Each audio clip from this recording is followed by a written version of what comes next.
In the 30th year of Konoha. Pfft. No.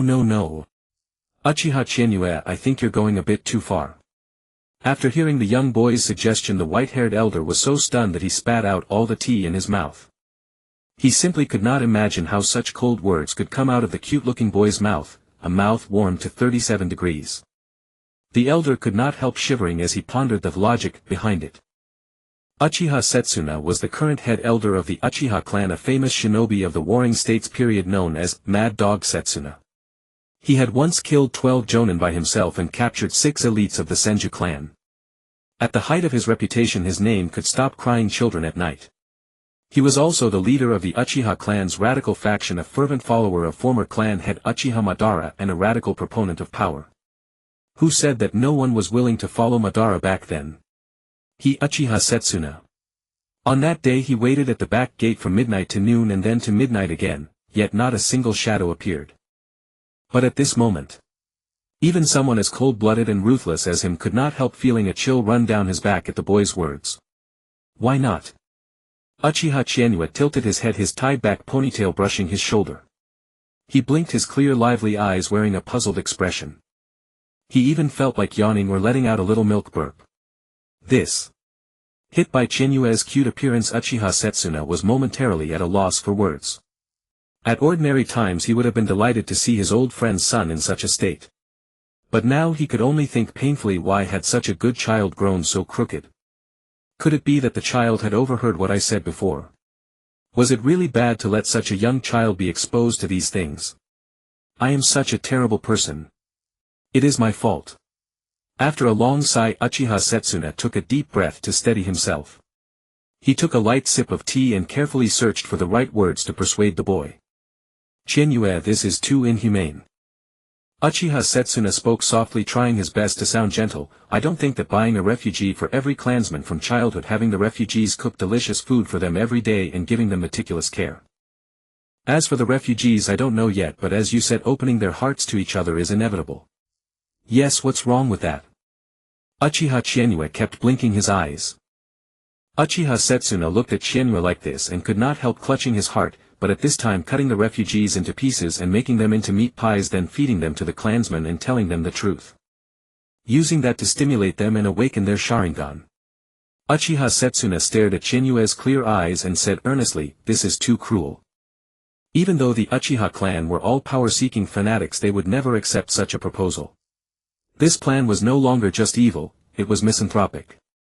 Uchiha Chizuki asked with some reluctance, is it really not possible? No. Why not give it a try? Impossible. But if we do this, in no more than 30 years the Uchiha can reach glory once again. Cough. Chizuki, calm down. Uchiha Setsuna quickly stopped him. Seeing Uchiha Chizuki's pitiful expression, he found it hard to refuse him. Instead he felt even more guilty. It was his lack of care for this child. They won't find out it was us. Let's try it, second uncle. That has nothing to do with it. But didn't you say that having more Sharingan would take the clan to the next level? But that is not very good for the clansmen. Chizuki, calm down first. I'm very calm, second uncle. Looking at the boy's face as calm as still water. Uchiha Setsuna simply could not imagine those words coming out of his mouth. A 6-year-old child calmly saying, let's make the bonds of our clansmen into meat pies and feed them to them. I admit I am usually somewhat extreme in the clan, but you are a little too extreme. As a human being. No, as a living creature, this is too much. Who on earth led my lovely nephew astray? What about cats? Uchiha Chizuki rubbed his eyes and asked with a sincere expression. Our clan has a good relationship with Granny Cat, as you know. Dogs are also. Cough cough, Uchiha Chizuki. At a loss for words, Uchiha Setsuna scratched his head, frantically searching his mind for the right words. He now hated that there had been no ninja academy during the Warring States period. Having been hostile to the second Hokage his whole life, he felt for the first time that Tobarama Senju did not look so bad. Little Chizuki's second uncle suddenly feels that our clan has already achieved enough glory, there is no need to become even more dazzling. Uchiha Setsuna felt that the shocks he suffered during today's conversation with Uchiha Chizuki were even more than those he suffered in a whole year of battle. At least enemy shinobi still had some humanity. I even gave them time to fall in love and I didn't kill their relatives. Isn't that merciful enough? No child, your understanding of mercy is a little too skewed. Alright Chinyue, let's stop here. It's getting dark and you should go home. Uchiha Setsuna turned his head to look outside the room. A streak of setting sun was smeared across the sky and golden red light already reflected on the pond. In the distance a dim full moon could even be vaguely seen. Now he needed to look at the moon to soothe his polluted mind. This child is too frightening. Okay, second uncle. Goodbye, second uncle. Uchiha Chinyue nodded with feigned reluctance, stood up, bowed and turned to walk out the door. A few minutes later, Uchiha Setsuna looked back at the direction Chinyue had left, silent for a long while. He raised his cup and drained the tea. During the process of raising the cup it was obvious that the old man's hand was trembling. Ah, little Chinyue, you remind me of someone. Uchiha Setsuna let out a long sigh.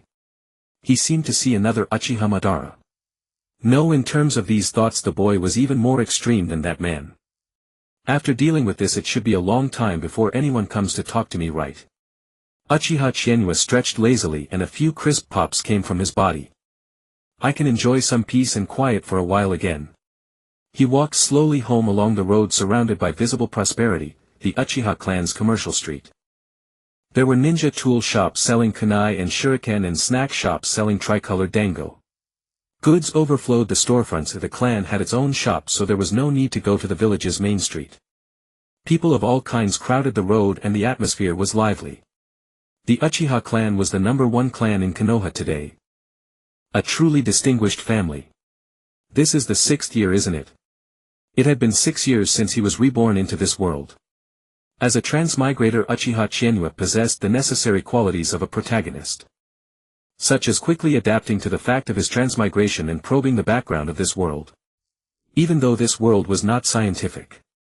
Of course he understood it by the second month. Red-eye disease, cataracts, and a cheap father teaching a barely 1-month-old child a fireball that cannot kill anyone. This is the Naruto world. There is no flashy battle chi here nor any dazzling magic. What remains is chakra evolved to its very peak. Ninja wield ninjutsu, wind, fire, lightning, earth, water, endless techniques in endless variety. Powerful ninja can even summon wind and rain. But behind that gorgeous facade, this world is extremely cruel. Human lives are worth nothing and a ninja's life is as insignificant as weeds. Take for example his so-called parents. The thought made Uchiha Chinyue's eyes ache as if he had stared at the sun for a minute or two without blinking. Then his pupils changed, revealing a pair of pupils filled with blood-red omens. The Sharingan, a single pitch-black tomo, slowly revolved around the black pupil over a crimson iris, eerily beautiful. The Sharingan, a Kekkei Genkai unique to the Uchiha clan. Good news, he was his cheap father's biological son. Bad news, his father was gone and he had awakened his eyes. The time they had together was brief. But as he had just frightened Uchiha Shana, even cats and dogs form bonds, let alone a father in this life. That cheap father of his might have been unreliable on ordinary days, but he was exceptionally good to him. His name was Uchiha Sisui, a rather gloomy-sounding name for a man who was thoroughly upright and tough. Through all those years Chinyue and he had spent little time together, less than 3 months out of 5 years. With a quiet sigh, Uchiha Chinyue quickened his pace and concealed the scarlet in his eyes. No one knew he had awakened his eye and he wanted to keep it that way. After all, this was Konoha, a stinking rat still lurked in the gutters. Awakening before the age of 6. Those in the know would realize that awakening this early was a burden. But in this era that was called talent. Still, this was Konoha. Ever since that man died, the Uchiha clan had been thoroughly arranged by the second Hokage. Chinyue knew well that the prosperity before his eyes was all a false illusion. And it was precisely this false prosperity that would cause more and more people to drown in the glory of the clan. Chinyue's home was not far. If he quickened his pace he could reach it in 5 minutes. After all, his father was a hero of the Uchiha clan and a hero of Konoha, dying for the village. Moreover, his status had not seemed low, he was even the younger brother of the great elder Shana. But he had no taste for power, he was simply a worn-out middle-aged workhorse grinding missions day after day to build the Uchiha's reputation. He had tried to give the Uchiha a better image in Konoha. Of course that didn't stop him from leaving behind almost no money. What good was a house at the center of the clan compound? Qianyu was still poor. He glanced at his frog-shaped coin purse and his expression was priceless, as painful as if he had swallowed a stone. What can a few thousand ryo even do? It has been a whole year. Do you know how hard it is that after inheriting a huge fortune of 100,000 ryo I have spent only a little over 5,000 ryo in all this time? 1 ryo equaled 10 yuan and the purchasing power was well reasonable. Take the timeless classic, Ichiraku ramen. One bowl cost a full 500 yuan or 50 ryo. Even if he ate nothing but ramen every day he would need at least 100 ryo a day, let alone the astronomical prices of ninja tools. The first thing he did when he got home was turn the entire villa upside down. Half an hour later he sat on the living room sofa staring at the 200,000 ryo laid out before him lost in thought. Is that all I have left? Is this really all I can do? Darn it. These 200,000 ryo are all I have left. If I eat 2 bowls of ramen a day. Arg, I cannot survive on this. Ding. Detected that the host has a total of 200,000 ryo for the first time. System activated successfully. Greetings esteemed host. The Naruto Startup system has been bound successfully. Create joy with heart. Thank you for using this system. The Naruto Startup system will bring you the most breathtaking experience. Now host please say Naruto. Start. To confirm the system binding. Naruto. Startup. The phrase stirred an unpleasant memory in Uchiha Chizuki. Ding. Binding successful. Congratulations host, you are one step closer to becoming a god. Fine. Forget it, any cheats are good cheats. Uchiha Chizuki took a deep breath and sank his consciousness into his mind. There in his mind only a familiar-looking system sprite appeared. Bro, are you serious? Chizuki twitched and nearly gagged. System, let me ask you, do you give out ninja scrolls? No, we do not. Then change your image right now. Host, the system's current form was derived from your own mind, it is known as the ruffian-faced lion. Change it. As the word fell, the system sprite transformed into the form of Fukuromaru, a lucky cat mascot holding a large gold coin. Meow host. Whatever, at least it is usable. Tell me your story. This system is called the Naruto Startup system. The following are its functions. In the next second a very familiar interface popped up. The only difference was that the figure standing on the utility pole was now him wearing an Uchiha undershirt. Uchiha Chizuki gave it a quick glance. Along the top row was a single Ryo icon currently at 0 with a plus sign after it. Along the bottom row were several options. The first was panel, the second ninja, the third equipment, the fourth secret scroll, the fifth summoning, and the sixth backpack. What the monkey? Where the heck have I been dragged to? I knew those bad memories did not come out of nowhere. On the right side of the interface was a vertical slogan, create joy with heart and joy. I no longer have money to protect Konoha. Hello host. You have already changed my form once, changing it again will cost 200 ryo. But you can customize it however you like as long as you are satisfied. Your Yen Kingdom map is way too short, the dagger is already out. Host, why are you not talking? Since the system has been successfully activated, we are now granting the newbie gift pack. Newbie gift pack. Uchiha Chizuki's eyes lit up. As expected, even the most scammy systems still had a newbie gift pack. This gift pack, could it be? Host, please tap the plus sign above to enter the recharge interface. Tap it and you can support Konoha. Ding. Newbie gift pack delivered successfully. Congratulations host.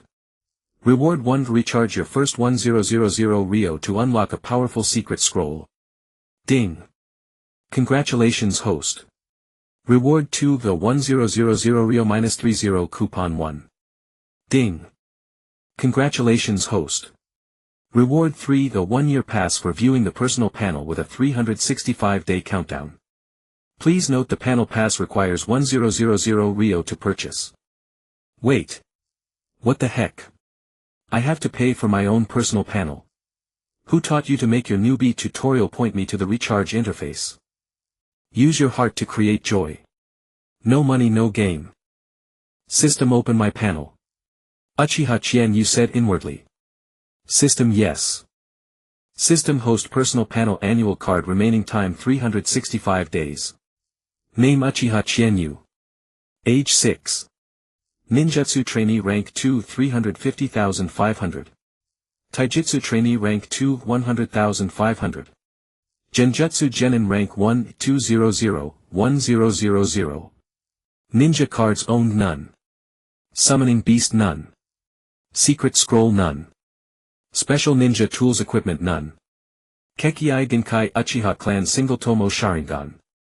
Chakra Nature Development Fire Level 2 Wind Level 1 Lightning Level 1. Special Talent Meticulous Observation. Note 1. The three arts of ninjutsu, taijutsu and genjutsu are related to chakra, physique and spirit respectively. Note 2. Because of the Sharingan the host possesses the meticulous observation talent, your observational ability and dynamic vision will be stronger. Note 3. The max level of chakra nature development is 200. So weak. The corner of Uchiha Chienyu's mouth twitched. So he really was this weak. At 6 and still not invincible in a ninja world, that was truly an embarrassment to all transmigrators. Looking over the entire panel, the only thing he could find presentable was his genjutsu. But that did not mean Uchiha Chienyu's genjutsu was actually good, it had just barely reached the strength of a genin. And that was only because he possessed the Sharingan. As everyone knew, this was a unique talent of the Uchiha clan. Once the Sharingan was awakened, spiritual energy would undergo an explosive surge. Chienyu asked the system a few more questions.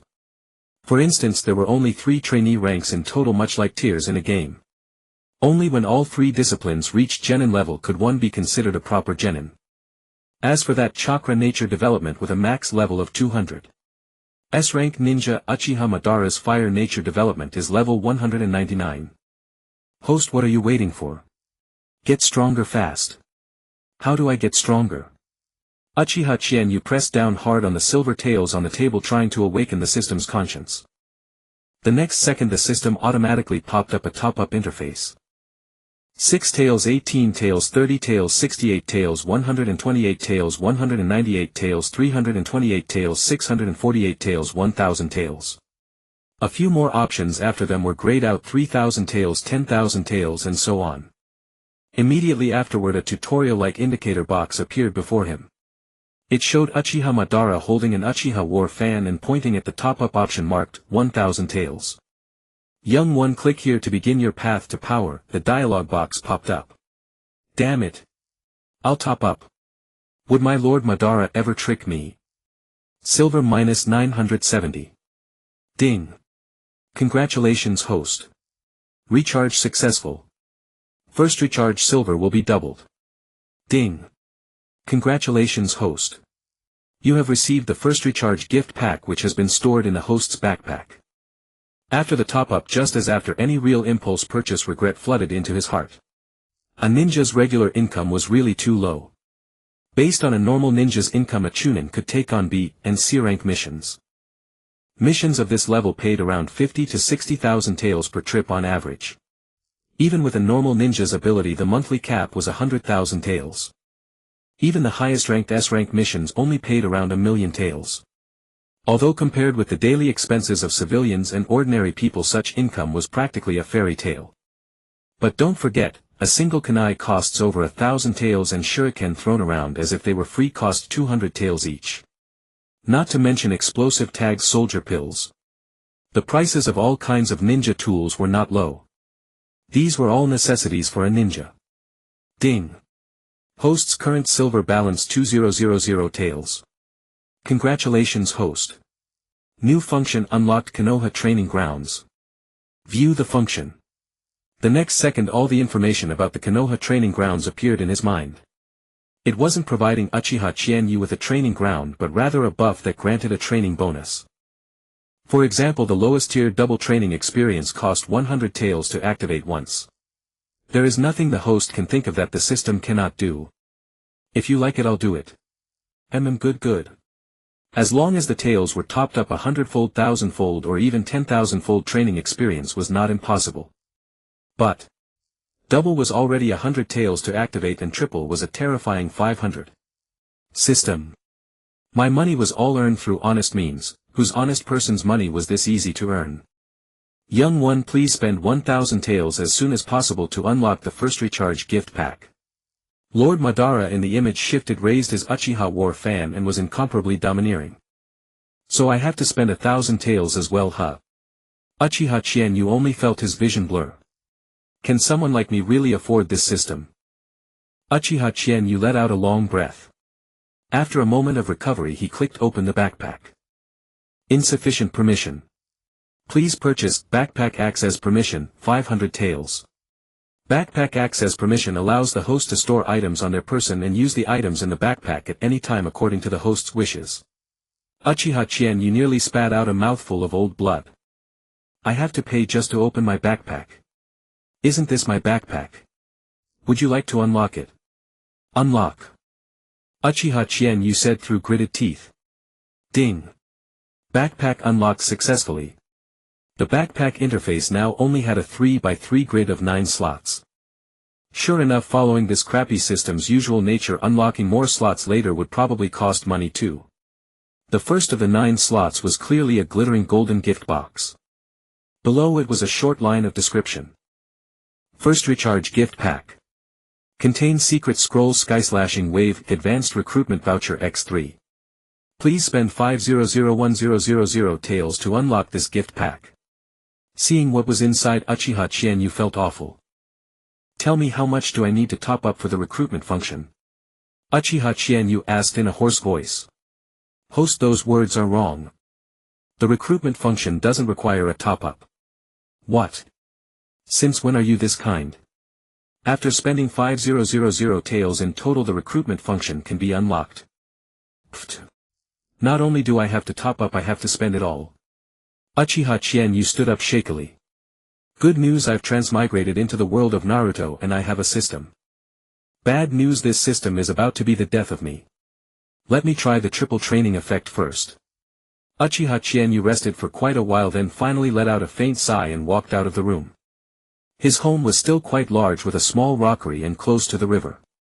Although it was in the clan center, whoever said the clan center was actually central.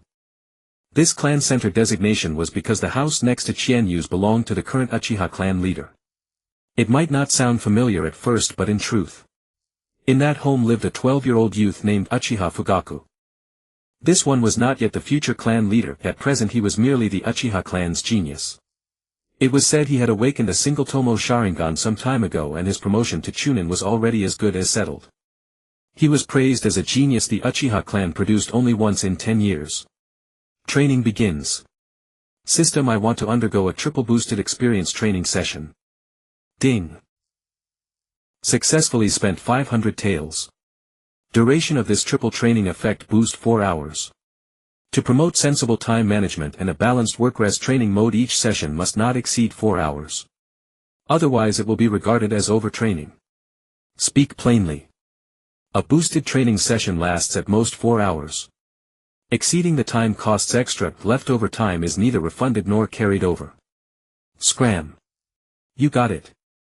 Fire-style non-lethal fireball jutsu. Uchiha Chienyu's hands flashed through hand seals and he drew in a deep breath. In just 2 seconds a blaze of orange-red flame burst from his mouth. The flames coiled into a fireball nearly a meter in diameter and shot toward the water's surface. Splash. The river water hissed and steamed, and within 3 breaths the fireball vanished completely. Chienyu's home was fully equipped. There were even wooden posts for taijutsu training right by the river. And so, 4 hours later. Phew. Uchiha Chienyu lay on the grassy bank. The soreness from his muscles swept over him, and even his chakra, less than a mere 0. 1 card, was completely drained, leaving a hollow emptiness throughout his body. I'm probably as good as worthless now. Chienyu didn't have much chakra. In terms of ninjutsu, he could cast at most 3 great fireballs. After all, he had only recently begun refining chakra, and that was only because his Sharingan had awakened. Overtaxing his body too early was not a good idea, so on ordinary days Chienyu balanced training with rest. Host, do you wish to end this training session? End it. Chienyu said sullenly with his eyes closed. Ding. Training session ended. For the next 4 hours the host's recovery speed will be tripled. Is this the only thing I can praise you for, actually having a conscience? No. This blasted Naruto system has been manipulating me all along. I actually thought it had a conscience. Use the novice gift pack, then check the panel.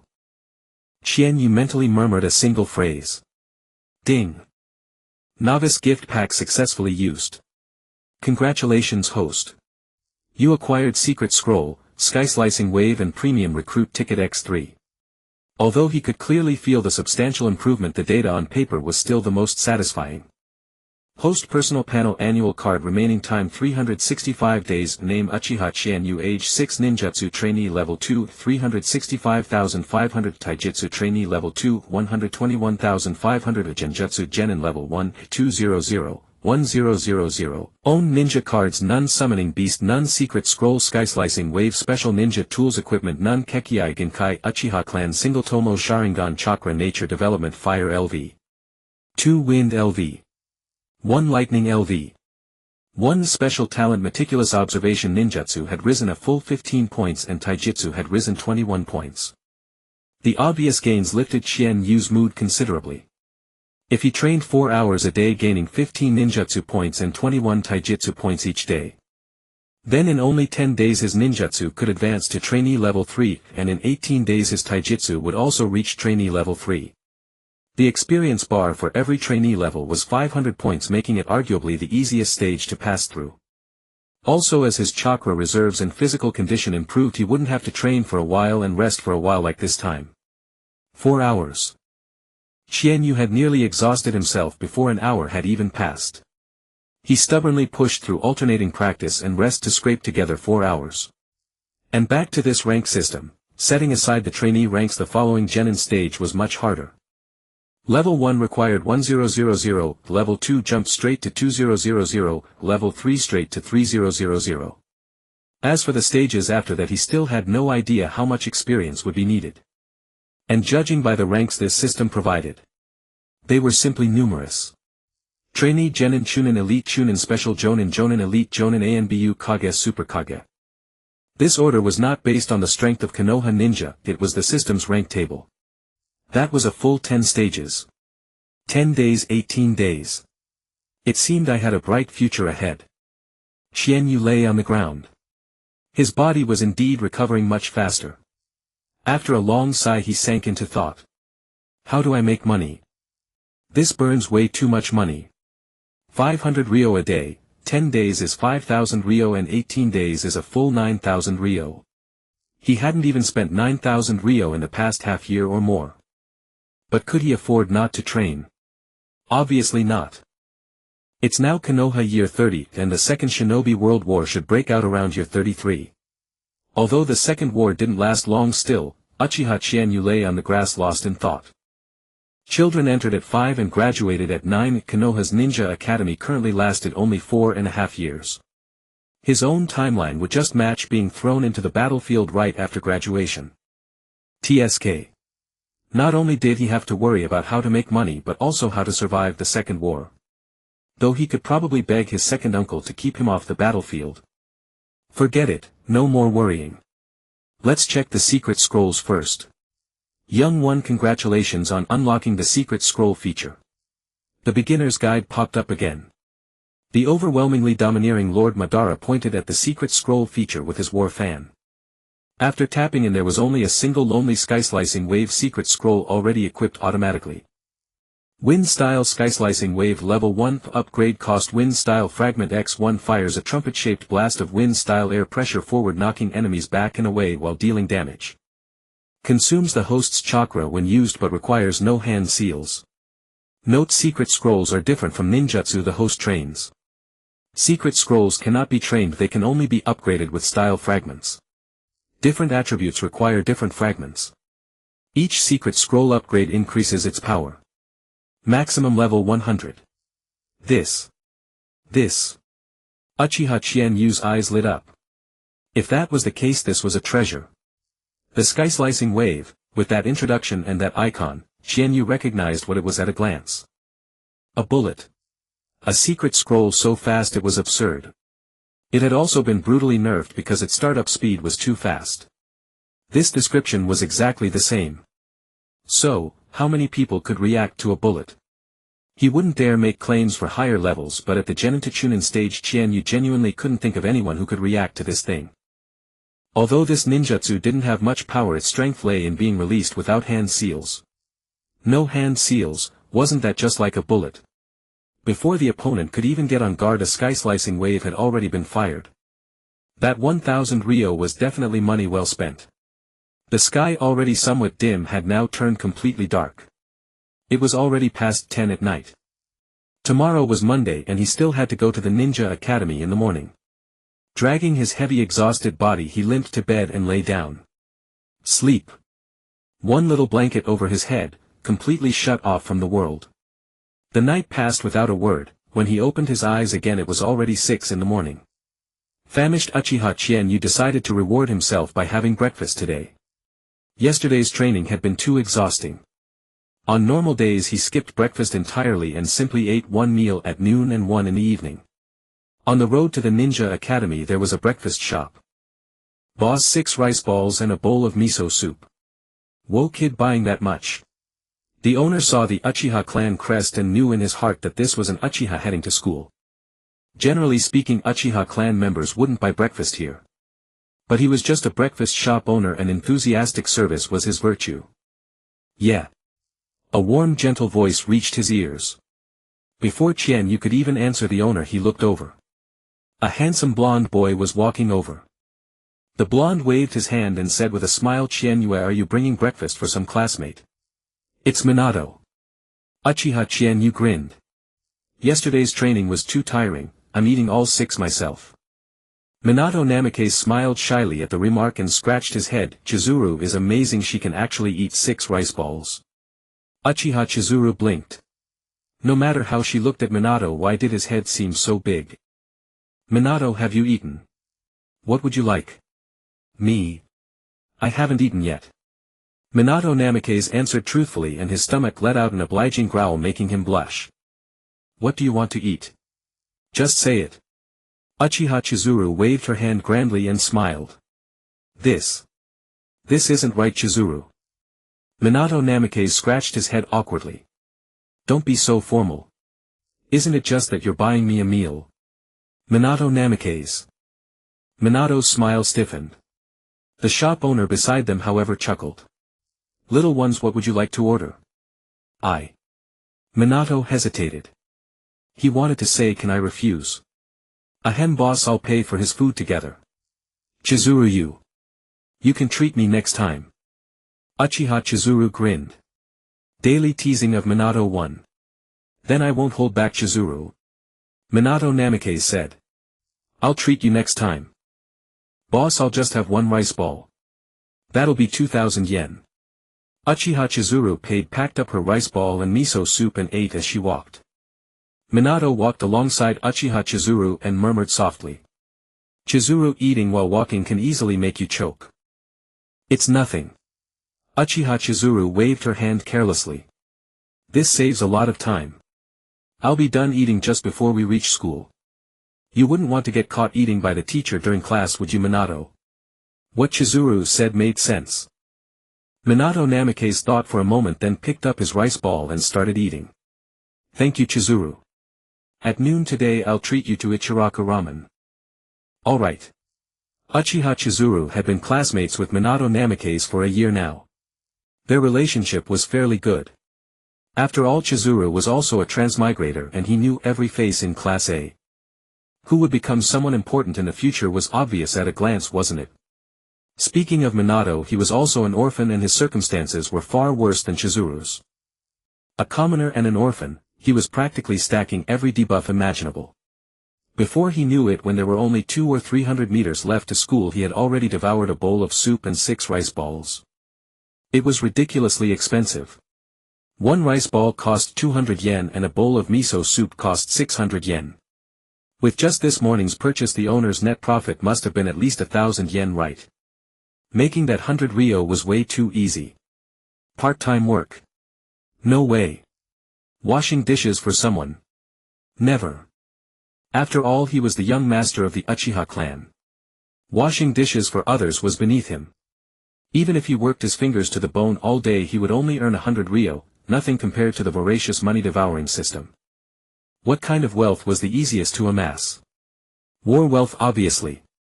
The second great ninja war would break out within these 2 years. Well, I'll think about that later. If worst came to worst, he could visit his second uncle tonight. Uchiha Setsuna's family was vast and wealthy. How could the grand elder of the Uchiha clan ever lack money? Soon the two arrived at school and walked into the classroom of Class 2A. Two figures were already standing at the classroom door. Yo, Chizuru Minato, you're here. Heh heh heh. Chizuru Minato, you two are late too.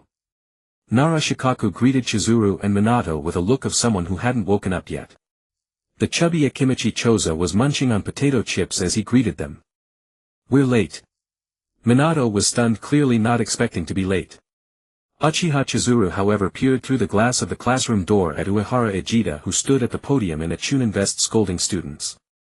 The teacher had changed. Wasn't he teaching 4th grade before? The teacher was rattling on about something, how they couldn't use Nara Shikaku or Akimichi Choza as examples. Something about being late being bad behavior. Can't understand it. Forget it. Yawned. Nara Shikaku stretched lazily. I wonder what's going on this semester. Class suddenly starts half an hour earlier. What a pain. Chizuru, what should we do? Minato asked nervously. Minato Namikaze was a good student. This was his first time being late. But Uchiha Chizuru couldn't care less. He directly grabbed 2 chips from Choza's bag and leaned against Shikaku, saying, what else can we do? Doesn't this just mean we skipped 1 less class? Bam. The moment he finished speaking, the classroom door was shoved open forcefully. Uchiha Chizuru. You're late. Uehara Ejida pointed at Uchiha Chizuru, fuming. Teacher Uehara, it's my fault. Minato Namikaze stepped forward, standing in front of Uchiha Chizuru. It was because I delayed time with Chizuru at the breakfast shop this morning. I'm sorry. Uchiha Chizuru. First of all, why is he only scolding me and not Minato? Secondly, what are you doing, Minato Namikaze? Uehara Ejida's expression stiffened and he took a deep breath. Minato, if Uchiha Chizuru is coercing you to say this, feel free to speak up. This is a ninja school, not the Uchiha clan. So that's what he was aiming at. Uchiha Chizuru sneered inwardly.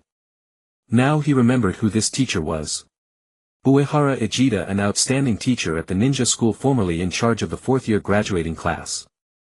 Before Uchiha Chizuru could speak, Uehara Ejida continued. Today is the first day of the new semester and I am also your new homeroom teacher. So all students will assemble on the training ground. Today we'll have a practical combat exercise. And the students who are late will start the first match. Fine. Your real intention wasn't hidden all that long. Uchiha Chizuru swept his gaze across the crowd following Uehara Ejida. In an instant he spotted a dark-faced boy staring at him provocatively. The boy had a rather dark complexion and despite being young his face was already covered in stubble. Sarutobi Shinzo. The 3rd Hokage's biological son and one of the top 3 in the class. Fine. Uchiha Chizuru agreed without hesitation. Sparring match. On the training ground a circle was drawn on the ground inside which pairs would duel. There were no rules. If you could use ninjutsu you could use it, and naturally there were teachers standing by to ensure safety. Damn, that guy's really arrogant. Yeah, he's late and still acting this cocky. Humph, the Uchiha clan really is rude. An arrogant clan. Today let's see who will teach this Uchiha Chizuru a lesson. Quiet. Uehara Ejida barked, then said.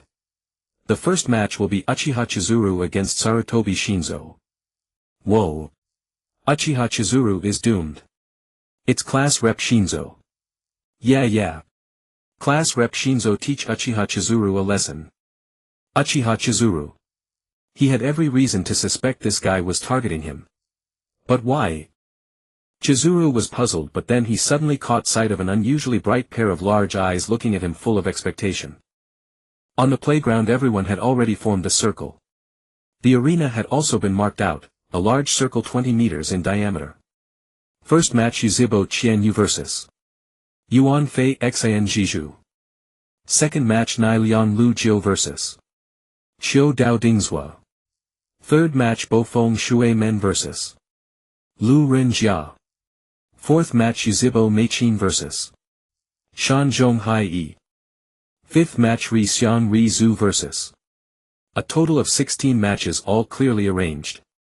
A delicate black-haired little girl approached Yuzhibo Qianyu and said, "Brother Qianyue, come on." Yuzhibo Meichin waved her little pink fist cheering for Yuzhibo Qianyu. Yuzhibo Qianyu rolled his eyes. "Then what if you didn't stay so close to me?" Yuzhibo Meichin, the daughter of third uncle Yuzhibo Yehua, was 2 months older than Qianyu. Si Shui Cha Na and Yehua, among the 3 brothers only Cha Na had no descendants. This old man spent all day busy with power struggles and there was no room in his eyes for even half a woman. Yuan Fei Xin Jiju cast a gloomy glance over this way, and when he saw Qianyue his anger seemed ready to overflow. "Bro! You, the eldest son of the third Hokage, have taken a liking to us Yuzhibo. What a mess." Ordinarily Qianyu's character was decent and in class he was just a bit aloof. Of course this aloofness was directed at others and it was their own perception that Qianyu was aloof. There's no helping it, the Yuzhibo clan was born with such a face, naturally bearing the mark of keep away, except for that fool of later generations. But in class he got along well with Shuiman Lugio and a few others. Yuzhibo Qianyu's usual grades were merely average. Among the 32 students in the class he ranked around 12th or 13th. This was the case in both theoretical and practical exams. There were quite a few geniuses in this generation.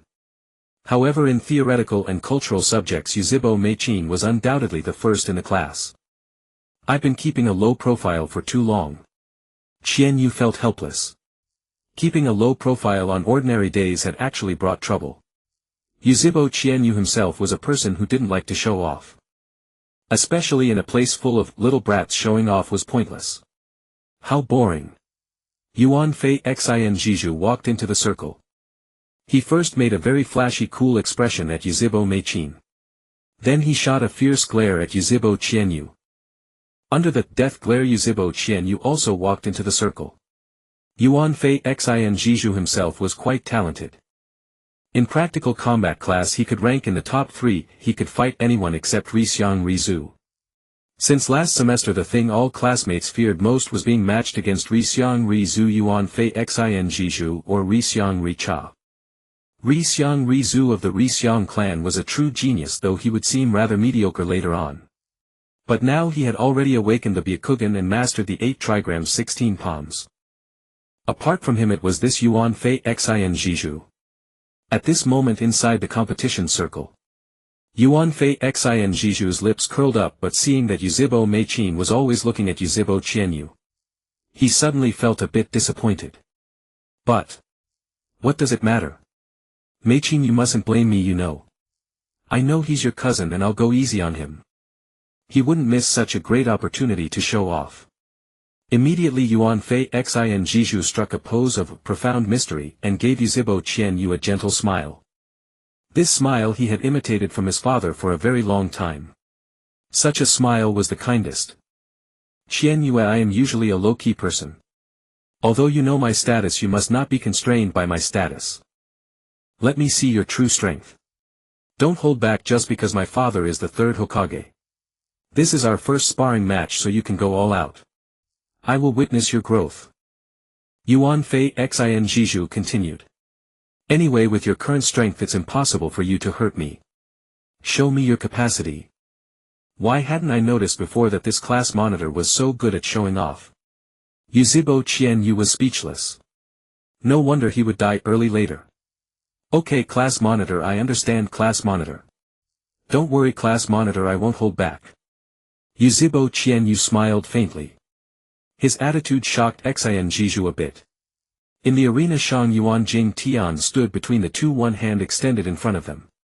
Then formed the seal of confrontation. "Begin the match." Swish. After saying that, Shang Yuan Jing Tian vanished from the center of the arena with a body flicker technique. Crackle dash. The moment Shang Yuan Jing Tian disappeared, Yuan Fei Xin Jiju cracked his knuckles, producing a cracking sound. He merely looked at Yuzhibo Qianyu with a graceful demeanor. "Make your move, Yuzhibo Qianyu." "Okay, class monitor." Secret scroll air/wave. Without any warning, Yuzhibo Qianyu began forming hand seals chaotically. 3 seals per second, since it was random sealing the speed was naturally fast. Bang! At the moment when Yuan Fei Xinjiju had no reaction, the air/wave had already been unleashed. Half of his chakra drained away and a mass of wind pressure condensed in front of him. In the blink of an eye the pressure burst forth with a bang, and before the naked eye could fully perceive it the pressure had already landed on Yuan Fei Xinjiju. Swish! The two were originally in the center of the arena. With one air/wave Yuan Fei Xinjiju's stance became unstable and he stumbled backward. What? He actually knows ninjutsu. This is ninjutsu. What a powerful technique. Xinjiju got hit. Yuzhibo Qianyu is actually this strong. That's Xinjiju. Everyone was astonished. They hadn't even clearly seen the hand seals Yuzhibo Qianyu had just used. At the moment when Yuan Fei Xinjiju was retreating, Yuzhibo Qianyu formed seals again. With lightning-fast hand speed he quickly formed the 5 seals for the fireball jutsu and took a deep breath. That's not good. Shang Yuan Jing Tian's expression shook greatly. Those were the seals for the fireball jutsu. Yuzhibo Qianyu don't. I surrender. Unable to steady himself, Yuan Fei Xinjiju, seeing Qianyu forming seals, shouted loudly, his eyes filled with terror. Qianyu. Shang Yuan Jing Tian appeared directly in the center of the arena looking at Yuzhibo Qianyu with a stern expression. Seeing this, Qianyu looked around at the amazed crowd, scratched his head with a bit of embarrassment and said, "Teacher Shang Yuan, I don't have enough chakra to unleash the fireball jutsu." Phew. Hearing this, Shang Yuan Jing Tian also breathed a sigh of relief. He had almost thought a student who hadn't graduated from the ninja school could release 2 ninjutsu. First match, Yuzhibo Qianyu wins. Opposite, hearing Qianyu's words, Xinjiju couldn't help but feel distressed. Indeed. He simply didn't have enough chakra to release a second ninjutsu. He himself could only release 1, so there was no way Yuzhibo Qianyu could release a second. Awesome. Yuzhibo Qianyu is amazing. So exciting.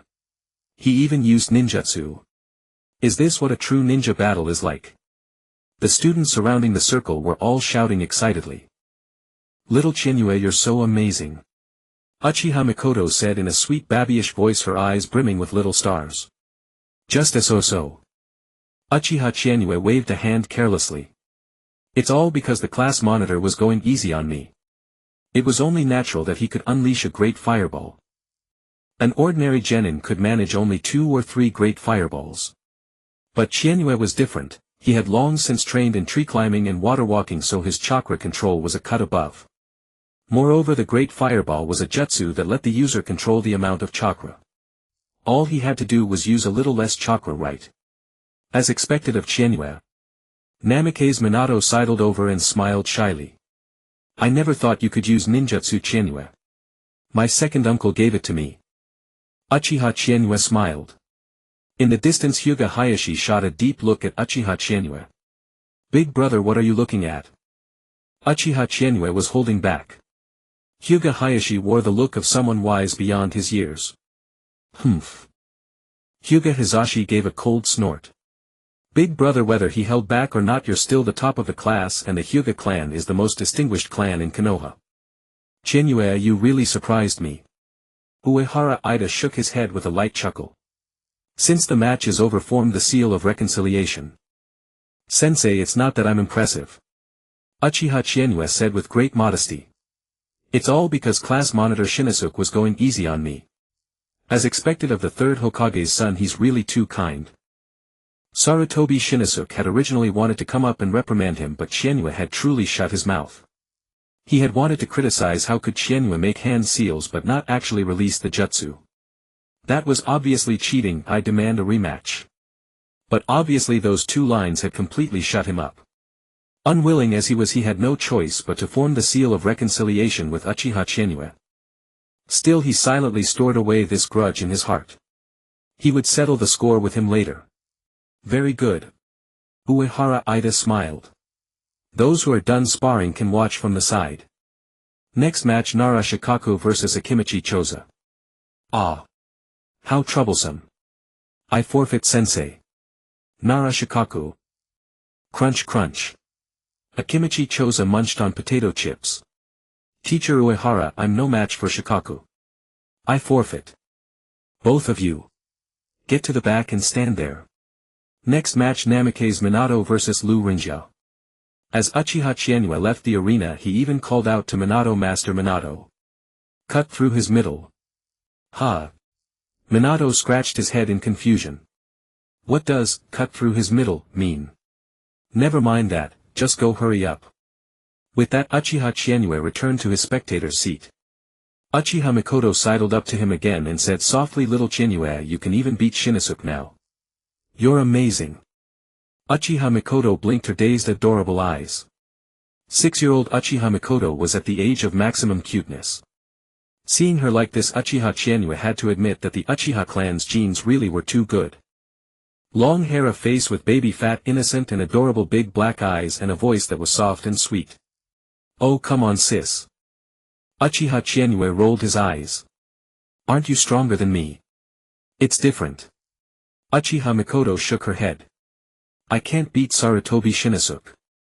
Oh right. Mikoto suddenly thought of something, her eyes lighting up. Little Chienue brother Fugaku has invited us to dinner tonight.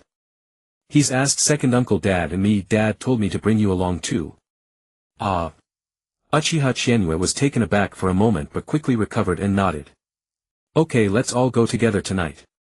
The intimate scene between the two did not escape Sarutobi Shinosuke's eyes even the slightest bit. Uchiha Chienue, I'll remember you. Even if you're Mikoto's younger cousin, I'll never allow you to get this close to her.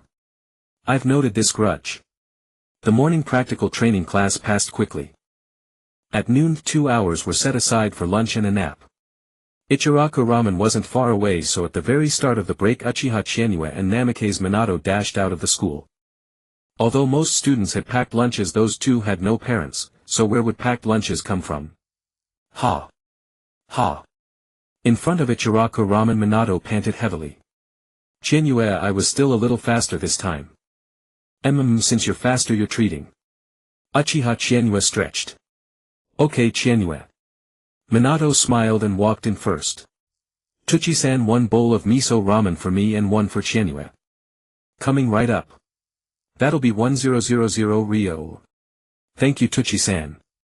While eating, Chienue's mind was full of continuing to spend money on microtransactions.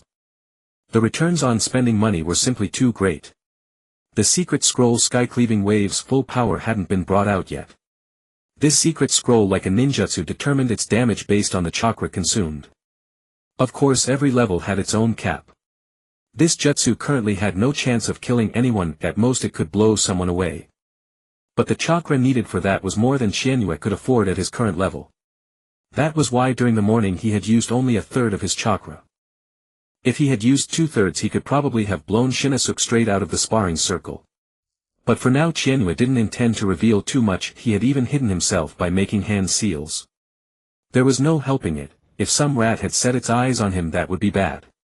Even if his second uncle was Uchiha Setsuna, he had to be wary. Congratulations host. You have completed a dual arena victory. Reward: Wind Release Fragment X1. Ha! The moment he opened the system he saw the notification. Wait, had it really become this generous? Hey host, the dual arena is one of the core gameplay modes of Naruto launch. The first win each day gives a random reward. What can the random reward give? Release technique fragments, silver tails or ninja fragments are all possible. Keep it up host. He tapped open the secret scroll section and the familiar old Madara popped out again, pointing at the scroll upgrade. Young one, click here to upgrade the secret scroll. Without hesitation he decisively upgraded the secret scroll Sky-Cleaving Wave. This bullet was just too useful. Upgrade successful. The damage of the secret scroll Sky-Cleaving Wave has slightly increased and its consumption slightly decreased. Good. Although he still didn't know the exact increase, Chienue guessed it wouldn't be too much.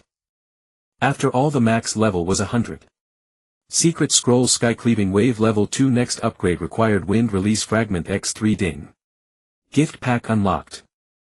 Spend 1000 silver taels to purchase the secret scroll gift pack and immediately receive Wind Release Fragment X3, Fire Release Fragment X3, Lightning Release Fragment X3, Water Release Fragment X3, Earth Release Fragment X3, Other Fragment X3 and Universal Fragment X3. Uchiha Chinyue. So this was what it was waiting for. Young one, click here to buy the gift pack and speed up your path to Super Kage. Buy. Could old Madara possibly lie to me? He said I could become a Super Kage. 1000 silver taels. Chinyue, what are you buying all this for? Minato asked, laden with bags and packages trailing behind Uchiha Chinyue. Uchiha Chinyue, also carrying 2 large bags, turned her head and said, Minato, don't you think a breakfast costing 2000 yuan and a bowl of ramen at 500 yuan is too expensive? Well, it's okay, I guess. Namikaze. Minato blinked, not quite understanding. This is really expensive. Uchiha Chinyue said. How much was that discounted pork we just bought per jean? 400 yuan. And the flour? 150 yuan. Then let me ask you, how much is a steamed bun? Namikaze. Minato was taken aback, then smiled sheepishly. What Chinyue said made perfect sense. Even the cheapest steamed bun cost around 100 yuan. Adding in the yeast and all the other seasonings. Minato couldn't calculate it precisely, but he understood Chinyue's idea. And Uchiha Chinyue's plan was simple. On average, a steamed bun cost 40 yuan to make, yet it could be sold for 100 yuan. If others can do it, so can I. Come to my place after school tonight, Minato. Uchiha Chinyue said. Chinyue. Minato was still puzzled. Minato, let me ask you. Uchiha Chinyue smiled mysteriously, how much survivor's pension do you get a month? My father was a chunin, so only 1,200 ryo. Namikaze. Minato felt even more embarrassed. On ordinary days he really could only afford cup noodles. A large value-sized but not very tasty cup of noodles cost 140 yuan, which was 14 ryo. Namikaze. Minato didn't eat breakfast at all. At noon he usually had a cup noodle, and in the evening he'd have another one. There was no helping it. With a monthly pension of only 1,200 ryo, he couldn't even afford to eat Ichiraku ramen every day. Naruto had a hard life, and at this time his father wasn't much better off either. Uchiha Chinyue smiled mysteriously. Your house is closer to the school, so leave the stuff at your place first. After school tonight I need to visit my uncle's house. Come to my place later, okay? Got it, Chinyue. During the lunch break Chinyue had certainly been busy. She had bought almost everything she needed, and there was an insulated box at home already, so there was nothing to worry about. The afternoon classes were cultural courses. As expected, Uchiha Chinyue slept through the entire afternoon while pondering ways to make money in her mind. Class time was simply too boring. Cultural classes just repeated the will of fire over and over, recounted history and extolled how amazing the third Hokage was. If it were a real theoretical class it might be worth reading, but as for this it was unnecessary. Besides, why not sing the praises of the first Hokage? Was it because you didn't want to? After school in the evening Uchiha Chinyue was the first to rush out of the school. Uchiha Fugaku's house was very close to her own, less than 100 meters apart. Shizetsu. I am the clan head. Tomiyama, you will regret this. Well, before she even stepped through the door were they already staging a classic dramatic scene. What the heck? As soon as Uchiha Chinyue pushed open the door she saw Uchiha Shizetsu about to go out. One look at the old man made it clear he had already turned beet red with anger. Second uncle. Uchiha Chinyue saluted respectfully. She then also bowed to Uchiha Tomiyama, who was kneeling formally on the tatami inside the room. Ah. If it isn't my niece Chinyue. Uchiha Tomiyama gave a stiff smile and said, come on in quickly. Humph. This meal we don't need to eat it anyway. Uchiha Shizetsu gave a cold snort and said, Chinyue, come with your second uncle. Before Uchiha Chinyue could refuse, Uchiha Shizetsu pulled her out of Uchiha Tomiyama's house and headed straight back toward her own home. What's wrong, second uncle? Uchiha Chinyue poured 2 cups of hot water and sat across from Uchiha Shizetsu. It looked like there would be no dinner tonight. Sigh. Uchiha Shizetsu let out a long gloomy sigh, then suddenly slammed the table and said angrily, that Tomiyama fellow should never have been made clan head. I asked him to petition the third Hokage to restore the Uchiha's salary adjustments in order to improve the Uchiha's treatment. That man just kept making excuses. The Uchiha have been yielding again and again. I just wanted the members of the Uchiha police force to be paid a little better. Was that wrong? Wait. Did the Uchiha even lack money? Qianyue was confused but deeply impressed. Still, after thinking it over carefully, the problem probably lay in the matter of yielding.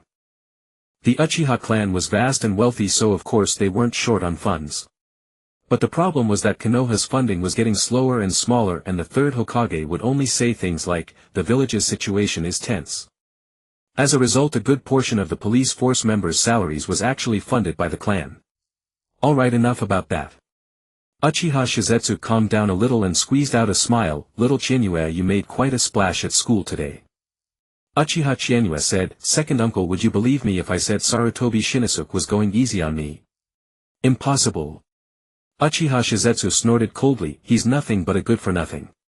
How could he ever compare to my nephew?" "Second uncle, please don't say that." Uchiha Qianyue's heart twitched.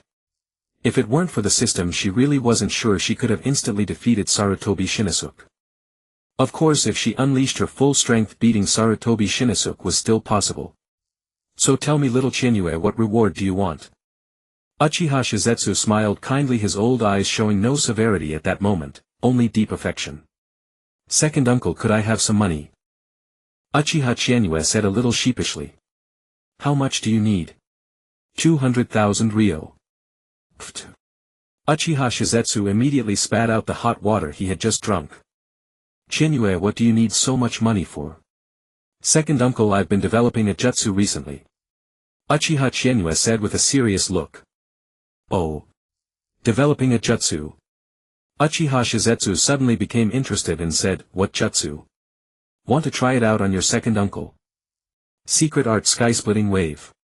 With no warning at all, the third-level sky-splitting wave was fired directly. This time it drained more than half of Qianyue's chakra. A mass of invisible pressure condensed in front of her chest. Bang. With a single loud bang, the air pressure burst outward and struck directly against Uchiha Shizetsu's body. Less than 1/3 of a second after the pressure condensed, Uchiha Shizetsu had already risen to his feet. It was simply the instinct of a shinobi. The air pressure struck Uchiha Shizetsu's body. Even he had no time to dodge, and it hit him square in the chest. He had to stumble backward 3 or 4 steps before coming to a stop. This jutsu. He was at the pinnacle of Jonin. And not just an ordinary, tower-type, shinobi, he had fought his way out of the Warring States era, and his swordsmanship was naturally superb. Having trained in swordsmanship was itself proof that his physical constitution was not weak. It was a well-known fact that in battles between shinobi, even a single rank difference could make it extremely difficult to even budge an opponent. And Uchiha Qianyue. This jutsu could force him back 3 or 4 steps. And moreover, this is a hand signless jutsu. Uchiha Shizetsu was overjoyed and immediately looked at Uchiha Qianyue. "Qianyue, did you develop this jutsu?" "Yes, but it's not fully developed yet." Uchiha Qianyue scratched her head, putting on an adorable expression. "Excellent. Excellent." Uchiha Shizetsu grinned from ear to ear. "It's only 200,000 after all. Little Qianyue, be sure to develop this jutsu to perfection." The 200,000 taels arrived swiftly.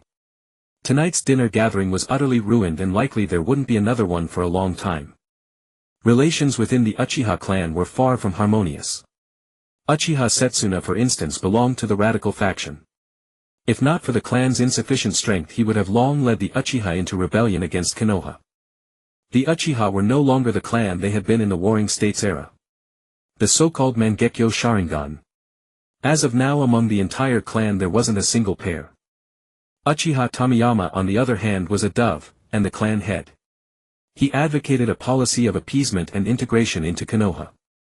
After all, 30 years had passed since the end of the Warring States, and the relationship between villages and nations had become orthodox. Far-sighted, yet not far-sighted enough. But then again. At this point in time, the third Hokage was in his prime. Though the title of strongest Hokage in history was exaggerated, his reputation as the hero of shinobi was well earned.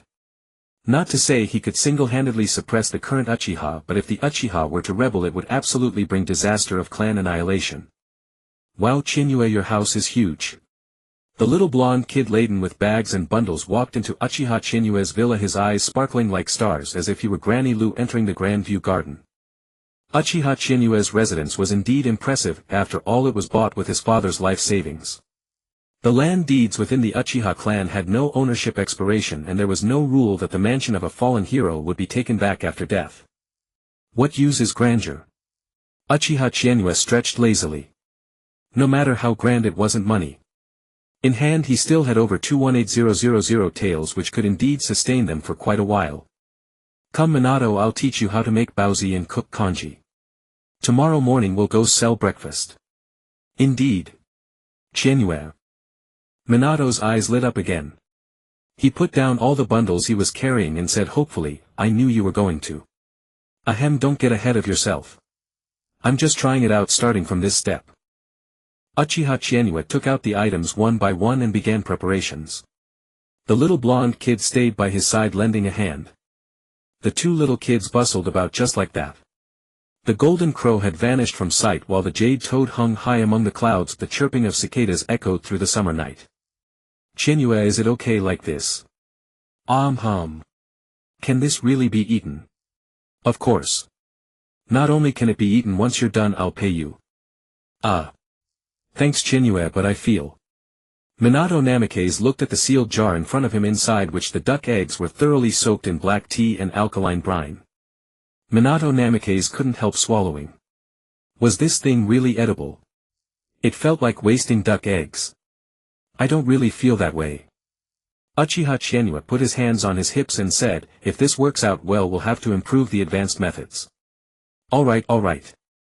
Minato Namikaze scratched his head and said, Chinyue, it's getting late. I should head back today. Uchiha Chinyue blinked upon hearing this. Why go back? Go home and rest. Don't leave. Stay at my place for a while, my home is pretty big. Uchiha Chinyue directly pushed Minato Namikaze into the guest bedroom. How could he let his hard-won labor run away? If his business venture started with a breakfast stall, they would inevitably involve food, and even more inevitably involve takeout. Of course these were matters for later, no need to think too much about them now. Yet Chinyue understood that selling breakfast and such was nothing more than a small-scale operation. If he truly wanted to make big money, this simply wasn't enough. Even enduring the daily training from this blasted system was a challenge. Thus Minato became especially important. Having someone by your side makes things easier. Chinyue, wait. I need to go home. What home? This is your home from now on. Chinyue's rebuke made Minato freeze in place. Minato Namikaze stared blankly at Uchiha Chinyue, his heart tightening for no reason. Chinyue-kun. For an orphan like him, the word home was a strange one, merely a place to stay. Minato's dwelling was nothing more than a relief room provided by Konoha. Fallen Konoha shinobi, if they had descendants, would receive compensation, a small dormitory of 5 or 6 square meters and a qualification for free tuition at the Ninja Academy. Of course, attending the Ninja Academy in Konoha cost nothing as long as one had the qualification to become a shinobi. But things like book fees and the costs of various training tools, those were all free for Minato. And of course there was also a monthly pension. What are you staring at? Do I have flowers on my face? Chinyue couldn't help but shiver at Minato's gentle gaze. Sorry Chinyue-kun. Minato waved his hands repeatedly, embarrassed. Alright, stop worrying about this and that. Rest early, we'll get up early tomorrow and steam the buns. Okay Chinyue-kun, you rest early too. Good night. Good night. Click. The door to the guest bedroom closed and Uchiha Chinyue returned to his own room. Minato Namikaze lay on the unfamiliar bed, a peaceful drowsiness sweeping over him, and in a moment he fell into a deep slumber. Chinyue-kun is really too kind to me. No, I need to find a way to build a reputation. Uchiha Chinyue lay in bed tossing and turning, unable to sleep. Building a reputation wouldn't be easy. Compared to others he had no particular advantage. The taste of the buns was all the same. One had to admit that the buns in the world of Naruto were actually quite good. Century egg and lean pork congee simply didn't exist here, there wasn't even such a thing as century eggs. The business opportunity was right before his eyes, but he still needed a chance to establish a name. For instance, how to make the name, Century Egg, known far and wide. It was time to wield his second uncle's authority again. System top up for me. Never mind that, just spend first and talk later. Starting up Naruto. Speaking of this game, what brought the greatest improvement? As things stood, it was definitely the character cards. Recruiting was essential, obtaining ninja cards was the biggest boost. Ding. Detected that the host currently has over 60000 taels of funds limited time top-up activated. First recharge of 64800 taels will grant the powerful C-rank ninja card, Rock Lee. There's such a good deal. Uchiha Chizuki raised an eyebrow. The next second in the game the old man Madara popped out again. Young one, click here to begin the path of taijutsu. I Madara shall acknowledge you as the strongest in the future. Damn. Top up. As I always say, could Lord Madara lie to me? Lord Madara said it, I will become the strongest in taijutsu someday. Top up. A mere 65000. Ding. Recharge successful. First recharge double activated. Host's current silver balance 131100 taels. Congratulations, host has obtained the C-rank character card Rock Lee. Would you like to equip it? Equip it. But let me ask, what effects does it have? Rock Lee character card information is as follows. Skill 1 Infinite Whirlwind, rapidly dash forward if the attack lands, unleash a high-speed taijutsu combo. Skill 2 The Leaf Whirlwind, perform a wide sweeping kick. Skill 3 Front Lotus, open the 8 gates, move at high speed to pin the opponent in place, kick them into the air, then leap up and slam the target down to the ground. Appearance bonus 50 taijutsu training experience for those below Chunin level 5 physical constitution. Note: C-rank ninjas do not gain the ninja's skills, but the moves of the skill will be granted to the host. Ding. Ninja card skill detected. Congratulations, host. You have obtained the taijutsu training methods for Leaf Whirlwind and Infinite Whirlwind. Ding. Would you like to activate the Forbidden Art function? Forbidden Art. Uchiha Chizuki was stunned. He had been reading with gusto, then suddenly froze at this line. System notification. Yes, a forbidden art, just like the ninjutsu in the Scroll of Seals. C-rank ninja Rock Lee's ultimate technique requires a forbidden art to be unleashed, and a forbidden art cannot provide the host training methods. Forbidden Art 8 Gates, can be purchased for 100 million taels. How much? Uchiha Chizuki's eyes widened. Can you really quote a price like that? 100 million. Does an ANBU captain even have 100 million? 100 million to buy the 8 gates. Only 100 million silver taels, the host can instantly master the 8 gates. 100 million taels converts to 1 billion yuan. If Wang Duyu had your system, he would have inherited the estate long ago. Uchiha Chizuki grumbled inwardly, then closed the interface. If it were a million or so, he could still swallow his pride and ask his second uncle for it. But 100 million. Dream on. Even the future Sannin didn't have 100 million, and the current ANBU captain might not have that much either. This was getting absolutely ridiculous. An S-rank mission only paid about 2 million taels, right? With 100 million taels, Uchiha Chizuki thought he could just go buy it from the third Hokage. System notification. Host, this is a jutsu that surpasses even Superkage level. I know, but I don't have the money. Do you offer loans? I'll take out a loan for this small goal. Host, please don't joke around. You were the one who started joking first. Uchiha Chizuki rolled his eyes. Ask that green frog who spends all day running laps around Konoha, if you gave him 100 million would he hand over the 8 gates? Uchiha Chizuki simply ignored the 8 gates. The training methods for the 2 taijutsu techniques were already engraved in his mind. If anything was missing, it was a progress bar. But it didn't matter, having the training methods was already more than enough. His taijutsu training also came with an experience boost. As expected, character cards were the true path to becoming stronger. After teaching the little blonde kid for a while, he could formally begin his own training. The night passed quietly. At 4 in the morning, just as the sky was barely lightening, Uchiha Chizuki and Namikaze Minato started bustling about. By 5:30 the two were standing at the entrance facing 2 large insulated boxes and 2 tables. Chienue-kun, isn't this a bit much? Not too much, not too much. Uchiha Chienue grinned. He had already chosen the location for the stall. To keep prying eyes away, Uchiha Chienue simply took out 2 storage scrolls and sealed the 2 insulated boxes and 2 tables inside them. Let's go. They hadn't prepared much, just enough to use up yesterday's ingredients: 100 meat buns, 50 vegetable buns and 30 bowls of congee. He still couldn't produce century egg and lean pork congee, even a simplified version would take 4 or 5 days to develop. Plain congee though was no problem. It had to be said Konoha was quite humane toward its students. Although it was an 8 o'clock start, it was only an 8 o'clock start. The Konoha Military Police however had far more to consider: 24-hour rotating duty, 3 shifts a day. The morning shift began at 6, which was exactly when shift change happened. That was right. For the first location, Uchiha Chienue had chosen the Konoha Military Police Force. A second uncle's authority was meant to be used. Though Uchiha Chienue was an orphan, his status still carried weight. Maybe his second uncle would think this was shameful, but there was no helping it. His nephew here burned through money too quickly. At the entrance to the Konoha Military Police Force, the 2 little kids set up their tables. 2 insulated boxes were placed on one table, and on the other table sat a large iron bucket filled with plain congee. They wrapped plastic bags around the prepared bowls layer after layer and put the sugar jar to one side. Namikaze Minato took out paper and a pen and wrote in large letters: shocking price. Limited time special.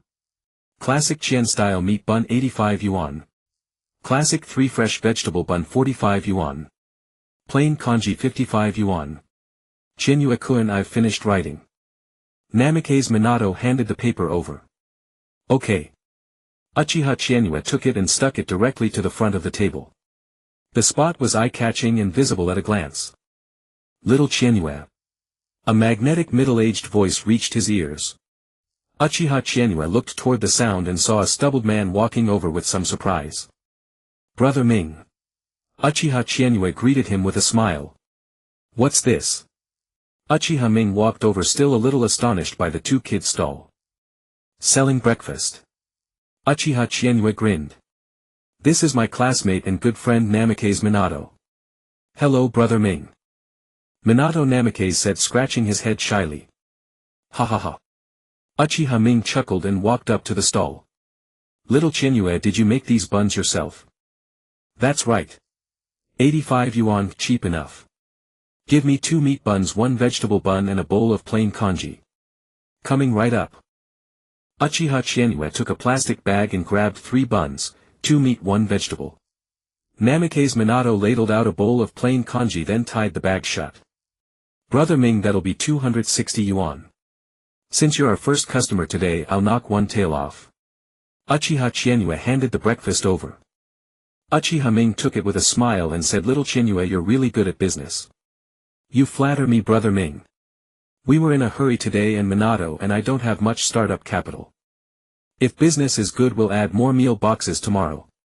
Not bad, not bad. Uchiha Ming said as he picked up a meat bun and took a bite. The taste is great too. The moment it entered his mouth, his eyes lit up. It was no different from a meat bun that cost over 100 yuan. Wait a moment, Little Chienue. Uchiha Ming smiled, his eyes narrowing into crescents. I'm just about to switch shifts with those guys. I'll let them taste your cooking in a little while. With pleasure. Without another word, Uchiha Ming picked up the 2 bags and walked into the police headquarters. With Uchiha Ming taking the lead today should sell well, Uchiha Chienue thought. Uchiha Chienue mused to himself. It had to be said he had already won by fighting on price alone. Though he couldn't understand why they would set profit margins above 60, a meat bun over 100 yuan was a bit expensive. Even after factoring in rent, utilities and labor costs, a 120 yuan meat bun given their serving size would still earn at least 60 plus yuan in profit. All in all, Uchiha Chienue felt that earning over 40 yuan per steamed bun was already good enough. If today's goods were all sold out, that would be nearly 12,000 yuan, approximately 1200 ryo, with profits around 600 ryo. Uchiha Chienue was confident he could sell them all out. For no other reason than this being the Uchiha Military Police Force, and the one who had just gone inside was Uchiha Akira. Uchiha Akira, there was nothing special about his name. But his reputation within the clan was by no means insignificant. Among the dovish faction in particular his name carried considerable weight. Although he had already looked like an old man by 15 or 16. But his father was named Uchiha Kagami. And in the future he would also have a son whose name would resound far and wide. Uchiha Shirsui. Why was Chinyue so sure? Naturally it was because Uchiha Akira was an only child. Although Uchiha Kagami was already dead, and had died under unclear circumstances with the cause still untraceable to this day, not even his corpse had ever been found. Even so it did not prevent Uchiha Akira from already having established a certain clout. He entered the academy at 5, graduated at 9, became a chunin at 10 and joined the Konoha Military Police force. Now he was already a squad leader in the military police force. As for strength, he probably had at least jonin level ability. That was something Uchiha Chinyue could not be sure about. Wow Chinyue, we actually sold an order that fast. Namikaze Minato was so excited he looked ready to jump. 26 Ryo. In just the time it took to exchange a few words, 26 Ryo was already in hand. The combined profit for the two of them was at least 13 Ryo. Basic. Uchiha Chinyue waved a hand. There are still a few minutes before 6. In a little while there will only be more people. Minato, give a shout or two. Ha. Namikaze Minato blinked. Ahem. Uchiha Chinyue cleared his throat and announced in a loud voice. Qianmen meat buns limited time special. 85 yuan each. 85 yuan for one meat bun. Oh. Minato caught on at once and began to shout along. Qianmen meat buns. At the gate of the Ninja Academy. Minato was still in an elated state. The little son had nearly become a real son, his face flushed bright red. Chinyue-kun. 12,200 yuan. Walking along, Namikaze Minato circled around Uchiha Chinyue, repeating the same few phrases over and over. We'll do it again tomorrow. Uchiha Chinyue stretched. At noon the two of us will go buy ingredients again. Okay. Minato was still excited. 12,000 yuan, that was already equal to 1,200 Ryo. His monthly pension was only 1,200 Ryo. Just before they entered the school gate, Uchiha Chinyue counted the money and looked at Minato. Minato, if you work hard it's easy to earn over 10,000 Ryo in a day. Minato nodded vigorously. Chinyue-kun, I'll work hard for sure. Here you are. Uchiha Chinyue took out 3,000 yuan and handed it to Namikaze Minato. Seeing the money before him, Minato moved to refuse it. Take it, this is what the two of us earned together. Chinyue-kun, this is too much. It's not too much at all. You worked hard too, didn't you? When do you usually get up this early?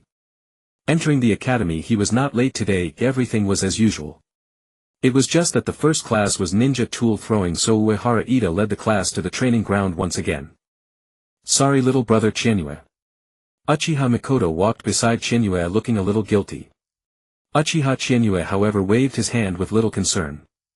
Sis, why are you apologizing to me? About yesterday. Uchiha Mikoto still wore a guilty expression. I'm sorry, I didn't expect things to turn out like this. That's a matter for the adults. What does it have to do with us? Uchiha Chinyue comforted her. Alright, that's true. Uchiha Mikoto blinked her eyes. What Chinyue said made perfect sense. They really couldn't have a say in the adults' affairs, especially when they didn't know what had led to such a situation in the first place. Uchiha Chinyue for his part was utterly unconcerned. This was the tradition of the Uchiha.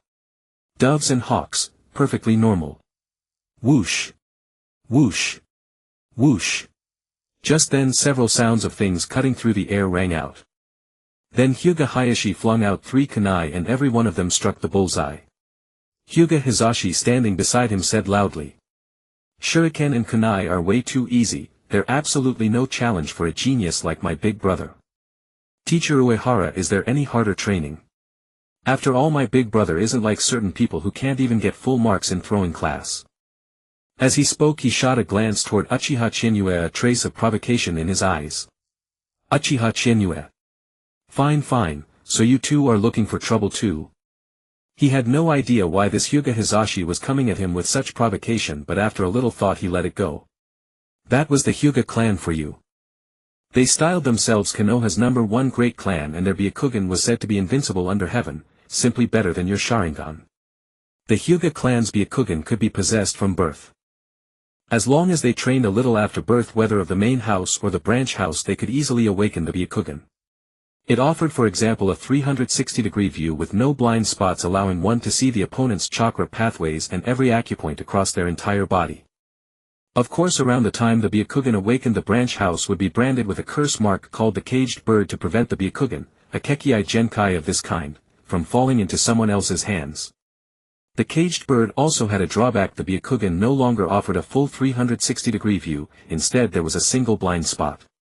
As for the feud between the Hyuga and Uchiha clans, perhaps it was a continuation from the Warring States era. During the Warring States era they fought to outdo one another, and now in the Konoha era they fought over which clan was #1. Of course, this kind of rivalry usually appeared among children. Take this very moment for example. There were only 2 Uchiha in the class. One was Uchiha Mikoto and the other was Uchiha Chinyue. As for Uchiha Mikoto, the 2 Hyuga brothers had not yet sunk to bullying a girl. Uchiha Chinyue, on the other hand, kept his light well hidden. At ordinary times he was utterly unremarkable.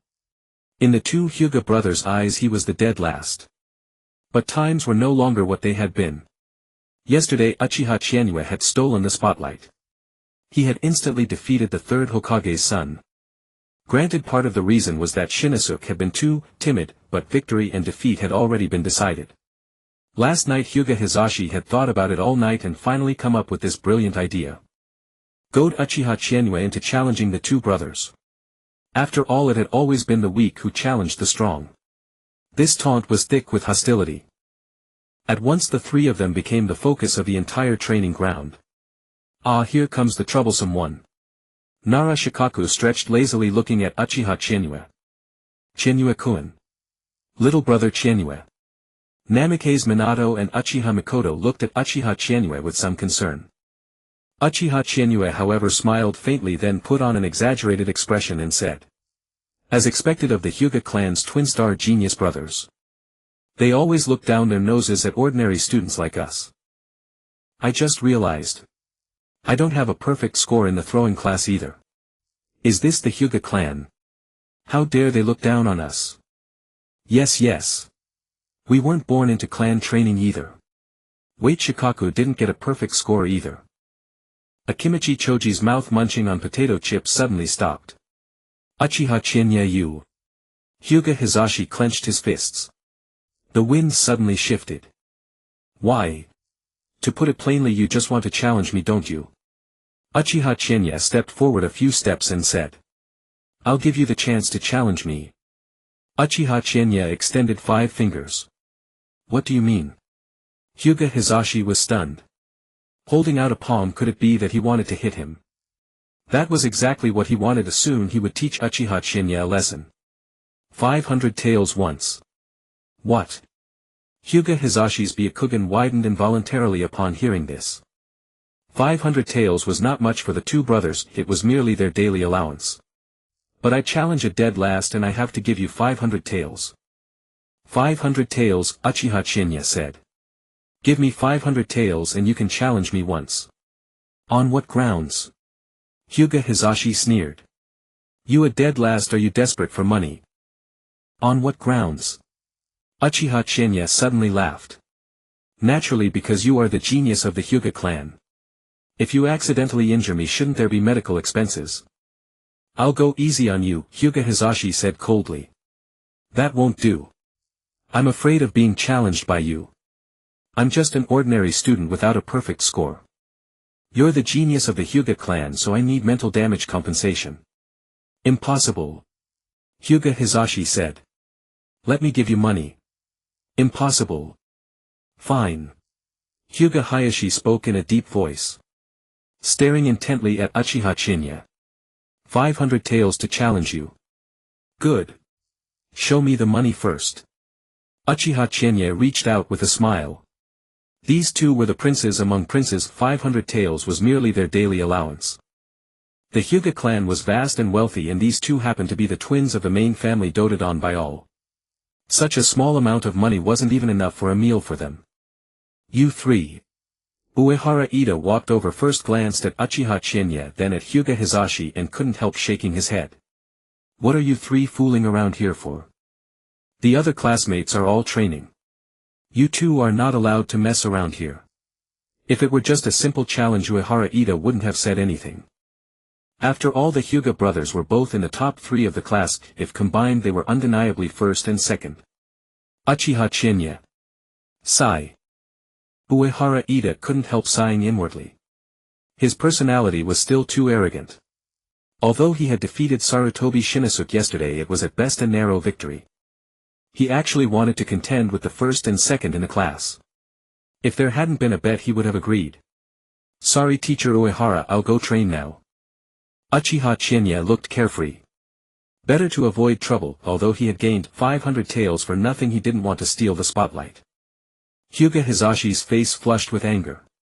Especially seeing Uchiha Chinya's triumphant expression, he became even more furious. Damn it. This was exactly what he wanted. Now that teacher Uehara is here, I can't teach him a lesson. Teacher Uehara, I want to have a ninja sparring match with Uchiha Chinya. Hyuga Hayashi spoke calmly. There is no ninja sparring class today, Uehara Ida said in a deep voice. It's almost time for class to end. Hyuga Hayashi added. Please teacher Uehara, act as the referee for me and Uchiha Chinya. Uchiha Chinya, what about you? Uehara Ida was speechless and had to look at Uchiha Chinya. He couldn't afford to offend the Hyuga clan. Although he resented the wealthy, the Hyuga brothers were truly not someone he could offend. These are the heirs of the main family. I'm fine with it, teacher.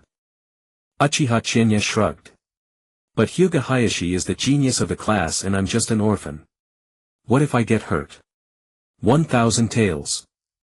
Hyuga Hayashi directly took out 1,000 taels from his pocket. Please accept my challenge. Uehara Ida. Uchiha Chinya took it without hesitation.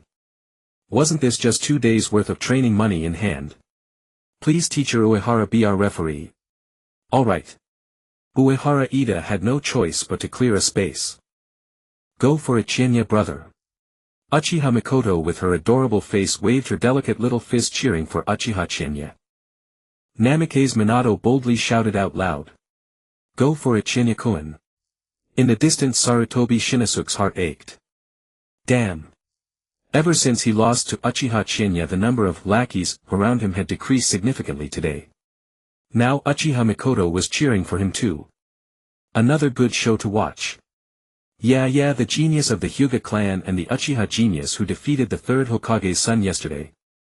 To be honest, Uchiha Chinya is a bit arrogant. Indeed, Uchiha Chinya is too reckless. Just a passerby, I think it's nothing. Didn't he already ask for medical expenses? Right, he defeated Shinizuki yesterday. It's not necessarily that he can't defeat Hyuga Hayashi, right? Hearing the discussion, Sarutobi Shinizuki felt another arrow pierce his heart. Damn Uchiha Chinya. Damn Hyuga Hayashi. I'll remember this grudge. Sarutobi Shinizuki was on the verge of tears, jotting down everything that happened today in his little notebook. He planned to wait until he had enough, then go complain to the old man. At this moment, in the center of the duel ground, Uehara Ida stood between the two. This is just a sparring match, to the point. Uehara Ida instructed. If there are no objections, then the match begins. With that, Uehara Ida used the body flicker technique and moved off the field. Around 40 or 50 people gathered, and even students from other classes couldn't help but come over. Big brother. Go for it. Defeat Uchiha Chinya. That's right. The Uchiha is too arrogant. Teach him a good lesson. Hyuga Hayashi's face was calm, 1 foot forward 1 foot back, assuming the starting stance of the gentle fist. Bring it on, Hyuga Hayashi said calmly. I'll show you the gap between a genius and a mediocre person. Aren't you going to activate your Byakugan? Uchiha Chinya blinked and asked. I'll activate it when the time comes. I have my own style, Hyuga Hayashi added. Alright, well said. If you won't activate it, then don't. Uchiha Chinya again began a sloppy sequence of hand seals. But the moment he started forming seals, Hyuga Hayashi had already clasped his hands together. The veins on his forehead bulged and all his chakra gathered around his Byakugan. Secret Scroll Sky Severing Wave. There was not the faintest warning. Before the hand seals had even been completed, before Hyuga Hayashi's Byakugan had fully opened. Most of his chakra had been depleted and the air pressure before him had already blasted outward. Bang! In the space of a spark the pressure burst away, so fast that the naked eye could barely perceive it, and landed squarely on Hyuga Hayashi's body. Whoosh! The two had been standing in the center of the arena, but a single sky-severing wave sent Hyuga Hayashi's stance crumbling as he stumbled back again and again. Impossible! Hyuga Hayashi was utterly astonished. How could he be this fast? A speed like that? Impossible! He clearly hadn't even finished forming the hand seals. What's more, this sky-severing wave was already a level 3 sky-severing wave. Its power had doubled compared to the one that struck Sarutobi Shinnosuke yesterday. Hyuga Hayashi kept retreating, his body seized by the crushing air pressure. Seizing the opening, Uchiha Chizuki raised his hands and deliberately faked forming hand seals again. Humph. You won't fool me this time. Though his body was being forced back, he could see that Uchiha Chizuki's chakra was already running dangerously low. It was nowhere near enough for him to unleash a great fireball. There it is. That mysterious jutsu from yesterday. What a formidable jutsu. It can actually push Hyuga Hayashi back. So what? There's no way my big brother could lose to Uchiha Chizuki. The crowd buzzed with discussion, but Uchiha Chizuki was already moving. Infinite wild dance. Uchiha Chizuki moved like a phantom, closing the distance in 2 or 3 lightning-fast strides. Hyuga Hayashi was still struggling to shake off his numb, weakened state when Chizuki appeared before him. Thump thump thump thump. Punch after punch, every blow landed solid and heavy on Hyuga Hayashi's body. How is that possible? Chizuki, stop. Uehara Ida flashed onto the platform at once. Uchiha Chizuki had already pulled back his fists. Instructor Uehara, he's fine. Uchiha Chizuki withdrew his hands and stood to the side. As for Hyuga Hayashi, he was indeed not seriously hurt, only his chest ached. For an instant the entire arena fell silent. Too fast. Had Hyuga Hayashi lost just like that? If Uehara Ida had not hurried onto the stage. If Uchiha Chizuki had been allowed to finish that flurry of punches, the consequences would have been unimaginable. Defeat had already become an indisputable fact. Big brother. Hyuga Hisashi charged onto the platform, glaring furiously. Brother, I lost, Hyuga Hayashi said, looking utterly dejected. Impossible. Hyuga Hisashi roared, Uchiha Chizuki's jutsu is suspicious. I've never seen such a technique. Just because you've never seen it doesn't mean someone else can't have it. Uchiha Chizuki was speechless. You. Hisashi clenched his fist. I challenge you. That's enough, Hisashi. Hyuga Hayashi held Hisashi back, then bowed to Uehara Ida.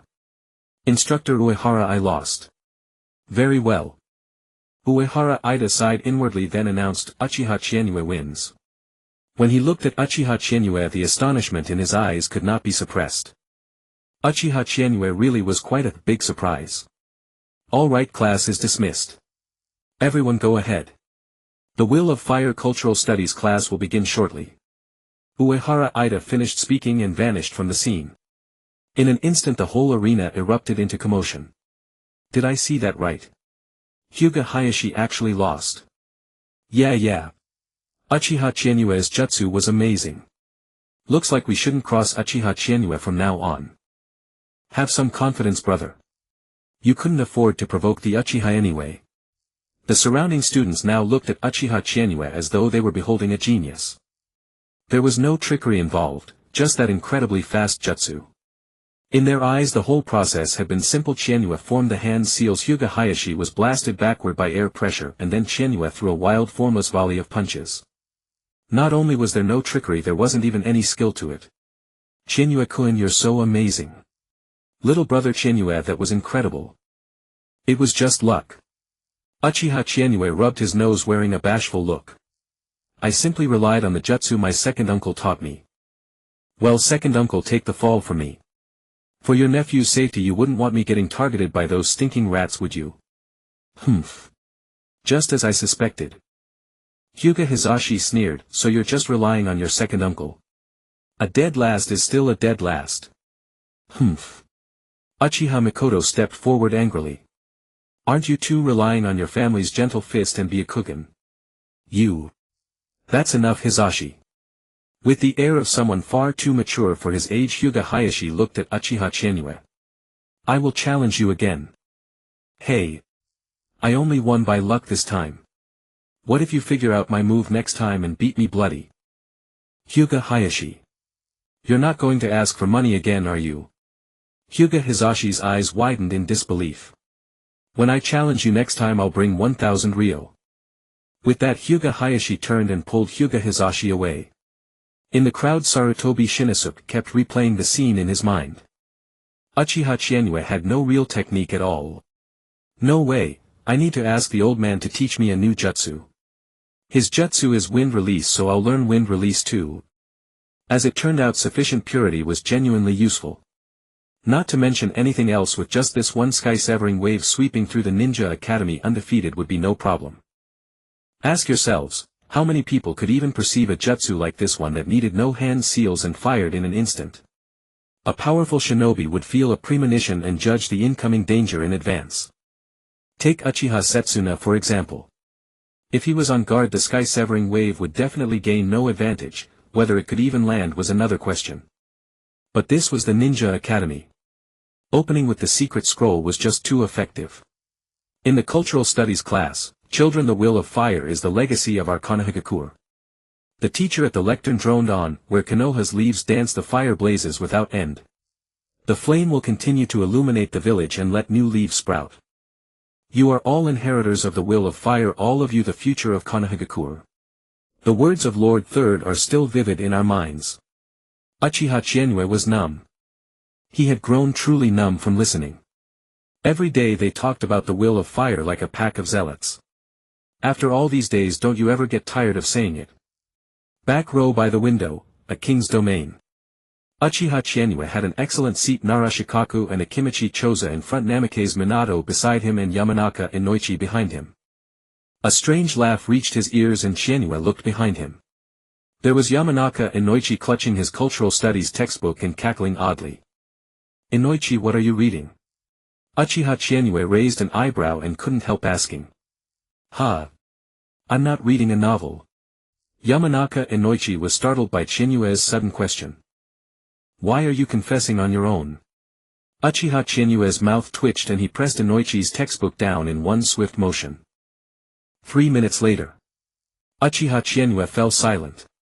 This time he was truly silent.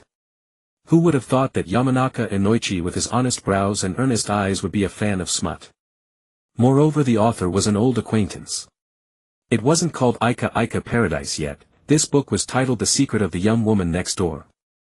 Wait, if I'm not mistaken, the oldest kid in our class is only 6.5, damn it. Cough cough. Chinyue, hurry up and give it back.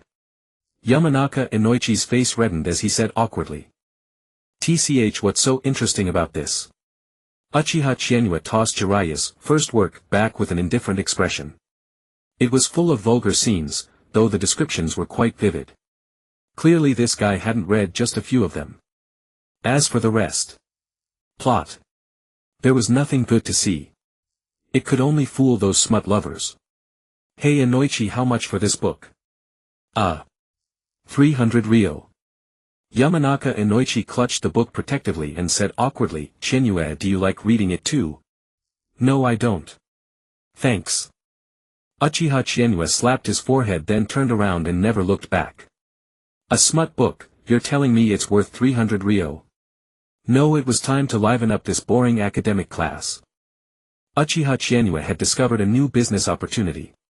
If this kind of smut could sell for 300 ryo, what about writing his own serialized one? First he would write a draft, then talk it over with a publisher. Yeah. As soon as he said it, he started. Uchiha Chinyue took out paper and pen and wrote 5 large characters at the top. "The Fallen Prodigy. Ninja Power Level 3. Chinyue-kun, what are you doing?" The little blonde-haired boy was stunned as he watched Uchiha Chinyue writing furiously. Was this the usual Chinyue? He was actually writing during academic class. "You'll see in a minute." Uchiha Chinyue grinned and kept scribbling away.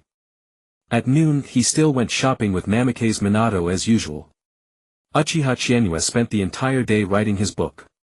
Still writing by hand was rather slow. Even after simplifying the plot and keeping only the essential core. He had only just gotten to the old man's appearance. But well, the golden 3 chapters were there. Although writing a book wouldn't bring immediate returns. Judging from the reaction of the little blonde-haired boy in front of him. Sugoi. Namikaze Minato's face lit up with excitement. Chienue-kun is Yen-kun about to start his rise. Read it slowly. Uchiha Chienue smiled. I'll write about that later. I really want to see what happens next. Namikaze Minato's eyes were filled with regret. Chienue-kun is incredibly impressive, he can even write such an excellent book. Another ordinary day at the Ninja Academy passed by. As school was about to end, Uchiha Chienue, Namikaze Minato and Uchiha Mikoto walked out of the classroom. At the school gate, 2 Byakugan users stopped them. Uchiha Chienue, I challenge you. Hyuga Hayashi crossed his arms over his chest and with a very natural movement took out 1,000 ryo. Hiss. What a rich man. Uchiha Chienue remained unmoved at first and said, Hayashi, don't you think this is a bit too soon? Are you sure you don't want to train some more? No need. Hyuga Hayashi wore a cold, proud expression and pressed the 1,000 ryo into Uchiha Chienue's hand. Then let's begin. Uchiha Chienue shrugged and stepped back 2 paces. Hyuga Hayashi immediately assumed the opening stance of the gentle fist. 10 seconds. Little brother Chienue, you're so skilled. Is this jutsu from your second uncle? As expected of Chienue-kun. It's nothing special. It's all thanks to my second uncle's good teaching. Damn it. Hyuga Hizashi clenched his fists and glared at Hyuga Hayashi, who was lying on the ground more than 10 meters away. He wished he could charge over and give Uchiha Chienue a beating. But obviously it seemed he couldn't. Big brother. Hyuga Hizashi quickly ran over and helped Hyuga Hayashi to his feet. Little brother, I lost again. Hyuga Hayashi looked somewhat dejected.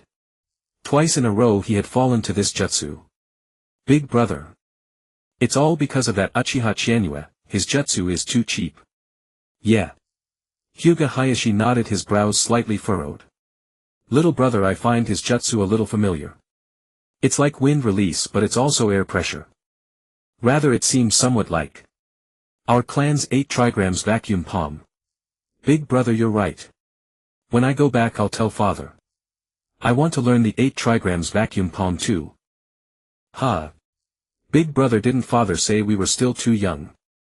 But father had already mastered rotation by the time he was 10. Next time.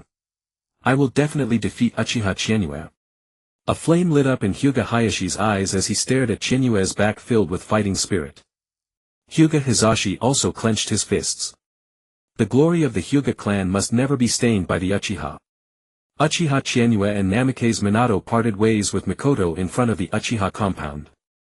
Mikoto's home was down another path. Uchiha Chienue and Namikaze Minato went home instead. Today Uchiha Chienue would make a decision that betrayed his ancestors. In the back courtyard of the house beside the pond. Minato, we're starting our regular training tonight. Training? Namikaze Minato scratched his head. Chienue-kun, don't we need to prepare ingredients? We have to train anyway. Uchiha Chienue said with weighty sincerity. Who knows when we might be sent to the battlefield?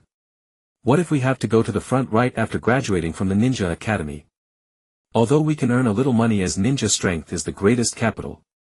From now on we'll train for 4 hours every afternoon. Afterward we'll knead the dough, cook the rice and prepare for tomorrow's work. Alright. Namikaze Minato nodded firmly. Following Chienue-kun would never lead to mistakes. From that moment time began to pass at a tremendous speed. In the blink of an eye a week had gone by. Ding. Congratulations host for completing a match in the duel arena. Reward wind release fragment 2. Uchiha Chienue sat on the lawn. Beside him was Namikaze Minato, who had been knocked down and was too exhausted to stand. Chienue-kun, you're amazing. Namikaze Minato gasped for breath. Why does it seem like Chienue-kun is getting stronger every day? Aren't you too? Uchiha Chienue smiled. A few days ago you couldn't even react to my vacuum wave. Today it just grazed past you. Minato seemed to have a unique talent for speed. After all, Namikaze Minato only knew a single clone jutsu. Body flicker jutsu. It didn't exist at all. What he practiced were just the techniques taught at the ninja academy. As for his inherited clan jutsu. Sorry, his father was just an ordinary chunin. The only jutsu he had left him was earth release, earth flow wall. As for Namikaze Minato. It could only be said that he couldn't release it yet. Getting a body flicker jutsu isn't difficult. I should ask my second uncle for one after a while. Uchiha Chizuki sank into thought. The most famous user of the body flicker jutsu would be the future Uchiha Chizuki. What if he tried to develop Uchiha Chizuki's body flicker jutsu? It was just that he didn't quite know the principle behind it. System view my panel. Host personal panel, current annual card, remaining time 365 days. Name Yuzhibo Chizuki. Age 6 years old. Ninjutsu apprentice level 2, 10,500. Taijutsu apprentice level 2, 50,500. Genjutsu genin level 1, 200, 1000. Ninja card Rock Lee equipped. Summoning beast none. Scroll air / level 6. Special ninja tool equipment none. Kekkei Genkai Yuzhibo clan single tomo Sharingan. Chakra nature development fire LV4 wind LV3 lightning LV1. Special talent meticulous. Current silver tails 100000. Ding. Host has accumulated consumption of 5,000 silver tails, unlocking the recruitment function. Recruitment is finally open. Yuzhibo Chizuki has also tasted the sweetness. With Rock Lee's boost of 50 to Taijutsu training below Chunin level, the Taijutsu progress bar rises rapidly. At this pace, in at most half a month, Taijutsu will advance to the next stage. Then what about those with ninjutsu type boosts? Could it be? Young one, click here to embark on the path to strength. Indeed, my Banyi has jumped out again. Yuzhibo Chizuki decisively clicked into the recruitment. A familiar panel popped up. Please select guaranteed S-rank ninja fragments. Please select guaranteed A-rank ninja fragments. Yuzhibo Chizuki first clicked into the S-rank ninja section. A large number of ninjas appeared before him, all high-tier S-rank ninjas, but the ones at the back were grayed out and unclickable. Only the first 5 could be selected. Deshiwan Bofeng Shui Men Pei En Tian Dao Yuzhibwa Yu Suzwa Neng Hushinmi Mian Junan. All are veteran S-rank ninjas. As for A-rank ninjas, there were several more choices, a full 10 of them. Maite Kai Yuzhibwa Yu Di de La Shao Nan Yuzhibwa Ji Shui Chimu Ka Ka Shi Wan Hua Tong Xia Luan Yen Chi La Bai Yuzhibwa Zwa Zhu Wan Hua Tong Xia Luan Yen Zhao Mei Ming. As for these S-rank ninjas, hesitating even a second is disrespectful to Dai Tu. This game, of course, Yuzhibo Chizuki had played in his past life. And his transmigration was also a result of a night of rage. As a product of the studio that most respects Dai Tu, when it comes to strength, hesitation is disrespect to him. For S-rank he decisively chose the mysterious masked man. As for A-rank, it made Yuzhibo Chizuki somewhat conflicted. Among them there were 3 very good options. Ingzua Ji Shui and Shinka. Although in the game Shinka isn't that great, but that's Kamui. Given the system's nature, who knows what kind of boost an A-rank ninja will provide. Moreover, as long as you have enough money, you'll definitely obtain that ninja's forbidden techniques. System, if I recruit Shinka, can I obtain Kamui? Ding. For A-rank ninjas, the host will obtain the cultivation methods for all of that ninja's skills, whether they are forbidden techniques or bloodline limits. Gasp. These 3 are indeed troublesome. Ji Shui's ability is also very strong, that's Koto Amatsukami, which can directly change a person's thoughts. Moreover, that body flicker technique and Uchiha-style swordsmanship if the second great ninja war is about to start. Body flicker technique is indeed a major weapon. The host possesses the bloodline of the Uchiha clan. If the Sharingan reaches the 3-tomo level, you can equip A-rank or above Uchiha ninja cards and obtain the ability of that Mangekyo Sharingan. I choose Yuzhibo Jishui. The Kamui attack I in terms of ability is absolutely inferior to the bug that is Yuzhibo Jishui. As for Ingzua, he was directly eliminated by Chizuki. As for the Chidori series of ninjutsu, Yuzhibo Chizuki already knew the development methods. As for the Amaterasu that can't burn people to death, Obviously it's inferior to Koto Amatsukami. Moreover, according to the system, if he spends enough to get the mysterious masked man, then what he'll get is the Kamui intangible eye. Young one, click here to start the recruitment. Then Banyi pointed at the 10-pull recruitment with the Uchiha fan. Yuzhibo Chienua didn't rush to click but instead looked at the recruitment rules. 100 fragments for an S-rank ninja, 40 fragments for an A-rank ninja. Each 10 pull guarantees at least one A or S-rank fragment. Every 80 pulls guarantees a set of A rank and every 100 pulls guarantees a set of S rank. It's different from the game. After all, in the game only S rank is guaranteed, not A rank. But mixing A and S guarantees. Damn, as expected of you, this dog system. There are quite a few ninjas in the recruitment pool. C rank ninjas are the Konoha 12 except Ning Ci. There are also 6 B-rank ninjas: Ji Feng Chuan Ming Ren Zhua Zhu Shaoying Tian Tian Jun Ma Lu and Nbuka Kashi. Unlike the game, there are no secondary A-rank ninjas. Moreover, the recruitment has a chance to give other things, not necessarily all ninja fragments. Different types of Magatama nature transformation fragments and summoning prestige. Fucking hell. No need to think twice, it's highly likely to get these. 200 taels per pull, 2000 taels for a 10 pull, 20,000 taels for a 100 pull. Let's do a 10 pull first. Forget it, just pull first and talk later. This is the fastest path to improvement right in front of him, and also the path with the greatest return on spending. Congratulations to the host for obtaining UNVG Nai Fragment 2, Yu Jibwa Zhu Fragment 1, Chun Ying Fragment 1, Lightning Release Fragment 5, Universal C-Rank Ninja Fragment 3, Yu Jibwa Ji Shui Fragment 1. My 2000 taels. Keep pulling. At least I should get a full C-Rank Ninja card right.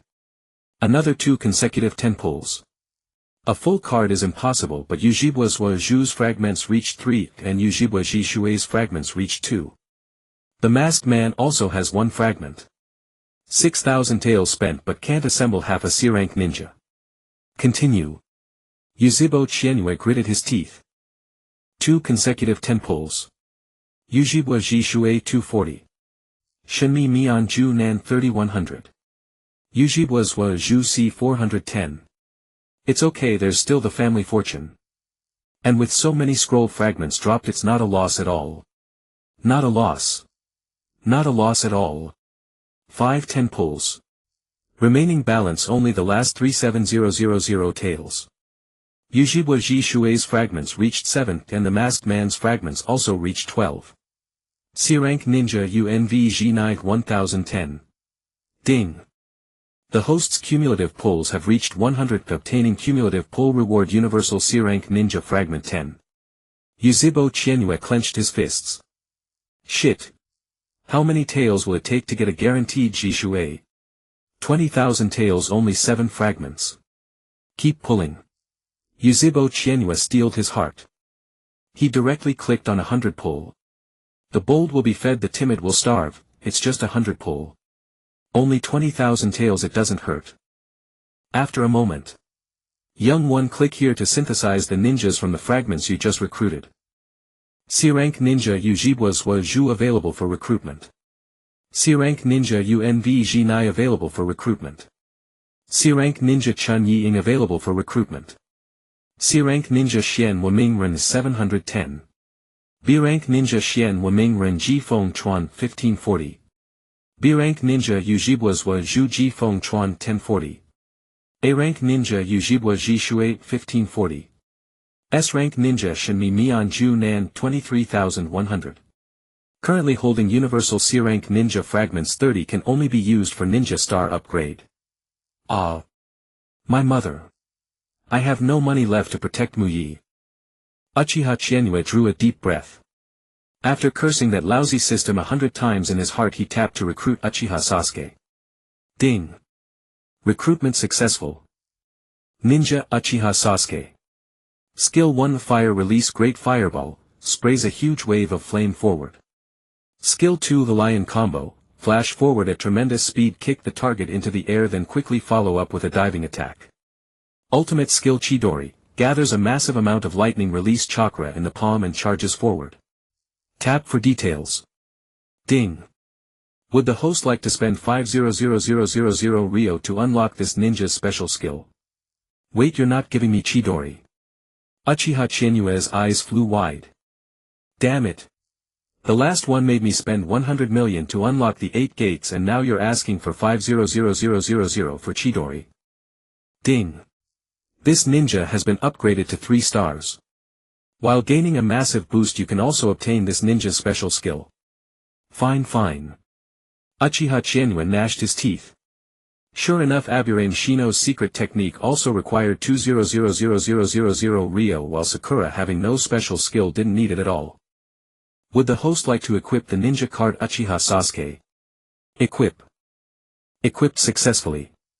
Ninjutsu training experience boost increased by 50. Genjutsu training experience boost increased by 10. Fire release ninjutsu power increased by 10. Congratulations, host. You have obtained this ninja's special trait Tutomo Sharingan. The host's mental energy will slowly grow until the Tutomo Sharingan is unlocked. 3 stars. A C-rank ninja requires 100 fragments to rise to 3 stars. Currently Uchiha Sasuke only has 8 extra fragments.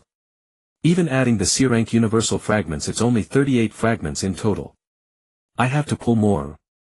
Damned lousy system. Let me try upgrading 1 star first. After all, Uchiha Sasuke is the C-rank ninja with the highest compatibility with me.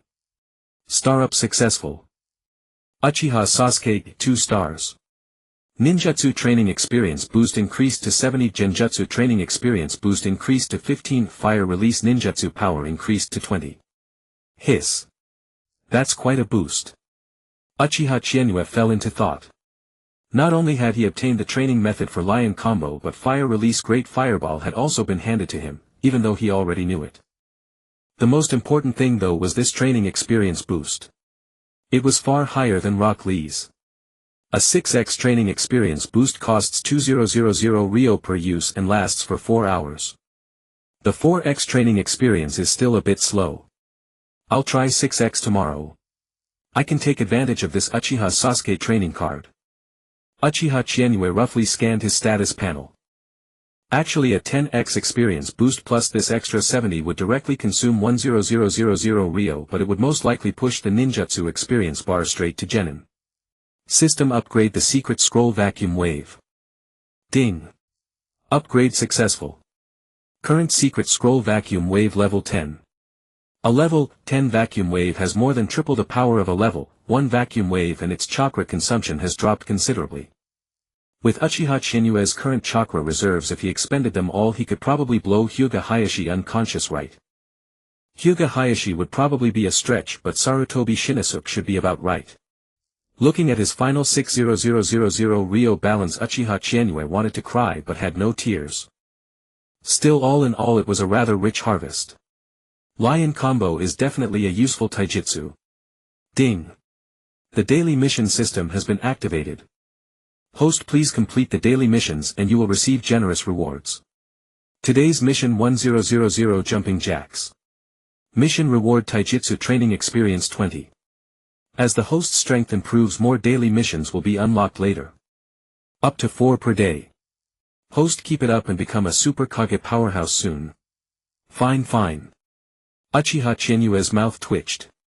1000 jumping jacks. What the hell, isn't that the training method of those father and son frogs in green spandex? But those 20 experience points really made Uchiha Chinyue's eyes light up. The next day. As usual, Uchiha Chinyue and Namikaze Minato were ready to set off.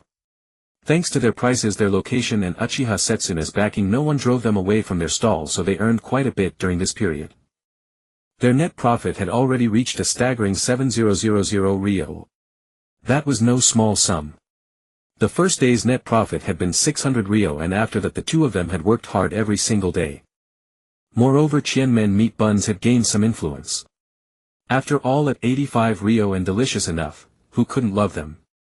Chinyue-kun, this really tastes great. Namikaze Minato took a sip of the century egg and lean pork congee. Although it looked black and the first mouthful had an odd taste, after eating a bit more, that lingering aftertaste. It was truly unforgettable. Chinyue-kun, you're a genius. Just all right. Uchiha Chinyue said modestly. I don't know if others can accept it yet. Let's give it 2 days first. The century eggs that had been cured a week ago were finally ready in the middle of last night. Chinyue setting up the stall again. Just then a familiar figure walked in through the door. It was his second uncle Uchiha Setsuna. The old man frowned the moment he came in. What's that smell? Second uncle is here. Uchiha Chinyue smiled, snatched the century egg congee from Namikaze Minato's hand and offered it forward. Second uncle, try it. It's a new congee I came up with, century egg and lean pork congee. What a strange smell. Uchiha Setsuna frowned. This thing was black and smelled odd too. Uncle Setsuna Chinyue-kun is a genius. This black thing is called century egg. It's really tasty. Namikaze Minato chimed in from the side. Is that so? Uchiha Setsuna was still somewhat doubtful. He had come today to ask Uchiha Chinyue about ninjutsu. After all, after a week of buzz, the news of his crushing defeat of Hyuga Hayashi had already spread everywhere. Especially in the Uchiha clan, everyone regarded Uchiha Chinyue as a genius. Of course, the most important thing was, Great Elder, I never thought you'd actually been keeping secrets. That such a swift wind release jutsu could have such power in the hands of a kid like Chinyue. In short, he had been put into a corner and wanted to ask Uchiha Chinyue whether he could be given a copy of the jutsu. As for Uchiha Chinyue's stall selling, Uchiha Setsuna did not object. Nor did he find it shameful in the least. The child had no income and developing ninjutsu required a lot of purchased materials and ninja tools. With even a moment of carelessness he could wind up in the hospital. With expenses that heavy, how could anyone not support him earning a little money from a stall? I have wronged my elder brother and I have wronged little Chinyue. He had grown up without much love and without money. Uchiha Setsuna gave the little blonde a long deep look. This blonde with his bashful look was clearly playing the sidekick role. Suddenly Uchiha Setsuna recalled the suggestion Chinyue had made a few days ago. He couldn't be. Impossible. Absolutely impossible. Chizuki surely wouldn't do such a thing. How could he possibly be thinking of forging a deep friendship with someone only to murder him later to stimulate the awakening of his Sharingan? But then why was Chizuki bringing a civilian orphan along? After all, a civilian orphan was equivalent to a bottom-rung nobody. They were the kind of existence who could vanish for ages within Konoha without anyone ever noticing. No, that can't be. Right. Chizuki would absolutely never do such a thing. Perhaps this blonde-haired kid has some remarkable qualities after all. Uchiha Setsuna sighed inwardly. The two little tykes both gazed at him with anticipation, as if yearning for him to taste a spoonful of the century egg and lean pork congee. Uchiha Setsuna mused for a moment, then took a bite. Hiss.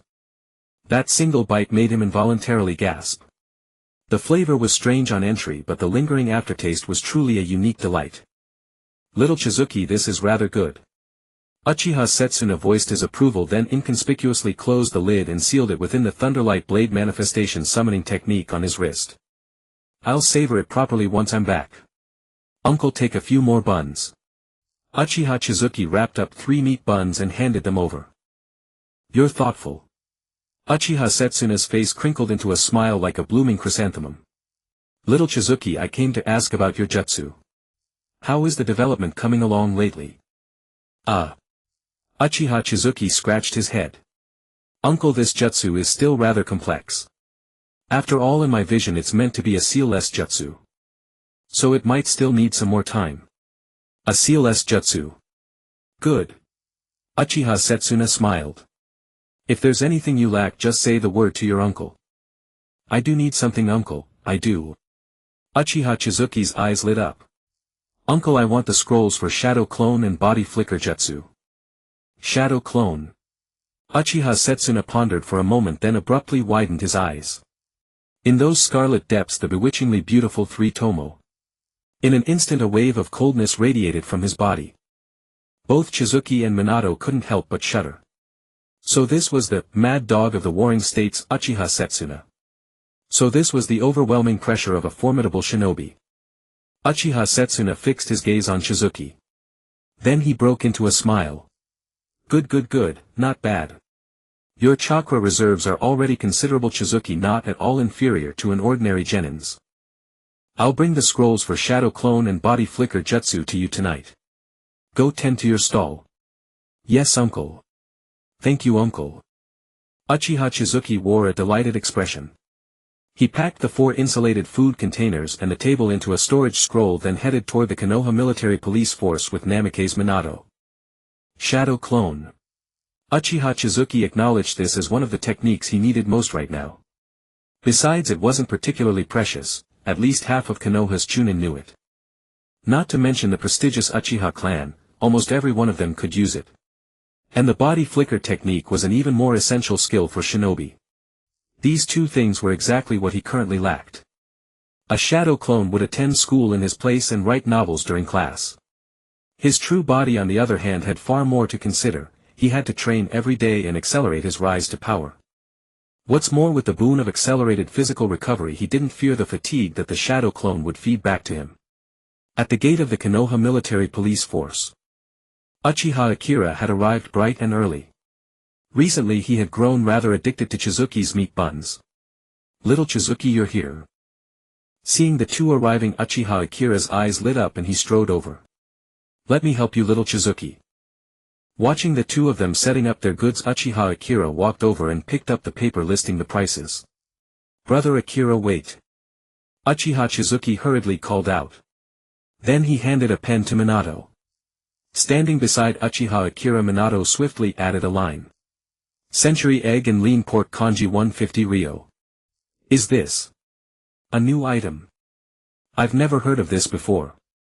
Uchiha Akira stared at the century egg and lean pork congee column, puzzled. What exactly was a century egg anyway? Brother Akira, just taste it and you'll see. Namikaze Minato nodded eagerly. Brother Akira, this is really delicious. Alright. Uchiha Akira smiled. Then give me a bowl of century egg and lean pork congee and 3 meat buns. That'll be 400 ryo. At the school gate, Namikaze Minato seemed to be unusually excited at this time every day. Chizuki-kun. We made at least 1300 ryo today. It should be more than that. Uchiha Chizuki smiled. The century egg and lean pork congee actually didn't cost much to make. On average, a single bowl only cost around 60 ryo. 1 bowl could earn 90 ryo. All 50 bowls today had been completely sold out, yielding a net profit of a full 450 ryo. Moreover, today was all about making a name. Just like at this moment.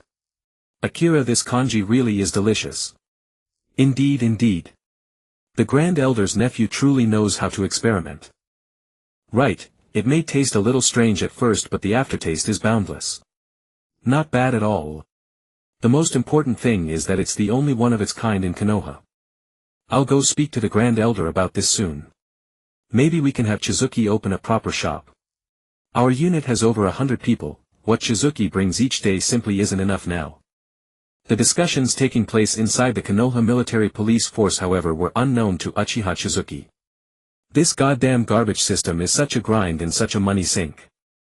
Uchiha Chizuki grumbled inwardly. Other people's systems came with daily sign-ins and maxed out rewards. By age 10 they were trouncing the entire shinobi world and keeping a harem. And him. He was stuck with this dog's hit system, having to work and earn money to top up its charges and serve as its beast of burden. Though the gains were somewhat acceptable, comparison was the thief of joy. Others at least awakened the Mangekyo by age 6, right? I don't even have a Tutomo. Something's off. At the school gate, Uchiha Chizuki suddenly froze for a moment, then quickly put on a look as if nothing had happened. The entire process was so swift that ordinary people couldn't have detected it. Even Namikaze Minato, who was always by his side, failed to notice anything at all. Someone is watching me. This feeling, once it emerged, refused to subside. As expected, staying hidden all along had been the right call. He hadn't revealed much. The only ones who knew most of his secrets were his second uncle and Namikaze Minato. Of course, neither of them knew about his Sharingan. Who was watching him? The third Hokage's Anbu or Danzo's root. It couldn't be the Uchiha clan. His second uncle was the oldest elder in the clan. With him backing Chizuki, spying on him was definitely not a wise choice. Most likely it was Root. That said, it could also be the Hyuga clan or the Anbu. All of them were possibilities. But thinking too much about it now was useless. He should simply deal with the immediate situation first. The Ninja Academy phase was exactly his best window of opportunity to grow. Suddenly Chizuki thought of his second uncle again. Tisk, the 200,000 Ryo he'd earned from developing the jutsu was indeed rather troublesome to handle. How could he repay his second uncle? The sky-slashing wave was just a secret scroll, only he himself could use it. Next door to Qianyue's home stood the house of Uchiha Fushan. Father, in my view we should not let Qianyue and Setsuna get too close to the Grand Elder. Uchiha Fugaku frowned as he spoke. Sigh. Uchiha Fushan let out a sigh, his eyes brimming with helplessness. Fugaku, what do you make of the relationship between our Uchiha clan and Konoha? We should set aside our pride and merge into the village, that is the wisest course. Uchiha Fugaku replied without hesitation. It is just that, father, the leadership seems far too wary of our Uchiha clan. Yet the clansmen remain steeped in the glory of the Uchiha's noble name, going about with their noses in the air day in and day out. They will never integrate into Konoha. Moreover, the work assigned to our clan is all too likely to offend those foolish civilians. Indeed. Uchiha Fushan narrowed his eyes. In truth, your father often agrees with the Grand Elder. It is just that in my position there are certain steps I have no choice but to concede. The third Hokage is in his prime. Suppressing our Uchiha clan is simply his choice, and even if we harbor grievances we can do nothing about it. And Danzo, that old mongrel, does he really think I don't know the truth behind that blind eye of his? As he said this, Uchiha Fushan erupted in fury and slammed the table, making the entire house seem to shake. Father, please calm down. Uchiha Fugaku said hastily. Enough. After a while Uchiha Fushan let out a long breath. Little Qianyue can well be called a genius. That ninjutsu of his, I've looked at it, it is a sealless jutsu. In developing ninjutsu he is an irreplaceable talent. He puts me in mind of a certain someone. Father, that is precisely why we must not let him. Before Uchiha Fugaku could finish, Fushan shot him a glare. What can you do about it? They are uncle and nephew, blood uncle and nephew. Let us drop this topic. As I see it, the most pressing need is not to make Qianyue take sides but to reconcile with Setsuna. The top priority for our Uchiha clan should be letting go of factionalism. If we remain fractured like this, within 20 years I fear our Uchiha clan will face the disaster of extinction. Outside, the Konoha leadership pressured them, withholding allocations and hampering them at every turn. Inside, the Uchiha were severely divided, with many clansmen nursing resentment. What a masterful scheme the second Hokage had woven. One would expect no less from someone who shared an era with that great man. Uchiha Fushan sighed inwardly. Back then no one considered it the least bit improper. The Uchiha clan was the symbol of strength itself, guarding Konoha's safety and wielding the law. But now, the water that carries a boat can also capsize it, those ignorant masses. Oh right. Uchiha Fushan suddenly spoke. You should move closer to Qianyue. If your father's guess is right, he is bound to become the pillar of his generation in the days to come. Furthermore, Qianyue's cohort of academy students will all be heirs to the great clans. If the opportunity comes, speak of this with Qianyue and Mikoto. It will do no harm after all to build bonds with them. Ah. Father, Qianyue gave the young master of the Hyuga clan a beating not long ago. That was his own doing. You need not take children's fights too seriously. They are bound to grow up eventually. Yes, father, I understand. Uchiha Fugaku bowed and withdrew from the room. As he turned his head, he spotted a clansman dashing urgently toward him. Young master. Uchiha Fugaku gave a composed nod. Just the person I wanted to see, young master, come try some of this. Uchiha Qianyue, I challenge you.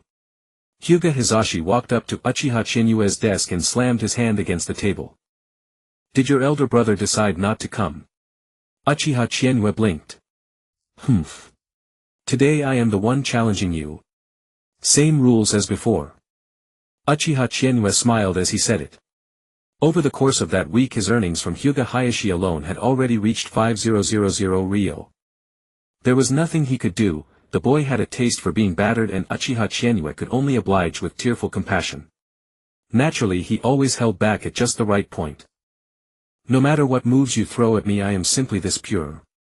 Opening with the void-cutting wave into the endless wild dance, each time increasing the chakra output, Hyuga Hayashi could not evade it at all.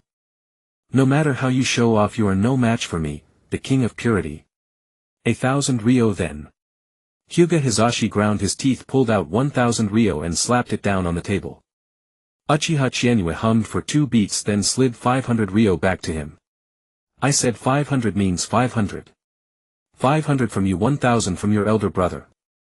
Are you looking down on me? Hyuga Hizashi flew into a rage, flames seemingly blazing within his eyes. Today I will avenge my elder brother for sure. Whoosh! In that very instant, as if guided by some uncanny impulse, Hyuga Hizashi gathered every ounce of his chakra into his eyes. Veins swelled abruptly, and in a flash all became clear. The world before his eyes had in that moment turned thoroughly bright. I've awakened the Byakugan. Realizing this, Hyuga Hizashi was overjoyed. Looking at Uchiha Chienue, he called out, "Come. Duel me right now." Before his voice faded, Hyuga Hizashi's body pitched forward. Hizashi-kun. Namikaze Minato, sharp-eyed and swift-handed, caught him just in time. Sorry. Hyuga Hayashi had also come over by then, supporting Hyuga Hizashi. Fainting right after awakening the Byakugan was only natural. The chakra drain was so sudden that it could knock one out cold. How terrifying. Uchiha Chienue did not even lift a finger and Hyuga Hizashi collapsed. What happened? What is going on? From now on we really cannot afford to provoke Uchiha Chienue. All around people sucked in chilled breaths. Uchiha Chienue for his part could not stop the corner of his mouth from twitching. Still. Even as he regained his composure, he could not help but cast a pitying glance at the fallen Hyuga Hizashi. That glance landed squarely in Hyuga Hayashi's eyes. Hyuga Hayashi could not help clenching his fists. Uchiha Chienue, are you pitying us? Do you think we are overreaching by challenging you? No. Uchiha Chienue shook his head with great composure. I am not pitying you. On the contrary, I am rather fond of you two brothers. Whenever they had free time they would come and deliver money. How great was that? He was after all his second biggest patron. Then why? Before Hyuga Hayashi could finish, Uchiha Chienue answered serenely, I was only pitying your younger brother. He awakened the Byakugan today. What? Hyuga Hayashi was perplexed, unable to grasp what Uchiha Chienue meant. Just at that moment the bell for class rang. Today it was Hizashi who lost. Hyuga Hayashi said. Next time I will challenge you again. With that he carried Hyuga Hizashi back to his seat, intending to ask for leave and go home once the teacher arrived. Chienue-kun, is Hizashi-kun all right? Namikaze Minato poked Uchiha Chienue's arm and asked, puzzled. Minato, sometimes being born into a great clan is not necessarily a good thing. On that day during the second class the Hyuga brothers went home. Namikaze Minato was silent the whole day. Chienue-kun, is Hizashi-kun really? Uchiha Chienue nodded. A caged bird, when will it ever fly? This is the fate the Hyuga clan cannot escape. It will probably be a long time before we see Hizashi in school again. Sigh. His income was about to drop again. Otherwise, having those brothers come to challenge him all day was a considerable source of income.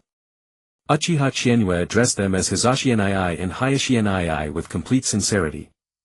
After all, those who knew they could not win yet still came to hand over money and get beaten up were rare indeed. That night Uchiha Chienue spent all the spare money on hand. He used another 10,000 ryo for a thoroughly satisfying six-fold training speed. For no other reason than to raise his C-rank Uchiha Sasuke card to 3 stars. Chidori was a must. Money could be earned again, but the shortfall second uncle was owed had to be covered. 100 draws guaranteed 10 C-rank ninja fragments for 20,000 ryo. Uchiha Chienue did 600 draws straight, using up every last bit of the silver in the system, then topped up another 60,000 ryo himself. He now had only 100,000 ryo left on hand. Still, that 100,000 wasn't a small sum. As for the gains this time. Host personal panel annual card, remaining time 365 days. Name Uchiha Chienue. Age 6. Ninjutsu Genin rank 1 101,000. Taijutsu trainee rank 3 120,500. Genjutsu Genin rank 1 200 1000. Ninja cards owned Uchiha Shirsue Uchiha Sasuke Uzumaki Naruto equipped C-rank Uzumaki Naruto Hyuga Hinata. Summoning Beast Nun. Secret Scroll Vacuum Wave Level 15. Special Ninja Tools Equipment None. Kekiai Genkai Uchiha Single Tomo Sharingan Growing. Chakra Nature Development Fire Level 10 Wind Level 3 Lightning Level 1. Special Talent Meticulous Attention to Detail. Current Silver 0. His ninjutsu had already reached Genin level. Current ninja cards. C-rank Uchiha Sasuke 3 stars 3100. C-rank Uzumaki Naruto 2 stars 760. A-rank Uchiha Shirsue 2 stars 2560. S-rank Mysterious Masked Man 68100. Only 3 ninja cards can be equipped at the same time. And the 3 Chienue had equipped were the 3 that gave the greatest boost. The 3-star Uchiha Sasuke provided a 90 bonus to ninjutsu training experience, a 20 bonus to genjutsu training experience, and a 30 increase in fire release power. As for Shirsue's abilities. A-rank ninja card Uchiha Shirsue. Skill 1 Uchiha Style Halo Dance, a ninja taijutsu used with the body flicker technique to slash a blade of fire release light forward. Skill 2 The Fire Release Phoenix Flower Claw Crimson, an attack using Fire Release Phoenix Flower Claw Crimson in coordination with the body flicker technique. Skill 3 Kodo Amatsukami Radiance, pulls the target's mind into a genjutsu space and instantly destroys their psyche.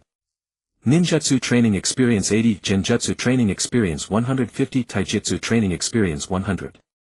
Special Skill Kodo Amatsukami Radiance, locked. Unlock conditions: the host awakens the 3-Tomo Sharingan. The ninja card is raised to 3 stars and 300,000 Ryo is spent to purchase it. Extra ability Mangekyo Sharingan Kodo Amatsukami, after meeting the prerequisites purchase for 100,000 Ryo. I damn well knew it. Heh. Uchiha Chienue let out a cold laugh. This was exactly the dirty trick of that shameless system. Drawing a card wasn't an achievement, you still had to top up before you could use it. The cost of putting together this one card was far more than the card itself was worth. Uchiha Chienue had originally intended to draw a different A-rank ninja card, but the system stipulated that if a rotation happened, A-rank and S-rank cards had to rotate together. And after the rotation he wouldn't be able to draw this card again for a long while. Raising a ninja card star rank is the most important thing. A raw A-rank card's boost already surpasses a 3-star C-rank card by far too much. Although spending 1 million to obtain Kodo Amatsukami was an absolute steal. By then using Kodo Amatsukami to control the daimyo of the Land of Fire or something didn't seem impossible either. Also, damn it, B-rank cards were even harder to pull than A-rank ones. Every draw aside from the A-rank and S-rank pity guarantees gave only various materials and C-rank fragments. The bad news was that Uchiha Chienue still hadn't assembled a single B-rank card. The good news. Well, Wind Release Vacuum Wave was already level 15. This power when unleashed at full strength was invincible in the Genin stage. Uzumaki Naruto's ability was equally absurd. Although he still couldn't get away from the fact that the multiple shadow clone technique and the Rasengan had to be bought with top-up money. But the perk that Uzumaki Naruto brought was the biggest surprise for Uchiha Chienue. Sage Body Initial Level. When this ninja card is equipped, the host gains a 20 increase in physical recovery speed and a permanent 10 increase in chakra capacity. Moreover, this would increase as the card gains stars. At first glance that didn't seem like much. But among the B-rank ninja cards there was still another Uzumaki Naruto. And that Naruto was definitely not just an initial level Sage Body. It was just a pity. The system only gave training methods, it couldn't make him master a ninjutsu directly. If only he could directly master Chidori. 3-star Uchiha Sasuke unlocked the ultimate move Chidori. The only regret was that he still had to grind proficiency himself. Host, you can directly master Chidori by spending 300,000 Ryo. Forget it, no need. The corner of Uchiha Chienue's mouth twitched. 300,000. Even if I were sold I wouldn't be worth 300,000 Ryo right now. For quite a long time afterward he could only rely on the basic 500 Ryo threefold training speed. He suddenly had so many new things on his hands that even training had become a problem. Shirsue's body flicker technique was very hard to learn and the cost of training it was also considerable. Wind release and lightning release stimulate the cells. Was he sure that training it too much wouldn't shorten one's life? There were many things to train right before him. Shadow clone technique, Chidori body flicker technique, and Genjutsu training. He already knew the training method for the Rasengan, which at least saved money. He just needed to shelve it for now and learn the ones at hand first. Also, he had to keep the business going or else he would have no money. Uchiha Chienue always maintained giving Namikaze Minato 300 ryo every day, no matter how much was earned beyond that, all of it went into his own pocket. If he didn't make money quickly, this money really might not be enough. Besides, relying on the breakfast business alone was definitely not enough. The threefold training speed looked fine for now, but at full speed with his current chakra reserves and various boosts, he could grow the ninjutsu experience bar by about 50 to 60 points a day. That looked decent at first glance, but what about the genin ranks after this? Those went up by 1,000 at a time. Those went up by 1,000 after another 1,000. And after that came Chunin Jonin Anbu. To reach the average strength of this world he was still far off. At the very least he needed to be able to protect himself during the Second Ninja World War, right? And that would require at least reaching the level of a special Jonin. The Second Ninja World War was only a few short years away, he had to speed up. Once second uncle brings the shadow clone technique over, I'll start from here. At the very least he needed a shadow clone that could go to school and ghostwrite novels for him. Only then could he free up more time for training. That evening, after training, the two of them each busied themselves with their own tasks. Minato Namikaze was diligently kneading dough in the kitchen. Meanwhile, Uchiha Chienue welcomed his second uncle into the living room. Second uncle. Chienue beamed, wearing an adorable, utterly harmless expression. Seeing this, Uchiha Setsuna couldn't help but smile knowingly. Little Chienue, I've brought you the shadow clone and body flicker techniques you asked for. With that, Setsuna produced 2 ninjutsu scrolls and set them on the table. Thanks, second uncle. Chienue took them. The shadow clone he had dreamed of was finally in his hands. Little Chienue, Setsuna said, stroking his beard, how far have you gotten with that jutsu you've been developing? Second uncle, Uchiha Chienue said, suddenly growing serious. After much thought, I've come to realize that this jutsu isn't actually that strong. It merely fires out a ball of wind release pressure, somewhat like a combination of wind release vacuum bullets and wind release great breakthrough. But when combined together, it loses both the lethality of vacuum bullets and the wide coverage of great breakthrough.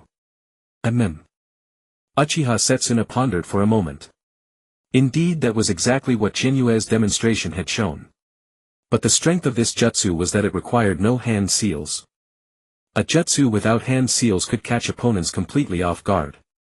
In this era, when every ninja was busy forming seals to exchange attacks, firing off a sealless jutsu meant no one could react in time. Enough. It's enough that you can master this jutsu. Your second uncle will keep it a secret for you. Setsuna smiled in relief. Protecting this nephew's safety was his duty as the boy's second uncle. Besides, his nephew knew how to stay hidden. Dragging his uncle out as a shield whenever meeting outsiders had proven a clever method after all. Uchiha Setsuna may not be able to shield the entire Uchiha clan, but I can certainly shield one nephew. But I have another jutsu. Uchiha Chienue's eyes suddenly lit up. In my design, this jutsu is. And then a torrent of words followed as he began expounding the principles of Chidori. Every link in the explanation was tightly connected, and the more Setsuna listened, the brighter his eyes became. After a while he sucked in a sharp breath. If that's the case, once this jutsu is completed, can it also be paired with Uchiha-style swordsmanship? Just like that kid from the Hitaki clan. Setsuna looked at Uchiha Chienue with a hint of excitement. Ah. That's what I imagined. Chienue scratched his cheek, looking sheepish. His second uncle was truly exceptional. All he had mentioned was the theory behind Chidori, a thrust lightning release and chakra gathering in the palm. And from that alone his uncle thought of Uchiha-style swordsmanship. Uchiha-style swordsmanship was exceptionally strong. Take Uchiha Shirsue for example, he carried Uchiha swordsmanship to new heights. Combined with his original body flicker technique, he carved out the fearsome name, Shirsue of the body flicker, during the Third Shinobi World War. Excellent, excellent, excellent. The old face of Uchiha Setsuna was flooded with excitement as he slapped his thigh. Little Chienue, I'll try developing this jutsu when I get back, and you must not fall behind either. If this jutsu succeeds, the Uchiha style will gain yet another layer of heritage. Hee hee. Qianyue scratched his head. You've got this, second uncle. Setsuna forced himself to calm down, storing the matter in his mind. Then he said, Little Qianyue, there is actually another matter I came for this time, about your breakfast stall. Second uncle, you're not going to make me close it, are you? Qianyue's mouth fell open. Wait, the captain of the city management squad is literally in my family, and now you're going to crack down on our own family stall? No, that's not it. Setsuna shook his head. It's just that your breakfast tastes very good, and that thing called century egg is quite an innovation too. Today some members of the police force reported that what you and little Minato make every day isn't quite enough. So would you like to consider opening a shop? Don't worry. I'll cover the shop's funding and labor for you. You just focus on going to class and developing jutsu. Is that true, second uncle? Qianyue's eyes lit up. Being a hands-off shopkeeper would be perfect. Naturally it's true, Setsuna said. That's wonderful. Uchiha Qianyue grinned. Second uncle, how much do you think the century egg recipe is worth? Setsuna's expression froze for a moment. You little rascal, what are you planning? Minato and I are really tired these days. And besides, the century egg and lean pork congee is the only one of its kind in all of Konoha. Second uncle, do you think 2 6-year-old kids like us have it easy? And you know I haven't had a mother and father since I was small. Enough. Setsuna's eye twitched. Little Qianyue, how much do you want? Not much, not much. I won't ask for money for the century egg recipe. If we open the shop, I only require that it be called Qianmen meat buns. After all, the name has been around for quite a while and I came up with the meat bun filling myself. Also, I'll hand you the other flavors as well, and you can put other dishes on the menu. In short, I want 40% of the net profit plus 10% for Minato. What do you think, second uncle? Fine. Setsuna smiled wryly. This little nephew was indeed somewhat money-hungry. Then again, money was not the issue. A mere shop was nothing, his little nephew needed money to develop jutsu anyway. Second uncle, I have a complete business plan. Qianyue said with a mysterious smile. And so 2 hours later a somewhat bewildered Uchiha Setsuna walked out of Qianyue's home. If it can really work. This would indeed be a considerable enterprise. For the following half-month Uchiha Qianyue was busy every day. A Qianmen meat buns shop opened at the entrance of the Uchiha police force. In addition to the signature Qianmen meat buns and century egg and lean pork congee, there was also a series of buns and congee in other flavors. There were even fried eggs wrapped in shredded potato. And just like that, a breakfast shop was opened. Use a great clan's shadow to influence the common people, start with the Uchiha and spread outward. Setsuna murmured to himself. This idea really wasn't bad. The same template seemed applicable to many other commercial ventures. Insufferably foolish though the masses might be, one had to admit that relying solely on the Uchiha's own people. This really was no different from a payroll recovery plan. Qianyue's plan was precisely to borrow the Uchiha name and turn century egg and lean pork congee into a signature dish. Naturally, the method of making century eggs had to be kept a strict secret. At present only Uchiha Setsuna, Uchiha Qianyue, Minato Namikaze and one other Uchiha clansman knew the secret. That Uchiha had been carefully selected by Setsuna and counted among his trusted confidants. The next step includes cooperating with the Akimichi clan and so on. Setsuna took a deep breath. This little nephew of his really was a genius. It must be said that in the realm of commerce Uchiha Qianyu also possesses a unique talent. Who said that century eggs can only be used in congee? Making them into cold dishes and partnering with the Akimichi family's grilled meat is also viable. So it seems I have underestimated this nephew. A faint smile curled at the corner of Uchiha Shinara's lips. Throughout the entire process Uchiha Shinara was thoroughly satisfied. He marveled at every detail of the plan. If successful, the other industries of the Uchiha clan could also infiltrate Konoha. Commerce reflects politics if the Uchiha name were to improve. Moreover, they could leverage the friendship between Qianyu and Minato as a banner. Who says the Uchiha are arrogant? A civilian orphan residing in the heart of the Uchiha compound, does that not say enough? The future is bright. And Qianyu asked for little 40% of the net profit as his dividend and 10% for Minato. Half in total, not excessive. After all, the greatest value lies in this form of commerce and the subtle political influence it exerts on Konoha. In time, within a few years, the Uchiha reputation will surely improve. At that moment Uchiha Chienyu was miserably attending class. Notably, Hyuga Richa didn't come to class today. Minato Namikaze cast a sympathetic glance at the empty seat in the front row. It had been half a month and Hyuga Richa still hadn't returned to school. It should be soon, Uchiha Chienyu shrugged. Over the past fortnight he had only maintained the basic triple experience multiplier of 500 Ryo. His panel had accumulated quite a bit. At this rate, within a year he could break through all three stats to genin level. The main bottleneck was the high experience requirement for genin. First tier 1000, second tier 2000, third tier 3000. He dared not imagine how much later tiers would demand. With all these boosts and the triple speed, even his ninjutsu training yielded only about 90 experience points per session. To max out ninjutsu to chunin level would take 2 months. Not to mention that other boosts were not as generous. For growth, spending money was indeed the most rewarding. If only he could max out Uchiha Shursui. Shadow clone training must be prioritized, then I can send a clone to school, recruit B Naruto and upgrade C Naruto. The Sage Body's boost accelerates recovery. I could probably manage 2 triple training sessions a day. Uchiha Chienyu. A voice startled him. He looked up. And saw a familiar figure. White bandages wrapped around his forehead, smooth black hair cascading behind his head, and his Byakugan eyes calm and emotionless. Brother Richa. Uchiha Chienyu grinned, feigning warmth. Here. Hyuga Richa tossed 5,000 Ryo onto the desk. What's this? Uchiha Chienyu raised an eyebrow. Had the caged bird curse damaged his brain? Did he think he was worth a 5,000 Ryo challenge? 10 times, Hyuga Richa said calmly. I want to challenge you 10 times. Anytime. Uchiha Chienyu smiled and pocketed the money. Richa-kun. Minato Namikaze looked at him with concern. Hearing his name, Hyuga Richa finally noticed Minato beside him. He forced a smile. Minato, I'm fine. Let's compete in something different today, how about it? Uchiha Chienyu said with interest. What? Hyuga Richa asked, puzzled. Today let's do rock paper scissors. Are you mocking me? Hyuga Richa gritted his teeth, his fists clenched, muscles bulging in his arms, nails almost digging into his flesh. No. Uchiha Chienyu shrugged helplessly.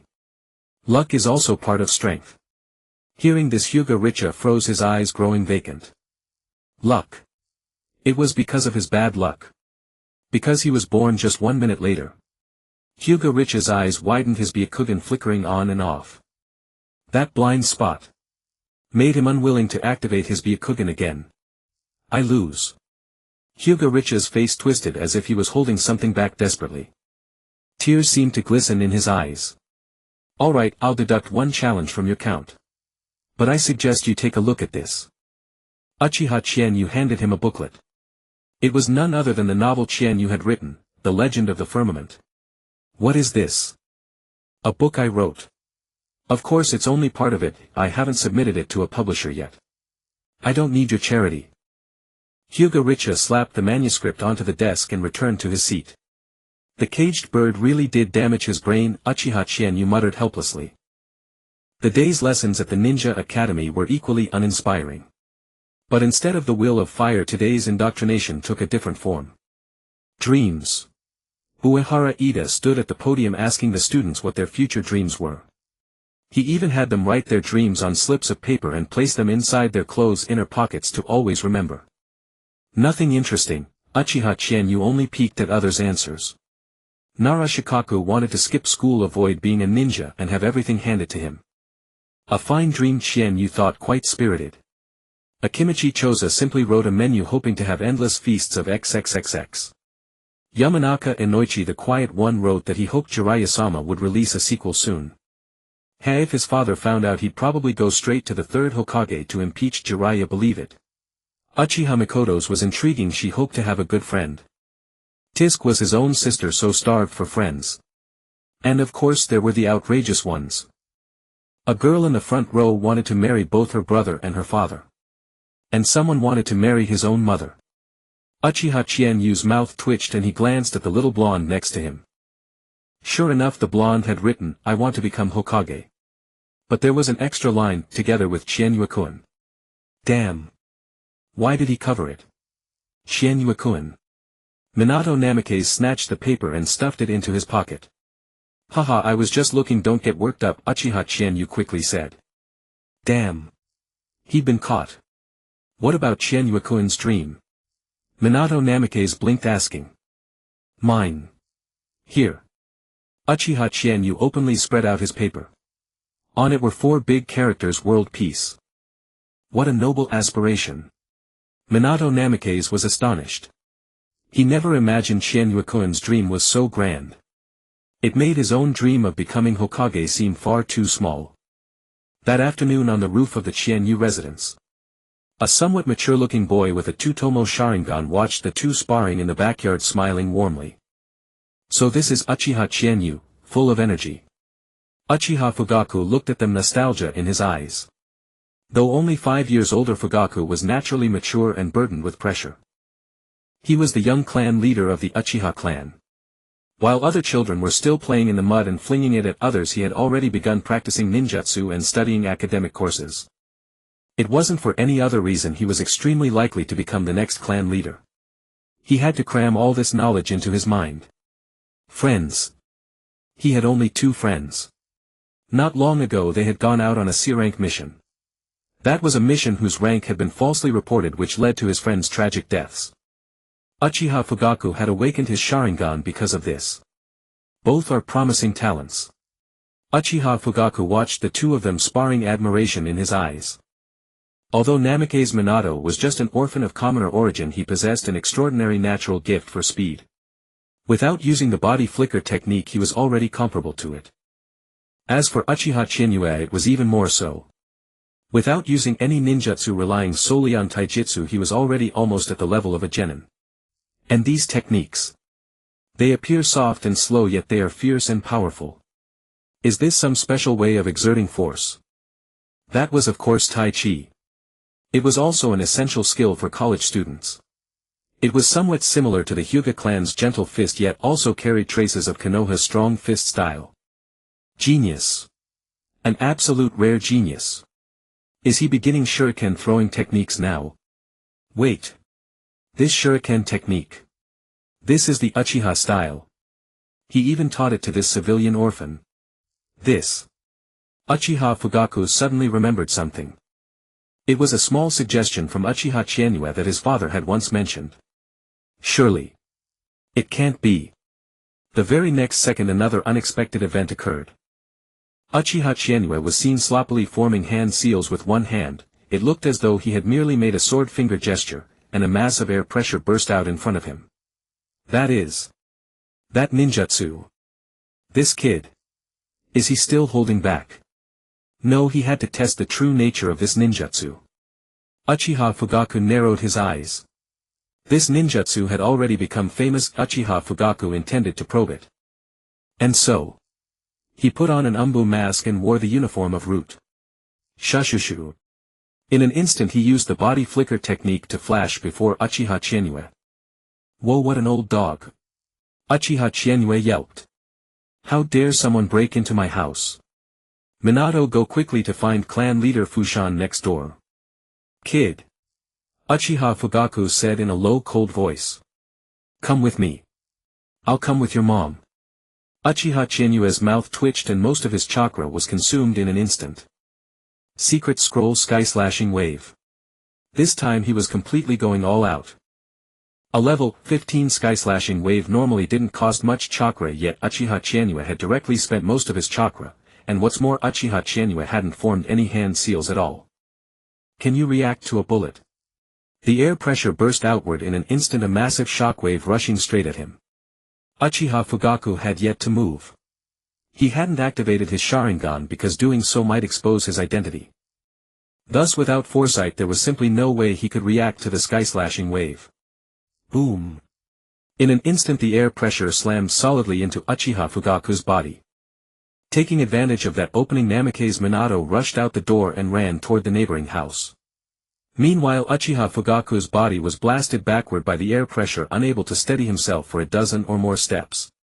Bang! With no leverage to brace himself, had the ninjutsu been a little stronger, it probably would have sent him flying. And so, Uchiha Fugaku fell. Even as he hit the ground, Uchiha Fugaku still hadn't registered what had happened. He was a chunin. That ninjutsu was simply too fast. No warning, no hand seals, and the power was not to be underestimated. Eat my hand warmer. Uchiha Chienue whipped out more than 10 explosive tags. Each tag cost 2,000 ryo, and of course they were brought by his second uncle. Uchiha Fugaku's eyes went wide. You call this a hand warmer? The explosive tags were tied to kunai. Uchiha Chienue raised his hand and was about to hurl them. Wait! Uchiha Fugaku shouted.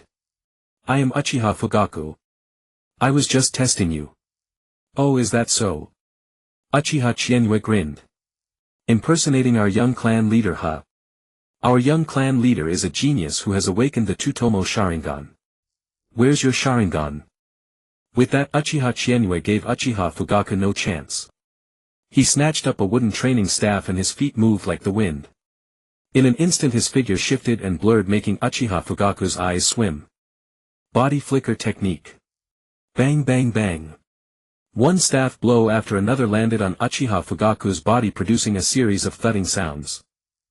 Beneath the mask, Uchiha Fugaku was already grimacing with pain. This body flicker technique is off. This is no ordinary body flicker technique. Why does every one of them feel like a solid body? Kid, that lord won't let you off. Uchiha Fugaku endured several more muffled blows, then with a single body flicker jumped onto the roof and vanished in an instant. Of course he couldn't leave his name behind, and besides Chienue hadn't believed him. Moreover, this was a chance to warn Uchiha Chienue to be cautious of that lord. This young clan leader is really into cosplay. Uchiha Chienue let out a long breath and sat down on the ground. His chakra was completely drained. Genin level chakra, even with little Naruto's amplification, wasn't enough. If only he had 100 Kakashi's worth of chakra. At first Uchiha Chienue had indeed suspected Root, since they were dressed exactly alike. But when the man claimed to be Fugaku. No, if he didn't get that beating in, he truly wouldn't have peace of mind. Why would the young clan leader come looking for him out of nowhere? Couldn't he have just come through the front door? Hiss. A sharp pain shot through his ankle and Uchiha Chienue couldn't help but suck in a cold breath. Shursui's body flicker technique was really too difficult to use. It required stimulating the ankle cells with wind and lightning nature chakra, and also had to be combined with genjutsu and clone techniques.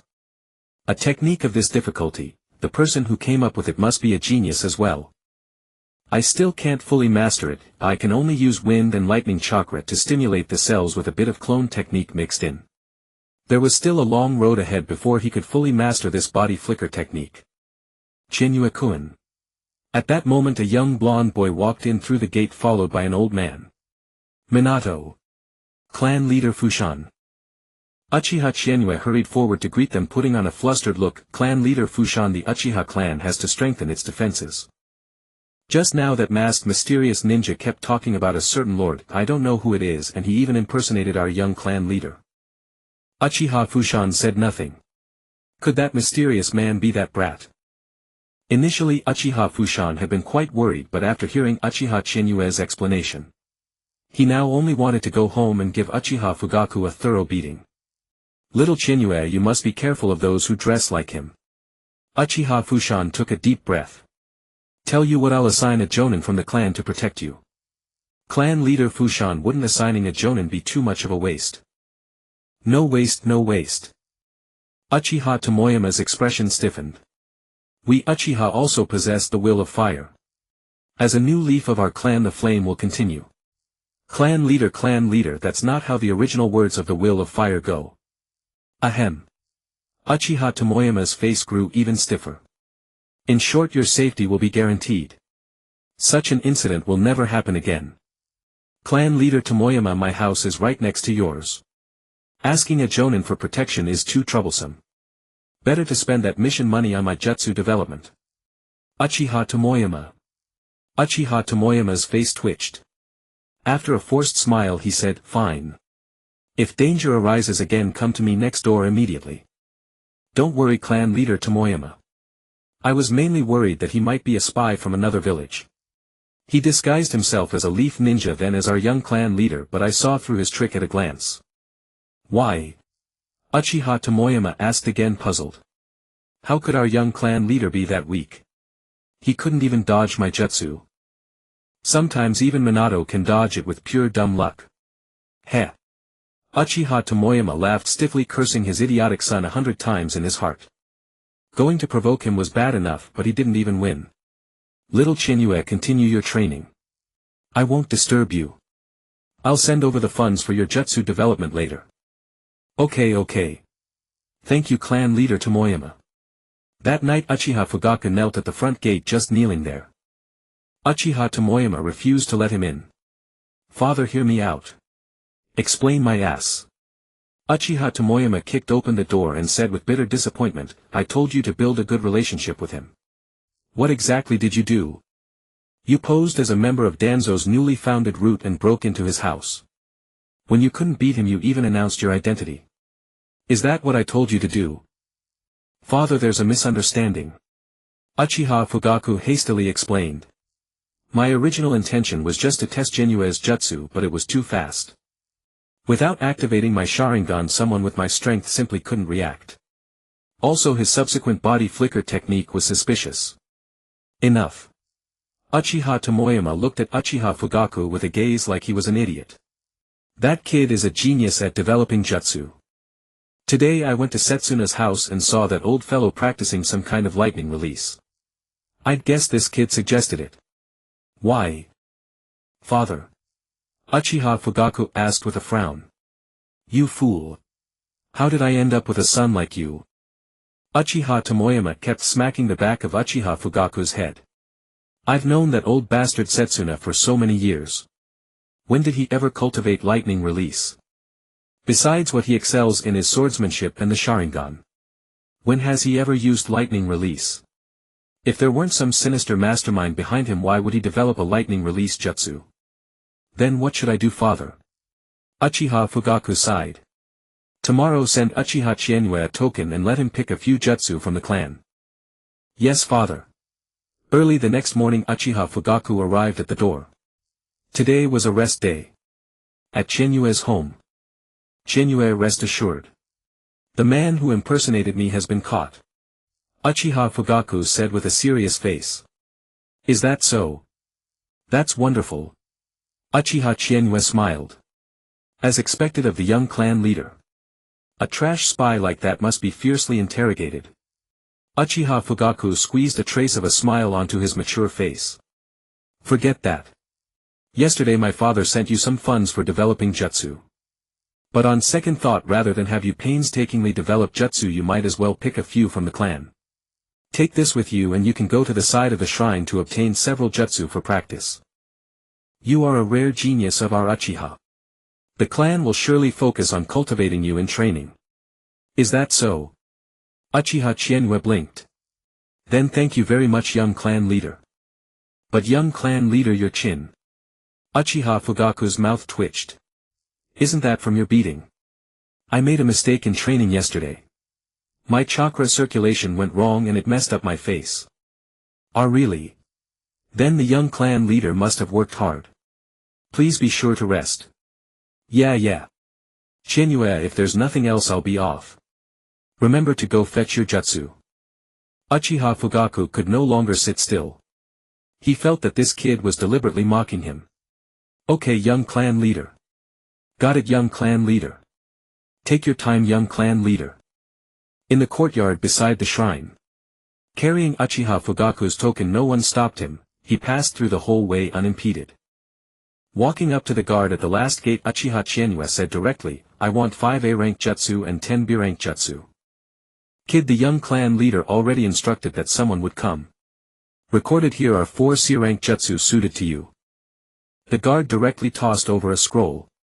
Uchiha Chinyue caught it and said with a frown, I want 5 A-rank. For C-rank, take it or leave it. Whoosh. A pair of 3 Tomo Sharingan stared over. Sure thing, bro. Uchiha Chienue immediately left the courtyard. Forcing his way through was impossible. He just wanted to see how Uchiha Fugaku had arranged things. Still 4 C rank. Was good enough. Chienue, that's 4 whole jutsu. Minato Namikaze looked at the scroll in Chienue's hand extremely envious. So this was what a great clan looked like. 4 C rank jutsu given away just like that. Uchiha Chienue chuckled. What did 4 C rank jutsu amount to? Ding. C rank jutsu detected. Ding. So this is how secret scrolls are made. Uchiha Chienue was startled inwardly. The secret scroll interface indeed had no other options. He already had a big pile of nature transformation fragments of other attributes, but in the end they were of no use. Tell me what this secret scroll is all about. Response to host: all of the host's cultivated jutsu can be converted into secret scrolls. Will the host consume 50 lightning release fragments to fuse the secret scroll lightning release ground stride? Good heavens, so this is how secret scrolls work. But there weren't many secret scrolls in the game, were there? Uchiha Chienue thought carefully. Combined with reality, the most useful secret scroll was probably something like wooden stake imprisonment. After all, wood release was a devastating weapon in the Naruto world. Fuse. Congratulations, host. You have obtained a level 1 secret scroll lightning release ground stride. Max out the level. Current remaining lightning release fragments 0. Lightning release ground stride has been upgraded to level 12. Great. Recalling the secret scroll of lightning release ground stride in his mind, Uchiha Chienue couldn't help curling his lips upward a little. Moreover, it required no hand seals. Though not as fast as vacuum great wave, it added the extra trait of paralysis. In the game it was confinement that prevented motion, in reality it had been turned into paralysis, which was quite fine. Wind release great breakthrough. Fire release Phoenix Sage fire technique. Lightning release earth walk. Wind release vacuum sphere.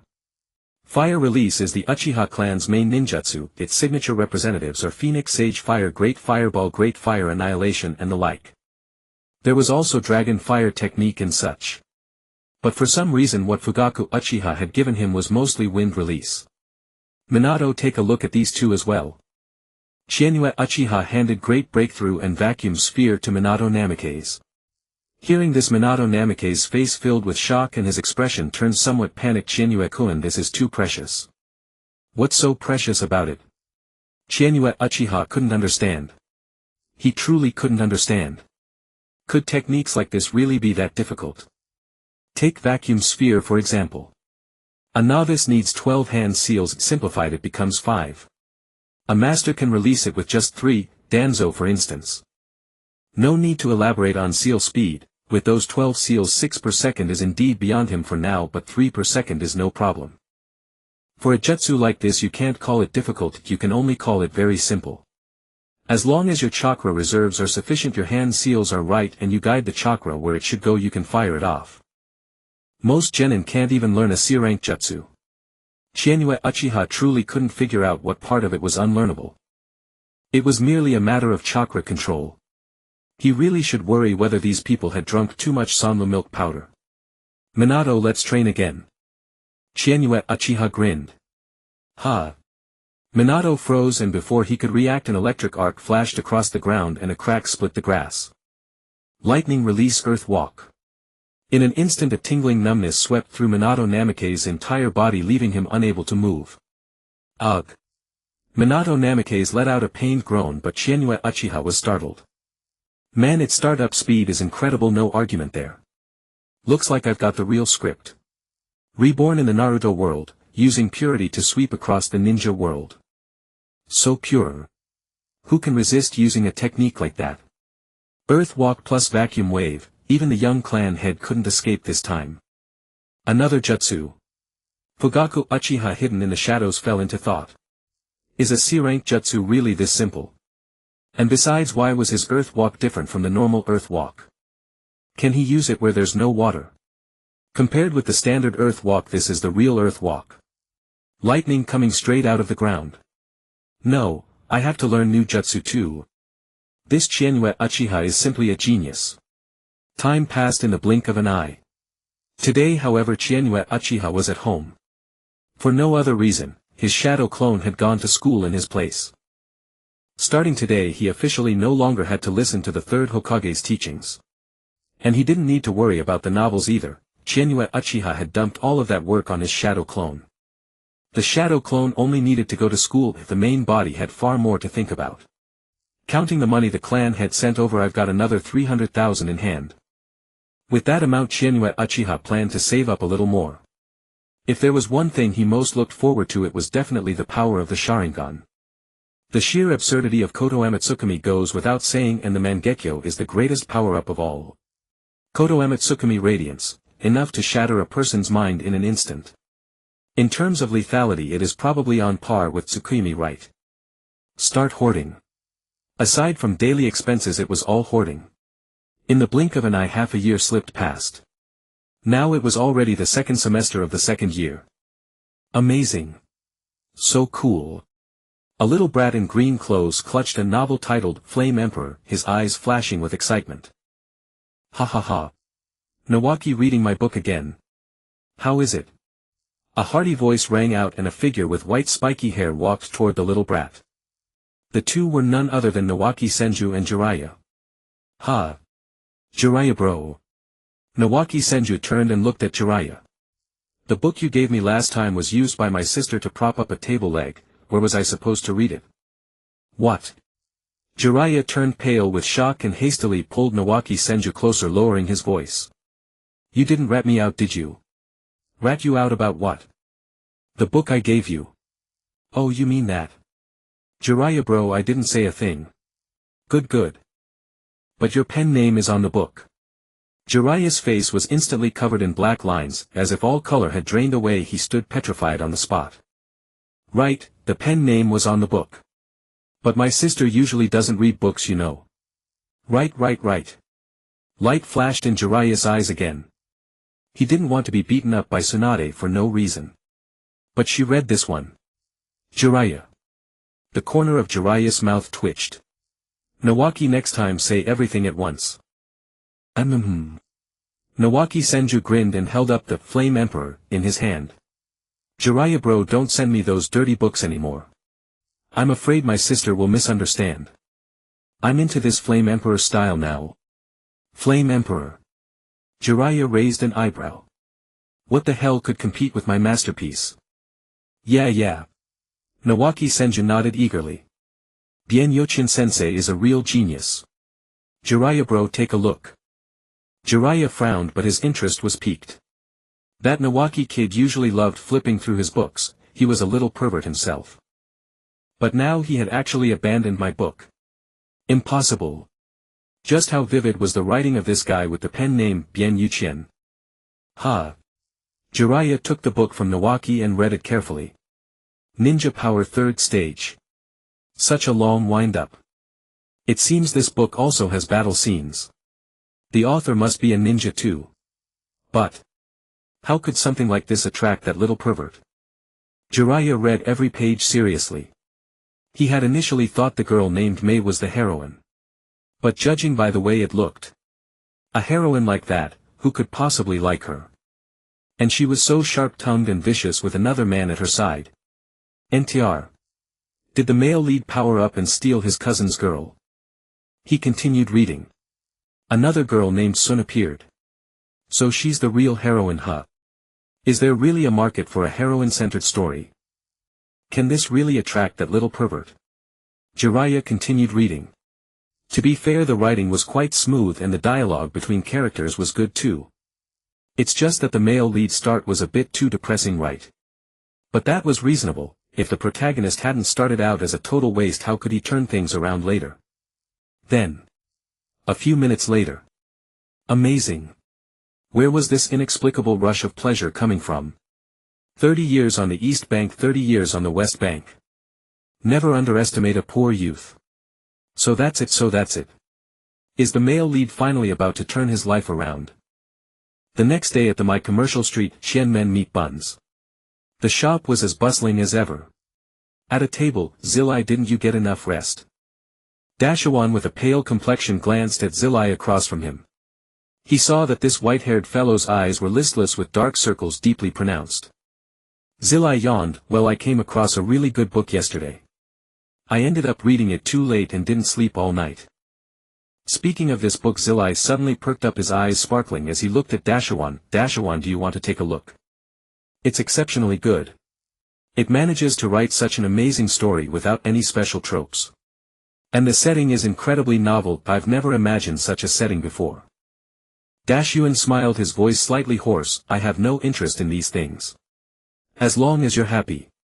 I really recommend it. Zilai said with heartfelt pain, you must take a look, it's really good. Alright, Dashyuan chuckled helplessly, I'll buy a copy this afternoon. What's the name?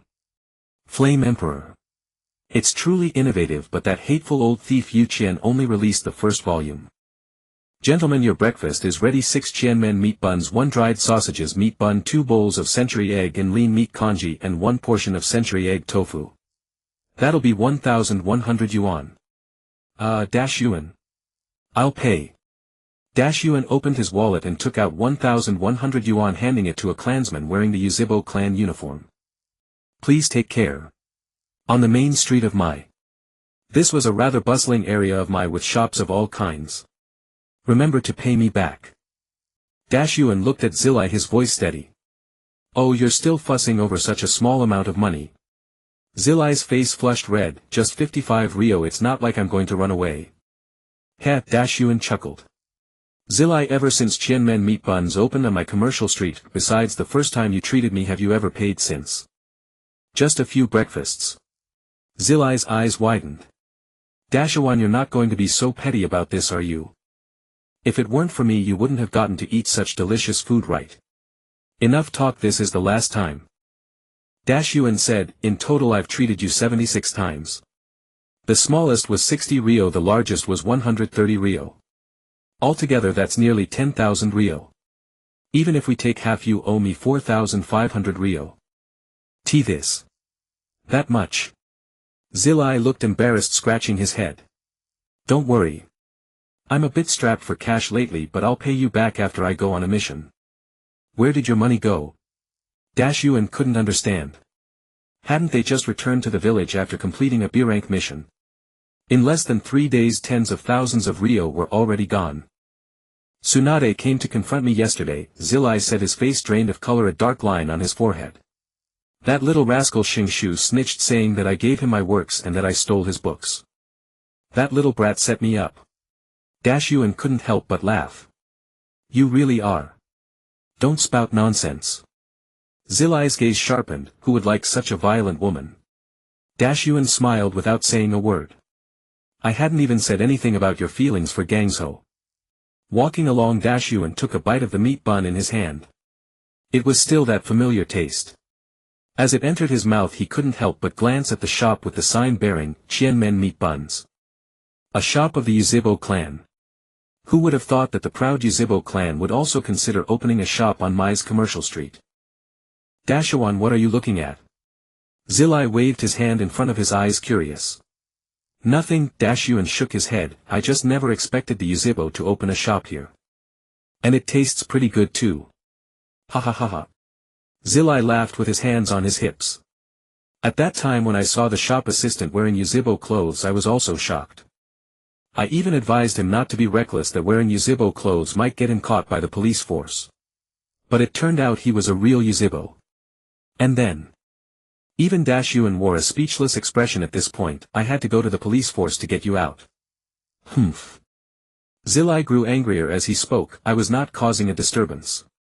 The attitude of the Uzibo clan has improved a lot compared to before. Dashyuan said calmly, otherwise it would have taken some effort to get you out. By the way. Zilai stroked his chin, raising an eyebrow. Dashawan, can you help me check some information? What information? Who actually wrote the book, Flame Emperor? I want to urge him to write more offline. This first volume probably only covers the first arc.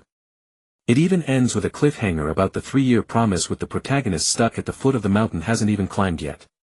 Zilai clenched his fists. That guy really knows how to keep people in suspense. I'll help you find it. At the ninja school, class 2A. Uzibo Qianhua. I challenge you. Slap. Rishyang Richa slammed 1,000 ryo onto the table, his arms crossed over his chest, his bai yen almost bulging out. Not enough. Yuzhibo Qianyue laughed, you still owed me 1,500 ryo from before. This 1,000 ryo can only count towards paying off the previous 2 challenges. You. Rishyang Richa's face flushed red. Damn. Challenging Yuzhibo Qianyue frequently had left him with barely enough pocket money. Slap. Another hand reached out and slammed 1,000 ryo onto the table. Yuzhibo Qianyue, accept my younger brother's challenge. Well. Yuzhibo Qianyue shrugged, what are we competing this time? How about rock paper scissors? No. I want to compete in taijutsu. Rishyang Richa put on a fierce expression, I've already learned the 8 trigrams 16 palms. Taijutsu huh? Yuzhibo Qianyue blinked, then pulled over the yellow-haired boy who was eating a meat bun nearby, come on, beat Shuemen first before talking to me. Qianyue-kun. Woofeng Shuemen, who was munching on a meat bun, looked bewildered. How did this involve me? Yuzhibo Qianyue kept winking at him. Today he had come as a shadow clone. If he really fought Rishyang Richa without using ninjutsu, wouldn't that expose him? Over the past half-year Yuzhibo Qianyue would still occasionally attend school and in passing accept the challenges of the Rishyang brothers. After all, it was easy money not to be missed. The second-ranked big spender had already tipped 100,000 ryo over the past 6 months. Ah yes yes. Woofeng Shuemen nodded repeatedly, Richa-kun, I've never beaten Qianyue-kun in taijutsu. Yuzhibo Qianyue. Rishyang Richa ground his teeth. Who in the class didn't know that Woofeng Shuemen's taijutsu was now extremely formidable? Even without using his body flicker technique, no one in the class could keep up with his speed. Rishyang Richa's expression stiffened as he looked at the somewhat embarrassed Woofeng Shuemen, who was scratching his head. He couldn't even bring himself to get angry. There was nothing to say about Shuemen, he was the little son of the class. Now his practical training scores had improved, his abilities had grown stronger, and even his height had increased quite a bit. Meanwhile Uchiha Qianyue had already become what people called an out-and-out genius. There was no helping it, with the second-ranked big brother providing such a great foil, it was hard not to be a genius. Everyone settle down. Get back to your seats. Uehara Ida walked into the classroom beaming. Seeing him come in, the 2 Hyuga brothers also tactfully returned to their seats. Ahem. Uehara Ida stood at the podium and cleared his throat. Today I have 2 pieces of good news for everyone. I won't keep you in suspense. The first one is that last semester's class evaluation has come in. Our class was chosen as the best second-year class and has earned a reward from the 3rd Hokage. Wow. What's the reward, teacher? Yeah, how exciting. A reward from Lord 3rd Hokage, hehehe. Uehara Ida swept a glance over the students and smiled. It's the right to learn ninjutsu early. Starting today you may all learn 3 jutsu in advance, the clone jutsu, the transformation jutsu, and the substitution jutsu. Ninjutsu. It's ninjutsu. We can learn ninjutsu too. Teacher. I want to learn Qianyue-kun's jutsu. Teacher, I want to learn Qianyue-kun's jutsu too. Uehara Ida's mouth twitched at the students kicking up a fuss. Uchiha Qianyue was riding high in the class. A perfectly refined air-slicing wave had already swept through all second-year opponents handily. Ahem, Qianyue is a genius of the Uchiha clan, and the jutsu available to Qianyue belong to the Uchiha clan as well. So everyone, don't compare yourselves to Qianyue. With that, Uehara Ida clapped his hands. Alright, the second good news is that a new classmate has transferred into our class. Having said that, he looked toward the door. At those words Uchiha Qianyue froze. A new student. It had to be her. Then a figure in red walked in through the door. A little red-haired girl in a yellow dress walked in, still looking somewhat timid. Uzumaki Kushina. From the moment she stepped into the classroom she seemed completely at a loss, as if she had to steel herself to make it to the podium. What color is that hair? How strange. Hey, look at her hair color. Before she had even fully reached the podium, whispers were already spreading. Namikaze Minato frowned slightly, then quickly relaxed. Everyone quiet. Uehara Ida said in a low voice. This is the new student transferring into our class. Kushina, please introduce yourself. Okay. Uzumaki Kushina pursed her lips. My name is Uzumaki Kushina. Did she dye her hair? So cool. Last time I tried to dye my hair green my dad nearly beat me to death. It doesn't look dyed, how did it get so red? To be honest, don't you think red hair seems weird? Yeah. I've lived in this village for so long and never seen red hair. Uchiha Chienwa glanced around and couldn't help yawning. Really, it was beyond words. What was there to say about hair color? But it really was her. It looked as though the land of whirlpools was already gone. Uchiha Chienwa unconsciously glanced over at Namikaze Minato. The blonde boy was watching the flustered girl on the podium. Quiet everyone quiet. Uehara Ida quickly scolded. Kushina you. Before he could finish, Kushina raised her fist and shouted, I'm going to become this village's first female Hokage. For a moment the entire room fell silent. Ha ha ha. She wants to become Hokage. I'm dying laughing. A woman who wants to become Hokage. Interesting. Hey, her red hair damages the village's image, doesn't it? Clap. A round of applause sounded. Uchiha Chienwa kept clapping and called out with noticeably greater volume, Minato, she has the same dream as you. Ha. Chienwa-kun you. Namikaze Minato was taken aback, not grasping Chienwa's meaning at all. All eyes in the room immediately turned toward them. Uehara Ida too breathed a sigh of relief and shot Uchiha Chienwa a grateful look. Uehara Ida, well, he was known for his resentment of the rich, but only when it came to the Uchiha. Almost all the students in this class came from prominent distinguished clans. Commoners were pitifully scarce. The Inoshikacho, the Inazuka clan, the Aburame clan, the Sarutobi clan, Shimura Hyuga. At that moment, thanks to Uchiha Chienwa's help in defusing the situation, Uehara Ida felt quite gratified.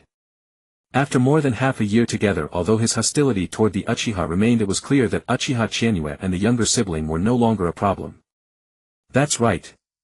Namikaze Minato stood up and smiled at Kushina on the podium.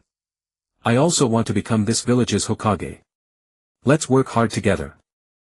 Not bad. Kushina, you've got dreams too, Uehara Ida said with a smile. Namikaze Minato is among the top 3 in the class, so you'd better work hard as well, Kushina. Top 3. Uzumaki Kushina was astonished.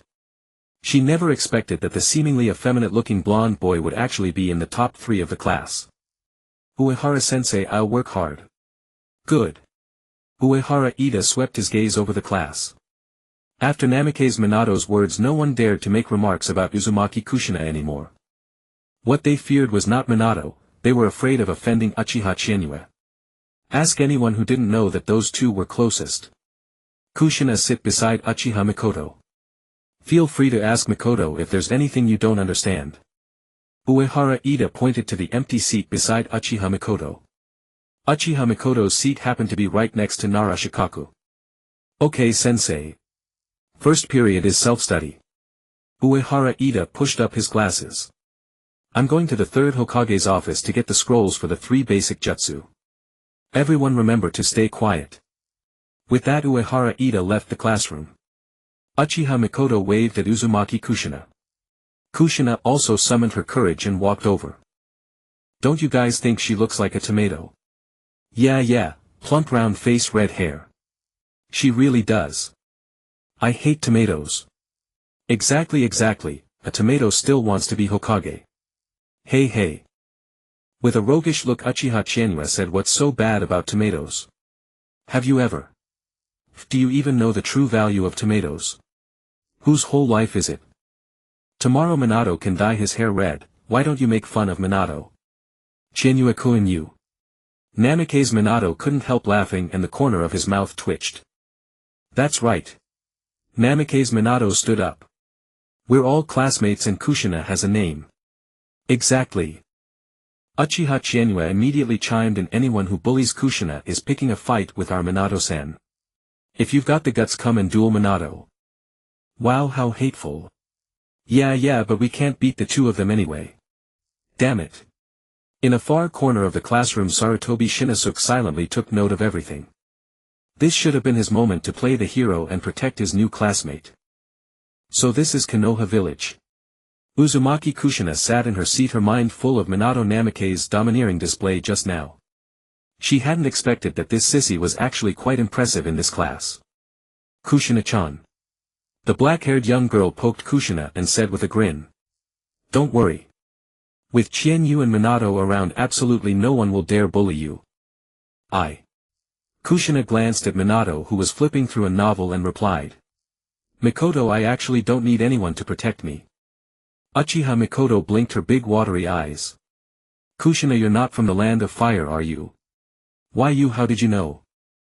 Because nobody in Konoha village was born with red hair, and in the land of fire there's only Konoha village. Who said that? Uzumaki. Kushina planted her hands on her hips. My grandmother had red hair. Alright. Uchiha Mikoto looked at Uzumaki. Kushina. Kushina, can you be my friend? Putting aside the conversation between the two little girls in the front row. Minato Namikaze was currently reading Uchiha Chinyu's latest manuscript, stars glittering in his eyes. So cool. Avenging his master, awesome. Uchiha Chinyu had already written most of the second volume's plot. The story had reached the Ninja Emperor realm. If it's decent, I'll contact the publisher tonight to release the second volume. Uchiha Chinyu slumped over the desk. Being a shadow clone was such a miserable life. Hee hee. Minato Namikaze grinned. Chinyu, you're amazing. The Flame Emperor is absolutely wonderful. By the way, what should we eat for lunch? Scrambled eggs with tomatoes. Uchiha Chinyu smirked. Ha.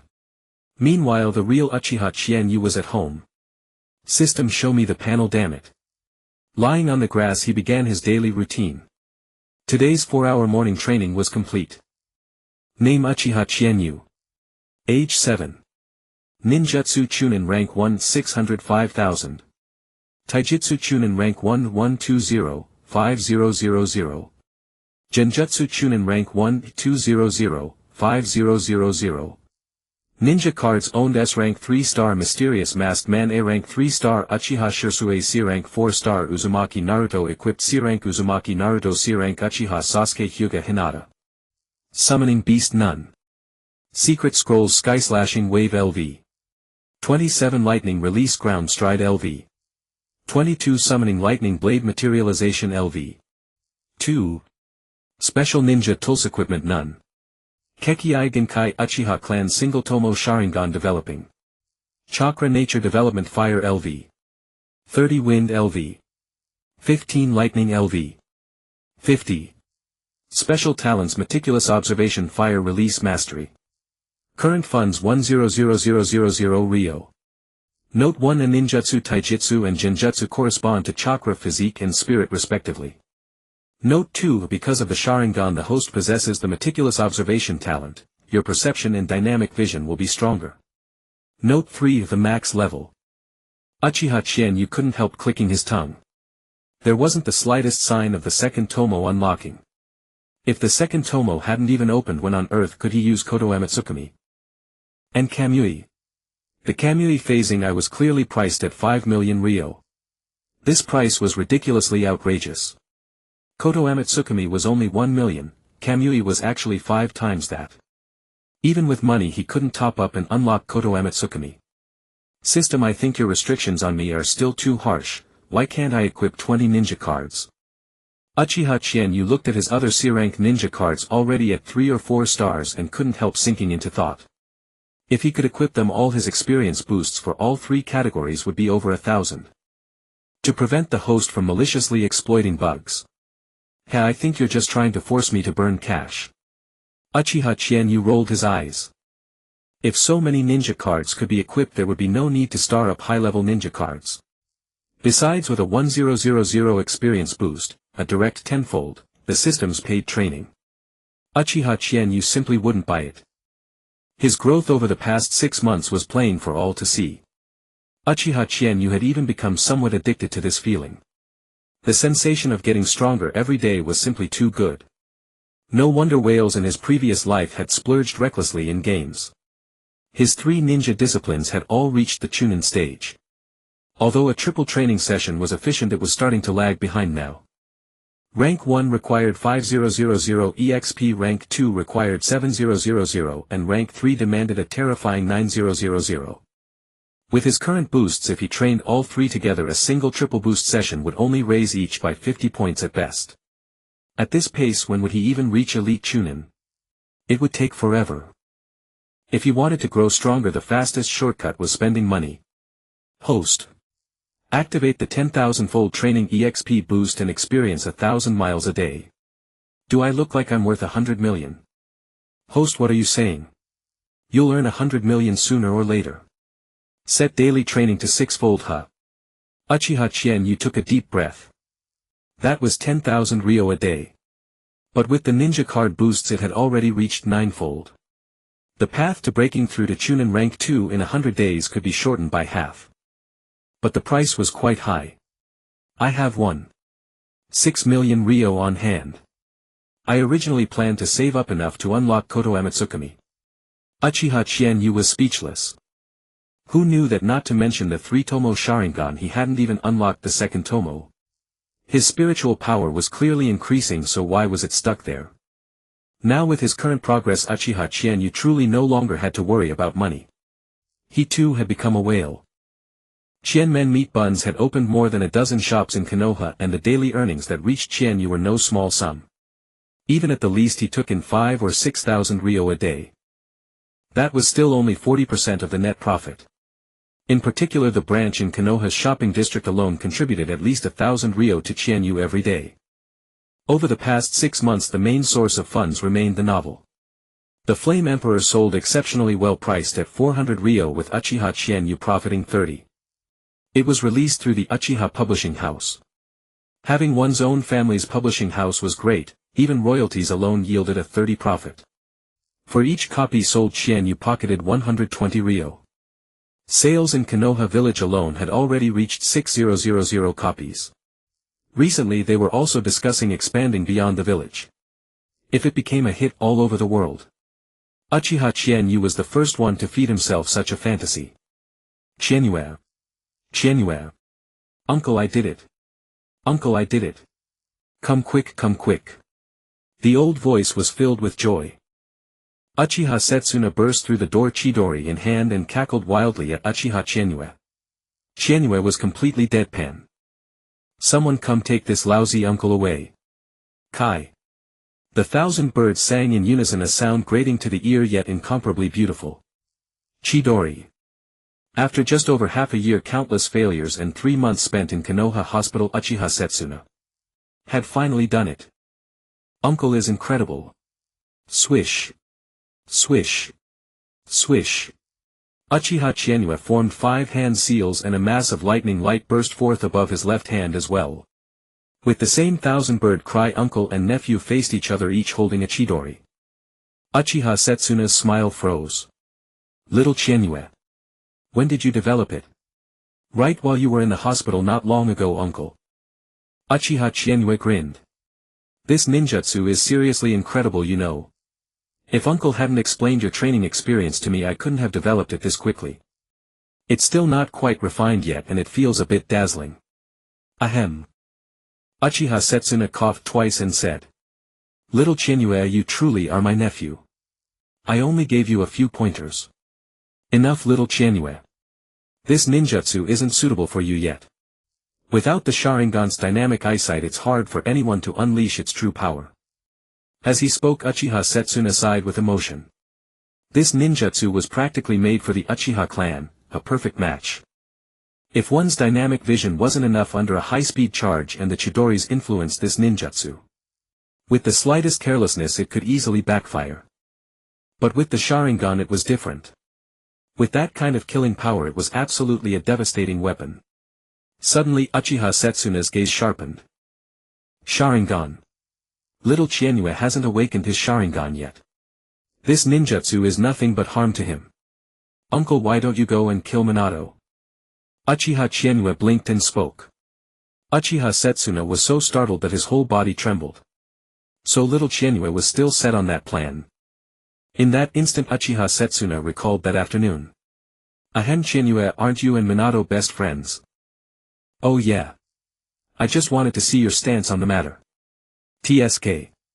The little brat was even testing me. Uchiha Setsuna dismissed the Chidori, stepped forward and ruffled Uchiha Chizuki's hair. Little Qianyue, I've thought a lot these past days. You should be happy not bear the burden of the clan. The Uchiha clan will surely be revived and flourish. The way you mentioned before is far too extreme. Although I once wanted to follow that person at the founding of Konoha. I deeply admire the first Hokage. His strength is beyond question, the title of God of Shinobi was earned by blood. In his eyes and in his words the Uchiha are the clan that values love the most. The Uchiha know love better than the Senju. That is a good thing and also not. The power of the eye that mirrors the heart will gradually drive the Uchiha toward extremes. Every time you use that power you'll sink deeper into darkness. Uncle, what are you jabbering on about? Uchiha Setsuna smiled bitterly and closed his eyes. I've just seen another path for the Uchiha. Integrating into Konoha is not impossible. Uncle, why don't you look down at me? Uchiha Qianyue called out. Uchiha Setsuna lowered his head at the sound. What he saw was Uchiha Qianyue bleeding from all 7 apertures, the top of his head pierced by his Chidori. When? My ninjutsu. In that instant an immense pressure weighed down on him. A pair of 3 Tomo Sharingan spun rapidly, growing more and more bewitching. Scarlet, eerie, ominous. It seemed the darkest power in the world. Qianyue. I killed. Qianyue. Impossible. This can't be real. The 3 Tomo in those pupils spun at wild speed. Until, they formed a 5-cornered windmill. Crack.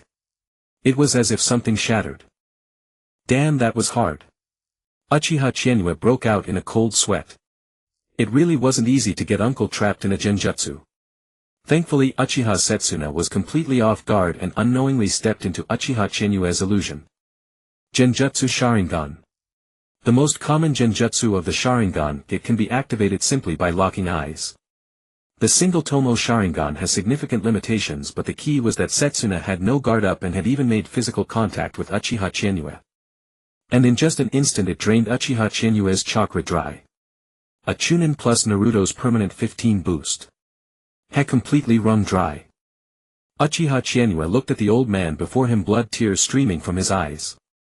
His pupils had already transformed into a great 5-cornered windmill. Judging by the current outcome, it was actually quite good.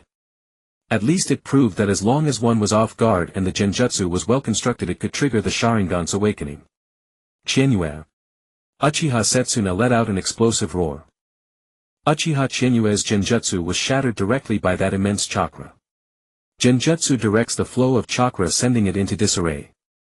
But before absolute power, before the Mangekyo Sharingan, genjutsu was truly that fragile. Uchiha Setsuna glared with his Mangekyo, panting heavily. Staring at the unharmed Uchiha Qianyue, he took great gasps of air. The chakra around his body had become almost tangible, as if at any second it would wrap him in a layer of azure bones. Qianyue, you. Hee. Uncle, are you all right? Uchiha Qianyue trembled and forced a chuckle. Daily duel arena complete. First victory over an elite jonin. Reward secret scroll, bringer of darkness technique. Wow, even his uncle dropped loot. Half an hour later. Mangekyo Sharingan. Uchiha Setsuna sighed faintly. He never expected that past 50 he would still awaken the Mangekyo Sharingan. Uchiha Setsuna touched his eyelid. Uchiha Qianyue across from him didn't even dare to take a seat. Don't ask why he didn't dare to sit. Little Qianyue, no need to keep it from your uncle anymore. Uchiha Setsuna looked straight at Uchiha Qianyue. Qianyue decided not to conceal it anymore. His eyes snapped open, stained with a trace of scarlet, and a single jet black Tomo spun in his gaze. Just as I thought. Uchiha Setsuna drew in a sharp breath. The genjutsu from before had been the genjutsu Sharingan. Qianyue was only 7 years old. Then the time he had awakened his eyes. Uchiha Setsuna could think of only one moment. It was when his elder brother died. No wonder the child had made such a proposal. The awakening of the Sharingan. Little Qianyue, from today onward never show your Sharingan to anyone but me. At least hide it until you graduate from the Ninja Academy. Uchiha Setsuna was truly afraid now. Awakening the Sharingan at 6 and being skilled at developing ninjutsu, if a genius like his nephew caught Danzo's eye. The consequences would be unimaginable. Before the uncle and nephew could say anything further, a figure in ANBU attire appeared on the rooftop. Uchiha Setsuna, Lord Hokage requests your presence. Uchiha Setsuna frowned. After a moment he said, understood. Little Chinyue, if anything unexpected happens, remember to go next door and find Fushan. Got it, second uncle. Uchiha Chinyue looked up at the ANBU on the rooftop and raised an eyebrow. Silver white hair and a short blade on his back. Good grief, the ANBU captain had personally come to invite second uncle. The eyes beneath the mask seemed to take a deep look at Uchiha Chinyue, then the figure vanished from the rooftop. Once the two had left, Uchiha Chinyue finally let out a sigh of relief. He had to say Hatake Tsukumo's pressure was overwhelming. As expected of the ANBU captain, his strength was probably at least close to Kage level, wasn't it? The Second Shinobi World War was already right around the corner.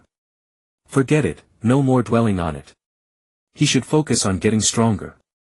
Just as Uchiha Chinyue was about to take a good midday rest, a surge of memories flooded his mind and his body began to ache in waves. The shadow clone popped. At the same time, on the Ninja Academy playground, Minato's expression was deeply awkward, even a little at a loss. This was bad. Chinyue-kun's trick of using a shadow clone to attend school had been discovered. Uchiha Chinyue is dead. How horrible. Who was that guy? He actually killed Uchiha Chinyue. Hey, Nara Shikaku said irritably. That was obviously the shadow clone technique. Didn't I tell you all not to interfere? Hyuga Hayashi roared, pointing at a Hyuga Chunin wearing a Konoha forehead protector. Young clan head, I. The Hyuga Chunin's face stiffened. The clan head ordered me to investigate because the two young masters have been spending money too fast lately. Who knew this brat was extorting the young clan head? I merely wanted to teach him a lesson. Uchiha Chinyue has been a shadow clone all this time. So Chinyue has always been a shadow clone. Nara Shikaku looked thoughtful. Should he also go home and ask his old man for the shadow clone technique? Uchiha Chinyue was simply a genius. With a shadow clone attending school, he could just lie at home and rest. Nara Shikaku had suddenly found his lifelong aspiration. Hyuga Hayashi clenched his fists and Hyuga Hizashi did the same. They never expected that he had been a shadow clone all along. Sarutobi Shinosuke meanwhile hid behind everyone else and silently wrote in his notebook. October 23, sunny. Uchiha Chinyue had been using a shadow clone to attend school all along. He had won again. The entire class was marveling at him. As he wrote, Sarutobi Shinosuke nearly burst into tears. Ever since he lost to Uchiha Chinyue half a year ago, his little notebook had already been completely filled. Once, without really thinking, he had wanted the old man to discover his diary to avenge himself. But in the end, the old man had actually written a line on the last page of the diary. Read. Get along well with your classmates at school. Damn it. Damn it. Old man, can't you see I want revenge? In the Hokage's office, Sarutobi Hiruzen smoked his pipe and could not help but reveal a faint smile. This kid's shadow clone has finally been discovered. Sarutobi Hiruzen had noticed Uchiha Chinyue long ago. One could even say he had noticed him from the very start. It was only because he belonged to the Uchiha clan and had a rather high standing in it, and because he was Uchiha Setsuna's nephew. Sarutobi Hiruzen was somewhat afraid he might take an extreme path. But after watching him for more than half a year, not only had he not done so, he had actually become a fine Konoha ninja who inherited the will of fire. His wish is world peace. A fine wish. The first Hokage had held exactly that hope. Sarutobi Hiruzen looked down at the documents in his hands. On them was the intelligence he had recorded concerning Uchiha Chinyue. Name Uchiha Chinyue. Gender male. Identity son of Uchiha Sishue, nephew of the Uchiha Great Elder. Traits: a genius at developing ninjutsu, mature in temperament, fond of money, and an inheritor of the will of fire. Among all of these, the most important line was, inheritor of the will of fire. A person could keep up an act for a day, a week, or a month without a single slip. But for half a year, Sarutobi Hiruzen was confident that a child of 6 could not do such a thing. Thus Uchiha Chinyue truly had inherited the will of fire. He did not cling to the narrow-minded mentality of clan over village. He had even indirectly helped the Uchiha blend into Konoha. Of course, what made Sarutobi Hiruzen believe in Uchiha Chinyue most was none other than this: knock knock knock. Come in. Lord Hokage Uchiha Setsuna is here. You may go. Yes, Lord Hokage. Lord Third. Uchiha Setsuna gave a slight nod. Take a seat, my old friend Setsuna, Sarutobi Hiruzen said genially. When I was young you left a deep impression on me. You flatter me, Lord Third, Uchiha Setsuna said with neither deference nor arrogance. I wonder what important matter you have summoned me for. The reason I have asked you here today. Sarutobi Hiruzen sucked on his pipe stem. Is to talk about your nephew. Chienue. Uchiha Setsuna immediately became wary. Sarutobi Hiruzen waved his hand and the crystal ball before them showed the very scene of a shadow clone being obliterated with Hyuga Hayashi furiously dressing down a branch family guard. What is this? Uchiha Setsuna frowned. Uchiha Chienue used a shadow clone to attend school in his place. Today. That shadow clone was destroyed by a Hyuga branch family guard. What? Uchiha Setsuna gave a start and said angrily, how dare a Hyuga guard do this? Ahem. Sarutobi Hiruzen looked at the theatrical Uchiha Setsuna and could not help but cough. Old friend, it was only a shadow clone being destroyed. Do you not know your nephew's strength yet? Uchiha Setsuna had originally intended to keep performing such as demanding that the Hyuga give him an explanation. But seeing Sarutobi Hiruzen's current attitude. Bang! The office door was kicked open with a bang. Hiruzen. The Uchiha clan harbors evil intentions. Danzo walked into the office slapping a heavy accusation on the Uchiha before he even sat down. Uchiha Setsuna's face darkened. Danzo, sit down and we'll talk, but don't talk nonsense. Sarutobi Hiruzen sucked on his pipe stem. Humph. Shimura Danzo glanced at Uchiha Setsuna then sat down beside Sarutobi Hiruzen with a cold snort. As soon as Shimura Danzo sat down he cut straight to the chase. There is a second-year student at the Ninja Academy named Uchiha Chienue. He uses a shadow clone instead of attending school. I have reasonable grounds to suspect that this is the Uchiha privately training. Bullshit. Before the words were out of his mouth Uchiha Setsuna burst into curses, that is my own nephew a genius by nature. The Ninja Academy curriculum is utterly boring. His strength has long since reached genin level. Wouldn't letting him keep attending class be a waste of his talent? Tuanzang chuckled coldly. Since you have the strength of a genin, why not graduate early, become a ninja and add strength to my village? In my view your Yuzebo are just trying to cover up. Before he finished Yuzebo Chana burst out angrily, Tuanzang, don't think I don't know what you're up to. We Yuzebo act uprightly. In this era why must we graduate early from the Ninja Academy? There is no such precedent now. Risen. Jitsuan Tuanzang said coldly, in my opinion it's better to hand such a genius over to my root. Root has just been established and is in need of talent. I will personally train him and I believe he will become a ninja who secretly protects my needs your training. Yuzebo Chana said, our Yuzebo clan has the unique Sharingan bloodline limit, naturally it is more reasonable for us to train him. Tuanzang, how can you train a genius of our Yuzebo? Do you have a Sharingan eye? Yuzebo Chana stared coldly fixedly at Tuanzang's single eye wrapped in bandages.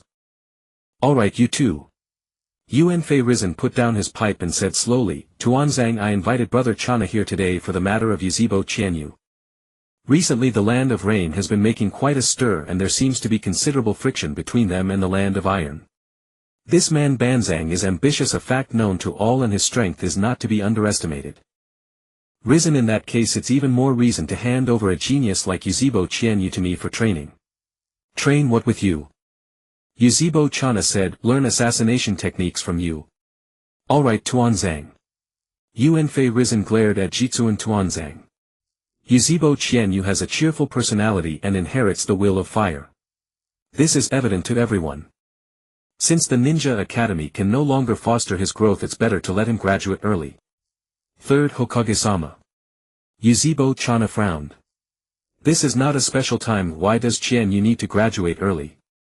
Brother Chana, this is to avoid wasting little Qianyu's talent. Don't worry, I will arrange a qualified Jounin instructor. Yuzebo Chana weighed the matter in his mind. Keeping Qianyu in the Yuzebo police force was certainly not possible. Not to mention Tuanzang, the third Hokage's intention was all too clear. Arranging a qualified Jounin instructor. Was probably to recruit Qianyu into this faction. Enter the Hokage's lineage. Yuzhibo Chana pondered for a moment. Continuing to haggle would probably be thankless. But he still had to find a qualified Jounin instructor for Qianyu. May I ask who the third Hokage-sama intends to assign as Qianyu's instructor? My personal disciple -1. -1 huh. Not a bad choice. He is a well-known Jounin in my village and is also the third Hokage's personal disciple. Just as he had expected. The third Hokage was indeed trying to recruit Qianyu into the Hokage's lineage. Brother Chana. Yuanfei Risen laughed. Are you satisfied with this arrangement? -1 is the most outstanding of my 3 disciples. As it happens, he will serve as the Jounin instructor for this year's graduates. Rather than letting Yuzhibo Qianyu waste his talent at the academy, it's better to let him graduate early and become a ninja. Risen. Jitsuan Tuanzang suddenly stood up and slammed his hand on the table. He is a Yuzhibo. A naturally dark clan. He should be handed over to me. Tuanzang, I've tolerated you long enough. Yuzhibo Chana glared with his 3-tomo Sharingan eyes. When has the Yuzhibo ever been dark? If we're talking about darkness, who in the entire ninja world can compare to you? Enough, Tuanzang. Yuanfei Risen stood up abruptly. Don't forget Jing. The Yuzhibo are also part of our Mai. They are the backbone of Mai. Yuzhibo Qianyu is an excellent academy student who has inherited the will of fire. Risen. You will regret this. Tuanzang's fingers trembled with rage. He snorted coldly and turned to leave the Hokage's office. As he approached the door, he heard Yuanfei Risen's voice, Tuanzang. I am the Hokage. What? Rishiang Richa exclaimed, Yuzhibo Qianyu is going to graduate early. What? Yuzhibo Qianyu has already passed the early graduation exam. Yuanfei Zenzizu exclaimed in shock.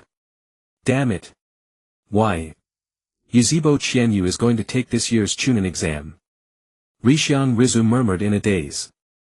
Qianyuakuen is the fastest rising Chunin in Mai. Wufeng Shuimen was dumbfounded. How come none of the news seems true? The Chunin exam period has already passed, the earliest would be next year. An entire afternoon went by without any news of Yuzhibo Qianyu. Meanwhile, the subject of their discussion was currently in the office of the academy director. Yuzhibo Qianyu. The current director was an old man unfamiliar to Yuzhibo Qianyu, but according to rumors he was a special Jounin. However, in Yuzhibo Qianyu's eyes, there was a gap even among Jounin. Yes. Yuzhibo Qianyu said calmly. The Hokage-sama has already given orders. The academy director said seriously, tomorrow you will participate in the early graduation exam and be assigned to a team with this year's graduates. Yes, director. I'll take my leave now. Go ahead, Qianyu. Back in the classroom, Shan Yuanjingqian's face was flushed with excitement. Pride. Early graduation, this was a precedent not seen in years. Little Qianyu, are you already a Chunin? Yuzhibo Meichin looked at Yuzhibo Qianyu and asked curiously. Yuzhibo Qianyu. When did I become a Chunin? Qianyuakuen. Wufeng Shuimen waved. Everyone in the class says you're already a Chunin. No, I'm not. Yuzhibo Qianyu shrugged. I'm just taking the early graduation exam tomorrow. As he spoke, the brothers Rishiang Rizu and Rishiang Richa approached. Rishiang Rizu first took out 10,000 ryo. I'm sorry, what happened this morning was my fault, I didn't control my subordinates well. This is my allowance for half a month as an apology. Ah. Second-ranked big brother, you're actually pretty nice. Humph. Rishiang Richa snorted. Yuzhibo Qianyu. This is a gift to celebrate your becoming a genin. Just wait. I'm also going to apply for early graduation and I'll prove I'm not inferior to you. Is that so? Yuzhibo Qianyu happily pocketed 10,000 ryo from each of them. Then I'll wait for you, and I might not even pass the exam tomorrow. Ha! Rishiang Richa shouted, if you don't pass you'll be embarrassing Lord Rishiang Richa. Your mother. May she be healthy. Yuzhibo Qianyu wanted to curse but stopped. Well, graduating early is fine, doing missions can earn more money. Tasks like finding cats and dogs are easy anyway. Yuzebo Qianyu. Yuan Feizan Zizu strode quickly to him and shouted, I will definitely surpass you. Seriously. Aren't these classmates a bit too aggressive? The next day during the morning class. Today Uchiha Chinyue had come in person. Congratulations. Nara Shikaku turned to Uchiha Chinyue and said. That's right Chinyue. You're actually graduating this soon. Akimichi Choza said while eating potato chips. Damn it. Yamanaka Inoichi clutched his head. Yesterday it was all Shinasuke's fault for tricking me, he actually said you were about to be promoted to Chunin. Congratulations Chinyue-kun. Namikaze Minato offered his sincere congratulations. His classmates suddenly didn't seem so bad. Since he was graduating today even the two Hyuga brothers came to congratulate him. Uchiha Chinyue, come over and take the exam now. The head instructor walked to the classroom doorway and said to Uchiha Chinyue who was still in his seat. Yes instructor. Uchiha Chinyue stood up and headed outside. At that moment everyone stared at him with sparkling eyes. Chinyue-kun is already graduating. The pressure is huge. A male student complained. Why am I the only dead last in the same class? Forget it Chinyue-kun, you're so cool. Hee my Chinyue-kun. Watching Uchiha Chinyue's back as everyone's eyes followed him, Uzumaki Kushina couldn't help saying to Uchiha Mikoto beside her. Mikoto, is he your little brother? He's so smug. He's pretty smug. Hee. Uchiha Mikoto grinned. My little brother Chinyue really is amazing. No matter what others said, Uchiha Chinyue ignored every one of those gazes and followed the head instructor away. The graduation examination was simple. With satisfactory grades one only had to pass the shuriken and kunai throwing test as well as the 3 body techniques to graduate. If successful he would receive the genin forehead protector. The mere 3 body techniques were naturally a piece of cake. The clone technique was a phantom, something meant to confuse the opponent. The substitution technique was similar, almost entirely for confusing the foe. Only the transformation technique was the slightly more useful one among these 3 jutsu. Pass. The head instructor clapped his hands. The final test is to last 5 minutes in a match against an already graduated genin. Chinyue, follow me. The head instructor led Uchiha Chinyue to the field. Graduating early came with an extra trial compared with normal graduation. A few figures were already on the field. There were 4 people in total, one of whom was his own second uncle. The other 3. They were also familiar. Orochimaru, the old man actually gave you this kind of mission. Today Jiraiya had actually skipped his official business for once and followed Orochimaru to the ninja academy. Orochimaru wore a Konoha Jonin vest, arms crossed over his chest with an expressionless face. The teacher said the academy has a genius graduating early, so I'm to be his supervising Jonin. Tisk tisk tsk. Jiraiya shook his head repeatedly. Brother Jiraiya, brother Orochimaru. Senjin Iwaki pushed up the forehead protector on his brow. I never thought that right after becoming a genin today I'd immediately be someone else's examiner.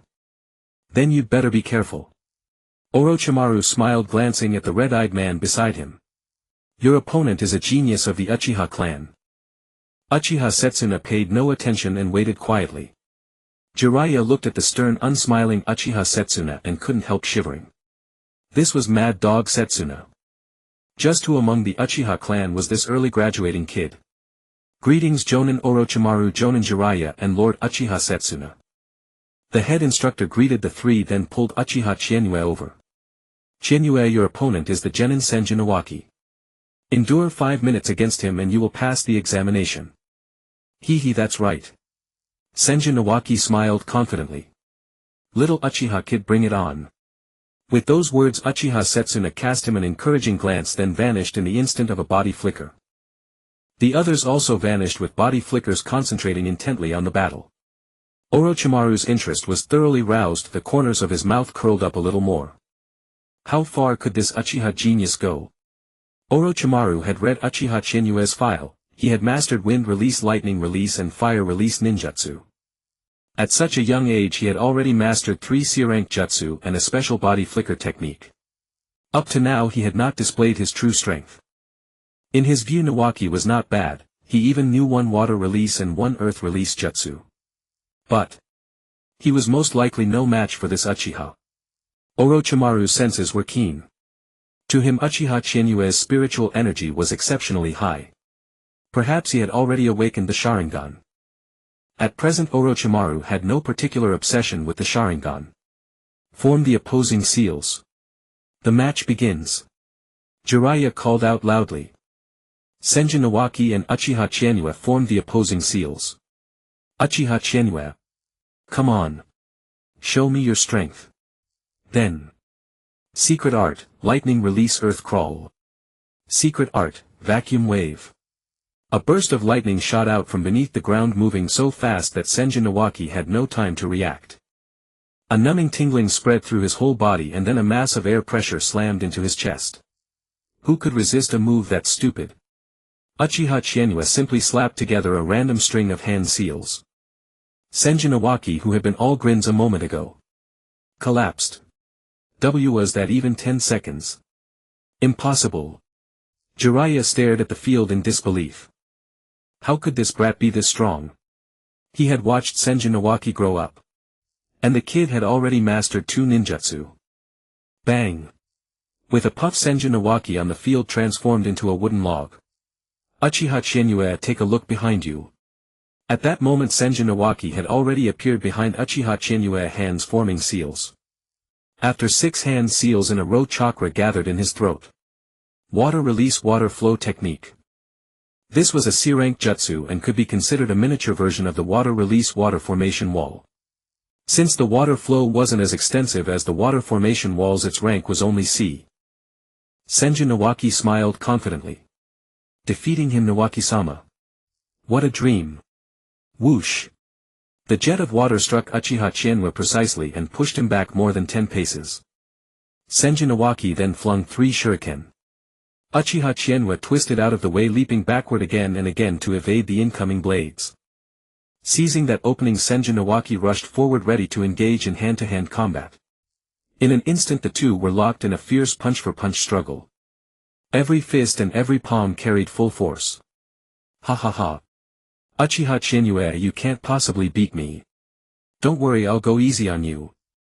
After we graduate, the two of us will both be genin in the same squad. In the distance Orochimaru couldn't help rubbing his forehead. Watching Senju Nawaki stand motionless on the field, laughing loudly and spouting wild words. Uchiha Chinue, you win. Release the genjutsu on him. Yes, Jonin Orochimaru. Uchiha Chinue smiled, then dispelled the genjutsu. C-rank genjutsu, this place is not here technique. This was also an essential genjutsu of the Uchiha clan. Its specific effect was to make the opponent perceive illusions. For example, even when something was directly in front, the opponent would feel it was behind them. A ninjutsu that made the opponent misjudge. Ding. Congratulations, host, on officially entering the genin stage. Your stage reward, a Kekkei Genkai progress bar. What's that? Explain it. The host can see their Kekkei Genkai development progress bar and how much is left until the next stage. Great.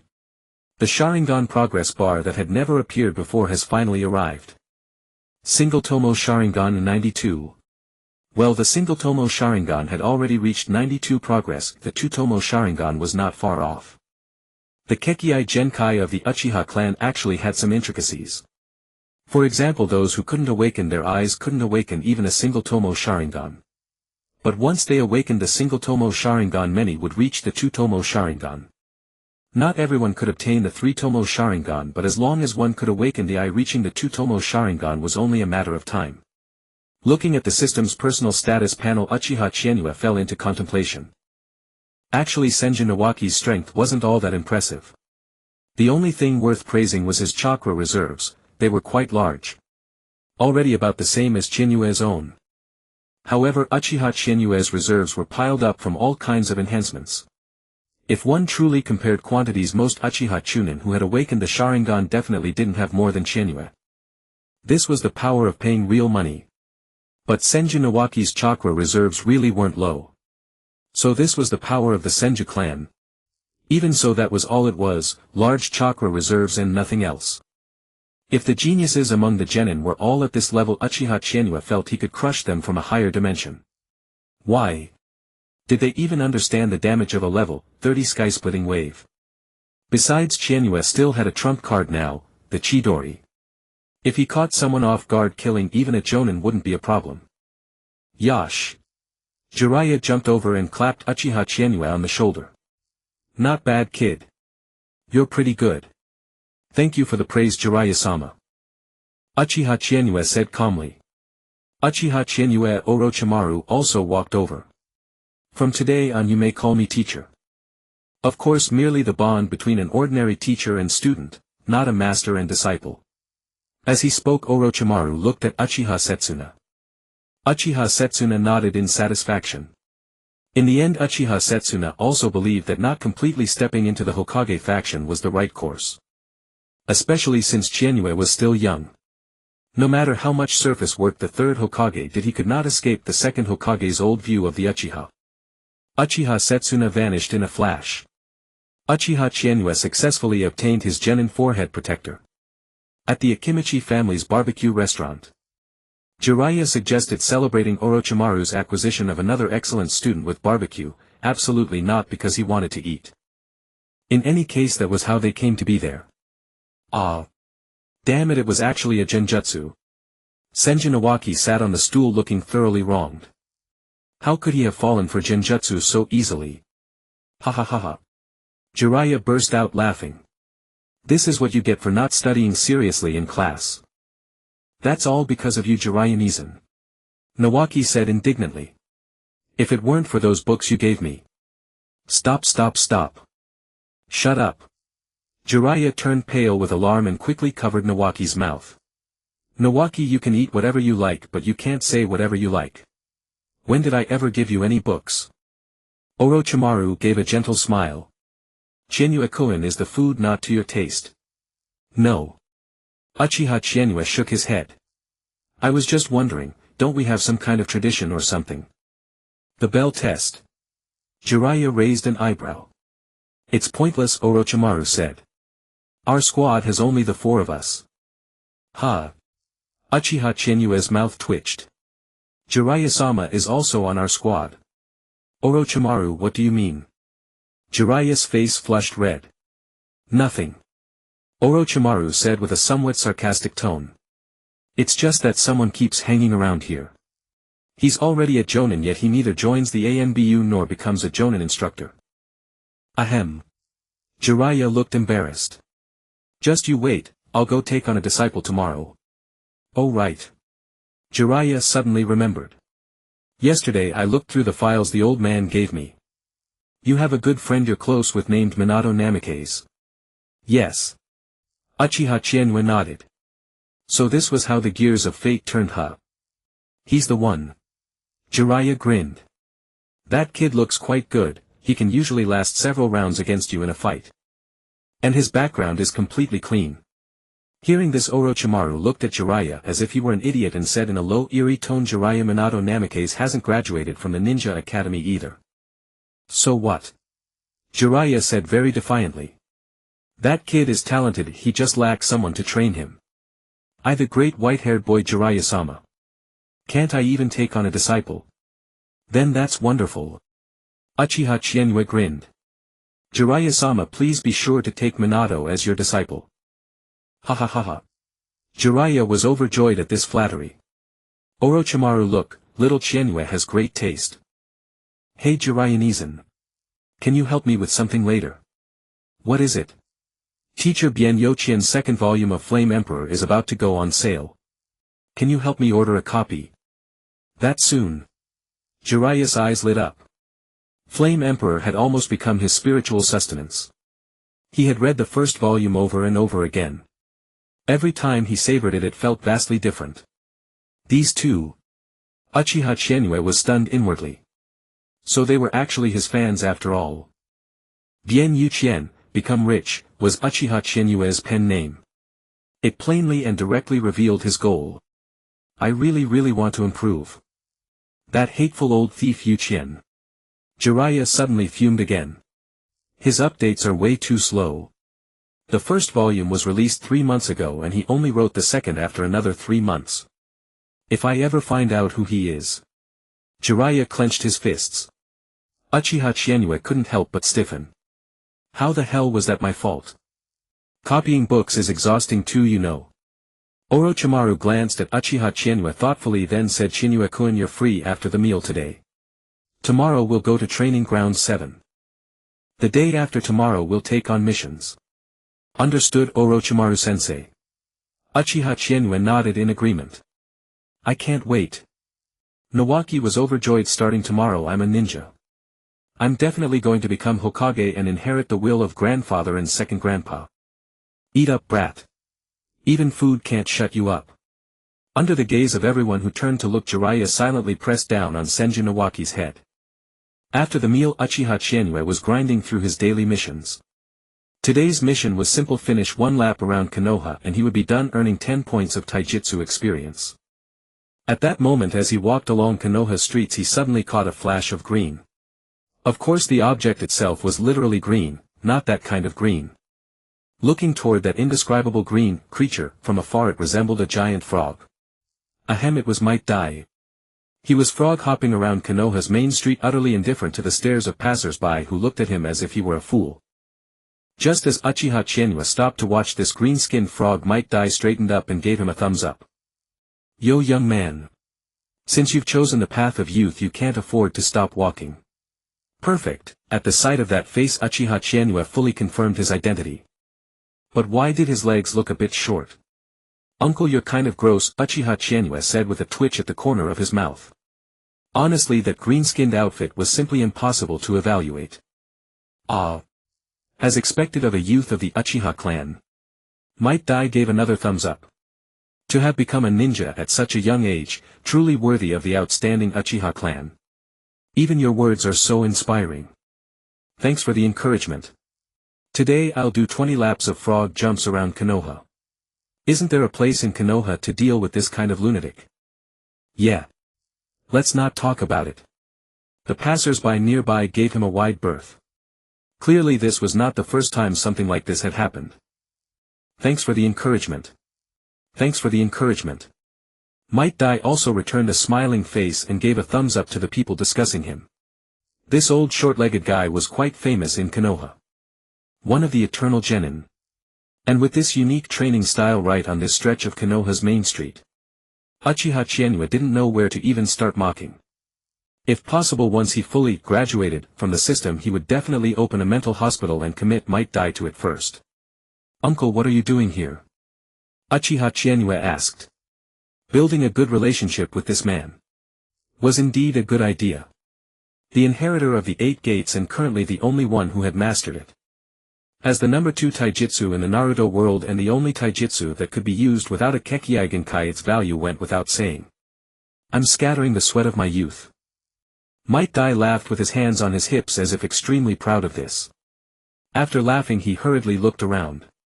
Phew, at least no one had reported him. Last time he had greeted an Uchiha youth exactly like this and talked to him about youth. Then he was thrown into the military police force on charges of intimidating the young clan leader and was locked up for 3 days before being released. But that had already been a few years ago. Still, you're really energetic, uncle. Yash. Thanks for the compliment, Uchiha youth. I will keep on pouring out my burning youth. Might Dai gave another thumbs up. Then he switched to walking on his hands, muttering to himself as he went. Something like, if he couldn't finish 100 laps of handstand walking, he'd do 1,000 push-ups. If he couldn't do 1,000 push-ups, he'd run 500 laps around Konoha. If he couldn't run 500 laps, he'd throw 3,000 punches. What the hell kind of monkey training regimen was that? Uchiha Chizuki couldn't help but twitch the corner of his mouth. The future Might Guy truly had an extraordinary constitution to have survived a father like this. This was practically suicide. Just how big was Konoha? 100 laps around the village and walking on his hands at that, this was simply badass. The next day at Konoha's Training Ground 7. The entire training ground consisted of just 3 pillars, in the middle a lawn and trees surrounding it. Uchiha Chizuki was here for the first time, yet he felt as if he had seen this place countless times. This little forest had never lacked geniuses. Everyone who walked out was a shadow among shadows. Uchiha Chienue was not in the habit of being late. Orochimaru was likewise not in the habit of being late. The two of them sat there staring at each other for half an hour before Senju Nawaki finally showed up late. Sorry. Big brother Orochimaru Chienue, I was just helping an old lady cross the street. Senju Nawaki grinned broadly, not taking his lateness to heart at all. Was this guy also going to use Kamui? Uchiha Chienue's heart clenched. But there was one thing he didn't quite understand. For what purpose had the third Hokage put the young master of the Senju clan together with him, the nephew of the Uchiha radical leader? The Senju clan had not yet vanished as it did in the original story. On the contrary, it was still thriving. Even though the first and second Hokage had long since passed, the Senju clan could still count on a Nine-Tails Jinchuriki. No matter. Orochimaru smiled a warm smile. If Chienue-kun doesn't mind, then I have no problem. Ha! Senju Nawaki was startled, then smiled and looked toward Uchiha Chienue. I don't mind either, Uchiha Chienue said nonchalantly. Hee, that's good then. Senju Nawaki laughed brightly. He was another typical optimist. In that case, let's begin. Orochimaru tied up his long hair and placed his forehead protector on top of his head. Jiraiya went to the Ninja Academy today, so today we only have two things. First, let's all introduce ourselves to get familiar with one another. Second. Orochimaru took out a bell and hung it at his waist. I thought about it yesterday. The best way for us to get to know each other is for me to spar with the two of you. The two of you cooperate and coordinate, and if you manage to snatch a bell from me, you pass. And what if we don't pass? Uchiha Chienue asked. Not passing is fine too, Orochimaru said candidly. Rather than making the two of you think about teamwork in order to snatch a bell, I might as well tell you directly. Besides, one of you is the young master of the Senju clan and the other is a young master of the Uchiha clan. If I really didn't let you pass, Sarutobi-sensei would punish me. Well, that was really sincere. Uchiha Chienue found it quite comfortable getting along with Orochimaru. See? He laid all his cards on the table.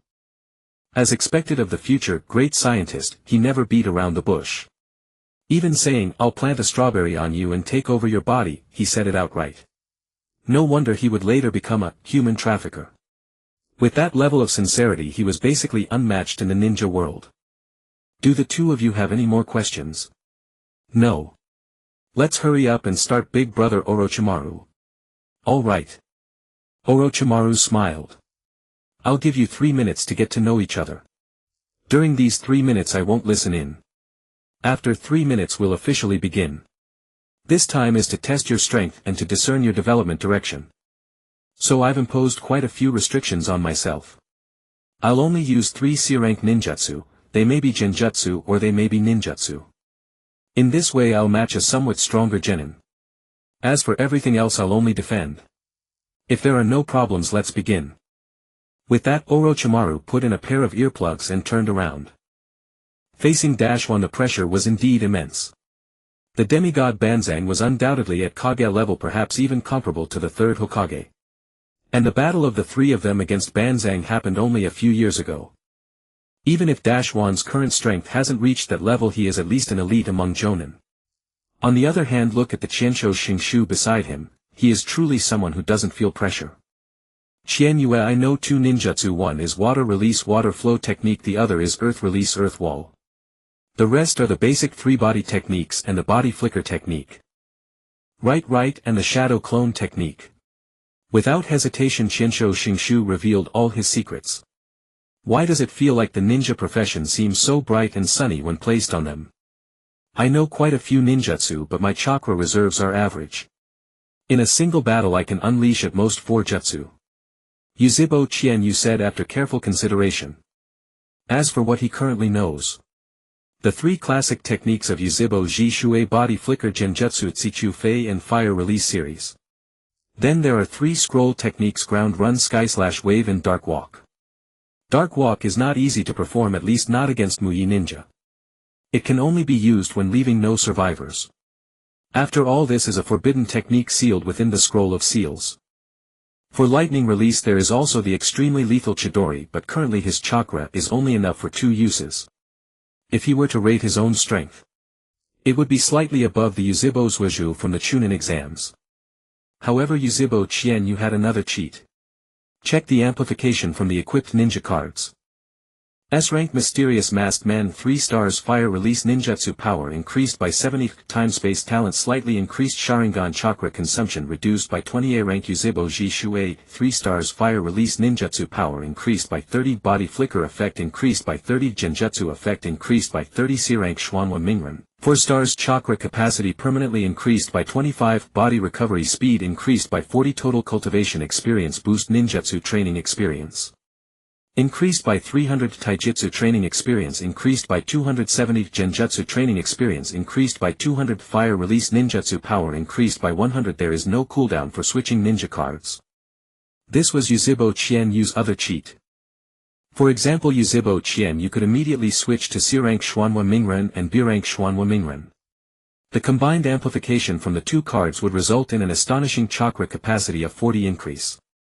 His current stat panel could be called luxurious. How are we going to fight? Qianshou Xingshu scratched his head. Use ninja tools. Yuzhibo Qianyu removed his wrist guard. The lightning blade transformation on his wrist was fully exposed. This is my clan's summoning technique lightning blade transformation. It stores 300 kunai 500 shuriken and 100 explosive tags. Lightning blade transformation such a useful skill, how could he not learn it? This many. Qianshou Xingshu was astonished. Yeah. Yuzhibo Qianyu nodded. But can explosive tags and kunai really trouble Wan-sama? Kid, are you looking down on explosive tags? Do you know how you died? Yuzhibo Qianyu gave Qianshou Xingshu a look of care. Explosive tags, as long as there are enough of them, are simply a brainless technique. All fear stems from insufficient firepower. Have you not seen that explosive tags blew up Xingshu? Have you not seen that explosive tags nearly killed Dai Tu? Have you not seen that the second Hokage's mutual explosive tags almost crippled 6 paths Dai Tu? So who dares to say explosive tags are useless? If 100 explosive tags are stuck on -1 at once, I'll bet he kneels. How is your ninja tool throwing? Well. Qianshou Xingshu scratched his face looking embarrassed. Okay, I get it. Yuzhibo Qianyu's eyelid twitched. Use clones to probe, stay fully focused. Ninja tools don't consume chakra, so use them as much as possible in the early battle. You have enough chakra, I'll do my best to restrain -1 sensei and you find an opening to grab the bells. Got it. After 3 minutes passed, -1 removed his earplugs. Now begin. -1 said slowly. The moment the words fell, Qianshou Xingshu instantly used body flicker and disappeared into the nearby woods. Qianyuakuen, are you going to fight me alone? -1 looked over with interest. Well, -1 sensei, go easy on me. Yuzhibo Qianyu revealed a harmless smile. I've already placed many restrictions. -1 chuckled. This is based on my estimation of the limits of your abilities. If nothing unexpected happens, you can win the bells. So fight me with all your might. I want to see your full strength. And those eyes. Yuzhibo Qianyu. Tisk, although he had long felt that -1 knew something, it was still unpleasant to have it said out loud. Don't worry, I understand your concerns. -1 smiled. I have already set up some barriers here. What happens today will only be known to the three of us. Xingshu will not speak of this matter either. Yuzhibo Qianyu looked at -1 seriously. After a moment his eyes slowly turned crimson and a single tomo in his pupils appeared extremely alluring. Forgive me, -1 sensei. Fire release great fireball. Without another word, Yuzhibo Qianyu leaped back 4 or 5 meters into the air. A fire release technique performed mid-air could achieve the widest coverage and the opponent's countermeasures would be fewer. Swish swish swish. 6 hand seals in 2 seconds. With a 100 power boost, a fireball 5 meters in diameter erupted from Yuzhibo Qianyu's mouth. -1's snake-like eyes gleamed. Such a great fireball. Qianyuakuen, I did not place my expectations in vain. The blazing fire descended rapidly and -1's eyes were filled only with a sea of orange flames. Body flicker. -1 dodged to the right. The great fireball landed directly on the grass, igniting a patch of flames. But -1 merely stomped his foot lightly and the residual flames dissipated completely.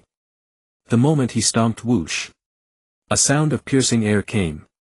A flash of red passed before his eyes. -1 saw that crimson streak already appearing before him. Yuzhibo Qianyu had already leaped up and the kunai stabbed past the side of -1's face. As expected, -1's reflexes and speed were top-notch. Not bad a feint with the great fireball, guessing the opponent's evasion direction with 50 luck. No, you used your Sharingan to see my micro-movements and knew which way I would dodge. -1's eyes were full of admiration but also a hint of envy. Ordinary ninja could only rely on luck, but for the Yuzhibo and Rixiang clans it was a certainty. Yuzhibo Qianyu had no advantage in physique, after all he was only 7 years old, barely 1.2 meters tall. How could he compare with -1 who was 1.8 meters? But this was precisely his advantage. Lion combo. The instant the kunai missed, Uchiha Chigetsu had already shifted his stance. He stamped one foot on Orochimaru's shoulder and moved to lock his legs around Orochimaru's neck in a scissor choke. Orochimaru read Chigetsu's intentions and dropped into a sudden crouch, making the sweeping kick slice through empty air. Not good. Chigetsu had already shaped the hand seals for the substitution jutsu. Bang! A cloud of smoke burst around Uchiha Chigetsu, and there on the halved wooden log was a kunai driven deep into the wood. A sharp reaction, Chigetsu-kun. Orochimaru was never stingy with his praise. Even though no more than half a minute had passed since the battle began. Yet for battle intelligence and sheer ability like this, no genin could match him. Orochimaru assigned that score in his mind. It was worth noting that he had previously given Senjin Nawaki only a B. Amazing. Hidden in the bushes, Senjin Nawaki was utterly dumbfounded. So he truly was no match for Uchiha Chigetsu. A fireball that large, 5 meters across, would surely require at least an elite chunin to unleash. Next, fight me at full strength. Orochimaru extended a hand. Just how great a wind will you stir up? All right. Uchiha Chigetsu's eyes flashed with fighting spirit. This was the first time since his transmigration, the very first time. Finally he could truly test his own strength. Uchiha Chigetsu did not enjoy hiding. If he could help it, he would not hide in the slightest. But circumstances forced his hand. Now that he had an opportunity to display every ounce of his power, Uchiha Chigetsu naturally refused to let it pass. Against Orochimaru, Genjutsu would be nothing but a pure waste of chakra. Not everyone was Uchiha Itachi, and Orochimaru's mental energy had yet to decline. Chigetsu had every reason to suspect that Orochimaru's weak resistance to Genjutsu came precisely from his use of the living corpse reincarnation. The thing that could truly prove most effective was Chidori. Nawaki. Water release. Yes. Senjin Nawaki leaped straight out of the bushes. Water release, water flow technique. A jet of water burst from his mouth and shot toward Orochimaru. Chigetsu seized the chance to retreat, forming hand seals without a pause throughout the movement. Snake, ram, monkey, boar, horse, tiger. In less than 2 seconds the great fireball came surging out of his mouth once more. Orochimaru's eyes brightened. He had already seen through Chigetsu's tactics. Now then. In an environment blanketed with steam, what will you do? Whoosh. Orochimaru evaded and the water flow technique collided with the great fireball, unleashing a burst of steam that instantly engulfed an area dozens of meters around. Under the Sharingan, that mist was as good as invisible. Summoning Jutsu, lightning sword manifestation. One after another the sounds of air being rent came rushing in. Orochimaru's ears twitched and he instantly deduced the trajectory of the shuriken. Swish. He pulled out a kunai and deflected the swarm of incoming shuriken, a cascade of crisp clinks echoing through the forest. Demon Wind Shuriken. Uchiha Chigetsu shouted low in his heart. Manipulated Shuriken Shadow Windmill. He hurled 2 Demon Wind Shuriken. A shrieking gust tore past as Orochimaru twisted aside, dodging both shuriken. A light glance was enough for him to spot the thin wires attached to them. The Uchiha's manipulated shuriken, is it? Whirr. After sweeping around Orochimaru, the Demon Wind Shuriken were yanked back by Chigetsu. They crossed after tracing a curving arc through the air. Orochimaru silently praised the maneuver and was about to dodge away. The next instant however the demon wind shuriken simply exploded in midair. Shattered into pieces. And the single wire attached to each shuriken had suddenly multiplied into several. It was Genjutsu. The Sharingan's Genjutsu. The Sharingan could cast Genjutsu without any contact whatsoever, the mere refraction of light was enough. It was truly terrifying. A detail he had never noticed had been seated as a trap. And that Genjutsu had done no more than make him unconsciously overlook the bunched-up wires. Orochimaru marveled once again, and the shattered shuriken had already been pulled back by the thread spreading across a wide area. There was no time to dodge and no place left to land. Wind release great breakthrough. Orochimaru formed hand seals and expelled a whirlwind that blasted the retrieved shuriken in every direction. No. Those shuriken had already lost their strength. The shattered blades scattered at the first gust of wind, there was no trace of the pulling force from manipulated shuriken. Swish swish swish. Dozens more whistling projectiles tore through the air. This time Orochimaru's gaze hardened. If this had been an ordinary Chunin he would have died without a doubt from that sequence of attacks. Earth release earth flow wall. Orochimaru whirled around formed hand seals then slammed his palms onto the ground. In an instant an earth flow wall rose up before him. Thunk thunk. The sound of shuriken burying themselves into the earth flow wall came from beyond. Just as I suspected. Orochimaru gave a silent laugh and mentally revised his rating to S. Such battle intelligence was by no means that of an ordinary man. Orochimaru regarded ninja combat as an exchange of resources. Chakra was the greatest capital. A Chunin facing two genin would under normal circumstances crush them outright.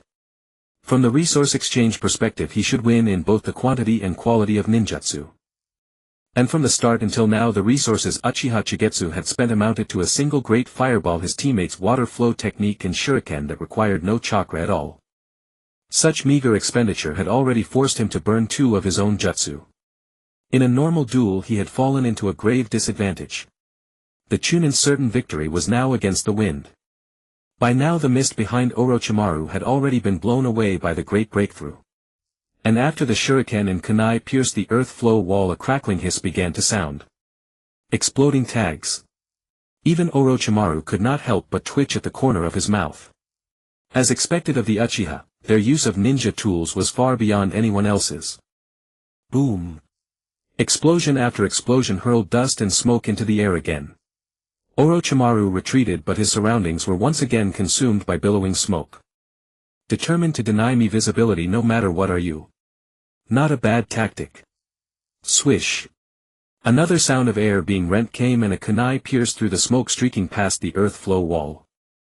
Orochimaru turned his head and saw a head-sized shadow dart past at the height of his waist. Jigetsu-kun, that was not a wise choice. Orochimaru's lips curved upward as the kunai in his hand flashed cold light and stabbed toward the shadow. Swish. The shadow burst open, it was nothing but a corner of a robe with a kunai tied to it floating through the air. Lightning release ground lightning. A fierce shout rang through the air. Orochimaru hastily looked back but his hands did not stop. Wind release. No. It wasn't a ninjutsu at all. Uchiha Chigetsu's face appeared directly before him. It was in that 1-second opening while Orochimaru was forming his seals that Chigetsu's sweeping kick smashed heavily into Orochimaru's head. For a moment Orochimaru staggered several steps to the side. Uchiha Chigetsu's eyes sharpened. The lion combo did not end there, he even drew a kunai and drove it straight into Orochimaru's heart.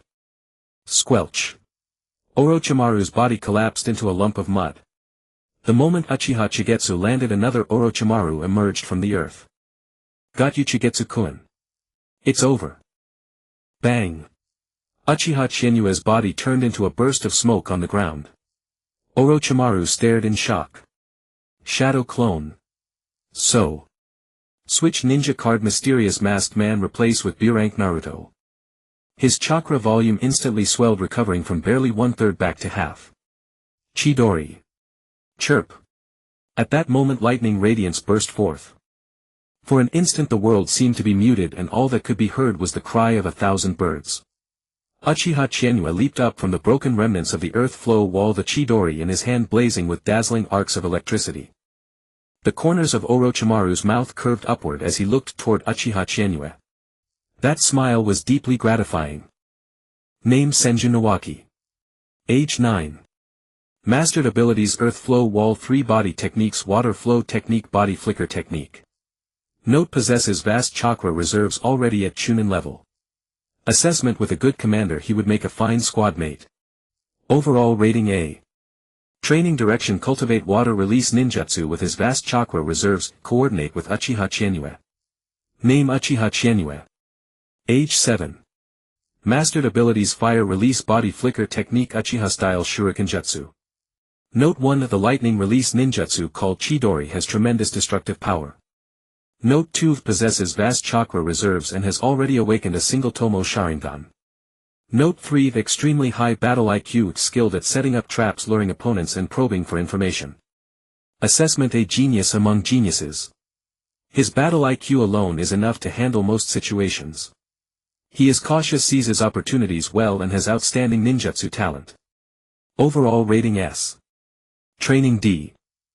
Of course he had no intention of submitting them. It was simply his habit to record anything useful, then later formulate plans around it. This was his conclusion after the morning battle. Recalling that final Chidori, Orochimaru still marveled inwardly. He had heard that Uchiha Setsuna was hospitalized some time ago because he was training a lightning release jutsu. This was probably it. Orochimaru admitted that when it came to this jutsu's destructive power, even he had no chance of enduring it. Who then could survive being struck by it? Perhaps Tsunade could if she used Een Healing Wound Annihilation. Een Healing Wound Annihilation predicts the opponent's attack location and heals beforehand. Chienue is a true genius. Orochimaru leaned back in the chair in his bedroom, sighing with emotion. This battle IQ, move after move. Knowing that those brainless jutsu would be useless, he hadn't wasted any chakra at all. From beginning to end, Orochimaru never saw the pure power combo that had made the Hyuga twins so miserable. And then, if not for the extra snake hand substitution Orochimaru had used to escape the final Chidori. At the same time, Uchiha Chienue was also reviewing the battle. At the final critical moment, a giant python shot out from Orochimaru's hand and his true body emerged from the python's mouth. Tsk tisk, I almost solo killed Orochimaru. I almost believed that myself. Uchiha Chienue leaned against a wooden post. Today he had finally seen his own strength. Although many of his fighting methods could be called copied, they worked, and that was what mattered. A small genjutsu then manipulated shuriken to create an information gap and force out the first jutsu. In the end, the manipulated shuriken were sacrificial pawns. The true intent lay in the shuriken thrown straight from the front. Thus he forced the enemy to expend 2 jutsu and then used the battle between Obito and Kakashi as an example. With vision obscured, the Sharingan's advantage was on full display. What if Orochimaru could see through it too? Then there would have been no chance at all. Uchiha Chienue was gambling as well, betting that Orochimaru would think highly of him and use an earth clone as a feint. After all, having been burned twice in a row, Orochimaru would naturally be cautious. Fortunately, the gamble paid off. The final jutsu Orochimaru had used was exactly an earth clone. Imitating the Obito-Kakashi battle succeeded as well, and the final Chidori ended it. To sum it all up in one word: euphoric. Battle. Euphoric. Having unleashed his full strength for the first time, Uchiha Chienue was admittedly a little thrilled. After all these last few days he had trained at least 4 hours every day, exhausting himself like a stupid dog. This reward was his by right. Unfortunately, he still didn't know any advanced brainless combos. Once he had Kamui and Koto Amatsukami. Uchiha Chienue couldn't help the corners of his mouth lifting slightly. He could go straight to Koto Amatsukami Radiant Light and one-shot the sky, the earth and the air itself. Who wouldn't use a brainless jutsu if they could?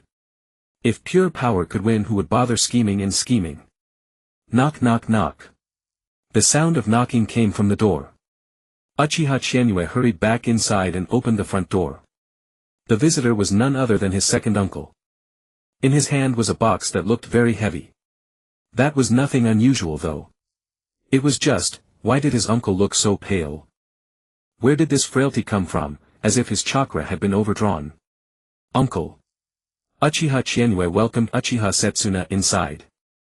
Without another word, Uchiha Setsuna went straight to the point. Chienue, congratulations on becoming a ninja. Your uncle has no great reward to give you, only everything I have learned in my life to pass on to you. Uchiha Setsuna walked over to the tatami and opened the large box he had brought with him. Inside were a short sword and a long sword. Hiss. Uchiha Chienue couldn't help but draw a sharp breath. Neither blade was in its scabbard, both scabbards had been set to one side. The short sword was silver white, its cold gleam fully exposed, taking on a faint reddish tint beneath the light. The long sword was pure white, like a peerless divine blade capable of cutting a hair blown against it. Around here, no matter what kind of blade it was called a sword. Whether a short blade, a tachi, some massive sword, or even a club, everything was called a sword. One could tell at a glance that both were renowned old blades. As for the reason, no mediocre thing would ever have a place in Uchiha Setsuna's collection. Your uncle cannot produce a divine weapon like the Kusanagi sword, Uchiha Setsuna said with a faint smile. But I can still bring out two famous blades. This short one is called Flowing Flame, the short sword I used back in the day. A look of nostalgia flickered in Uchiha Setsuna's eyes.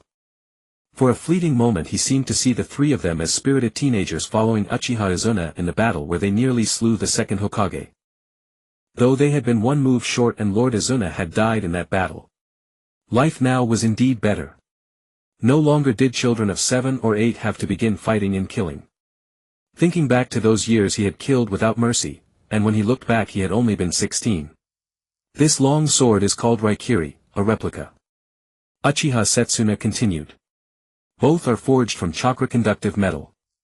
The short sword is one your uncle carried for years, the long sword is the embodiment of your father's will. Now that you have become a ninja, these two should rightfully be yours. Pick one. Can I take both, uncle? Uchiha Chienue grinned and put on an adorable expression. Uchiha Setsuna chuckled helplessly and said. Little Chienue, don't bite off more than you can chew. Naturally I can give you both swords, but I will only teach you one style of swordsmanship first. Short swords, long swords, heavy swords. The differences between each sword technique are stark.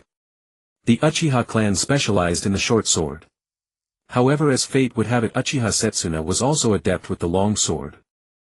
In the days of old, every clansman who followed Uchiha Izuna could wield the long sword with some skill.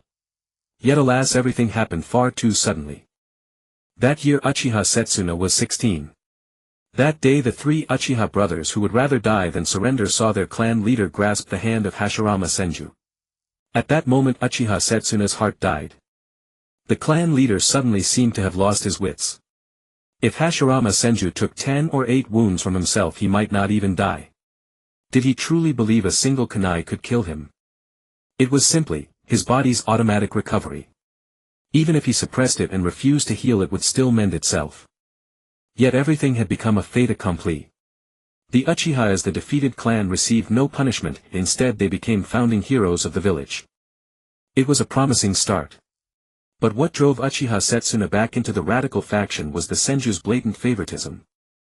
That day he waited a long time at the back gate but never saw Lord Madara's figure. And on that day Uchiha Madara in despair defected from the main gate of the village with not a single clansman following him.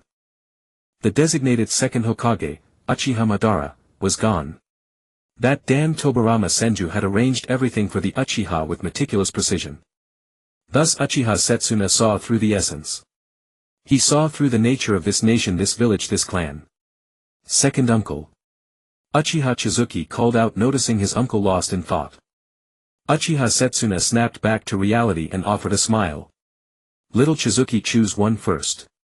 The short sword, Uchiha Chizuki replied without hesitation. The long sword was impossible.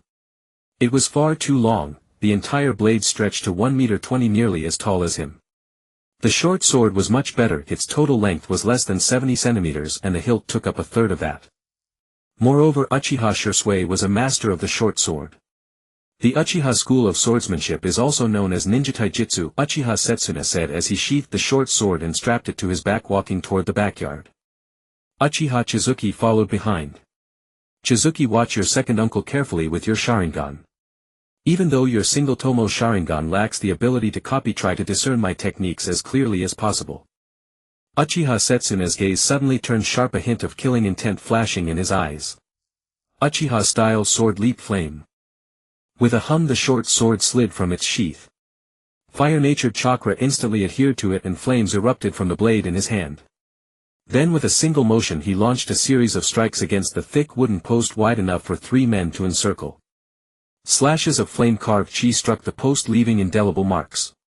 Chizuki stood to the side, his single-tomo Sharingan fixed, intently focusing with all his might. Having watched the entire process, it was no different from the training method he had obtained. It was simply a series of consecutive strikes.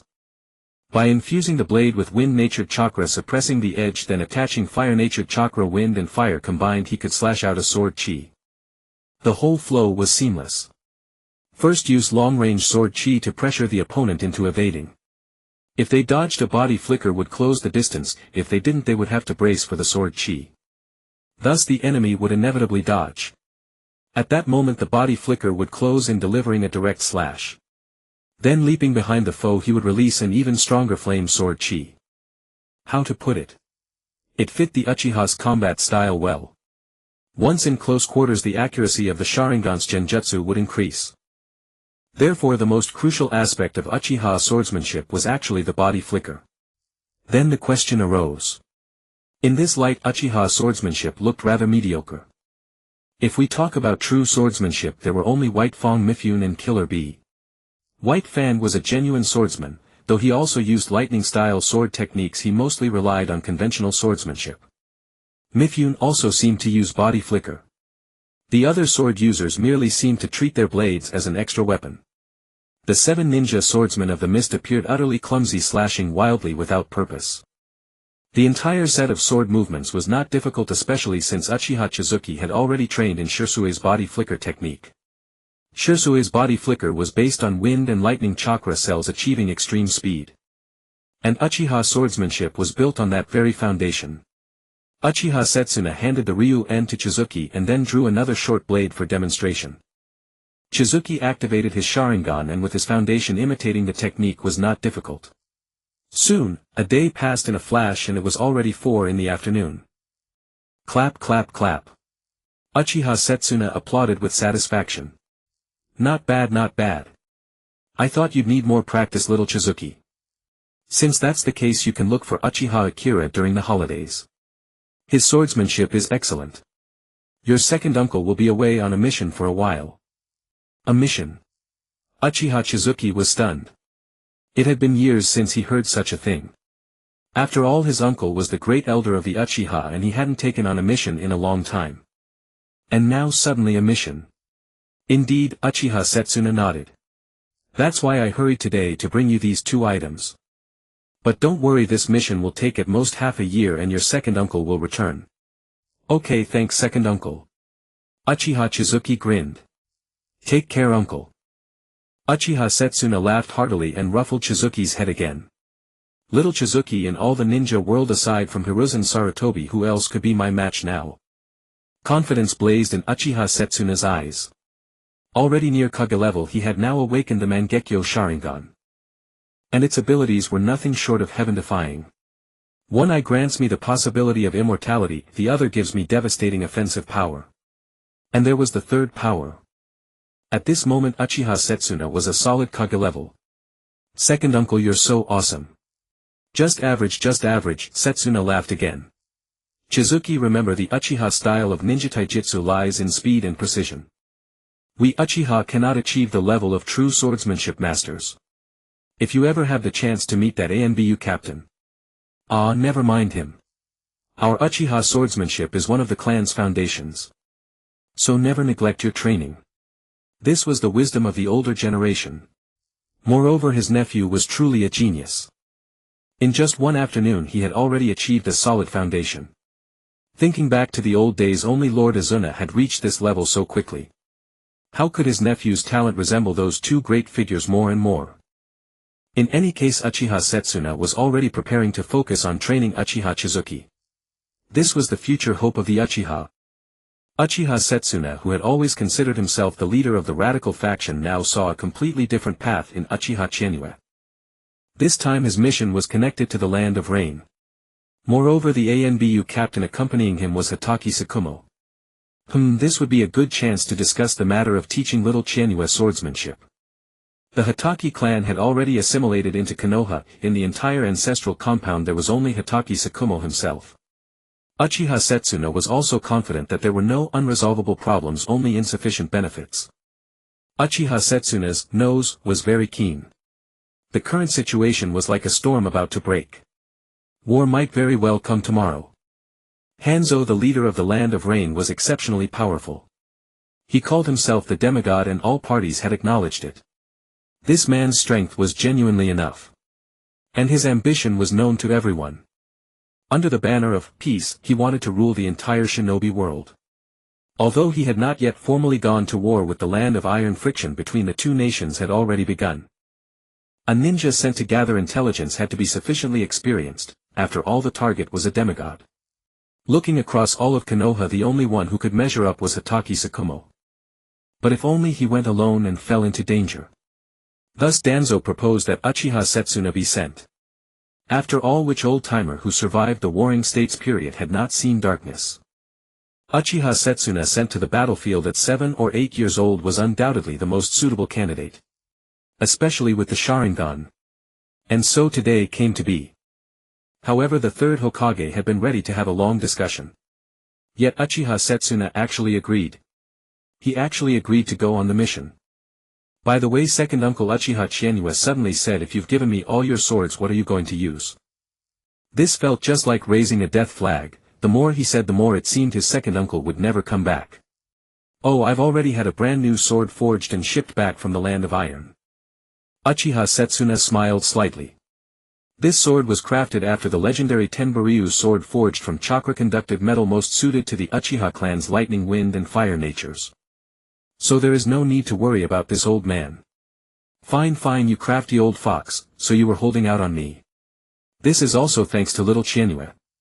Business is good and the cooperation with the Akimichi family is going well. Otherwise Uchiha Setsuna would not have been willing to spend a fortune forging a sword. After all, he really had not taken action for a long time. But then again, Chienue was the hope of the Uchiha, and what he needed to do was act as that fire. The will of fire. Perhaps. He merely wanted to plan a good future for his nephew. Uchiha Setsuna left. Uchiha Chienue saw his second uncle off and began his 4-time speed training for the day. This was a daily necessity. Even though tomorrow he would be carrying out a find the cat find the dog mission and might even plant some fields. Tisk missions like this were truly easy money. Just as Uchiha Chienue began his training at the entrance to the Ninja Academy, "Hey old whitehair, stay away from the sissy." Uzumaki Kushina stood in front of Namikaze Minato, eyeing Jiraiya warily. Jiraiya's temper flared at once. Hey little girl, do you know who I am? I just introduced myself, so what's wrong with having this kid become my disciple? No way. Kushina paid that no mind. You don't look like a good person at all. How can you judge people by their looks? Jiraiya's eyes widened dramatically. I'm obviously handsome. Kushina. Namikaze Minato poked Kushina's shoulder. He is a jonin of our Konoha, Jiraiya-sama. Ha. Hearing Minato's words, Jiraiya burst into laughter. See little girl. Even this brat knows my name. No means no. Uzumaki Kushina was like a kitten whose fur had been ruffled. My sister said if I see a white-haired guy who calls himself yours truly, beat him to death. A lecherous old pervert, you must never show him any mercy. Who is your sister? How am I a lecherous old pervert? That's research, understand. I'm an author. The moment those words left his mouth, Jiraiya sensed a killing intent coming from somewhere unseen. Before he could react, a sandbag-sized fist had already landed on the top of his head. Who? What? Jiraiya. The newcomer was none other than Tsunade. She shook her fist. Kushina is my sister. You're a grown man and yet you come to the Ninja Academy gate to scare children. Who's scaring children? Jiraiya rubbed the swelling on his head, grimacing in pain. I came to take disciples. I've taken a liking to this kid named Namikaze Minato. Jiraiya pointed at Namikaze Minato. Namikaze Minato waved his hand awkwardly. Jiraiya-sama. No. Kushina ran straight to Tsunade's side and clutched Tsunade's hand. Sister, you said we absolutely have to stay away from lecherous old perverts like this. Tsunade showed a kind smile and ruffled Kushina's head. That's right. You have to stay far away from guys like this. As she spoke, Tsunade looked at Namikaze Minato and said boisterously, hey you, where do you live? I'll walk you home. From now on stay away from guys like him. A barely noticeable spark of excitement flashed in Tsunade's eyes. It seemed Kushina's life at the Ninja Academy these past few days was not bad after all. To be able to stand up like that for a little boy. It's just that this little blonde kid looked a bit familiar. Where had she seen him before? Forget it. As long as Kushina liked him and there was a bond, that was enough. Tsunade felt somewhat guilty toward Kushina. In fact, the entire Senju ancestral home was full of guilt toward her. She was already grandmother's last remaining clanswoman. Tsunade, you. Jiraiya rubbed his head and said hurriedly, I'm serious. I want to take this kid as my disciple. Oh. Only then did Tsunade look at Jiraiya carefully. On closer inspection his expression really was serious. But in the next moment she remembered her younger brother. Don't lead the boy astray. Tsunade said with a threatening tone, I'm glad I handed Nawaki over to Orochimaru. Jiraiya. Namikaze Minato stood to the side sweating. It really was the first time he had seen so many important figures. You should at least ask the boy himself. Jiraiya said. In an instant 3 pairs of eyes all fell on Namikaze Minato. Namikaze Minato was extremely embarrassed and could not help scratching his head. Jiraiya-sama, well. I need to go back and ask Chinua-kun's opinion. Ha! Jiraiya could not believe it. Why do you need to ask that brat's opinion? Namikaze Minato answered without hesitation. Because Chinua-kun is my only family. Besides, I feel I really am not qualified to be Jiraiya-sama's disciple. Oh, I remember now. Only then did Tsunade remember Namikaze Minato. It's not that you're unqualified to be this brat's disciple, it's whether this brat is qualified to be your teacher. Tsunade said with her hands on her hips. Jiraiya, stop misleading the younger generation. Tsunade suddenly remembered who Namikaze Minato was. He was the sidekick following behind that little Uchiha genius. Though a sidekick, his talent was anything but lacking. Moreover, the Uchiha seemed to think highly of him, even teaching him 2 wind release ninjutsu. Tsunade normally paid no attention to such matters, she had only taken notice these past 2 days because of Kushina's enrollment. He was in the top 3 of Class 2A, outstanding in every aspect and humble as well. If one had to name a flaw, it was that he stayed close to Uchiha Chizuki. After all, although the Uchiha clan's reputation had seen some improvement, it could hardly be called effective. Tsunade held no prejudice against the Uchiha. She thought the clan members were a bit too arrogant, but her own Senju clan had been no less so back in the day. However, when she was little, her 2 grandfathers had instilled different ideas into her. The Uchiha her first grandpa described were good beyond measure. The Uchiha her second grandpa described were an inherently evil clan. Now Tsunade had her own judgment, and that was, what the hell does that have to do with me? But this little blonde in front of her. He had good talent. At only 7 he had mastered 2 wind release ninjutsu. If properly cultivated, judging from the aptitude he had displayed, even a civilian could easily become a jonin. Ahem, Namikaze Minato, right? Tsunade coughed once and cleared her throat. Yes. Namikaze Minato answered at once. How about this, go back and ask your family whether they agree. If they do, you can also apply for early graduation. At that time Jiraiya will be your jonin instructor. Big sister. Kushina was shocked. Kushina, don't worry. Tsunade ruffled Kushina's hair. This Jiraiya may be unreliable, gluttonous, lazy, and quite the lecher. But when it comes to ability, he is acknowledged. This little blonde is your friend, right? Big sister certainly won't let him down. Well. Kushina bit her lip. Early graduation, that meant. Namikaze Minato scratched his head and said, Lady Tsunade, I haven't finished the academy's coursework yet and my ninjutsu are still not very polished. Early graduation. Namikaze Minato did not want to graduate early. There were still 2 years of classes left and he was no genius like Chizuki. Indeed, Namikaze Minato did not consider himself a genius. Ahem. Jiraiya coughed twice. You don't need to graduate early. There's no benefit in graduating early. Jiraiya shot Tsunade a meaningful look. Only then did Tsunade realize, glancing at Kushina, who was clinging to her hand. Oh right. How could he be allowed to graduate early? You could guide him early, but you absolutely could not let him graduate early. No problem. In any case, go back and ask your family. Hi. Namikaze Minato's eyes lit up and he was in a wonderful mood. Had he been singled out by Master Jiraiya the Jonin? Back home that evening, Namikaze Minato told Uchiha Chienue about this matter. Become his disciple. Do it. You must do it. Uchiha Chienue laughed. Master Orochimaru even talked about this with us today. Minato, although Jiraiya has plenty of flaws, he really does have real skills. Find a chance to directly learn his summoning jutsu. Summoning jutsu. Namikaze Minato blinked. Why Chienue? Jiraiya's most impressive skill is summoning jutsu. Uchiha Chienue said nonchalantly. Aside from summoning jutsu, he only knows some fire release and the like. But when it comes to fire release, your talent isn't in that area anyway. Jiraiya knew quite a few ninjutsu, but most were fire release. Frankly speaking, doesn't our Uchiha fire release outnumber Jiraiya's? It's just that we Uchiha don't have toad oil. Although ninjutsu are ranked by learning difficulty, there's no denying that the Uchiha's fire release techniques are numerous enough and high enough in quality. Low-level ones include Great Fireball and Fire Phoenix, and mid-level ones include Great Fire Annihilation and Great Fire Destruction. Advanced ones include Dragon Flame Song and so on. Moreover, Uchiha fire may seem like ordinary fire, but true Uchiha masters almost always combine wind release into their fire release ninjutsu.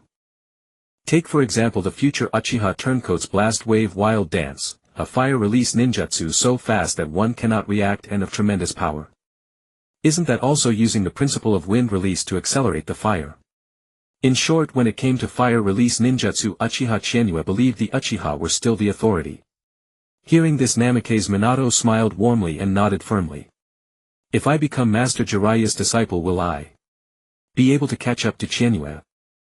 Chienue's Jonin instructor is Master Orochimaru, and Master Jiraiya is equally renowned as Master Orochimaru. Chienue. I will definitely catch up to you. Meanwhile at Yakiniku-Q. This was the Akimichi family's establishment, and it had achieved a monopoly in Konoha. Barbecue. Then it had to be the Akimichi family's place. Today the future three ninja of Konoha gathered once again at the barbecue restaurant. Unsurprisingly, Orochimaru was treating Jiraiya. I've already found out about the matter you asked me to investigate. Oh. Jiraiya's eyes lit up. Did you find the rich old geezer? No. Orochimaru shook his head, his gaze calm. I didn't dig too deeply. This book, The Flame Emperor, comes from the Uchiha publishing house. I imagine it was written by a member of the Uchiha clan. Uchiha. Jiraiya's mouth twitched. He truly could not imagine the Uchiha producing such a talent. Exactly. Orochimaru smiled. This generation of Uchiha has produced one prodigy after another, business geniuses. Now it's no longer just preserved eggs, they also have new style lunch bento boxes. The dishes are dazzling and the prices are quite reasonable. It truly is hard to imagine they come from the Uchiha. Orochimaru, now that you mention it. Tsunade mused, stroking her chin. Recently the Uchiha have opened quite a few more stores in Konoha's shopping district. They've even opened a ninja tool shop. Ninja tools, the Uchiha clan was generally self-sufficient in that regard. The Uchiha had a summon beast clan. Although not as famous as the three great holy lands, it had an old monster cat granny at its head. It was a clan that specialized in providing ninja cats. They had a contract with the Uchiha clan. And the ninja cat clan seemed to have a rather good industry in ninja tool manufacturing. Therefore the Uchiha would rather let their usual ninja tools gather dust in a warehouse than open a single shop in Konoha. The Uchiha's thinking at the time was, these all belong to us Uchiha, why should we sell them to you ignorant masses? But now things were clearly different. How had the Uchiha changed their ways? Here is your preserved egg tofu, 3 guests. Bring us another plate please. Jiraiya hastily added another order to the server. A business prodigy made the Uchiha set aside their prejudices. Orochimaru mused inwardly. The Uchiha lacked nothing in resources, they had simply always been too proud. For the Uchiha to make such changes, this person must hold considerable standing within the clan. And to have persuaded the radical faction. The Uchiha's internal troubles were hardly unknown among the Jonin circles of Konoha. And as elite Jonin and direct disciples of the third Hokage Orochimaru and his companions had heard far more than most. Orochimaru had always possessed a knack for seeing through to the heart of things. The Uchiha's predicament lay in their clan's glory and pride. Moreover, although the position of the police force was not insignificant, it also invited the resentment of the common folk. In Orochimaru's eyes, the villagers of Konoha were somewhat lacking in wisdom, gullible, believing every rumor they heard. Even now they mindlessly sang the praises of certain Jonin. Take for instance, the three of them. Yes, Orochimaru felt he had done nothing special, yet his reputation remained lofty. Even ordinary missions were embellished into harrowing ordeals. That was what people called building momentum. Orochimaru had long noticed this, but he paid it no mind. Now it seemed the Uchiha had noticed it too. Over the past year there had been too many rumors about the Uchiha. A Uchiha business prodigy, a Uchiha genius youth, Uchiha warming up to civilians, and even Minato Namikaze had been kept in the clan to learn jutsu. The transformation was undeniable. And now another revelation: the best-selling novelist was a member of the Uchiha clan. Behind these Uchiha there must be a cunning mastermind pulling the strings. Why worry about all that? Jiraiya said casually. Uchiha Shimokiha, one of these days I'll drop by the Uchiha publishing house and ask for myself. Tsunade shot him a look of utter disdain as if he were an idiot. He might not understand, but she certainly did. None of the Uchiha's recent moves stood out on its own but woven together. Especially since she had heard today that Uchiha Setsuna had gone on a mission, together with Tsukumo Hatake no less. Indeed, Orochimaru said with a faint smile. Perhaps the Uchiha have finally seen reason. It has nothing to do with us. He too was unconcerned. After all, he was still the supervising Jonin of the Uchiha prodigy. And what did that signify? It meant the third Hokage approved of the Uchiha's path and the Uchiha approved of it as well. When both sides agreed, it was a win-win. The Uchiha were willing to entrust such a gifted youth to the Hokage's line, and the old man genuinely wished to see the Uchiha integrate into the village. What a wonderful thing that was. Tsunade let out a helpless sigh. Damn it, I never understood politics anyway. It's just that these past few days I keep thinking about what the second Hokage said. Forget all that pointless stuff. Drink. Drink. Jiraiya raised his cup. Right, forget it. Tsunade slammed the table and lifted her cup as well. Orochimaru smiled and raised his cup too. The three clinked their glasses together. The next day Uchiha Chizuru set out fully prepared. He strapped a short blade to his back, neatly arranged his hair, which bore an uncanny resemblance to Sasuke Uchiha's, and donned the black Uchiha clan attire. As for the forehead protector, he wore it tied around his arm. Wearing it on his forehead was rather uncomfortable after all. A handsome little shonen of 120 centimeters stepped out of the gate. Now that he was a ninja, taking on missions seemed like a fine choice. Though it wasn't as if he would earn much. A D-rank mission typically paid between 3000 and 5000 Ryo. Of that reward, 10% went to Konoha, 60% to the supervising Jonin, and the remaining 30% was split evenly among the genin. It might not sound fair at first, but on closer thought it made perfect sense. After all, if the Jonin didn't get a larger cut, who would ever volunteer to be a supervising instructor? You should count yourself lucky you weren't forced to fund your own training while begging for a Jonin teacher. Training Ground 7. Once again they spent a full half hour staring at one another, waiting. Sorry. I was helping an old grandpa cross the street. And next time will you be helping an old grandma? Uchiha Chizuru couldn't help but quip. It wasn't that he wanted to complain, it was simply that Senjin Nawaki truly had no sense of punctuality. It was already 9 o'clock. Ah. Nawaki said hurriedly. Don't worry, Chizuru. I definitely won't be late tomorrow. Let's go, Orochimaru said with a smile. Today we'll take on a D-rank mission to give you a taste of a ninja's life. Okay, Orochimaru-nizen. Understood, Orochimaru-sensei. The Hokage building mission division. As luck would have it, they didn't run into the third Hokage as others often did. Seated behind the desk was a Chunin, black hair, red eyes. Shinku-senpai, Orochimaru said with a slight nod. Orochimaru-sama, you flatter me. Sarutobi Shinku gave a wry smile. Though he was indeed a bit older in terms of generation, Orochimaru was now a jonin while he remained a chunin. You're too kind, senpai, Orochimaru said. Is the mission I reserved earlier still available? It is. Sarutobi Shinku promptly pulled out the mission details: help a samurai from the land of fire visiting on vacation find his lost kitten. The reward is 4000 ryo. Here you go. Thank you, Shinku-senpai. Orochimaru took the scroll and opened it. Inside was a photograph of the kitten. Ha!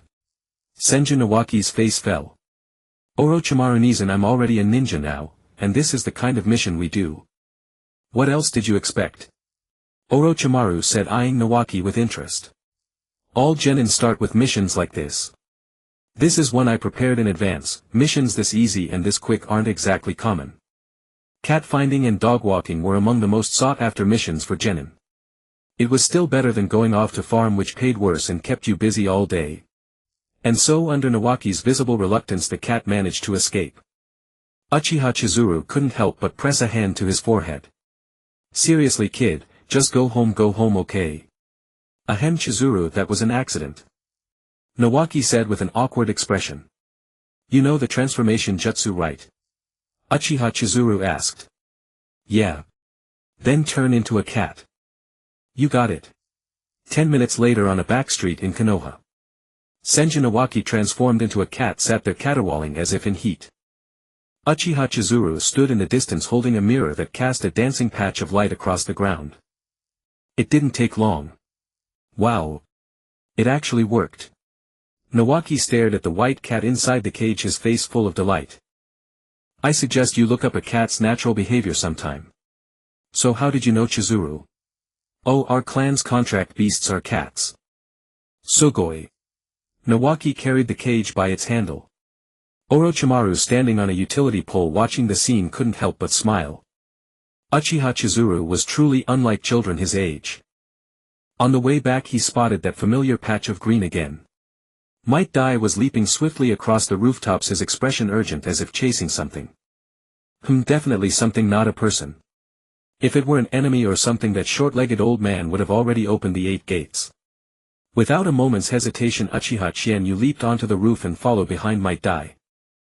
Orochimaru stood patiently waiting in place while Senju Shingshu was taken aback. Brother Orochimaru, that green-skinned uncle has so much fur. Senior, what are you chasing? Might Dai turned his head at the sound. Oh. It's the genius boy of the Uchiha clan. I am.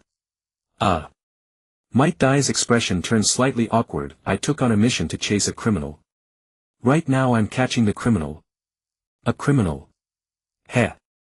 What's the Konoha Military Police Force for? There are no criminals.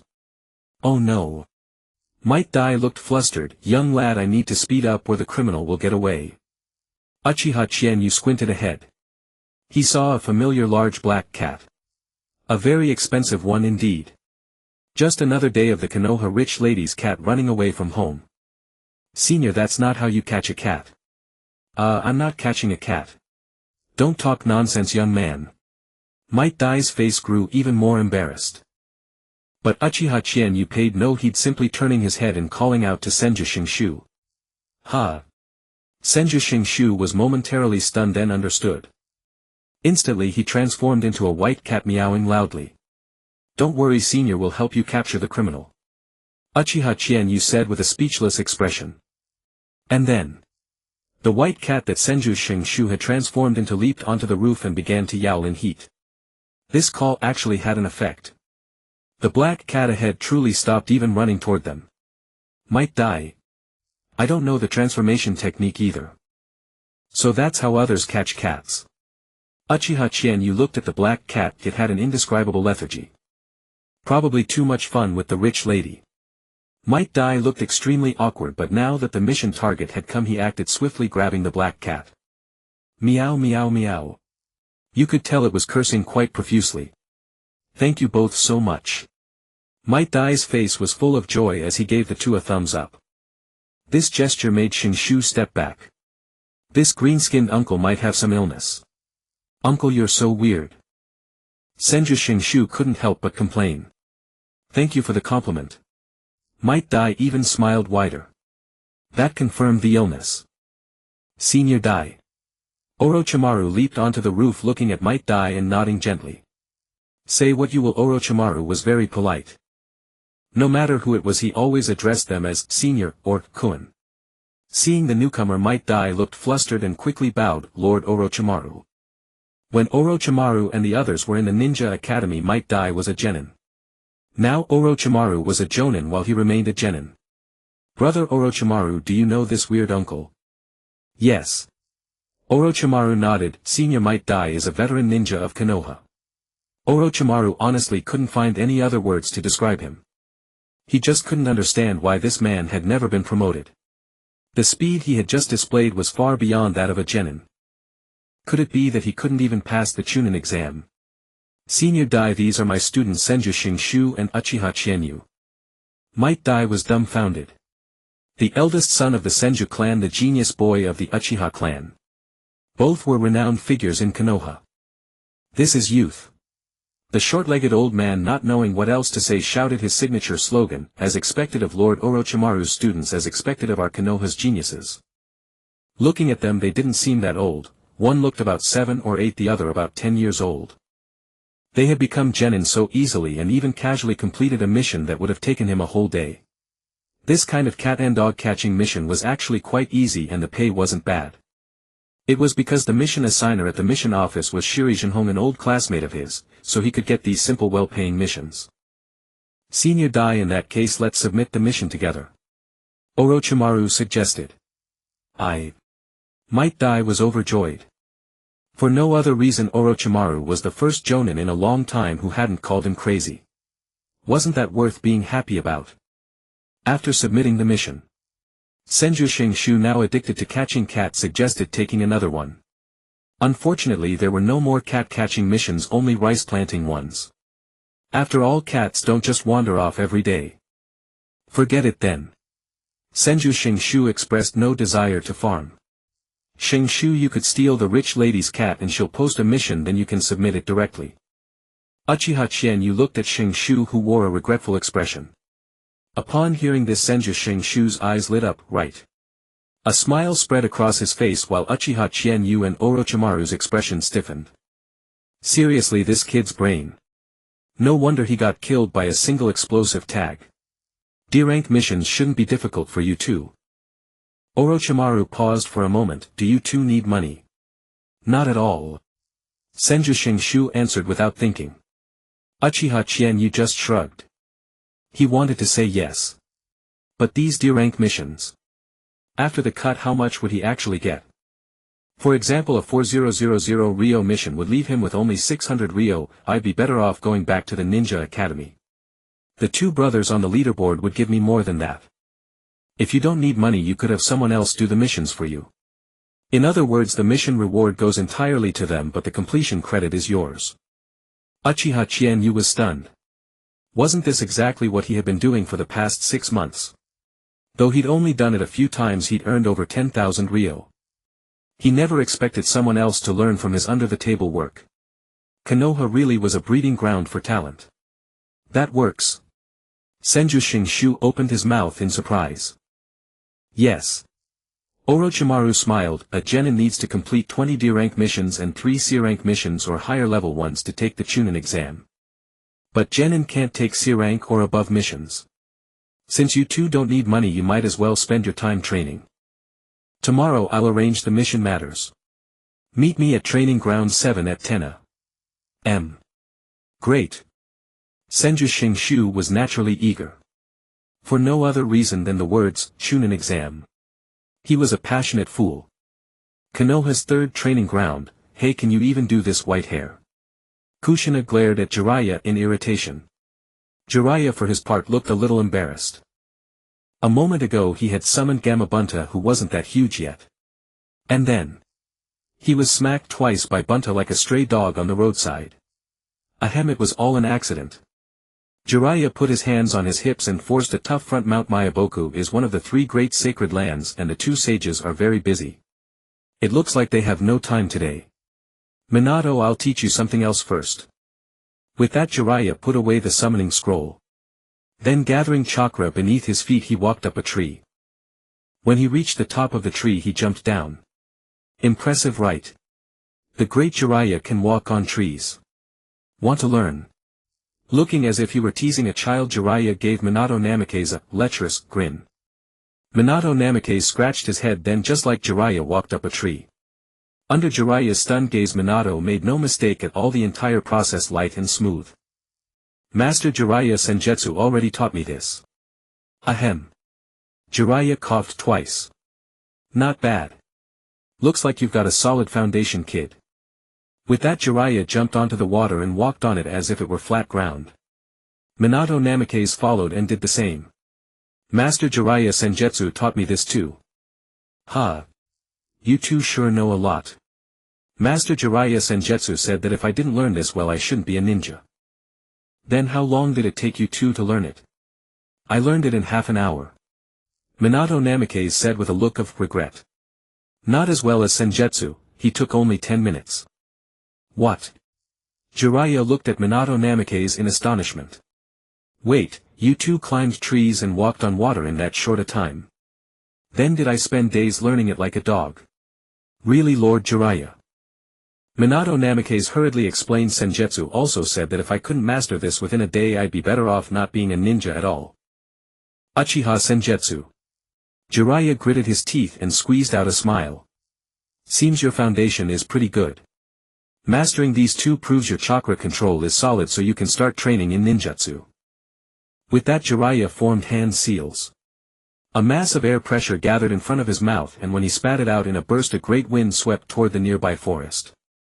Wind release, great breakthrough. In an instant several wind-carved gashes were left deep in the trees and plenty of leaves and branches were blown off. Minato Namikaze. How about that? A C-rank jutsu, wind release, great breakthrough. Jiraiya, I know you've learned this jutsu. Jiraiya put on a profound expression. Though this jutsu is only C-rank, its subtleties run deep. For example, the wind I just spat out was deliberately widened in range and reduced in killing power in order to pair with fire release. Once you master those subtleties you can train it alongside other fire release jutsu. The power of a combined jutsu far exceeds that of any single jutsu by itself. You definitely can't do this one right. Don't tell me you've also mastered fire release. Busy. A crisp voice arrived. All three turned toward the voice. There stood Uchiha Senjutsu carrying a 4-tier lunchbox. Senjutsu. Minato Namikaze's eyes lit up as he waved. Smug jerk. Kushina also greeted him, though that was hardly a greeting Senjutsu wanted. Oh. You're here. Jiraiya grinned. I'm teaching Minato ninjutsu. Do you want to learn a few moves too? Seriously? Uchiha Senjutsu was a little surprised. Starting with ninjutsu right away. Minato really is still that genius. Of course. As he spoke the group came together. Lord Jiraiya, shouldn't we first practice chakra control or something? Uchiha Senjutsu asked, puzzled. Ha. Jiraiya raised an eyebrow. Haven't you two already learned this? No. Uchiha Senjutsu spread his hands. We only know tree climbing and water walking. Such child's play can't be counted as chakra control. Minato Namikaze nodded in eager agreement. Child's play? You call this child's play? Jiraiya's heart spasmed. If this was child's play, then what was he practicing back then? Infantile paralysis. Jiraiya looked baffled. Then what else is there? Chakra threads, Uchiha Senjutsu said matter-of-factly. As he spoke he took out a Fuma shuriken. Whirr. He threw the Fuma shuriken straight out. In the next instant a pale blue chakra thread connected to the grip on the shuriken's central ring. Uchiha Senjutsu gave a sharp yank. The thread snapped. I haven't mastered it yet either. Chakra threads are far more delicate and are the best choice for training precise chakra control. If you can train it well you can also use chakra threads in place of wire to perform the manipulated shuriken technique. Jiraiya was stunned, mouth agape. How the hell can you train like that? Isn't this only practiced by the puppeteers of Sunigakure? Yeah. Senjutsu gave a noncommittal nod. But it's really practical. Even if I may never use chakra threads, mastering them makes your chakra control stronger. Jiraiya's mouth twitched. Tell you what, Minato, let's not train today, we'll start again after school tomorrow. How about that? Okay, Lord Jiraiya. Minato Namikaze naturally had no objections, even smiling very kindly. Jiraiya took a deep breath and decided to try tonight whether this chakra thread training really helped improve chakra control. Senjutsu, why are you here? Oh, I finished today's mission in the morning. Master Orochimaru took us to training ground 7 next door to train all afternoon. Amazing. Senjutsu, what are your teammates like? How many are there? Just one, Senjin Iwaki. After training, Master Orochimaru treated us to barbecue. As he spoke, Uchiha Senjutsu shook the lunchbox in his hand. See? These are just the leftovers from the 3 of us. Jiraiya. Sorry, I'm too damn broke to treat my own students to a meal. Jiraiya wanted to cry, but no tears came. He pulled out his nearly empty wallet and said, come on Minato Kushina, I'll treat you 2 to dinner. Really? Kushina's stomach let out a loud gurgle and her face flushed a little, almost matching the color of her hair. Minato Namikaze scratched his head and said a little sheepishly, Lord Jiraiya, won't this be too much of an expense for you? No. Jiraiya said. If others have it, you'll have it too. He was a certified simp the moment he opened his mouth. So Jiraiya made a shadow clone and whispered a single sentence to it. Minato and Kushina didn't hear it clearly, but Senjutsu did. The sentence was, quick, go get Orochimaru to come have barbecue. That night Zilai returned home with a swollen face. He had been beaten, but not by Dashyuan, it was Gangso. The reason? Dashyuan reported that Zilai was trying to empty his wallet, leaving no funds to buy ninja tools for Shinshu's training. Thus Zilai could only endure the beating with tears. No. I can't let this continue. If this goes on, I won't have money to buy the 2nd volume of that wealthy old rascal's book. The next morning at Qianmen meat bun shop. How much? 30%. Are you sure, Dashyuan? Sure, I made a special trip to the Uzibo clan grounds last night. Great. Great. Great. Zilai beamed with joy.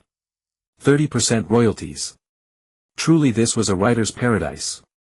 The Uzibo clan is such a people-friendly great clan. From today I will acknowledge the Uzibo clan. Without finishing his meal, Zilai grabbed his new work, The Secret of the Neighbor Girl Ninja, and headed for the Uzibo clan grounds. The Uzibo clan grounds now allowed outsiders to enter, though they would be met with the gatekeeper's snobbish looks. But they wouldn't stop them, just glared a couple of times. This was nothing to Zilai. It wasn't like the Rishiang clan where they truly gave you the white-eyed treatment. At the Uzibo clan publishing house, how is it? Zilai said proudly to the clerk behind the counter. 10% first print, 1000 copies. Ha! 1,000 copies. 10%. Zilai said, brother, take a good look at what this is. This is the sequel by the great Zilai. My last book sold over 3000 copies. 10%, 1,200 copies. The clerk said with a speechless expression. Writing a porn book and still acting so arrogant. If not for the elder's instruction to treat people with harmony, he would have kicked Zilai out long ago. He really looked down on this kind of porn book. Especially after Yendi's fermentation, hot-blooded pretentious stories were the mainstream now. Brother, isn't Yendi's royalty 30%? That was sent by our great elder. If you have the ability, have our great elder send it too. The clerk completely exploded, glaring with a pair of Sharingan eyes. I haven't even said I'm afraid this thing of yours will lose money. If it weren't for some people who like to read it, do you think I would approve your manuscript? 11%, 1,200 copies, take it or leave it. Yes. Yes, yes, yes. Zilai gritted his teeth. Then what's the selling price? For this kind of 18 book the buyers are generally young and your word count is not high, so one copy is 290 taels. Damn. Only 290 taels. The 3 tomo glared again. Zilai shuddered all over. Fine. 290 it is. Thus, with tears glistening in his eyes, Zilai walked out of the Uzibo publishing house. Just 38,000 taels. All his efforts as the great Zilai were worth only 38,000 taels. Damn that wealthy old rascal. If it weren't for you writing that kind of book, how could the great Zillai's book have no market? But 11% was already not low. Ordinary publishers only gave 8%.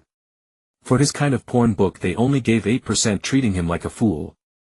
38,000 taels was not bad in the writing industry, but Zillai truly felt it was not enough. Thus he went to the My Mission department. To avoid being recognized he specially transformed into a handsome guy with white hair. Well, the great Zillai's white hair could not be lost. Lord Zillai. Zirazenholm recognized him at a glance. Don't talk nonsense. Who is Zillai? I am not that graceful, charming and handsome Lord Zillai. Zillai hurriedly said. Zirazenholm. He really wasn't sure at first. Lord Zillai, what mission do you need? Zirazenholm asked. No, I don't want a mission. Zillai shook his head, then sat aside quietly waiting. That's right. He was going to work under the table. This was the only way to farm missions without leaving the village. Although he wouldn't get fame or be recorded in the files. But the money he got was real. D-level missions he could do 2 or 3 in an afternoon.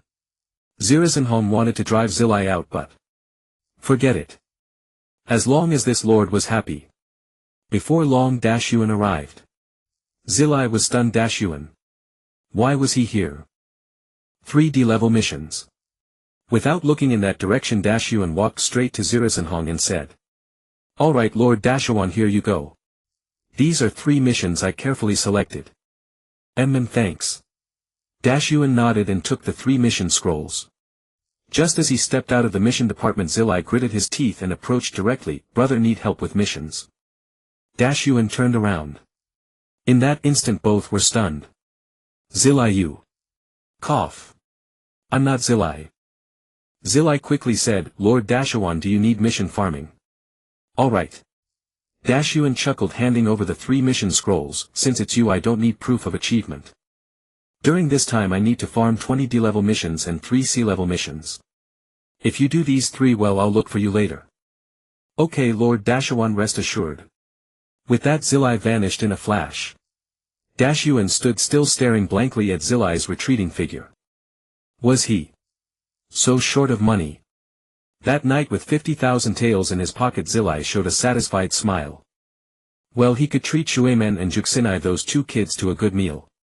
And he could even have several good meals. Now who could say that the great Zillai couldn't even afford to treat his disciples? Humph. However, things didn't go as planned. When passing the My Casino, a familiar figure appeared before him. Oh. Zillai. Hurry up, give me money. Damn. Gansho, this is outright robbery. So what if it is? Gangsho waved her fist even more fiercely. Ha. Do you think I'm still the same me, Gangsho? This time you won't get a single tael from me, I swear. Zillai sneered.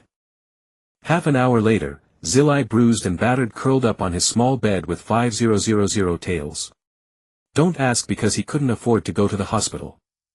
Damn, Gangsho. Still hits so hard. I just wanted to earn some money without leaving the village. Why is it so difficult? Forget it. First help Dashuan with under the table work. 3 C-level missions, 17 D-level missions. The next evening, Old White Hair, you're only treating us to ramen. The third evening, Old White Hair. Still ramen. The fourth evening, Master Zillai, thank you for your teachings these days. Let me treat you to barbecue. Ha. Shuemen, no need, teacher has money. The fifth evening, Shuemen, how do you have so much money? Zillai was speechless. Wolfing Shuemen's savings were at least 500,000 or 600,000. How could a little kid have so much money? At the barbecue restaurant, Uzumaki Kushina was feasting voraciously, paying no heed to her appearance whatsoever. The delicacies of Konoha were indeed far superior to those of the land of whirlpools. Minato, where did you get so much money? Jiraiya asked skeptically.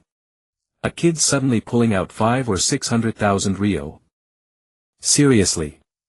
Even the reward for an S-rank mission is only a little over 1,000,000 Rio after everything, and a mission might keep you away for a month or 2. Except during wartime it's hard to complete S-rank missions quickly. As for A-rank missions, the reward stays under 1,000,000 Rio and Konoha takes its cut. So. Are you telling me that a civilian orphan from Konoha with a monthly pension of just over 1,000 ryo can casually pull out 5 or 600,000 ryo? Well. Minato Namikaze scratched his cheek. Actually Chienue helped me earn it. Oh, so he gave it to you. Jiraiya finally let out a sigh of relief. He was a young master of the Uchiha clan after all, an orphan yes but also a genius. It was only natural he had money. Even if handing a few 100,000 ryo to his genius friend was a bit startling. Still that was just like the Uchiha, rich and ostentatious. Not really. Minato Namikaze smiled. It wasn't given to me. Chienue helped me earn it together. Earned it? Only then did Jiraiya realize something was off. Are you saying a 7-year-old can earn money? Have you two been secretly taking missions for others? Jiraiya narrowed his eyes. Although this practice had only become popular for less than half a year, it was definitely a way to make quick money while remaining in the village. Minato Namikaze's strength was more than sufficient and those two children were stronger than average genin. No, that's not it. Minato Namikaze smiled and shook his head. Qianmen Meat Buns started as a stall that Chienue and I set up at the Konoha Military Police Force. Before he could finish, Jiraiya blurted out in shock, what? Qianmen Meat Buns. Uchiha Chienue Namikaze Minato. That's it. Damn it. Jiraiya wanted to curse right now. Are you saying that the breakfast shops across all of Konoha were forced to cut their prices and still couldn't match that business? This breakfast shop with such an excellent reputation was built by two kids. Are you two the ones who opened Qianmen Meat Buns? Jiraiya asked, stunned. That's right. Minato Namikaze nodded. But later, since we both had to go to school, Chienue's second uncle took charge of Qianmen Meat Buns expansion. After that, Chienue and I only needed to collect the dividends. Actually, I feel somewhat undeserving. I want to find a way to repay Chienue, but there's no opportunity. What a damn surreal world. Jiraiya was shocked. Qianmen Meat Buns had opened over a dozen shops in Konoha and was still expanding. To meet the demand of the entire village, they would probably need at least 30 shops or so. Not only that, Qianmen Meat Buns had also launched a lunch series, various rice bowls that were affordable and tasty. Their reputation in Konoha was remarkably good. Wait. Something's not right. Even Minato shouldn't be able to pull out 5 or 600,000 ryo. That's not right, Minato. Then you shouldn't have 5 or 600,000 either, right? Jiraiya narrowed his eyes. Ah, this. Minato Namikaze took out his manuscript. Chienue has been teaching me to write books, so I wrote a short story similar to the Flame Emperor. Then I submitted it to the Uchiha Publishing House and they gave me royalties for 3,000 copies. What? Wait. Could it be that his own disciple was also a fellow writer? Which book did you write? The legendary Past of the Medicine Elder. Minato Namikaze scratched his cheek. Chienue said this book could be sold bundled with his. I did the writing and Chienue got 60% of the profits. The Flame Emperor was written by him. Jiraiya slammed the table. He was stunned. Jiraiya was utterly dumbfounded. What kind of surreal world was this? The author of the Flame Emperor was a 7-year-old child. Jiraiya suddenly felt his heart couldn't take it. His legs gave way and he sat down heavily on the chair. Minato Namikaze looked at Jiraiya with a hint of guilt. Master Jiraiya. Kushina, however, paid no attention, she simply kept eating. After a long while, Jiraiya straightened up and said, Minato. Please, you must teach me how to write satisfying novels. Master Jiraiya, I'm not very good at it either. Chienue gave me an outline and that's how I started writing. It's fine. I believe you can do it. He was not ashamed to learn from his junior. There was no seniority in the literary world. Reading erotica was a hobby, but becoming a literary giant was life. Spurred by the impact of the Flame Emperor, Jiraiya began to take an interest in serious literature. He even wanted to dust off the tale of the gutsy ninja, which he had only written an opening for, and continue it. At that moment he was not Jonin Jiraiya but a student desperately eager to absorb knowledge. Even Minato Namikaze couldn't help twitching the corner of his mouth. Minato, I want more food. Kushina said bluntly. Okay. Minato Namikaze hastily raised his hand and called over a waiter. The next day, Alright, today's training is over. At Orochimaru's command, Uchiha Chizuki and Senjin Iwaki both relaxed. During this period Orochimaru had taught them nothing but practical combat. The main purpose was to teach them how to handle all kinds of unexpected situations. For example, what to do when facing ninja from other lands. If it was a ninja from the land of Earth, then without hesitation lightning release was the best choice. In short, it was about countering every move and learning how to respond to various jutsu. There was also some taijutsu training. Orochimaru was rather skilled in taijutsu, especially swordsmanship. That's right, Orochimaru knew swordsmanship. Although he rarely used it, that didn't mean he didn't possess the skill. The only question was whether he already had the Kusanagi sword at this point. Regarding that, Uchiha Chizuki had no idea. By the way, there happen to be two things I want to ask you. Orochimaru mused for a moment. What is it, brother Orochimaru? Master Orochimaru, please tell us. Orochimaru said. Yesterday Tsunade came to me and asked what kind of gifts younger boys would like. The second volume of the Flame Emperor. Senjin Iwaki answered without hesitation. Brother Orochimaru, the second volume of the Flame Emperor has been bid up to 700 ryo per copy. And I heard the first print run is only 5,000 copies. It goes on sale tomorrow and people are already queuing outside major bookstores today. Uchiha Chizuki meanwhile was thinking. Wait, Tsunade would give someone a gift. Had she already hooked up with Dan Kato? I suppose it does suit a younger boy. Orochimaru nodded in agreement. In that case I'll let Tsunade know. Hehe, my sister actually gives gifts to someone else. Senjin Iwaki was overjoyed and decided to use this as leverage to threaten his sister when they got home. For instance, to get more allowance or something. He really didn't want this lousy sister anymore. Every time grandma gave him money it was all snatched away by his sister. Nawaki. Uchiha Chizuki coughed twice. I advise you not to court death. Seriously. Seeing that mischievous glint in his eyes, Chizuki understood exactly what he was planning. Truly, if you don't court death you won't die. Today is a glorious day.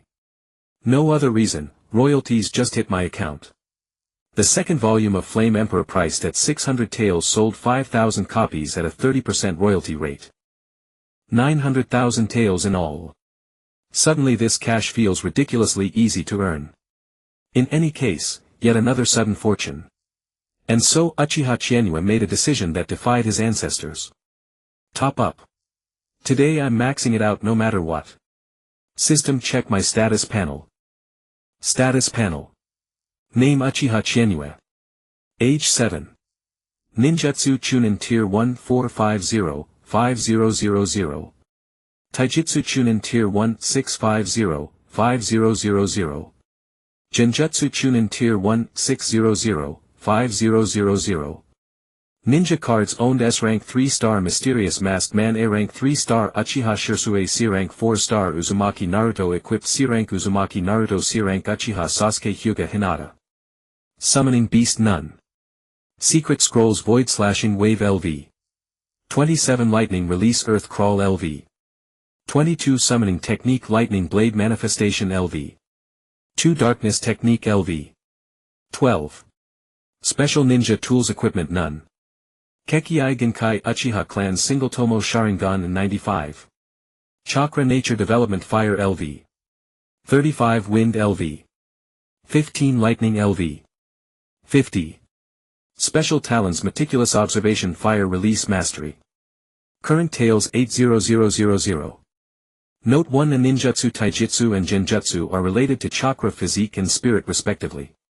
Note 2: due to the Sharingan the host possesses the meticulous observation talent, your perception and dynamic vision will. The backpack had almost nothing, just secret scroll fragments of every elemental affinity. He had been pouring all the wind release fragments into Void Slashing Wave. If that scroll was maxed out it could shatter rocks. Damn, system top up. Uchiha Chizuki waved his hand grandly. Never before had he been so lavishly overbearing.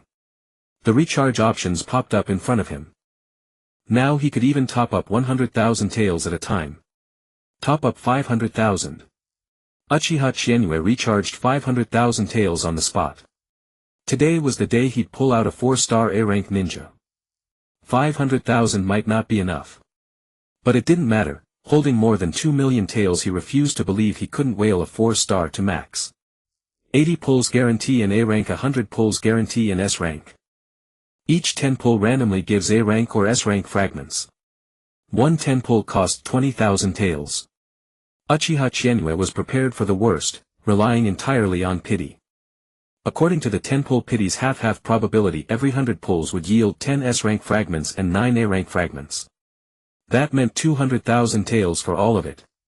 Host Max Star Ninja will grant permanent enhancements. So that's the storage skill, huh? Uchiha Chizuki understood. Simply put, once a ninja card was max starred, its effect could be obtained without equipping it. That's right. After obtaining a max star ninja, pulling that ninja again will convert them into jade. Jade can be used to buy items in the jade shop. Enough talk, time to pull. 110 pull. S rank Mysterious Masked Man X1, C rank Uchiha Sasuke X3, B rank Uzumaki Naruto X1, Universal Jutsu Fragment X3, Tails X200. That checks out. Continue. Today no dwelling on this or that, just max it out. He went straight into a streak of 100 pulls. Sure enough, he still only got pity rewards. Half an hour later. 1,000,000 taels had been burned clean. Uchiha Chizuki felt like cursing out the damn system, but he still chose peace. Cursing at the system was pointless. This is just a garbage pay-to-win system. Your cumulative recharge has reached the threshold. Congratulations host, you have unlocked new functions. New function 1, title system. Current host title Genin. Each time your ninja title is promoted you will receive additional rewards.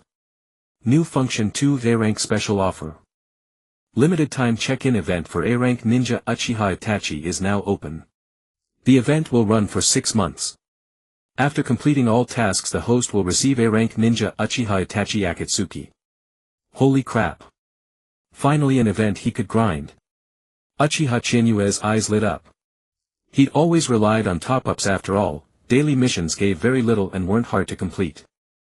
They were just handing out an A rank Itachi this time. Uchiha Chizuki immediately checked the daily missions. Today's missions have refreshed.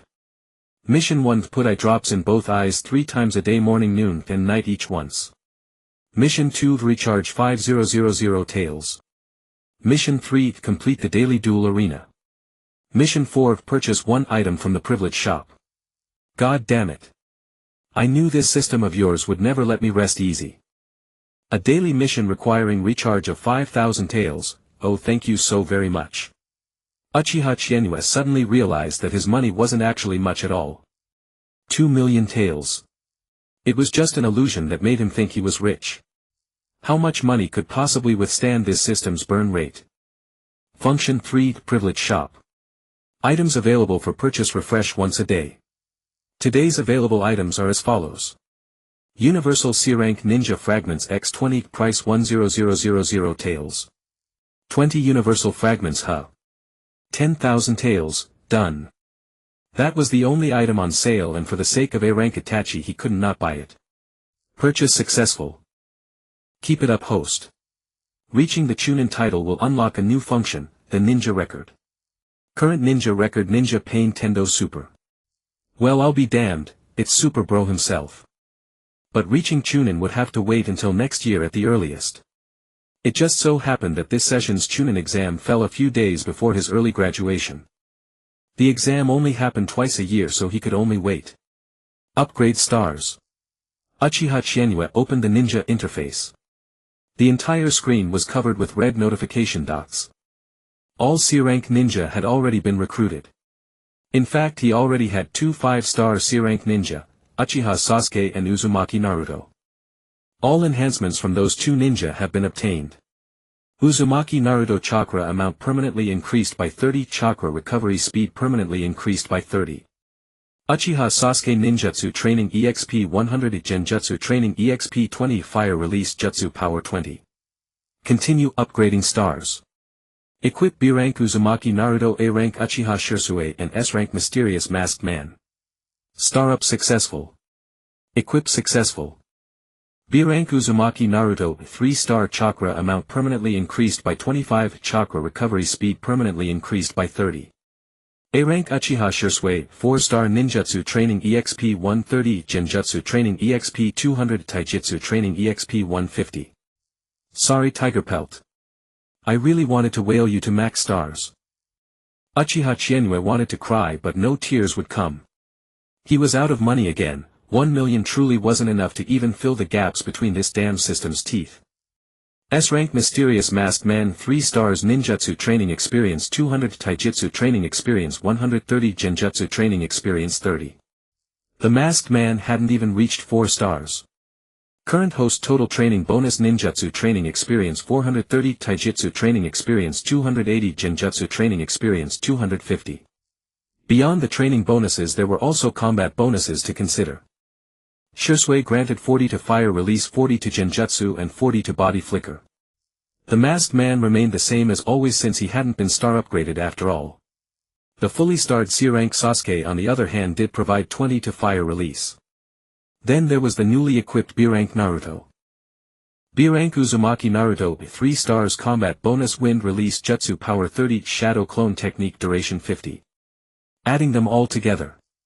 Current host total combat bonus fire release jutsu power 130, wind release 30, body flicker 40, genjutsu 40, Sharingan chakra consumption -20. Uchiha Chienue took a deep breath. The current panel could well be described as nothing short of luxurious. Even the weakest bonus, genjutsu, had reached a full 250. Then came the matter of daily training requirements. The 3x multiplier had become somewhat insufficient, at the very least 4x was needed. But the price for 4x had already soared to 2000 Rio. Though it felt unreasonable, it also felt perfectly reasonable. 4x for 2000, 5x for 5000, 6x for 10000, the consumption was simply overwhelming. Training at 6x every day was utterly impossible for now. Raising it to 4x, however, wasn't entirely out of the question. Before closing the panel, Uchiha Chienue also took a glance at the jade shop. The only things available there now were secret scroll fragments, a complete letdown. Although secret scrolls provided no small improvements, raising techniques like the air severing wave by a single level now required a considerable amount of resources. As for this, he might as well grind the duel arena every day. When no one was available to fight, he would drag Minato back and give him a beating, guaranteed to drop wind release fragments. Host the duel arena function has been optimized. The famous ninja showdown has a surprise in store. What surprise? Once the host defeats another powerhouse on the level of Uchiha Setsuna, the optimized new reward will be triggered. Come on bro, didn't I defeat Orochimaru just a couple of days ago? That doesn't count. Tisk tisk tsk. Uchiha Chienue clicked his tongue. What other options did he have? Could he possibly stop spending money? Absolutely not. He had to find a way to keep the money rolling in and fast. The Uchiha Ninja Tool Shop at least had its moments. After all, with the second great ninja war looming, ninja tools had already become necessities. When his second uncle returned, Uchiha Chienue decided to ask about Granny Cat. Secondly, he needed to bring Flame Emperor to a quick conclusion. The efficiency of one shadow clone was far too low. But splitting into 7 or 8 at once, even Uchiha Chienue couldn't handle that. Although his total chakra reserves had increased by 60, all told too many shadow clones would leave his brain addled. What about splitting into 3 shadow clones, each transcribing a different section? Uchiha Chienue mused for a moment and felt this was an excellent choice. Besides, relying on just one book to sustain him for life was nothing but a fantasy. It was only because Flame Emperor was at the height of its heat that the second volume could command a sky-high price of 600 Rio. The most pressing issue was still the matter of exports. If he could sell it to other nations and spark a craze, or sell it directly to the capital of the Land of Fire, that would be the real way to rake in money. Quite a few books imitating Flame Emperor had already begun appearing on the market.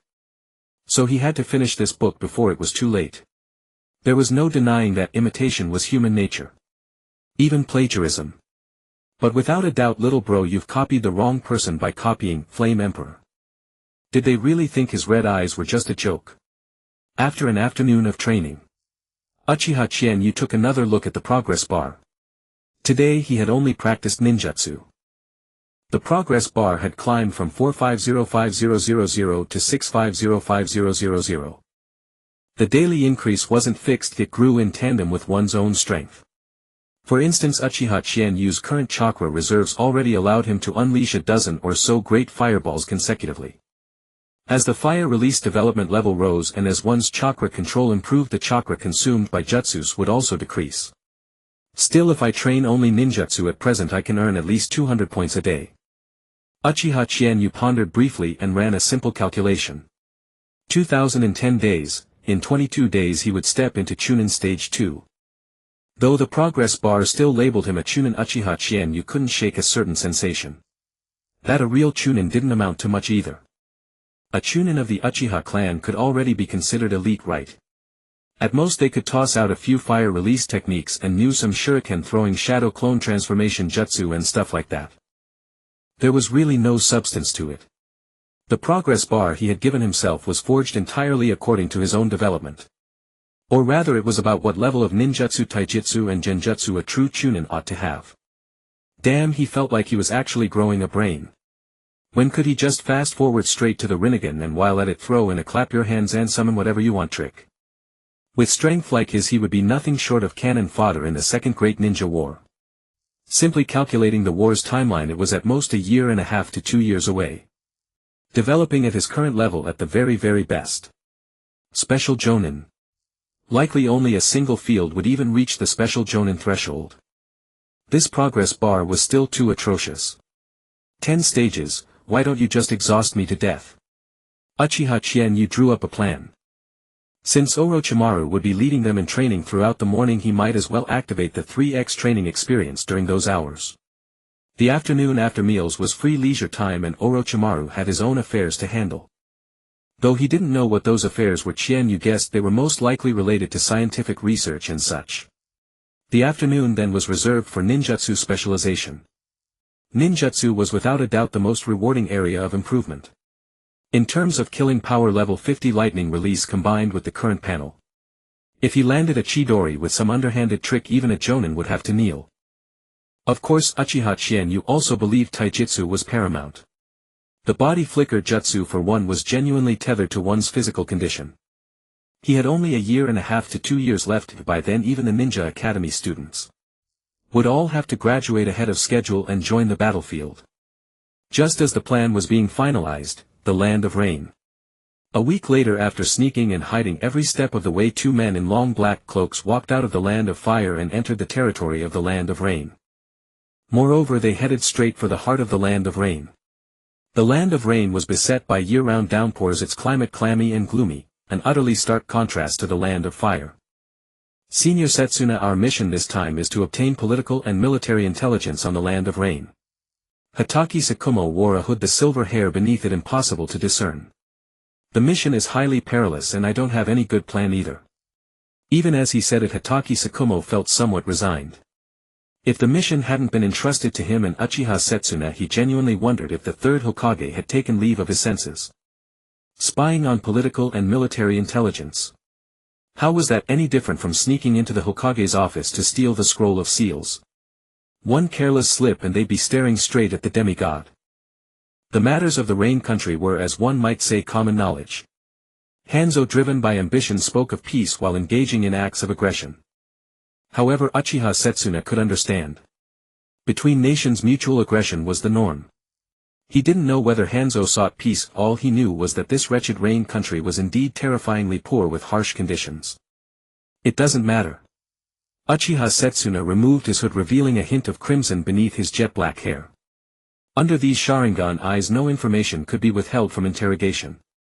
Especially at this moment, Setsuna. He believed that even against Hanzo he was not without a fighting chance. Hanzo was skilled in swordsmanship and so was he. Hanzo had his salamander summoning beast, but Uchiha Setsuna was not without one either. Hanzo was venomous. And he too possessed the Mangekyo Sharingan. What Uchiha Setsuna contemplated was whether activating the Mangekyo was worth it. Upon hearing this, Hatake Sakumo parted his lips slightly. This senior was truly confident.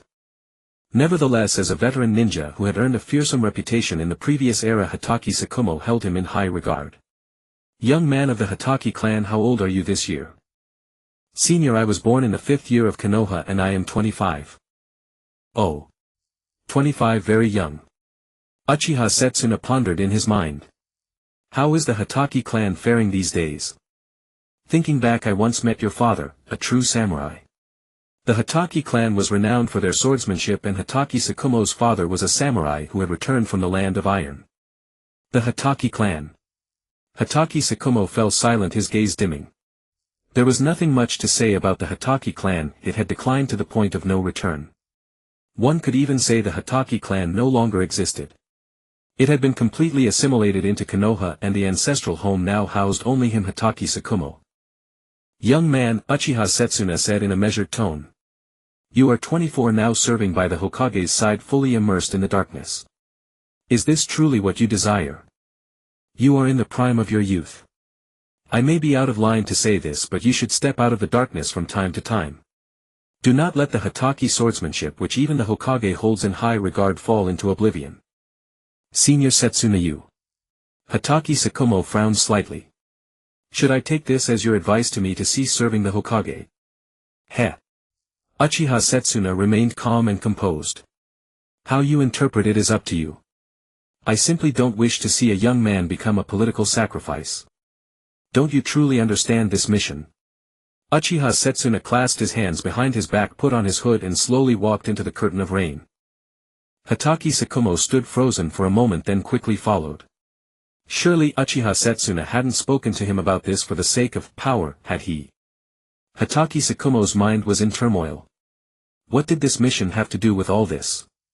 In the Rain country, Hanzo was attempting to incite war and gather political and military intelligence. In summary, the mission was just that. So what was the true purpose of this mission? No. Perhaps he should consider the intentions of this demigod. After much thought they walked far in the rain. Suddenly Hatake Sakumo's pupils trembled. War. If it weren't for something of this magnitude, it would never be such a foolish mission, nor would he and Uchiha Setsuna have been sent out of the village. Then. If Hanzo started a war, what would Konoha do? No. It was not impossible for Hanzo to wage war against Konoha. War was never a one-on-one affair. Rather, one move could affect the whole body. In matters of politics, Hatake Sakumo was no fool. Once Hanzo ignited war, other nations would surely follow suit for their own interests. Especially the Wind country. How many years had it been? The Wind country remained as barren as ever, and the newly appointed third Kazekage was hailed as the strongest Kazekage of all time. From a geographical perspective, there was no need to think further. Hatake Sakumo took a deep breath. If he could figure it out after some thought, then what about the third Hokage, the elders and the clan heads who were at the pinnacle of politics? Young Hatake, your achievements are considerable, aren't they? In reply, Senior, I have completed 46 S-rank missions, 96 A-rank missions and 75 B-rank missions. Quite a lot. Uchiha Setsuna looked at him with newfound respect. Over 200 A-rank missions, it wouldn't be an exaggeration to call him a mission maniac. However, missions could be inflated. Especially in the Umbu, a continuous mission could involve gathering intelligence, eliminating enemy ninja, further reconnaissance and retrieving certain items. A single such operation could count as 4 A-rank missions. But overall, with such achievements. Heh. Uchiha Setsuna had nothing more to say. Senior, why do you ask? Nothing, just think that in the next 3 years this number might double. Let's drop this and focus on the mission. Uchiha Setsuna ended the conversation, cutting off the torrent of words Hatake Sakumo had ready. Hatake Sakumo looked at their direction and couldn't help but widen his eyes. Senior, where are we going? To execute the mission. Then where are we headed now? Hanzo's office. Hatake Sakumo's eye twitched slightly. Senior, don't we need an operation plan? No need. Uchiha Setsuna revealed his 3-tomo Sharingan. Young Hatake, it has been 30 years since I awakened my 3-tomo. Today let me show you the power of the Uchiha. Bury 1,000 explosive tags here. Hatake Sakumo, though puzzled, obeyed. They were still a full 5 kilometers from the Rain Shadow building. What's next, senior? Hatake Sakumo asked. Next we wait for nightfall and for someone to come. That very night a patrol squad of rain ninjas approached. Uchiha Setsuna, who had been sitting in a tree, leaped down.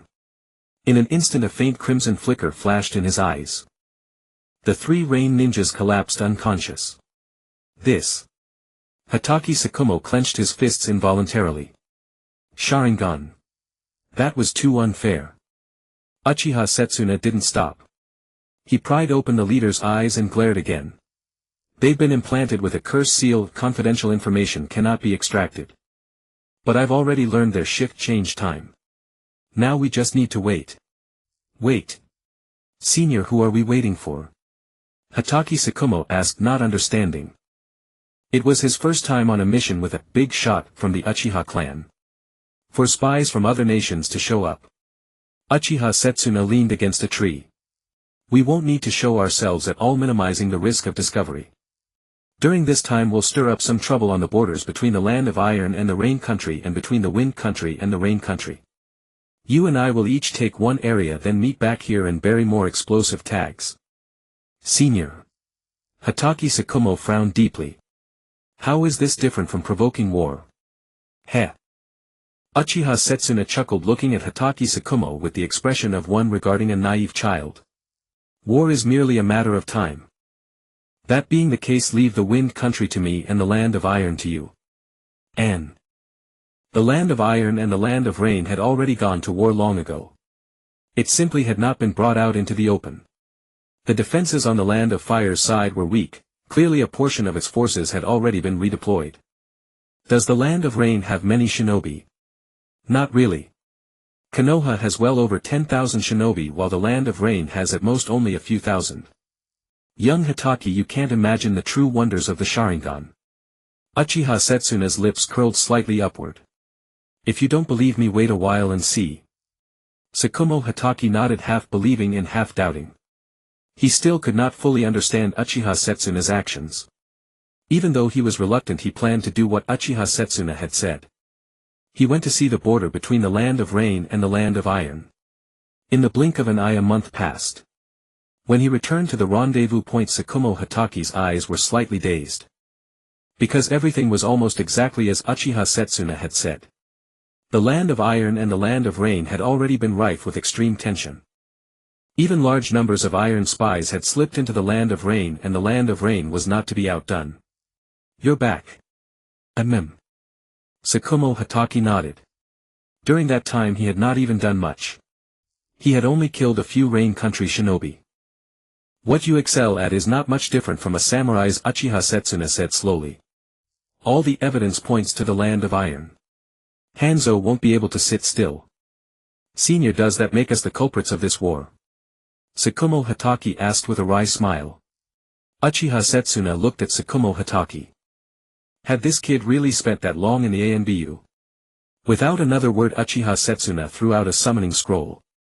The summoning scroll landed on the ground and more than a dozen corpses tumbled out. He couldn't identify the others, but the dark-skinned, athletic-looking ones were unmistakably distinctive. Sakumo Hatake's pupils constricted. I killed these on the border between the land of rain and the land of wind. Thanks to them, this old man didn't even have to do anything. Uchiha Setsuna sneered coldly. Once war began, all the powers would contend for the spoils and everyone would want a share. But right now, with panic setting in and every bush and blade of grass seeming like a soldier, which nation spy didn't want to slip into the land of rain to gather intelligence? Then senior, what do we do next? By now Sakumo Hatake had fully accepted Uchiha Setsuna. This old shinobi's ability and strength were at the absolute peak of the era. Uchiha Setsuna smiled slightly and said. With tension like this, it will be quite a while yet. It's been a long time since I left Konoha. Take this chance to walk the outside world with this old man. Senior. Sakumo Hatake was stunned. You mean? You want to take a walk outside? That's right. Uchiha Setsuna nodded. Forget the land of grass and the land of waterfalls. You know, the rain ninja and those samurai have been using those two countries' roads to raid and invade endlessly. The hot springs in the land of rivers are wonderful, and the land of birds has all kinds of exotic fowl. We can buy a couple and take them for a walk. Oh. And I hear the girls in the land of snow are quite. Ahem.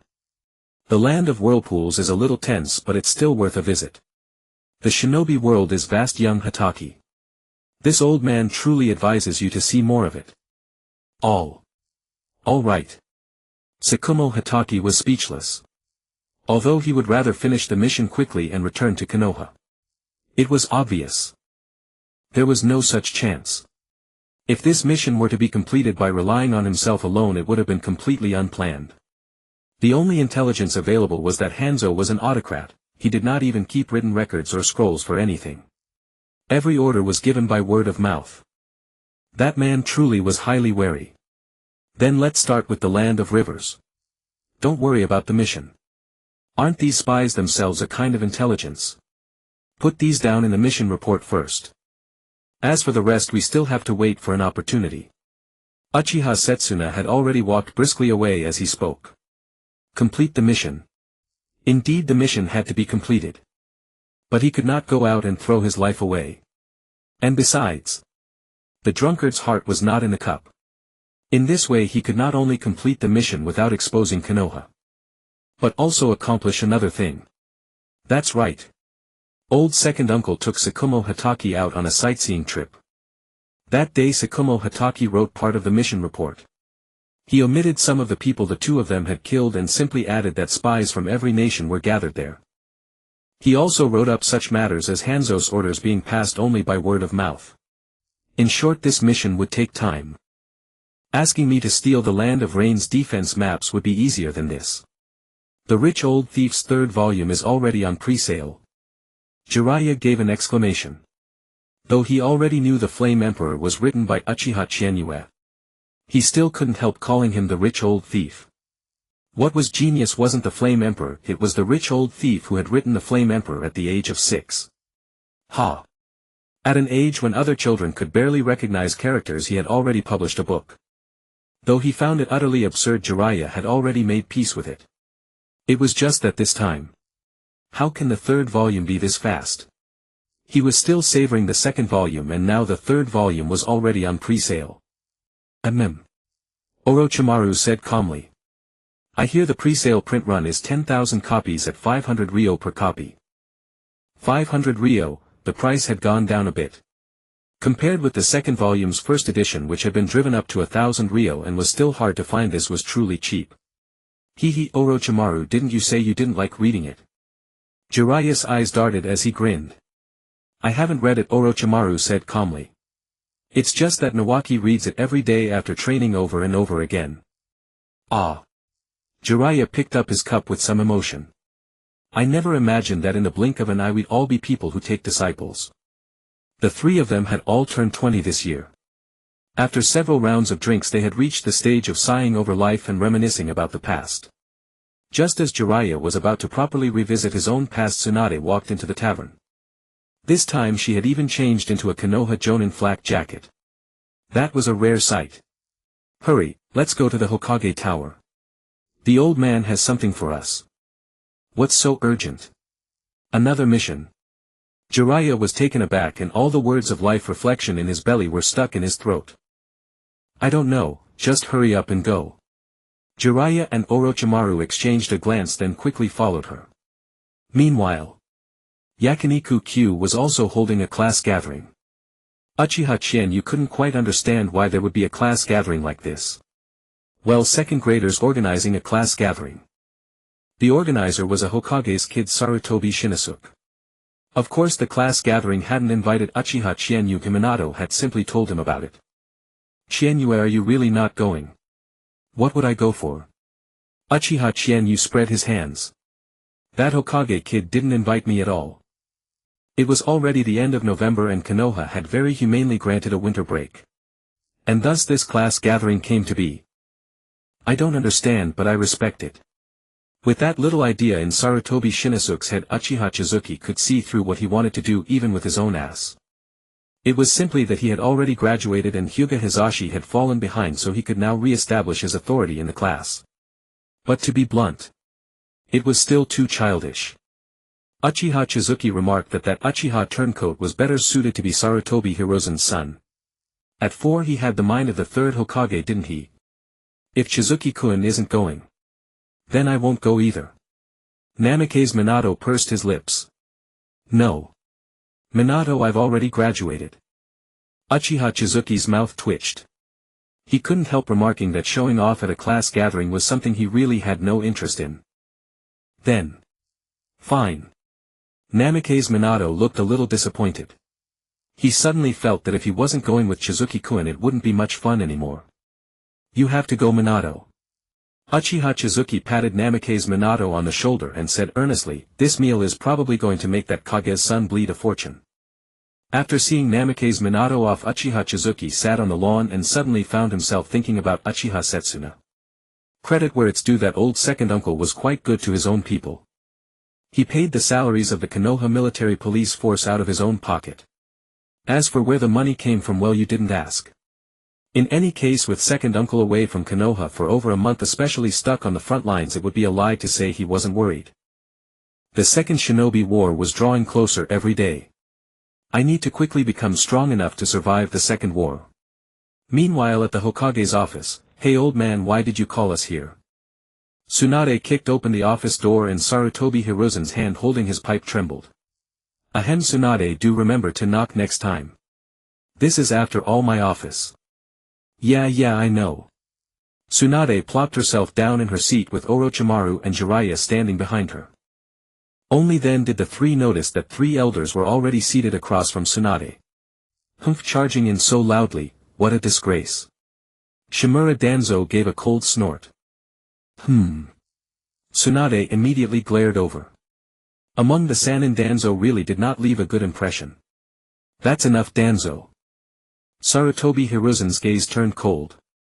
This is the Hokage's office and these are my disciples. So what? Just because they're your disciples, can they look down on the Hokage like this?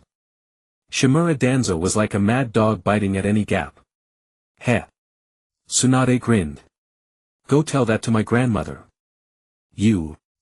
Shimura Danzo was instantly rendered speechless. Pfft. Jiraiya couldn't hold it in and burst out laughing. Ha ha ha. Sarutobi Hiruzen gave a dry laugh. Alright. I called you here today because there are 3 matters to discuss. These 3 matters, 1 good, 1 bad, and 1 neither good nor bad. Which do you want to hear first? Orochimaru glanced at Sarutobi Hiruzen with some surprise. Since none of you are speaking, I'll start with the good news. Sarutobi Hiruzen worked the pipe stem in his mouth and took 2 more draws before he spoke. This good news concerns Tsunade. The proposal you made to me earlier about recruiting medical ninja, I've approved it. However, Konoha is currently short-handed, so we can't do exactly what you said and put 1 medical ninja in every team. Medical ninja are scarce to begin with, so they can be trained individually. You approved it. Tsunade was somewhat surprised. She had proposed this issue long ago. The reason was simple: there were plenty of wounded in Konoha Hospital. And some of those ninjas' teammates would never come back. Medical ninja were scarce, not everyone had the talent. Sarutobi Hiruzen stroked his beard and said, moreover, I've found a very promising prospect. As he said this, Sarutobi Hiruzen looked at Danzo. Danzo's expression did not change, but his heart gave a lurch. The Sannin all turned their gazes to Danzo. Even as composed as Shimura Danzo was, his scalp began to prickle now. Sarutobi Hiruzen, what are you trying to do? Danzo cursed inwardly. Had this bastard called him here today just to mess with him? Damn it. This old man had been set up by the system today. Old man, then where is this promising prospect? Jiraiya stroked his chin and asked with a deliberately thoughtful expression. Orochimaru also nodded and said, Master Sarutobi, Team Orochimaru currently has only 2 people. Shimura Danzo. Sarutobi Hiruzen. Danzo. Sarutobi Hiruzen wore a troubled look. Yakushi Nono is very talented in medical ninjutsu. Sarutobi. What are you doing? Danzo slammed the table and stood up. He knew it. This was the genius he had just managed to bring in. He had thought that with everyone's attention fixed on Uchiha Chizuki, he could take the opportunity to absorb the newly graduated Yakushi Nono into root. After all, an orphan, and a civilian at that, was easy to deal with. What Danzo valued was precisely Yakushi no-no's chakra control. Yakushi no-no is it? Orochimaru narrowed his eyes slightly. Nawaki had mentioned this child before. She was a genuine little genius at the ninja academy. Especially how kind-hearted she was. He didn't remember the details, only that before graduating she had channeled chakra into a dying bird and brought it back to life. Tsunade immediately glared over, her expression fierce. The corner of Danzo's eye twitched slightly. So they had really come to take one of his people today. Sarutobi. Are you now going to snatch even civilians? Danzo, don't be so anxious. Sit down. Sarutobi Hiruzen said calmly, you can put that decision off until later. Now I need to talk about another matter. Sarutobi Hiruzen spread out the intelligence report sent back by Hatake Tsukumo. Jonin Hatake Tsukumo and Uchiha Setsuna have been in the Land of Rain for over a month. The intelligence has already been sent back. Sarutobi Hiruzen pushed the report forward. The others all looked at it and their expressions changed drastically. What was written in it was none other than that the Land of Iron and the Land of Rain were on the verge of war. The battlefield between the two countries was exactly between the Land of Grass and the Land of Waterfall.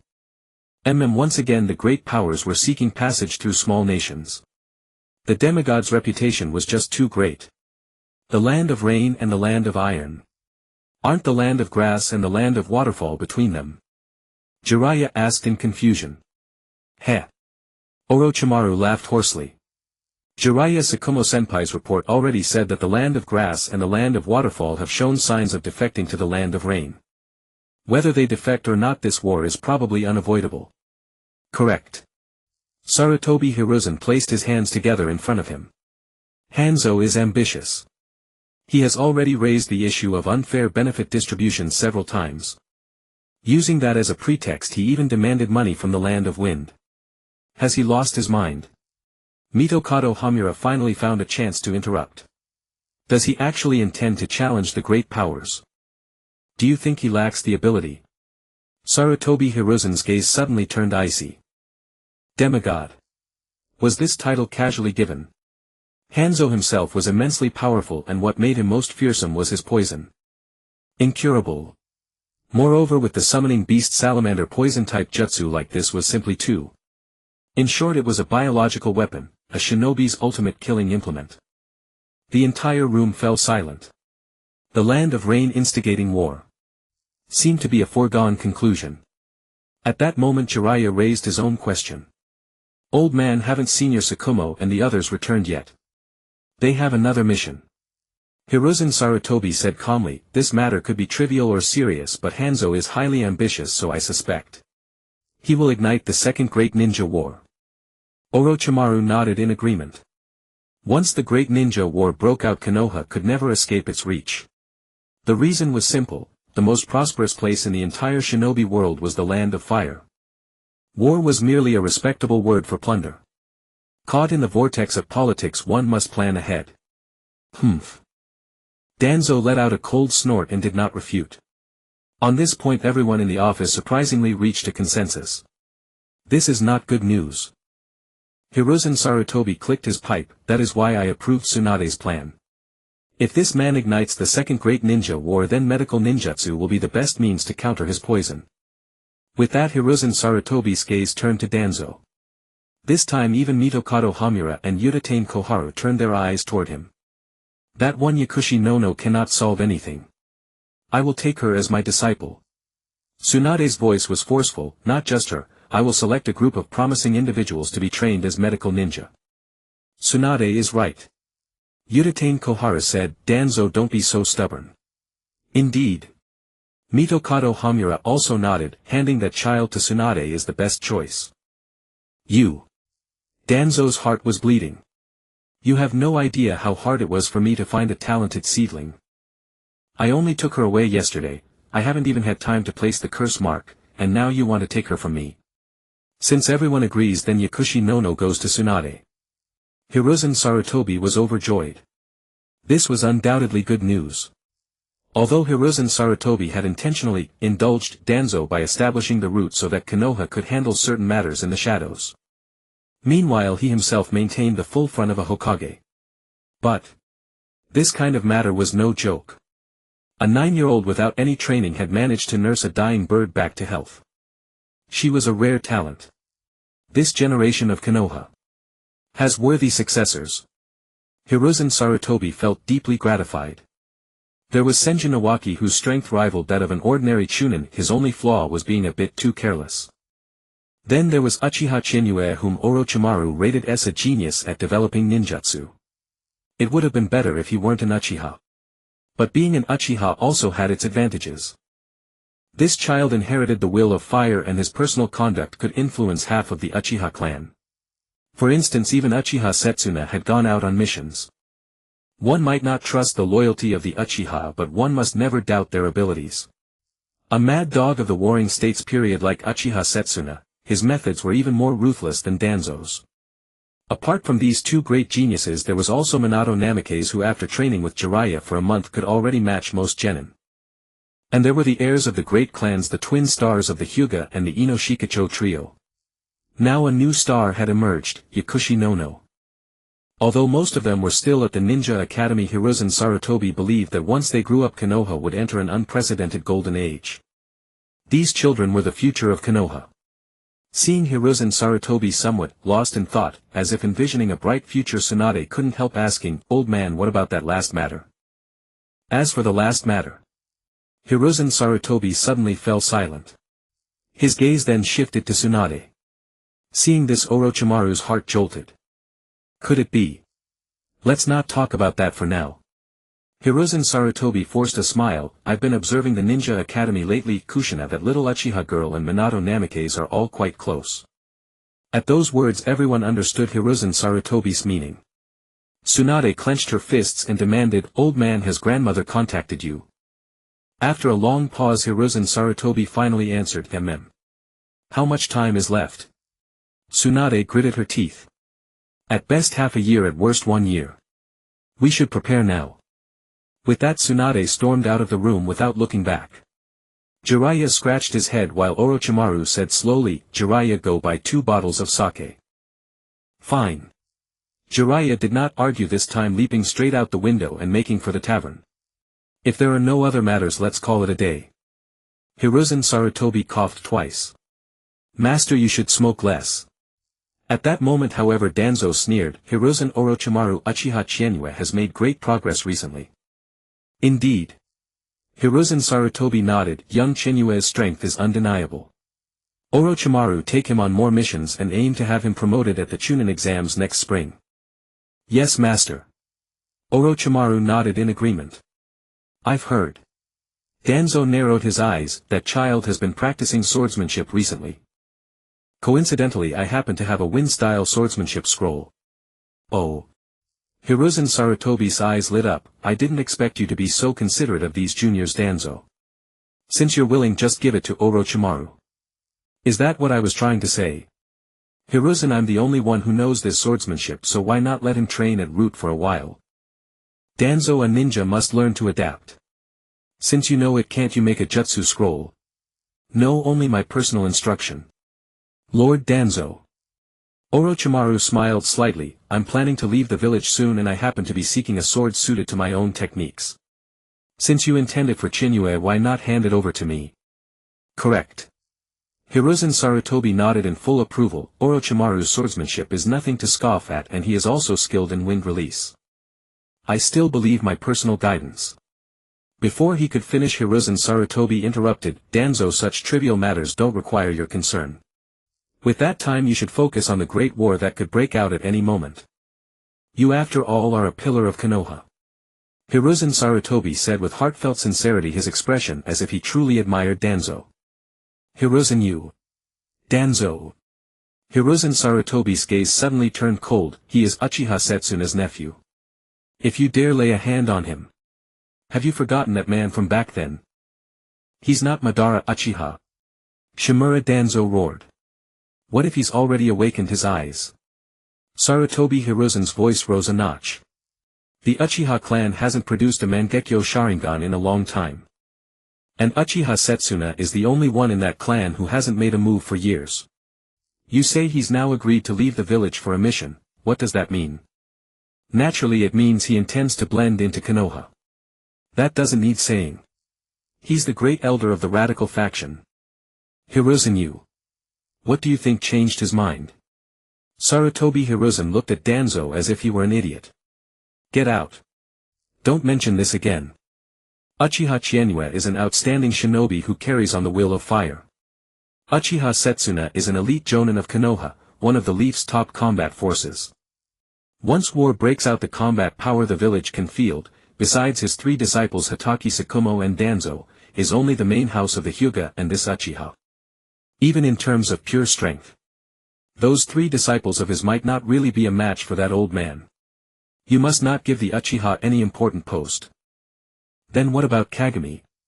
Sarutobi Hiruzen said sharply. What did the second Hokage do? And where have you placed Kagami? Kagami's son is only 17. When Kagami passed away his son was just 11. The Uchiha clan are also members of Konoha. If you bring this up again, I'll strip you of your elder position and let you explain yourself to the Uchiha. Danzo fell silent. Sarutobi Hiruzen glared furiously at Danzo's bandages. After a long moment Danzo relented. What about Namikaze Minato? Good friends naturally stay together. Once Minato graduates, put him on the same team as Uchiha Chienue. Hiruzen, you'll regret this. Danzo. I'm the Hokage. Bam. The door was slammed heavily and they parted on bad terms. That night Namikaze Minato went home early. Well, the class reunion had ended in discord, but Minato was chuckling foolishly. Chienue-kun, you hold a high place in everyone's hearts. Ha. Uchiha Chienue was puzzled. Everyone had come, but Kushina very loudly asked me why you hadn't. And then Hyuga Hizashi said that if you didn't come, then none of the people at the gathering were worth a single glance from them. That's right, that was so, Hyuga Hizashi. After that the other female classmates also protested, saying they hadn't seen Chienue-kun in ages. Minato said all this with a perfectly serious expression. Uchiha Chienue twitched at the corner of his mouth. Are you talking about the female classmates who want to marry both the father and the older brother? Scary, scary. Then the Hokage's son, no Sarutobi Shinizuke, was very unhappy and was properly disciplined by Hyuga Hizashi. Minato awkwardly scratched his cheek. What Hyuga Hizashi had said at the time was quite insulting. For example, besides Uchiha Chienue and my elder brother, who else is a match for me? Other people defer to you because you're the third Hokage's son. I won't. Uchiha Chienue was silent. This Hyuga Hizashi made people more speechless than Garen slapping a big sword across someone's face. Are you really not afraid of your father being dragged in for a talk by the third Hokage? For the next several days Orochimaru and Senjin Iwaki disappeared completely, except that Orochimaru had asked for a few days off before vanishing. The story of Hyuga Hizashi brutally beating Sarutobi Shinizuke was also spreading like wildfire. What Minato had said was still too superficial, that was nowhere near just beating Sarutobi Shinizuke. He had nearly beaten Sarutobi Shinizuke to death. The old Hyuga clan had successfully earned himself a summons for a talk from the third Hokage, while Hyuga Hizashi happily acquired a 3-day 3-night joint beating from his parents. Of course Hyuga Hizashi would not accept it. He was resisting fate. Even with his buttocks beaten into a pulp he kept groaning out. Are kings, princes, generals and ministers born superior? 30 years on the East Bank, 30 years on the West, do not bully the young man in poverty. That mere Sarutobi Shinizuke was nothing but a good-for-nothing parasite riding on his clan's coattails. Why can't I strike him? Fate is not a shackle to be hung around my neck. In the moment I knocked him down I had never felt more clear-headed and invigorated. Wait, these are all lines from my book, aren't they? Uchiha Chienue suddenly realized, all of it had appeared in The Flame Emperor as well. That Sundra whose mouth denied it but whose body was honest, how could every phrase he used sound so familiar? Uchiha Chienue quickly cast that thought out of his mind. He was very curious where Orochimaru had gone. A week had passed with no news whatsoever. Also he had gone missing together with Senjin Iwaki. No, last night Orochimaru's home lights were still on. With that thought Uchiha Chienue raised his head. I really didn't come here on purpose, who brought me here anyway?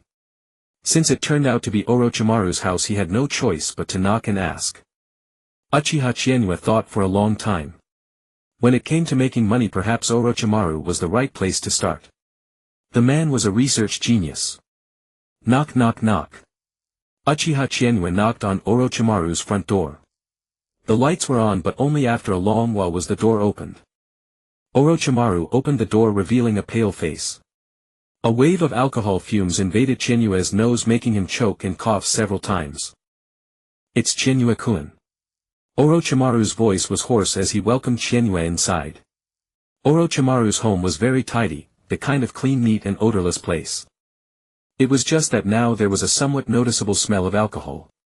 "Orochimaru-sensei, this wine hasn't had realgar put in it, has it?"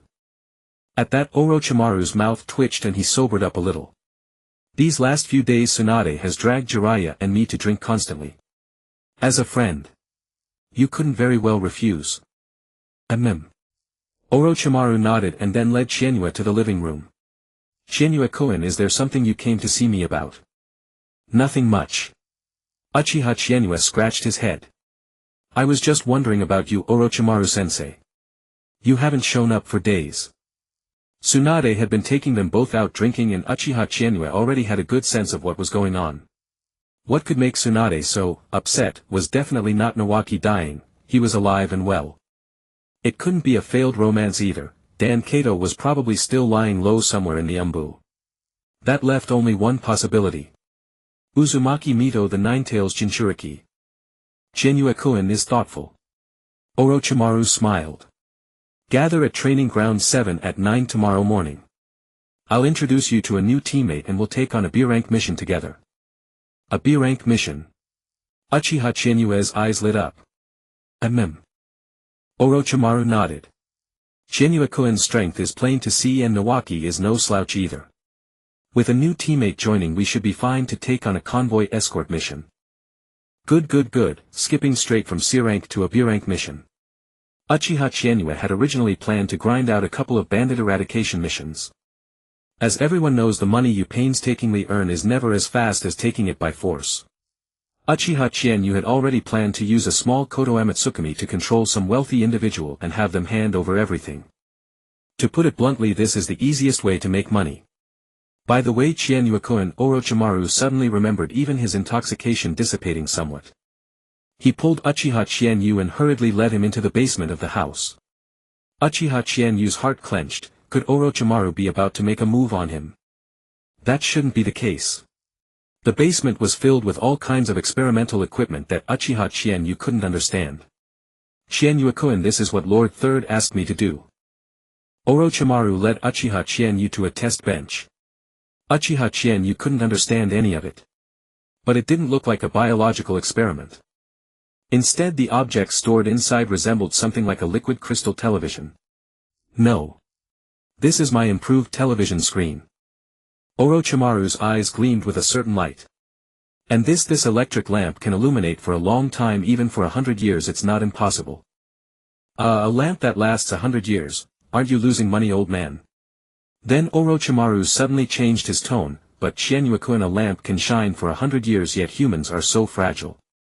If, by referencing the principles of these machines, could we make human life longer?" Orochimaru grew more excited as he spoke. He even cited a whole bunch of principles. Uchiha Chienue didn't understand, but he was utterly astonished. Good heavens, was Orochimaru already starting this early? And the first thing he considered was the weakness of flesh and blood and mechanical ascension. Orochimaru talked incessantly, touching upon his own field. Even if he was usually quiet and cold, now he was. Uchiha Chienue was left listening for several hours before Orochimaru finally stopped. "Chienue-kun, can you understand?" "I understand, Jack." Uchiha Chienue twitched his mouth and said, "Orochimaru-sensei, it's too profound." "I see." Orochimaru's eyes dimmed slightly. Uchiha Chienue added, "I only caught the part about the electric lamp." "Orochimaru-sensei, what if, just what if, a single lamp can illuminate for a long time, then can you still make money?" Orochimaru was stunned by the question. "Electric lamps are consumables," he murmured. "Then aren't humans also consumables?" "The Ninetales Jinchuriki of Konoha, after Uzumaki Mito there will be another Uzumaki Kushina." When Kushina gets married and has children, the next Jinchuriki will be her child. The Nine-Tails Jinchuriki is a consumable, a weapon of war. Orochimaru had been trying to understand Tsunade's emotions, and at this moment he finally achieved resonance. Sensing the situation was off, Uchiha Chienyu quickly raised a question. Orochimaru-sensei, recently my house often had power outages. My uncle said I used too much electricity. Then I thought, is there a way to never be short of electricity? Uchiha Chienyu put on a naive expression and said, for example, if there was something that could convert solar energy into electricity, that would save money too. Solar power. Uchiha Chienyu didn't understand, but he believed Orochimaru might actually be able to create it. Oh. Orochimaru instantly cast aside the previous emotions. Chienyu-kun is very interested in this area. Yes. Uchiha Chienyu said, the sun shines every day. What if we store the heat from the sun and convert it into electricity? Orochimaru nodded in response. A very good suggestion. Chienyu-kun, I will remember this idea of yours. Hi Orochimaru-sensei. That evening when he returned home, Uchiha Chienyu originally intended to rest well. Suddenly a sharp pain shot through his eye sockets, followed by a warm current surging into his eyes. Hiss. Uchiha Chienyu gasped. The feeling of the Sharingan evolving was so strange, warm, tingling, a bizarre sense of pleasure. As the special chakra of the Uchiha clan surged into his eye sockets, Uchiha Chienyu felt that his entire being was undergoing earth-shaking changes. Kure wa chikara da. Uchiha Chienyu covered his eyes. This feeling, this was power. Compared to the first awakening of the single Tomo, this time was incredibly comfortable. The Uchiha clan itself had achieved a pair of Sharingan could change a person's life. As the scarlet pupils slowly rotated, the original single Tomos suddenly transformed into double Tomo. And the quality of Uchiha Chienyu's chakra was increasing. Both in quality and quantity. Chakra is the combination of physical energy and spiritual energy. An increase in chakra quality meant an improvement in both body and spirit. For instance, an Uchiha with 3 Tomo Sharingan could at least match a Jonin. This was the unique talent of the Uchiha. The rotation of the 2 Tomo gradually stopped. The surge in ocular power and the enhancement of various bodily qualities made Uchiha Chienyu feel an unprecedented swelling. Exhilarating. This swelling sensation rushed straight to his mind as if he had boundless strength at that moment. Uchiha Chienyu quickly took deep breaths to steady his emotions. No wonder every Uchiha who awakened suddenly acted like a dragon king. Who could withstand such stimulation? Who wouldn't become inflated? Although the substantive improvement was indeed considerable, what it brought more was a sense of swelling. This wasn't psychological, it was a purely physiological factor. Know this. Where did this urge to laugh maniacally come from? Ha ha ha ha ha. Uchiha Chienyu couldn't hold it in anymore, he covered his eyes and burst into wild laughter. No matter how unwilling he was inside, only crazy laughter seemed to ease the swelling. Chienyu-kun. Ah, Minato Tatakai. Uchiha Chienyu kicked out. Minato Namikaze was startled, performed a backflip and retreated. The two of them, like lunatics, started a duel in the backyard late at night. And the result, needless to say, was that when Uchiha Chienyu's swelling faded, a bruised and swollen Minato Namikaze grinned. Chienyu-kun has won again. Ahem, Minato. Uchiha Chienyu's heart clenched. He originally felt a bit sorry for Minato, but... Are you starting to develop a wife-like attribute? Beaten like this in the middle of the night and you can still laugh. Suddenly Uchiha Chienyu's eyes lit up. He thought of a way to make money. Minato. Uchiha Chienyu grinned. Have you been feeling short on cash lately? Minato Namikaze shuddered at the sinister smile.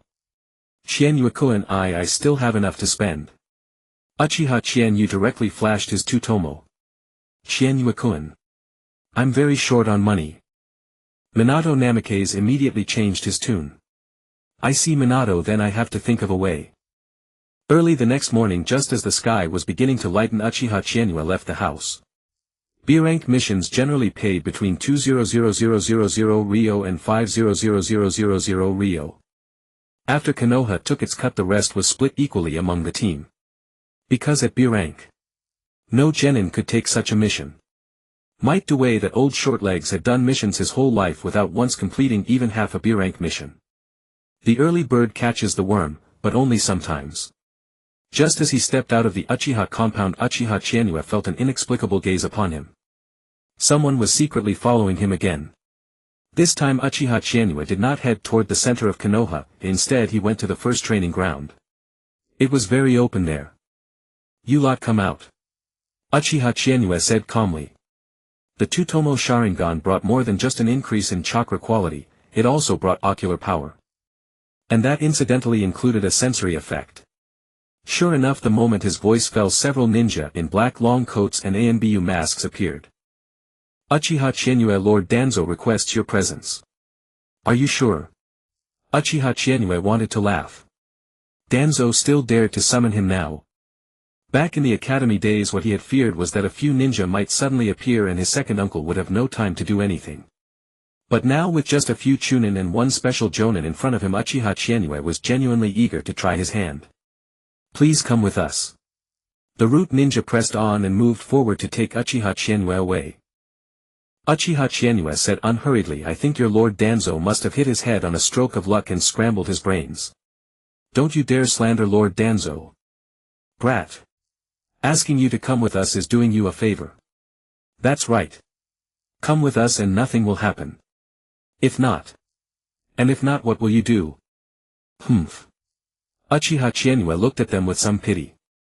"My second uncle is Uchiha Setsuna. I am a specially trained genius of the Uchiha clan and my jonin instructor is Orochimaru. Today is also the day we have a mission to carry out. We still have half an hour before we gather. Are you sure about this?" Though that was what he said, Uchiha Chienue was already ready to use his dog-brained fighting style at the slightest excuse. The latest dog-brained fighting style, opening with the Bringer of Darkness. He had to admit, this secret scroll was completely absurd. It was unpopular in the game, but here it was a forbidden jutsu. It robbed them of sight and plunged everything into darkness. The people before him had absolutely no reason to be able to withstand it. Yet the four did not waver at all. One of them had even placed his hand on the blade at his back. TSK. Uchiha Chienue could not help clicking his tongue. Were his second uncle and Orochimaru really so lacking in deterrence? Or had Danzo simply grown too big for his britches? The Danzo of now was not the Danzo who would come later. His root was just being established, where would he have that many men? Besides, his power in Konoha was still limited. He could only count as an elder. For now the shinobi hero was still the shinobi hero and Mito Uzumaki was hanging over their heads. Even the third Hokage had no choice but to obey. "Fine, I'll go with you." Uchiha Chienue sighed helplessly. He had protection and nothing to fear. The Uchiha Chienue of right now was truly untouchable. The reason was simple: he had a name for himself, and with Orochimaru as his teacher he could be considered half of the Hokage's lineage after all. Of course, the most important thing was his second uncle, that big thick leg to cling to. He followed the four root ninja all the way into a patch of woods. It was not far from the training ground. Maybe Root was being renovated. Or maybe Danzo simply did not want to go too far. Uchiha Chienue. Danzo turned around, lowering his eyes to look at Uchiha Chienue. Uchiha Chienue replied. "Would you be willing to join the ANBU? From now on become a ninja who protects Konoha from within the darkness." Amusing. Uchiha Chienue wanted to laugh, but he held it in. Boo. Then what were these root ninja around you supposed to be? Isn't this just trying to drag me over and plant a big strawberry mark on me, you sickening one-eyed old man? Lord Danzo, my second uncle, has said that I am to inherit the Konoha Military Police force in the future. Danzo. Danzo was actually a little embarrassed now. Today he had simply gotten hot-headed and ordered his subordinates to bring Uchiha Chienue back. As for actually planting a curse mark on Uchiha Chienue, he truly did not dare. But he had already figured, this precocious Uchiha kid would most likely not agree. And what was the result? There he was, appearing fresh and unbothered right in front of him. Thinking of this, Danzo felt even more disgruntled. Sharingan. The Uchiha. This was the deterrent force of Uchiha Setsuna. Although he had no idea why that old dog had not yet died of old age, he was already past 40 and still alive. There were only 2 or 3 old relics from the Warring States period left in all of Konoha. Had he received no hidden wounds when he was young? Danzo felt even more unbalanced. The Uchiha clan's Sharingan was far too unfair. On that point he had a deep understanding. Very well then. After a long silence Danzo finally squeezed out that one sentence. The root ninja beside him were all dumbfounded. They had nearly staked their lives and Lord Danzo's response was just this. Danzo took out the wind-release sword technique he had prepared in advance. Uchiha Chinyue, I hold you in high regard. This is the sword technique, Wind Blade. Consider it my welcome gift. Uchiha Chinyue slowly raised a question mark. Was Danzo having some kind of fit?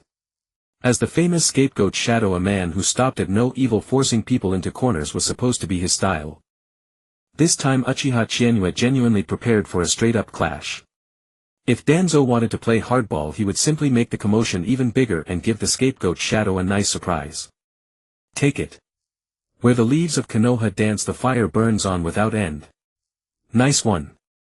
After advocating the will of fire Danzo left directly. That's right. He left Wind Blade behind and just walked off. Uchiha Chinyue accepted this gift from nature with tears in his eyes. What exactly was Danzo's play? Could it be that he had never actually thought he could have me brought here?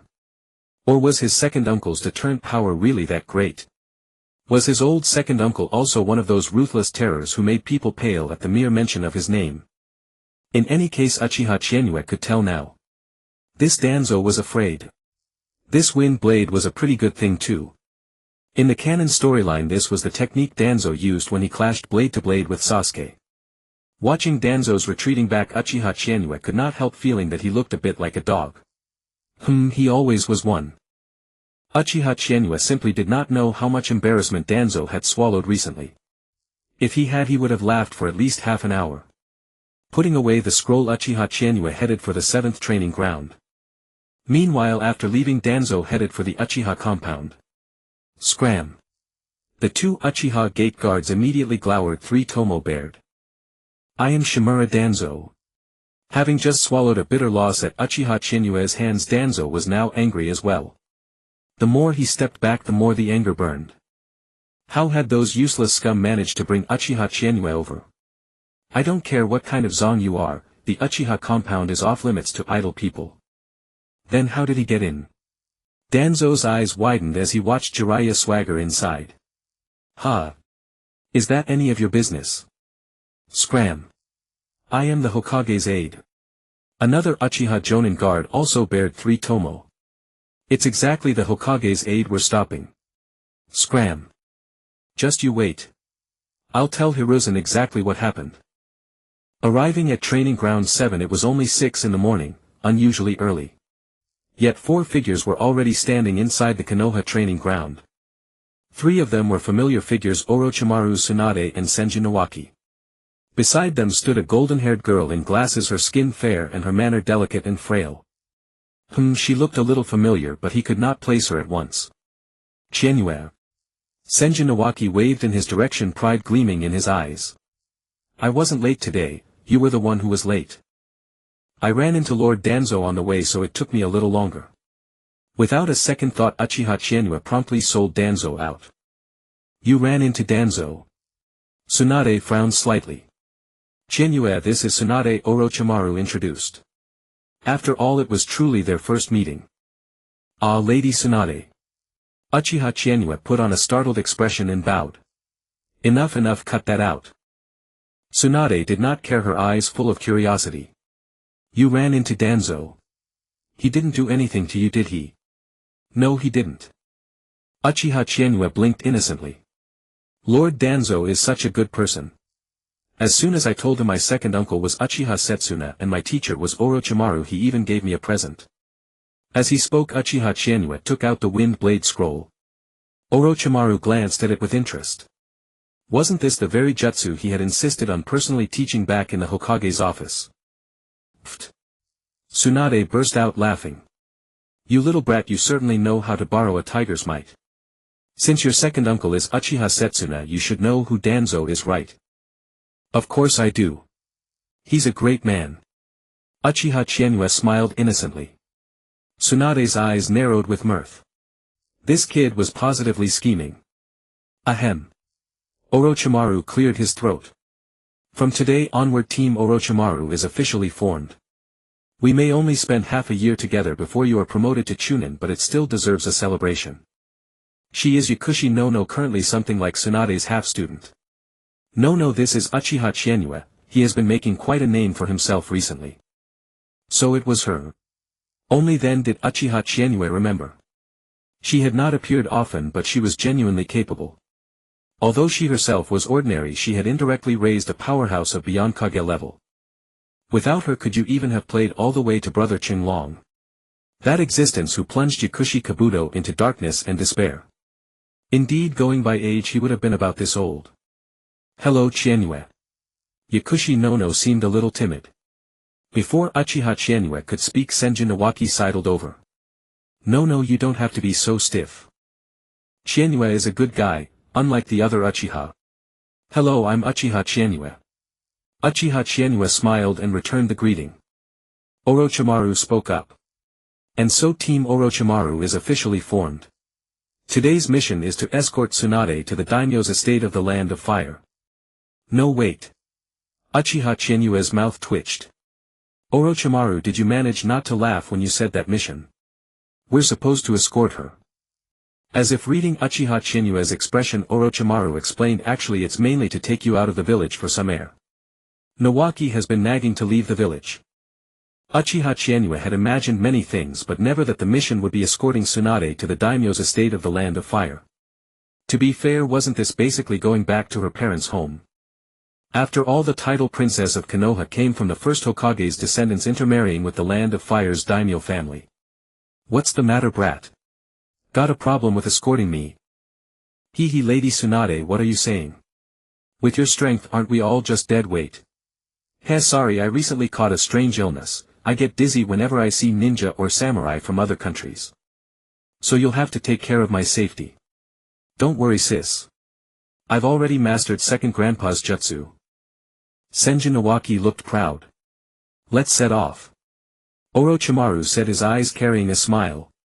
At the village gate Tsunade boarded a carriage and Yakushi no went in with her. Orochimaru followed with a grin behind the carriage. Senjin Iwaki led the horse with a sour face and Uchiha Chizuki sat on the horse. How maddening. It was infuriating that he still had not awakened the three-tomo Sharingan. Otherwise he would find some great family in the Land of Fire's capital and be taken in. It absolutely was not that he was short on money, he simply wanted to try out Koto Amatsukami. Unfortunately there was no three-tomo Sharingan. The Sharingan progress bar had risen another 2%. This was Uchiha Shirsue's passive. Before the Sharingan reached the Mangekyo Sharingan it would keep growing slowly. Chizuki, we agreed to play rock paper scissors every half hour to decide who leads the horse. Senjin Iwaki said with reluctance. Nawaki, this was your sister's order. Uchiha Chizuki indicated that he was powerless to help. Nawaki had lost at the hand game and then his sister decisively told him to lead the horse, so who could be blamed for that? Judging by Senjin Iwaki's expression, he was probably already thinking about how to pull her oxygen tube later. The capital of the Land of Fire was not far. At this pace a week would be more than enough, and on the way they could stop at one street after another to rest properly. Take for example Chongnan Street, a street famous for its gambling houses and liquor. When they arrived there on the third day, Senjin Iwaki was clinging to his last 5,000 ryo for dear life. Sis, stop please. They're calling you the legendary sucker to your face. So what? Drunken Tsunade said nonchalantly. No, go to the carriage and get your teacher's backup stash. Tsunade-sensei, there is no backup stash left. Yakushi no looked worried. Why did Lady Tsunade keep losing no matter what? Even when simply betting high or low she lost completely. In one round Tsunade bet high and no secretly bet low, so what was the result? The dice landed on 666 in the end. Chizuki, got any money? Tsunade looked at Uchiha Chizuki with bleary eyes. No money, Lady Tsunade. Uchiha Chizuki said helplessly. This woman truly had an addiction out of all proportion to her skill. Besides, the cheaters were practically flaunting it. Did she really not see it? Also, who gave her the impression that he had money? Hey big sucker, you playing or not? Yeah, if you've got money keep playing. If not, get lost. That's right. The whole table of gambling addicts eyed Tsunade with sparkling greed. Now that was a true giant sucker. They had been playing here for years but never had they seen someone lose 5 million in 2 hours without winning a single round. Their mouths were all provoking her but in reality they all wanted her to stay. Chienue. It was then that Orochimaru walked in and he shot a glance directly at him. In an instant Uchiha Chienue understood. Sharingan open. Bear ninja. You. What do you want? I'm the steward of Lord Hayakawa's household. That's the Sharingan, the Uchiha clan. Uchiha Chienue curled his lips into a grin. For those of you who cheated, which is it, lose a hand or pay it back? Like hell I cheated. And whose rule says people lose their hands? Uchiha Chizuki directly drew out Ryuan, his scarlet Sharingan dazzling and bewitching. Instantly the gambling addicts present all began to tremble in fear. Tsunade frowned at the sight and sobered up a little. Orochimaru, what are you doing? It was merely a lost bet and Tsunade could afford to lose. Tsunade, that was my money, Orochimaru said gloomily.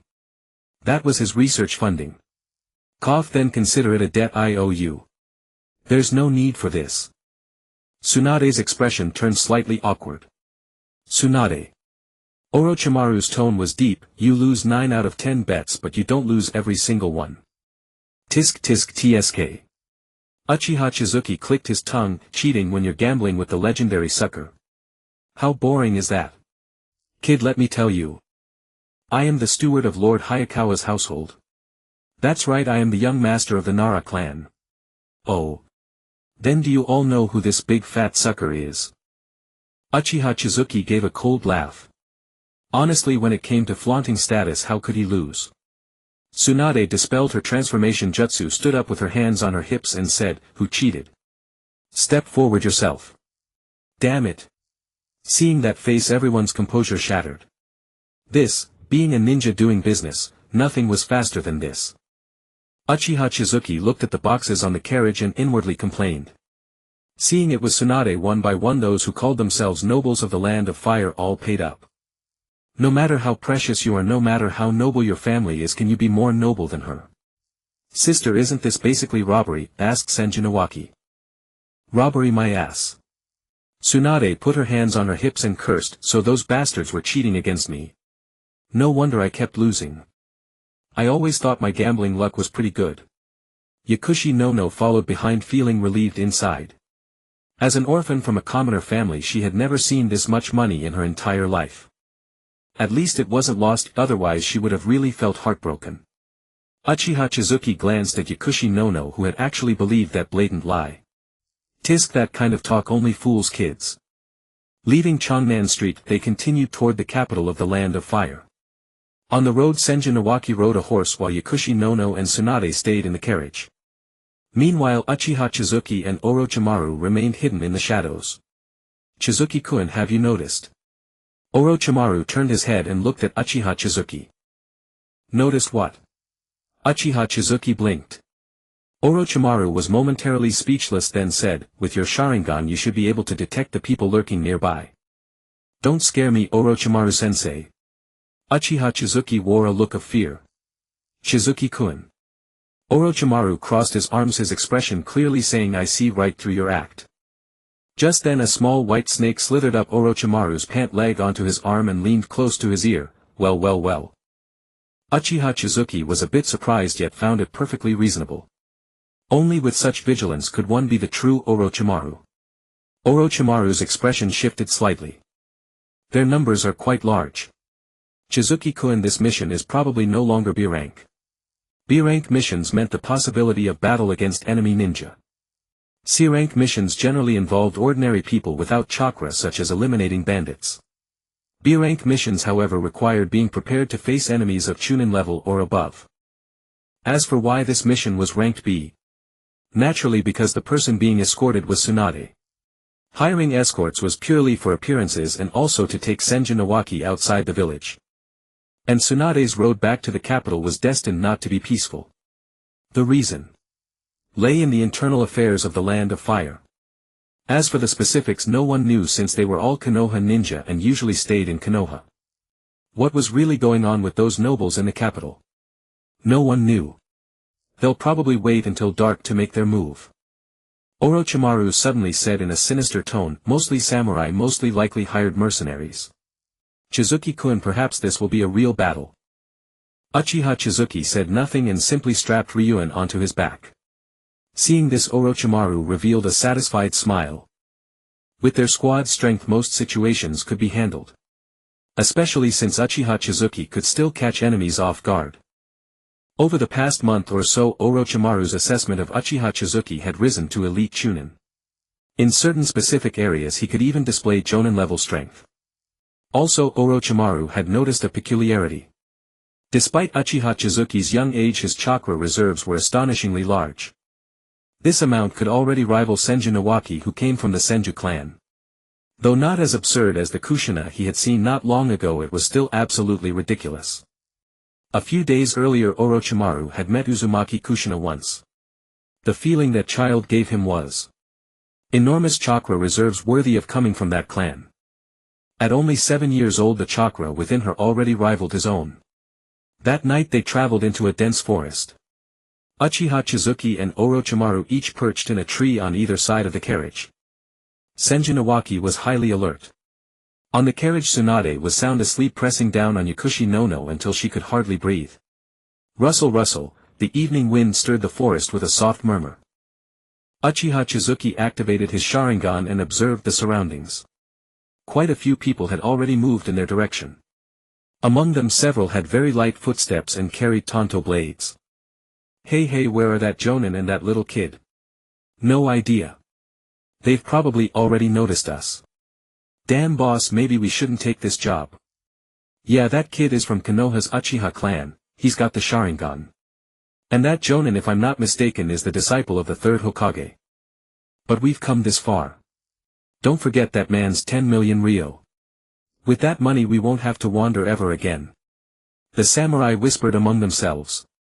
Don't worry, even if you forget you won't have to wander anymore. A somewhat youthful voice sounded beside them. Instantly their spirits jolted with alarm. In midair a figure leaped into view. Fire-style fireball jutsu. Uchiha Chizuki silently chanted in his heart, and a 5-meter diameter fireball burst from his mouth. Wind-style great breakthrough. A hoarse voice sounded behind Uchiha Chizuki. In an instant a fierce gale rushed toward the flames, and in a flash the fireball surged up with the wind. Damn, we've been discovered. Crap. The samurai scattered in all directions.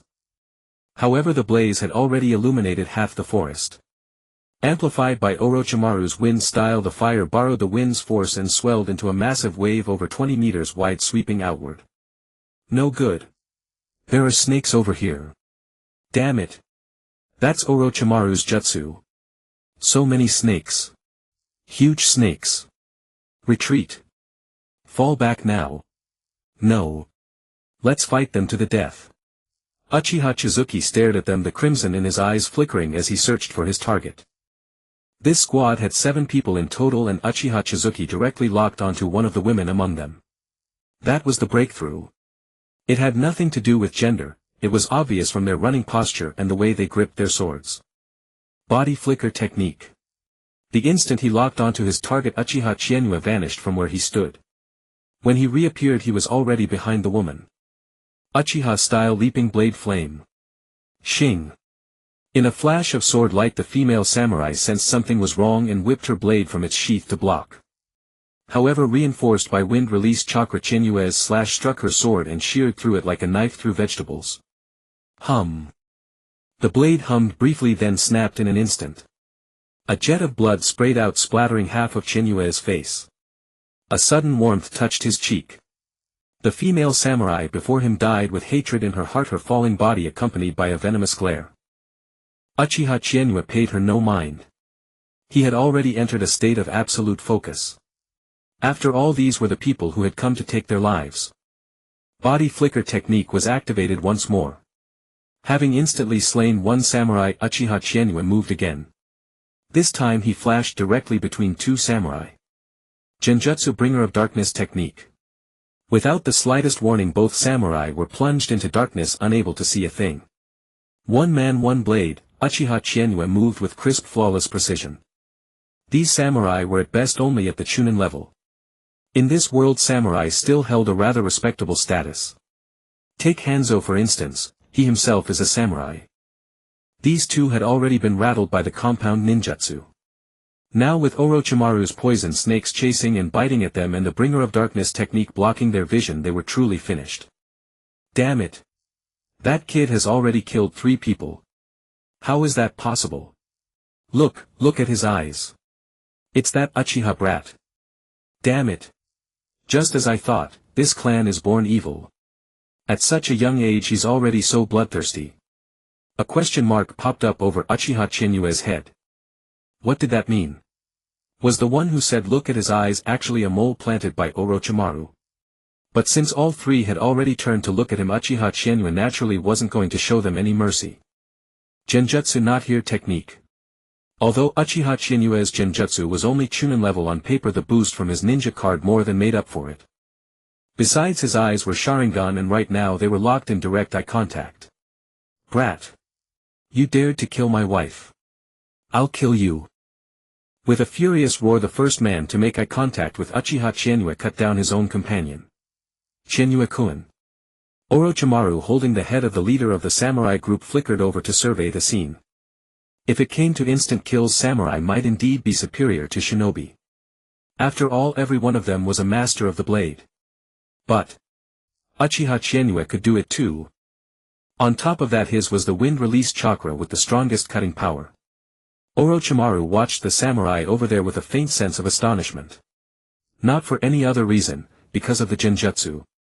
So this is the Sharingan. No hand seals required, just direct eye contact is enough to unleash genjutsu. Orochimaru-sensei. Uchiha Chinyue flicked the blood off his blade and returned it to its sheath. Orochimaru in turn rewarded each of the 2 remaining samurai with a kunai. Here. Orochimaru handed him a handkerchief. Uchiha Chinyue was briefly stunned, then took it and wiped his face. His first time seeing blood and taking a life, and he doesn't waver at all. Orochimaru's estimation of Uchiha Chinyue rose another notch. With a temperament like this, if no one said anything, who would believe he was only 7 years old? A shinobi with no weaknesses. Improving on every front. His mental fortitude exceeded expectations, his strength exceeded expectations, in every way he was a perfect shinobi. Chinyue-kun, this won't be the only attack. I know. Uchiha Chinyue nodded. The scenes from just now kept flashing through his mind. Had he expected to feel uncomfortable after killing someone? Maybe throw up or something. But Uchiha Chinyue didn't feel a thing. In fact, his Sharingan's progress bar had even risen by 8%, it had reached 10%. Mental stimulation perhaps. Indeed, after taking a life he could even feel his blood heat up slightly. Uchiha Chinyue quickly suppressed that thought. It wouldn't do to turn himself into a killing maniac after all. Fire release, great fireball technique. A fireball came howling toward Uchiha Chinyue. Looking at the fireball, Uchiha Chinyue felt a trace of disappointment. It was only 2 or 3 meters in diameter. He drew his sword, compressed wind release chakra into the blade, and with a sudden burst flames erupted. A flaming sword aura split the great fireball head on, and the sword aura continued lashing toward the direction it had come from. Orochimaru's eyes held a hint of admiration. Truly worthy of Chinyue. As for the one who had unleashed the great fireball, Orochimaru's earth release clone had already sealed his throat with a kunai. My, what a commotion. Tsunade stepped down from the carriage, a little brat dangling from one hand, and shrugged. Then, her gaze sharpening, she looked at Uchiha Chinyue. Kid, did you learn all your ninjutsu from your second uncle? Uchiha Chinyue nodded eagerly. I only learned a fraction of my second uncle's skill. Double Tomo Sharingan. Tsunade stared at Uchiha Chinyue for a long while, then said, no wonder they've kept you so well protected. Since there's no problem, let's continue on our way. Hey sis, why didn't you let me fight? I'm really strong too. You're too weak, so don't compare yourself to others. How am I weak? I've already learned great uncle's jutsu. I can use the water severing wave too. Like hell you can. Tsunade dropped Senjin Nawaki onto the ground and grabbed his ear. What great uncle uses is called the water severing wave. At most yours is the water colliding wave. Sis, the water colliding wave is still amazing. There aren't many genin in Konoha who can use any jutsu at all. Heh. And are you an ordinary Konoha genin? Tsunade rolled her eyes and headed toward the carriage dragging Senju Nawaki by the ear. No, keep up. Tomorrow I'll buy you 20 caddies of fish when we reach the next street. Yes. Yakushi no quickly hurried after Tsunade. Orochimaru and Uchiha Chizuki exchanged a glance, then concealed themselves once more. The road ahead turned out to be smooth after all. Orochimaru had guessed there would be more attacks, but presumably the show of force had deterred anyone from trying again. In any case, the journey was quite smooth. Uchiha Chizuki also realized a serious problem. Going on a mission meant no training. That would greatly slow his growth. And so the group quickened their pace. After another 2.5 days they successfully arrived at the daimyo's estate. Of course only Tsunade and Nawaki could enter the daimyo's estate. Uchiha Chizuki and the other two remained in the capital, staying at an ordinary inn. Orochimaru-sensei, it seems the capital is using the electrical appliances you invented before. Uchiha Chizuki was surprised to discover that all the various fixtures in the room bore a Konoha emblem. Orochimaru nodded. It was all part of a mission from Sarutobi-sensei. Oh right. Orochimaru suddenly remembered. No hasn't practiced any ninjutsu yet, has she? Let's test your chakra nature then. Orochimaru took out 3 chakra test papers. He infused one of them with his chakra. The chakra paper split into 4 pieces, 1 burned, 1 wrinkled, 1 shattered and 1 soaked. Wind-natured chakra manifests as cutting, which is why the paper split into 4. The other 4 represent fire, lightning, earth and water. Without a doubt Orochimaru now possesses all 5 natures. These are my chakra natures, all 5. Among them lightning and fire were cultivated by me in later years. So I don't use them much in combat. My primary techniques are wind release and earth release. Now take 1 each. Orochimaru handed 1 to each of them. Uchiha Chizuki immediately infused it with chakra. Fire, wind and lightning, all highly destructive natures. Meanwhile Yakushi Nono's paper simply split down the middle and became wet. Wind and water dual natures. Wind, fire and lightning triple natures. Orochimaru's gaze showed no surprise. In that case I'll teach you both a jutsu. He then used the body flicker technique to appear outside the window heading toward a nearby hill. Uchiha Chizuki and Yakushi Nono followed closely behind, leaping across the rooftops in his wake. Here wearing the Konoha forehead protector carried considerable prestige. After all, this was the land of fire. With a forehead protector one could freely tread across others' rooftops. They arrived at a small grove, a place resembling a Konoha training ground. Orochimaru stood still and formed hand seals. Tiger, hare, dog, ram, dragon. 5 seals in rapid succession. Wind release, wind cutter technique. It was a C-rank wind jutsu, and its effect was exactly what Orochimaru now demonstrated. By channeling wind-natured chakra into a blade of air, it moved swiftly while delivering impressive lethality. The wind blade shot forward, cleaving straight through 3 trees in a row, each about a meter in diameter. The power of a jutsu is not inherently tied to its rank. Even this wind cutter technique alone boasted considerable killing power. Moreover, it was simple to learn. Chizuki-kun no Tsunade will be staying here for a while. During this period I will guide your ninjutsu training. Now. Orochimaru pulled out the old bell tradition once more. You and Nono will work together. The usual rules. Orochimaru-sensei, are there no restrictions this time? None. Orochimaru smiled. And so, half a month passed. Returning to Konoha made Chizuki feel a sense of nostalgia. Training outside always carried a certain restraint. They arrived at the Hokage's office. Hiruzen Sarutobi read through Orochimaru's mission report and Tsunade's reply, clicking his pipe thoughtfully. Uchiha Chizuki, decisive, swift, accurate, and has already awakened the Sharingan. The Uchiha-style hereditary taijutsu is quite the pleasant surprise. In the mission report Orochimaru had recorded everything truthfully, including the entirety of Chizuki's battle process. First he targeted the weakest link, then located the enemies trapped by Orochimaru's snakes. Afterwards he dealt with the final 3 samurai using genjutsu. His judgment of the battlefield was excellent, and he also exploited an information gap. An all-round genius. Taijutsu, ninjutsu, genjutsu. All three fields developed impressively. Though the Uchiha bloodline granted innate genjutsu talent, Chizuki's own genius could not be overlooked. Especially the line Orochimaru added to the mission report, "His future achievements will surely surpass mine." Hokage-sama might wish to consult the Uchiha about their views on this child.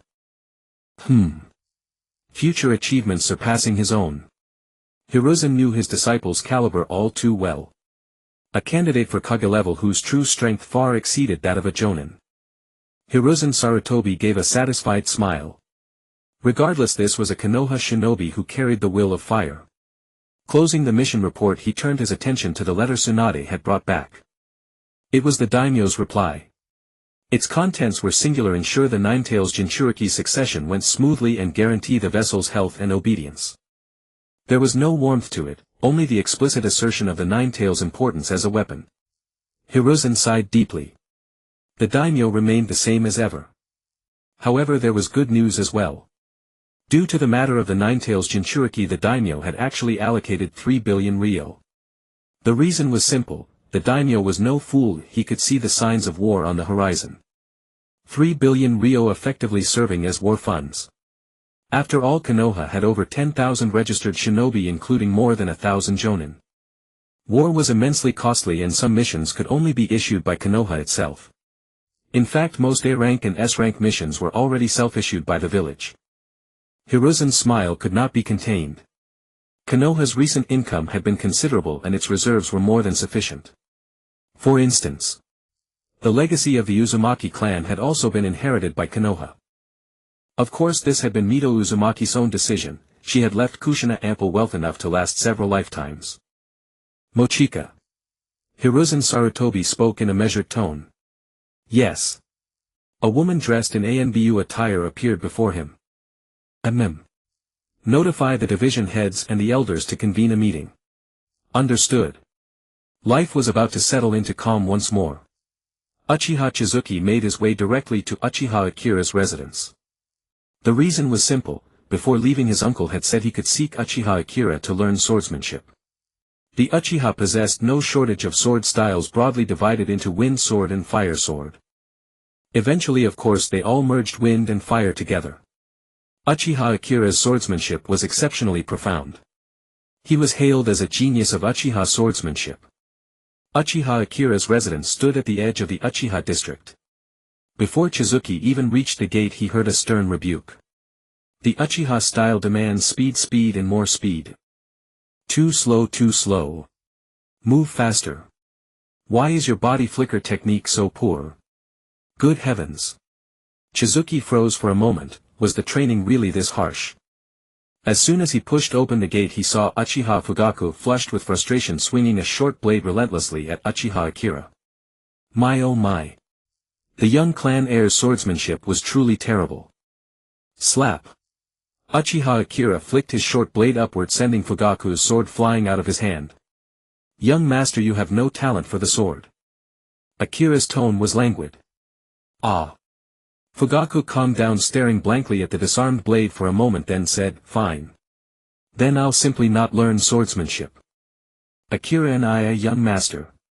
Chizuki. Both turned toward him somewhat surprised.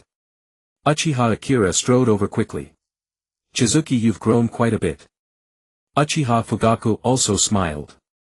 Chizuki, you've completed your mission. Uchiha Chizuki nodded. Just spent a few days in the capital, nothing much honestly. Oh.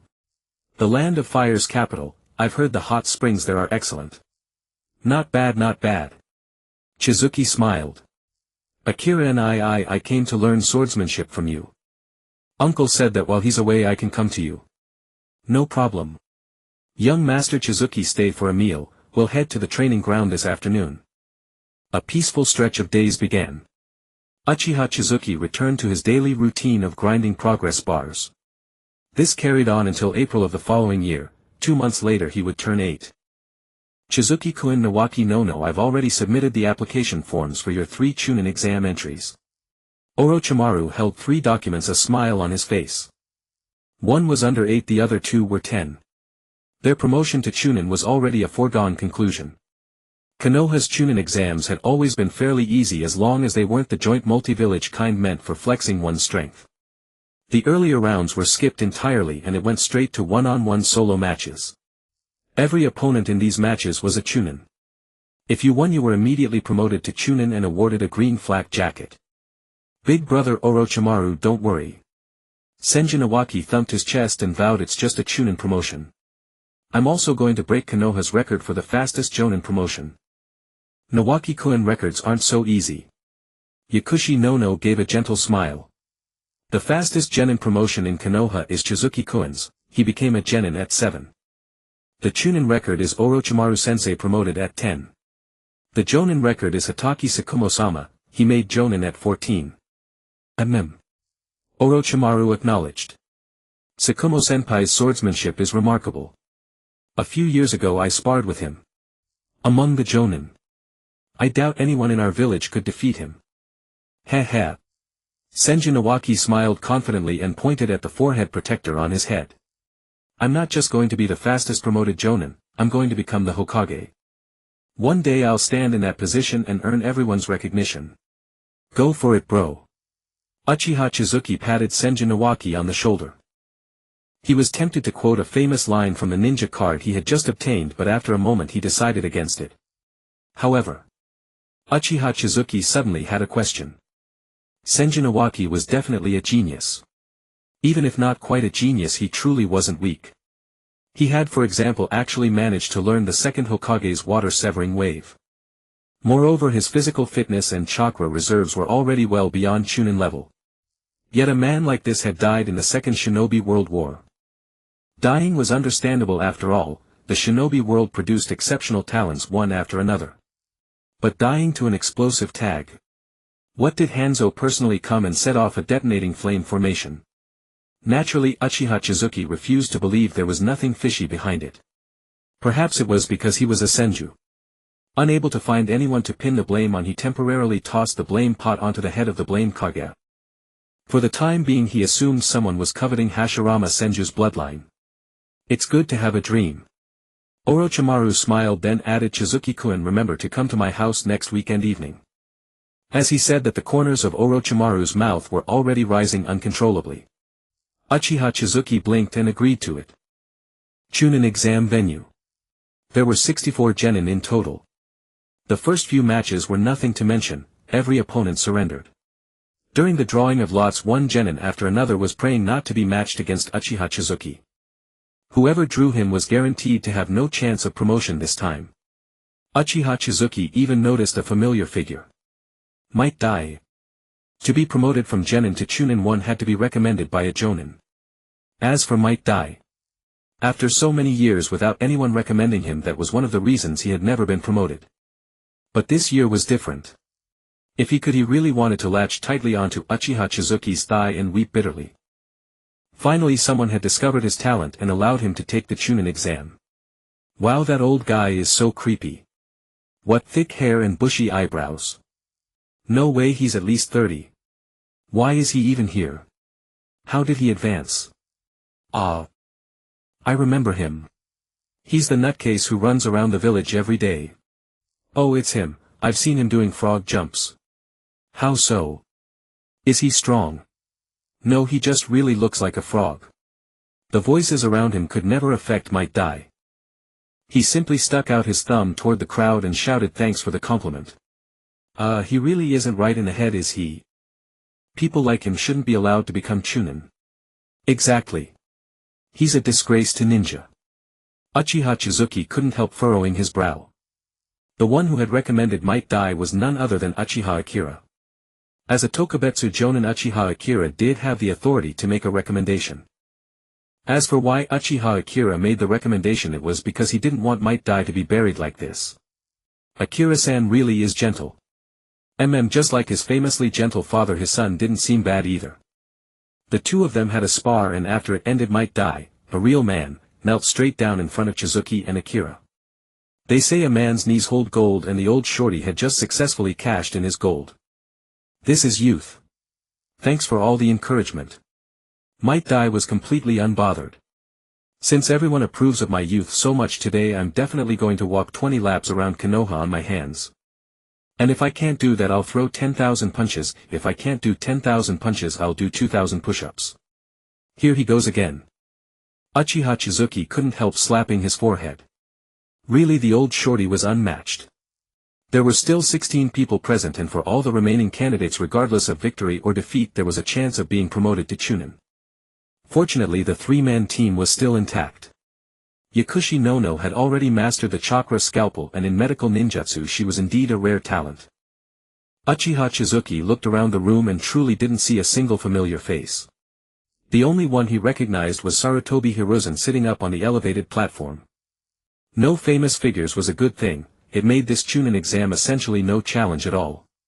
Next match, Uchiha Chizuki vs Gekko Kanryo. Oh, a familiar surname too.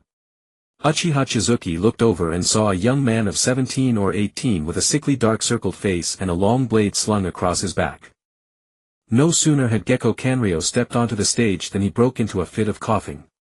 Uchiha Chizuki was afraid, truly afraid, that he might accidentally send the man off to the afterlife. Chizuki-kun, I insist, please go all out. Gekko Kanryo's gaze was dead serious, and then he activated his clan's secret technique. Transparent escape. In an instant it was as if he vanished and blended into the environment. A corner of Uchiha Chizuki's mouth twitched. His Sharingan blazed open, locking onto the figure that now had nowhere to hide. At that moment Gekko Kanryo raised his blade and the two locked eyes. Uchiha-style sword leap flame. 20 seconds later.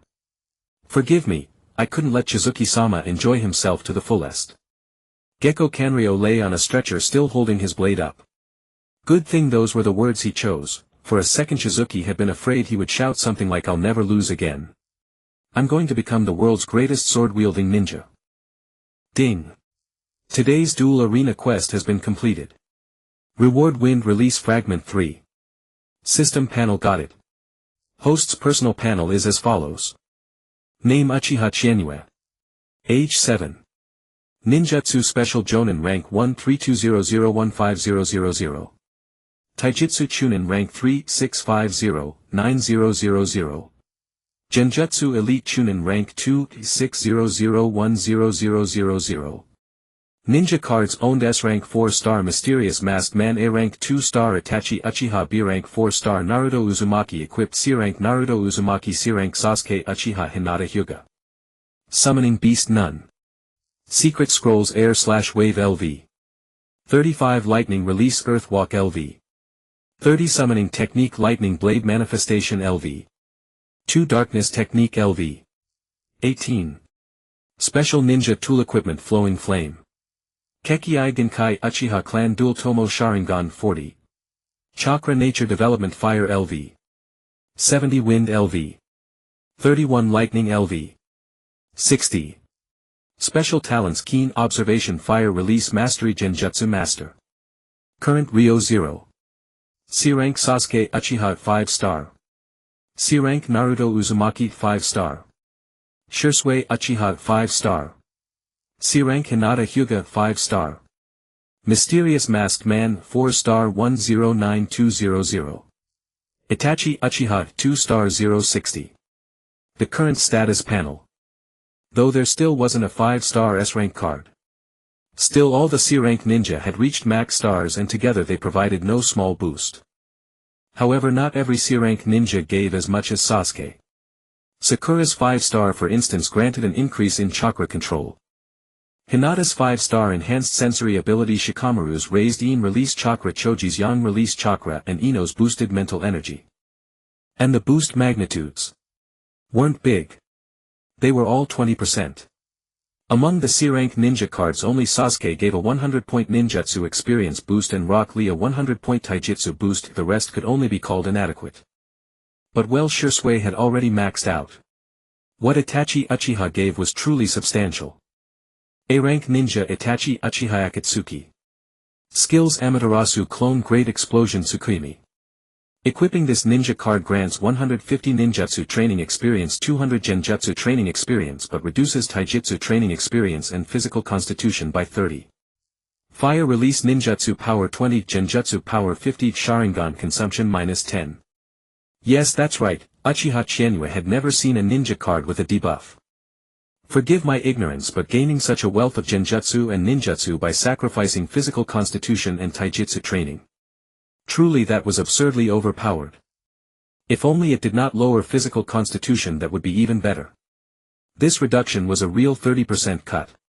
It directly hacked off the final total. But one had to admit the genjutsu and ninjutsu it gave really were a lot. At 2 stars it almost rivaled the 4-star Shursui from before. So the ninja cards currently equipped were the 4-star Tiger Skin Masked Man, 2-star Itachi and 4-star B-rank Naruto. All the training experience boosts added together were still very impressive. After all, Shursui had maxed out, freeing up a slot. Tiger Skin had also reached 4 stars. Shursui's ninjutsu, taijutsu and genjutsu experience boosts were 160, 180, and 230 respectively. The 4-star Tiger Skins were 250, 180 and 50. Tiger Skin might not look like much, but to Uchiha Chizuki, Tiger Skin's other strengths were what mattered most. Current host total training boosts ninjutsu training experience 660, taijutsu training experience 460 with 138 deducted, genjutsu training experience 500. As for combat boosts, they were likewise quite impressive. Altogether, current host total combat boosts: fire release ninjutsu power 210, wind release 40, body flicker technique 50, genjutsu 100, Sharingan consumption -35. There were also all sorts of 20 boosts from maxed out C-rank ninja, but for now they could be ignored because in Konoha training was the main focus. However, because Shursui had maxed out, Uchiha Chizuki could also catch a breather financially. Moreover, having such a panel was inseparable from those 2 Naruto cards. For his next A-rank ninja card, Uchiha Chizuki planned to equip Sage Naruto. Let alone Sage mode, the chakra boost alone was enough to be absurdly overpowered. Flame Emperor's Great Fire had seen 3 consecutive volumes released, and now that it was nearing its finale he could wrap it up completely within a month. It couldn't be exported overseas, of course, for now he could only claim a minor reputation in the Land of Fire. But even that was only minor fame, because the main audience of this kind of literature was teenagers, the rather hot-blooded type. The total royalties he had received so far were a full 5 million ryo. That was exactly why Shursui had maxed out. He still had 2 million ryo saved up that he refused to touch no matter what. Worth mentioning was that the profit sharing from Qianmen snacks could stably bring in 10,000 ryo a day. In other words, that was a stable 6-fold multiplier. Facing a progress bar as difficult as the Shu Road, this was Uchiha Chizuki's only comfort. 2 areas had reached special Jonin, that was good news. Although without equipping Itachi, Uchiha's card Taijutsu could reach Chunin rank 3, he would then lose the title of Genjutsu Master and Genjutsu would drop back to Chunin, not worth the loss. Moreover, the more he used Genjutsu the smoother it felt for Uchiha Chizuki. This thing was far more convenient than Taijutsu. Now Uchiha Chizuki could be said to have some means of protecting himself. With all the current boosts plus a 6-fold cost multiplier, ninjutsu training can reach 1,000 experience points per day. 15,000, 20,000, 25,000. Tisk tisk tsk. Uchiha Chizuki couldn't help clicking his tongue. This progress bar, even at 1,000 a day, would still take 2 months to reach true Jonin level. This was only the 5th stage. Moreover, to promote to Jonin on the panel, all 3 categories had to reach maxed out special Jonin status. The other 2, especially Taijutsu, were simply a huge drag. A progress bar built up through swordsmanship training was slow to begin with. It needed at least 3 times the training time of ninjutsu. There wasn't much to say about genjutsu, it seemed to depend entirely on one's Sharingan. And how did one even train it? Where was I supposed to use genjutsu? I did a rough calculation of the time needed to reach Jonin level. Forget it, I couldn't calculate it. But it would take at least a year or 2 to reach true Jonin level, right? After all, over these 6 months only the ninjutsu stage had been grinded up. The only praiseworthy thing was that elite Chunin uniformly required 100,000 experience per stage. Tisk tsk. Based on this estimate, becoming a Jonin at around 10 or so, what an embarrassment for a transmigrator, huh? Just about the same as Kakashi. Of course Uchiha Chizuki also understood that paper stats were just paper stats.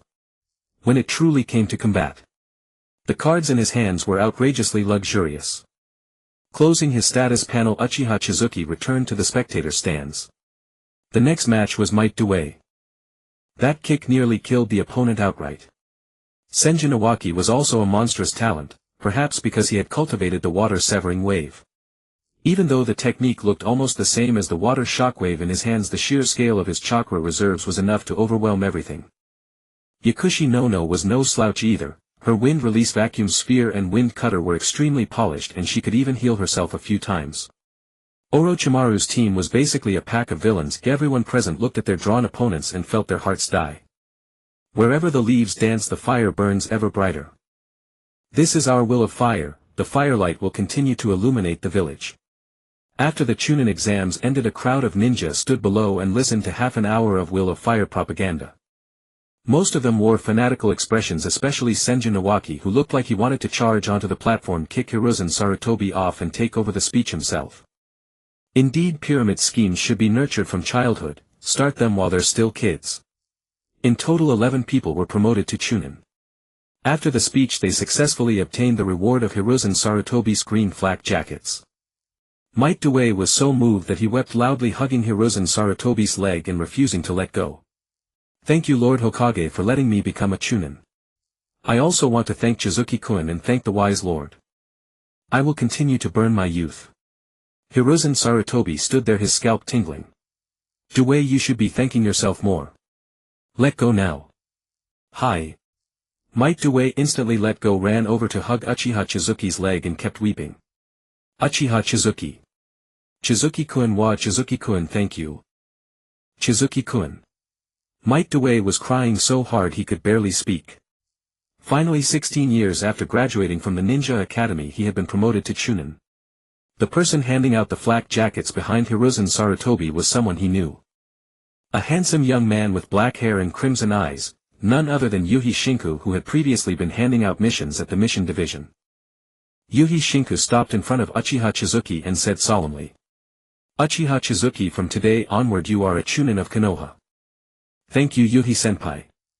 Uchiha Chizuki took the flak jacket and put it on directly. To be fair, it was a bit big. Perhaps the flak jacket maker had never imagined that someone this young could be promoted to Chunin. When it was Might Due's turn, Yuhi Shinku handed the jacket over. Might Due took it in one grab and put it on at once. Shinku, thank you, Shinku. You're welcome. Yuhi Shinku smiled. Congratulations. Thank you. Might Due bowed deeply. Then, somewhat puzzled, he asked. Shinku, aren't you at the mission division today?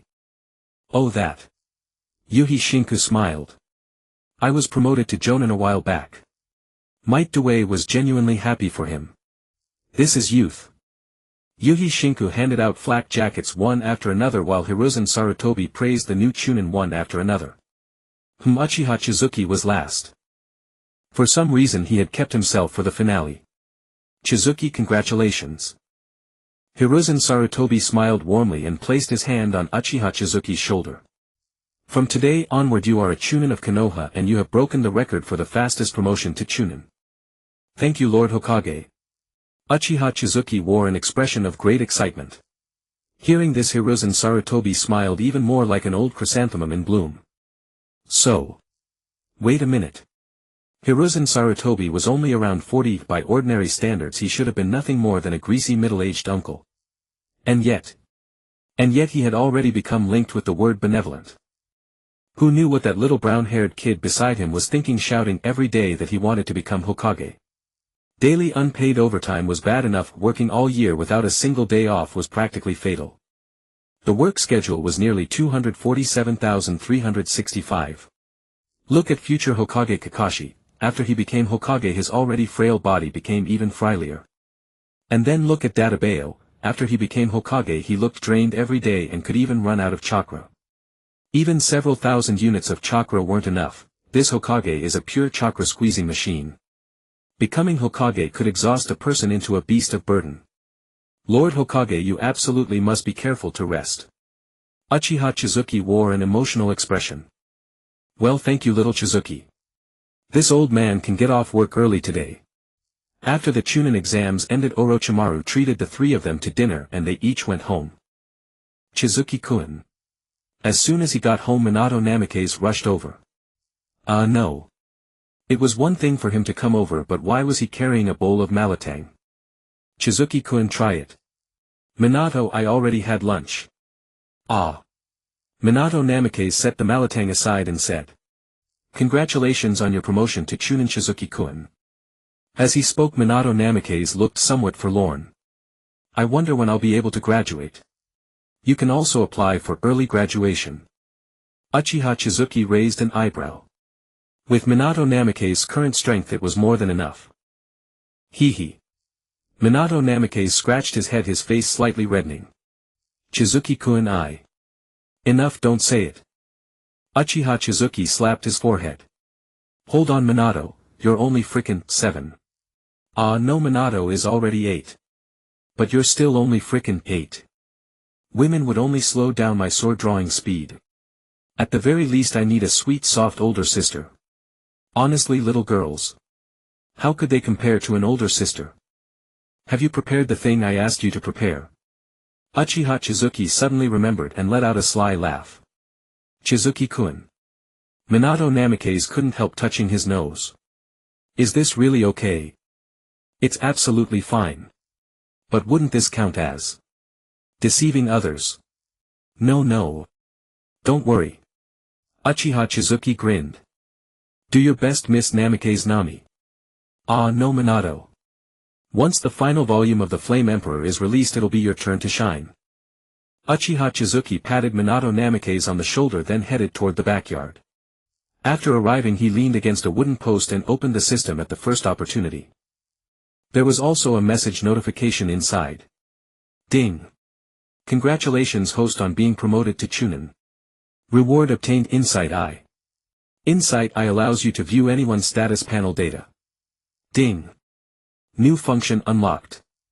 Wait a moment, let me try out this Insight I first. Uchiha Chizuki's eyes lit up and he turned to look at Minato in the house. Insight I activate. Name Minato Namikaze. Age 8. Ninjutsu Chunin rank 1, Taijutsu Chunin rank 1, Genjutsu Genin rank 1. Evaluation: what you should most do is send him home. Go home Minato indeed. Uchiha Chizuki's mouth twitched. He continued to check the new functions. New function unlocked. New function 1 accessories. New function 2 a ninja art scroll unlocked.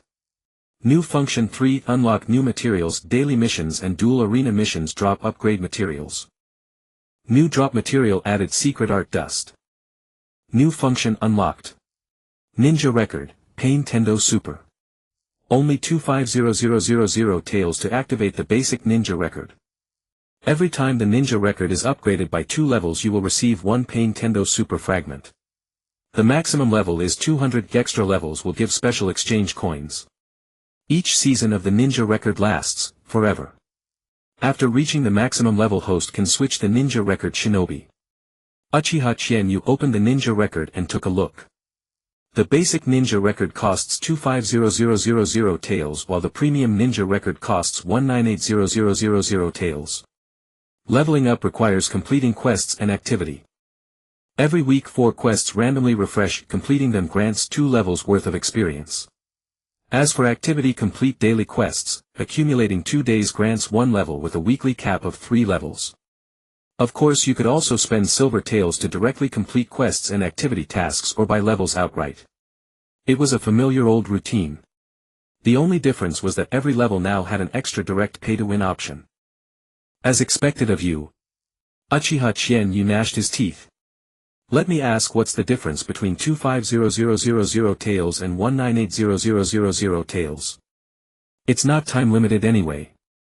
Host, first of all the time needed to obtain them is completely different.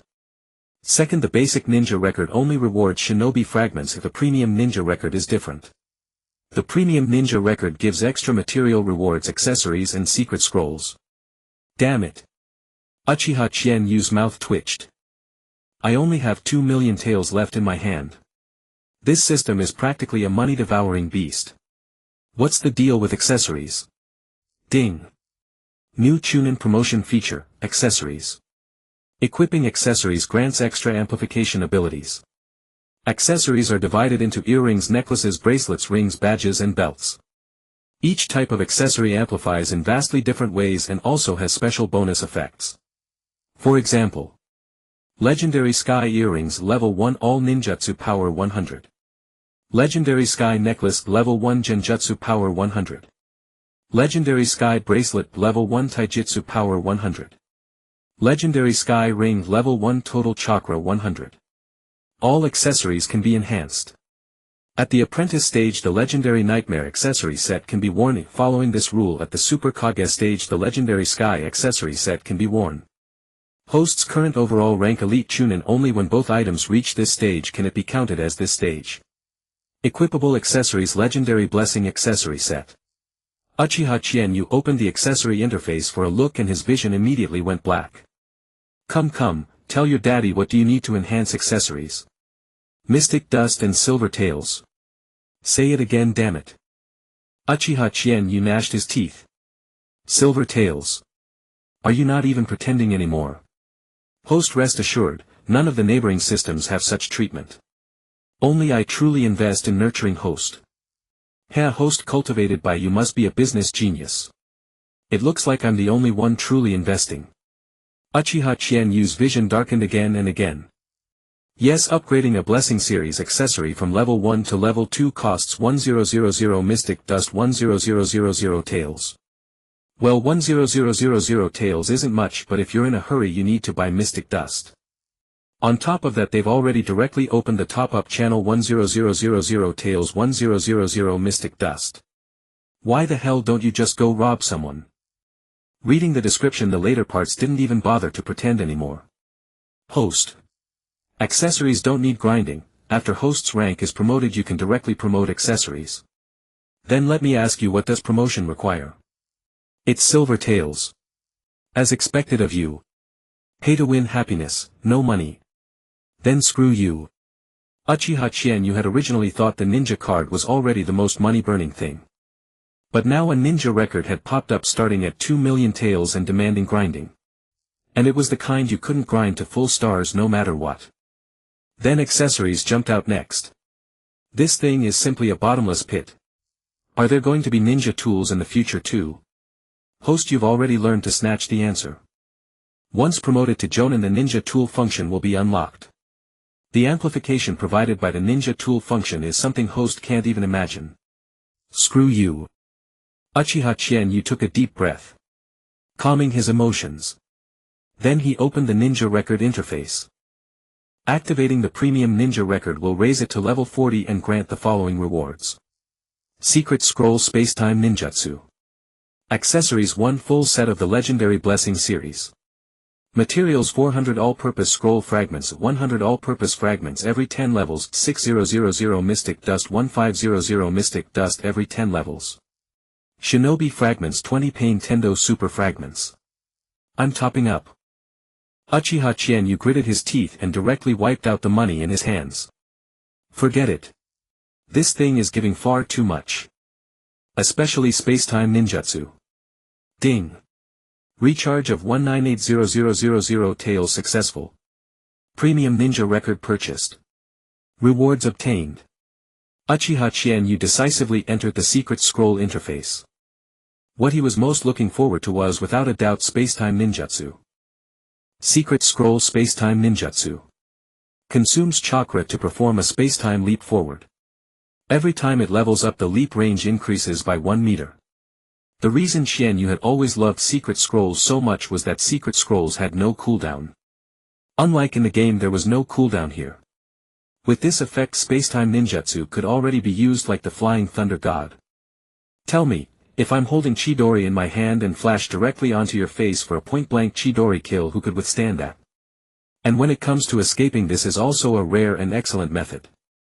400 all-purpose scroll fragments maxed it out directly and Spacetime reached level 27.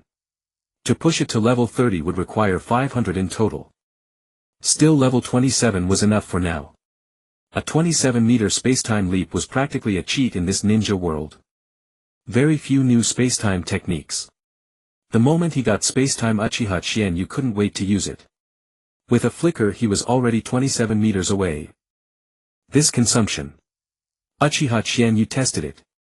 It was middling. With his current chakra reserves he could fire off about 10 of them. His current chakra reserves were roughly equal to 2 Kakashi's worth.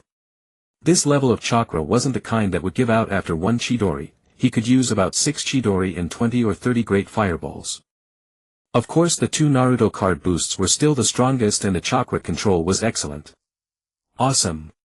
Spacetime Ninjutsu was definitely a trump card. It flashed instantly, no startup, no prerequisites, no follow-up debuff. The only cost was chakra. A feeling called swelling filled his heart once again. Uchiha Chienyu laughed for a long while, then opened the accessories. There were 6 boosts in total: ninjutsu, taijutsu, genjutsu, total chakra consumption and chakra recovery. It was the same as the Sky set except the boosted power was only 20, each stat was 20. When upgrading one level raised it by 10. With this Uchiha Chienyu was fully satisfied. It was just that he couldn't afford to level up anymore. He only had 2,000 taels left in his pocket. The accessory was still a physical item. Uchiha Chienyu could either choose to hide the equipment or wear it directly. There was no difference between the two.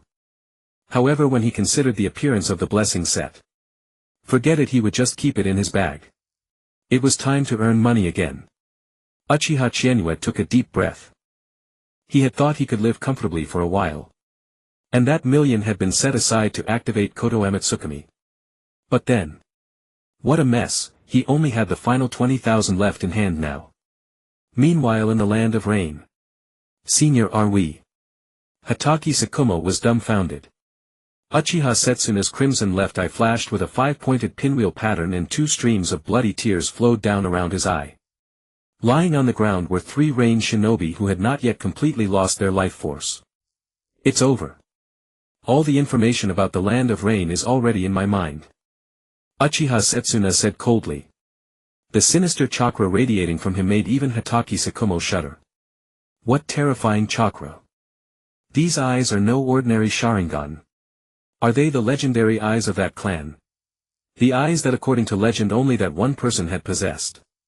Hatake boy, my eyes are still far behind that lord's. Uchiha Setsuna deactivated the Sharingan and his vision suddenly went black. He could not help but raise a hand to cover his eyes. I need to conserve these eyes as much as possible. These were the eyes prepared for Chienyu. He had already seen the stone tablet beneath the Uchiha shrine. When he awakened the Mangekyo Sharingan he knew. These eyes would inevitably lose their light one day. After reading the stone tablet there was only one way to obtain eternally bright eyes. Transplant the eyes of a blood relative allowing their ocular powers to fuse. Only then could one possess a Mangekyo Sharingan that would never go blind. Moreover, the ocular power would increase dramatically. Even the third power would no longer be a perfect form, it would be a completed form. The completed Susanoo.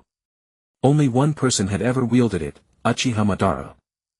Uchiha Setsuna knew this perfectly well precisely because of Uchiha Madara. All of this had been told to them by Madara, his old subordinates. These eyes were prepared for little Chienyu. A blood relative. He himself would certainly be a blood relative, right? Perhaps he should pave a path for little Chienyu so that he could awaken the Mangekyo Sharingan.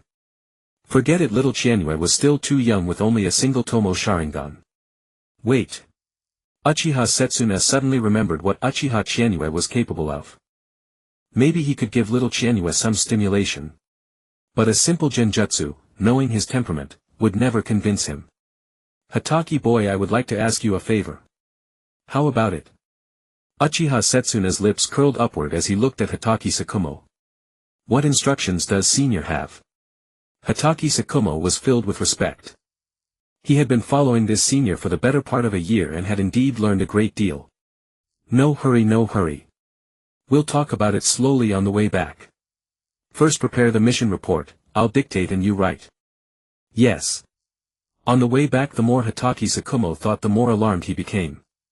All along this journey. If this senior truly was as Danzo had said, he would probably have died hundreds of times by now. Those eyes must be the legendary eyes, the Mangekyo Sharingan. And judging from Uchiha Setsuna's look that I could unleash a certain ninjutsu. A power that could forcibly control a person's mind and break through all cursed seals. The ability of Uchiha Setsuna's left Mangekyo Sharingan was indeed close to this. However, its form was somewhat different. This eye's ability was named Tsukuyomi no Mikoto. Although it was only one character different from Tsukuyomi, the difference in power was like heaven and earth. This eye's ability was a genjutsu. It turned a person's very existence into illusion. It was highly abstract, somewhat like the Uchiha forbidden arts Izanami and Izanagi, which briefly rewrite reality and illusion. What Uchiha Setsuna had done was simply to turn those men's souls into illusion into a genjutsu. Thus he achieved his goal of soul-searching and could directly bypass the cursed seals. This eye also had other uses such as the ordinary Tsukuyomi. The cost of this technique was enormous.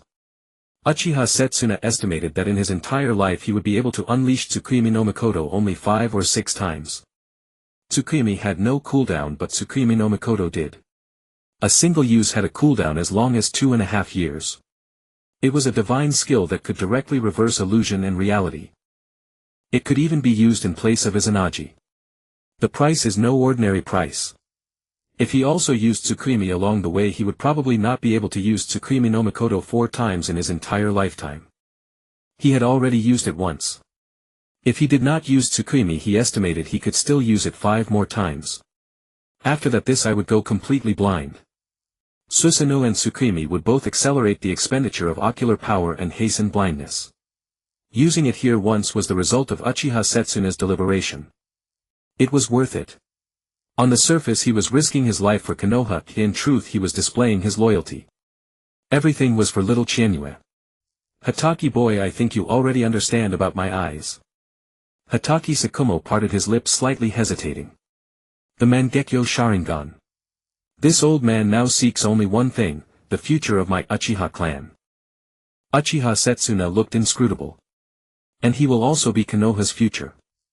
I understand, senior. Hataki Sakumo closed his eyes, let out a long breath, and then suddenly smiled.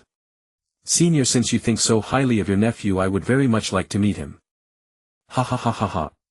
Whenever Uchiha Chienue was mentioned, Uchiha Setsuna could not help but laugh. Once we return to the village you will meet him. Besides, my little nephew is also a genius at swordsmanship. Before I set out on this mission I already made it clear to him. I wonder just how much progress he has made over this past half year or more. Had he lost weight? Had he grown taller? 1,000 thoughts churned through Uchiha Setsuna's mind, but he did not voice them. I see. Hataki Sakumo gave a gentle smile.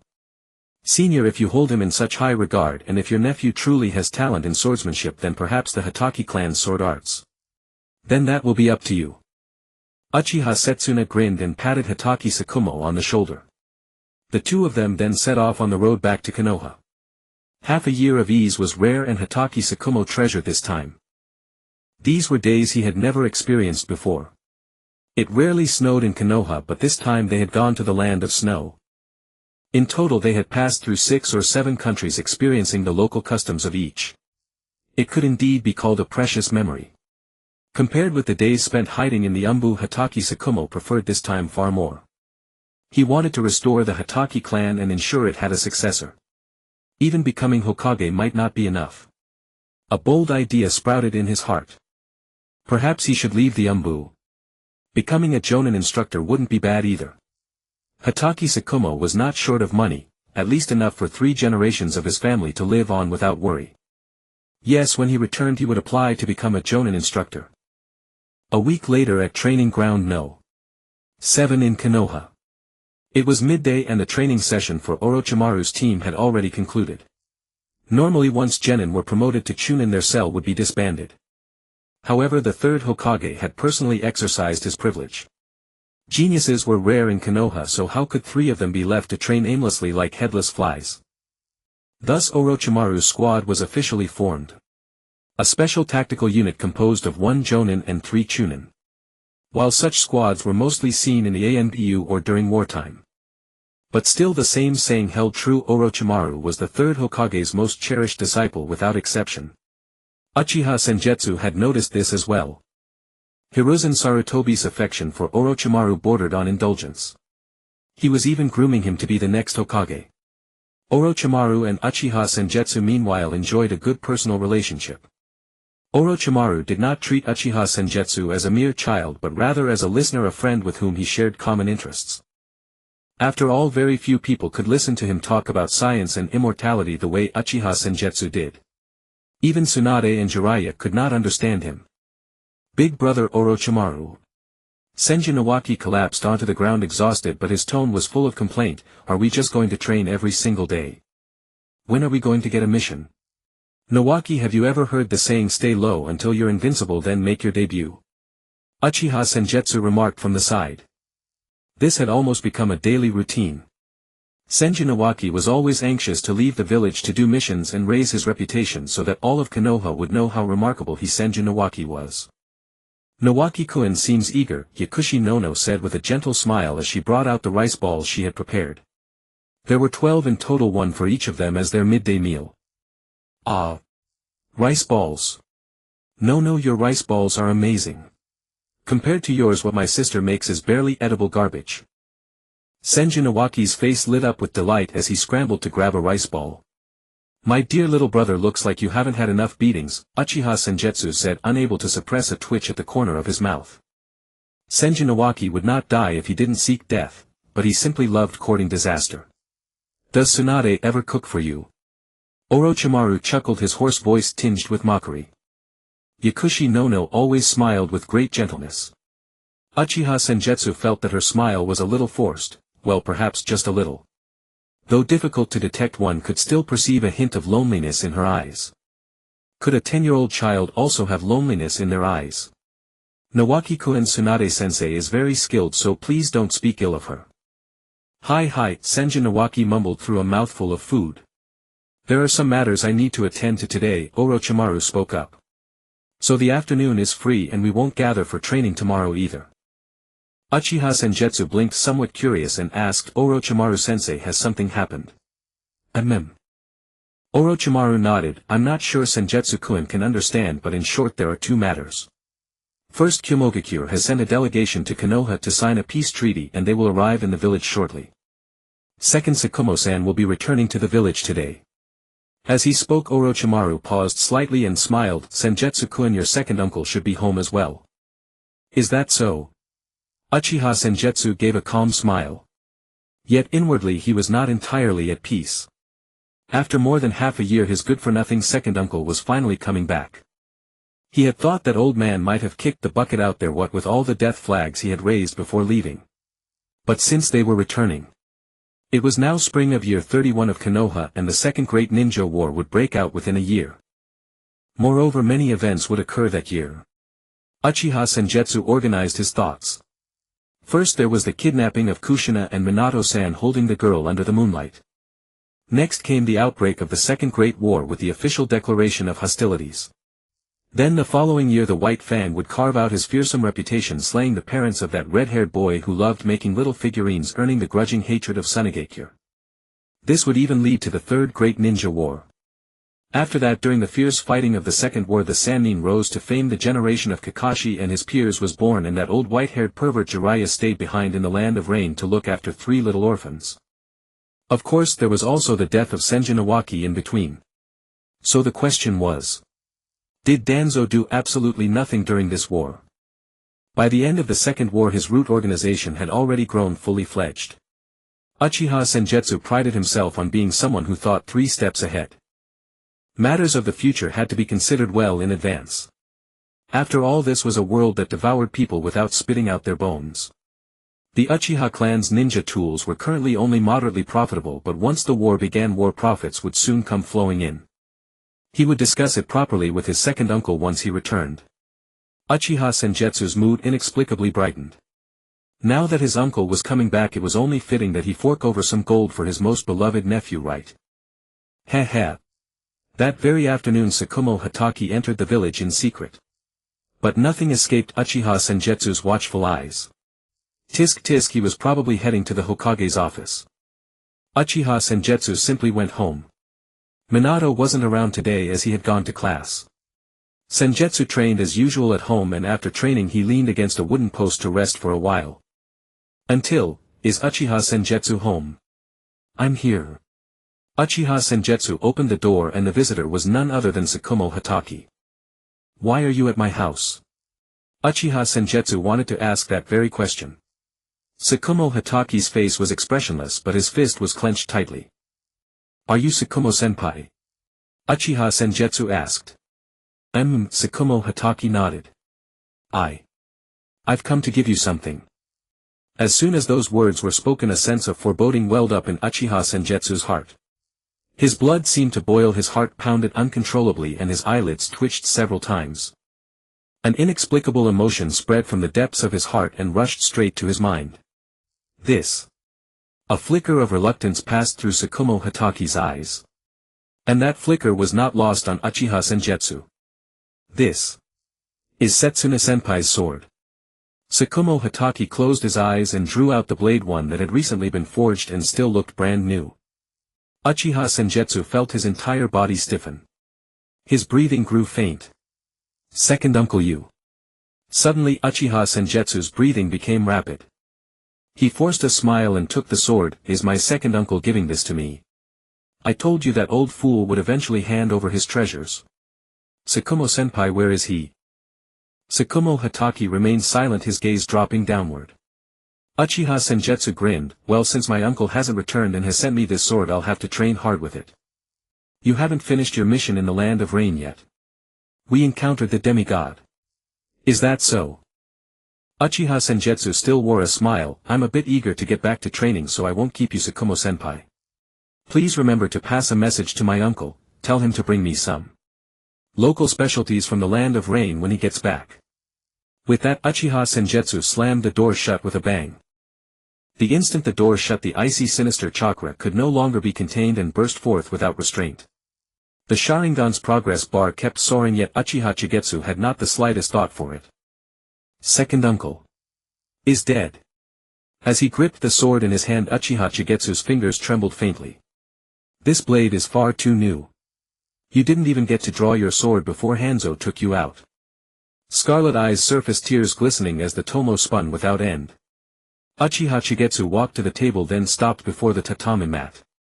His mind couldn't help but flash back to the moment he first obtained the system, the image of swindling 200,000 with a secret scroll. Uchiha Chigetsu sniffled. Those three tomo now appeared bewitchingly beautiful. The quality of his chakra exploded and the Sharingan's ocular power swelled immensely. Yet all that remained in his heart at this moment was grief. What a lousy transmigrator I turned out to be. Everyone else is an orphan dropped from the sky, surrounded by schemes and plots. But me, I was born with a father and a good second uncle. Did I really have to lose them? Uchiha Chigetsu clenched the sword in his hand. Hanzo. Uchiha Chigetsu closed his eyes, whispering softly in his heart. On the other side, outside the Uchiha clan grounds, Tsukumo Hataki couldn't help but sigh. Senior Setsuna, is this really all right? It's fine. Uchiha Setsuna waved his hand. This kid, back then he pulled this very trick on this old man, putting his own life on the line. Little Chigetsu, don't blame your second uncle. But Chigetsu doesn't seem to care at all. Tsukumo Hataki's mouth twitched. It seems Uchiha Chigetsu likes that sword more. What?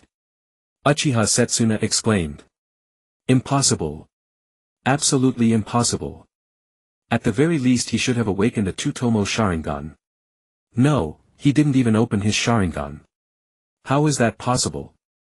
Uchiha Setsuna couldn't believe it, a stifled ache instantly seizing his chest. My dear nephew actually wouldn't grieve over my death at all. Uchiha Setsuna wanted to cry, but he refused to say it. Ahem, Tsukumo, you should head back first. With that, Uchiha Setsuna walked into the Uchiha clan grounds. The sun gradually sank below the horizon. Uchiha Chigetsu sat in the backyard, laying the new blade across the lawn before him. Moonlight slowly cast its veil over the land and a few cicada cries echoed in the air. Uchiha Chigetsu didn't even lift his eyelids, simply keeping his gaze lowered toward the sword in front of him. Even the Mangekyo Sharingan couldn't keep you alive. Uchiha Chigetsu's gaze turned icy cold and the chakra around him was exceedingly dark. He picked up the blade and drew it halfway from its sheath. The blade reflected the light, making his scarlet three-tomo Sharingan exceptionally dazzling. 3 years. Uchiha Chigetsu whispered softly. 3 years, Within 3 years he would definitely kill Hanzo.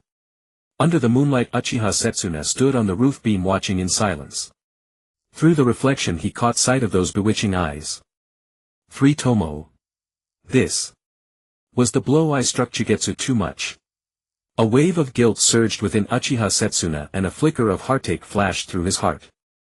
How could little Chigetsu who treasures bonds so deeply ever have proposed that plan back then?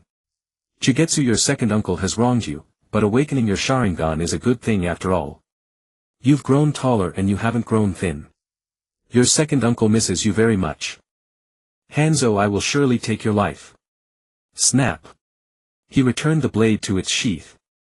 Uchiha Chigetsu rose to his feet. Little Chigetsu. A voice so familiar it could not be more so sounded from above. Uchiha Chigetsu didn't even consider the possibility that it was a fake, nor did the thought of a ghost cross his mind. Instead. What the hell, Uchiha Setsuna? Uchiha Chigetsu shot a glare from his 3-tomo Sharingan and decisively drew the long blade in his hand. Chidori sword. Buzz. A clap of thunder tore through the air as Uchiha Chigetsu's Sharingan blazing lunged into the sky. You dare impersonate my second uncle? I'll kill you. Wait, Chigetsu. Uchiha Setsuna's eyes flew wide. It's really me. It's really me. My second uncle is already dead, I won't allow anyone to desecrate him. Uchiha Chigetsu let out a furious roar as spacetime ninjutsu activated, reaching Uchiha Setsuna in an instant. What? Uchiha Setsuna's heart lurched. This is spacetime ninjutsu. Little Chigetsu, I'm the real one. Uchiha Setsuna dodged Chigetsu's onslaught. Every swing of the blade was fierce and ruthless, even Uchiha Setsuna found it somewhat troublesome to handle. Wait.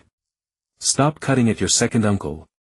I'm sorry, Chigetsu, I didn't mean to deceive you. See? Didn't you awaken your 3-tomo Sharingan all the same? Consider this your second uncle's apology, all right. You can't use Chidori, Chigetsu. Your second uncle will die. 1 million. Your second uncle will give you 1 million.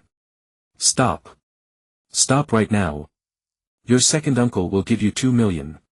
Uchiha Setsuna raised his hand, only to find that the ferociously attacking Uchiha Chigetsu had vanished from view. It was clearly just a well-behaved, adorable little boy flashing a pure and lovely smile. Then you're definitely my real second uncle. What an instant about face. The 2 million he'd nearly handed over, didn't it just come right back? Fine, fine, fine, so whoever gives you money is your real second uncle, is that it? Uchiha Setsuna's mouth twitched and then he crouched down and pulled Uchiha Chigetsu into his arms. Little Chigetsu, your second uncle apologizes to you. The sudden embrace caught Uchiha Chigetsu off guard. Come on, second uncle, don't get all sentimental on me. What era is this? Who even likes watching this? Even so, Uchiha Chigetsu couldn't stop his nose from stinging. After only a brief hesitation he placed his hand upon his uncle's back. Welcome home, second uncle. But don't you dare come up 1 cent short of that 2 million. Alright, don't worry. No matter the amount, the Uchiha clan has plenty. You've grown quite a bit in these past 6 months and more. How does it feel serving under Orochimaru? Uchiha Setsuna took Uchiha Chigetsu by the arm and walked with him toward home. The questions from his mouth never stopped. Little Chigetsu, has no one bullied you these past 6 months? No one. Hasn't that rat come looking for you? Second uncle, what are you talking about? Nothing, just a little runt. If someone named Danzo comes looking for you, just drop your second uncle's name. If he dares lay so much as a finger on you, I'll make sure not one chicken or dog is left alive in the Shimura clan. Second uncle Lord Danzo is actually a good person.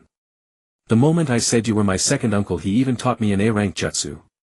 An A-rank jutsu? It's called Wind Blade. Oh. That little runt certainly knows how to go all out. So has Orochimaru been bullying you? I heard there's also a little brat from the Senju clan on your team, hasn't he been giving you trouble? Second uncle, I'm a chunin now. I'm not a wooden training post that anyone can kick. Ha ha ha. Look at your uncle's memory, I nearly forgot our little Chigetsu is a genius.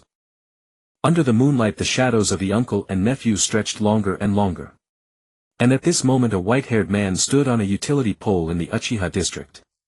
Who said the Uchiha were evil? Tsukumo Hatake couldn't help but let out a quiet laugh. So even this senior had such a side to him. His own decision would prove to be the right one. The next day in the Hokage's office, Hiruzen Sarutobi stared at the resignation letter in his hand, lost in thought.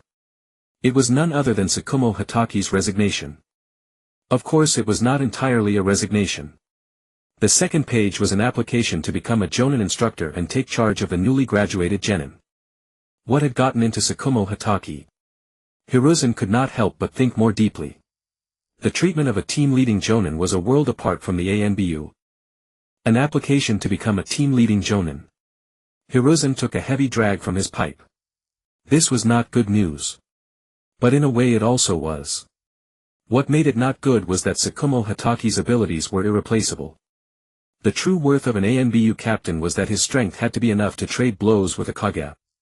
Of course that rule was one Hiruzen had set himself. Tsukumo Hatake excelled at assassination arts and swordsmanship. The two combined forged the invincible White Fang of Konoha. His code name in the ANBU was White Fang. As for the good part, it embodied the will of fire. Tsukumo had made it clear in the application. He wanted to lead the new generation of Konoha shinobi and watch these futures grow. Though Konoha needed a fire to illuminate the village, he preferred to stand in the sunlight and become the one who guided the new leaves. The reasoning was almost unassailable. Only. Hiruzen frowned as he read the intelligence from the land of rain. Hanzo was already marching in secret with his forces stationed in the land of grass. The land of iron had also begun to move. War was on the verge of breaking out.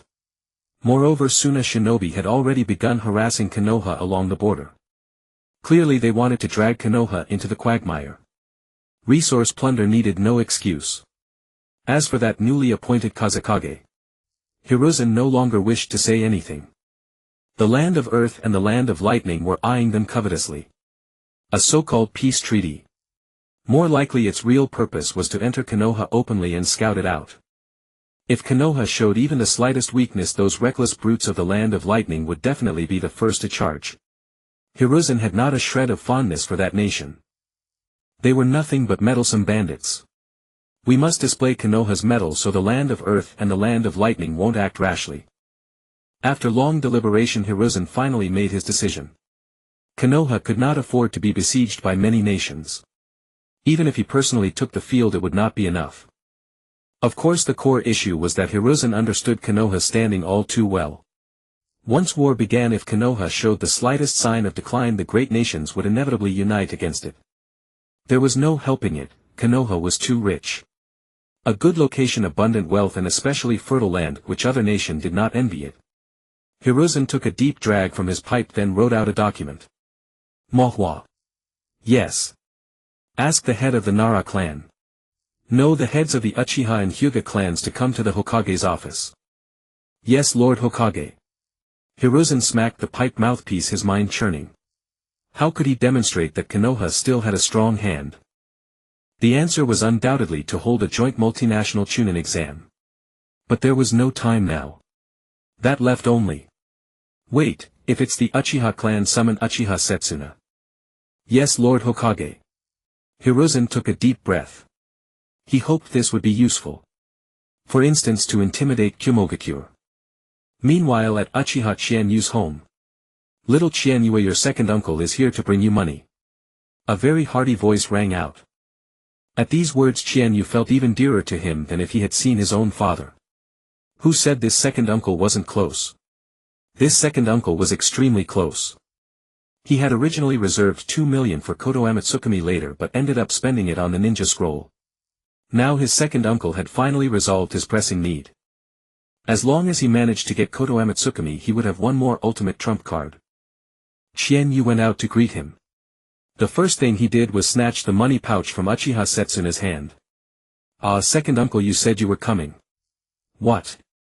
If you don't want it, then give it back to your second uncle. Setsuna chuckled, cutting him off. No, no, no. Qianyu shook his head repeatedly. Uncle, I meant you brought too little. You little. Setsuna was briefly speechless, then laughed and scolded him. Enough, enough. Your second uncle did something wrong yesterday, so a little compensation is only right. After saying this, Setsuna suddenly turned solemn. Little Qianyue, your second uncle has a question for you. Seeing him so serious, Qianyu also straightened up. Go ahead, uncle. If you were given the choice, do you want to go to the battlefield? Setsuna's gaze was stern. Qianyu was taken aback. The Second Shinobi World War was coming. But this question from his second uncle. Qianyu looked at Setsuna and the meaning in his eyes was already unmistakable. He wanted to say no, but was that possible? With his current reputation deliberately hyped to draw Konoha and the Uchiha closer together. Even Uchiha Fugaku might not be as famous in the village as he was. What? Our great Uchiha prodigy, always hyped up as a big deal, but when war comes he won't step onto the battlefield. Little Qianyue, rest assured. Setsuna's gaze was very serious. As long as you don't want to go, your second uncle will definitely keep you in Konoha. Setsuna did not care whether Qianyu had already thought about war or such things. He only knew that this nephew of his was intelligent enough to be treated as an adult. It was absurd that a child under 8 had such composure. But Setsuna accepted it. So what if the Uchiha clan produced a child prodigy? I was already on the battlefield at 7. My parents' uncles and aunts had long since died. Who wouldn't mature after that? This was in his family's bloodline. My nephew Qianyu has the makings of a Hokage. Qianyu looked at Setsuna and grinned without hesitation. Second uncle, so what if war comes? No matter what obstacles lie ahead, I will cut them down with a single sword. He could not let his second uncle lose his good name in his later years. If he forced himself to stay in Konoha and be protected, then all the Uchiha's efforts would have been in vain. Integrating into Konoha was also what Qianyu needed. As for what came after integration, naturally that was I don't eat beef. Konoha had not yet completely decayed, and besides Qianyu was determined to be Hokage for a day no matter what. Not for any other reason, the survival system's ranks were on the line. Genin Chunin Jonin Anbu Captain Elder Kage. Each level even had its own title. Good. Setsuna suddenly grew excited, his old face flushing red. As expected of my nephew. As expected of my big brother's son. In me the tiger sniffs the rose. Big brother was a man of subtlety amid boldness. His son, my nephew, is certain to surpass us all. No matter what blocks the road ahead, I will cut it down with a single sword. Good. Konoha's Chunin exam. Namikaze Minato graduated early and then came back to school after graduation. Uchiha Qianyu's mouth twitched. What the hell was that? Put together, I can't understand a word of it. No. Uchiha Setsuna shook his head. It isn't just little Minato, there are also the Hyuga. They're all going to take the Chunin exam ahead of schedule. Minato Namikaze and Uchiha Qianyu sat together. If Qianyu was merely unable to catch the meaning, Minato could be said to have been completely stupefied by what he heard. He stared with wide blue eyes, clearly having been frozen for quite some time. Second uncle, so what exactly does it mean? Minato Namikaze couldn't help asking. Well. Uchiha Setsuna stroked his chin and mused for a moment. This old man suspects the third Hokage intends to display Konoha's mettle and let them see the strength of Konoha's new generation. But the two of you must just be filler. What he truly wants to show. Uchiha Setsuna looked toward Uchiha Qianyu. Needless to say, it was his own nephew. Uchiha Qianyu's mouth twitched again. I just finished the exam, damn it. Then he understood. In any case, they were telling Kumogakure that even 8 or 9-year-olds in Konoha were this damn formidable. And there's also someone who bears an uncanny resemblance to that man. I'd advise you to behave yourselves. If war breaks out, don't come looking for trouble. But what was Kumogakure's true intention? Others might not know, but Uchiha Qianyu knew perfectly well. Hadn't Kumogakure always coveted ninja with Kekkei Genkai? Or rather those with extraordinary bloodline talent? Konoha went without saying, the Sharingan, the Byakugan, and the secret arts of the great clans. As for Tsunegakure's newly appointed Kazekage, the Iron Sand World Order had long earned a fearsome reputation in the shinobi world. There was even talk of a 13 or 14-year-old prodigy with a Kekkei Genkai that controlled gold dust, quite formidable and already promoted to Jonin. Though exactly how much substance that Jonin title carried was anyone's guess, who wouldn't covet a Kekii Genkai like that. Then there was the land of water. Needless to say, the Kagaya and Hozuki clans were already prime examples. Even the land of earth, the old Tsuchikage presiding over it, possessed the Kekii Tota. What's more, several explosion-release ninja there were quite famous. Kyomogakure on the other hand. Kekii Genkai. They didn't have a single one. At that, someone might ask, the land of lightning already has the 6 paths tools and 2 Jinchuriki, why don't you mention that? Can that even be mentioned? We have what we have, but what's wrong with wanting more?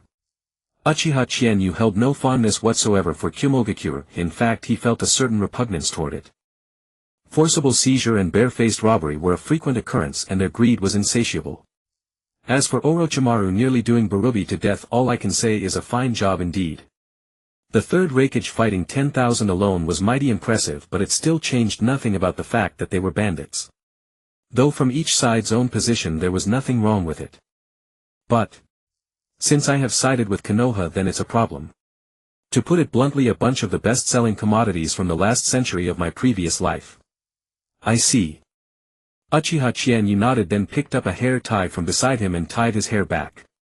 Second uncle, do you still have any clothes from when you were little? Uchiha Setsuna's eyes lit up at once. Then he hurried out of Chienyu's house. Chienyuko, this hair of yours. Minato Namikaze scratched his head. For some inexplicable reason, just looking at that hair gave him an odd sense of dread. Ah, this. Uchiha Chienyu grinned. It's the hairstyle of that lord. That lord? Who is that? Minato Namikaze asked in puzzlement. You'll find out soon enough. Half an hour later, Uchiha Chienyu had been completely transformed. He was dressed in the style of Madara the founder, a standard Warring States period ensemble. Although his height was a serious flaw, barely over 1.3 meters, the overall effect was still quite intimidating. Especially with the deliberately arranged look in Uchiha Chienyu's eyes at that moment, cold. It was pure indifference tinged with pride. Yet it was not the vainglorious kind of pride, but a sheer refusal to pay any heed to anything at all. His hair covered half of one eye. It was a little ostentatious, but he was handsome, genuinely handsome. Minato Namikaze looked at him with stars virtually shining in his eyes. So cool. With a short blade slung across his back and arms folded over his chest, Uchiha Chienyu swept an indifferent glance. Minato Namikaze shuddered immediately. What an aura. No one would ever underestimate him because of his stature. On the contrary, his dominance was almost terrifying. Sugoi.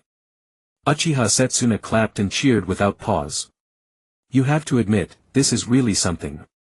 Though he had little memory of Lord Madara in his youth, he imagined that the incomparably domineering lord must have been just like this at 8 or 9 years old. For some reason, when dressed in these clothes, Uchiha Chienyu felt a strange urge to spout some cocky lines. For instance, do you want to dance too? Have you ever seen me at my peak? And also he rather wanted to burst into laughter. Come Chienyu and Minato, take a walk around Konoha with this old man. Uchiha Setsuna was grinning from ear to ear. With his nephew looking this dashing, he as the parent truly couldn't resist taking him out for a stroll to show him off. On the streets of Konoha, Uchiha Chienyu followed behind Uchiha Setsuna with an aloof expression. Minato Namikaze walked at Uchiha Chienyu's side and for no apparent reason found his back straightening. Though Uchiha Setsuna had genuinely come out with the attitude of a street loafer, he still had to put up a bit of a front. Ninja tool shop snack stands, he had to step into all of them. The three of them were completely unaware that far behind them a pair of Byakugan eyes was watching them. The old Hyuga clan patriarch studied Uchiha Chienyu in that get-up, lost in thought. Then he made up his mind. Hyuga Hiten. Present. The young Chunin beside him saluted. Go. Find the clothes this old man kept from those days and have the two young masters change into them tomorrow. Yes. 3 days later, the Kyomogakure delegation was on the verge of arriving in Konoha, and Orochimaru and Jiraiya had already gone to the village gate to receive them. Hiruzen Sarutobi on the other hand was turning his gaze to his crystal ball. Today was the opening act of his show. Soon he would go to the Chunin exam venue and make the whole charade convincing. Once his two disciples finished receiving the Kyomogakure delegation, they would be invited straight over to watch the Chunin exam. At the thought, Hiruzen Sarutobi couldn't help shifting the crystal ball's projection onto the Chunin exam venue. At that sight. Cough cough cough. Hiruzen Sarutobi choked on the smoke he had just drawn into his mouth. What in the world was this? Since when did Konoha start a renaissance? Why were all these half-grown kids wearing clothes from a bygone era? These outfits were old enough to be their grandfathers. Ah no, there were still a few in new clothes. For this Chunin exam, Hiruzen Sarutobi had truly selected the participants with painstaking care. Though there were only 32 names on the list, each and every one was an elite.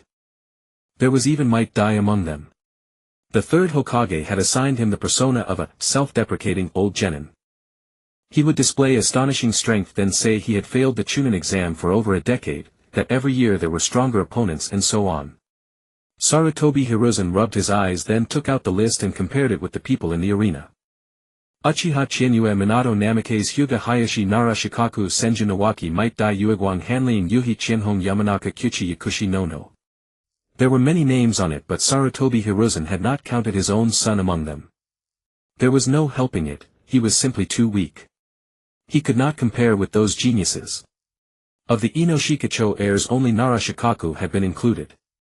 Still, Sarutobi Hiruzen could understand. After all, his son was only 8 years old, and he had accepted the fact that his son did not have such extraordinary talent. It was just. Silly boy, it is fine to watch, but why did you take out your grandfather's clothes? Sarutobi Hiruzen could not help but slap his own forehead. Following trends is a bad habit. Sarutobi Shinnosuke was wearing a set of Sarutobi Sasuke's clothes, and they were even a bit too big. Why didn't you tell your father earlier? I could have had a new set made for you. Mohwa. Here. Go to the Senju compound and inform Mito-sama. Yes. Sarutobi Hiruzen smacked his pipe stem. Although Mito-sama was all ready. But if she released the Een seal now, she could still preserve her youth for a while. As long as some face-saving work was done, there would certainly be no suspicion. Speaking of the Senju clan. Mohwa, how long have you been by my side? The Umbu wearing the fox mask froze for a moment, then said. Third Hokage-sama, since Mito-sama's order came down it has been 17 years. Good. After this matter you will stay by Mito-sama's side. I will give you 3 months off, and afterward you will take over Tsukumo's position. The Umbu wearing the fox mask did not hesitate and simply answered. Yes, third Hokage-sama. Senju Mohwa was a Senju clan member with a bloodthirsty nature. No one could not call her bloodthirsty. One should say she was simply strong. Back then the third Hokage's rapid ascension was inseparable from Uzumaki Mito's support. And all the dirty work had been done by this woman of the previous era. The third Hokage frowned thoughtfully. He remembered that there was one more person who had survived the Warring States period. An Uchiha, one who had awakened the Mangekyo Sharingan. Her name seemed to be Uchiha Jili. There had been no news of her all these years, so Sarutobi Hiruzen subconsciously assumed she was already dead. It was not that Konoha had no one watching over the Uchiha, it was simply that no one in all of Konoha could find her whereabouts. But Senju Mohwa was her so-called arch-rival. It was said that the two had never met again since Uchiha Jili lost one eye. Konoha had two matters that urgently required military strength. The first was the Nine-Tails Jinchuriki. The second was a war that could break out at any moment. Well, he should first finish this show before his eyes. Sarutobi Hiruzen shrugged, then walked out of the Hokage's office with his pipe. At the Chunin exam venue. Quite a few people were already seated on the spectator stands. They were all distinguished ninja of Konoha. Today was a matter of Konoha's face. Even quite a few Umbu had been transferred here. Each of them posed as an ordinary Chunin or Jonin, and a few even deliberately released their aura. On the high platform Sarutobi Hiruzen had already taken his seat. Beside him was the one-eyed dragon Danzo. Danzo gripped the armrest of his chair and watched Uchiha Setsuna standing on the referee platform below. He had every reason to suspect that Hiruzen had done this deliberately. Hiruzen, there is no need to have him preside over the Chunin exam, is there? Danzo, you don't understand. Sarutobi Hiruzen shook his head. We all came from that era, and the third Raikage did as well. Although Uchiha Setsuna is past his prime now, his deterrent still exists. But the third Raikage is not among the visitors. Shimura Danzo sneered. They are all a bunch of snot-nosed brats. I hear even the most senior among them is only a jonin. I know. Sarutobi Hiruzen smiled. So what? As long as the news reaches the third Rakich's ears, that is enough. Humph, this old man can't be bothered with you. Shimura Danzo snorted coldly. On this matter he had already proposed his idea long ago. Rather than waiting for others to start a war, it would be better for Konoha to directly launch an invasion of other nations. Wouldn't beating the Rain Ninja be easy? Personally trampling the demigod underfoot, there was no better way to intimidate the other nations. As for who would fight Hanzo, it definitely could not be Danzo. What the hell is this trend? Uchiha Chienue could not help but twitch at the corner of his eye.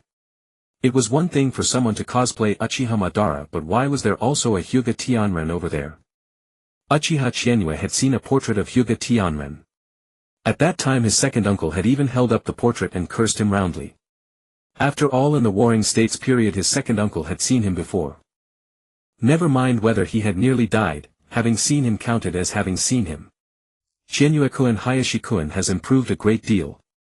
Minato Namikaze explained ever since Chienue-kun graduated Hayashi-kun has also been using shadow clones to attend class. I hear he has already learned the 8 trigrams 32 palms and can even use rotation once. 8 trigrams 32 palms and 1 rotation, it did not sound like much on the surface, but he was only 8 years old. That was the most impressive part. Anyway, no genin would be a match for him. And what Sarutobi Hiruzen wanted to demonstrate was exactly this, a large group of 8 and 9-year-old children, each and every one of them a great genius. Minato, you don't need to envy. Uchiha Chienue patted Minato Namikaze on the shoulder. I'll teach you a new ninjutsu when the time comes. Minato Namikaze could not help but shudder upon hearing that. Chienue-kun, I am not envious, you know. I'll learn it.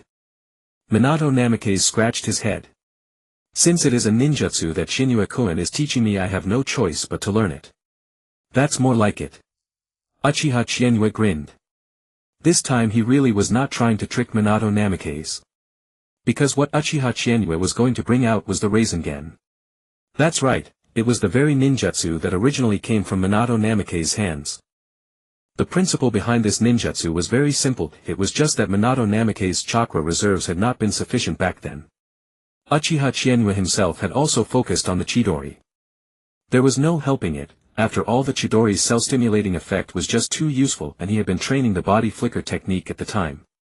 To be fair, after awakening the 3-tomo Sharingan his status panel had also undergone enormous changes. For example, in the Genjutsu column he had already fast-forwarded to a maxed-out special Jonin level.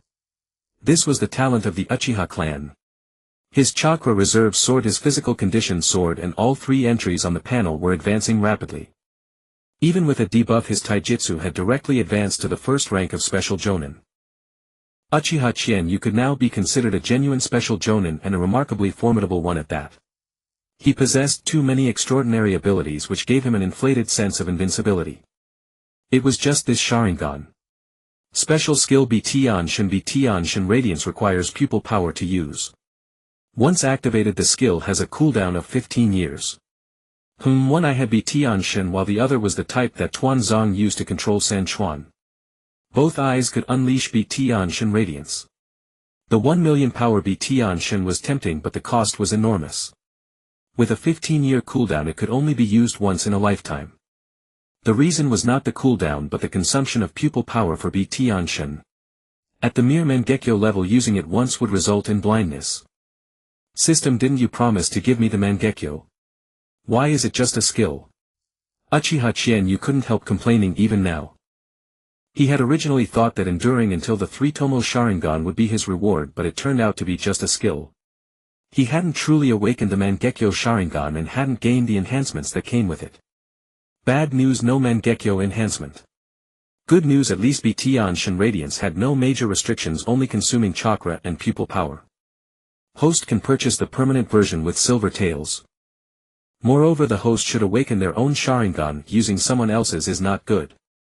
Then let me ask, if I have enough money can I eliminate the cooldown? Host, as you said, as long as the money is enough. What about no pupil power consumption? Host below are the additional items after maxing out Uchiha Chizuki, Mangekyo Sharingan B Tianshin both eyes 10 million silver tails strongly not recommended Mangekyo Sharingan B Tianshin no pupil power consumption 10 million silver tails strongly recommended Mangekyo Sharingan B Tianshin cooldown refresh 5 million silver tails strongly recommended Mangekyo Sharingan B Tianshin Eternal Eye. Not recommended. What do the 3 question marks on Eternal Eye mean? It means the host can't afford it now. Then I really thank you for that. What do the 3 question marks on Eternal Eye mean? It means the host can't afford it now. Then I really thank you for that. Uchiha Chianyu's lips twitched. B Tianshin was a trump card, something that could turn the tide at a critical moment. When it came to robbery. Being in my village there was no place to rob. Moreover Uchiha Chianyu felt that using B Tianshin for robbery would be a waste. And the cost, if he used it he would immediately go blind in one eye. Want to avoid blindness? It would cost 10 million silver taels. Damn. I'm still too poor. Although after robbing I would have money. Uchiha Chianyu took a deep breath. He had to find another way to make money and only war profiteering seemed promising. If my uncle's ninja tool shop becomes rich, doesn't that mean I'm rich too? Roughly speaking, the old man's possessions are mine. Uncle just needs to execute while I have to think more. I need to gather information about wealthy people in the ninja world and find someone to rob.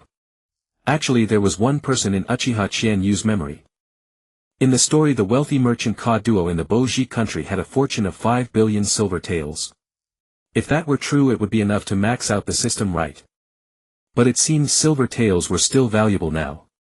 Later the cheapest bowl of Yao ramen would cost at least 60 or 70 taels while now it was only about 40 taels. The one Shui men and I often ate cost 50 taels. Uchiha Chianyu set aside these thoughts and walked up to Hyuga Hizashi. Come use your Byakugan to see what color the chakra in my eyes is. Hey! Uchiha Chianyu! How dare you speak to my brother like that? Hyuga Hizashi approached looking defiant.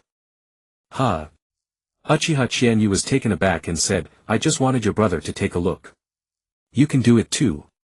I'll do it. My brother is about to go on stage later, he can't waste chakra like this. Hyuga Hizashi's eyes widened and the veins around his eye sockets bulged instantly. Byakugan activate. In an instant Uchiha Chianyu's chakra appeared before his eyes. The color converging in those eyes. Was it chakra? No, Hyuga Hizashi couldn't understand it. It seemed like a special kind of chakra. And the color of this chakra was cyan blue with a hint of green. What color is this? Hyuga Hizashi stood frozen. If he looked closely behind this chakra there seemed to be something even more terrifying lurking. I won't look anymore. My eyelid is twitching. Hyuga Hizashi immediately deactivated the Byakugan, cyan blue, a slightly greenish cyan blue. What a crappy color.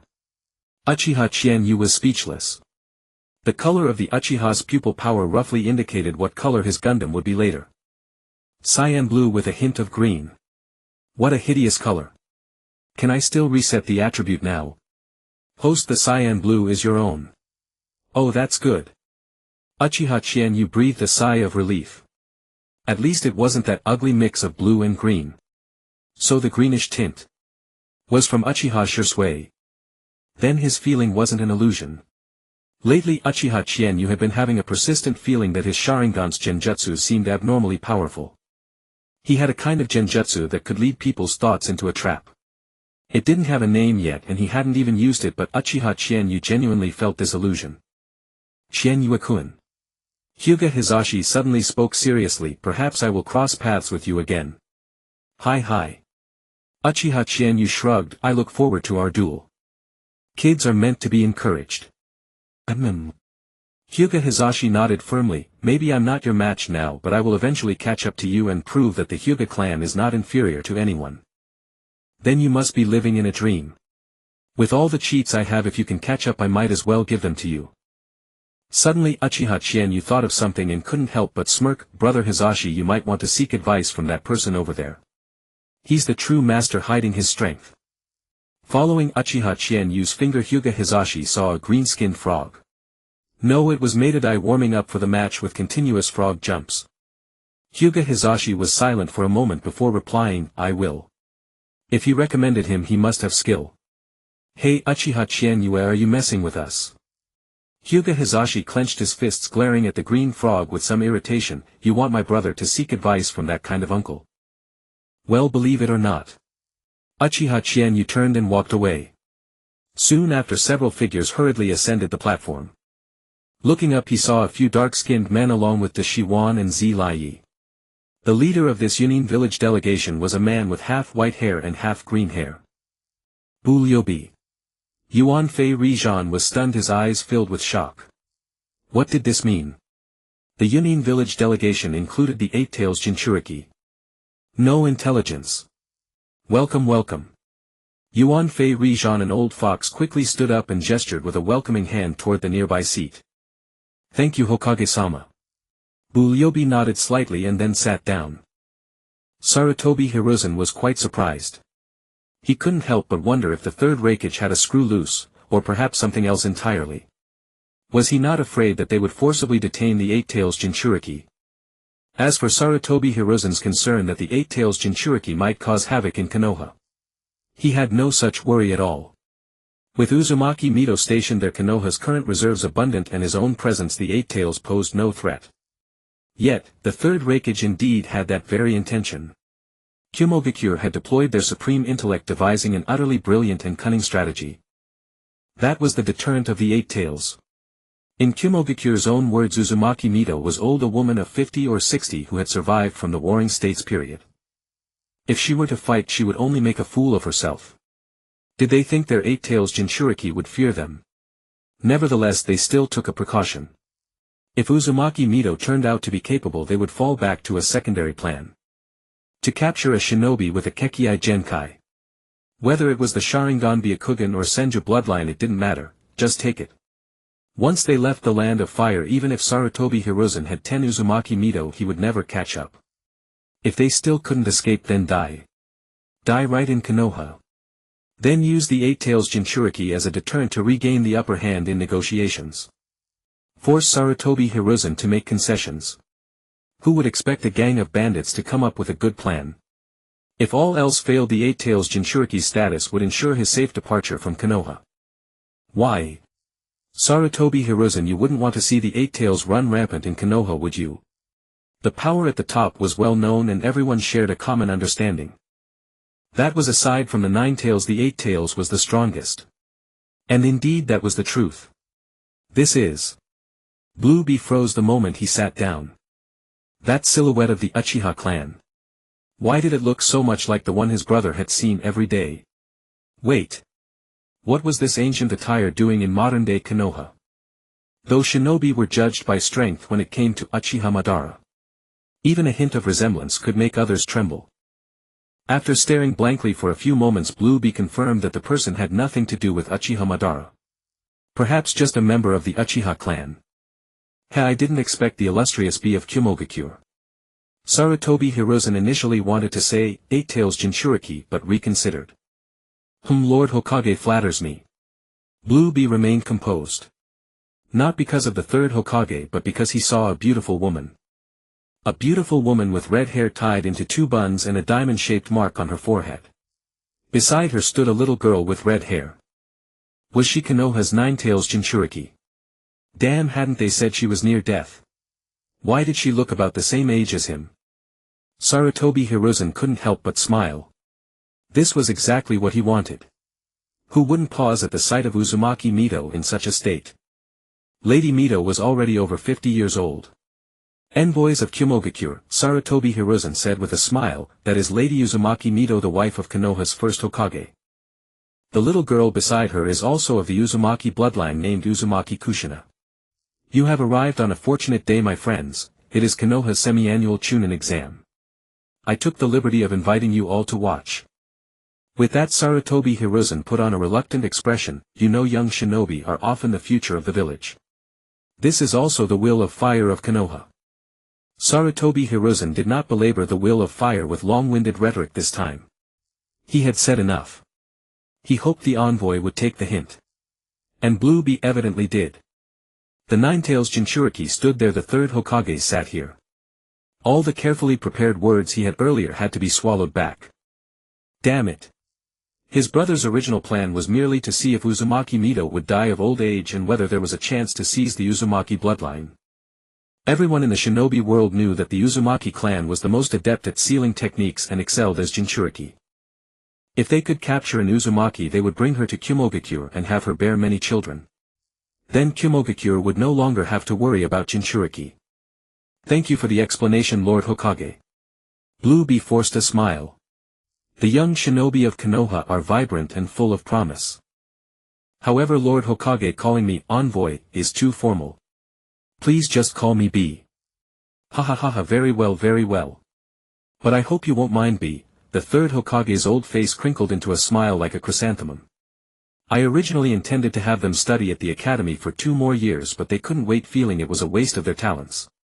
They kept applying to graduate. Alas, I had no choice but to agree. Who knew that within half a year they would be participating in the Chunin exam? Please forgive the spectacle. If they resort to mere flashy moves, I hope you won't mock them. Blue Bee quietly clenched his fist, then released it. How could he not tell that the third Hokage was simply boasting? A bunch of half-grown kids, he was laying it on thick. Blue Bee concealed his disdain and turned his gaze to the child who bore a resemblance to that person. It was Uchiha Chizuki. And at that moment Uchiha Chizuki turned his head, his slightly cold single eye meeting Blue Bee's gaze. Arrogance. Pride. Those 2 words leaped into his mind in an instant. It was exactly like the descriptions of that person. In that instant Blue Bee couldn't help but shiver all over. How could this be? Those eyes. His uncle was in the village and Uchiha Chizuki had no intention of hiding. The 3-tomo Sharingan was fully visible, stunning even Sarutobi Hiruzen, who looked at Orochimaru. Orochimaru shrugged, indicating he didn't know. Jiraiya was equally clueless. Holy crap, 3-tomo! Jiraiya exclaimed. Just then Hitaki Sakumo, wearing a jonin vest, approached and whispered into the third Hokage's ear. Sarutobi Hiruzen listened and found it both amusing and frustrating. So it was Uchiha Setsuna's doing. He really was willing to let his precious nephew awaken like that. But then he realized something was wrong. What if all Uchiha awakened this way? The secret of Uchiha's awakening was no secret to the upper echelons nor to the Uchiha themselves. But clearly Sarutobi Hiruzen had no mind to dwell on that. The priority was to scare, no to intimidate Blue Bee. Envoy B, are you interested in him? Ah. Yes, Blue Bee said stiffly. May I ask who this child is? What a presence. Hiruzen Sarutobi smiled. He is the nephew of Uchiha Setsuna, the deputy captain of the Konoha Military Police force. This child is a little genius. Among Konoha's geniuses he can rank in the top 5. First place is also within the top 5. Let him brag however he liked, never mind. Hiruzen Sarutobi suddenly felt refreshed. As Hokage wasn't the most satisfying moment precisely showing off one's strength to other nations. Comparing one's own strength means nothing, everyone here is a Kage. But we can compare the geniuses of our villages. Now that's what wakes me up. Especially in this era when Konoha is producing geniuses in abundance. Though Uchiha Chinyu's currently displayed talent has already single-handedly dominated this generation. Top 5. Blue Bee's heart jolted. How the hell is Konoha this terrifying? An Uchiha who has awakened the 3-tomo Sharingan, by his face and height he can't be more than 10 years old, right?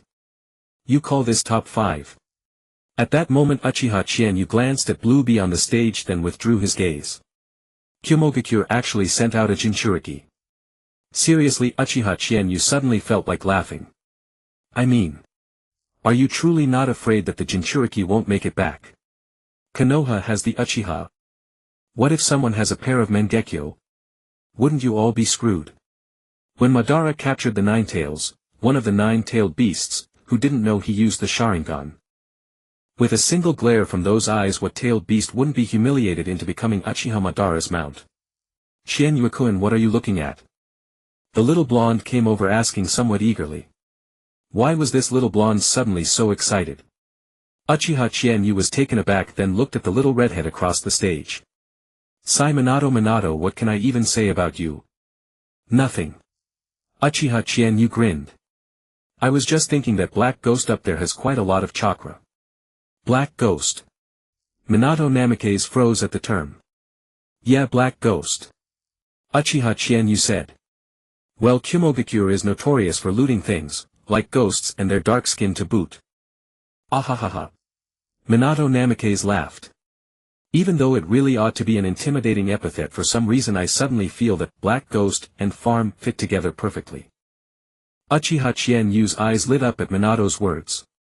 Minato, you really know how to talk. With that, Uchiha Chienyu looked up again. Suddenly Uchiha Chienyu had an illusion. He seemed able to directly enter the sealed world inside Blue Bee's body. Is this what the Sharingan is? Uchiha Setsuna noticed Chienyu sighed and also turned to look at Blue Bee. With 2 pairs of 3-tomo Sharingan spinning before his eyes, Blue Bee felt his scalp go numb. Why does it feel like both of them are extremely interested in me? Damn it. I'm the 8-tails Jinchuriki. I'm a weapon of war. Is that how you look at a weapon of war? Suddenly Blue Bee felt that the glances he had received back in the village were quite nice. At least they were better than this. Those were merely strange looks, but here. These 2 red-eye disease sufferers look at me as if I were some peerless beauty. Jiraiya. Hiruzen Sarutobi spoke. Jiraiya immediately leaned in. On such an occasion Jiraiya was also very serious. Teacher.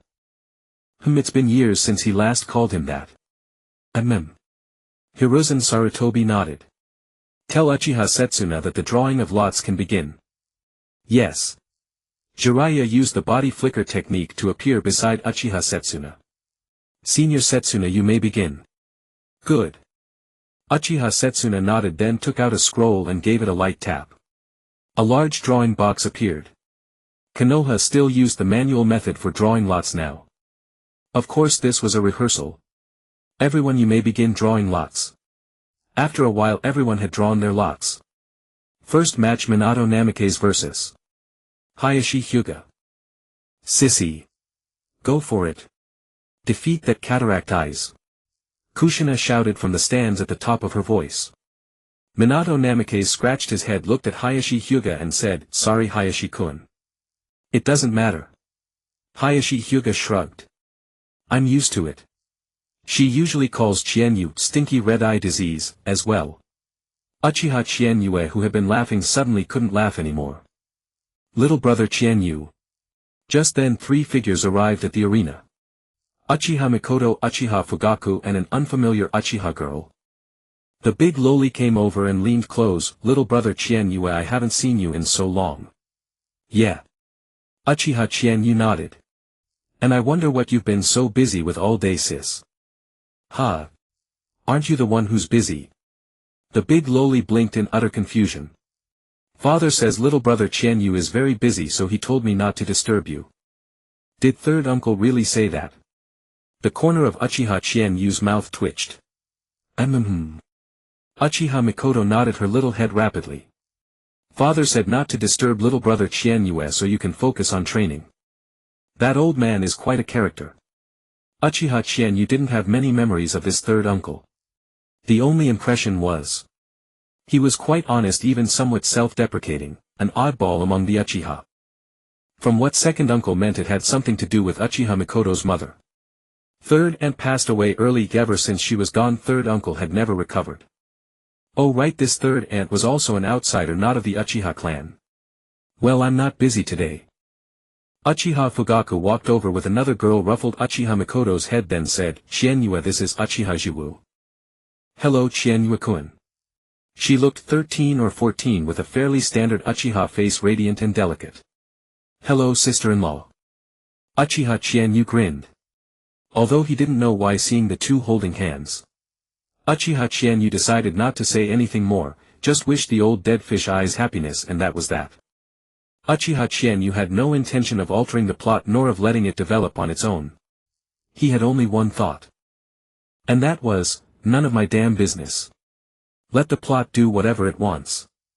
Both Fugaku and the girl blushed, and Uchiha Fugaku couldn't help scratching his head. Uchiha Jiwu was somewhat shy and indignant and put her hand behind her back. Uchiha Chienyu frantically threw meaningful glances. Fortunately, the old dead fish eyes was not someone who failed to understand romance. He grabbed Uchiha Jiwu's hand directly. Well, Jiwu Qianyu has already given his blessing. Brother Fugaku. Uchiha Jiwu flushed, then looked at Uchiha Qianyu. Then we thank little Qianyu-kun. This is what youth is all about. Uchiha Qianyu didn't know what to say, so he resorted to giving a thumbs up. When you don't know what to say, just quote the old Shortlegs' famous saying. The old Shortlegs on the other side saw this scene and was so moved that he was almost in tears. The spectators gathered for this Chunin exam were all seasoned regulars. It was impossible for them to laugh out of turn. Apart from a handful who genuinely cheered for the pair, the rest appeared even more fervent. First match begin. At Uchiha Setsuna's command, the two figures vanished on the spot. Of all the techniques Minato had cultivated thus far, the most impressive was naturally his body flicker technique. Moreover, his body flicker technique had long since become more than just a body flicker. It deserved a new name: wind release body flicker technique. While lightning release could stimulate cells, wind release worked by directly covering the area from the ankles to the soles of the feet with wind-natured chakra, creating a propulsion effect. This was the most fundamental application of wind release, but ordinary ninja hardly ever noticed it. After all, everyone avoided having wind release envelop their own bodies at all costs. For one thing, this chakra was already the sharpest of all, its lethal effect on cells went without saying. Hyuga Hayashi on the other hand relied on the Hyuga clan's heirloom footwork. It had no name, but paired with the Byakugan it could give rise to many astonishingly unconventional maneuvers. Parrying, reading each other's movements. Their speed churned up a cloud of dust. To the audience the two seemed to vanish for an instant, and then the next moment they clashed with a solid impact. They parted the moment they touched, gentle fist 8 trigrams 16 palms. Hyuga Hayashi took the preparatory stance of the gentle fist, his Byakugan already activated. Minato, you have already stepped into my domain range. Hayashi, why don't you look behind you? Useless, Minato. My Byakugan offers a full 360-degree view with no blind spots. No matter where you are, you cannot hide from these eyes. No, what I mean is body flicker technique. Namikaze. Minato's body vanished once more. Had it not been for that all-encompassing Byakugan, Hyuga Hayashi would never have been able to track his movements. His speed. He can withdraw from my domain. Uchiha-style shuriken manipulation. With no attempt at concealment, Minato shouted the technique's name aloud. He leaped high into the air, 4 kunai in each hand, and in midair threw them out one after another. Every angle was viciously tricky. So tricky that it resembled a performance. The kunai collided with one another in midair, and each collision had been meticulously calculated. In the end, 3 kunai shot toward the back of Hyuga Hayashi's head. On the observation platform, Hyuga Hizashi clenched his fists tightly. The back of the head. If it had been himself standing on the arena. Hyuga Hizashi wanted to forget, but all he could remember was how harmonious his relationship with his elder brother had been. But toward the main branch as a whole, he no longer had anything to say. Summoning technique, lightning sword materialization. Minato's barrage did not cease. His body retreated violently, half-perched on the wall, hurling shuriken after shuriken. Kunai shuriken, Fuma shuriken. In Hyuga Hayashi's eyes a trace of shock surfaced. However, at this moment hesitation was clearly no longer an option. 8 trigrams palms revolving heaven. Chakra burst forth as Hyuga Hayashi spun his body, sending the incoming shuriken flying. But then he dodged to the side. For one simple reason. Those 2 Fuma shuriken had chakra wires attached. On the platform, Uchiha Setsuna's eyes flashed with amazement. Little Minato's shuriken technique was actually this good. Uchiha Setsuna was a man of ruthless ambition. He never begrudged anything to those he found useful. For instance, although he doted on Uchiha Chizuki, he had not felt the slightest reluctance in passing down the Uchiha's shuriken techniques to Minato. Yet what he hadn't expected was that Minato, who lacked the Sharingan, could also bring Uchiha-style shuriken manipulation to such a level. Little Chizuki truly has a keen eye. A common-born genius like him could only avoid wasting his talent here in the Uchiha. Tell me, besides the Uchiha, who else could teach him body flicker and shuriken jutsu? Minato planted his foot on the wall and sprang up. While still in midair, he sent 2 kunai flying one after the other. At the same time, the Fuma shuriken were pulled back by chakra wires and burst apart in midair. Hyuga Hayashi gritted his teeth. He couldn't close the distance. He couldn't lock Minato inside his domain. Was the 8 trigrams vacuum palm his only choice? But he had already used revolving heaven once and his chakra was running low. The 8 trigrams vacuum palm was something he had not fully mastered. Its power and accuracy were poor. But if he simply lost here it would be too humiliating. It was one thing to lose to Uchiha Chizuki. But Minato. 8 trigrams vacuum palm. Hyuga Hayashi hesitated no longer and struck a palm toward Minato in midair. The pressure of air surged toward Minato who clearly had not anticipated it. Wind release vacuum bullet. I must not bring shame to Chizuki. He had been careless to pause in midair intending to use the shuriken as pressure and then finish with wind release vacuum bullet. But Hyuga Hayashi simply refused to dodge anymore. A mutual exchange of injuries. Both fighters had made that decision. The vacuum bullet struck Hyuga Hayashi's shoulder and a streak of blood burst forth on the spot. Minato too was blasted several meters away by the 8 trigrams vacuum palm. However, Hayashi's chakra was now overdrawn. Minato rose to his feet with a slight tremble and kunai in hand approached Hayashi's side. First match Minato wins. Well done. This kid really is a genius. He's Lord Jiraiya's disciple. What? He's actually Lord Jiraiya's disciple. The repeated cries of Lord Jiraiya pulled the corners of Jiraiya's mouth upward on the platform. Minato. Well done. Tonight your teacher will take you out for barbecue. Jiraiya shouted loudly. Minato gave a slight nod then turned and smiled at Uzumaki Kushina. Nice. Kushina pumped her fist. Minato had won. Uzumaki Mito couldn't help but laugh. Kushina, you seem to get along quite well with this Minato, don't you? Grandma. Kushina made no secret of it, he often treats me to barbecue. Although I have money he always insists on paying. Oh. Then the one who sent you the book, was it also him? Yes. Kushina replied innocently. Sister Tsunade said that boys all like those action-packed novels. Uzumaki Mito nodded then cast her gaze toward Uchiha Setsuna. He's a good boy. What a pity though that one could not tell whether he was merely a pawn of Uchiha Setsuna. Uzumaki Mito harbored no goodwill toward Uchiha Setsuna, in fact she was deeply wary of him. The chief reason was that he had a history of such deeds. He had repeatedly contended for power. Even during Senju Tobarama's reign he had insisted that the third Hokage must come from the Uchiha clan. He was a follower of Madara. As she vaguely recalled, had it not been for Tobarama's backing of Hiruzen Sarutobi back then, Uchiha Setsuna might have done who knows what. Moreover, he had come dangerously close to rebellion. To this day Uzumaki Mito could not fathom whether the lone Uchiha Setsuna had truly intended to stage a revolt on that fateful day. That day marked the return of Sarutobi Hiruzen and his comrades to the village as well as the announcement of his appointment as the third Hokage. Fortunately in the end Uchiha Setsuna refrained from taking action. For among that group was another man named Uchiha Kagami who could be considered Setsuna's half-brother in spirit.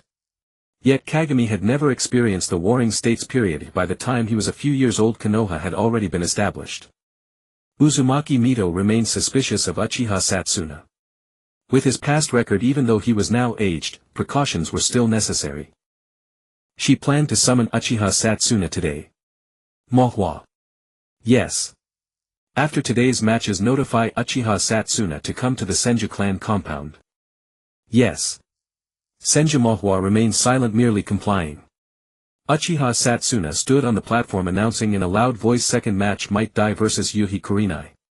On the platform Beluabai clenched his fists involuntarily. The secret techniques of the Hyuga clan were not unknown to everyone even if they could not be used. The Uchiha clan's trademark Shurikenjutsu body flicker technique, fire release and genjutsu. The Hyuga clan's trademarks gentle fist Byakugan and the almost impenetrable defensive technique rotation. Yet these two on the platform, one not a member of the Uchiha clan, had mastered Shurikenjutsu and the body flicker technique to such a degree, the other a Hyuga had mastered rotation at such a young age. Were the new generation of Konoha a bit too extraordinary? In the second match Might Dai's taijutsu was ferociously powerful and he even removed his weights, leaving Beluabai utterly stunned. You're telling me he's been a genin for over a decade? Those weights were already terrifying. And then there was Yuhi Kurinai who looked about 13 or 14 but her genjutsu was equally troublesome. It seemed Might Dai was not adept at handling genjutsu, and in the end he lost, weeping bitterly. Was his luck just that bad? Buluabai couldn't help but think. Did he encounter such a situation every year? The third match, Yamanaka Kyuchi performed excellently, excelling in every aspect, with his mind-body switch technique being especially hard to guard against. The fourth match, Yuegwang Hanling finally unleashed his transparency technique. Every match was spectacular, making Buluabai even more eager to see the child who bore a striking resemblance to Uchiha Madara. He got a bye. Buluabai was stunned for a moment. Sarutobi Hiruzen explained with a chuckle, "Ha ha ha, these children are all outstanding, but I must also admit that Uchiha Chizuki is exceptionally gifted. Though I did arrange things a little, it's only because this child is no longer suited for battles of this level." Lord Hokage. Buluabai suddenly spoke in a low tone. "I wonder, could we participate in the Chunin exams?" "What do you mean, Ambassador Bai?" "Nothing much, Lord Hokage. Just look at these brats behind me. They are all raring to go. You know the style of our hidden cloud village, we crave battle. In my opinion, why not let a few of our village's shinobi join in the next round of the Chunin exams?" This. Sarutobi Hiruzen put on a hesitant look. "Wouldn't that be against the rules? Ambassador Bai, aren't the ones behind you already well above Chunin rank?" "Ha ha ha." Buluabai suddenly laughed. "Lord Hokage, perhaps you have misunderstood us. Murabe, come here and tell the Hokage what you are." "Yes, Lord Bai. Lord Hokage, my name is Shangtian Suanbu and I am a genin." "This guy is a genin." Jiraiya twitched his mouth. He looked almost as old as Might Dai. "Yes, I am a genin," the dark-skinned man named Shangtian Suanbu said without changing his expression. "This." Sarutobi Hiruzen still looked hesitant. In truth, he was overjoyed inside. "Since you claim to be a genin, then go and fight Uchiha Chizuki. Lord Hokage, if you find it inappropriate, how about having him face that Uchiha Chizuki? He just had a bye and the others can draw lots for the next match." "This." "Very well." Sarutobi Hiruzen put on a conflicted expression. "Friendship first, competition second. The Hidden Cloud Village and Konoha have always been on good terms. This sparring will surely enhance our friendship." "Yes, yes." Buluabai nodded with a smile. He had to test the depth of Konoha's strength. Buluabai had no doubt about the authenticity of the Chunin exams. Because the strength of these people was evident. So he deduced. Sarutobi Hiruzen was hiding something. He wanted to conceal Uchiha Chizuki and not let him fight. "Well, I'll force a test of Uchiha Chizuki's strength. Let's see what kind of genius they wanted to hide so badly." Sarutobi Hiruzen was also laughing inwardly. No matter whether this Shangtian Sunbu was a Chunin or Jonin going up against a Uchiha with 3 tomo. Good luck. Uchiha Chizuki was convinced that there was some manipulation going on. Otherwise, why would he coincidentally be the only one to get a bye? Everyone in this Chunin exam was an old hand at acting.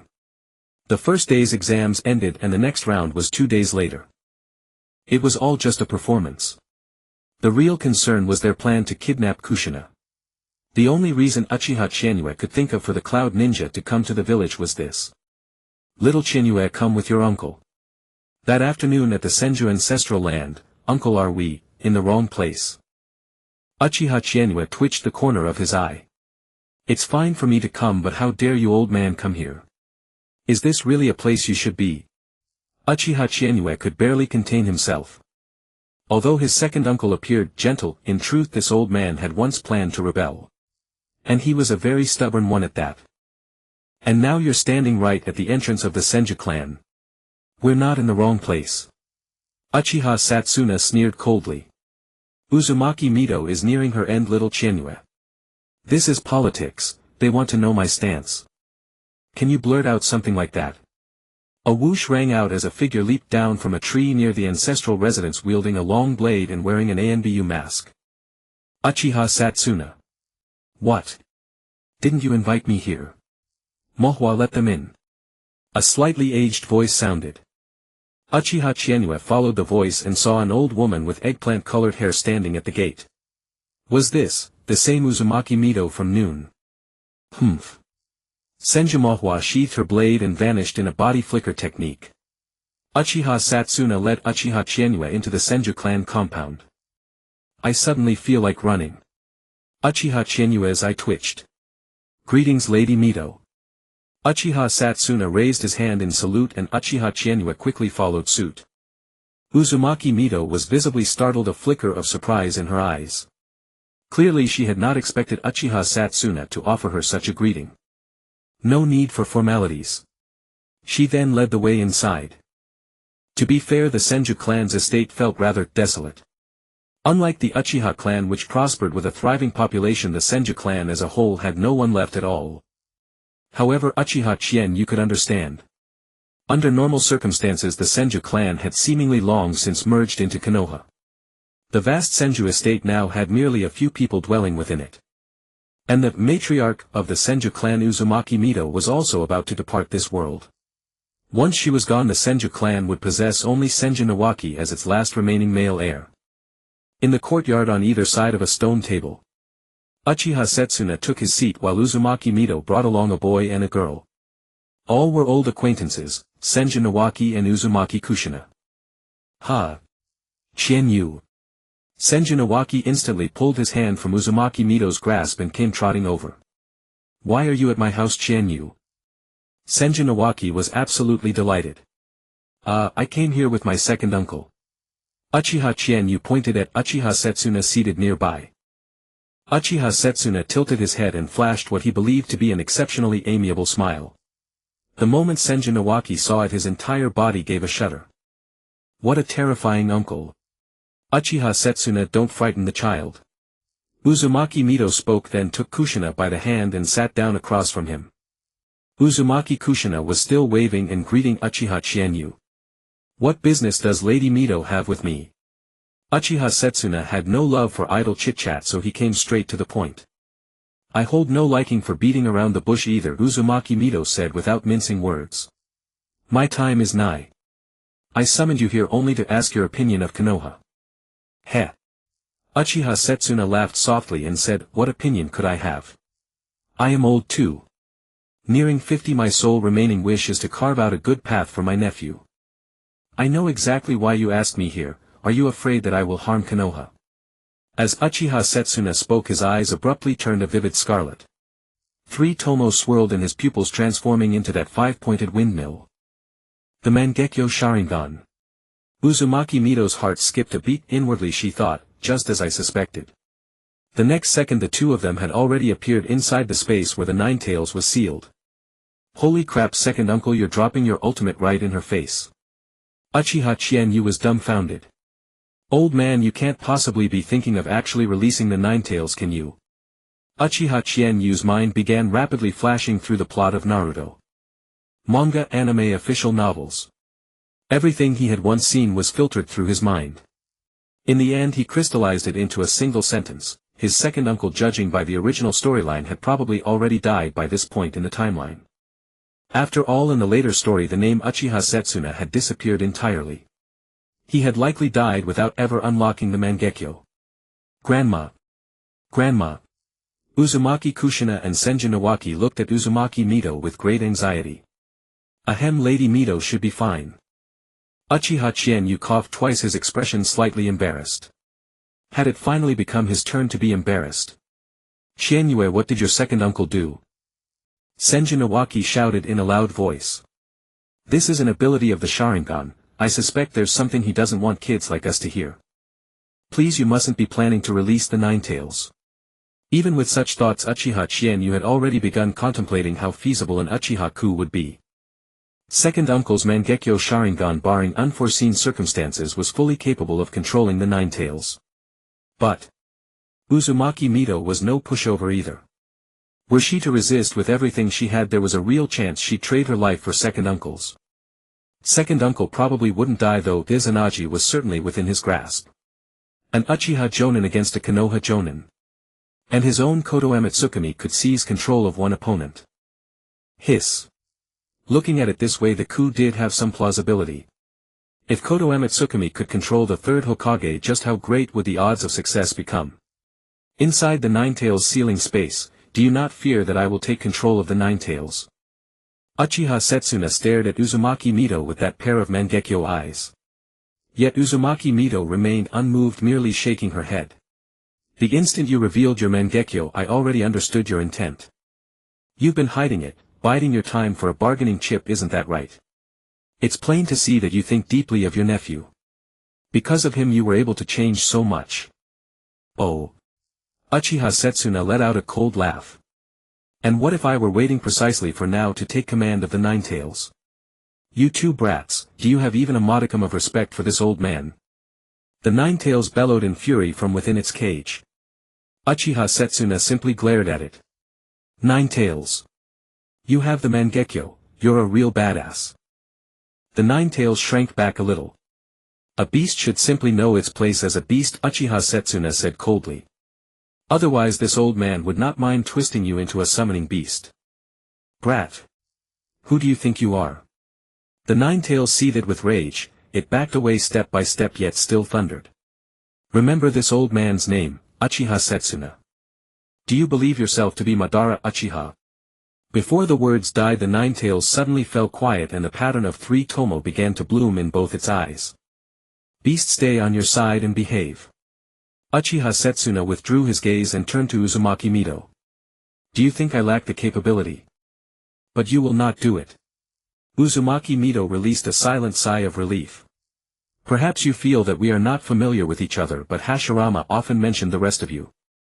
Uzumaki Mito began to speak in earnest, weaving her tale at a measured pace. She too was activating a passive skill. A power known as Talk no Jutsu. Activated. Of course Uchiha Setsuna possessed a will resolute enough to stand firm. Uzumaki Mito said much, that Hashirama Senju had once held them in high regard and that he had been sorry about the affairs regarding Madara. And moreover, Konoha owes the Uchiha Hokage. There was a long silence. Evidently upon hearing that last line Uchiha Setsuna was stunned into stillness. Humph. Uchiha Setsuna gave a cold snort. If that is so, then why was it Hiruzen Sarutobi who ascended to the seat of Hokage rather than Uchiha Kagami? Enough. Having said that, Uchiha Setsuna added another line. This old man is old and wishes only to carve out a bright future for his nephew. This old woman understands, Uzumaki Mito said. The fact that you hid your Mangekyo Sharingan as a bargaining chip is proof that you have already made a change. I have already left a will stating that the Uchiha are among the greatest founding contributors of Konoha. After my death 1/3 of the Senju clan's inheritance shall be given to the Uchiha, and I will have the monkey redraw the boundaries of Uchiha land. And as well, the village of Konoha may appoint one more elder. Uchiha Setsuna gave Uzumaki Mito a look, then suddenly burst out laughing. So you do know that my Uchiha have been suppressed all these years? Uzumaki Mito desperately wanted to scold Uchiha Setsuna. Why were the Uchiha suppressed? Did you not know full well in your heart? Wasn't every bit of it caused by Uchiha Setsuna's own past misdeeds? You are already as good as dead. Of all the things you've mentioned, what can you truly deliver? You have only just returned to the village. When you go back, ask that boy Tomiyama. Within that psychic space the two conversed for a great while. It was only after nearly half an hour had passed that the two finally exited the ceiling space. Before departing, Uchiha Setsuna shot the Ninetales another glare. Beast, you had better keep yourself in line. As he walked out of the Senju clan's territory, Uchiha Setsuna felt somewhat drained. Nonetheless, he forced a collected air and made his way home step by step. Little Chiyue, from now on you no longer need to hide yourself in Konoha. So, second uncle, where do we begin? Uchiha Chiyue said with a grave expression. Actually, I still have a hidden killing move. If it is successfully unleashed, I can guarantee that the third Hokage won't be able to make a single move. Uchiha Setsuna was taken aback. Chiyue, what are you talking about? Aren't we planning a coup? Naturally, I have to make proper preparations. No, little Chiyue, I think you're going a bit too far. Uchiha Setsuna's mouth twitched. In that moment he seemed to see the nephew who had once proposed making meat pies. Little Chiyue, Uzumaki Mito said that Konoha owes the Uchiha Hokage. Uchiha Setsuna's lips curled upward slightly as he patted Uchiha Chiyue on the shoulder. Your second uncle is old now. Over these past 2 years I've already paved enough roads for you in Konoha. Hold on, second uncle, aren't you the one who led the rebellion? Cough cough, that's all ancient history. That still isn't right. You've been hiding your Mangekyo all this time just waiting to scare the third Hokage to death, right?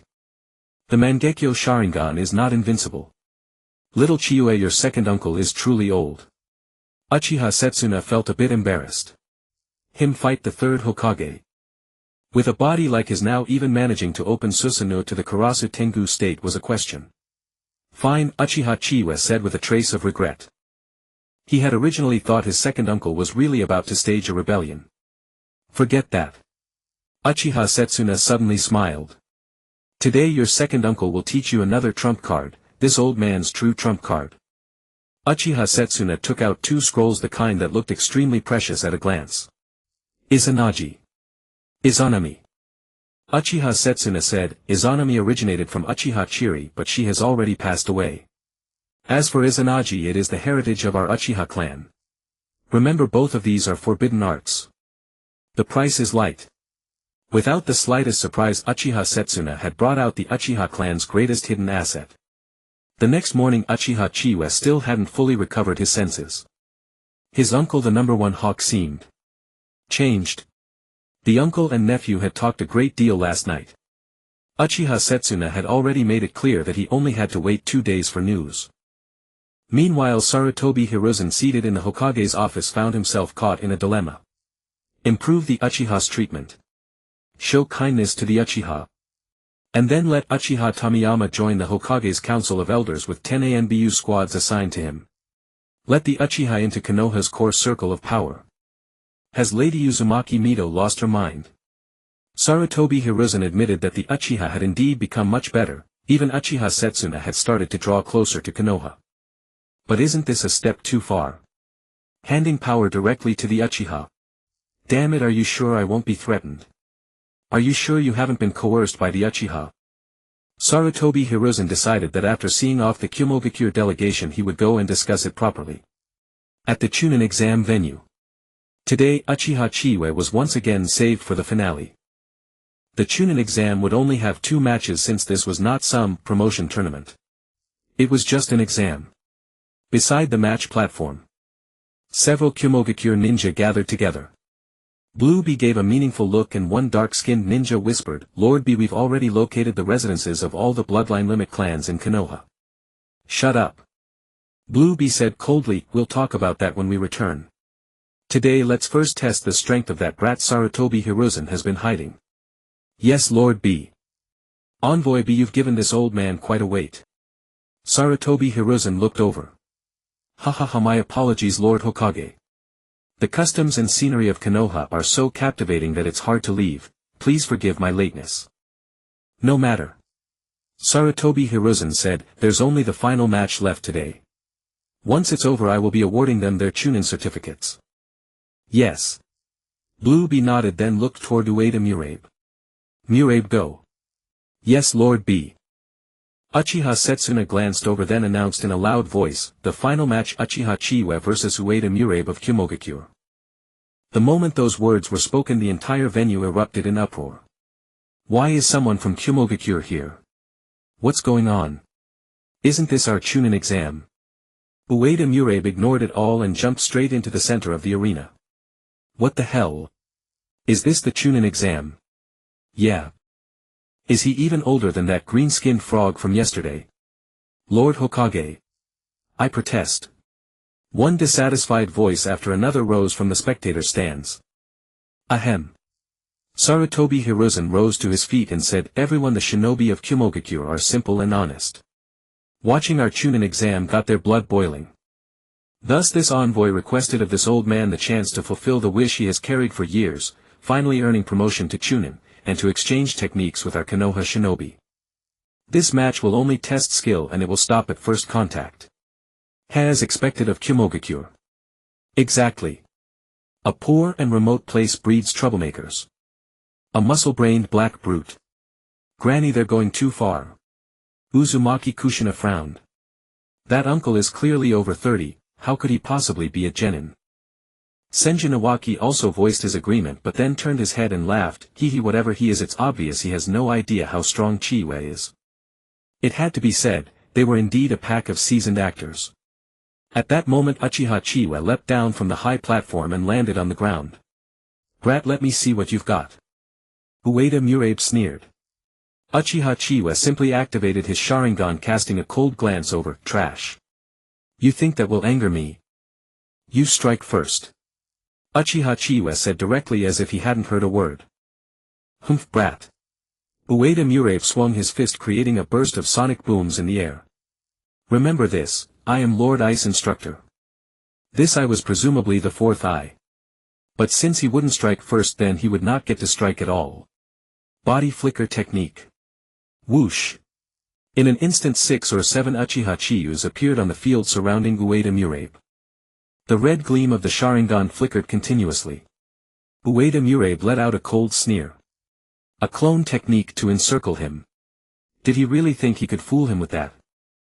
Lightning release chakra mode. Boom. Chakra erupted, lightning radiance enveloping his entire body, and the explosive force cracked the ground beneath his feet. Damn it. This is supposed to be a genin. Foul. How can this be a genin? Uchiha Setsuna couldn't help but frown. It wasn't that he doubted his nephew's strength. It was that even though he had known about this beforehand, weren't these Kumogakure people going a little too far now? Lightning release chakra mode. Were you planning to use Hell Stab next? So he turned his head and glanced at Blue Bee. That one glance made Blue Bee break out in a cold sweat. For some reason he felt. The Eight Tails had been stirring just now. "Hey kid, who exactly have you offended?" The Eight Tails' voice echoed within Burubi's mind.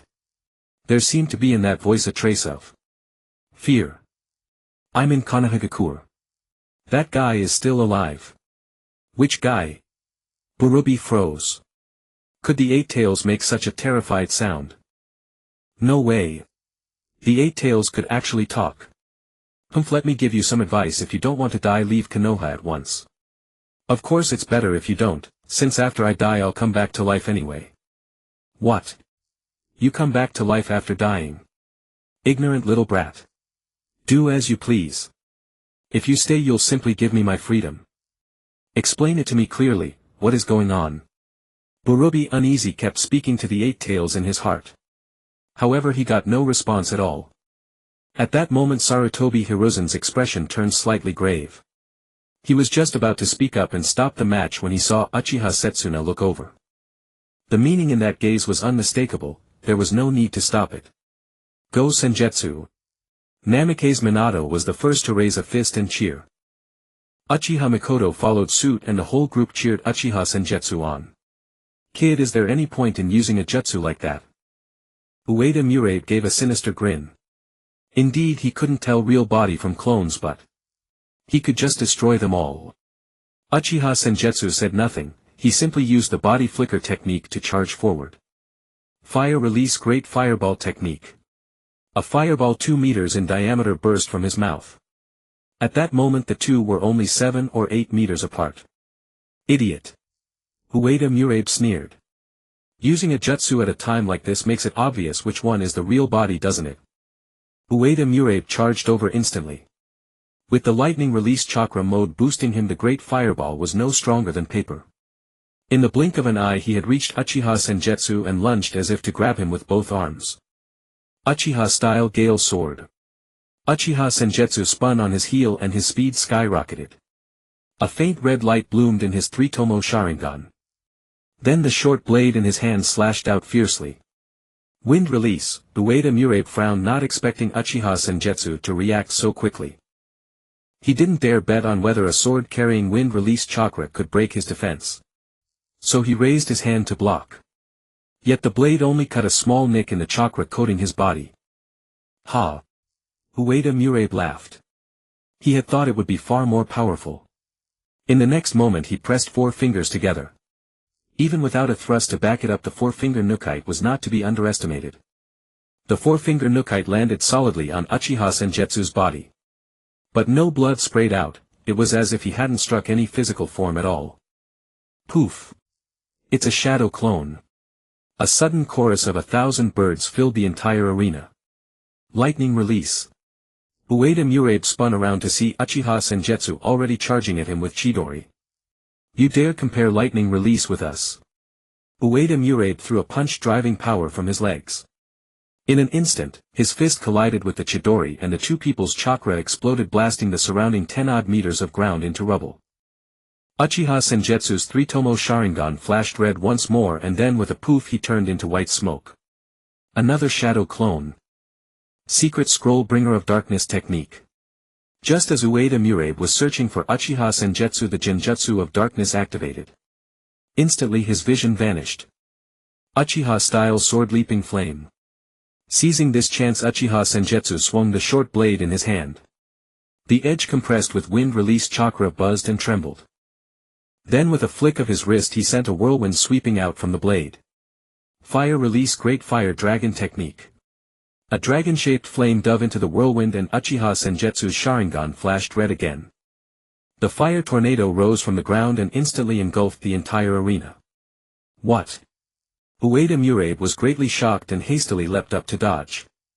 What kind of jutsu is this? No. This jutsu can only be broken by force. Lightning release Raiga bomb. Ueda Murade charged straight into the fire tornado and slammed both fists to the ground. But unexpectedly was it really broken that easily. The next second, body flicker technique. 7 or 8 more appeared, impossible to tell which was the original.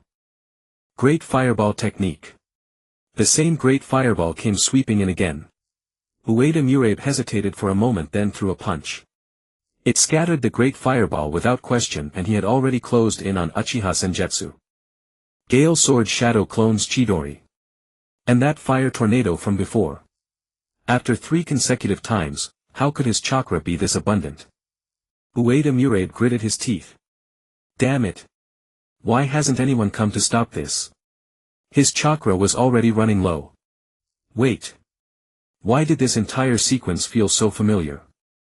The lightning release chakra mode cut open just a little the great fireball right in his face, the lightning release clashing head-on, and the final fire tornado. Even the way he landed every time was exactly the same. Is this a genjutsu? Release. Ueda Murade swiped at his arm and a blood arrow sprayed out. Pain surged through him, but... Fire release, great fireball technique. What? Is this really a genjutsu or not? Is it a genjutsu? A hint of panic welled up in his heart, and he immediately punched another shadow clone to pieces. Chirp. 1,000 birds sang in unison. Uchiha-style sword-leaping flame. Outside, so can this count as my win? He's already fallen into a genjutsu. Uchiha Senjutsu shrugged. Sure enough, exactly as he had guessed, his dojutsu power was a special kind of chakra. And the technique was simple to understand. It was the not here technique activated by relying on that special dojutsu power. In it he had referenced some of the principles of Izanami. Every contact left behind his dojutsu power as a marker. And the effect of his special dojutsu power was precisely a genjutsu. A genjutsu that could influence another person's will. But it wasn't as overbearing as Koto Amatsukami, which could directly and completely rewrite a person's mind. Nor was it like Izanami, which directly brainwashed someone. This dojutsu power could only influence. It was an unbreakable not here technique. Originally Uchiha Senjutsu could activate this jutsu without markers. But this Jonin was still a tricky opponent. After all, he had no jutsu that could break through the lightning release chakra mode's defenses. So the only thing he could use was genjutsu. He still hasn't. Burubi frowned and stood up. Before he finished speaking, Uchiha Senjutsu drew his blade and pressed it against Ueda Murade's neck. Damn it! Why aren't you moving? Burubi cursed inwardly. What had Burubi seen? He had only seen the standard Uchiha tactics before, and then Uchiha Senjutsu used a lightning release jutsu and the two clashed together. And then... Ueda Murade just stood there. What are you doing? If you got caught in a genjutsu, can't you break it? Uchiha Senjutsu wins. Uchiha Setsuna announced in a ringing voice. B's face was ashen. Yet at this moment he had no choice but to rise and offer his congratulations. Lord Hokage, Konoha truly is a village where genius after genius emerges. Hiruzen Sarutobi chuckled softly. Kumogakure is no less impressive. With genin of such caliber, I trust your village will not let their talents go to waste. B's expression grew even stiffer. You are right, Lord Hokage. In that case, why not conclude the peace treaty between our two villages and nations tomorrow? That is how it should be. Hiruzen Sarutobi smiled and nodded. Orochimaru Jiraiya escort the Kumogakure envoys to their lodgings. Yes, sensei. And so the staged performance came to an end. Without a doubt B had been thoroughly overawed. Of course it was not the Chunin exam itself that had overawed him but the proctor of that exam. Uchiha Setsuna. A ninja of fearsome renown from the Warring States period. To think that someone from that era was still alive. B now wanted only to rush back to his village and tell the third Raikage exactly how terrifying Konoha was. In the younger generation children of 8 or 9 were being deployed as Chunin. In the middle generation there were Jiraiya, Orochimaru and others. At the peak of combat power Hiruzen Sarutobi's presence was not the least bit hollow, and there was also Uchiha Setsuna. And Mito Uzumaki was infuriatingly healthy, damn it. B was very tempted to heed the warning and leave Konoha at once. He was now afraid that Konoha might harden its heart, forcibly detain him and declare war on Kumogakure. The third Raikage was very strong, downright invincible. But against Konoha's current lineup, their own third Raikage could only be counted as tailed beast-class combat power, could he not? The ninja of Kumogakure compared to Konoha's current generation were truly. That very night the envoys from Kumogakure huddled together in secret to scheme. Lord B, should we still continue? But one of the Kumogakure ninja could not help asking. Yes, Lord B. This is the third Raikage's plan, so we. B took a deep breath. He wanted to, of course. But if they made a single mistake, if they failed to get out of the land of fire, then all of them would be left here. Only 7 of them had come in total. With this kind of configuration, could they truly take away those bloodline limit ninja under so many layers of Konoha's protection? After a moment of silent deliberation B made his decision. They had to do it. If they didn't, wouldn't this trip have been for nothing? Fortune favors the bold and the timid starve. The third Raikage's mission had to be completed. However, he could not be the one to do it. He was the Eight Tails Jinchuriki and the village's main fighting force. He had originally come to intimidate Konoha, but now he had instead become a liability, one all too easy to seize as a hostage. Then, said B, the 6 of you will split into 3 groups 2 by 2. After the treaty is signed tomorrow, I will use the pretext that you wish to experience Konoha's local customs and stay a few more days. After that I will travel at full speed to leave the land of fire. 3 days from now will be your moment to act, Uchiha Chizuki Hyuga Hayashi Uzumaki Kushina. Once those 3 are in hand, withdraw immediately. They had not spent these past few days gathering intelligence for nothing. For instance, those children had only just applied for early graduation and were immediately thrown into the Chunin exam. They also knew that the Hyuga clan had 2 young masters, but Hyuga Hizashi was of the branch family and had already been branded with the caged bird seal. Furthermore, Uchiha Chizuki of the Uchiha clan was the greatest genius of Konoha's current generation. I'll take on Uchiha Chizuki, Ueda Murabe said in a low voice. Lord B, leave Uchiha Chizuki to me. B nodded. You know his techniques, so that is reasonable. Originally we only planned to take 1 bloodline limit ninja, but we cannot let this go on. If those 3 cannot be taken, then kill them at once. Our village already has people waiting to support us at the border of the land of fire. Remember, we are warriors prepared to die. If you cannot take them and cannot kill them, then be prepared to die here. Yes. What do you all think of this plan? Lord B's plan is naturally thorough. Suddenly everyone froze. Who spoke? Is that so? How very thorough. 2 crimson glints flashed in quick succession. B's pupils contracted, and in the next moment he was met by a pair of scarlet eyes. Damn it! Enemy attack! You accursed Konoha ninja! We came to conclude a peace treaty. Damn it! Why can't I move? Gentlemen, please come along with us. A white-haired man wearing an umbu mask hung from the ceiling, his short blade pressed directly against the neck of B, who was still trapped in the genjutsu. With a high-pitched chirr, the Chidori cried out like 1,000 birds. Uchiha Chizuki held the Chidori horizontally against B's chest. Sparks flew and arcs of lightning even burrowed into B's chest, faint traces of crimson seeping out. Gentlemen, you'd best be sensible or you'll make things very difficult for me. As he spoke, Uchiha Chizuki gave his hand a slight shake. A cry rang out, "Stop!" Ueda Murabe hastily spoke up. "We'll go with you.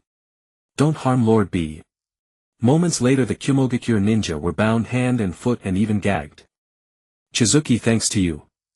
Tsukumo Hatake patted Uchiha Chizuki's shoulder. Uchiha Setsuna also smiled and nodded. "It had nothing to do with me. They imagined it all themselves." Uchiha Chizuki spread his hands, putting all the blame on that morning's fight with Ueda Murabe. It was all because the other man had seen things while under a genjutsu.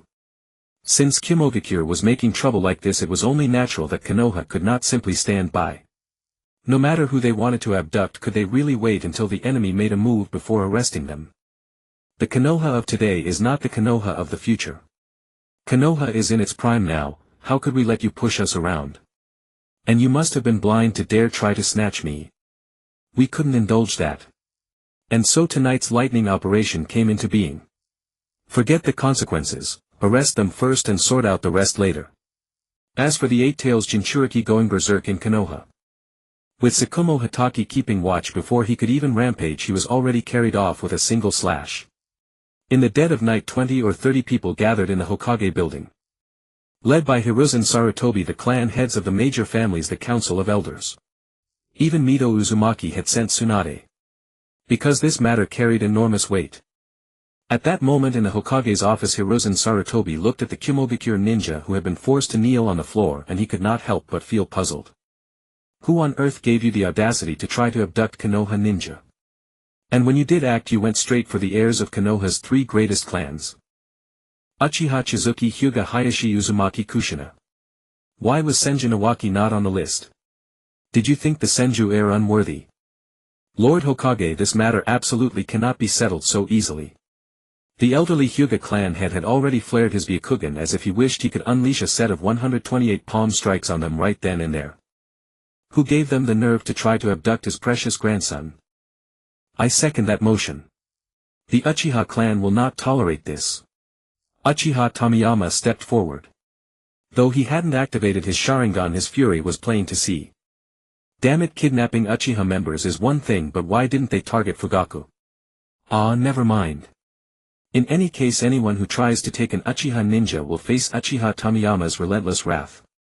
Bang! At that moment the office door was kicked open. Tsunade stormed in radiating rage. Everyone instinctively parted to clear a path for her. Tsunade did not disappoint, she strode straight toward Blue B. Thud. Crack. Slam. Every punch and kick landed with brutal force. In mere moments Blue B was beaten to a bloody pulp. Stop. Release Lord B. Ueda Muranabu broke free of whatever held him silent and glared at Tsunade with burning fury. Almost forgot about you. Slap. Tsunade seized Ueda Muranabu by the hair and smashed him into the ground. Crash. A deafening impact left a huge crater in the floor of the Hokage's office. Hiss. Jiraiya, standing among the crowd, couldn't help but suck in a sharp breath. That kind of pain, he knew it all too well. Though in his case it was never his face taking the brunt of it. Once one person spoke up, others followed suit. The temperature in the Hokage's office seemed to rise considerably. Ahem, Tsunade, hold on a moment. Hiruzen Sarutobi feared she might accidentally beat the man to death.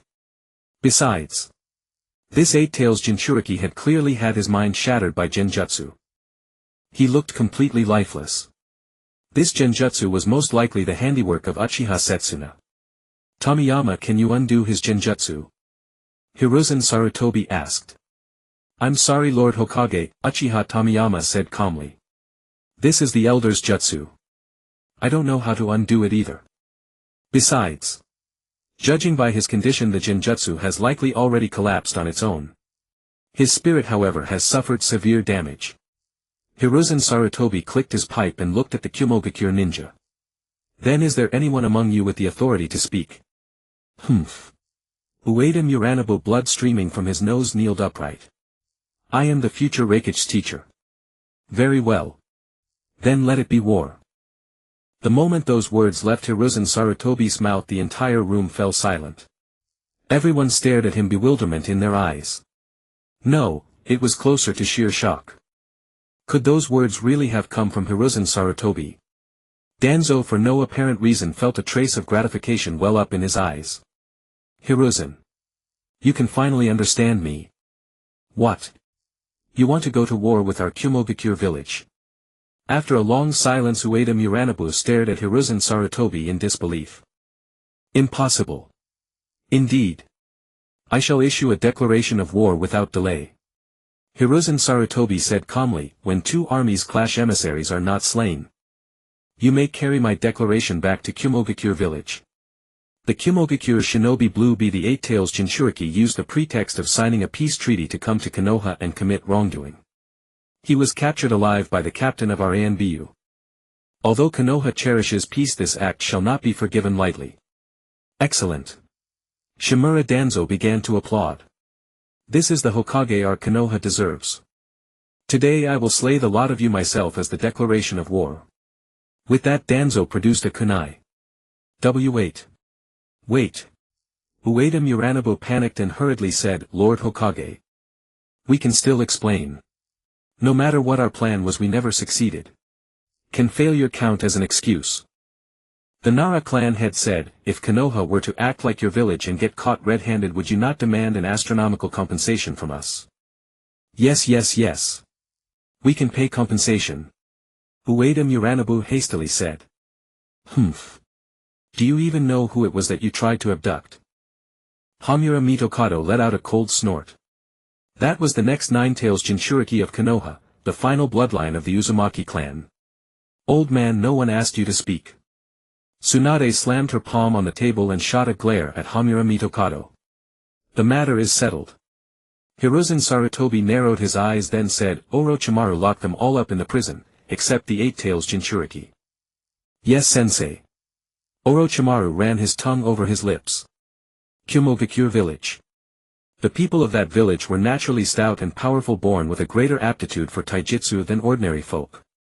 And especially that lightning release chakra mode. Under such intense stimulation of the cells, one would think it would accelerate aging. But it didn't. He truly wished to study it more. Were their cells fundamentally different from ordinary people's, or was the lightning release chakra mode simply too heaven-defying? As for Blue Bee, he will be personally guarded by the captain of my ANBU White Fan. At the first sign of suspicious behavior, kill without mercy. Having said this, Hiruzen Sarutobi wrote swiftly, drafting a declaration of war. Release this teacher of the Raikage Sun. Hiruzen Sarutobi slid the declaration forward. I trust the Third Raikage will consider this with the utmost seriousness. Otherwise Konoha cannot guarantee the safety of the Eight-Tails Jinchuriki. Having said all that, Hiruzen Sarutobi suddenly felt the urge to laugh. In truth, he had wanted to laugh from the very beginning, he simply held it in. Why? Because having the Eight-Tails Jinchuriki practically delivered to their doorstep was something he had never imagined in all his years. War. Hiruzen Sarutobi had no intention of going to war. Besides, could the land of lightning alone pose a threat to Konoha? Their win rate would be 0. Could a Kumogakure village bereft of its Eight-Tails Jinchuriki really dare to fight Konoha? He had to wring every last drop of profit from this. This was no mere Eight-Tails Jinchuriki. This was a walking fortune worth billions of ryo. How much had the Eight-Tails fetched back in the day? 4 billion. Then now they would sell him for 5 billion. 5 billion far surpassed the paltry value of a single Jinchuriki. After all, even if they won a war, it would be impossible to extract tens of billions through all that mediation and negotiation. What mattered more was resources. And this 5 billion was practically a gift. Hiruzen Sarutobi was certain that Kumogakure would not dare accept the declaration. If they did, they would have to be truly insane. Once word spread that the Eight-Tails Jinchuriki was in Konoha, Inoki would be the first to take a covert route and raid Kumogakure. And when that happened, Kumogakure would face double indemnity. Yes, compensation was already a foregone conclusion. Hiruzen wasn't the only one thinking this. Danzo felt the same grief in his heart. Couldn't these Kumogakure ninja have been just a little more competent? If they had been, by tomorrow the border of the Land of Fire would have already expanded. Everyone present understood what Hiruzen Sarutobi was doing. But no one called it out. After all, the benefit was a collective one. At the Uchiha Senjutsu residence. Tonight was another full moon night, indeed the past several nights had all been full moons. Uchiha Senjutsu gazed at Minato Namikaze bustling about in the kitchen and couldn't help but feel a little emotional. The scene of the blonde boy taking the girl in his arms under the moonlight was now a thing of the past. To be fair, Kushina hadn't been bullied at the academy, no one even dared to sneer at her. And now she hadn't even been kidnapped at all. Yet despite that, Minato and Kushina had still ended up together. Falling in love at 8 years old, truly worthy of a future Hokage. Senjutsu-kun. The food is ready. Uchiha Senjutsu dug in heartily and said casually, Minato, if you marry Kushina in the future you can't possibly be the one doing all the cooking, right? Senjutsu-kun, what are you talking about? Honestly. The night passed without incident. Today things finally returned to normal. Danzo, being the good-natured person he was, directly vacated the route headquarters specially designated for Hitaki Sakumo to guard the Eight Tails Jinchuriki. Moreover, he assigned a special Umbu squad of 50 jonin. All of this was to keep a tight watch on Blue Bee. But one thing was true. If he really dared to run amok in the Hidden Leaf, then Hitaki Sakumo's blade would surely be faster than his rampage. But even if he woke up and was told the situation, he wouldn't run amok himself. After all, if the Eight Tails was lost, it would be truly gone. His life was nothing, but if he died and the Eight Tails disappeared with him, the combat strength of the Hidden Cloud Village would plummet. Senior Shunna. Hitaki Sakumo removed his mask and bowed. You're too polite. Uchiha Shunna's lips curled slightly. He was in a good mood today. Yesterday he had asked Fushan about some matters, and Fushan said that as early as when Uchiha Shunna was on a mission, the third Hokage had settled the wages owed to the Uchiha clan. And there was an extra 10% as a bonus. This proved that Mito Uzumaki hadn't lied to him. And today Uchiha Shunna's purpose. Inside Blue Bee's mental space. Kid. What did you do to him? Beast, behave yourself. Uchiha Shunna directly activated his Mangekyo and the Eight Tails immediately quieted down. Tailed beasts were just asking for a good glare from the Sharingan. You. Damn eyes. This old man wants your chakra. You want my chakra. The Eight Tails stared at Uchiha Shunna in shock. Indeed. As for Uchiha Shunna's purpose, he had already thought it through. Why not go and persuade the third Hokage, and if that didn't work, just use the Eight Tails as a weapon of war. 50 billion was certainly substantial, but directly seizing the Eight Tails was also a good choice. Meanwhile, at the Hidden Leaf's 7th training ground. Wow, I haven't had no-nose rice balls for days, I miss them so much. Senjin Iwaki gnawed on the rice ball, looking fully satisfied. Eat slowly, no one's fighting you for it. Uchiha Chizuki took out the lunch made by Minato Namikaze and ate it with relish. Minato brand home automated robot. He could do anything. If he didn't know how, just teach him and he would do it. But why did it feel like Minato was becoming more and more like Obito? No, Obito. Was it really okay to bring lunch for Kushina every day? Chizuki-kun, do you remember the agreement from before? Of course. Uchiha Chizuki replied. What's up, Orochimaru-sensei? Did you make it ahead of time? Yes. Orochimaru nodded. Originally estimated to be the day after tomorrow, but it came a bit earlier. No harm done. The principles behind this object are quite profound, but the process of exploration was very interesting. Chizuki-kun, I actually have another idea. Since solar energy can absorb the sun's energy and convert it into kinetic energy. Then. As he spoke, Orochimaru noticed the strange looks from his other two disciples, suddenly stopped and coughed twice. Let's talk about it this afternoon. What Orochimaru wanted to say was simple. That was whether the human body could absorb something to convert into life force when near death, thereby perhaps achieving immortality. Of course, Orochimaru's ideas were not limited to one. There were many similar inspirations. What first came to his mind was actually not immortality, but sage arts. The sage arts of Ryuchi Cave, Jiraiya's sage arts. All were like that. Absorbing natural energy. I wonder what Chizuki thinks of natural energy. Currently, aside from immortality, Orochimaru was also very interested in this. For example, if natural energy was so powerful, could it enhance human cells? Unfortunately, currently only Jiraiya could absorb natural energy and use sage mode. But the toads of Mount Myaboku would surely not allow him to research these. What a pity. Uchiha Chizuki didn't care about anything else, he just knew he was about to get rich again. Solar energy. This was solar energy. No wonder he was Orochimaru. Uchiha Chizuki actually had another idea. That was scientific ninja tools. If he could research these, even the third Hokage would have to personally come to his doorstep to give him money. No other reason in war this thing was too overpowered. Even a genin using it could at least solo a chunin. Among non-high-end combatants the boost from this thing was enormous. Let's call it a day for today. Orochimaru mused for a moment and said. Wow, Orochimaru bro, you clearly want to go do something else with Chizuki, right? Senjin Iwaki looked discontented. Yes. Orochimaru admitted without hesitation. So we'll dismiss early today. Okay, Orochimaru-sensei. Yakushi no smiled. After dismissal, Orochimaru hurriedly took Uchiha Chizuki to the laboratory. In the laboratory a solar panel stood in the center of the table. Holy! Uchiha Chizuki was stunned for a moment. This was Orochimaru. He had actually managed to make it. Orochimaru's gaze was gentle, looking at the solar panel with great fondness in his heart. Chizuki-kun, I can only let you take a look. Orochimaru said somewhat regretfully. This item the teacher has decided to send it to the capital of the Land of Fire to be studied by the team there. For example, some electrical appliances. And as compensation the daimyo's government will pay 35 million ryo to the Hidden Leaf as technical support and funding. How much? 35 million. That's as much as a Suma's bounty. Chizuki-kun, don't worry, of the 10 million that ends up in my hands we'll split it half and half. Orochimaru smiled, then looked at the solar panel.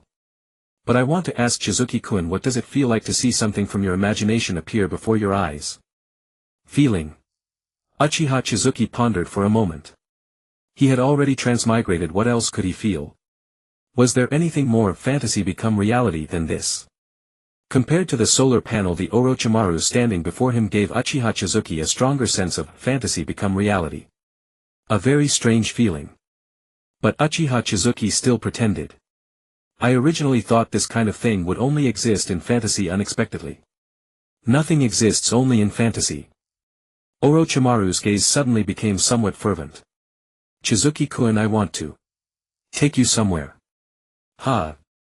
Orochimaru-sensei, you're not going to kidnap a child, are you? No, I'll take you to see some adorable creatures. Selling me off to someone. Then your uncle would probably skin me alive. Don't worry, I just think that if it's you might have talent in this area. Orochimaru's idea was precisely sage arts. He didn't have the talent to practice sage arts, unlike Jiraiya.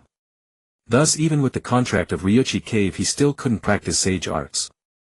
But Uchiha Chizuki was not like that.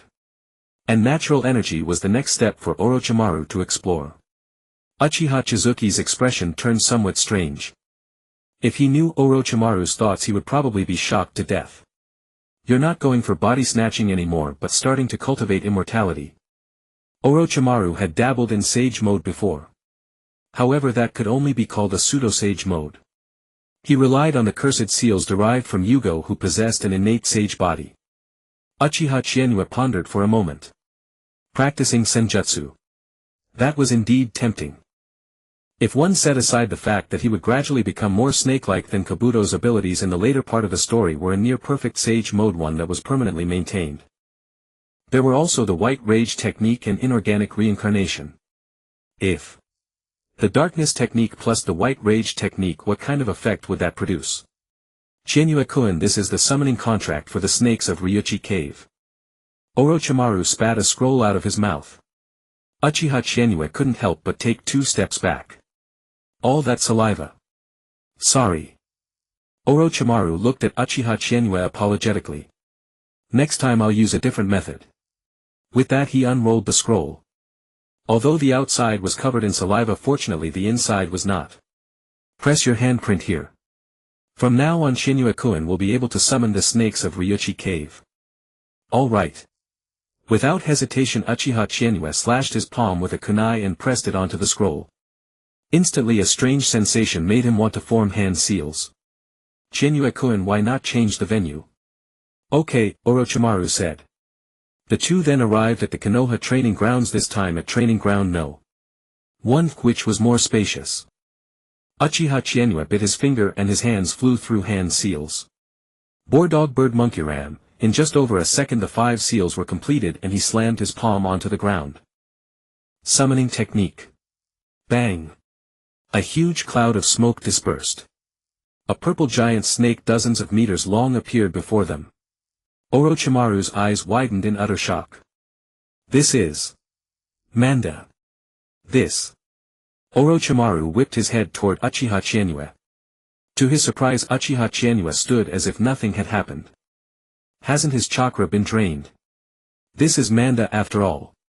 However, in an instant Orochimaru realized something was off. Indeed, Manda had been summoned. But Orochimaru, you summoned me without greeting me. Prepare 50 sacrifices for me, damn it. Lord Manda. Orochimaru's face stiffened awkwardly, but before he could finish, Uchiha Chienue cut in, Old Snake, it was I who summoned you. A rustling sound. Manda twisted his massive body, turning around before looking over. A brat. Ha ha ha ha. Manda burst out laughing at the sight of Uchiha Chienue. A little brat like you can summon me? Old Snake, are you that tough? Facing Manda, Uchiha Chienue showed no fear at all. To be honest, these summoned beasts didn't even give him as much pressure as Orochimaru did. With a glare his 3-tomo Sharingan appeared. Manda, who was still laughing, suddenly stopped. His expression froze and he fell into silence. Chienue-kun. Orochimaru's lips parted slightly. He saw that Manda's pupils had already transformed into 3-tomo shapes. Was Manda trapped in a genjutsu? He was too noisy, you know. This. Chienue-kun, why don't you release the genjutsu first? Sure. Uchiha Chienue cast a glance at Manda and the 3-tomo genjutsu was released. Damn brat, you actually, With a cold glare Uchiha Chienue swept his 3-tomo gaze over Manda. Who do you think you're asking for sacrifices from? If you ever demand sacrifices again, I'll slaughter you first. How dare you? You little. See, Orochimaru-sensei. I told you he's too noisy. Lo and behold, Manda's pupils once again became the scarlet 3-tomo. Orochimaru stood there stunned. Chienue-kun, released the summoning technique for now. We'll talk about senjutsu another day. Orochimaru rubbed his somewhat dizzy head. Why did he suddenly feel such a longing for the Sharingan? Manda, controlled with a single glance. Although every time Manda asked for sacrifices Orochimaru owed him, that didn't stop Manda from demanding them. And Manda's abilities were well known. At the very least, a dozen or so jonin ordinarily couldn't take him down. Moreover, when fighting a creature of such enormous size, ninja inherently had no advantage. And yet this very Manda was subdued with just a look. Chienue-kun, does your Sharingan consume a lot of chakra? It's okay. What about that genjutsu just now? Orochimaru-sensei, people outside the clan can't use the Sharingan. And if you can't turn it off, you waste chakra every day, yo. Ha ha ha, I was just asking. It doesn't just drain chakra, it can easily weaken your kidneys too. This. Also be careful of presbyopia one day when you can't see things clearly. Ahem, Chienue-kun, let's change the subject. Days passed by one after another. Half a month went by in the blink of an eye. The problem with Kumogakure had been perfectly resolved. The third Raikage paid 5 billion ryo, hoping that Konoha would return the 8-tails Jinchuriki and keep the matter quiet. Hiruzen Sarutobi didn't make any excessive demands, after all they needed a few scapegoats, right? The two Kages saw eye to eye. All the Kumogakure elites present except the 8-tails Jinchuriki were put to death. The third Raikage stated, I knew nothing about this. After returning, I will definitely discipline the 8-tails Jinchuriki severely, throw him into prison and train the next Jinchuriki. As for exactly what they did, that was unknown.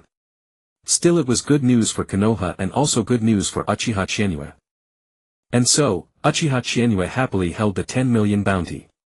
The total reward was 20 million ryo and it was all handed over to Uchiha Setsuna.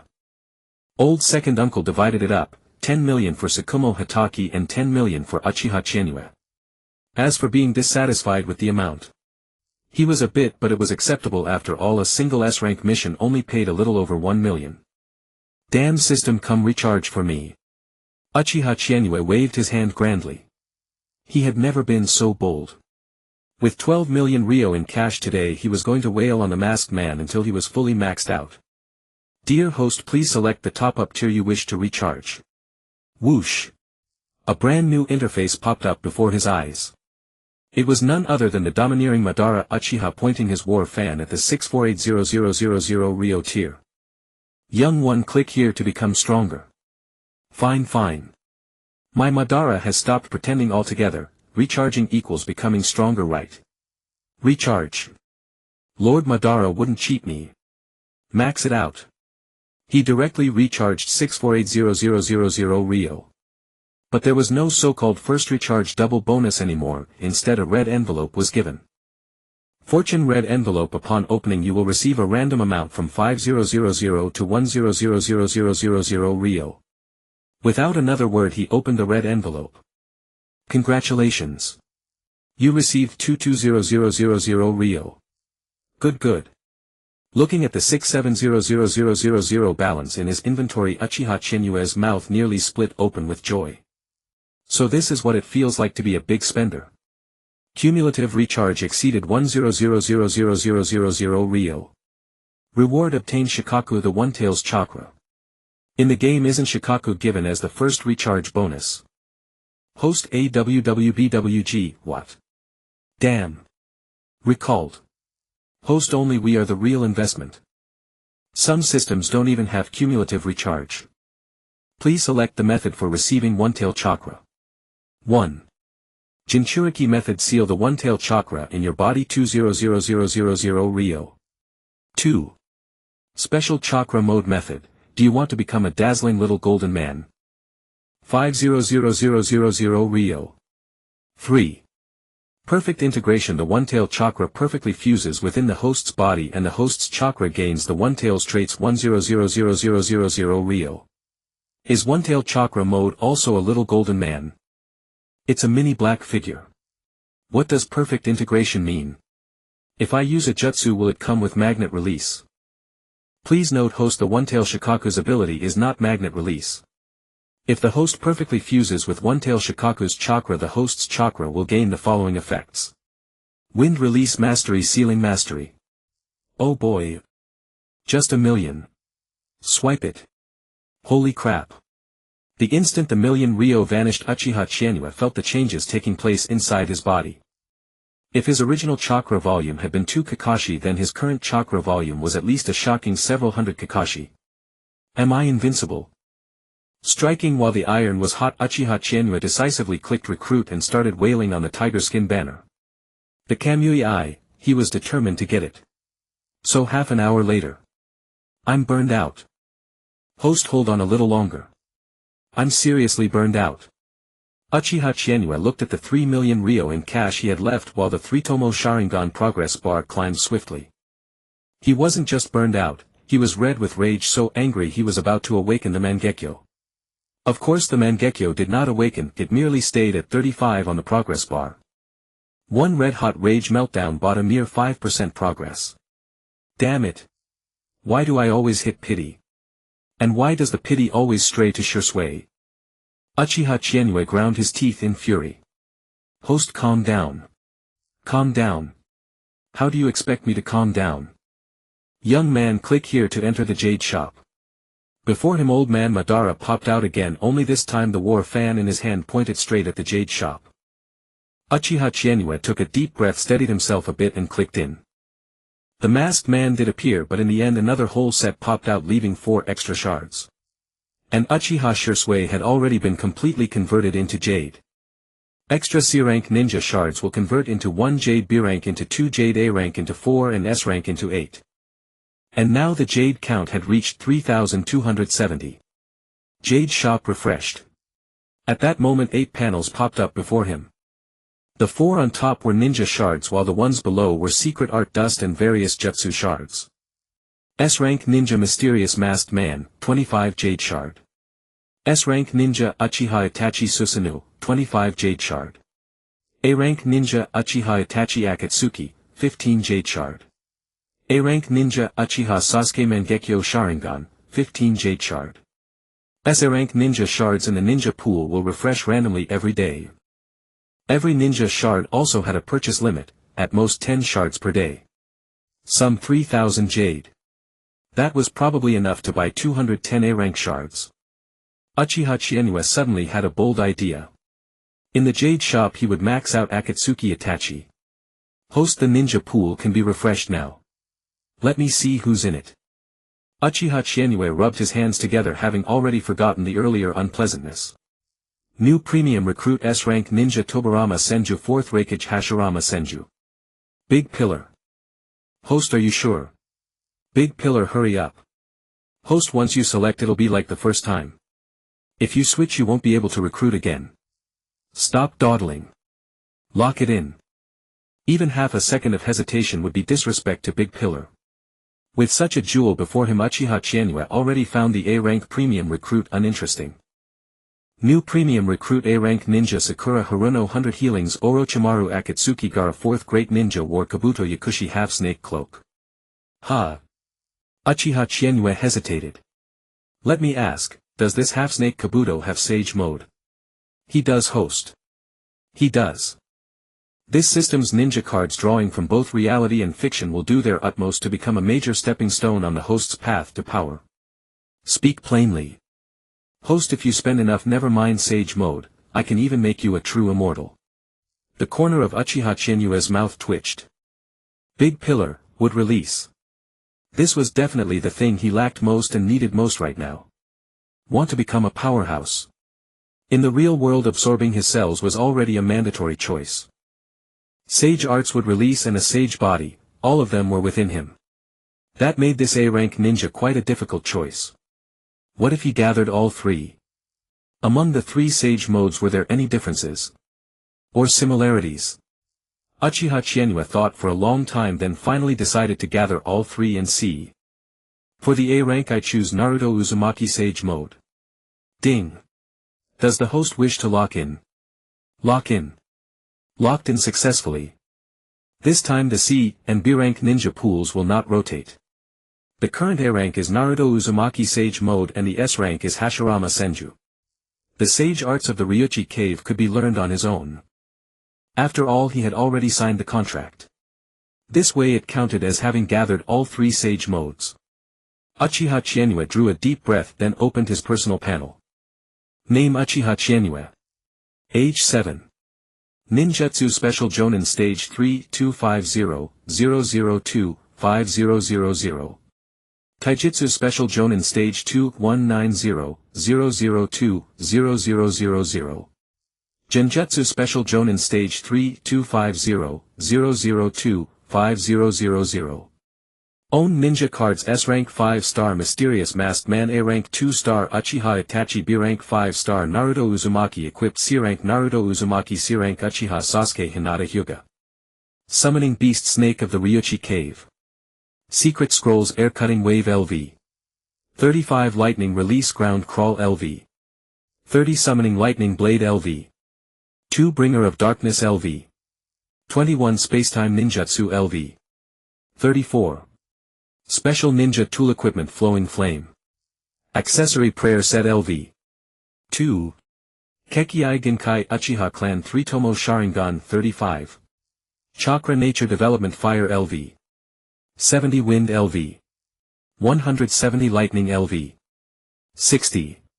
Special Talents Meticulous Observation Fire Release Mastery Wind Release Mastery Super Sealing Mastery Super Genjutsu Master.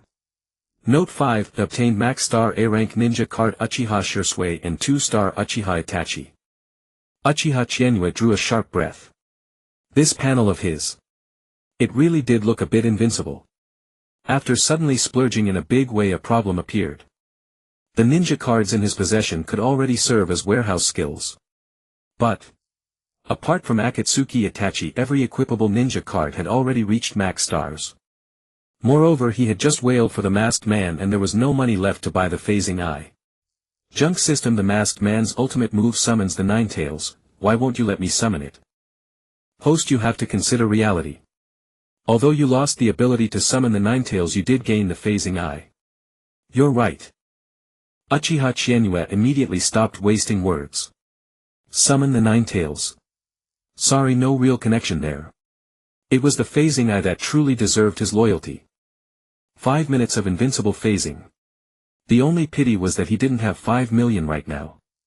But then again, wasn't getting 5 million before the second Great Ninja War started as easy as pie. So Uchiha Chienue turned his gaze back to the amplification panel. Forget it, he was feeling cocky now. He took a brief look at the amplification options. Cultivation experience was no longer worth looking at. Uchiha Chienue felt that his cultivation should not be defined by such numbers. Wasn't this all just a matter of burning money? Amplification in battle was the real amplification.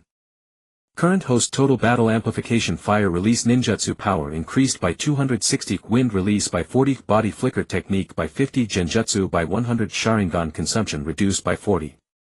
A feeling of swelling pride rose in his heart.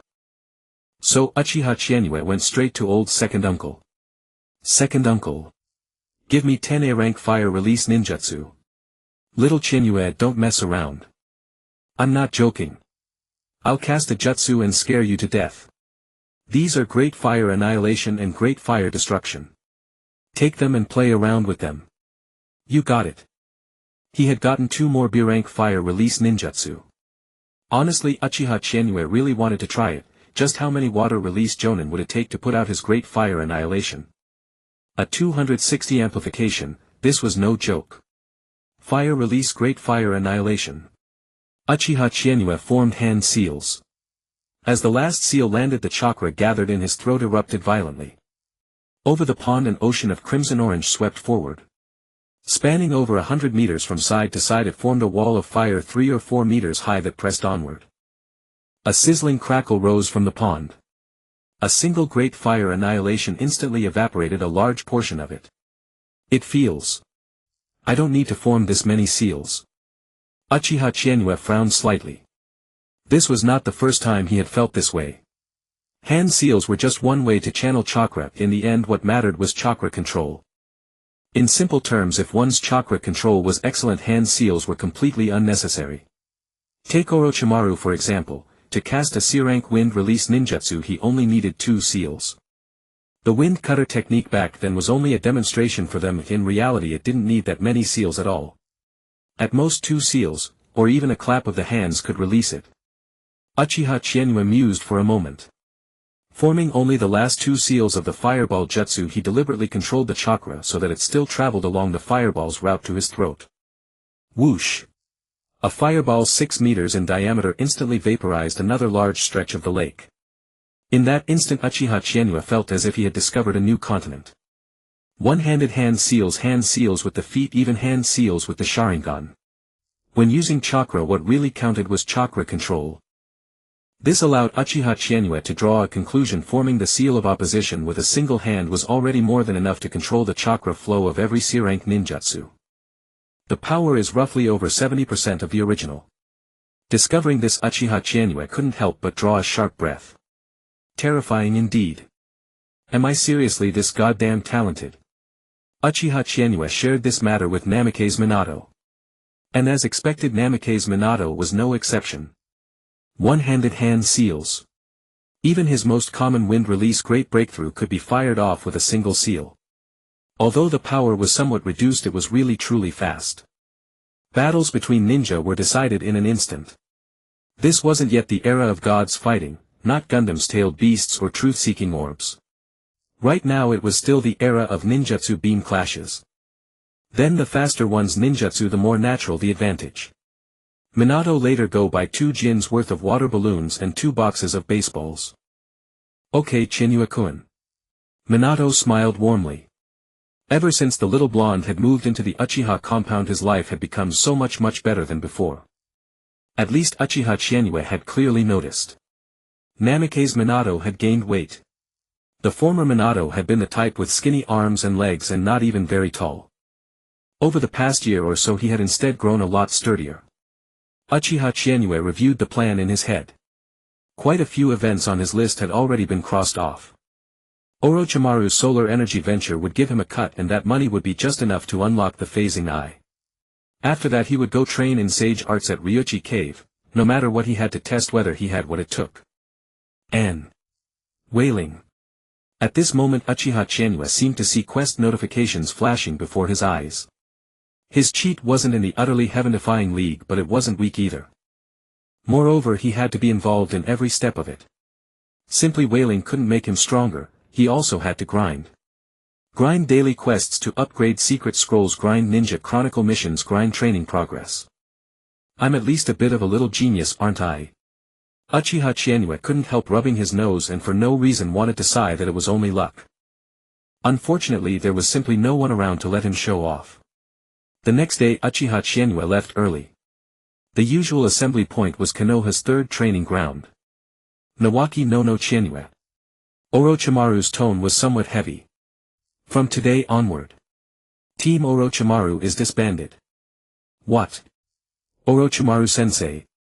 Senju Nawaki and Yakushi no were both stunned, looking over in puzzlement. Uchiha Chizuki meanwhile thought to himself just as expected. The specific reason. Orochimaru hesitated for a moment. There was no harm in telling them. Indeed, they were either children of major Konoha clans or disciples of Tsunade, there was nothing awkward about it. Because war could very likely break out within the next year. There are many S-rank and A-rank missions that need to be carried out, so Team Orochimaru can only be temporarily disbanded. Orochimaru felt some regret. If he went to carry out missions it meant much less time for research. He had only just been preparing to research sage arts with Chizuki-kun. Chizuki-kun, I'll take you to Ryuchi Cave later. Okay, Orochimaru-sensei. Wait, Orochimaru bro. If the team is disbanded, where am I supposed to go? Even if there's going to be a war, can't I follow Orochimaru bro? This is the Lord Hokage's order, Orochimaru said calmly. Chunin Senju Nawaki will join a ninja team and carry out missions. Chunin Yakushi no is to report to Konoha Hospital, immediately study medical ninjutsu under Master Tsunade and help train other medical ninja. Chunin Uchiha Chizuki. Orochimaru looked over at him. The Lord Hokage has given you two choices. What are they? Uchiha Chizuki asked curiously. First, join the ANBU and enter the White Fang squad. Second, come with me to Ryuchi Cave to train in sage arts. Can I choose both? If he chose the first, he would be going on missions and earning a lot of money. If he chose the second, he would get to study sage arts. Reverse summoning technique. Bang! With an explosion of white smoke, Uchiha Chizuki and Orochimaru completely vanished from their original spot. In the blink of an eye, a colossal castle appeared before them. This is... Orochimaru was momentarily stunned, then gave a wry smile. Chizuki-kun, it seems Tenshin Shinji's trial has already begun. But the corner of Uchiha Chizuki's mouth twitched. He had considered a question before whether the Ryuchi Cave trial from Boruto's era actually existed at this point in time. Looking at it now. Damn it, are you sure such garbage can be passed off as a trial? How did Orochimaru keep from laughing? Uchiha Chizuki walked into the hall, casually picked up a steamed bun and stuffed it into his mouth. Demonic illusion, mirror, heaven and earth change. Cough cough cough. A woman in white robes with green hair appeared before him. After a violent fit of coughing, scales quietly emerged on her face and it transformed into a ferocious snake head. Kid, what did you do? Nothing, just a genjutsu reflection. Uchiha Chizuki shrugged, deactivated his Sharingan and raised a hand to rub his neck. Lady Shinji. Orochimaru gave a slight nod. So it's Orochimaru. Tenshin Shinji resumed her beautiful human face. So this brat is the genius you mentioned. Tenshin Shinji flicked out her forked tongue, a strange expression on her face, and leaned toward Uchiha Chizuki. Her tongue, still dripping with saliva, made as if to lick him. Kid, you're quite impressive for breaking my genjutsu. Hey, if I hadn't broken it, was I supposed to actually eat it? Uchiha Chizuki rolled his eyes. This kind of thing can only fool kids from Boruto's generation. Even if you brought Minato Namikaze here, Minato Namikaze wouldn't eat this junk. You have a pair of very beautiful eyes. Tenshin Shinji stared into Uchiha Chizuki's eyes, her pupils turning into snake slits as a gleam of greed flashed through them. Go to the next trial. Is there a faster way? Uchiha Chizuki asked. Going through one childish trial after another was too troublesome. Sure, just lend me your eyes. Whoosh. A pure white snake head suddenly shot toward Uchiha Chizuki. Orochimaru's pupils contracted. No matter how he thought about it, he never expected Tenshin Shinji to suddenly attack. However, Uchiha Chizuki merely raised his eyelids slightly. Crack. A sound like shattering glass exploded. Orochimaru's world transformed again, becoming a cavern filled with stalactites. So this was reality. Orochimaru's heart was bitter. His genjutsu wasn't weak after all. But before talent and bloodline it was utterly insignificant. Kid, what did you do? With an angry roar, Tenshin Shinji trembled as she stared at Uchiha Chizuki. Demonic illusion shackling stakes technique. A control-type ninjutsu and one Itachi Uchiha often used. Ever since Uchiha Chizuki had earned the title of Genjutsu Master, he had learned all the Uchiha Genjutsu. These were all the Uchiha clan's signature techniques. When did you cast the Genjutsu? There was clearly no opportunity. Tenshin Shinji looked at Uchiha Chizuki in astonishment. This was the demonic illusion shackling stakes technique, but when exactly had he cast it? Lady Shinji, when did you get the illusion that I hadn't cast a Genjutsu? Uchiha Chizuki tilted his head and countered. He admitted that because he had watched Naruto he was thoroughly familiar with many tactics. For example, Itachi Uchiha's opening Genjutsu style. Suggestion-type Genjutsu. The moment he saw Tenshin Shinji, his Sharingan had actually not been deactivated, instead it had placed a suggestion-type Genjutsu. And thanks to his eye power, who said he needed eye contact. As soon as she held hostility toward him, the Genjutsu would activate, and it also gave her the false impression that he had deactivated his Sharingan. For Uchiha Chizuki this was far too simple. Very well. Kid, you've passed. Orochimaru, take him directly to see the White Snake Sage. Tenshin Shinji erupted with sage chakra, transforming her entire body into a white serpent, and with that she broke free of the Genjutsu. Uchiha Chizuki's eyes lit up. So this was sage chakra indeed. Even with my vision blocked I still fell for this brat's Genjutsu. A trace of wariness rose in Tenshin Shinji's heart. Was the natural talent of Ryuchi Cave truly only this much before the Sharingan? If she hadn't used sage chakra. But Tenshin Shinji had misunderstood. The Genjutsu Uchiha Chizuki had cast had nothing to do with vision. It directly created illusions on the mental level. Yes, Lady Shinji. Orochimaru nodded, then led Uchiha Chizuki deeper inside. On a high platform coiled a white giant serpent whose length was impossible to measure. The portion coiled on the platform was probably less than 1/20th of her full length. Only now could one truly see what a colossus she was. Sage. Orochimaru bowed respectfully and Uchiha Chizuki followed suit. A scorching breath blasted from the white serpent's nostrils. Her voice was grand and ancient like a great bell. Boy, you have talent for cultivating sage art. My sage art is not like that, toads. Once you succeed in training, hehe.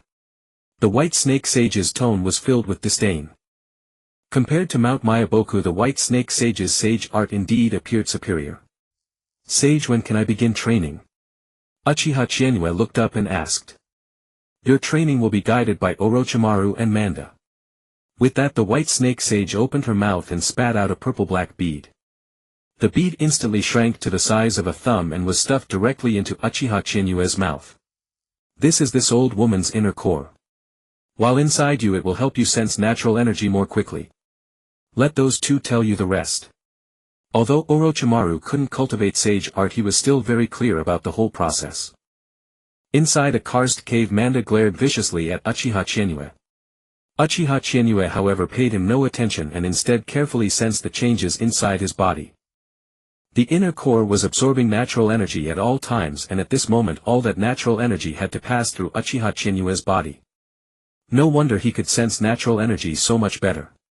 Master Orochimaru, will training in Ryuchi Cave sage art cause any changes if practiced for a long time? Uchiha Chizuki couldn't help asking. After all, he didn't want to become like Kabuto Yakushi, neither human nor snake. Heck, kid, our Ryuchi Cave sage art is nothing like those stinking toads. Manda raised his head with great pride. Our sage art is the art of becoming a dragon. You too will shed your snake skin and ascend into a dragon. Me becoming a dragon is only a matter of time. Manda snorted coldly. Uchiha Chienue didn't refute that. If Manda hadn't been dragged off by Sasuke to serve as an explosion shield, he might indeed have been possible already in the dragon transformation stage. It was just that the definition of a dragon was a bit abstract. At least in appearance he would only grow horns and limbs, be able to fly and take on human form. Orochimaru, why have you been looking so depleted lately? You haven't actually come down with something, have you? Jiraiya couldn't help asking, studying Orochimaru, whose eye sockets were shadowed and whose face was even paler than usual. Well, I've just been busy lately. Orochimaru rubbed his somewhat dizzy head. These past days he would reverse summon Uchiha Chienue to Ryuchi Cave in the morning, return in the evening, and then continue with his experiments. He was overwhelmed with work, staying up late while losing chakra every day and watching Uchiha Chienue improve at a terrifying pace. What could be crueler than this? A talent he did not possess in the slightest, she had simply learned it so effortlessly. Was there any limit to how absurd this could be? It had only been 2 months and Uchiha Chienue could already enter sage mode and absorb natural energy without using the white snake sage's inner core. Master Orochimaru, it's really simple, first you do this then you do that. Recalling Uchiha Chienue's words, Orochimaru couldn't help letting out a bitter laugh. If only it were truly that simple. Jiraiya, how long did it take you to learn sage art? Me. Jiraiya stroked his chin and murmured, I think it took about 5. Before he could finish he quickly changed course. 5 weeks. I see, 5 years. Damn it, Orochimaru, I'll sue you for slander. How could I possibly have taken 5 years? It was clearly 5 weeks. It was 5 years. Bullshit. If you don't believe me, I'll take you to Mount Myaboku to ask the 2 sages. Fine. And not going, wait. Jiraiya stared in astonishment at Orochimaru, whose expression was a knowing half-smile. Are you really going to go? Yes. I'd like to verify it. Orochimaru nodded. Well. Jiraiya scratched his cheek, looking embarrassed. The sages of Mount Myaboku don't really like you. Oh, I know. Then let Tsunade go. Come on. You don't need to go that far, Orochimaru. Exactly. You don't need to go that far either. Orochimaru narrowed his eyes in a smile, then patted Jiraiya's shoulder. Uchiha Chienue took 2 months to fully master Ryuchi Cave sage art, and now she's already learning a special sage art. What? Jiraiya was staggered, unable to believe it. 2 months. Learn sage art. Impossible. Absolutely impossible. Nothing is impossible, Orochimaru said in a subdued, enigmatic voice. In the eyes of people like them, those with talent, background and bloodlines. His gaze flickered uneasily as if lost in thought. After a long silence, Orochimaru patted Jiraiya's shoulder. Let's go. We have a mission tomorrow. That evening at Orochimaru's residence. Chienue, I want to touch something. Something I shouldn't touch. Orochimaru stared at the white mouse on the table with a hint of ferocity in his eyes. Uchiha Chienue, who was still infusing sage chakra, froze for a moment. Indeed, Orochimaru was researching sage art together with Uchiha Chienue. Natural energy, that extraordinarily powerful force fused into the body. But the experiment had come to a standstill. No small animal could withstand natural energy, even the fused sage chakra was not enough. Master Orochimaru, are you going to touch Konoha's protected animals? Uchiha Chienue asked, knowing the answer. Was Orochimaru really going to start human experiments this early? Well. Thrown off by Chienue's interruption, Orochimaru let out a helpless laugh. Chienue, do you think I shouldn't? Master Orochimaru, honestly I feel. Before she could finish, Orochimaru spat out a ninjutsu scroll from his mouth. Living corpse reincarnation. I don't want to touch this jutsu, Orochimaru said flatly. Life is fragile. Human beings are fragile. I have researched many electrical appliances and machines. In the end I found that path could not work, I only want to realize that dream. The corner of Uchiha Chienue's mouth twitched. Orochimaru was pursuing immortality. Flesh was weak and machines offered transcendence. He had never achieved it, but the red-haired boy from the neighboring village who loved playing with puppets had, and had also succeeded in turning himself into something neither human nor ghost. He relied on a single core to operate, having completely rebuilt himself into a puppet. Now I want to investigate natural energy, Orochimaru continued. But these living beings cannot withstand it. My progress. Orochimaru's expression darkened. Master Orochimaru, why not study those people near Ryuchi Cave? Orochimaru's eyes lit up. Qianyue, are you also saying human experimentation? No, I'm not. Don't put words in my mouth. Uchiha Qianyue quickly said, I was just thinking that the blonde-haired youth also has sage chakra in his body, and it seems to be innate. The one Uchiha Qianyue referred to was none other than Yugo, or perhaps a relative of his. She wasn't certain. Still, she had crossed paths with him once at Ryuchi Cave, and there was indeed sage chakra in his body. Only this chakra was extremely violent and affected his mind. Fearing that the power might run wild, he had shut himself inside a mountain cave. Master Orochimaru, taking this thing out is really not right.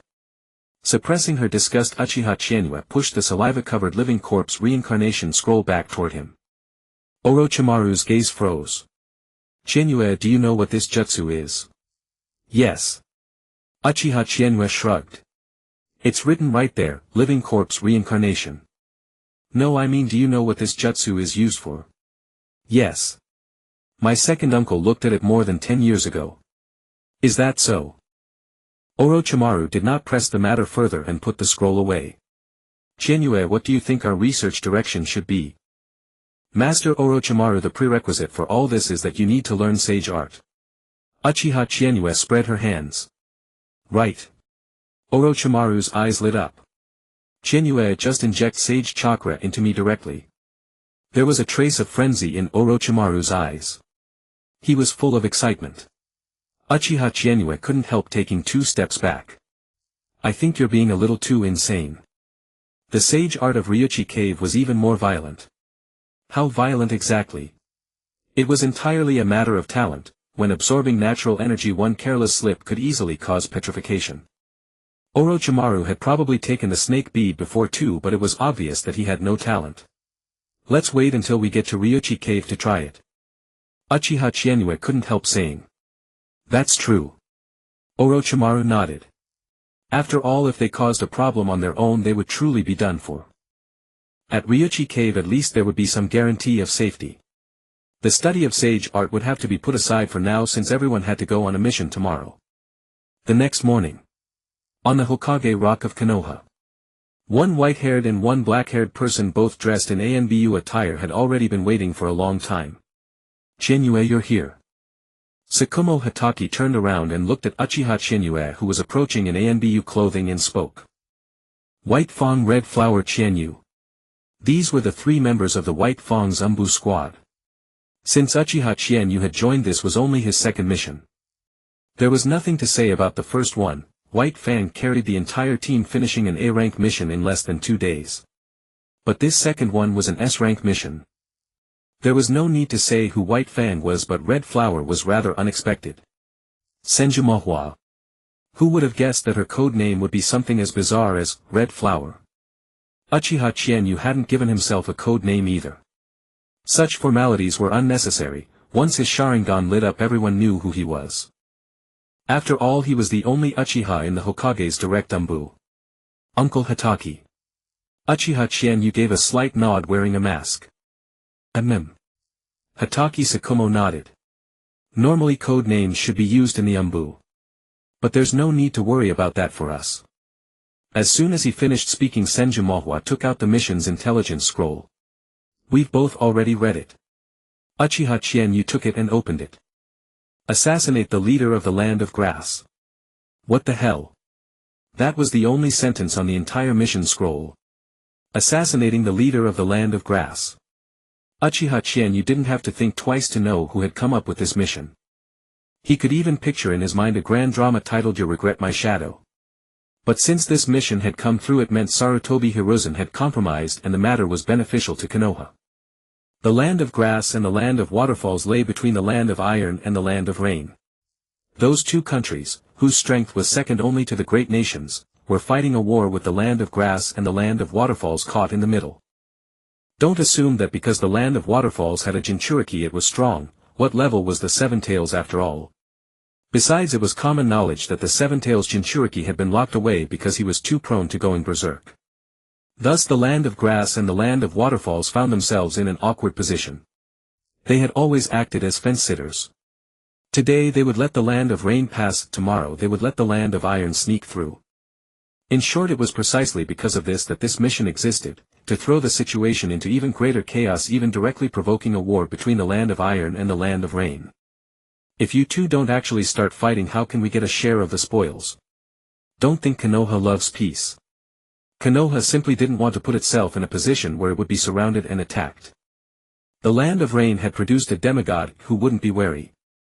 Sarutobi Hiruzen also wished Hanzo would hurry up and die. That went without saying for Danzo. The land of rain posed too great a threat to Konoha. Well, even though it sounded like Hashirama grabbing the nine tails, the point still stood, this was a demigod. After reading that line, Uchiha Chienyu made his chakra swirl in his hand, turned it into a ball of flame and burned the scroll directly. This is... Hatake Sakumo's eyes lit up beneath his mask. Is this a new ninjutsu? Yeah, it's not fully developed yet. Uchiha Chienyu grinned. This jutsu was naturally the Rasengan. There was no way he wouldn't copy it. This thing was extremely useful. Chienyu, this mission is different. Although it's only an S-rank mission, if it's completed it will be counted as 5 S-rank missions on the mission record. Uchiha Chienyu listened to Hatake Sakumo and nodded. This was also an old rule of the Umbu. Otherwise, how could Orochimaru have performed nearly 2,000 missions in Konoha in his lifetime, with more than half of them S or A rank? That was impossible. Senjumohua did not speak the whole time. Her current duty was to follow Hatake Sakumo and learn. Of course, it was merely a nominal apprenticeship. Her leave had just ended, and now it was more accurate to say she was preparing to take over the Umbu squad captaincy. Put on your masks. Let's head out. Yes. Uchiha Chienyu acknowledged and shifted the fox mask on his face. Then the three of them set off.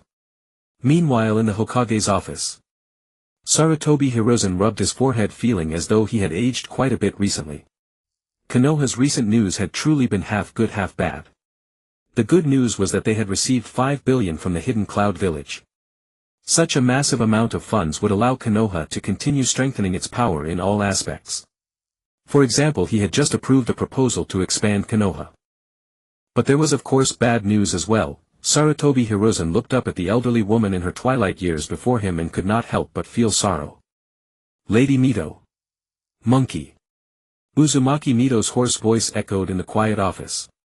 I don't have much time left. Are the preparations for the Jinchuriki transfer ready? They are ready. Sarutobi Hiruzen, for once not smoking, had a worried expression. Lady Mito, I still have a question. About the Uchiha. Uzumaki Mito knew what he wanted to ask. Last night this old woman had a dream. I seem to see Hashirama again. Uzumaki Mito spoke slowly as if telling a long story. And Sarutobi Hiruzen was as quiet as he had been in his youth, listening to the two Senju elders describe the splendor of the Warring States period and the brilliant future of Konoha and the shinobi world. Where did Uzumaki Mito begin her tale? Everything started with two boys meeting by the river. Sarutobi Hiruzen simply listened. He listened from daylight to dusk, an entire day, and the two of them did not even eat. The Uchiha are a clan of love. Uzumaki Mito spoke, but this love is slightly obsessive. Every Uchiha has their own love. If this love remains, it will be their endless motivation. If this love disappears, that will be the moment when they fall into darkness. Just as Hashirama believed in Madara, and just as Tobirama was able to accept Kagami as a disciple. They are a part of Konoha. As long as there is love. Cough cough. Lady Mito. Sarutobi Hiruzen hurriedly offered a handkerchief. The white handkerchief was stained with a touch of crimson. Uzumaki Mito opened her aged eyes and looked at Sarutobi Hiruzen. The seas may change into mulberry fields, but love remains. Uchiha Fushan is a dove devoted to integrating into Konoha. Over the past 2 years they have been building a reliable image, trying to repair the bad impression they left in the eyes of the villagers. The Uchiha's businesses are no longer sealed off, and the Uchiha police force has become more patient. An Uchiha Setsuna. Sarutobi Hiruzen said slowly. He naturally noticed the changes in the Uchiha. Even Uchiha Setsuna, once the leader of the Hawk faction, now had a love he wished to protect. A clan like this. Heh. Uzumaki Mito chuckled. Good that you understand. Sarutobi Hiruzen nodded. Lady Mito, I understand. I can't guarantee anything else, but I have already issued the order regarding the request you made earlier. As long as the Uchiha are devoted to Konoha, then I will naturally accept. Whatever anyone said, the Uchiha were still one of the core fighting forces of Konoha. One elder's seat, Sarutobi Hiruzen could afford to give it.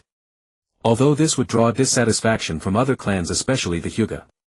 But Sarutobi Hiruzen had long since thought of a way to balance things out. The Uchiha gained an elder. Then there was no reason the Hyuga couldn't as well. Hiruzen Sarutobi pondered for a moment. On the matter of dividing power, the Uchiha, who already had the military police force, had always ranked among those with no small share of authority. Now that another elder had squeezed in, a counterbalance was necessary. The most reasonable check was between clans. So Hiruzen Sarutobi issued orders to both the Uchiha and the Hyuga. This move fulfilled Mito Uzumaki's wish while leaving the Uchiha and the Hyuga to restrain each other. He also diluted the power held by his old friends.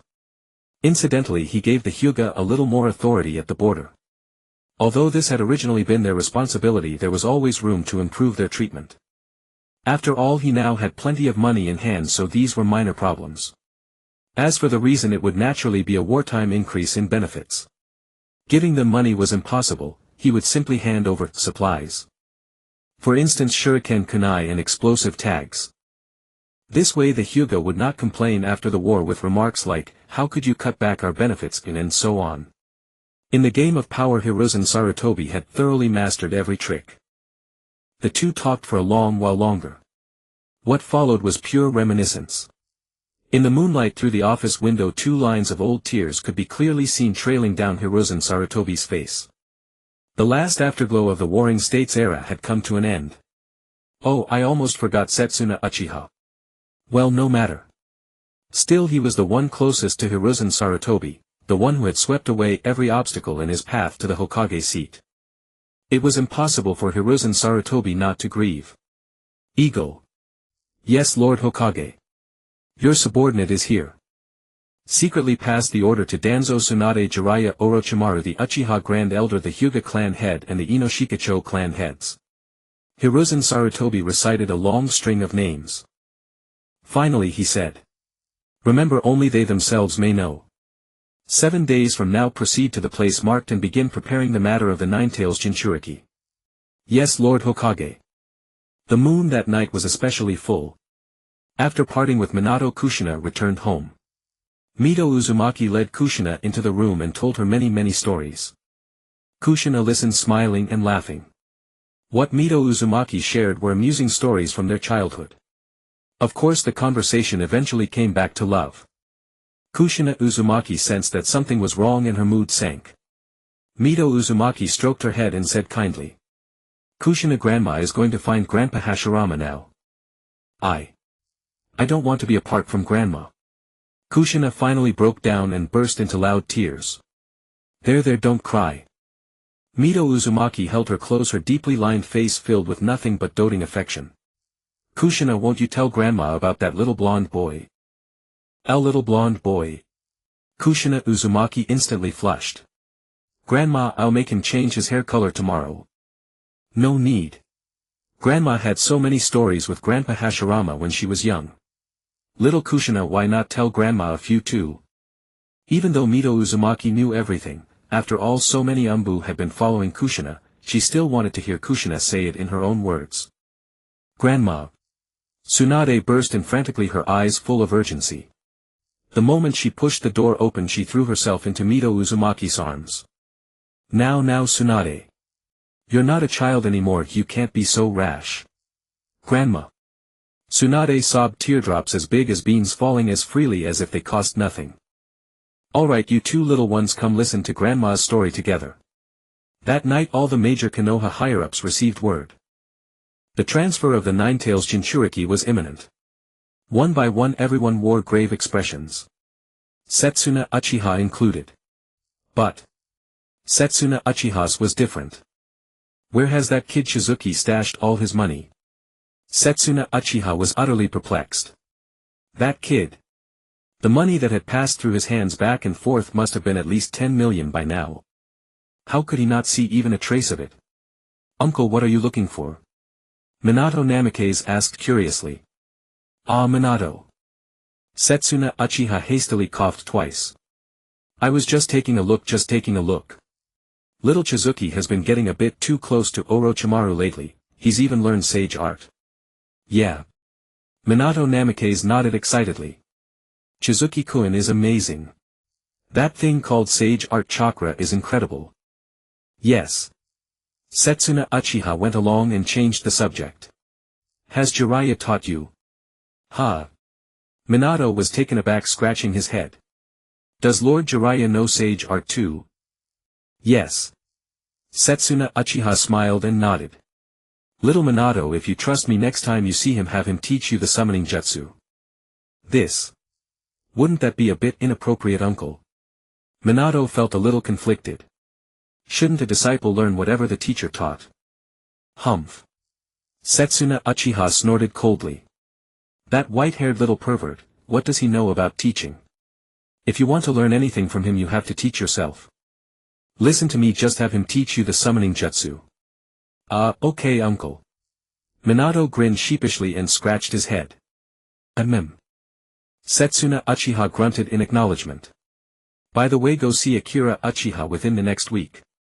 His wind release is also good, he should be able to give you some pointers. With that, Setsuna Uchiha turned and left. Uncle, I still have class tomorrow. No need, I've already asked for leave for you. Okay, uncle. A hint of excitement lingered in Minato Namikaze's eyes. Akira Uchiha's wind release. What Akira Uchiha was most famous for was nothing other than swordsmanship and wind release. The Uchiha school's swordsmanship was truly formidable.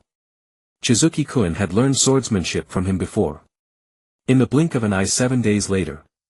At the border of the land of grass. Traveling at full speed, Chizuki Uchiha and the others had already entered the land of grass. Before them was an outpost. Chizuki Uchiha activated his Sharingan and scanned around, 8 ninja in total. What they needed to do was avoid being seen and sneak in. Be very careful from here on. Tsukumo Hatake turned and warned the two. However, the moment he turned around, there was not a single person in sight. Tsukumo Hatake. A cluster of question marks seemed to appear above Tsukumo Hatake's head. When he looked forward again, Moka Senju had already charged up the sentry tower, cutting down one enemy after another with clean, crisp strokes. Chizuki Uchiha, his Sharingan blazing, stood with 2 unconscious grass ninja underfoot. Tsukumo Hatake's mouth twitched. These two. Enemy attack. Quick, fire the flare. Right, where's the flare? 4 grass ninja remained in the outpost, staring this way in terror. Chizuki Uchiha glanced back. Under the moonlight, his 3 tomo were bewitchingly beautiful. The grass ninja holding the flare fell to his knees with a thud, his eyes rolled back. The remaining 3 tried to grab the flare, but a white light flashed before their eyes. Shing. Crimson splattered. A border outpost manned by 8 people was dealt with by 3 in less than a minute. Of course, there were many such outposts. But on any given road there were at most 3 or 4. Looking at the 5 corpses and 3 unconscious grass ninjas, Hatake Tsukumo couldn't help but sigh. These two. They could have infiltrated. Xianyue Honghua, why did you strike? Hatake Tsukumo asked somewhat sternly. Obstacles, Senjumahua said, arms crossed, sparing no words. No problem, they were obstacles to completing the mission, so kill them. Uchiha Qianyu shrugged and said, Uncle Hatake, we could infiltrate, but infiltration carries the risk of exposure. And along this route, if we go deep and get discovered, we'll be caught in a pincer attack from both sides. Thus we would be facing not just 8 guards but a combined assault from several outposts, at least 40 or 50 ninjas. Hatake Tsukumo was speechless. Even so, after killing them, what route should we take next? Within 12 hours they will definitely change shifts. By then, if the bodies are found or this place is empty, the grass village will become alert. We can't complete the mission in 12 hours. No, we can. Uchiha Qianyu smiled, then walked over to an unconscious grass ninja and pried open his eyes.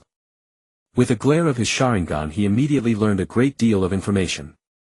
The grass village is just a small village in a small country. Their reserve of ninja is already scarce and according to intelligence they are currently following Hanzo.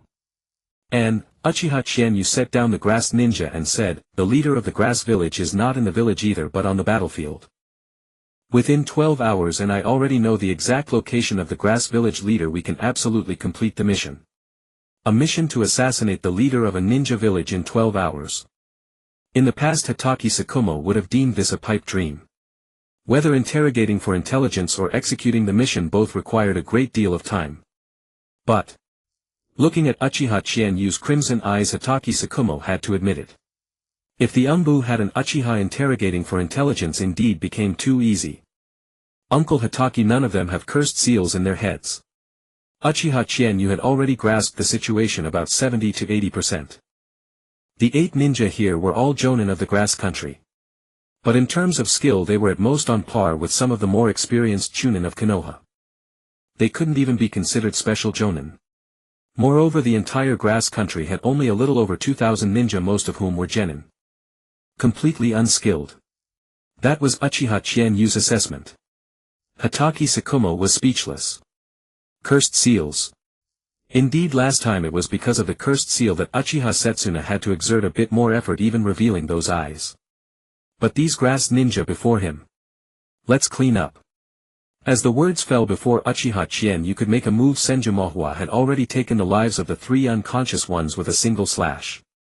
Then forming hand seal she slapped the ground. A pit several meters deep appeared and all the corpses were kicked in.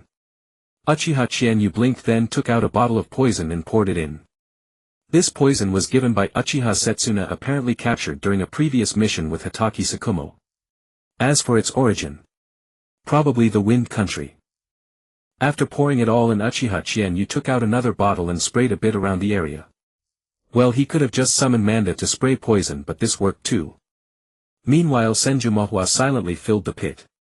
After scattering the poison, Uchiha Chienyu used the time while she was filling the pit to sketch a map, the route to the grass village leader's location. Hatake Sakumo examined the map and estimated that the route was not far.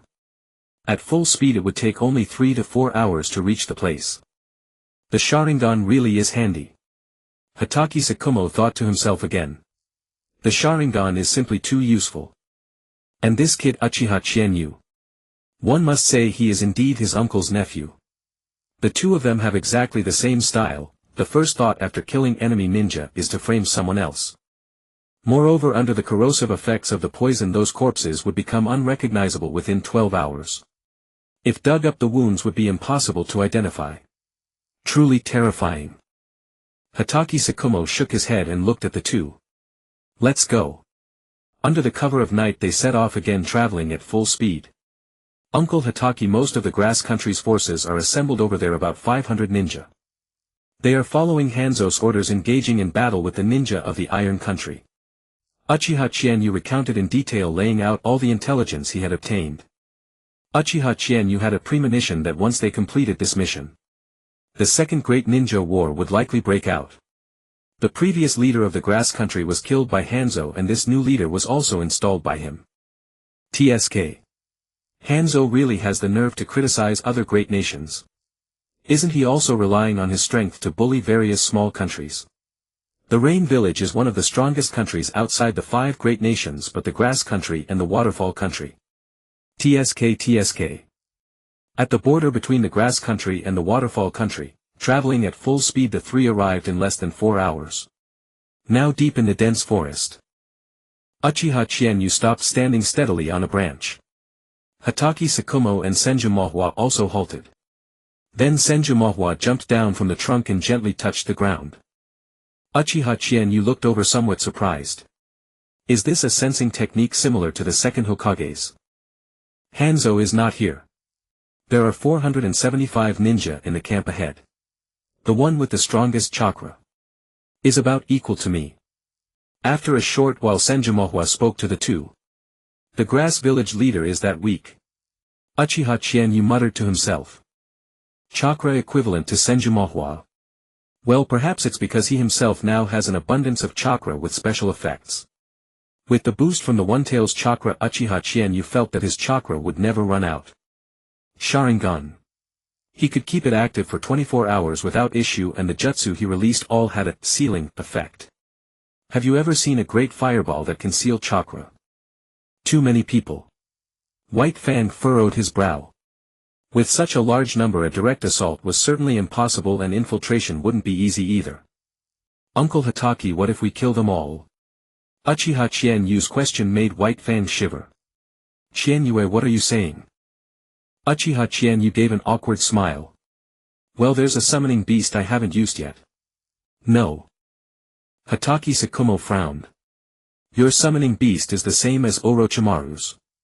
If it's exposed here, everyone will know Konoha did it. The mission was assassination, not a blatant open kill. No trace could be left behind. Uncle Hataki, aren't you the one who excels at swordsmanship? Isn't that also what the samurai of the Land of Iron are known for? Indeed. Hataki Sakumo nodded. That is exactly why this mission was assigned to me. Hataki Sakumo sighed inwardly. The third Hokage's missions were growing ever more inscrutable. Was he trying to provoke a war, or was he after something else entirely? I have a question. Senjumohua, who had remained silent all along, spoke up. The other two turned to her as she said, White Fang, slip in and kill the leader of Kyuzugakure, mission complete. Uchiha Chienyu nodded eagerly. This. Hataki Sakumo frowned. He was indeed capable of doing exactly that. His greater concerns, however, were being discovered, or inadvertently leaving some trace behind. Their chakra levels are not high. Senjumohua said calmly, only their leader is a match for a Konoha Jonin, the rest are just a heap of loose sand. How about I do it? No. Hataki Sakumo interjected hurriedly. You've entered the Umbu and taken on S-rank missions, but I already promised your second uncle.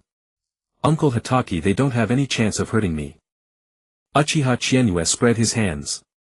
With his phasing eye, how could they possibly lay a finger on him? I'll go, Hataki Sakumo said. Chienyu, you and Honghua will create some chaos. The camp is about 10 li from here. In 20 minutes I will definitely be inside. 20 minutes after that you two find a way to stir up a disturbance, then withdraw. Okay. Understood. Not having to take action suited Uchiha Chienyu just fine. Hataki Sakumo's strength was formidable indeed. With the three of them combined, the 500 ninja before them could be annihilated on a whim. But the mission's objective was to plunge them into internal strife. So Hataki Sakumo changed into a set of Kyuzugakure garments and with wind at his heels made his way toward that camp. Every step he took followed a specialized gait, leaving not the faintest trace in his wake. So this was what a top-tier assassination ninja looked like. To give credit where it's due, Hataki Sakumo's blade work must be matched by equally specialized footwork. For creating chaos to cover White Fang's retreat, do you have any ideas? Senjumohua looked at Uchiha Chienyu. I've got one friend. I've got one. What is it? I can use Great Fire Annihilation. Not much use. Senjumohua frowned. Great Fire Annihilation, she knew that jutsu. This one is different. Uchiha Chienyu waved his hand. Have you ever seen a Great Fire Annihilation that rivals Madara Uchiha's? You. Senjumohua shot Uchiha Chienyu a doubtful look. She felt no emotion in particular, but most people in her place would probably have laughed. Just watch and you'll see. Uchiha Chienyu shrugged, then scanned the area for a good vantage point. Create chaos. All he had to do was light this forest up. Their camp was 2 or 3 li from this forest with a stream running in front. Close to both water and woods, a fairly solid strategic position. 20 minutes later. Uchiha Chienyu pressed his hands together, forming seals. After a few hand signs he sucked in a deep breath, gathering chakra in his throat and cheeks. Fire-style Great Fire Annihilation. Whoosh! In an instant a blaze of crimson-orange light burst from his mouth, spreading into a fan-shaped sea of fire that surged forward. The flames swelled instantly. A wall of fire over 100 meters in diameter and 4 or 5 meters tall bore down on everything ahead. Senjumohua was stunned. This. She had seen a Great Fire Annihilation of this caliber from only 2 people. It was the 2 Uchiha brothers. Though it fell short of Madara himself this level. was nearly catching up to the Uchiha's second strongest. Inside the camp, Hatake Sakumo moved with windborne steps, each footfall following a precise pattern without making the slightest sound. Clad in the clothes of a land of grass ninja, he further reduced the risk of exposure. Just then he had stepped out of the land of grass leader's tent. Hatake Sakumo swept a glance around. Lanterns were lit, yet few were actually on watch. Most were dead drunk. Had they won a battle today? Everything along the way had gone far too smoothly. Fire. Damn it. The forest over there's been set alight. Who did it? Don't tell me those samurai have attacked. Quick. Go find the leader. Hatake Sakumo felt an even greater sense of relief, then spoke toward the back of the tent. Follow me. Yes. My lord. The voice was feeble, trembling through those few words. Hatake Sakumo heard the voice but saw no one and could not help frowning. He reached out and seized the person behind him. A slender, fragile arm covered in bloody bite marks. Hatake Sakumo pulled the person along at a run, but deeming that too slow, he simply hoisted the figure onto his shoulder. My lord. Don't speak. Taking advantage of the night and the chaos, Hatake Sakumo made his exit without trouble. A day later. The border of the land of fire. We've finally made it back. Hatake Sakumo exhaled in relief, then set down the unconscious woman from his shoulder. Uchiha Chizuki couldn't help but frown. He knew who this woman was.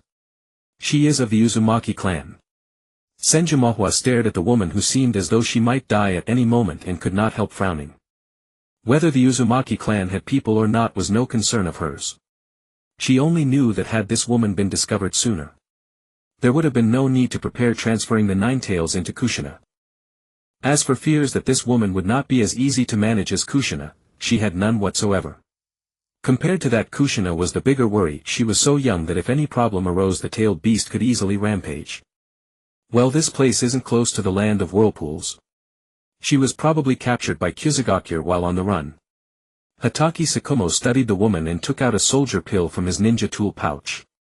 Say what you will, Kyuzugaku is utterly inhuman. Uchiha Chizuki knitted his brows and rolled up the woman's sleeve, revealing the dense bite marks beneath. Indeed. Hatake Sakumo nodded. But fortunately she was probably captured not long ago. I examined her. The bite marks are only on her arms, palms, legs and feet. As he spoke, his voice trailed off. Well, that was already more than enough. The Uzumaki clan's unique life force gift. Other Konoha ninja might not realize it, but the three of them here knew it all too well. Uncle Hatake, let's head back to the village right away. Uchiha Chizuki proposed. Major wartime intelligence like this should be relayed back as quickly as possible. Agreed. Senju Mahua nodded. She is also of the Uzumaki clan. If possible. I understand, Hatake Sakumo said gravely. And none of the three of us knows medical ninjutsu. Uncle, she is likely suffering from chakra exhaustion on top of having consumed a great deal of life force. Humph. At those words, Hatake Sakumo let out a cold snort, the anger he had held back for so long igniting in his chest. There was no doubt that this woman was Karen's unfortunate mother. Fortunately, they had found her early enough. Had she been left in Kyuzugaku for all those years, she would have endured the cruelest hardship. Senju Moka belonged to the category of killing machines. Born into this world as a human, she seemed to exist solely to execute the orders of the Senju and the Hokage. Expecting her to have feelings was impossible. Sakumo Hatake, however, felt a blaze of anger. Uchiha Chizuki could only shake his head. One could save a single person, but not this man-eating world. Small nations felt the benefits were unfairly divided, while the high and mighty of the great nations enjoyed every spoil. Above, a nation's capital let wine and meat rot in excess. Below, countless refugees turned to banditry.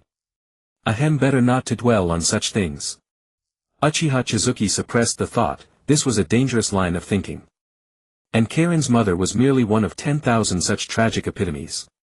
Moreover, it was still the lingering aftermath of the land of whirlpool's fall.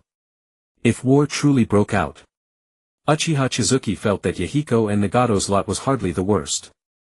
At least the land of rain ranked as a major nation in this war. What of countries even smaller than the land of rain?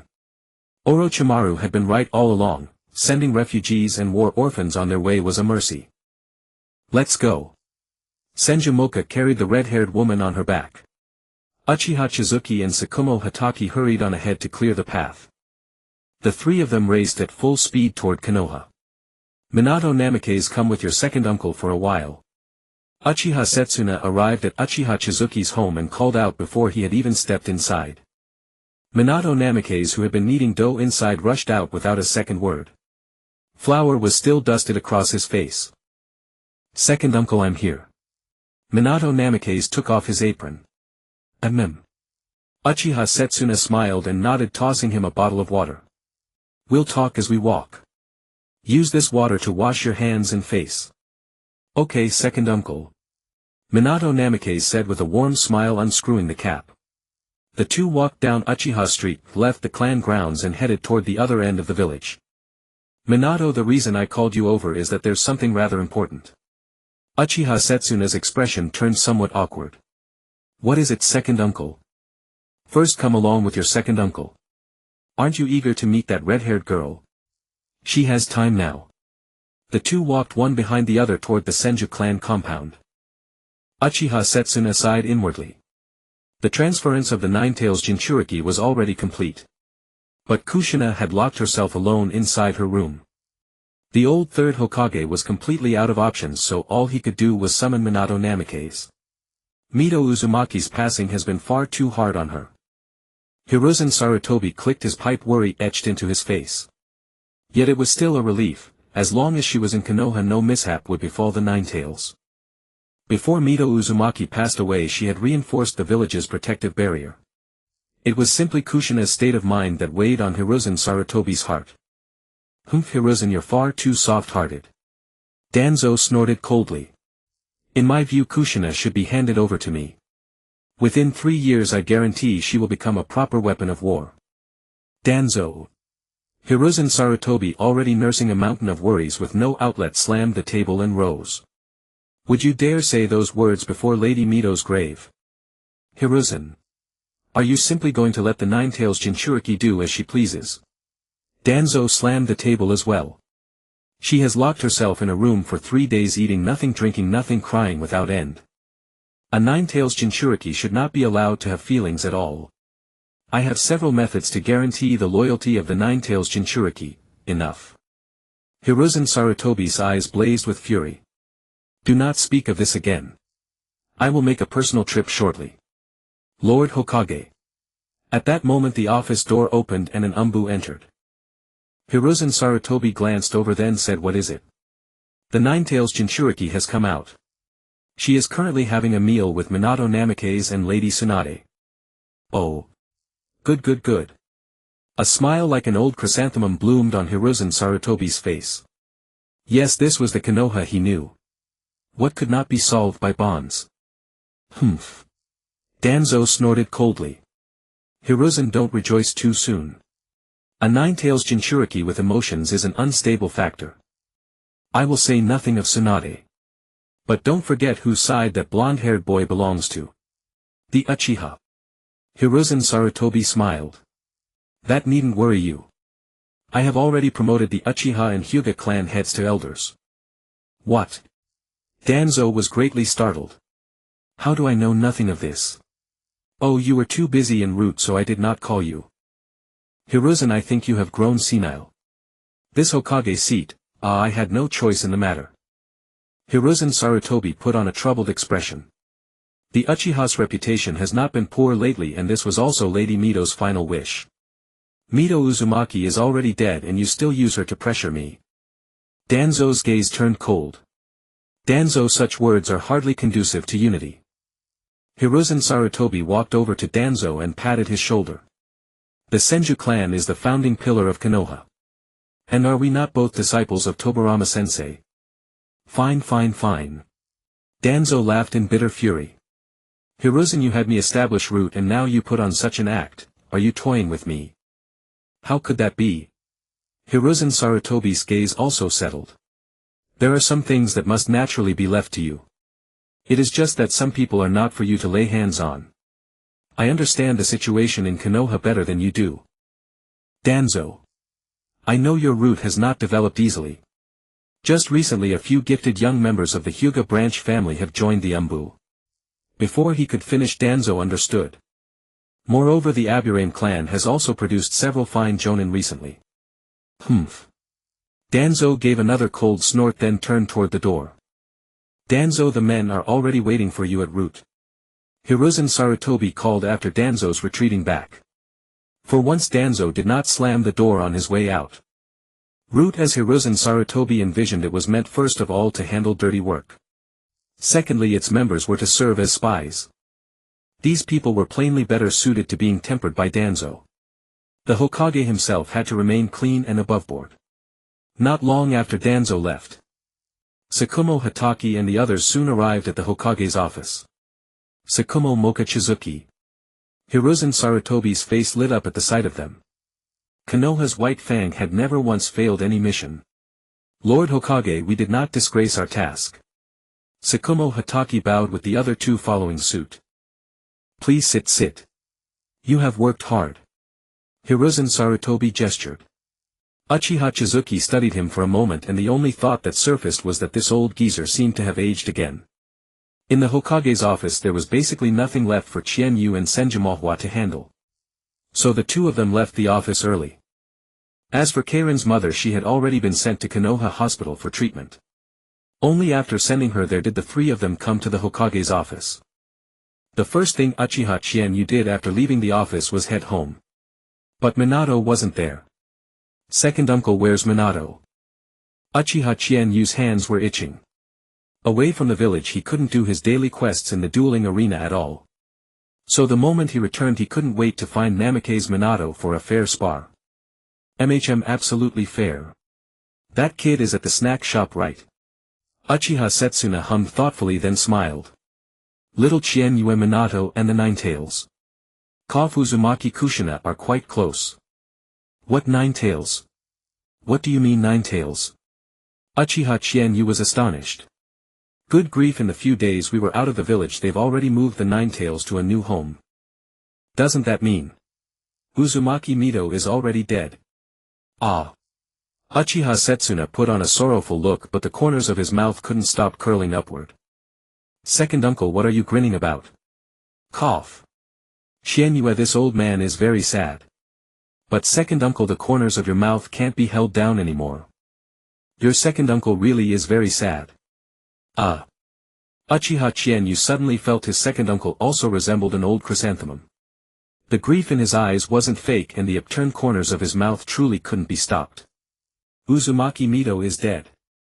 Yes, this was a matter worth grieving over. Pfft. Very sad. Uchiha Setsuna tried to make himself sad. But the Senju gave too much. A full 3/10 of the Senju inheritance had been given to the Uchiha. Fushan had also been promoted to elder, and the Uchiha could now interact with Anbu. The most notable thing about becoming an elder was being able to freely dispatch 3 Anbu squads. Second uncle, was our grudge with her that great? Uchiha Chien Yu couldn't help twitching the corner of his mouth. No. Uchiha Setsuna shook his head again and again. It's just that Fushan is now an elder of Konoha. Before Uzumaki Mito left she did do something good. Good grief. Did I hear that right? An Uchiha has become an elder. Uchiha Chien Yu seriously suspected that he had misheard. With something like this, could he have transmigrated into a fake Naruto? But Uchiha Setsuna certainly wasn't lying. The benefits of this matter are endless. You'll understand later. Uchiha Setsuna couldn't help laughing. Little Minato. He should be at the snack shop with Uzumaki Kushina. Alright. Uchiha Chien Yu shrugged. Better to keep his distance from those two lest Sarutobi Hiruzen grow suspicious again. Little Chien Yu, go get closer to them. Uchiha Setsuna held a newspaper, looking as if he were reading it seriously. Also, I hear your former classmates have been graduating one after another. Second uncle, how can graduation happen one after another? It's called graduating early, one after another. Why did they graduate early? Uchiha Chien Yu suddenly felt he couldn't keep up. It was all stirred up by you people. After the performance at the last Chunin exam, the two Hyuga boys graduated. By now, There shouldn't be many left in your class who haven't graduated, right? Oh, okay, second uncle. Uchiha Chienyu agreed. But then shouldn't Uchiha Fugaku be the one doing this kind of thing? As the young clan head, why isn't he going around socializing with those people? Why has it become my turn? Old second uncle, are you trying to seize power? Fine. Then you go first. What am I going there for, second uncle? Go to the snack shop and have them give you your dividends while you're at it. Now you're talking. Uchiha Chienyu grinned and walked out of Uchiha Setsuna's courtyard. He should have said earlier that there was money to collect. The Uchiha had nearly become a Konoha monopoly in the food business. It was mostly because their family was too large and wealthy to fail. We can make less profit. What?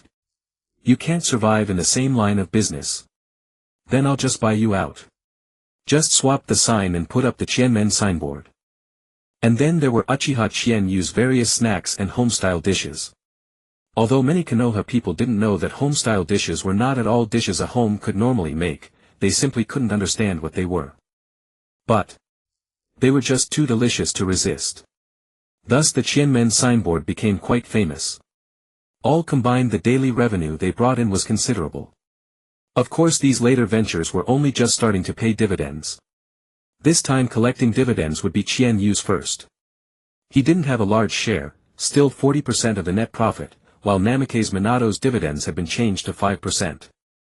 As for Namikaze Minato, he still felt the money was a little hot in his hands. But when the word family was spoken, Minato yielded. That's right, Qianyuakuen is family. Hey Kushina, why won't you sit with your big sister? Tsunade was dead drunk. Seeing Kushina come out, she was quite happy. No way. Tsunade-ne, you smell terrible. Kushina pinched her nose with a look of disgust. Ha! Where the hell do I stink? Tsunade's face was flushed with drink and she pulled Senju Nawaki, who was beside her, close. Nawaki, tell me, does your big sister smell nice? What the hell? Uchiha Chienyu watched the scene and couldn't help twitching the corner of his mouth. Really, Nawaki, this is quite an ordeal for you. It was visible to the naked eye that Senju Nawaki had nearly been choked unconscious by that hug. This woman was way too strong. Ha! Nawaki, why aren't you saying anything? Chienyu. Save me. Senju Nawaki used all his strength to stretch out a hand toward Uchiha Chienyu. Oh. An Uchiha brat. Tsunade seemed to sober up a little. Can you drink? Lady Tsunade must be joking. How could I? Uchiha Chienyu walked over and with the ease of an old friend pulled up a stool. What a pity. Tsunade shook her head. If only you drank a little, then I could go report you to the Uchiha police force. Well said, Lady Tsunade. Next time you go to the gambling den, I'll go to the Hokage's office and help you out.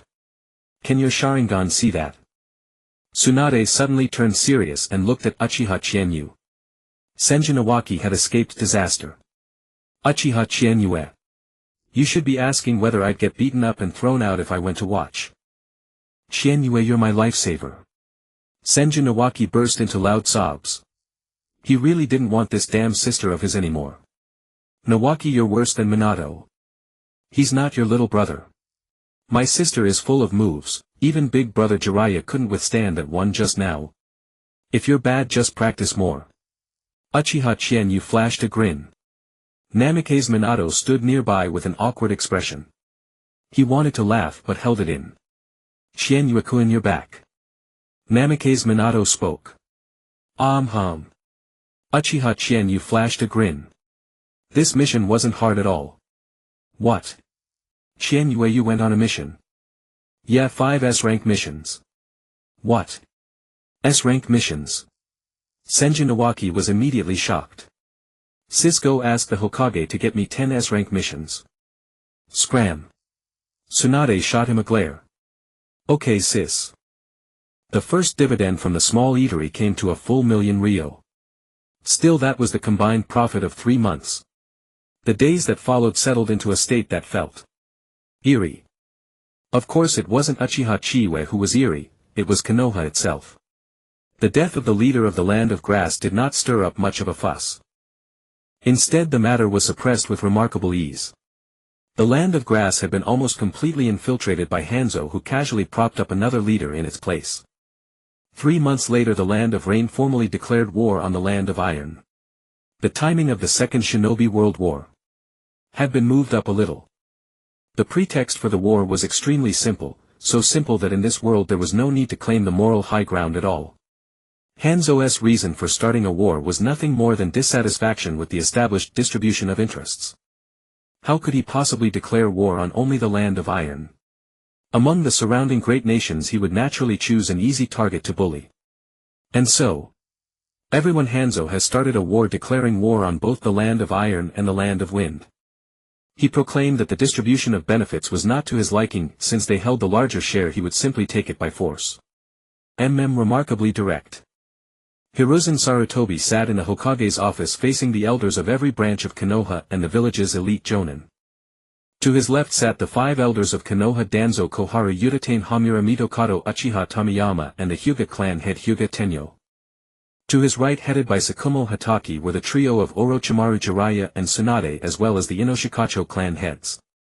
Of course, that matter is not the important one. Hiruzen Sarutobi held his pipe, his gaze sweeping over the assembly like a lion's. Rather, it is Tsunade that has declared war on Konoha. Ha, I knew it. Danzo sneered.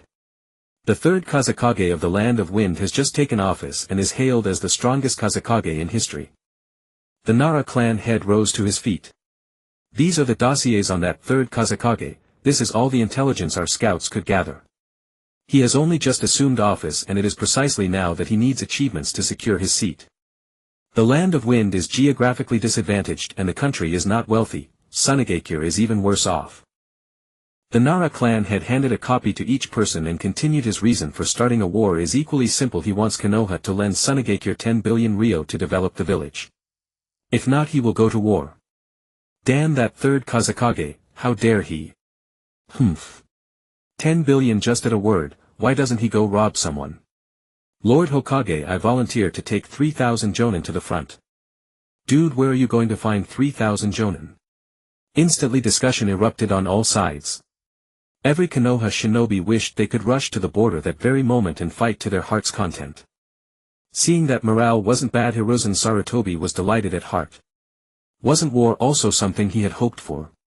It was only that Konoha liked to claim the moral high ground, and he, the third Hokage, was no different.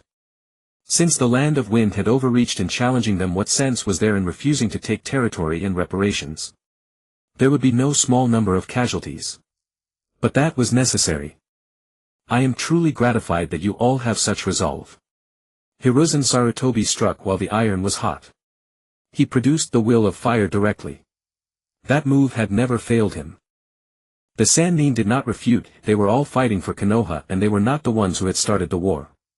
Tsukumo Hatake said nothing, smiling wryly in his heart. What was bound to come had finally come. Border guards report that Tsunade has already dispatched 3,000 shinobi to attack the Land of Fire's border. They have left nothing but scorched earth in their wake. More than 100 of Konoha's elite are dead or wounded, every one of the deaths caused by poison.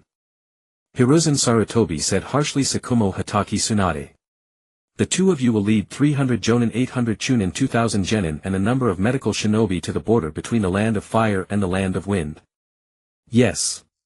Both Tsukumo Hatake and Tsunade rose and bowed. The Inoshikacho clans will dispatch 30 squads of secret technique shinobi to reinforce the other borders and guard against sneak attacks. Yes. Elder Hyuga. Hiruzen Sarutobi turned his gaze to the Hyuga clan head. Before he even had to ask, the Hyuga clan head rose and said, Lord Hokage, the Hyuga are willing to dispatch 500 branch family shinobi to the various borders to gather intelligence. Hiruzen Sarutobi nodded in satisfaction. Uchiha Tomiyama sat in his chair, brows slightly furrowed. Even in a war like this they still weren't going to include the Uchiha. He weighed Hiruzen's meaning in his heart for a while, but Uchiha Tomiyama still did not speak. Not participating in the war was a welcome relief. If the Uchiha needed prestige, it did not have to be sought here. Besides, once war had begun, who could lightly call for its end? The Uchiha were destined to become the force that turned the tide for Konoha in its hour of crisis. Order after order was distributed. Konoha's shinobi all began bustling with activity. That very afternoon Tsukumo Hatake and Tsunade had already led their shinobi to the front line. Hiruzen Sarutobi then gathered another group in the Hokage's office: Orochimaru, Jiraiya, Uchiha Chizuki, Senju Moka, Yuhi Shinku, and a jonin of the Gekko clan. Everyone Konoha is short-handed. Hiruzen Sarutobi wore a worried expression. The land of rain is eyeing Konoha like a tiger. They have not formally declared war, but we should guard against disaster before it arrives.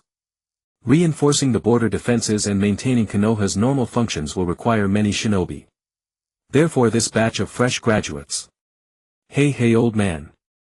Jiraiya said discontentedly, our registered shinobi number more than 11,000. Even though over 3,000 were deployed this morning, it's not to the point of sending children to the battlefield, is it? Idiot. Orochimaru sneered. Were there no shinobi originally stationed at the borders? Does strengthening the border defenses not require shinobi?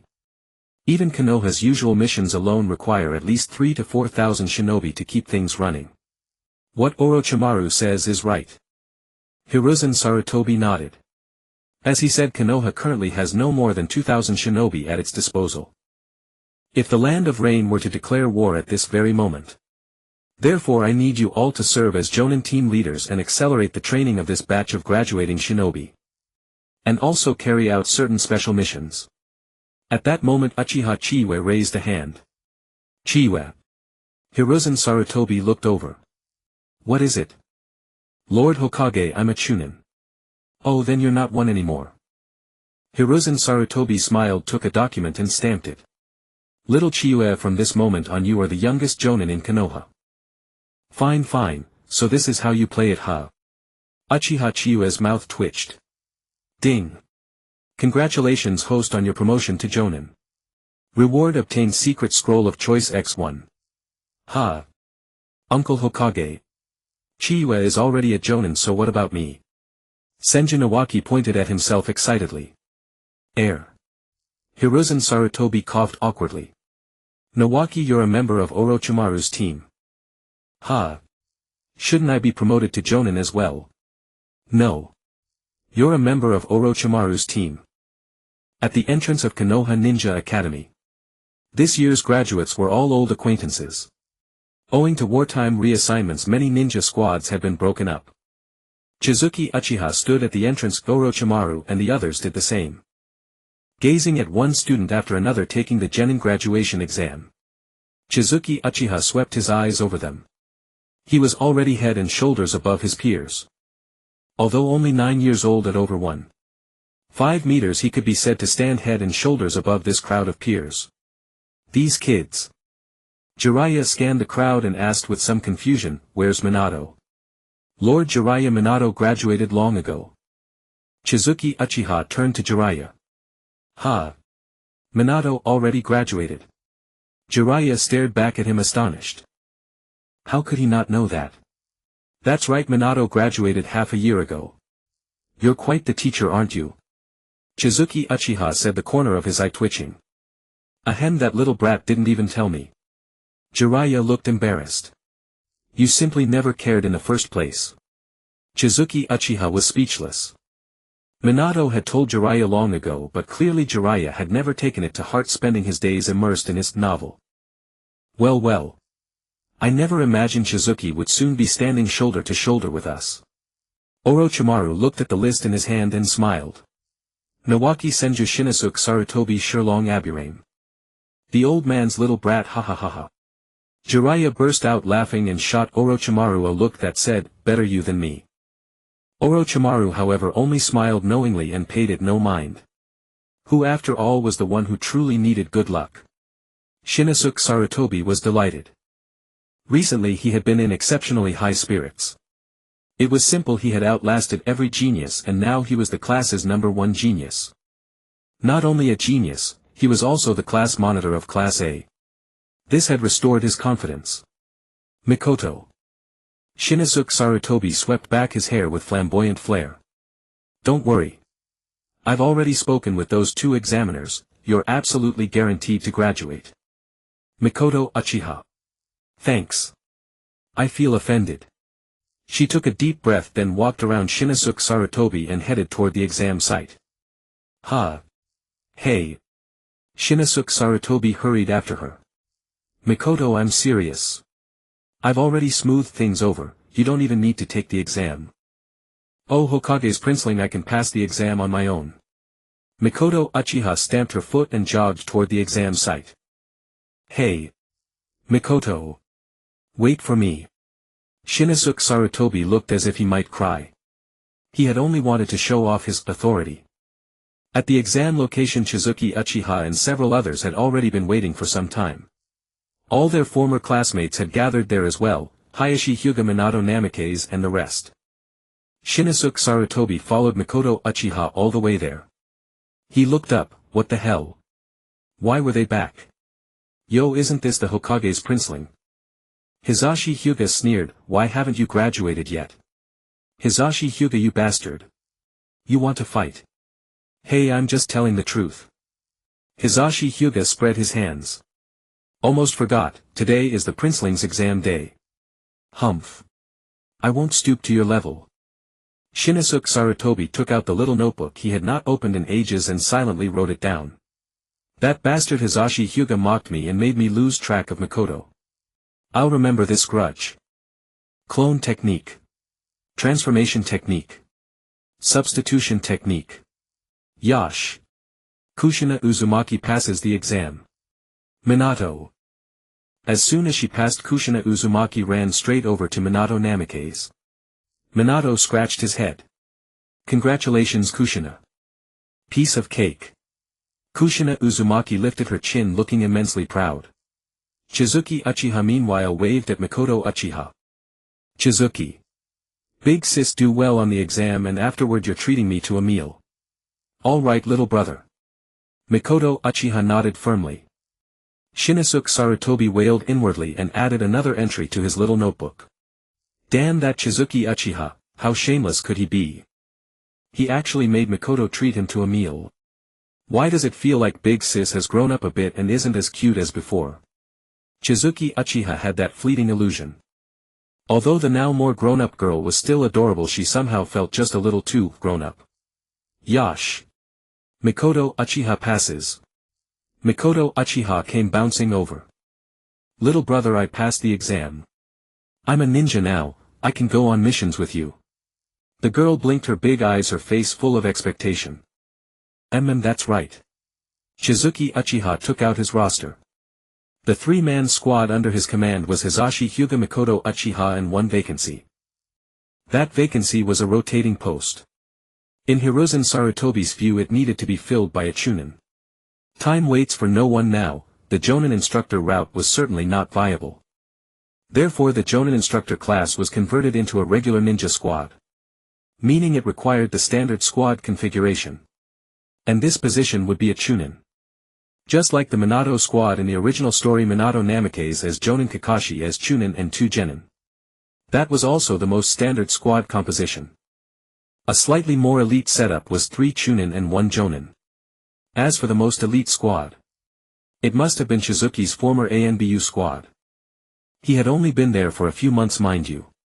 Even so, their 3-man squad could be called the most elite in all of Konoha, the kind even the Sanin's team could not rival. Chizuki Uchiha, can't you stay away from your sister? Shinosuke Sarutobi stepped in front of Chizuki.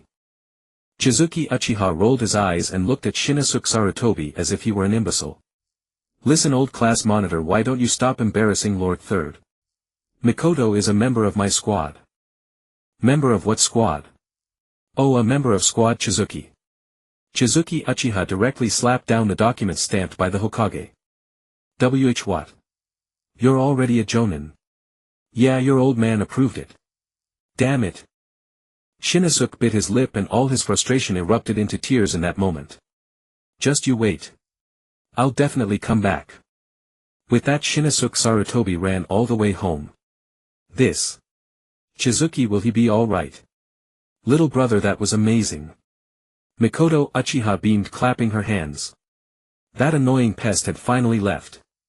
As for Minato Namikaze's question. It's fine.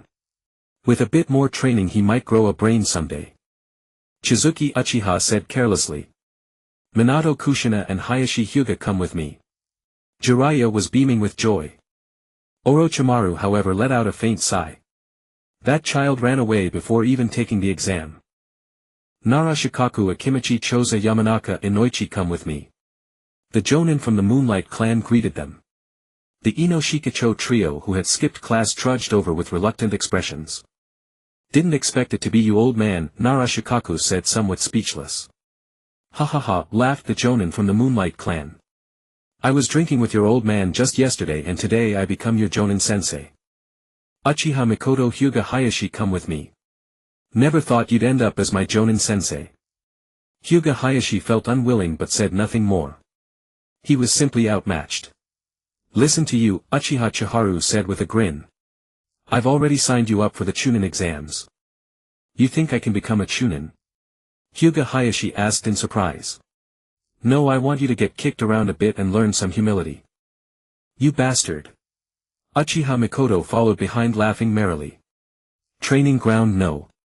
3 of Konoha, also a frequent meeting spot. Uchiha Chiharu deliberately chose this place. And the Chunin arranged by Hiruzen Sarutobi had already been waiting here for a long time. You monkey. Uchiha Chiharu watched the green-skinned frog hopping along and couldn't help but twitch his mouth. Old third, you really know how to arrange things. This is youth. Might Due noticed them and immediately gave a thumbs up. I never thought my teammate would be Chiharu-kun. How wonderful. Senior Due, I'm not your teammate. Ha. Might Due froze. I'm the Jonin sensei. Might Due became awkward instantly. Finally being able to form a ninja squad made him delighted. But having Uchiha Chiharu as the leading Jonin made him quite embarrassed. Chiharu-kun is amazing. Might Due shouted about youth again. Since Chiharu-kun is already a Jonin sensei, I have to work even harder. Today I must do 10,000 frog jumps. Can I somehow swap teammates? Hello there. Might Due introduced himself with great excitement. I'm Might Due at Chunin and I've known Chiharu-kun for a long time. You're all geniuses who graduated from the Ninja Academy. This is the starting point of our youth. Old man, you really are disgusting. Hyuga Hayashi stepped back with a look of disgust and even Uchiha Mikoto couldn't help but stiffen with a slight twitch in her expression. Thanks for the compliment. Might Due was moved to tears. When does Konoha open a mental hospital? If it does, I'll be the first to send you in. Hyuga Hayashi's eye twitched. Ahem, Senior Due is still quite amazing. Uchiha Chiharu tried to smooth things over. To be fair, Might Due's strength was undeniable. He kicked the 7 ninja swordsmen into the 3 lucky treasures. And the combined strength of those 7 was unquestionable. 7 of them could hold back even a Kage-level opponent. In fact, even weaker Kage might not be their match. Though it required opening the 8th gate if he could open the 7th gate. His strength would absolutely far exceed that of an ordinary Jonin. Hyuga Hayashi had already come to know Might Due. Although he hadn't sought guidance himself, Hyuga Hayashi's elder brother had truly gone to humbly condescend to ask. The old short leg lived up to expectations. When he heard the Hyuga young master wanted to learn taijutsu from him, he taught every single move of his Konoha strong fist style without holding back, giving it all to Hyuga Hayashi. He even shared his training experience and insights on physical arts such as breathing while running and how to conserve strength in punching motions. The wisdom he had accumulated over half a lifetime was completely drained dry. Little brother, are we going on a mission? Uchiha Mikoto raised her hand and asked. Ah. A mission to pursue criminals? Might Due asked with a serious expression. Yeah, right. Pursuing criminals meant catching cats and dogs. The old cat of the wealthy lady of Konoha kept running away from home. Not that, Uchiha Chiharu said. The Hokage said that our squad counts as an elite squad, so D-rank missions are skipped entirely. Yeah, it definitely wasn't a manpower shortage. Definitely not. D-rank missions are beneath our squad. Hyuga Hayashi folded his arms across his chest. Uchiha Chiharu glanced at his teammates. The big girl wore her headband on her arm, gazing at him with admiration. Hyuga Hayashi's headband covered his caged bird seal, making him resemble his future son. Tisk, the third Hokage's intentions were becoming harder and harder to read. Pairing Uchiha and Hyuga together was absurd. But that had nothing to do with him. He'd just go along with however it was arranged. The personnel at the mission desk had changed. It was no longer Yuhi Kurenai's father. Due to the staff shortage, the person sitting here was merely a chunin whom Uchiha Chiharu didn't know well. "Give us a B-rank mission," Uchiha Chiharu said. "B-rank?" The chunin frowned with disdain. Might Due, the eternal genin, was known to everyone if the other three were brats. And they dared to ask for B-rank right off the bat. "Here, go catch the rich lady's cat." "No need to thank me." The chunin directly tossed out a D-rank mission scroll. "My man, looks like you didn't hear me clearly." Uchiha Chiharu shot him a glare and 3 tomo manifested within his eyes. "My esteemed Uchiha Jonin-sama, here is your B-rank mission escorting provisions." The chunin at the mission desk immediately took out the best mission he had been keeping in reserve. A mission with little danger and remarkably high compensation. Uchiha Chiharu took it without hesitation and turned to leave with the other 3. The chunin caught a glimpse of their backs and was startled. 2 Uchiha and 1 Hyuga. What kind of sin have I committed in my past life?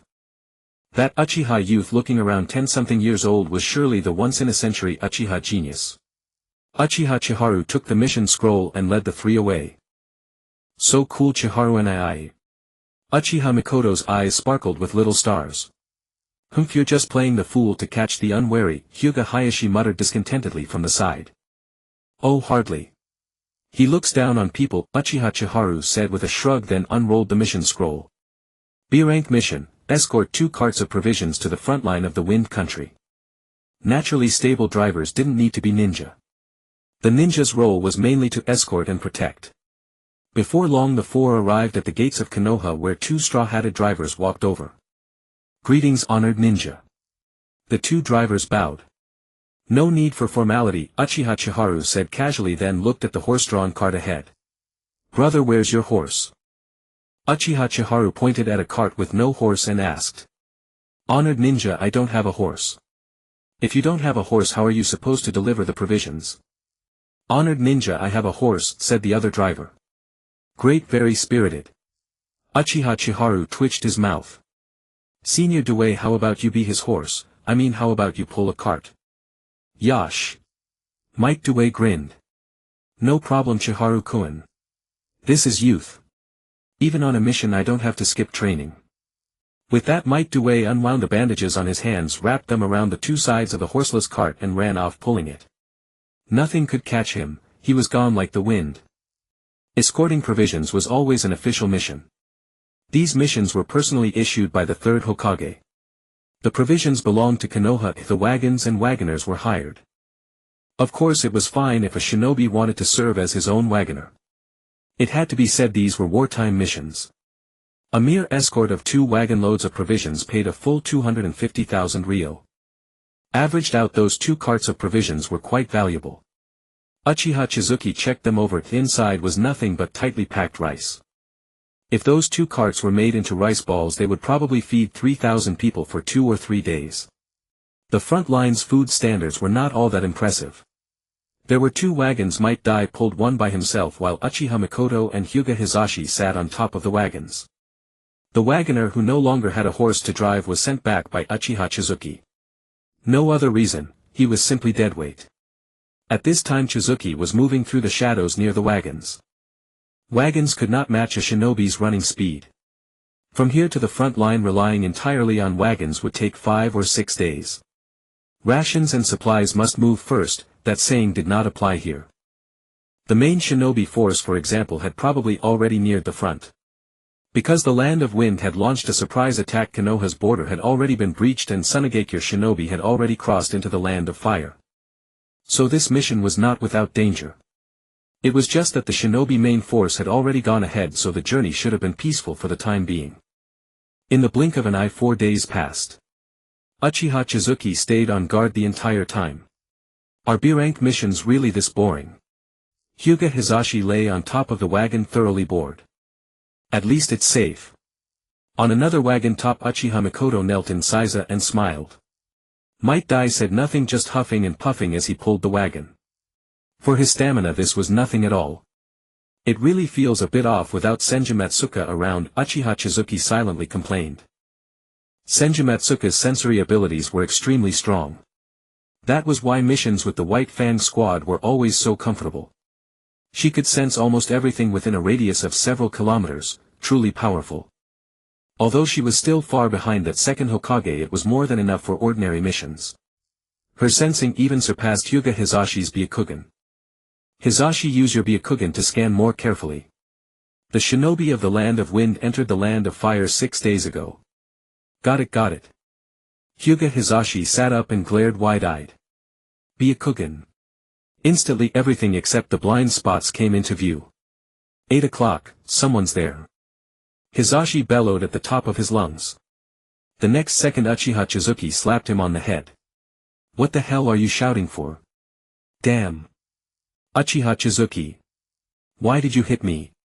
Today I'll teach you a lesson. When your sensing surpasses the enemy's, prepare in advance, don't shout and alert them like beating grass to scare snakes. Chizuki said in exasperation, then activated his Sharingan and swept a glance around. Might Dai and the wagoner stopped as well. After a moment Chizuki spoke.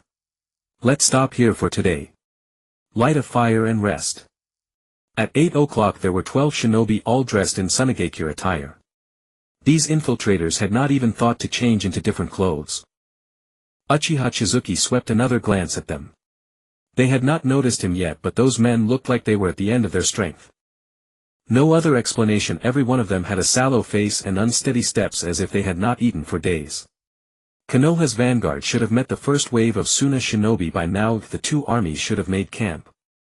These should be spies who slipped in during the chaos to gather intelligence on Konoha, or perhaps deserters fleeing in the confusion. When two armies clashed, there was always a main battlefield. If all the Suna shinobi had poured into the Land of Fire and advanced as a single concentrated army, they would certainly have been caught in a pincer from both flanks and the front. That was why even after breaking through the border defenses they would only pitch camp, use that position as the main battlefield, and have their own nation dispatch supplies from the rear. Therefore these men were most likely spies or highway robbers. If so, lighting a campfire now would certainly draw their attention, and laying an ambush beforehand would let them control the battlefield. Moreover, from Chizuki's quick count, 3 of the 12 were puppet masters, each carrying something wrapped in bandages on their backs. Chizuki-kun. Might Dai looked over toward Uchiha Chizuki. Hisashi set up an ambush in the 8 o'clock direction. Uchiha Chizuki said, Big sis, the moment someone triggers a trap, throw your ninja tools immediately. Uncle Dai, you and this man with the horse go light the fire. Once the campfire is up, lure them over. Understood, Chizuki-kun. All 4 began to move. Only the wagoner's legs were trembling. Master Shinobi on this mission. Will we really run into enemy shinobi? You didn't know. Uchiha Chizuki looked over. I had no idea. He said there was money, so I came. TSK. Uchiha Chizuki clicked his tongue and said, Uncle Dai, protect him. In a few short moments the campfire was lit and wisps of smoke curled upward. The group of Suna shinobi in the 8 o'clock direction moved like hungry wolves. Quick! Someone's over there. It must be Konoha's supply unit. Hurry, let's intercept them. The eyes of all 12 Suna shinobi gleamed as they rushed toward the cooking smoke. At that moment Might Dai sat by the campfire, his entire body trembling. Of course it was not fear that made him tremble, it was sheer excitement. As a perennial genin he had a body honed by taijutsu, yet he could only accept D-rank missions. Even C-rank missions never brought him face to face with enemy shinobi, so he had never seen a shinobi from another nation. And even after he was promoted to Chunin he had no connections in the mission office, so all he got day after day were garbage missions. Thus this was his first encounter with foreign shinobi, and the old shorty was beyond thrilled. Hadn't he trained in taijutsu and poured out his youth for the sake of fighting? The wagoner, however, was dumbstruck at the sight of these people. One was trembling so hard with excitement that he nearly dropped to the ground to do push-ups on the spot. The young girl had hidden herself away, but from his angle he could see her up in the tree. She was not afraid in the slightest. And that Byakugan kid, his mouth was curling upward like crazy. Was this entire team a bunch of freaking lunatics? Had they not just heard that there were 12 shinobi? How could none of them be afraid? Big sis, aren't you afraid? Uchiha Chizuki asked, somewhat puzzled. The girl looked at him innocently. Little brother, why should I be afraid?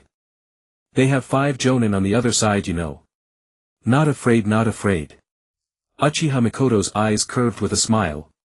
Daddy said little brother is really strong and can take care of all of them. 666 Uchiha Chizuki was left speechless. Still 5 jonin and 7 chunin, this was definitely an elite Suna squad. Although the squad before them was nothing compared to Minato Namikaze's instantaneous slaughter of 50 jonin, it was still not to be underestimated. Of course that was only in comparison to the people around him. A 3-tomo Sharingan flashed with crimson light, looking eerily bewitching in the night. Those ninja were not far away, no more than 3 li from this spot. Moments later 3 of them arrived first. Damn it! It's an ambush.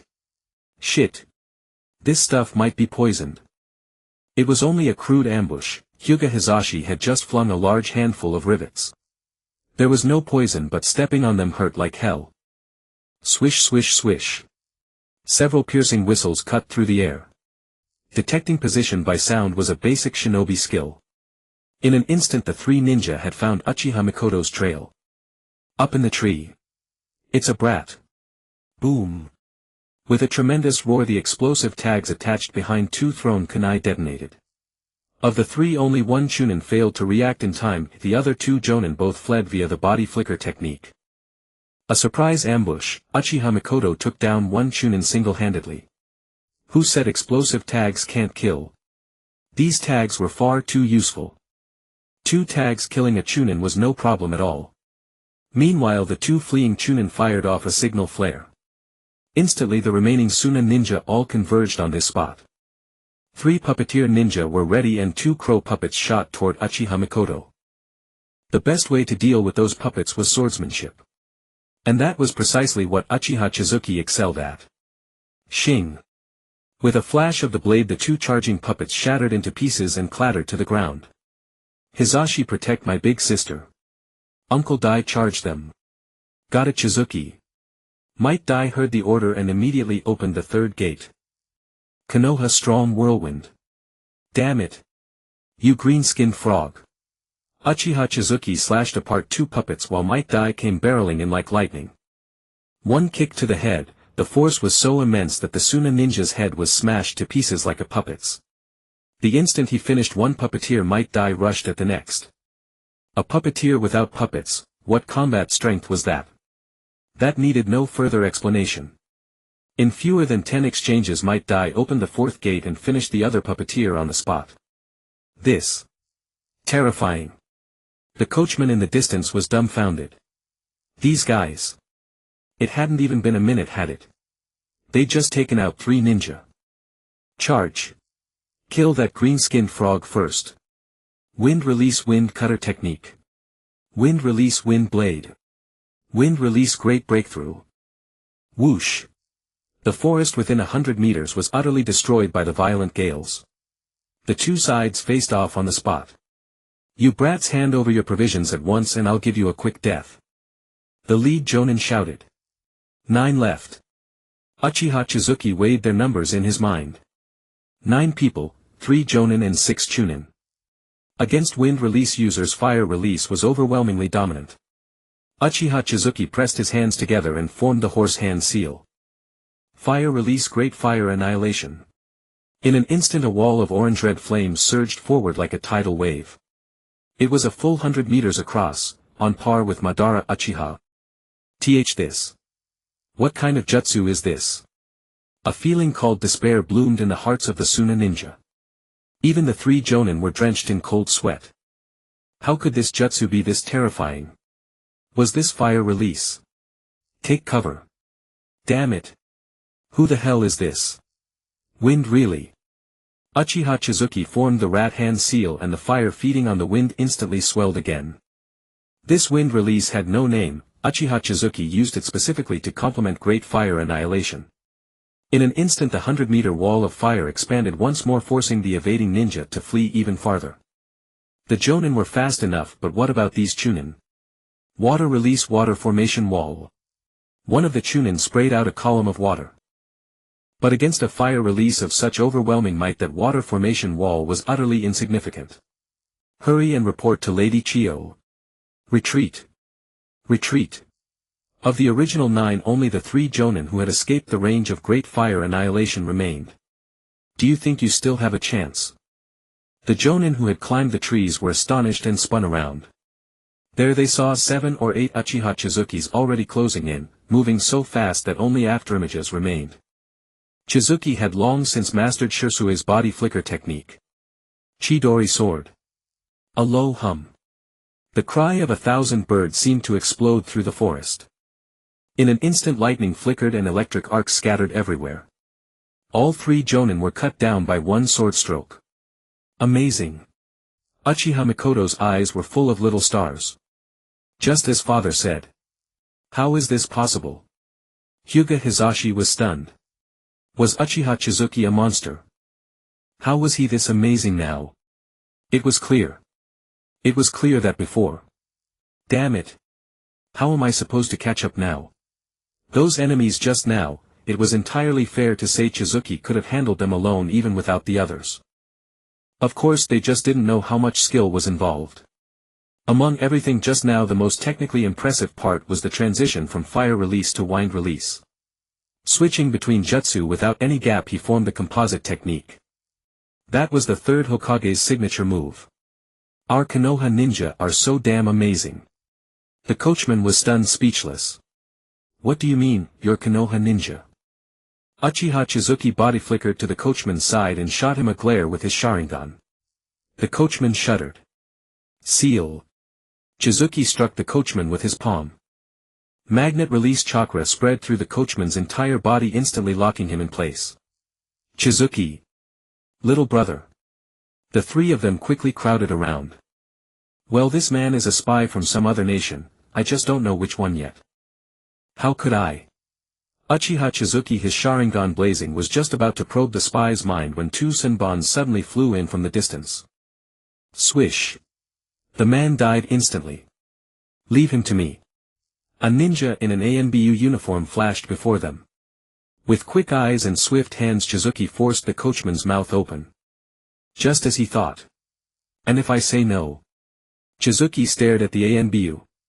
This kind of spy needs to be brought back to Konoha for interrogation. Why can't I interrogate him? I'm ANBU too. No. Lord Danzo will interrogate him personally. The ANBU's attitude was unyielding. Uchiha Chizuki let out a cold laugh. You're trying to take him from me. Swish. He drew a kunai and slit the coachman's throat. Take him back. You killed him. How are we supposed to get intel out of him now? Go back and tell Lord Danzo, whether that intel needs to be tortured out of him he knows all too well. Chizuki tossed the corpse aside. That curse mark was unmistakably Danzo's handiwork. Would there be trouble next? Not a chance. Uchiha Chizuki was certain that if he hadn't exposed this spy right now, Root might well have pulled some other stunt later. The only thing he didn't understand was what was Danzo's purpose. He had left the village bringing a few liabilities along, so why had they set their sights on him again? How was the coachman discovered? Uchiha Chiwe could only say that it was pure speculation at first. What kind of curse mark could seal even a person's memories? Uchiha Chiwe dared to be certain that even the man himself did not know he was one of Danzo's spies. What gave him away was the man's chakra. In extreme tension, his chakra had begun to circulate on its own. Though that chakra was pitifully meager, it was definitely enough for him to unleash a jutsu. Your amazing little brother. Uchiha Mikoto crouched beside Uchiha Chiwe. How did you discover it? He was too weak. He didn't hide it well enough. Uchiha Chiwe promptly mounted his horse. Let's go. We'll travel through the night and should reach the front lines by tomorrow. Okay. Though Might Due was somewhat worn out, he could still hold himself up. Hyuga Hisashi gloomily climbed into the carriage Might Due was pulling. The 4 set off again into the night. Early the next morning, through the haze, they could already see the distant camp. Chiue-kun. The one who came to welcome them was Yakushi Nono. More than half a year had passed since their last meeting. Yakushi Nono had grown a bit and now wore a Konoha Chunin flak jacket. Yakushi Nono was rather surprised watching Might Due pull the cart and Uchiha Chiwe ride a horse. She felt a small pleasant surprise. You've already been to the battlefield? Uchiha Chiwe asked. Yakushi Nono's condition was not good. Behind her black-rimmed glasses her eyes were full of fatigue and only a trace of chakra remained. Hum. Yakushi no nodded. I'm one of the accompanying medical ninja. Make sure to get some rest, Uchiha Chiwe reminded her. Okay, thank you, Chiwe-kun. Yakushi no forced a smile and said, this is the supplies. She looked at the two carts behind and added, wait a moment, I'll go call some people. With that Yakushi no ran toward the camp. Little brother, who is she? Uchiha Mikoto leaned close and asked. A former teammate from when I was in Orochimaru's squad. Uchiha Chiwe stretched, but his gaze was not calm. Was the front line really that tense? Konoha had brought as many as 30 medical ninja this time, so how could Yakushi no still be this exhausted? Uchiha Chiwe thought back carefully. The difficulty of the Second Shinobi World War seemed to rest on Chiyo's poison. Until an antidote could be created, Konoha's ordinary ninja remained at a disadvantage. On the front line, Tsunade gained no advantage against Chiyo, after all one had yet to fully come into her prime. The other could already use the white secret technique and control 10 puppets. After delivering the supplies, Uchiha Chiwe sought out Tsukumo Hatake and briefly got up to speed on the situation. Might Due and the others stayed behind in the rear medical unit to lend a hand. The current situation was actually quite bad, for the poison Chiyo made was potent and Tsunade excelled at the use of venom. Chiyo, this batch of supplies came just in time. Tsukumo Hatake smiled. Chiyo, we ran into a 12-man squad of sand shinobi on the road. By now quite a few spies have likely slipped in. Tsukumo Hatake nodded with a grave expression. I'll send this intel back via a summoning beast. Chiyo, was your mission this time merely to escort supplies? If he could, Tsukumo Hatake would actually rather keep Uchiha Chiwe on the battlefield. For no other reason than they were old teammates and Uchiha Chiwe's strength was considerable. Yes. Uchiha Chiwe said somewhat helplessly. The village is short-handed. Orochimaru-sensei and Jiraiya have already led teams to guard the Land of Rain border. The Land of Rain has declared war too. Tsukumo Hatake frowned. No, but it's better to be prepared. Indeed. Tsukumo Hatake nodded. It's only a matter of time before the Land of Rain declares war on Konoha. How are Tsunade's forces? Uchiha Chiwe asked. Chiyo's son and daughter-in-law are very strong, and so is Chiyo's younger brother. I truly wonder who's actually in charge of Tsunade. Everyone I encounter is one of Chiyo's relatives. Tsukumo Hatake spread his hands, his expression rather helpless. Tsukumo-san, I think perhaps we can do the same to them, Uchiha Chiwe suggested. Since they raid our supplies, we can raid theirs. Sigh, don't I know it. But Tsunade has ample supplies right now.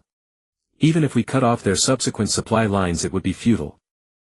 In a frontal battle, dealing with those poison-using puppeteers is difficult. Poison mist combined with wind release also has considerable effect. If it were a straight one-on-one fight, not a single one in front of them would be a match for Tsukumo Hatake. But what could they do? They used poison. The moment battle began, poison mist plus wind release placed them at a disadvantage before the fight even started. Uchiha Chiwe frowned. War in the shinobi world was neither too large nor too small. On the small side, it was merely several thousand people on each side fighting back and forth. On the large side, all those people could use jutsu with all kinds of tricks. Were the tactics from his past life useful? Useful, but not as good as overwhelming force. Uchiha Chiwe pondered for a moment. What if he went to the enemy camp and summoned Manda? Then he would probably immediately run into the big tanuki. As for who was stronger, Manda or the tanuki? That went without saying. Tsukumo-san, maybe in the next battle you could specifically target their Chunin and Genin. This. Tsukumo Hatake hesitated. They release poison over a huge area, so why should you hold back? That's also a way. Tsukumo Hatake took a deep breath. If he got to take after those Chunin and Genin, who knew how many he could cut down in a single day? Uchiha Chiwe finally understood. War in this world was a one-man war. Someone as strong as Madara Uchiha, the 3,000+ sand shinobi before him were not his match for even a single exchange. Seeing the front line like this, Uchiha Chiwe was actually eager to try. This kind of war was too childish, not a siege and no 100,000 fierce troops shouting, "Wind, wind, wind." It was entirely like a brawl at the village entrance. The only extra was all the various jutsu. Sakumo-san, when you send the intel back, could you also pass along a few words for me? What do you want me to pass along? Sakumo Hatake asked. I'd like to stay here for a few more days. Uchiha Chizuki grinned. This. Fine. Sakumo Hatake smiled and nodded. Just then a woman dressed in Uchiha clothing walked in. Sakumo-sama. The woman looked to be in her early 20s with loose black hair and a forehead protector hanging around her neck. Ha! Is that Chiyo-sama? As soon as she entered, the woman saw Uchiha Chizuki and said in astonishment, Chiyo-sama, why are you at the front? You are. Uchiha Chizuki stared blankly at the woman, having no recollection of her whatsoever. Uchiha Emi, my name is Uchiha Emi. The woman revealed a gentle smile. After a brief introduction, Uchiha Chizuki finally remembered who this woman was. She was a special jonin proficient in genjutsu, possessing a Tutomo Sharingan. Her father was an old ninja who had once served under Chizuki's own second uncle. I didn't expect to run into Lord Chizuki here. Uchiha Huime covered her mouth with a light laugh. Well well. Where was this housewife aura coming from? Well, I have missions to carry out too, Uchiha Chizuki said. Yes yes. Uchiha Huime nodded with a smile, then looked at Hatake Sakumo. Lord Hatake, Lady Tsunade asks whether you have been poisoned. She has already produced a preliminary antidote to the standard sand ninja poison. Good, I understand. Hatake Sakumo gave a gentle smile. I haven't been poisoned. Tell her to give the antidote to the genin first. Chunin and jonin can probably hold out longer. The poison used by ordinary sand ninja isn't all that deadly. Understood, sir. Uchiha Huime looked at Hatake Sakumo's face, her cheeks slightly flushed. Sir, do you have time tonight? I need to study some tactics over the next few days, so I won't have any time for now. What is it? And nothing, Lord Hatake. Could you let me know when you are free? All right.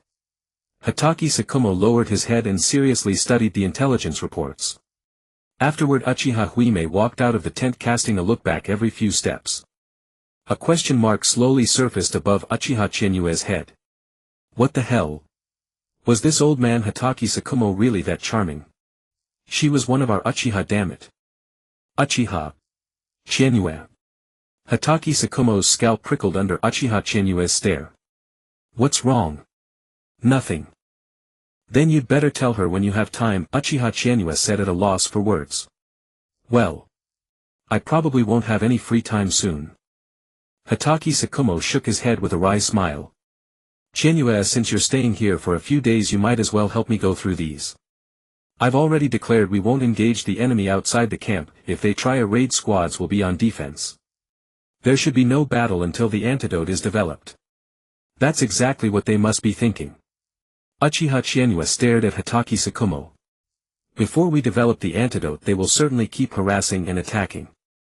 War in the shinobi world has never been about playing by the rules, old man. I have a plan. What plan?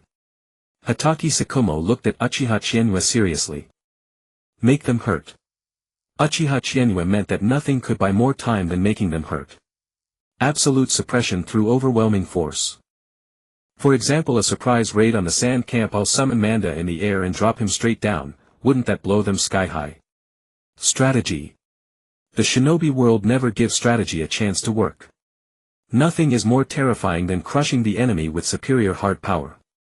If he truly had to use strategy, the only one Uchiha Chizuki could think of was for Konoha to send troops in a surprise attack at the junction where the Land of Rain and the Land of Wind were fighting, a classic, besiege way to rescue Zhao maneuver.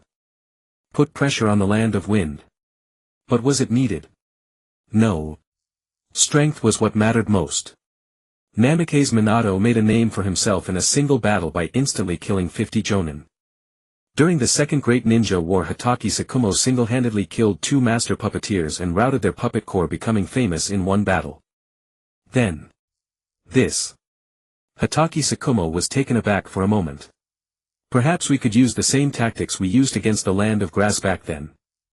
Assassination isn't that easy. Uchiha Chizuki smiled. How about we raid the camp directly, you and I? I'll summon Manda and drop him for a smash or two. Then set a couple more fires. When it came to ninja, sneak attacks were nothing to be ashamed of. That is a good idea. Hatake Sakumo nodded noncommittally. I'll gather a bit more intelligence and wait for the right opportunity. No problem. The two saw eye to eye at once and decided to launch a surprise attack on the sand camp. Gathering intelligence was a long process. In the blink of an eye, half a month had passed. Hatake Sakumo had already sent word, and the third Hokage had also approved Uchiha Chinue's squad remaining at the front line for a while. If the plan could succeed, so much the better. Half a month had passed, yet Tsunade still hadn't made much progress. The poisons of Sunigakure were all crafted by Chiyo's hand. Uchiha Chinue was good at killing, but poison? Not really. Over these 2 weeks the Sand Ninja had launched several surprise attacks, all ending in failure. There was no other reason. Hatake Sakumo simply never left the camp. Are these people just trying to stall for time? Chiyo read the battle reports from this period with a troubled expression. In frontal combat the shinobi of both sides were roughly on par. And since there were not many shinobi involved in the war, the most common tactic was almost always the surprise attack. Yet during this period Hatake Sakumo guarded the camp in person, and every raider who came was killed in one stroke. Whether Jonin or Chunin, anyone who came never made it back. Sister, they also have a brat from the Uchiha clan. I know. Chiyo snorted coldly. The Uchiha clan's once-in-a-century genius. Since Konoha has sent him to the battlefield, we must make sure he never leaves. Nearly every major nation had quite a few spies planted inside its rivals. Mother, the longer this drags on, the worse it is for us. Chiyo's son wore a grim expression. That white fang has already cut 4 of my puppets to pieces. I know. Chiyo took a deep breath, then brought out a glass bottle. Konoha has supply lines for provisions. If we let this become a war of attrition, we are surely the ones who will suffer. Pick a few nimble operatives and slip this poison into their provisions. Yes. The people in the tent all brightened at once. Once the provisions were poisoned, breaking the defensive line of these 3,000 ninja would be only a matter of time. Meanwhile, inside the sand camp. Those cowardly Konoha ninja, ha ha ha ha. Right. We've beaten these Konoha ninja so badly they don't even dare come out. A bunch of useless trash. They'd better get ready to pay compensation to our land of wind. A group of sand ninja were gathered together. It was the dead of night, they were not on watch, and life at the front line was dull, so drinking together was a common occurrence. Morale in Sunigakure was not low. Although none of the squad sent out had returned. Not a single Konoha ninja had dared to come out either. That's right, if they didn't dare come out, then they were afraid. The art of spiritual victory. Above a certain tent, Uchiha Chienue stood atop Hatake Sakumo's eagle summon. Hatake Sakumo had many summoning beasts, but the most commonly used were eagle and dog, both standard umbu summons. Seeing that they were about in the right position, Uchiha Chienue leaped. Midair he bit his finger. Summoning jutsu. Bang! A huge cloud of smoke burst open above the sand camp. Immediately after, a giant purple serpent came crashing down from the sky. You damned brat, waking me from my sleep. Bring me 100 sacrifices. You old serpent still want another taste of genjutsu. A colossal serpent descended from the sky, its immense frame obliterating several military tents in an instant. The thunderous crash echoed across the camp. Kid, are you the one who summoned me from the sky? Manda's voice seethed with fury.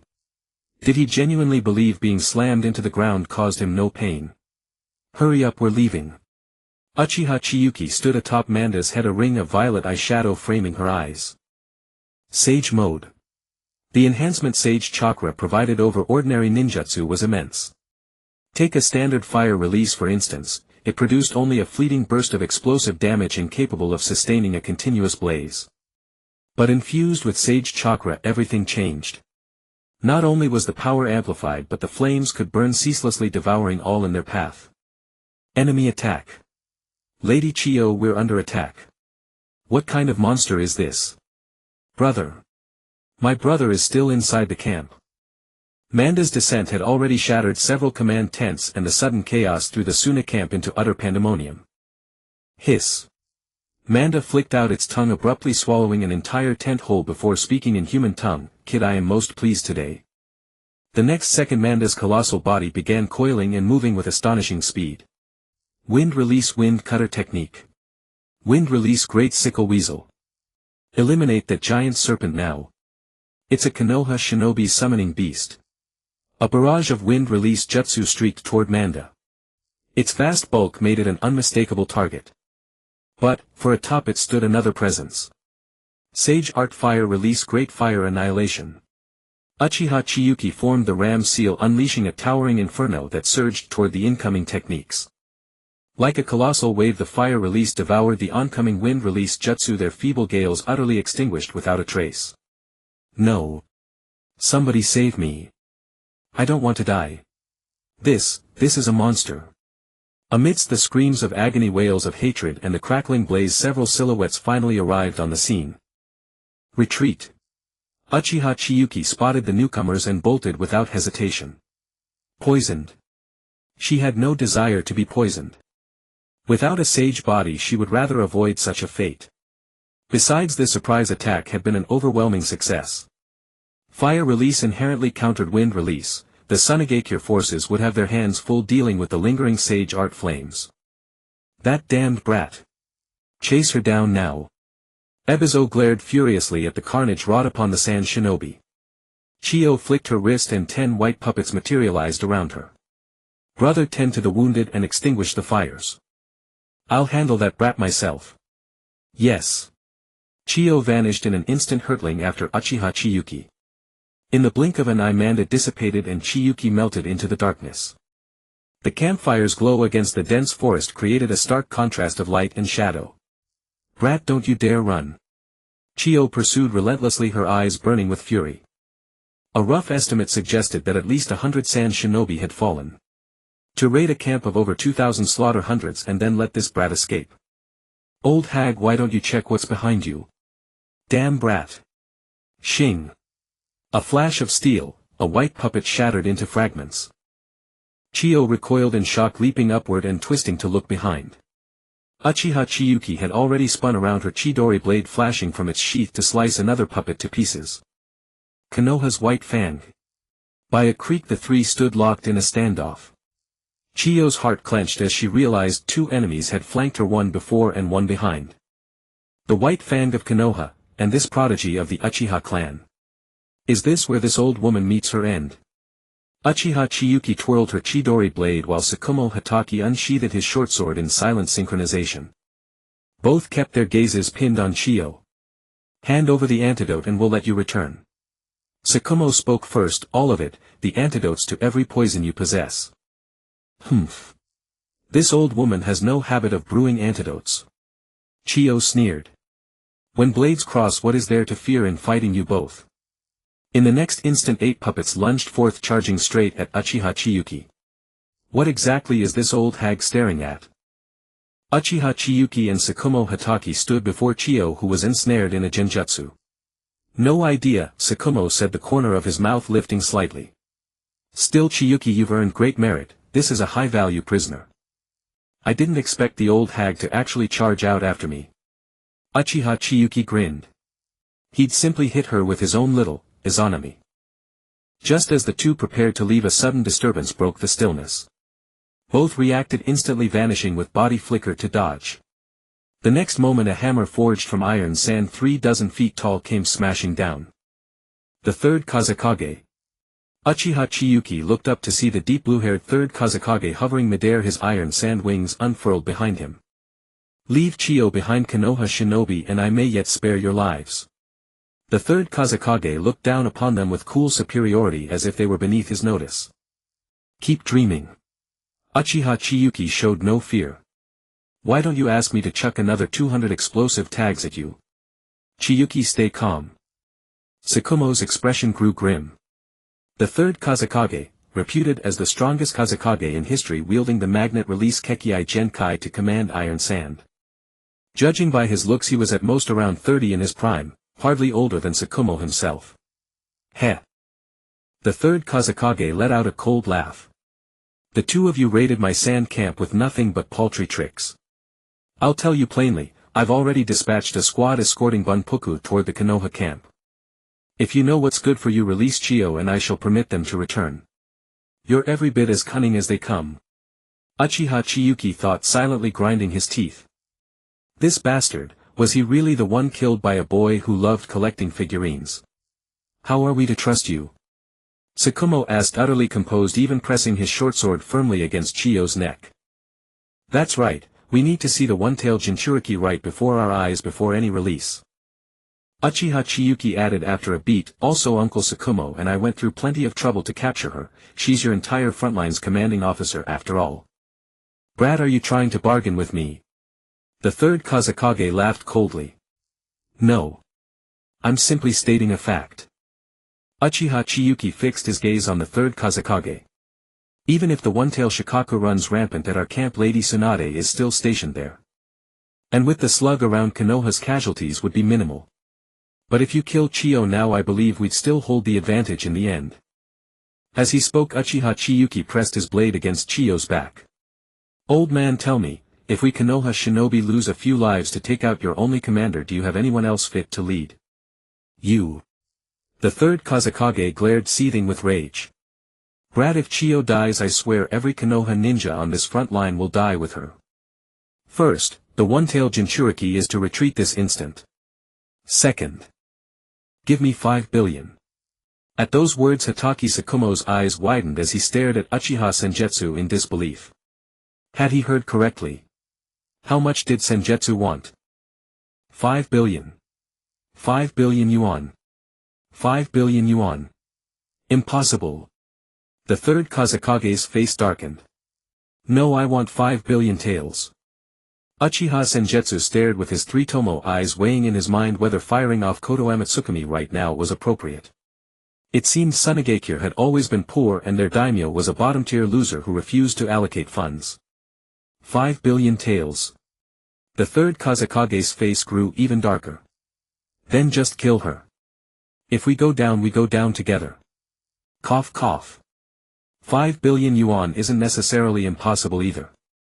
Uchiha Senjutsu hastily revised his offer. If he didn't squeeze out another payment, his pot was about to run dry. Impossible. Then 100 million taels. Uchiha Senjutsu named his rock-bottom price. Chiyo, after all, was worth at least 100 million, right? Asuma, even with the boost of being the third Hokage's son, had a bounty of only 35 million. Someone as important to Tsunagakure as Chiyo ought to be worth at least 100 million. Though neither of them was as valuable as the 8 taels worth 5 billion.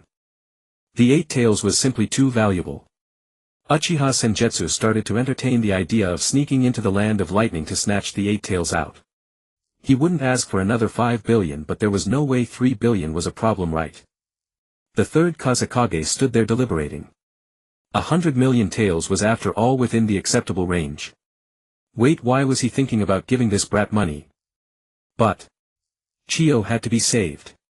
The third Kazekage cursed Chiyo 10,000 times in his heart. Would it kill you not to have chased after them? Brat, I can agree to it, but this matter must be kept secret. Uchiha Senjutsu grinned broadly. Of course it had to be kept secret. Otherwise, once this got out.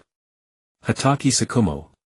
Hatake Tsukumo looked from the third Kazekage above to Uchiha Senjutsu, then let out a long faint sigh. Why did he feel like he was being ignored? Still, it was a good thing that the third Kazekage had agreed. In Hatake Tsukumo's mind, hearing that the one-tailed Jinchuriki was going to rampage in the Konoha camp had already been enough to make him fall apart. The power of a rampaging tailed beast was far too terrifying. If it erupted, Tsunade alone would have a hard time handling it. Needless to say, the ninja on Konoha's front line were no match. After the third Kazekage agreed, the two sides were locked in a standoff. Until a squad of over 100 Suna ninja arrived escorting an old man. Lord Kazekage, this is the funds you requested.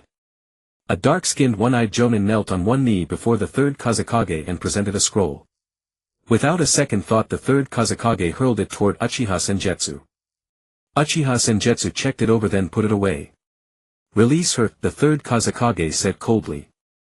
Uchiha Senjutsu and Hatake Tsukumo exchanged a glance, then said in unison.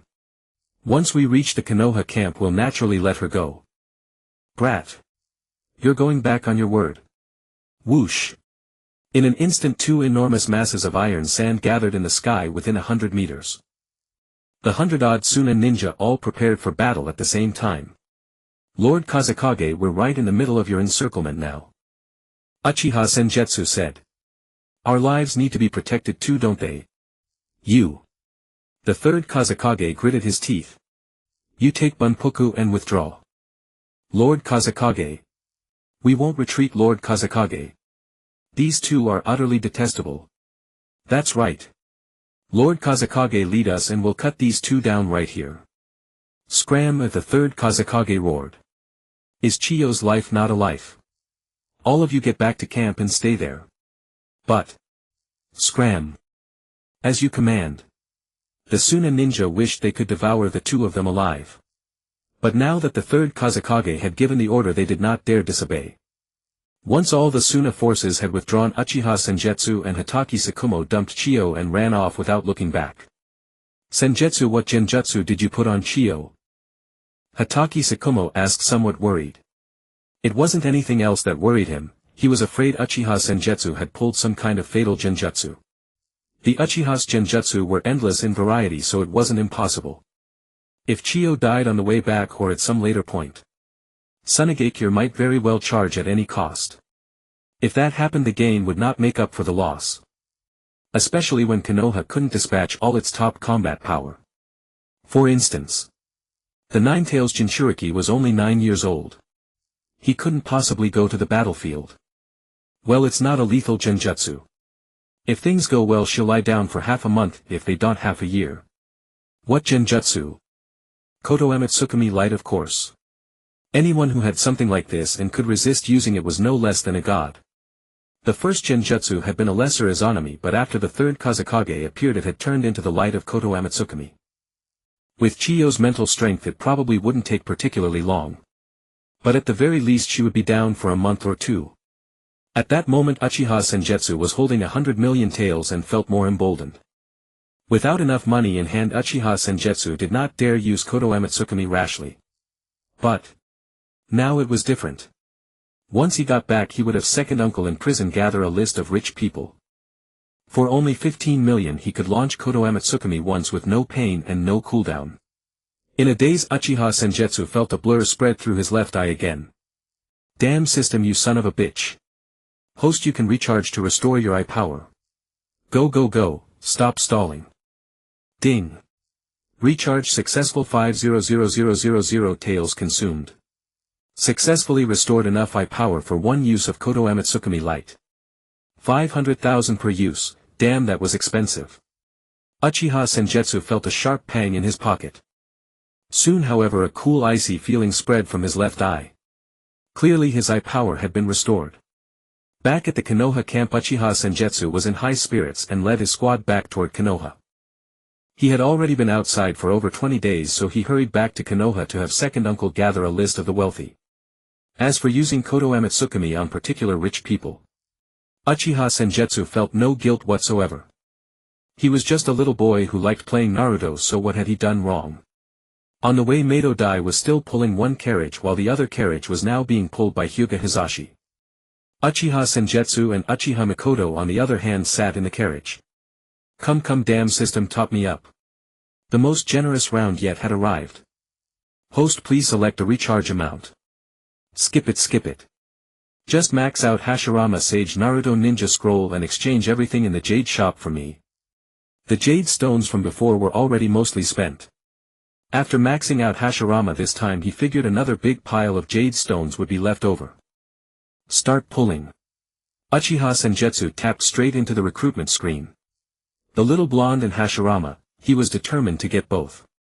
Young 1, the 1000 pull recruitment has been activated. Click here to begin 1000 consecutive summons and accelerate your rise to power. Uchiha Madara popped up again. Pull. 1000 pulls to start. Would Uncle Madara lie to me? A mere 2 million. A single 1000 pull went through. It was the usual pity payout once more. Uchiha Chizuki had long since grown accustomed to it. The guaranteed 10 sets of 5 shards plus the 43 shards from the 10 pull pity. 93 shards in total. Damn it, did I just stir up a nest of blondes today? Uchiha Chizuki looked closely and all he could see was blonde. Sage Naruto 12 sets of 4 shards plus the 57 shards from the Tenpole Pity came to 105 shards in total. Today wasn't only about summoning. Summoning was just one of the goals. What Uchiha Chizuki also wanted to do was upgrade accessories. Accessories were one of the keys to getting stronger, but his level wasn't that high yet. Uchiha Chizuki understood that this was a bottomless pit, but with 100 million ryo in hand he wasn't worried in the least. Today he wasn't going to stop until he had whaled his way into the Umbu. Uchiha Chizuki rubbed his hands together. Of course everything began with maxing out Big Pillar and the Ninja Scroll. And so, another 1,000 pull and 2 million ryo vanished. The result was about the same, so Uchiha Chizuki tapped another 1,000 pull. After 5,000 pulls in total, Big Pillar successfully reached 5 stars. Still within the acceptable range. For roughly 10 million ryo he could get a max star S rank ninja plus a max star A rank and quite a few jade stones. This deal was still quite worthwhile. Uchiha Chizuki opened the ninja card information and started with Hashirama Senju. S rank ninja card Hashirama Senju. Skill 1 Wood Dragon Technique. Skill 2 Would Release Wood Clone Technique.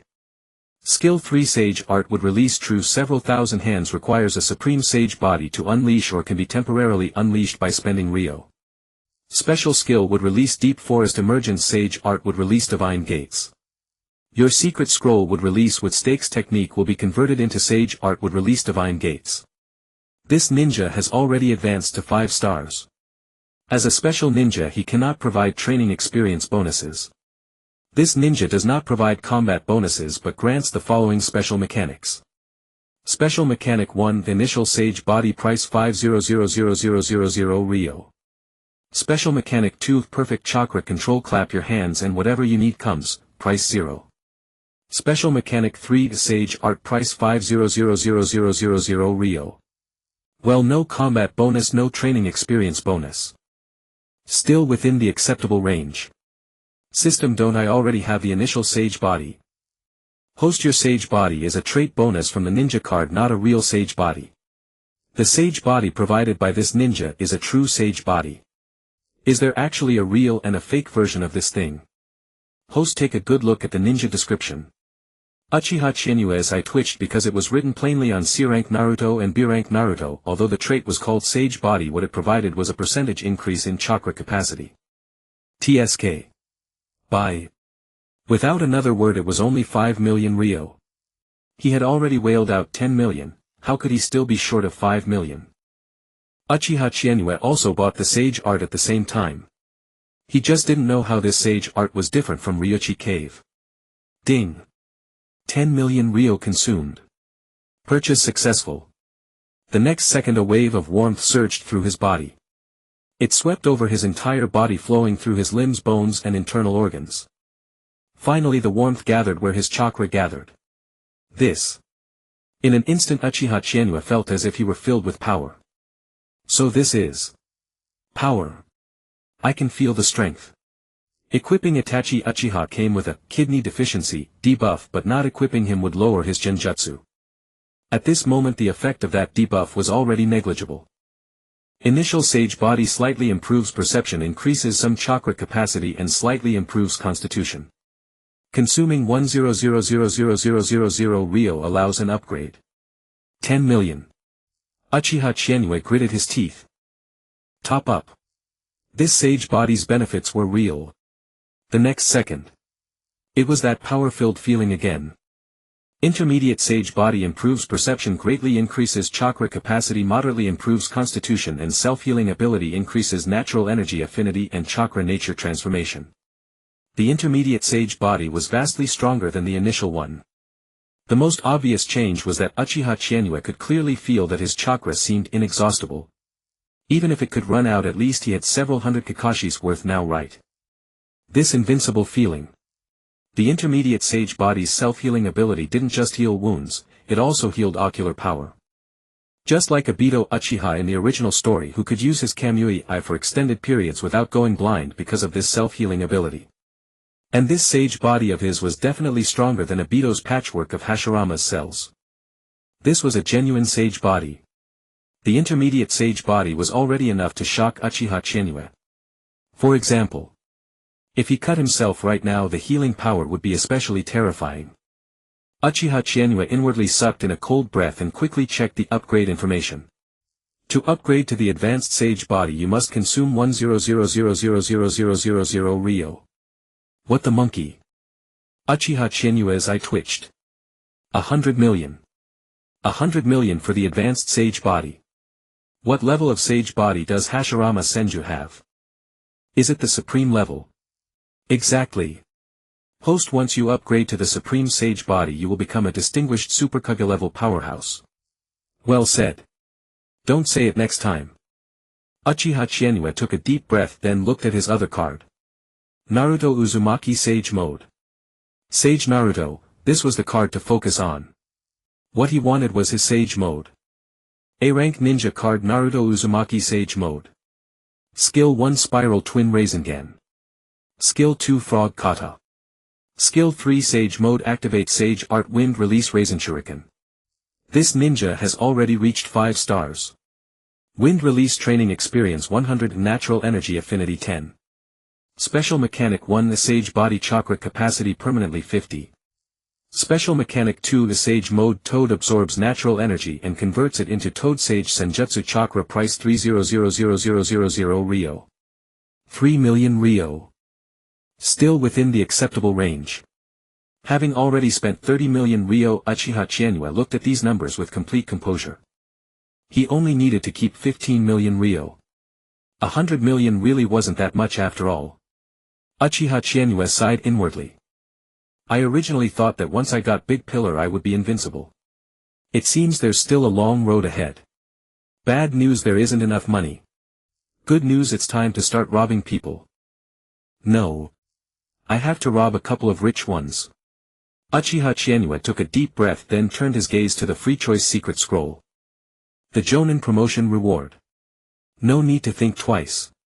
He decisively chose the wood release with stakes technique and put every shard into leveling up the Spacetime Secret Scroll. The Spacetime Secret Scroll also successfully reached level 50, allowing spacetime teleportation within a 50-meter range. And then, the last thing. Uchiha Chienue was finally ready to work on accessories. System, let me look at my status panel first. Host Personal Panel Permanent Edition purchased. Name Uchiha Chienue. Age 9.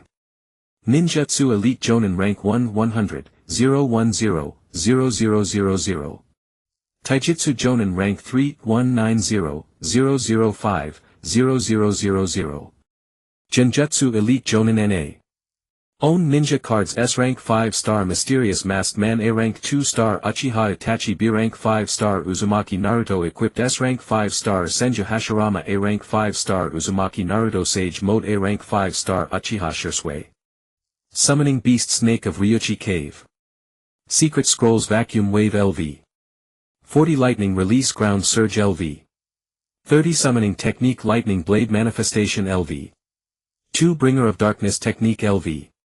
25 Spacetime Ninjutsu LV. 50 Wood Release Cutting Technique LV. 1. Special Ninja Tool Equipment Flowing Flame. Accessories Wish Set LV. 2. Kekiai Genkai Uchiha Clan 3 Tomo Sharingan 40 Intermediate Sage Body. Chakra Nature Development Fire LV. 120 Wind LV.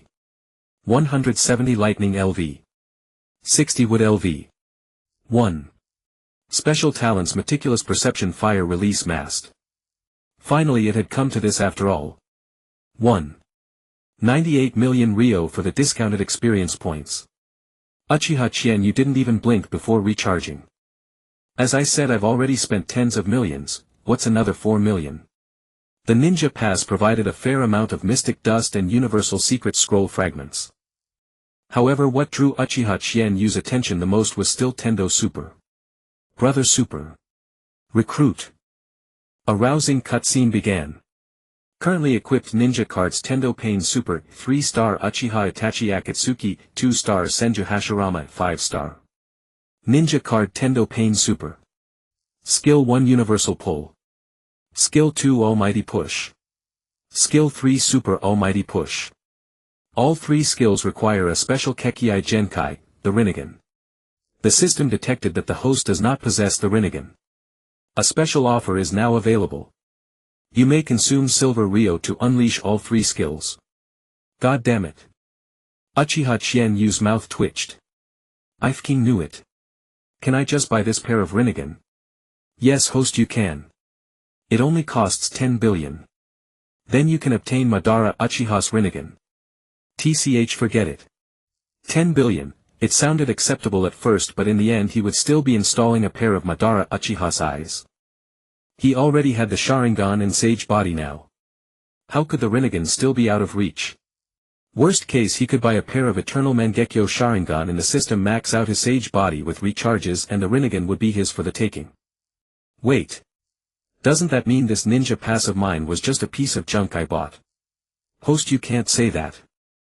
You bought the Spacetime Secret Scroll, the accessory set, and the qualification to purchase the next ninja pass. Then let me ask you, when will the next ninja pass come? Uchiha Chinyu had tasted the sweetness of the ninja pass.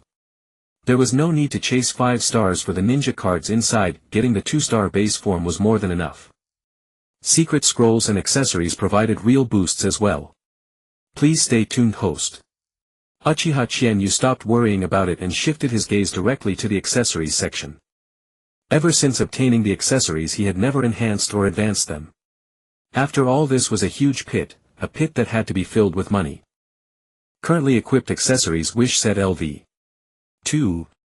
Current Mystic Dust 125000. 125,000, that was everything the Ninja Pass had provided. From level 1 to level 2, each piece required 1000 Mystic Dust. At the time 6000 Mystic Dust was needed to raise at 1 level. From level 2 to level 3 the cost doubled, each piece required 2000 Mystic Dust. When an accessory reaches level 10 it can be advanced. Advancing consumes Mystic Dust and Silver Rio. This was a goddamn money pit, pure and simple. Upgrade. Although it was a rip-off, the improvements it brought were real. After 12000 Mystic Dust was poured in, the accessory set reached level 3. The next level increased by another 1000. Keep going. 180024000300003600. Insufficient Mystic Dust. Would you like to use Silver Rio to make up the difference? 10000 Rio could be exchanged for 1000 Mystic Dust, while reaching level 8 required a full 42000 Mystic Dust. 370000 Rio. Uchiha Chinyu's eye twitched. Sure enough, this was burning money. Recharge. Another million Rio was poured in and the accessory set successfully reached level 10. Legendary Wish Earrings LV. 10. Increases power of all ninjutsu by 100. Legendary Wish Necklace LV. 10. Increases genjutsu power by 100. Legendary Wish Bracelet LV. 10. Increases taijutsu power by 100. Legendary Wish Ring LV. 10. Increases total chakra by 100. Legendary Wish Emblem LV. 10. Increases spirit by 10. Legendary Wish Belt LV. 10. Increases physique by 10. Look at these 6 effects, every one of them is paramount for a ninja. A level 10 wish set is already equivalent to a level 1 firmament set. Uchiha Chinyu stroked his chin, then shifted his gaze to advancement. Advancement was now blatant extortion. To promote the 6-piece set together to the Dawn set while preserving their current levels required 12 million Rio. For a moment Uchiha Chinyu fell into deep thought. Accessories for him were a way to further increase his combat capability. Especially spirit and physique, those two were what he truly needed. Upgrade. Let me try advancing 1 rank first. Uchiha Chinyu tapped the advance button and Madara Uchiha's illustration popped up again. Young one, congratulations on unlocking the Legendary Dawn set. Accessory Legendary Dawn set. Set effect Spirit 10. SSS. A cool sensation spread through his mind and Uchiha Chinyu felt an itch around his eyes. Am I fucking about to awaken the Mangekyo? Uchiha Chinyu's heart surged with excitement. However. 3 Tomo Sharingan progress 55. Alright, there was still a distance to go before the Mangekyo. Compared to the wish set, every enhancement is increased by 20% and both are still at level 10. What's more, an additional set bonus has appeared. His spiritual energy was intimately tied to his Sharingan. Uchiha Chiwa pondered for a moment, then ultimately gave up on the full set of enhanced accessories. It was simply something he could not afford at the moment. Half of the 100 million he had obtained was already spent. After setting aside 15 million, he only had a little over 30 million left to work with. After thinking it over for a while, Uchiha Chiwa set his sights on the badge. Max it out. Legendary Dawn Badge level 19's spiritual energy additionally increased by 24%. No. I have to stop now. Uchiha Chiwa held back the urge to keep going. I can't continue any further. If I keep this up, I'll be dead broke. But my Mangekyo is right within reach. Uchiha Chiwa stared at the Sharingan's progress bar at 72% on the verge of tears. 72. It's already 72. For an Uchiha, once the Mangekyo is awakened, it is a qualitative leap. Spiritual energy, chakra and physical constitution would all grow at tremendous speed. Forget it. Uchiha Chiwa stopped himself and took one last glance at his status panel. Current host total combat amplification, fire release ninjutsu power increased by 260%, wind release by 40%, body flicker technique by 50%, genjutsu by 100%, Sharingan chakra consumption reduced by 40%, natural energy affinity increased by 10%, intermediate sage body. Seeing such a status panel set his mind at ease. Oh right.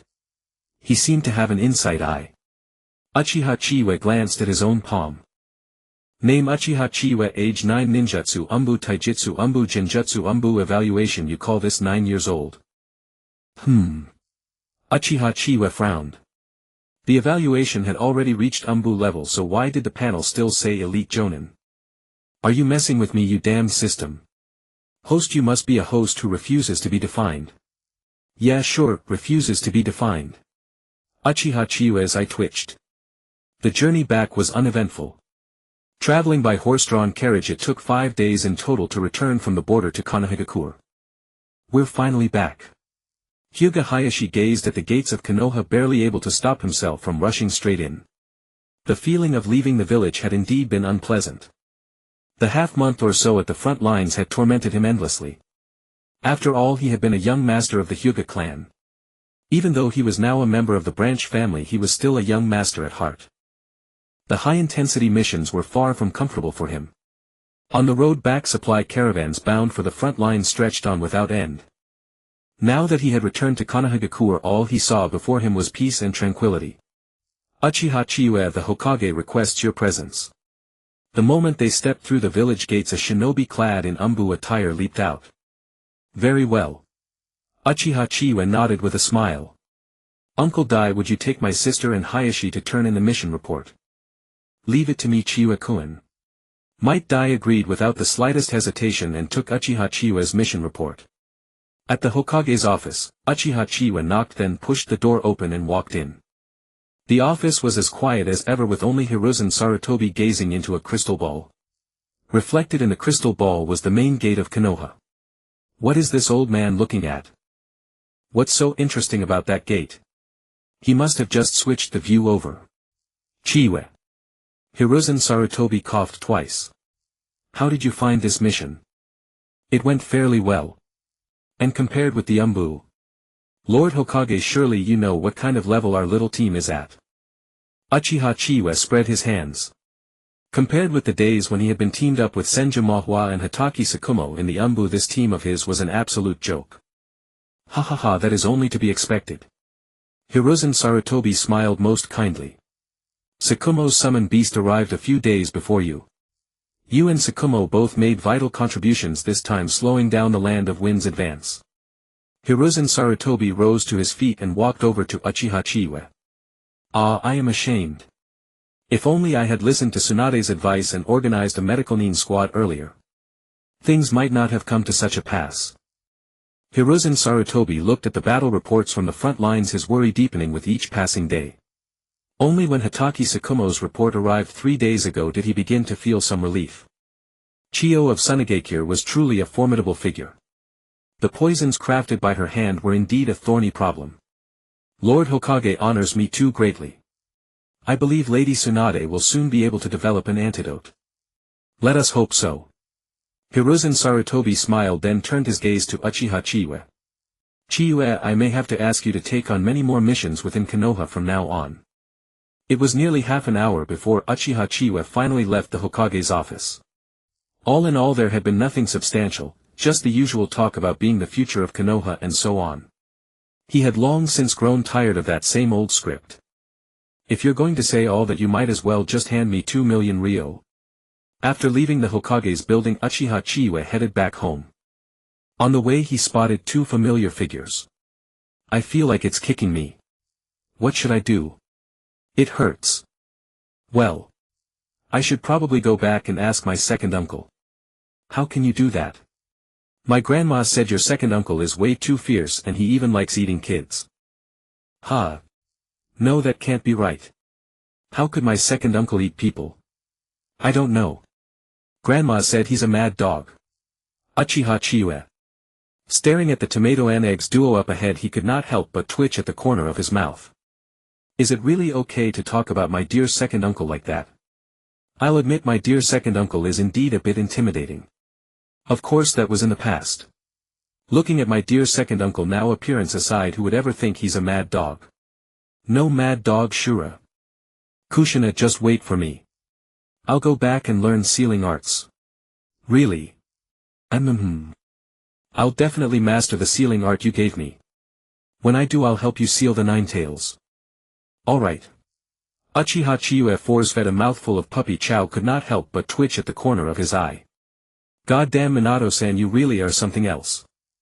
Minato. Chiwe-kun. Minato Namikaze gave a start, his eyes instantly lighting up. He forgot all about Kushina at his side and dashed straight toward Uchiha Chiwe. Uzumaki Kushina stood there blankly watching Minato Namikaze. What the hell? Uchiha Chiwe's eyes went wide. You just left Kushina hanging like that. Seeming to realize what was wrong, Minato Namikaze walked back, took Kushina by the hand and came over together with her. The three of them met right there on the streets of Konoha. Chiwe-kun, you're back. Minato Namikaze wore a bright sunny smile. Humph. Kushina gave a light snort, looking rather displeased. Well, the mission's done and I just came out of the Hokage's office.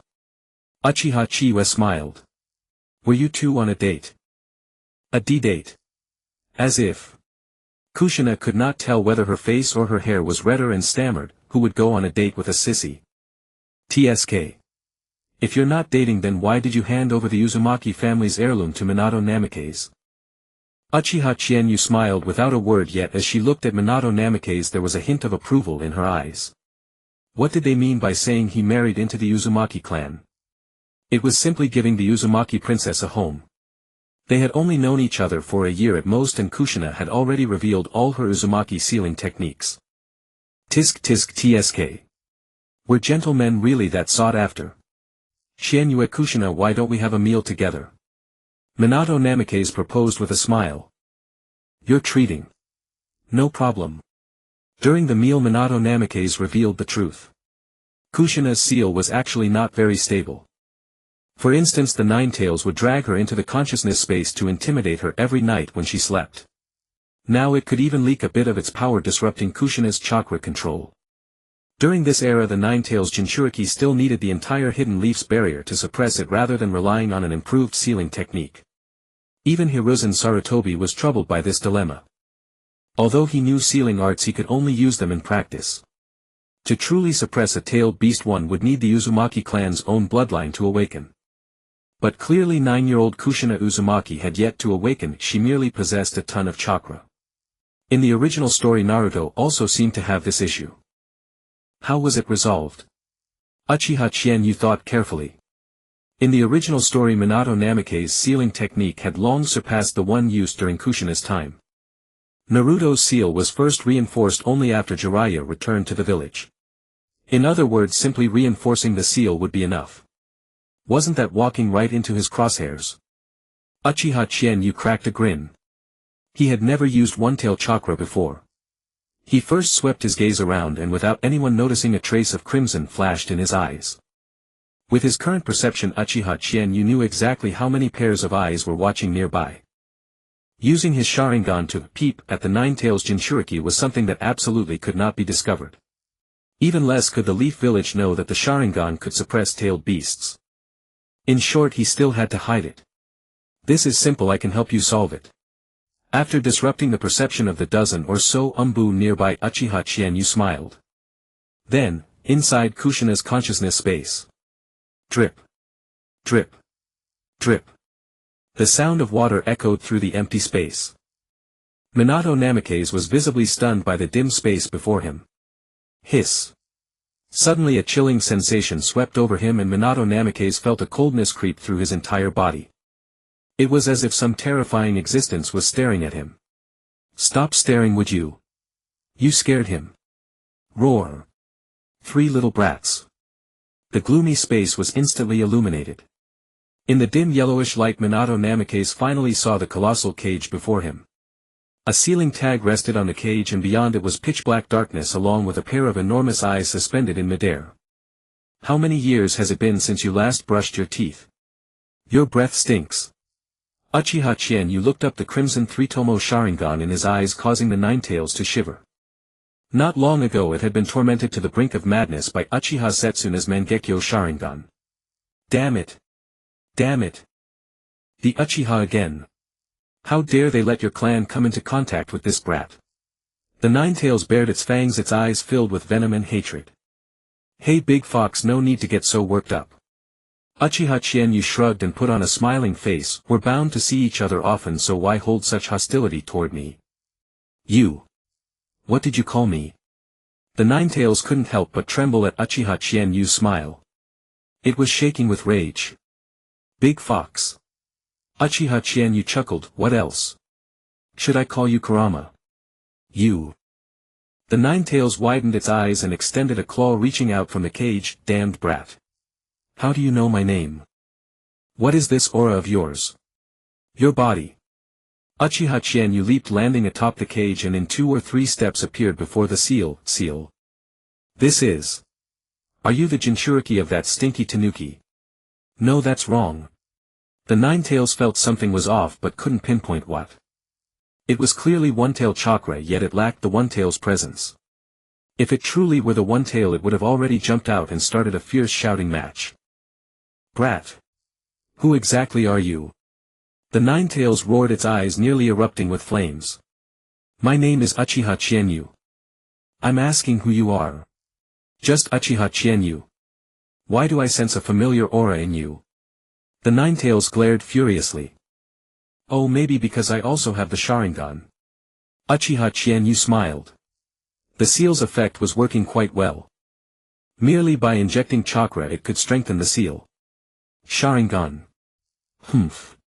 The Nine-Tails sneered. How could mere Sharingan feel familiar to me? There's something strange about you. Then what would make you feel familiar? At the very least the Rinnegan. Your Sharingan only disgusts me. Well, maybe I'll have it in a while. Brat, what nonsense are you spouting? Beside them Kushina and Minato Namikaze could only watch the exchange between Uchiha Chienyu and the Nine-Tails in stunned silence. Chienyu-kun. The Nine-Tails was like a bitter neglected woman with an extraordinary grudge against the Sharingan. Big Fox want me to let you out. What? Really? Of course not, but maybe someday. Damned brat, can't you finish your sentences? I'm serious though. What if you do get out someday? If I get out, this brat will die. Then don't worry about that. Uchiha Chienyu cracked a grin. It's not like we hold any real grudge, right? I'm only 9. No matter how angry you are, you shouldn't hate a child. Chienyu-kun. Humph.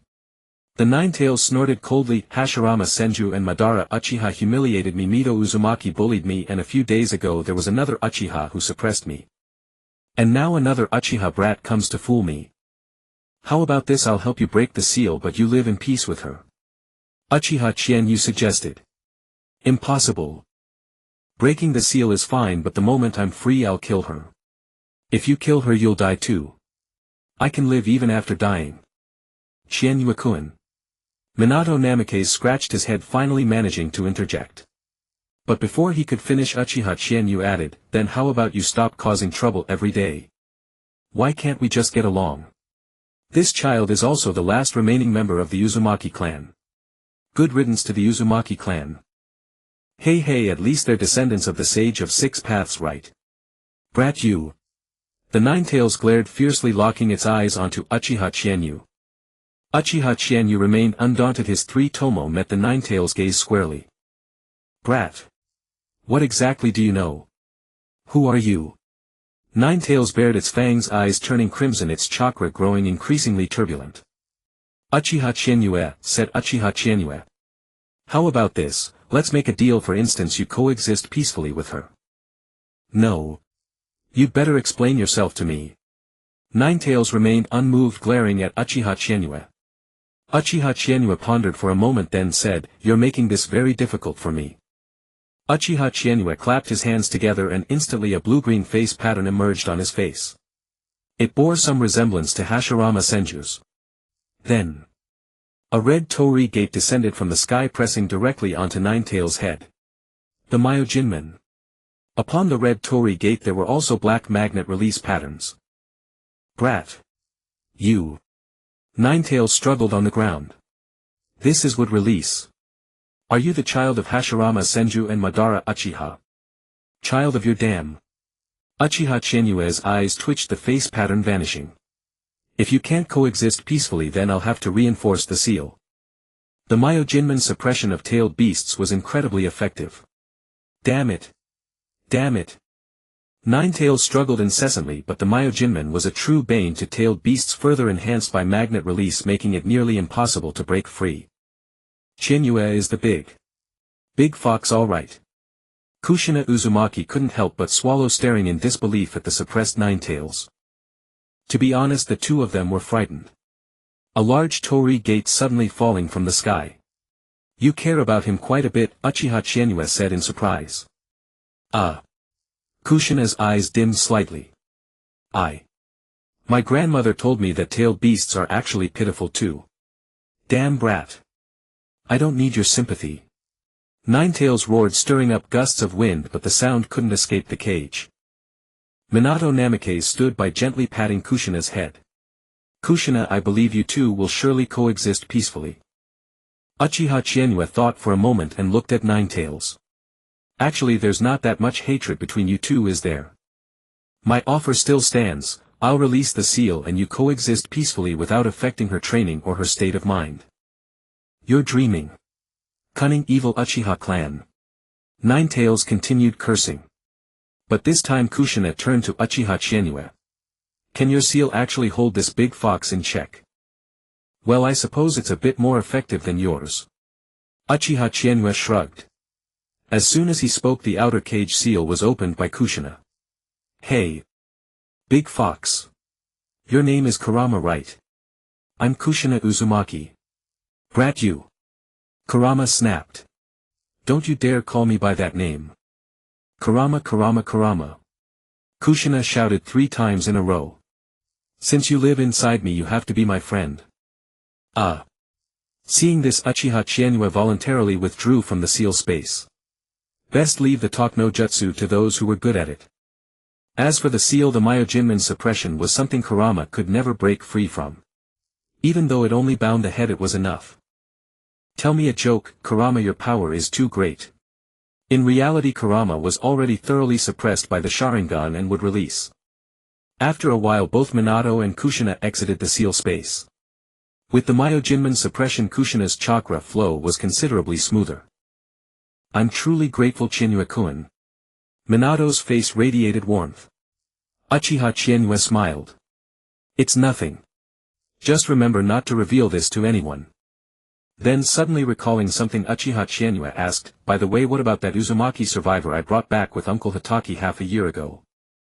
Shinzine is also at our clan compound, Kushina said with a beaming smile. Compared to before, when she only had Minato, Kushina now had a few more trusted friends. For instance, Uchiha Chienyu and this Uzumaki Shinzi. Of course, she also got along well with her classmates from the same generation. Uzumaki Shinzi, 12 years old, about 3 years older than Kushina, but she had left the Uzumaki clan even earlier. Uchiha Chienyu didn't know much beyond that. He hadn't looked into it deeply as his mind was full of senjutsu at the time. So it seemed the Uzumaki clan still had one branch left. Uchiha Chienue pondered. Nagato Uzumaki.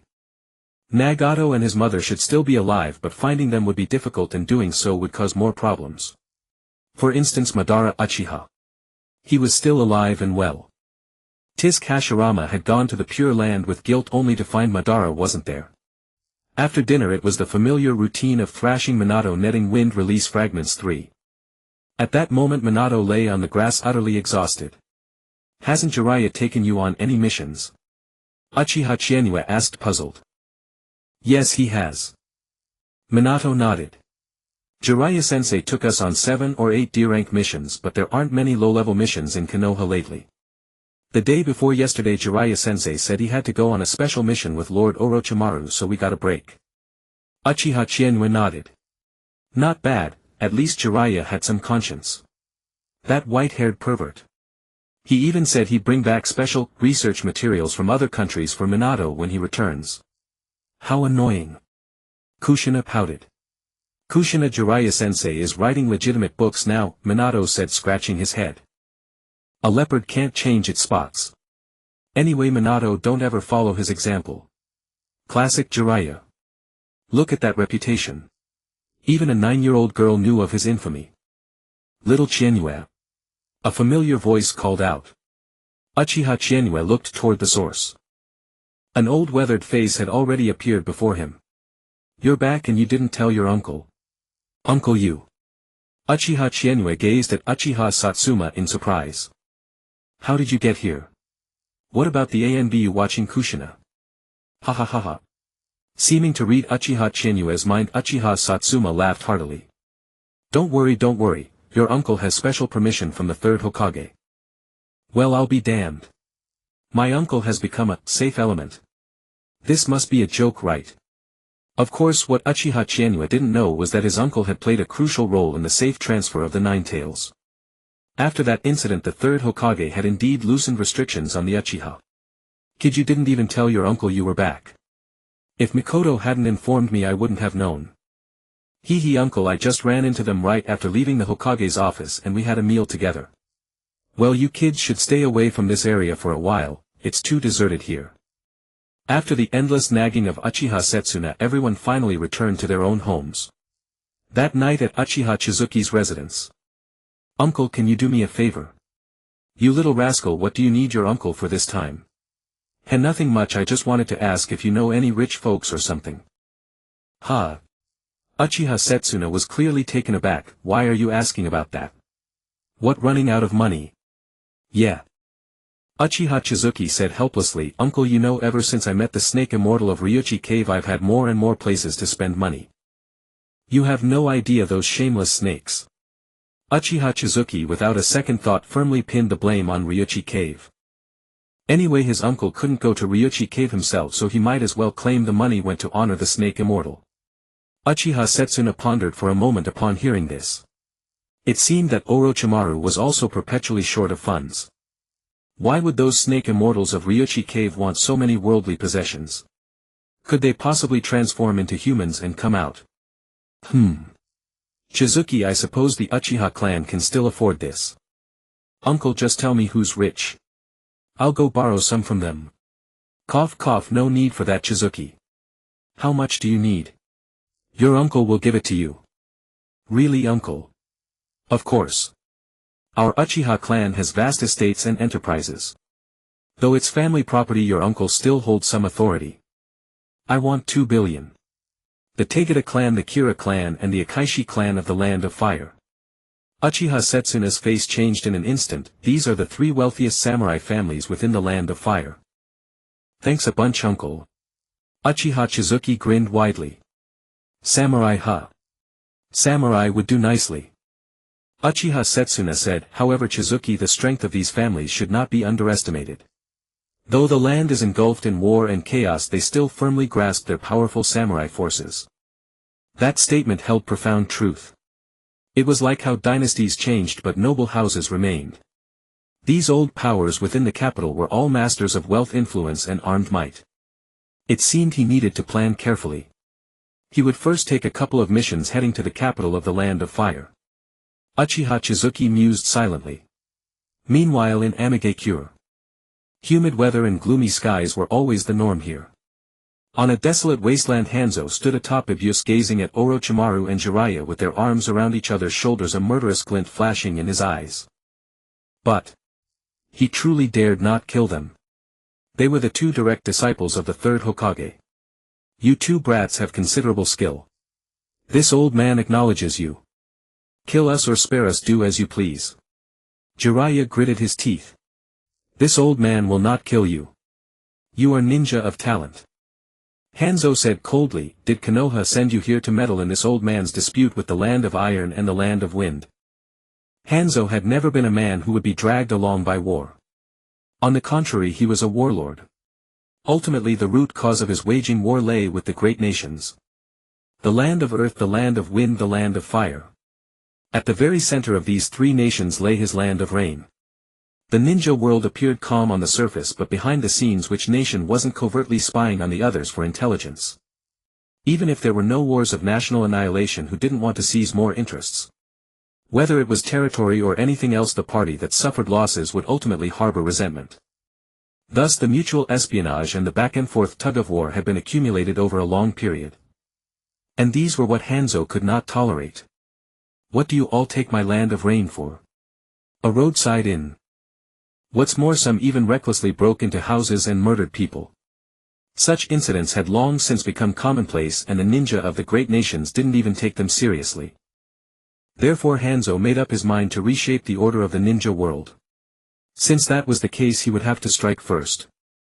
The war with the land of iron was certainly inseparable from their provocations, but it was also Hanzo's first step in launching his counterattack. The land of iron, the land of wind.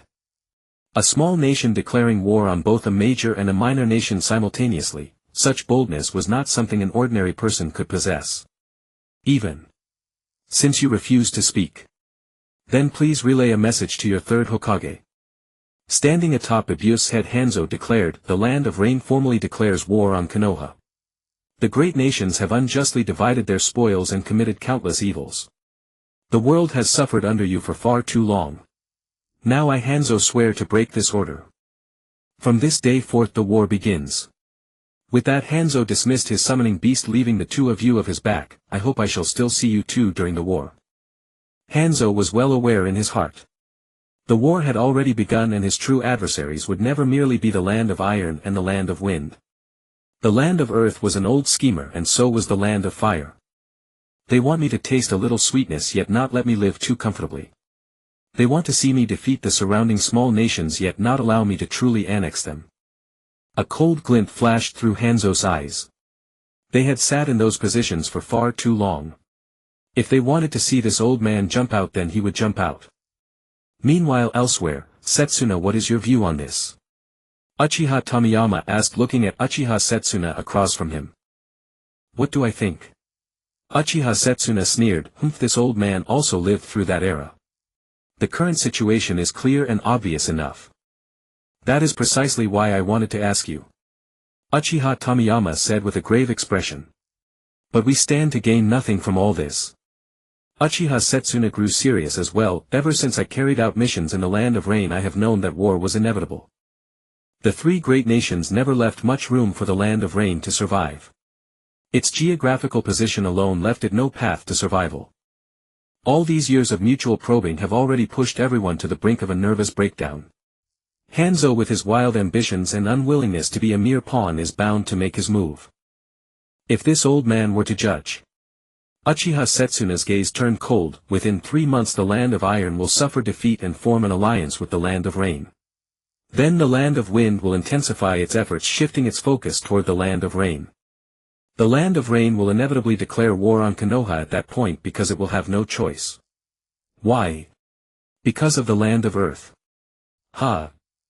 Uchiha Tomiyama frowned. Why? Because I have seen everything. A crimson glint flashed through Uchiha Setsuna's eyes.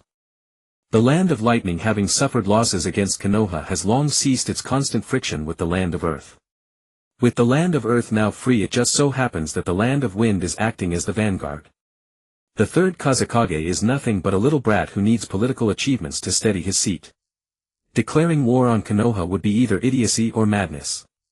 If this old man's guess is correct, that Inoki brat will have two choices. The first is to join the fray and declare war on Konoha. The second is to profit from the war itself. Uchiha Tomiyama was left speechless. Uchiha Setsuna's analysis was perfectly reasoned. In the realm of politics he was indeed far outmatched. Such was the state of the ninja world: mutual aggression. Profiting from war. How? The answer was simple. If you lack weapons, I'll give you weapons. If you lack men, I'll lend you men. He could neither allow the war to become one-sided nor let it end too soon. Clearly Inoki was exactly the kind of person who would do such a thing. The shinobi world was restless and turbulent. War had broken out in full force. 3 months passed in the blink of an eye, and the Land of Iron's defeat had become inevitable. Yet Hanzo seemed to relent, moved by Mifyune's samurai spirit, and gave them a way out. Because of this the Land of Iron withdrew its troops, forged an alliance with the Land of Rain, and paid a massive indemnity. Upon hearing the news, the third Kazekage's face turned completely red. Even though he usually maintained a fair complexion, at this moment the young man's flush outdid everything. What? Mifyune lost that quickly? The third Kazekage laughed in fury. His intelligence had been correct. Mifyune was a samurai by birth. The Land of Iron had countless craftsmen and extremely refined equipment, and Mifyune himself was by no means weak. Tell me, less than 4 months have passed since the official declaration of war, and you've already lost. Not only lost, but you even handed over your goddamn equipment. Now these lunatics from the Land of Rain are wearing exquisite iron equipment and launching a massive assault on the Land of Wind. Who the hell has gone mad? For 3 months Chiyo had been in a coma. All the Land of Wind could do was send more troops to stall Konoha. The bad news was that their poison had lost its edge. Konoha could neutralize it now. The good news, however, was that Chiyo's son and daughter-in-law also mastered her poison arts. The two of them directly tied down Tsukumo Hatake, which kept casualties quite low during this period. But death was still unavoidable, so he kept reinforcing his troops. Only the Land of Iron had lost. The Land of Rain had grown stronger, and those bastard Rain ninja under Hanzo were immune to ordinary poison. That was exactly why the Rain shinobi, whose true strength was nothing much, could hold off nearly half of Suna's power. Why only nearly half?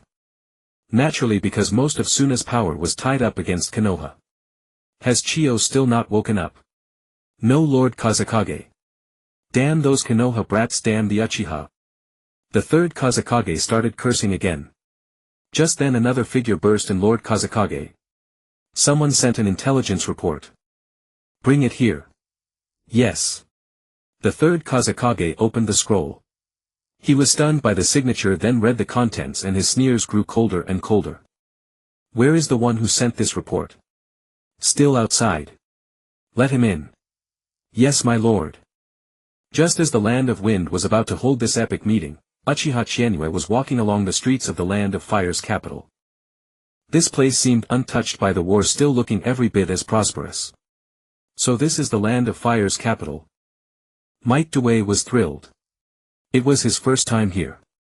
That's right, our escort mission is complete. We can take a good rest here for a few days. Uchiha Chienue smiled and said. After that he simply stopped taking missions related to the front lines. Why would he go to the front line to kill when taking care of these rich lords in the rear was so comfortable? What?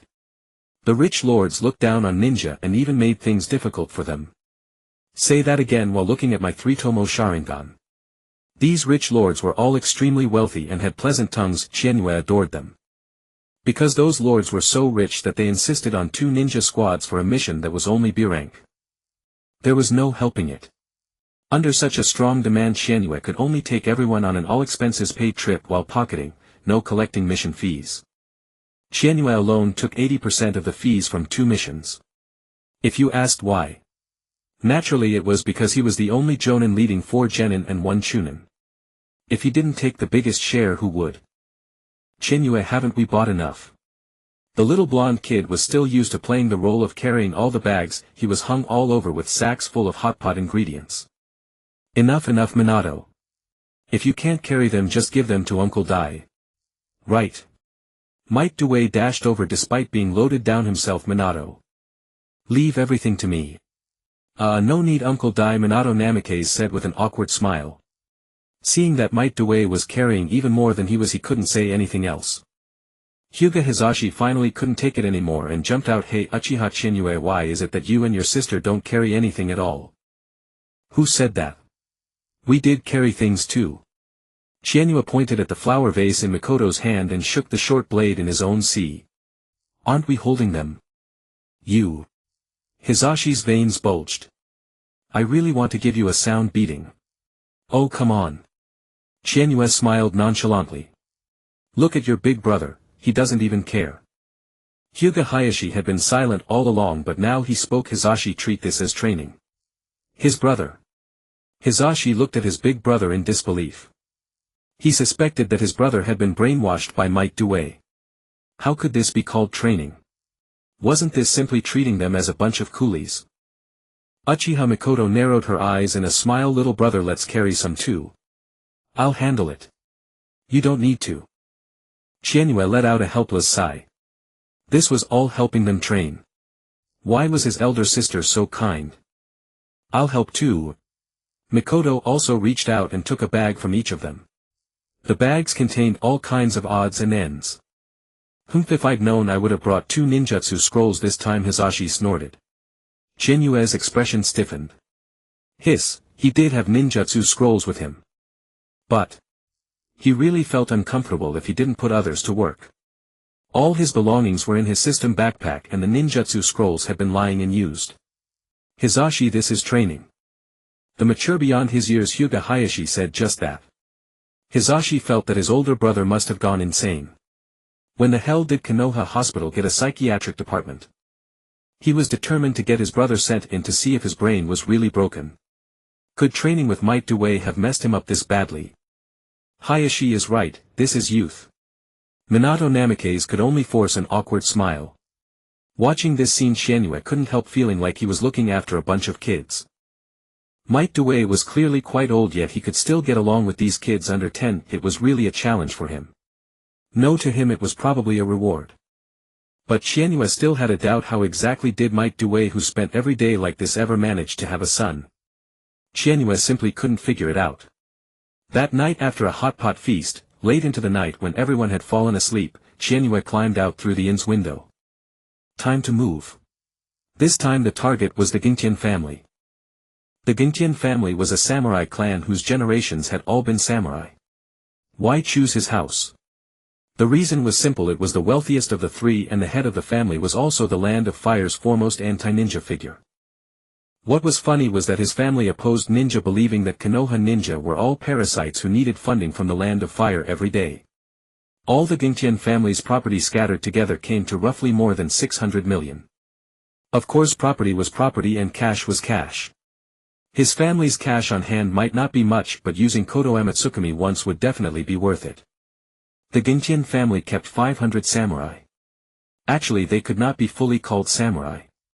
They should properly be called shinobi samurai, since they had chakra and their swordsmanship required chakra coordination. But in the eyes of most samurai the word shinobi was a disgrace. Still, let them be bitter. If samurai were stronger than ninja, there would not be so many wandering samurai, and this world could have been renamed Hokage Samurai.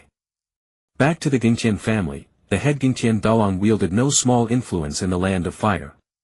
Although the daimyo was the leader, power was never something that could all rest in one man's hands. He held high rank and immense power, had countless wealth, and was an anti-ninja. Yeah, the one who frequently proposed cutting Konoha's ninja funding was him. The night was dark, the wind high. Clad in black and wearing a conical hat, Uchiha Chinyue had already merged with the darkness beneath the thin moonlight. With his current strength, slipping into the Gintian residence unnoticed was no difficult task.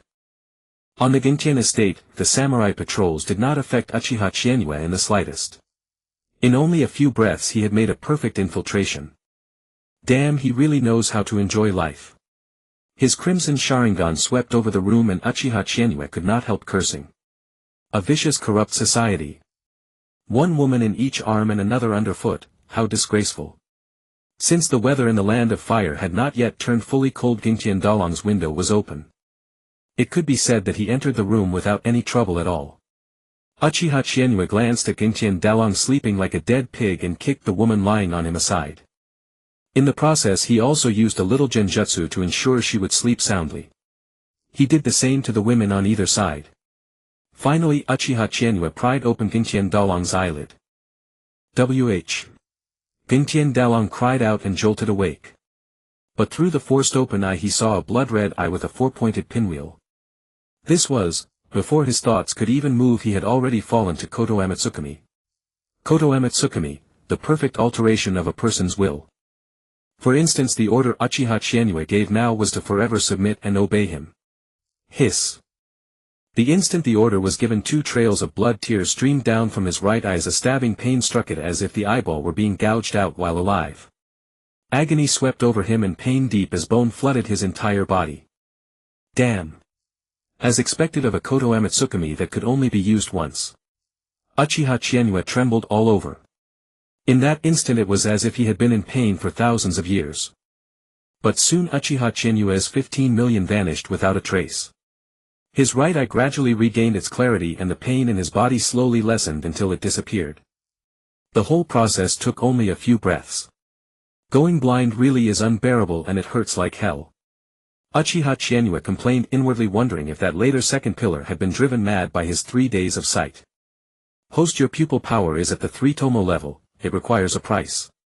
The price is 15 million, right? Your most loyal Gentian Dalong greets his master. Gentian Dalong knelt prostrate, face full of flattery. So this was the power of Koto Amatsukami. Uchiha Chienue's heart was bursting with joy. If only this technique had no flaws. Even with Uchiha Chienue in control of Koto Amatsukami, even with no pupil power cost and no cooldown, the technique still had drawbacks. First, he genuinely could not use it on anyone with too strong mental energy. Uchiha Chienue looked at Gentian Dalong before him. Fortunately, this samurai whose strength was at most jonin level had already been completely controlled. How much money do you have on hand? To answer you, my lord, this humble one needs to count. Then go count it now. Yes, my lord. Gentian Dalong looked at Uchiha Chienue with a gaze that was almost fanatical. Once Koto Amatsukami was used, when a command like this was issued, the target would never know he had been controlled. His everyday life would be no different from normal. Gentian Dalong walked out and called for several servants who were still dazed from sleep. Well, none of them knew why the master had suddenly lost his mind and wanted to count accounts in the dead of night. Uchiha Chienue chose to hide in the shadows and wait quietly. 3 hours later the sky was beginning to brighten and Gentian Dalong ran back carrying a large pile of account books. My lord. These are all of the Gentian family's ledgers and assets along with the current status and cash flow of each asset. There were many ledgers and Uchiha Chienue cared only about the cash. Scanning the cash in each ledger he saw that although the estate was large, the most cash Gentian could produce was a little over 100 million. Fuck. Why are you people so poor? More than 100 million in cash was actually not little because every business required operating expenses. This 100 million counted as Gentian Dalong's personal assets. Alright. 3 or 4 billion Rio was already considered the wealth of a medium-sized country. Under the daimyo, having any assets at all already counted as doing well. The total tax revenue of the entire Land of Fire in a year probably did not even reach 5 billion. The combined profit of a war was only a few billion, and even someone as powerful as the Eight-Tails Jinchuriki and the Reikich brother was worth only 5 billion. My lord, this is all the Gentian family's accounts. Gentian Dalong looked at Uchiha Chienue with a bit of pride. The hell are you being proud of? The corner of Uchiha Chienue's eye twitched and he said, bring me 50 million Rio in cash. After that I will come every month to take 10 million Rio. Next, devote all your efforts to the ninja tool trade. You don't need me to teach you how to make money, do you? Understood. Gentian Dalong's eyes lit up. Master, I will sell them to the Konoha ninja at a high price. Smack. Sell your mother. Uchiha Chienue smacked Gentian Dalong on the head. Very well, master. Tomorrow I'll sell my mother to the Konoha ninja. I fucking told you not to sell to Konoha. Master, then my mother should. Gentian Dalong hesitated. You. Forget it. Uchiha Chienue had been about to say, go die, but then he thought, this guy might actually kill himself on the spot. Ninja tools are wartime necessities. You can sell them to the small neighboring nations and encourage them to resist the Land of Rain and so on. Then for example the Land of Rain, didn't they just obtain a batch of fine equipment? In short, this is how war wealth is made. Ninja tools, explosive tags. Do everything you can to keep the wars between the small nations from ending. These goods will always find a way to be sold. Uchiha Chizuki still could not feel at ease. In the end he explained everything to Kotaro in meticulous detail, for example that he should gather several more people to do this together. Hasn't the Land of Rain just tasted the sweetness of war? Then immediately stir up hatred among the other small nations. When the lips are gone the teeth feel the cold. Then you resell goods between the two sides and support both at once, and won't the money just come rolling in? With the Land of Wind applying direct pressure, the Land of Rain is bound to buy. Iron tools are easy enough, but what about explosive tags? Those things already cost more than 10,000 ryo each. These are consumables, a real big spender in war. I understand, my lord. Kotaro's eyes lit up. This was a path he had never imagined. Can money be made this way too? Apt pupil indeed. Uchiha Chizuki smiled.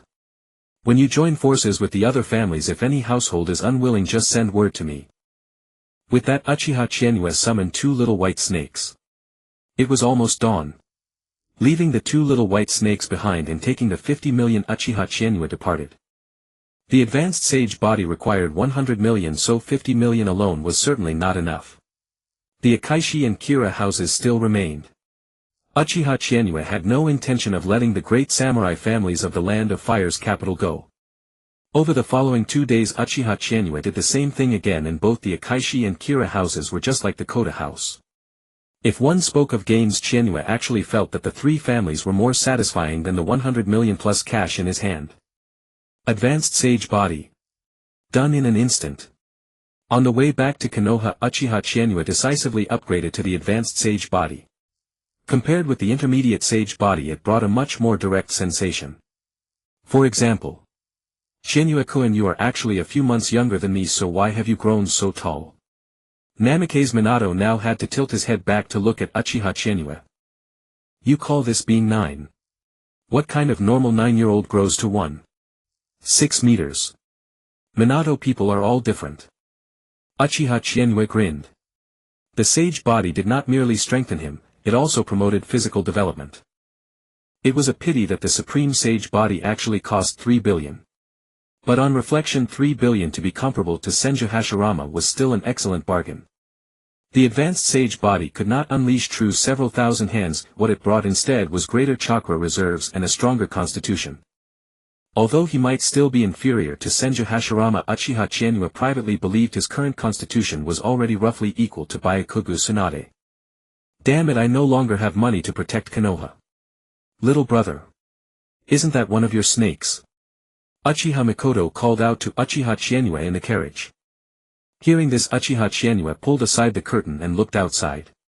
He saw a white snake 4 or 5 meters long slowly slithering toward them. This is Orochimaru's snake. The white snake crawled up to the carriage and spat a scroll out of its mouth. Uchiha Chizuki. It was definitely Orochimaru's snake, even the way it spat the scroll out was just as disgusting. Hizashi, open it for me. What? You want this young master to touch something that disgusting? Uchiha Chizuki flashed a pair of 3 Tomo Sharingan. Fine, I'll open it. Hyuga Hizashi shuddered all over and shouted. After Hizashi opened the scroll, Uchiha Chizuki took it. Inside the scroll was a letter. Orochimaru seemed to know that Uchiha Chizuki found the saliva-soaked delivery method disgusting, so he had deliberately placed the letter inside the scroll. To Chizuki-kun, for your eyes only. How have you been lately?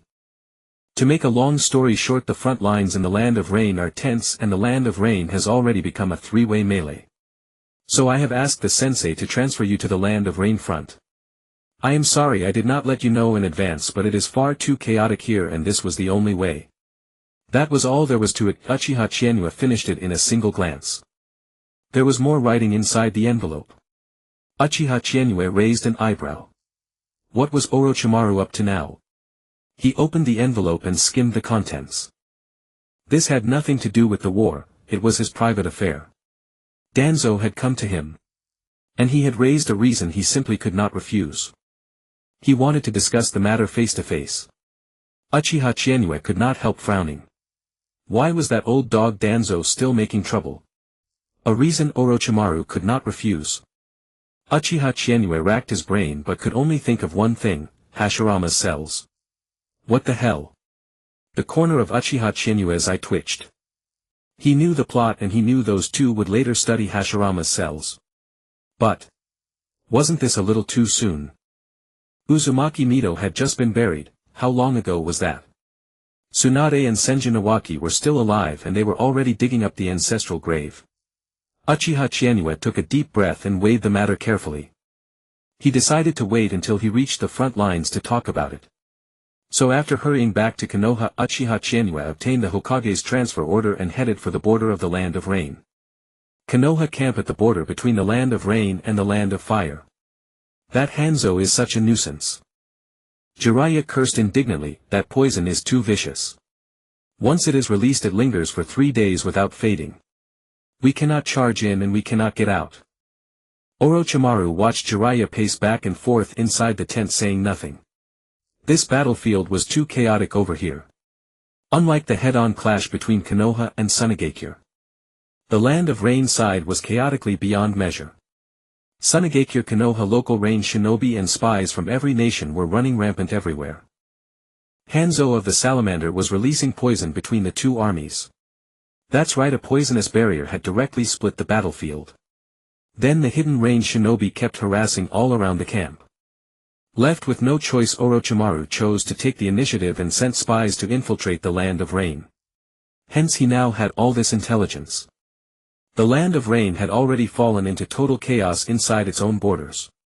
Hanzo had won a battle but unfortunately he alone could be counted as a true powerhouse. After all, it was not a major hidden village. Just like Kyusugakure, anyone who roughly reached the level of a major nation's chunin was already a jonin here. Hanzo's reason for spreading poison here was simple: 80% of the Land of Rain's main forces were on the front lines fighting the Land of Wind. Relying on the Land of Iron's fine equipment they could still hold out for now since the Land of Wind's elites were also on the Konoha front. Hanzo himself was shuttling back and forth between the two battlefields.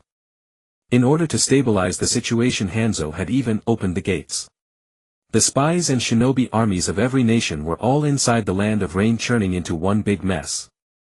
Tsunagakure in particular kept probing out into the surrounding countries from the Land of Rain. I have already asked the sensei to send Shinue-kun to this battlefield. What use will it be if he comes? Jiraiya scratched his head in confusion. Hanzo is inhuman. Inside the Land of Rain it is nothing but street fighting among every nation's spies. Hanzo had simply adopted a tactic of losing 800 to wound 1,000. That is, I open the gates and welcome you all and every side fights everyone. With this strategy, after this one battle it is anyone's guess whether the Land of Rain will even exist. You neither fight nor retreat, why declare war at all? Jiraiya very much wanted to confront Hanzo directly and ask him what exactly had led him to choose war. Was it truly because war was bound to break out sooner or later and he simply moved first before the flames reached the Land of Rain? Orochimaru watched Jiraiya hopping with agitation, saying nothing, not even caring. Only Jiraiya truly took the war in the Land of Rain seriously. Hanzo's individual strength might be sufficient, but that did not mean the Land of Rain's strength was sufficient. To squeeze into the ranks of the 5 great nations and instantly become the 6th great shinobi village. The Land of Rain really did not measure up. Its national strength was weak, its geography was poor, and its shinobi were lacking in skill. It relied entirely on Hanzo alone. Still, staying on the front line all the while was not the right way to go about things. Orochimaru did not want to stay there either, he still had many experiments to finish. But Konoha truly did not have enough people at the moment. Orochimaru carefully weighed the entire situation in his mind. The front line in the Land of Rain had few troops, only a little over 1,000 shinobi. The commanders were merely the two of them, both Jonin himself and Jiraiya. The third Hokage's intention was also clear: this was plainly a war of attrition. Konoha could afford the attrition that the Land of Rain could not. Apart from Hanzo there was no one in the Land of Rain worth taking seriously. Thus Orochimaru remained quite zen on the front line. Jiraiya on the other hand was anxious. He abhorred war and did not want it to drag on. Perhaps what truly needed to be worried about was the land of Earth. Orochimaru recalled the figure of that little old man. His own teacher had always regarded him as a worthy opponent. Konoha was a prime piece of meat, who wouldn't take a bite? The entire situation was only one piece short of being fully connected, the land of Earth. Orochimaru-sensei. A clear voice came from in front of the tent and Orochimaru's eyes lit up at once. After pining for the stars and the moon, Uchiha Chizuki had finally arrived. Jiraiya by contrast curled his lip. That brat might be insufferably cocky, but his strength had earned Jiraiya's respect. Meanwhile at the land of Wind front line. Oh Lord Hatake, you're recovering very well. Uchiha Megumi looked at Tsukumo Hatake lying on the sickbed, her cheeks faintly flushed. Thank you. Tsukumo Hatake touched his nose. It was truly awkward. Ever since Uchiha Chizuki had left this front, he seemed to have become the Sand Shinobi's main target. The Sand Shinobi came charging one after another, shouting, "Kill the white-haired one! Avenge our blood!" Moreover, Chiyo's son and daughter-in-law launched an attack, so even Tsukumo Hatake found it hard to hold his ground. And so, Tsukumo Hatake had become a regular in the medical unit. As anyone who is poisoned often knows, repeated poisoning gives you a resistance to toxins. Lord Hatake, you fully recovered in just 3 days this time. Let me change the bandage again. Uchiha Megumi drew near with a beaming smile, her movements incomparably light and gentle, as if afraid that one careless touch would hurt Tsukumo Hatake.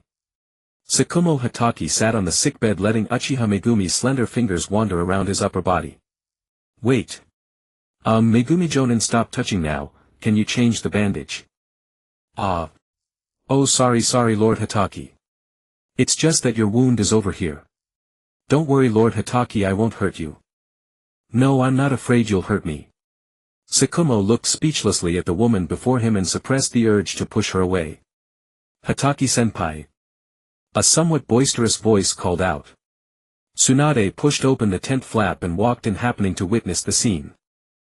At that moment Uchiha Megumi's hand was still on Tsukumo Hatake's chest, even gently rubbing it. It seems I've come at a bad time. Tsunade cleared her throat and awkwardly stepped back. No Tsunade, you've come just in time.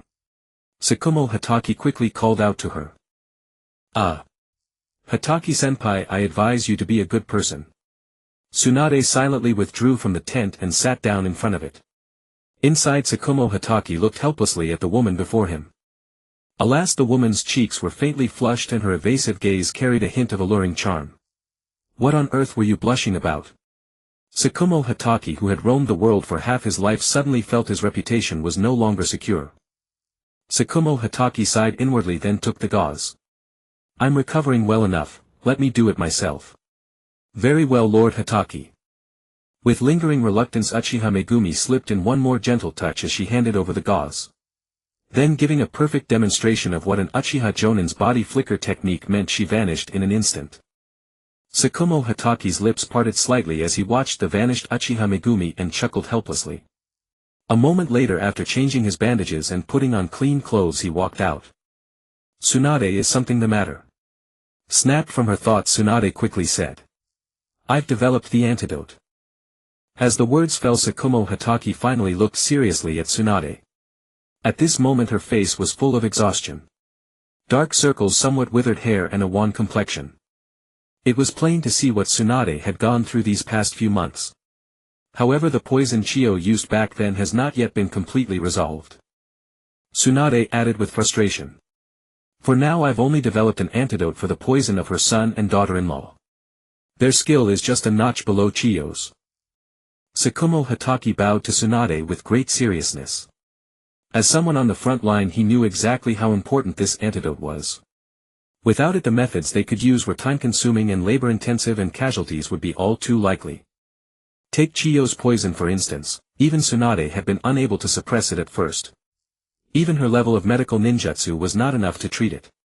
The root cause was that the poison spread too quickly. Within a few minutes of poisoning, the toxin had already spread throughout the entire body, and even the mystical palm technique could not suppress it. The treatment process was simply this: draw out the poison, clean the wound, then suture and heal. If the wound was too large, relying only on ninjutsu like the mystical palm was not enough to close it directly. However, that treatment method could not cure Chiyo's new poison. Thus, after witnessing the deaths of several hundred shinobi, Tsunade finally developed the antidote. Even if one inhaled poison gas, as long as it was not Chiyo's own poison, the Land of Wind's current level was no longer enough to pose a threat. "Senpai, what are you doing?" Tsunade quickly stopped Tsukumo Hatake. Researching the antidote was her duty in the first place. During the months she had been on the front line, she had devoted almost all her time to it. With the antidote available, Konoha's strength against the Sand Shinobi would rise by an entire level. "Tsunade, I suspect Chiyo will be coming again soon," Tsukumo Hatake cautioned. "I have two plans at present. First, if Chiyo joins the battlefield, I will handle her and you will be the overall commander. As for the other's poison, we already have the antidote." "No." Tsunade's gaze was unwavering. "Hatake-senpai, Chiyo should be left to me to handle." Hatake Tsukumo might not know what Tsunade was capable of, but did Tsunade herself not know? Although she seemed to be the first Hokage's granddaughter in name only. But in truth the Senju blood still ran in her veins. The gap in physical constitution could not be made up through acquired effort. Even Hatake Tsukumo, truly speaking, when facing Chiyo, would not have performed better than Tsunade. This. Hatake Tsukumo hesitated. "I know you, senior, need no prestige. Of course I need none either. But when it comes to Chiyo, I do indeed have a bit more of an advantage. I would ask you not to try to handle everything single-handedly, senior, so that we can reduce casualties." Hatake Tsukumo, plainly put simply, did not want Konoha's people to be harmed. He wanted to take the most difficult opponent onto himself, increasing the survival rate of Konoha's shinobi. Very well. As their plan was settled somewhere in a secret chamber deep within the Land of Rain, I never expected you would actually arrange to meet me. Are you truly not afraid that I will simply keep you here and use you to threaten Sarutobi Hiruzen? Hanzo smiled as he looked at the grim one-eyed Danzo before him. What does this old man have to fear? Danzo opened his eye and looked at Hanzo. You cannot keep me here. Heh. Hanzo laughed in anger. Don't think I really wouldn't dare.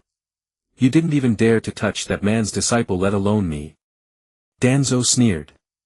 I came here to cooperate with you. Cooperate with me? Hanzo looked as if he had heard an absurd joke. Elder Danzo of Konoha, I have already declared war on Konoha and you want to cooperate with me? Surely you're joking. Do I need to make it clear? Danzo said coldly to Hanzo. You have no chance of victory. A mere small nation vainly hoping to become the sixth great nation through war, sheer delusion. For me to come here and cooperate with you is already lowering my status. You. Hanzo glared at Danzo, the anger in his heart already ignited, but he could do nothing. He really did not dare to kill Danzo. On the surface he looked quite formidable for having declared war on two great nations. But in reality, Konoha had not made its true move, and neither had he gone on a killing spree among Konoha's shinobi. Both sides were leaving each other a way out, of course mostly because Hanzo was afraid. War was inevitable. Without a declaration of war, mutual aggression would only grow worse. Declaring war was instead a tactic to buy time. Hanzo. He would no matter what first tear a vicious chunk out of the Land of Wind before anything else. There was no helping it, the Land of Wind was the weakest of the five great nations, and it was also being held in check by Konoha. Let's talk then. About what? Hanzo said coldly, help me eliminate someone. A flash of hatred passed through Danzo's eye. Uchiha Chizuki. The Uchiha, that inherently wicked clan, must never be allowed to raise this brat. In Konoha the Uchiha, who had taken away part of his authority as an elder, were protecting him, and there was also Uchiha Setsuna, his true kin. Besides them, the Senju clan was also protecting him with all their might. Damn it. The Uchiha and Senju, who had fought each other for so many years, were now actually on the verge of reconciliation. Who would believe it if this got out? I suspect that old undying Uzumaki Mido, that dead old thing, must have been controlled by the Uchiha before she died. If the second Hokage knew, even his coffin lid would not hold him down. This brat had never deliberately targeted him, but this was the instinct of Danzo's many years. This brat was not simple, he had been concealing his true hand all along. If he was allowed to keep growing. This targeting of Uchiha Chizuki was no unfounded move on Danzo's part. A prodigy the Uchiha had not seen in 100 years, the youngest jonin in Konoha. A child less than 10 years old had already gained such renown. In politics he was an opponent to eliminate. As for identity, Danzo felt that when facing the Uchiha he didn't need that many reasons. Hiruzen was not his own master, wasn't it simply that he wanted me to target the Uchiha? He couldn't shake Uzumaki Mito and couldn't even try. But Danzo could. The founding of Root and Hiruzen's support was precisely for this reason. Hiruzen, you were simply deceived by this child. Danzo persuaded himself in his heart. The will of fire. How could this child, raised from a young age within the Uchiha even by the very leader of the radical faction, possibly inherit the will of fire? Yes, his father was Uchiha Shisue, who had made many contributions to Konoha and had always hoped that the Uchiha could integrate into the village. But the Uchiha were the Uchiha. Uchiha Shisui was already dead and this child had been raised by Uchiha Setsuna. Danzo had not been idle all this time. Ever since he had been stopped outside the Uchiha clan's gate he had secretly vowed that he would one day topple the Uchiha. All these years he had been quietly gathering strength. Root had now taken shape and this organization needed no prestige. In this war it was all too easy to accomplish things. Hiruzen. You will absolutely regret keeping Uchiha Chienue alive, but it doesn't matter, this old man can correct your mistake for you. What kind of person is so troublesome that even you cannot handle him? Hanzo looked at Danzo with some surprise. A person who gave even Danzo such a headache would not be easily eliminated. A little brat from the Uchiha. Danzo said coldly, I have already arranged for him to come to the Land of Rain front line. I will give you all the intelligence on him. Eliminate him. Ha! What makes you think I'll help you? Don't forget we're on opposing sides right now. Even if I don't make a move against you I still have the right to refuse. You have no room to refuse. Danzo said, if you don't agree I will petition Hiruzen to first remove you from this game. Humph. Hanzo gave a cold snort. Surely you don't think this old man's title of demigod was gained for nothing.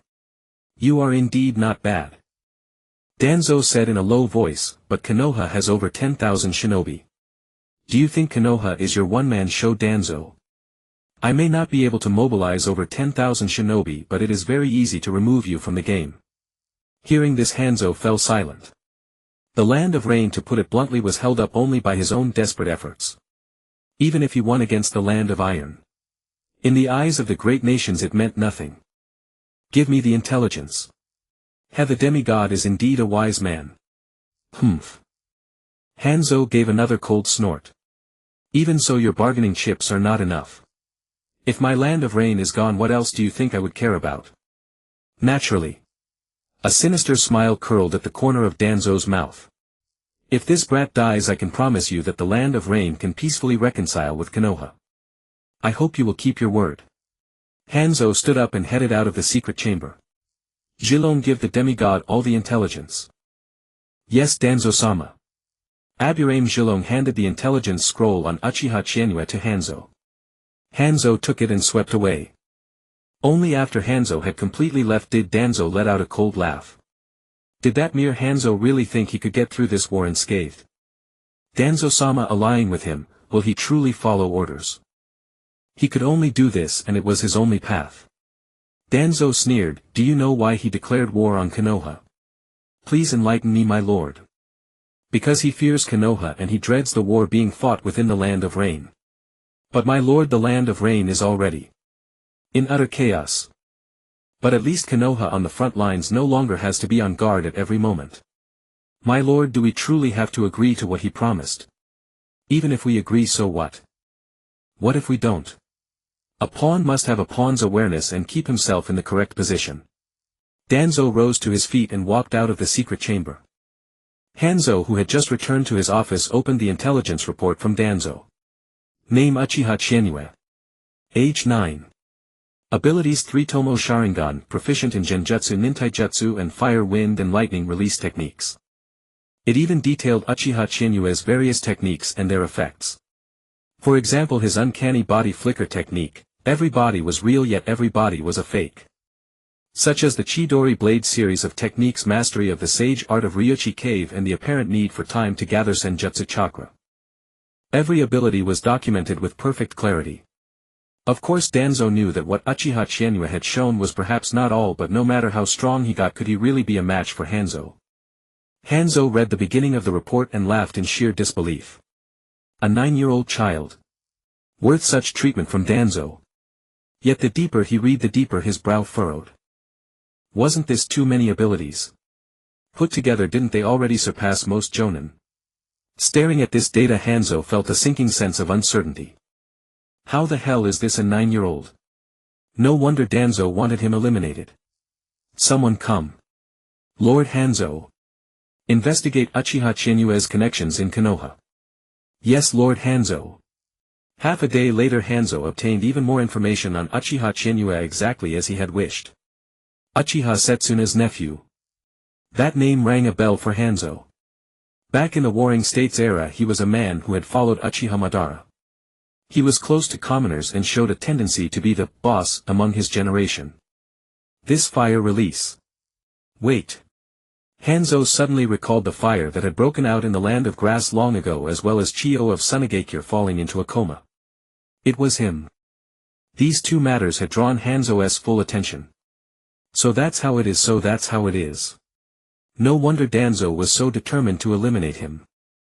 Even a lion attacks a rabbit with full force. Hanzo wasn't fool enough to go straight for Uchiha Chienue. Since the intelligence was already this detailed, acting recklessly was definitely unwise. A genius like this, yet he is going to die here prematurely. Hanzo sighed with a hint of pity. This place has the worst damned weather.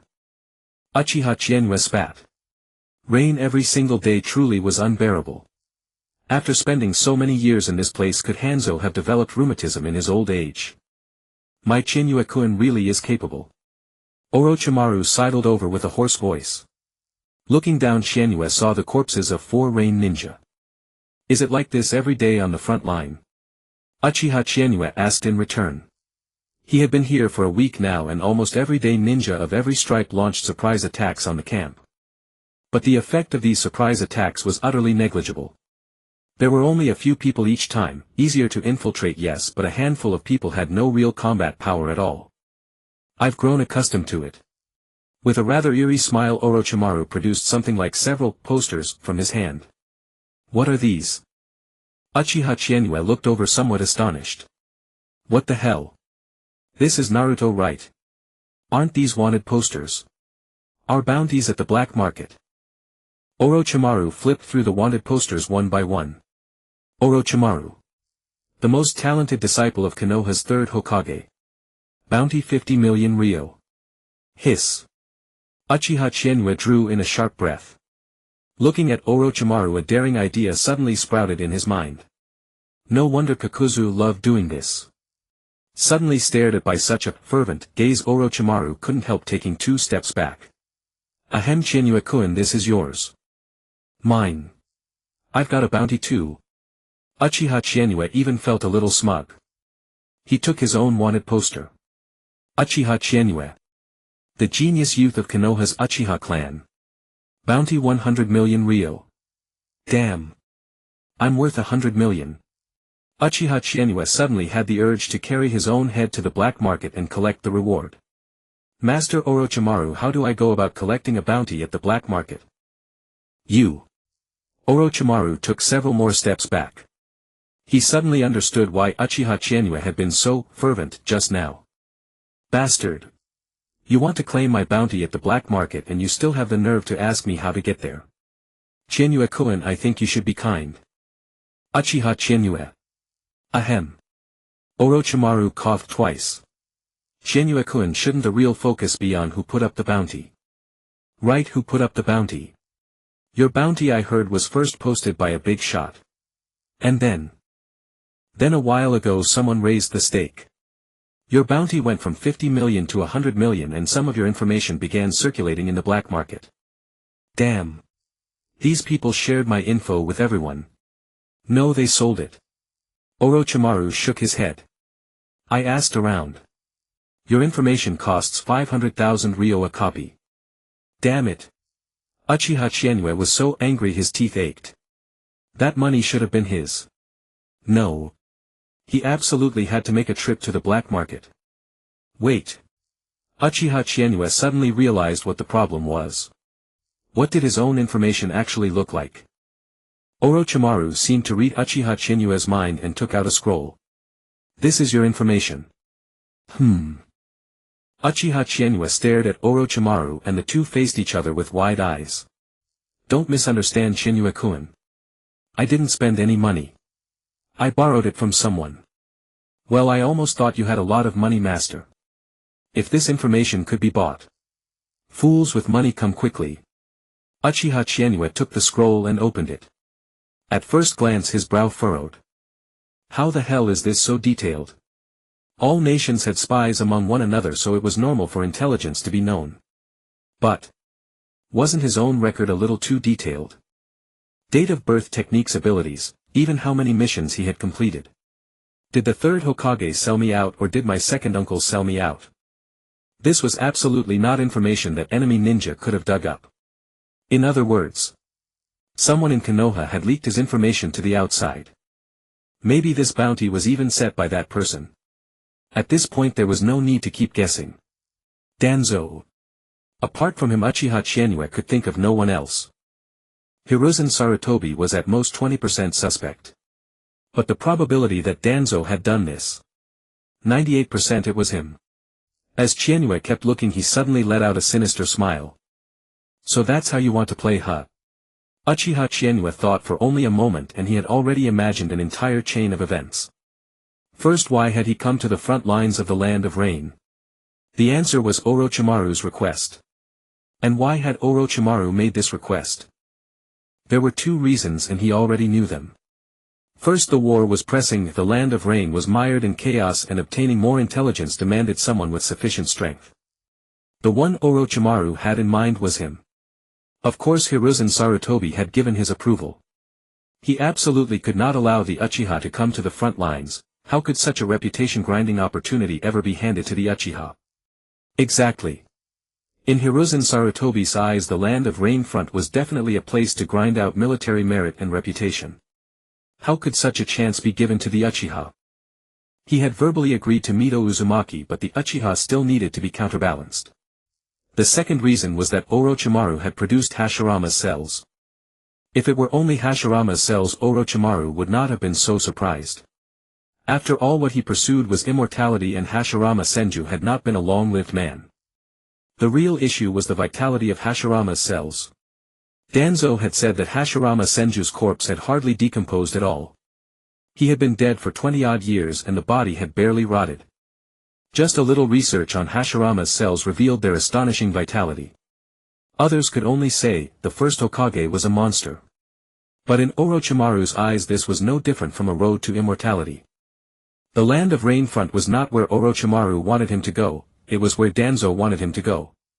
Don't ask if you must. The Hashirama cells were provided by Danzo and his information had been leaked by Danzo. Although his information was not exactly a secret in Konoha, many of the detailed parts in that file were kept in the Hokage's office. Danzo, you are a damn bastard who deserves to die. Back in Konoha, Danzo had learned patience and had been relatively well behaved. With the third Hokage shielding him, it was not easy to unseat Danzo by political means. Uchiha Chienue mused silently, then gave up thinking. Why should he think so much? He could simply hand it to second uncle. When it came to the minds of politicians, they were the true old foxes. Thus Uchiha Chienue wrote a letter recording all of Danzo's misdeeds and sent it back to Konoha with a summoned beast. In a flash 3 days passed. My solo mission. Uchiha Chienue looked at the scroll in his hands and laughed. Correct. Orochimaru nodded. Chienue-kun, besides you I truly cannot think of anyone capable of an infiltration mission. There was a faint apology in Orochimaru's eyes.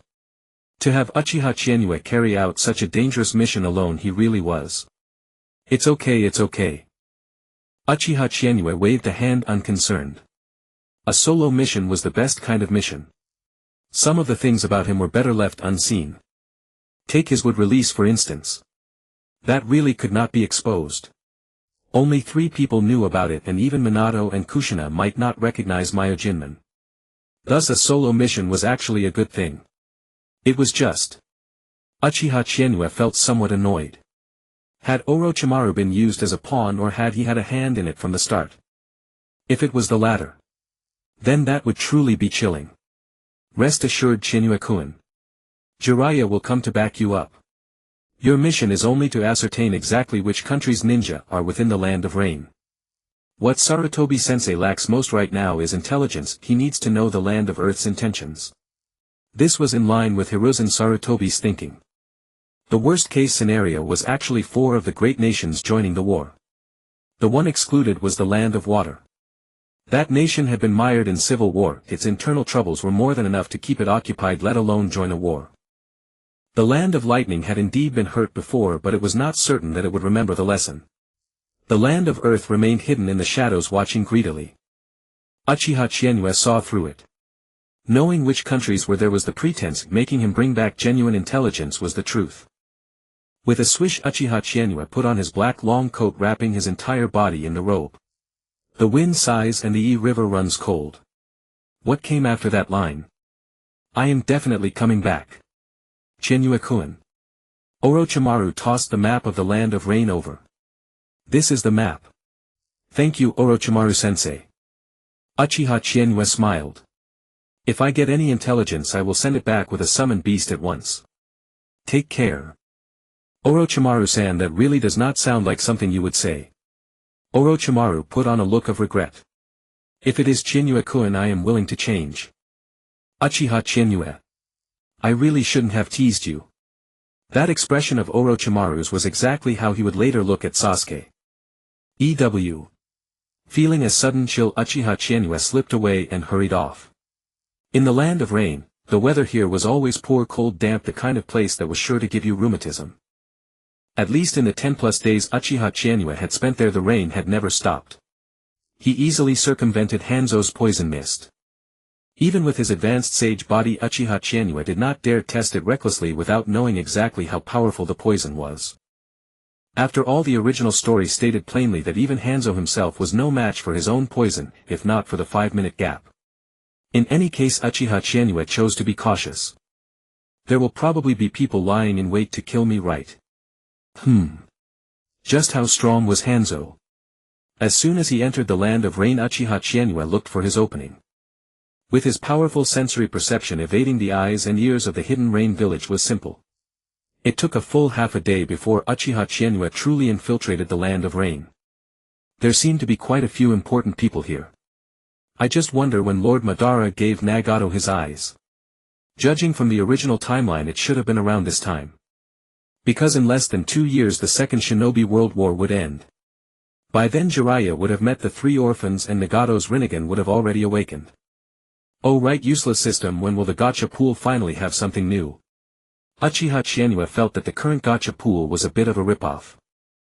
Flying Thunder God technique. Tisk, I don't know if that counts as a win or not. Young one, please look forward to it. Fine, Lord Madara is right. This was a new feature of dubious value that he had spent real money to unlock. Namely, Lord Madara's portable assistant would forever be by your side. Damn it, I'm feeling Lord Madara's loving lash every moment.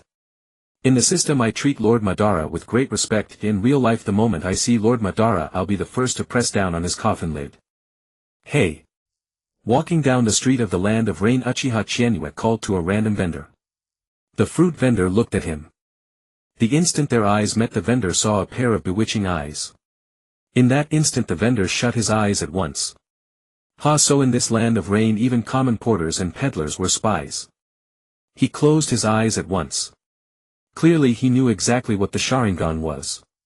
Such a reaction was not born from fear of those unusual eyes. An ordinary person would never instinctively shut his eyes at the first glance, he would merely flinch or stare in surprise. But unfortunately for him, Uchiha Chienue's genjutsu had already taken effect the instant their eyes met. Come on, who could possibly withstand the ocular power of these eyes? Though he had no idea what ability his eyes would awaken in the future, he was certain it was tied to genjutsu. This was a dark space. Uchiha Chienue looked left and right but saw nothing. Not a genjutsu space. It's some kind of sealing jutsu. Uchiha Chienue smiled. Looks like you've hit the jackpot, kid. Are you a scout or a spy? Uchiha Chienue didn't bother with any of that. He gathered chakra in both eyes. In the pitch-black space a pair of enormous Sharingan eyes blazed open.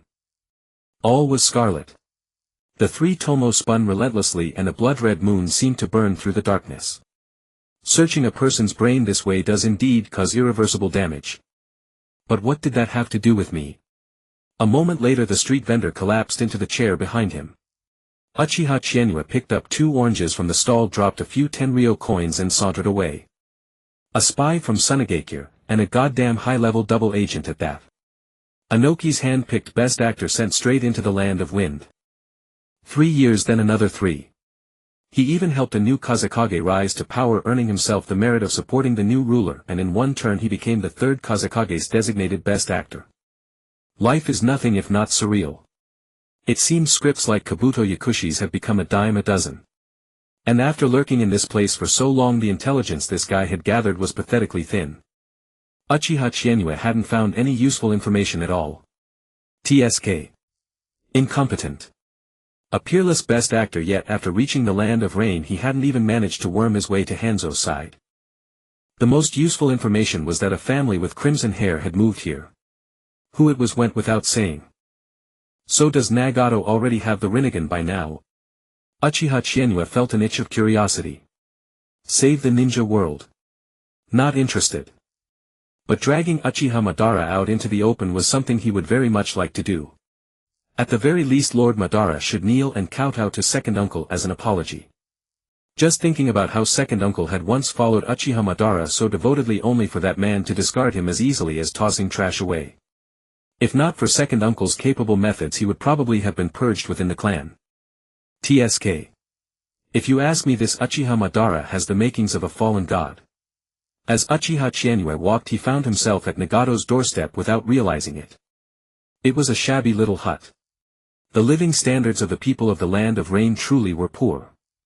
In a land of endless war the next trip out the door might get you cut down. Quick. Don't let that kid get away. Do you have any damn idea how precious food is now? How dare you steal from me? You up ahead. Help us catch that kid. A commotion erupted from the street. Uchiha Chienua looked over and saw a 5 or 6-year-old child running with 3 or 4 middle-aged men chasing behind him. Oh ho! Uchiha Chienua's eyes lit up. A familiar face at that. The boy god, Yahiko. Of course the kid was clearly malnourished, his hair was lusterless and his face was sallow and gaunt. He wasn't tall either, even smaller and skinnier than Minato Namikaze had been at 5. You up ahead. That kid is a thief, catch him for me. Behind him a pot-bellied middle-aged man shouted at Uchiha Chienua. Uchiha Chienua ignored him and instead looked at the boy running straight toward him. Yahiko looked up, saw Uchiha Chienua dressed all in black and couldn't help showing a trace of panic. Big brother, get out of the way. He shouted, then ran around to Chienua's side. Snap. Uchiha Chienua hoisted Yahiko straight off the ground. With the blessing of the sage body the 6-year-old Yahiko came up only to Chienua's chest. Yahiko flailed in midair and begged, Big brother, please let me go. They'll beat me to death. Then why steal if you're afraid of being beaten to death? Uchiha Chienua countered. If I don't steal I'll starve to death. Yahiko gritted his teeth and struggled. But in Uchiha Chienua's grasp how could he possibly get away? Ha! Thanks a lot. The men finally caught up and one raised his hand to strike Yahiko. Yahiko shut his eyes thinking it was all over. But the pain never came. Hey friend, what are you doing? He's a thief. The middle-aged man glared at Uchiha Chienua. How much for these 2 loaves of bread? I'll pay for him. 300 ryo. The man bared a grin. Since you want to stick up for this brat, 2 loaves of bread, 300 ryo. 300. Why don't you just go rob people? It's robbing from the rich to feed the poor, that's what it is. Yahiko yelled. Damned brat, you think stealing makes you right. The man flew into a rage, raising his hand toward Yahiko again. A parentless wild thing like you, even if I beat you to death no one would ever know. Uchiha Chienua. I'll pay you on his behalf. Fine. 500 ryo. The middle-aged man looked at Uchiha Chienua. What he met was a pair of scarlet eyes. Not just him, all the middle-aged men turned to look into Uchiha Chinue's eyes. Beating someone in broad daylight. Uchiha Chinue wasn't so arrogant as to do that while gathering intelligence. It was a suggestion-type genjutsu. Here you are. He tossed out 5 100 ryo coins, then vanished in a flash, still holding Yahiko. The middle-aged men left behind were all thrilled. That guy is actually loaded. Humph, he looks no older than a teenager, damn rich bastard. Forget it, 500 ryo is enough for a round of drinks for us. A round of drinks? No way. I'm taking this 500. Bullshit. It's mine. Humph, the money is in my hands, you too. What are you grabbing for? The 3 middle-aged men immediately started fighting. Onlookers suddenly crowded in. Chases like this with orphans like Yahiko were common and everyone was used to it. But a fight in the middle of the street, who wouldn't want to be a bystander and watch a few more moments? And for some reason the fight grew fiercer, they even grabbed weapons and turned savage. Blood and spittle flew as the 3 men traded blows, their faces already bruised and swollen, yet they seemed tireless and never stopped. Until, 2 of the men were beaten to death by the 3rd with no mercy. Dead. A boy among the onlookers said in shock. I think they're really dead. Quick, go get a ninja. The surviving man in the center ignored the stares around him. Clutching the 500 ryo in his hand, he looked like a man possessed. Mine. It's all mine now. This man is too vicious, he killed 2 people over 500 ryo. Was it you who did that? On the rooftop, Yahiko swallowed hard, only just snapping back to his senses. A moment ago he had seen only a flash of red light in Uchiha Chinue's eyes, then after the money was paid he had been taken away by this man. It turned out Uchiha Chinue had simply brought him to a rooftop and stood quietly watching the chaos below. Yet the more he watched the more wrong it seemed, someone had died. What if I told you it wasn't me? Uchiha Chinue was briefly speechless. He had only cast a suggestive genjutsu making them fight over the 500 ryo, for instance. But those 3 had been a bit too brutal. Amazing. Yahiko felt no sadness over their deaths, instead he thought Uchiha Chinue was incredibly impressive. Big brother, are you a ninja? Yahiko looked at Uchiha Chinue with worship in his eyes. It was the first time he had met someone willing to help him, and that person was a ninja lord no less. That's right, a ninja lord. In this land ninja are the elite above all others. You shouldn't even need to ask. Uchiha Chinue pulled back his hood and smiled. Eat. Uchiha Chinue unwrapped the bread from earlier and handed it over. Yahiko pressed his lips together, then wolfed it down with complete disregard for table manners. He hadn't eaten anything in 2.5 days. Uchiha Chinue studied the bread's packaging, it was of the cheapest sort, worth at most 10 ryo even in Konoha. Uchiha Chinue said nothing, simply watching Yahiko gnaw on the bread. 2 loaves weren't much to speak of, yet in no time at all Yahiko had polished them off. Gurgle. Yahiko's face reddened and he quickly said, Big brother, thank you.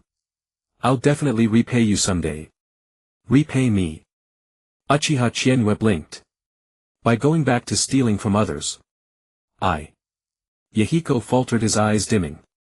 I don't want to steal, but if I don't I'll starve to death. Uchiha Chinue knew all too well that this was a world that devoured people. War orphans. Who knew how many died every single day? How old are you? I'm probably turning 6 soon, Yahiko thought for a moment and answered. He didn't remember his birthday either. At 6 there was indeed nothing he could do. Big brother, what's your name? I really will repay you. Yahiko asked again. Well, my name isn't important. But I've just arrived in the land of rain. If you want to repay me, find me a place to stay. Ha! Yahiko stared at Uchiha Chinue in surprise. Big brother, you don't have a place to live. I really don't. Great. Yahiko clapped his hands, then realized he had said the wrong thing and hurriedly corrected himself. I mean, what a coincidence, I happen to have a secret base. Then take me there. And so Yahiko excitedly acted as the lead goat, ushering the honored lord into the village. Yahiko's secret base was crude, and moreover it was by the lake, far from the beaten path. It was called a secret base, but it was actually just a cave. Still, the location wasn't bad, a straw curtain hung at the entrance offering shelter from wind and rain. Inside there was nothing but a bed of dry straw without even a blanket. TSK. Uchiha Chienue was a bit annoyed inside. Living conditions like these, no wonder Jiraiya had felt compassion. Though of course that old bastard had originally come for the Rinnegan in the first place. Big brother, Yahiko said hesitantly. It's a little crude here but don't worry. I'll weave an extra straw bed in a while. Don't bother. Uchiha Chienue clapped his hands together then slapped them onto the ground, would release 3-bedroom 1-living-room jutsu. Outside the cave a wooden house rose straight up. Amazing. Yahiko stared at the wooden house at the cave mouth in disbelief rubbing his eyes. Was this ninjutsu? From now on we'll live here. Uchiha Chienue walked out of the cave and pushed open the door of the wooden house. The house was not small, roughly 100 square meters, and wooden beds, wooden cupboards and other furnishings were all in place. Wood release was just this convenient. Wood release would clone. An extremely enduring clone, the superior replacement for the shadow clone. It had about half the original strength, lasted a long time and was not easy to see through. Ever since he had learned this jutsu, Uchiha Chienue's daily training tasks had long been handed over to wood clones. Now he sent one out for no other reason than to gather information. Uchiha Chienue himself meanwhile was waiting. In Orochimaru's eyes he had come to carry out a mission. But to Danzo this was an opportunity to kill him. If he died in the land of rain it would also divert his second uncle's wrath. So Uchiha Chienue was certain all he had to do was stay here and someone was bound to come. That someone might even be Hanzo himself. After all, Danzo had a track record. Working with Hanzo was something he was perfectly capable of doing. So pretty. Yahiko dashed excitedly around the house looking here and there, thoroughly delighted. Uchiha Chienue meanwhile gave orders to his 3 wood clones. One was to keep watch over Nagato, one was to gather intelligence and catch spies from other countries, and one was to buy daily necessities. I'll teach you some survival skills. After Yahiko had toured the house and wept with gratitude, Uchiha Chienue made the offer. Survival skills. Yahiko blinked looking at Uchiha Chienue in confusion. They're everyday life skills. Once you learn them you won't go hungry. Really? Really? Uchiha Chienue took out the fishing net, fishing rod and bait that the wood clone had bought. Those who live by the mountains live off the mountains, those who live by the water live off the water. We have both mountains and water here. There's not much on the mountain but the water holds a lot. Uchiha Chienue. He absolutely could not get skunked. While explaining, Uchiha Chienue sat down by the lake. Big brother, what are you doing? Chumming. After chumming. Fishing, of course. Big brother, we've been fishing for over an hour now. Slow work makes good work, you can't rush fishing. Big brother. What are you going to do? Big brother, you can actually breathe fire, so cool. Wow, big brother, you can even shoot lightning. Is this ninjutsu? So cool. Ha. Where did the fish come from? Caught it. Why are they a little black? They're black-backed bass. I see.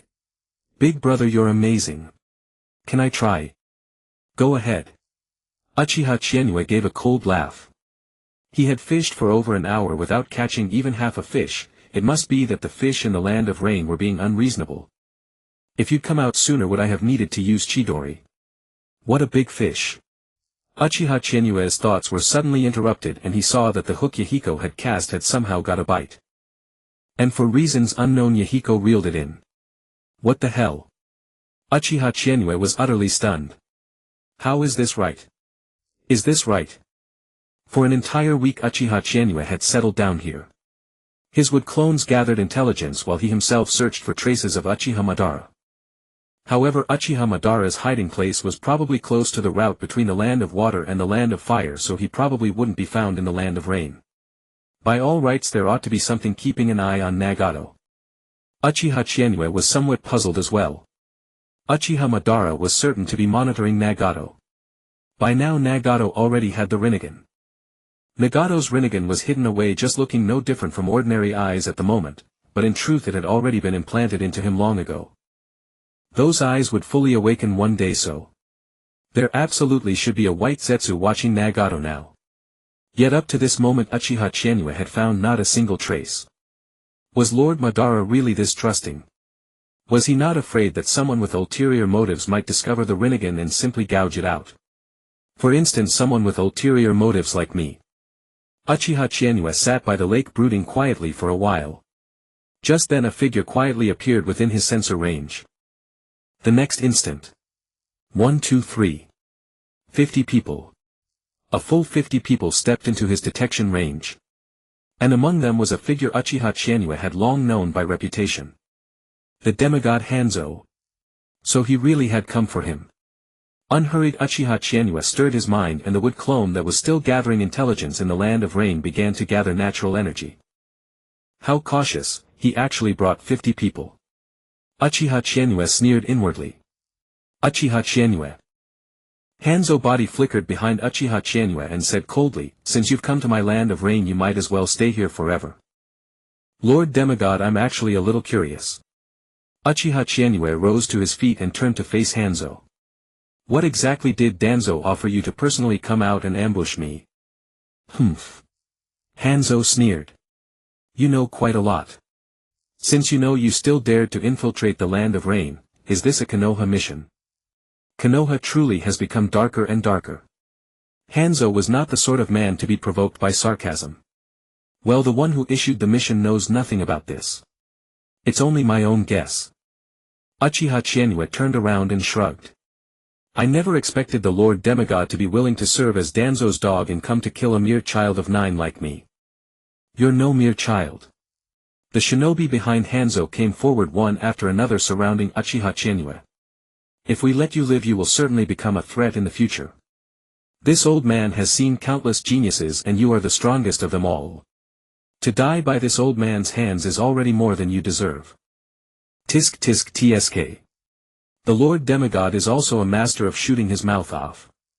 Uchiha Chinyue looked straight at Hanzo, pulled off his hood, neither humble nor arrogant. Hanzo. There was nothing to fear. Then let Danzo's dog enlighten me. Uchiha Chinyue drew the flowing flame from his back and both eyes transformed into scarlet three-tomo Sharingan. In the instant his Sharingan changed, Hanzo had already flashed into motion and his gaze had already shifted. Hanzo's body flicker technique could be ranked among the top 3 in the current shinobi world. The keen sickle glinted with a cold light exuding wave after wave of chill. The short sword in Uchiha Chinyue's hand hummed incessantly as chakra gathered upon it. In a single instant. Clang. Stop. Stop now. Hiruzen Sarutobi seized Enma and placed himself between Uchiha Setsuna and Danzo. Setsuna, my friend, what on earth is happening? Hiruzen Sarutobi frowned. Uchiha Setsuna gripped his long blade, the 3-tomo in his eyes spinning ceaselessly. Third Hokage, why don't you ask your elder? Uchiha Setsuna sneered coldly, his eyes filled with grave murderous intent. Lightning burst from the Chidori imitation and waves of electric current left scorch marks on the adamantine staff. Great elder of the Uchiha, I wonder what this old man has done to provoke such fury. Danzo played the fool, both hands resting on his cane as he watched Uchiha Setsuna. You schemed against my nephew. What do you mean? Hiruzen Sarutobi frowned. Danzo. Explain yourself. Hiruzen Sarutobi looked at Uchiha Setsuna's face. This was absolutely not an act. He had already formed the intent to kill. If not for Hiruzen standing there, Danzo might well have. Scheme against Uchiha Chinyue. Danzo must have lost his mind. Did he not know that Uchiha Chinyue was now the pillar of the entire Uchiha clan? The whole Uchiha clan now regarded Uchiha Chinyue as its core figure. Moreover, he was the bond between the village and the Uchiha, and everything to that mad dog Uchiha Setsuna. An inexplicable chill ran through Hiruzen Sarutobi's heart. This matter was probably not so simple. If it were an ordinary scheme, how could it have come to this? Uchiha Setsuna had actually come with his blade drawn and his sword raised. Hiruzen, what can I explain? Danzo wore a bewildered look, a veteran actor indeed. I know nothing at all, but right now I move to impeach Uchiha Setsuna. Drawing his sword on a Konoha elder in public. Don't tell me you intend to kill this old man. Publicly attacking a Konoha elder, are you betraying the village? Hiruzen, I move to impeach Uchiha Tomiyama. This is certainly an Uchiha plot. Hiruzen Sarutobi's face darkened. At a time like this, Danzo, you're still playing these games. Can't you see that Uchiha Setsuna really wants to kill you? Third Hokage, after I kill Danzo I will turn myself in. Uchiha Setsuna said coldly, the murderous intent in his eyes having become almost tangible. The entire Hokage office instantly turned bone-chillingly cold. The next moment lightning blazed, violet arcs erupted from the Chidori's sword and Enma was blasted away in an instant. Danzo shot a fierce glare. Hiruzen, you set me up. Hiruzen Sarutobi was utterly shocked as well. Though he had not expected Uchiha Setsuna to attack so suddenly. How could this be? This purple lightning. What kind of technique is it? In a flash Enma was sent flying and the Chidori sword slashed at Danzo with unstoppable force. Terror filled Danzo's eyes. His hands tried to form hand seals, but it was already too late. Uchiha Setsuna possessed such strength. How was this possible? Setsuna, my friend. Danzo. In desperation, Danzo could only use that trump card of his. Izanagi. Whoosh. Electric arc scattered. In an instant, with the sword in Uchiha Setsuna's hand, the entire Hokage building collapsed. Lightning shot into the sky and Danzo was cut in half at the waist. Danzo. Hiruzen Sarutobi stood frozen on the spot. It had all happened far too quickly. And in that instant he could only watch helplessly as Danzo was sliced in two. Boom. The entire Hokage building collapsed beneath the lightning. Hiruzen Sarutobi watched helplessly as Danzo split in two, fell to the ground. At that instant, if Hiruzen Sarutobi had been of Uchiha blood, he might well have awakened the Mangekyo in fury. Yet. That corpse severed into two pieces. Half an hour earlier a woman drenched in blood came seeking Uchiha Setsuna. And this woman was Togorihime, the snake sage of Ryuchi Cave. The letter Uchiha Chigetsu had sent back to Konoha via a summon beast was intercepted en route. Ordinarily a summon beast could only serve to transmit messages between Orochimaru and Uchiha Chigetsu. But Uchiha Chigetsu was different, he used the snakes of Ryuchi Cave as if they were cattle and horses. This was far more reliable than hiring people or relying on ninja cats and ninja dogs. Danzo's route was no longer an organization short on manpower. Danzo had long since stationed men to watch the route from the Land of Rain back to Konoha, especially near Konoha itself. Anyone returning from the Land of Rain, human or beast, was not to be let through. And the men of Route truly had done just that only. This was a snake of Ryuchi Cave. Moreover, this snake was named Aoda. That's right, it was the very Aoda that Sasuke would later come to use. But for now this snake was still a young snake, a gifted young snake. It was unremarkable within Ryuchi Cave, yet Togorihime had taken a liking to it, making it qualified to serve as a doorkeeper of sorts. A hen qualified to become the next Manda. And so at the critical moment Togorihime arrived. The blood was naturally not Togorihime's own, though under the siege of dozens of root ninja she had sustained injuries, she was hardly in a sorry state. Hence it was only today that the letter was finally delivered. The moment Uchiha Setsuna received it he exploded. The letter clearly stated the whole story along with the bounty order and intelligence on Uchiha Chigetsu in the black market. Setsuna could not sit still any longer and charged straight to the Hokage's office. And so this scene came about. At present, having cut Danzo in half at the waist, Uchiha Setsuna stood rooted to the spot, the hand gripping the Chidori sword still trembling. Damn it! Even so, my nephew. Danzo. Hiruzen looked at Danzo's corpse in disbelief. The tears of an old man were just about to well up when Danzo's corpse vanished. Hiruzen rubbed his eyes. Wait. He suddenly thought of something. Uchiha Setsuna was likewise stunned for a moment, then he stared intently at the spot where Danzo had disappeared. The next instant a kunai-wielding Danzo was already stabbing at Setsuna's back. Clang! The crisp ring of steel echoed. Uchiha Setsuna reacted swiftly, sensing Danzo's killing intent. Danzo! Where did you get that Sharingan? Uchiha Setsuna shouted furiously. This is my Uchiha clan's Izanagi. This was a forbidden jutsu of the Uchiha clan, absolutely no more than 10 people in the entire clan could use it. Because this jutsu had once caused no small disturbance, it had been designated a forbidden art within the Uchiha. Now however this very technique had been used by Danzo, an outsider. He not only possessed a Sharingan but had also obtained a forbidden jutsu. Hiruzen Uchiha Setsuna is plotting rebellion. Capture him together with me right now. Before his voice faded, more and more ninja were closing in. No surprise, the commotion here was simply too great. Danzo! Sarutobi Hiruzen roared, the veins on his forehead already bulging.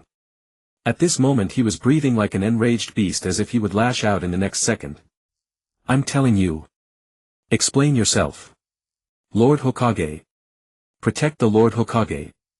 The Uchiha are plotting rebellion, protect the Lord Hokage. An unknown Jonin instinctively reacted at the sight. Uchiha Tomiyama had arrived by then too. The instant he heard that, he nearly stumbled. What the hell kind of prejudice against the Uchiha was this? Lord Hokage, there must be some misunderstanding. Uchiha Tomiyama flashed forward. Sarutobi Hiruzen held him back with one hand and said. Danzo, stop. If you don't stop now, I won't be able to protect you either. In his heart Hiruzen cursed Danzo 1,000 times. At this moment the high-ranking ninja still in Konoha had all gathered around. Setsuna, old friend. Hiruzen turned to Uchiha Setsuna with embarrassment. Uchiha Setsuna gave a cold snort, added more force, and he and Danzo each withdrew a few steps. Lord Hokage Uchiha Setsuna began. Shimura, Danzo plotted to harm my nephew and from somewhere unknown obtained a Sharingan and used my Uchiha clan's forbidden secret technique. I trust the Lord Hokage will give the Uchiha a proper explanation. I have other matters to attend to, so I'll take my leave first. There was no way he could kill Danzo now. The priority was to make amends. From the moment Shigetsu sent that message, at most 10 days had passed. There should still be a chance. Even if it was the demigod Hanzo, as long as Shigetsu was inside the camp, Orochimaru and Jiraiya would certainly be able to hold out. At the thought, Uchiha Setsuna handed all the evidence to Uchiha Tomiyama. Stay here for me. Once you've read it you'll understand. With that, Uchiha Setsuna left in full view of everyone. Sarutobi Hiruzen directly ordered that he not be stopped. If what Setsuna said was true, then he must be heading to the land of rain now. Uchiha Setsuna made for the Uchiha compound. Togoriheim had not left yet. He was about to use the summoning technique. Uchiha Tomiyama accepted the letter with a blank expression, but Setsuna had already placed it in his hands. For a moment everyone looked over in utter confusion. They couldn't understand it. At first they genuinely thought the Uchiha were rebelling. Uchiha Tomiyama opened the letter and glanced at it. Instantly. Lord Hokage, my Uchiha clan demands an explanation. Uchiha Tomiyama was furious. Combined with the fragments he'd heard from Setsuna earlier. This time Danzo was doomed. Danzo cursed endlessly in his heart. Why? Why should the Uchiha simply flip the table? Did they not fear that if the label of rebellion stuck, Konoha would have no place for them? If it had been anyone else, then of course that would be how things went. But this was the Uchiha, with Uchiha Setsuna in it. Sarutobi Hiruzen now turned his gaze toward Danzo. In that instant Hiruzen, who already resembled an old chrysanthemum, seemed to have aged 10 more years. Take Danzo into custody and deliver him to the interrogation division. Yes, Lord Hokage. Several Umbu rushed forward at once. Danzo stood stock-still staring at Hiruzen. Hiruzen. Take him away. Hiruzen turned his back, his voice icy. At the same time, the clash between Uchiha Chigetsu and Hanzo was also on the verge of erupting. The short blade and the scythe met and split apart. Immediately afterward Uchiha Chigetsu turned into a black shadow and lunged again. The speed Chigetsu burst forth with had already surpassed the speed of sound. This was the power of the sage body. In his fight against Hanzo, Uchiha Chigetsu showed no negligence. Every strike was a killing move. Chidori Blade. Secret Scroll Time-Space Ninjutsu. Shisui-style Body Flicker Jutsu. In an instant Uchiha Chigetsu transformed into a blur of afterimages. So terrifying. Hanzo gasped sharply at the sight of Uchiha Chiyue's incredible speed. If he wasn't mistaken, this was a state of multiple ninjutsu techniques layered simultaneously.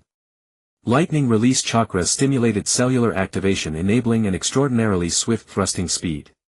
Indeed, the velocity was so extreme that it made Hanzo's scalp tingle.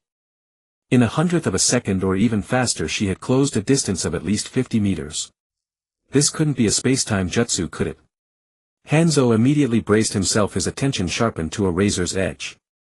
He raised his scythe in a defensive stance, already prepared to trade a wound for a wound.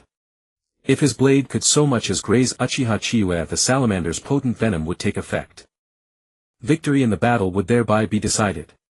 However, Uchiha Chizuki was currently moving as if she were in an uninhabited realm. The 50 ninja Hanzo had brought were all elite warriors of the Hidden Rain. With a single sweeping glance, Uchiha Chizuki instantly locked onto her targets. First things first, clear the field. Hanzo cherished his Rain Country ninja most dearly, so striking at these individuals would accomplish two goals at once. The space-time jutsu activated, Uchiha Chizuki instantly flashed into the midst of the crowd. Transforming into a streak of blue lightning, she unleashed a massacre among them. "He's over here," a Rain ninja bellowed. But before the words faded, he suddenly saw his own body. No. It was his head. Shink. Thunder roared as if 1,000 birds cried in unison. Chizuki's position might be tracked, yet at every single instant all they could perceive was a flash of blue lightning streaking past. And then another elite Rain ninja lost his life. Arcs of blood sprayed through the air.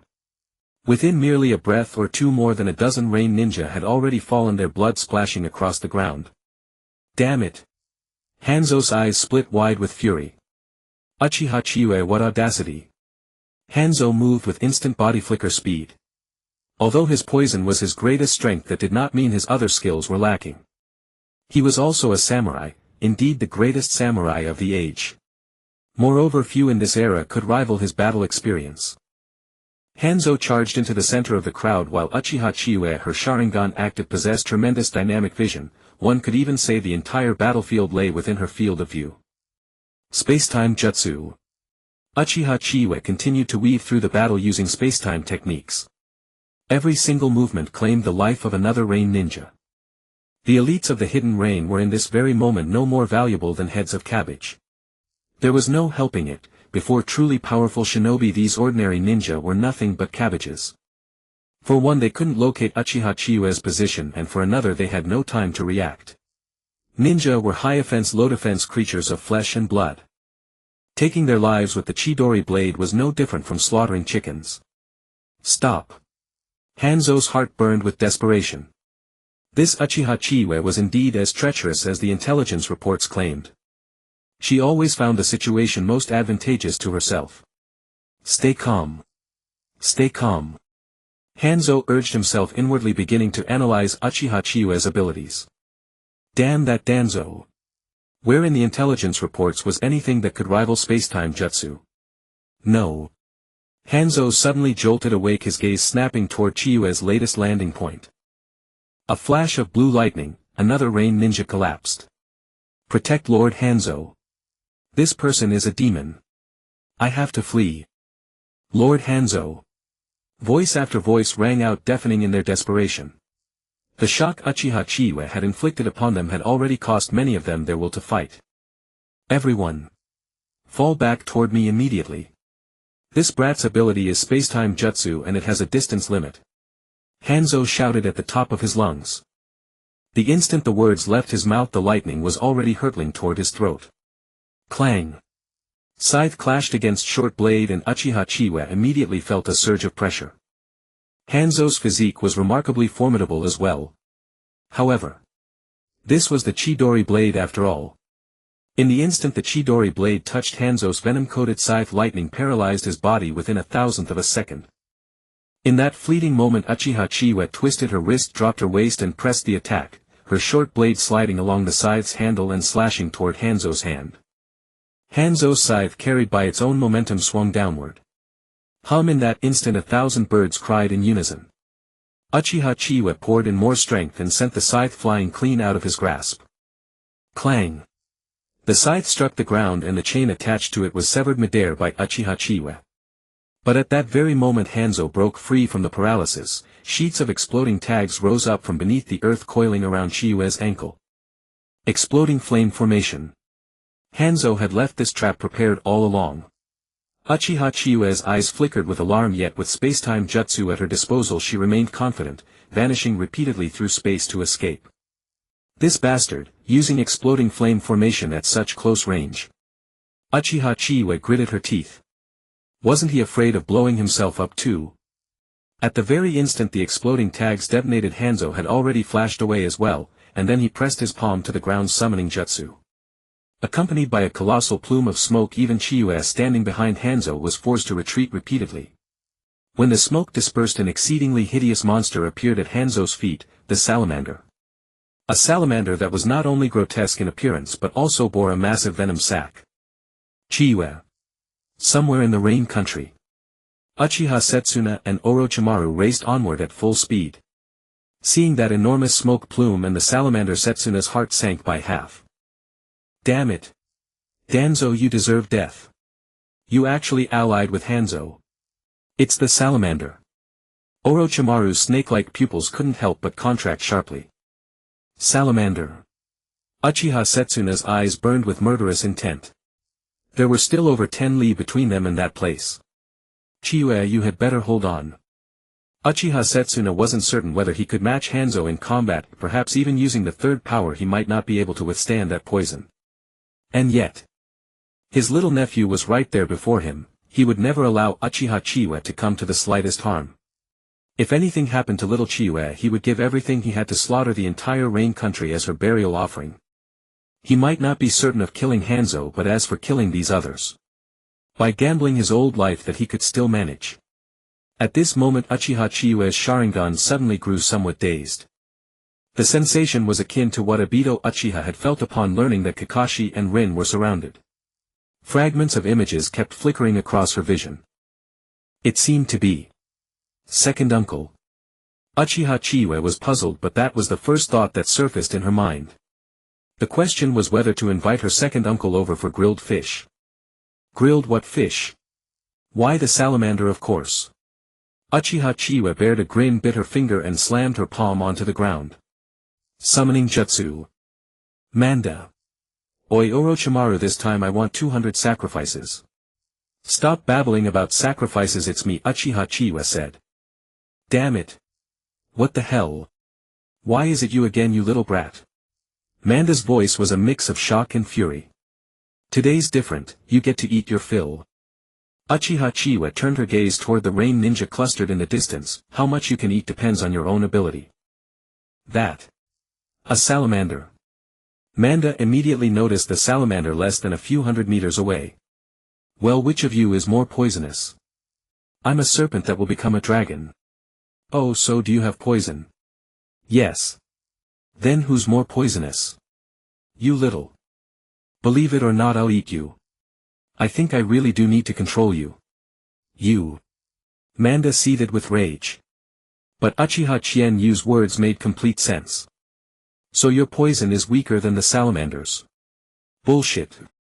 My combat ability is far stronger than that fat-headed fish's. Eat sacrifices or face the salamander. It's your choice. Uchiha Chizuki stood atop Manda's head, his gaze locked onto Hanzo. Hanzo was utterly shaken. This summoning beast. It had actually been brought out. It had been recorded in the intelligence, but he never imagined that Uchiha Chizuki could face Manda, a creature from that mysterious region, with such calm.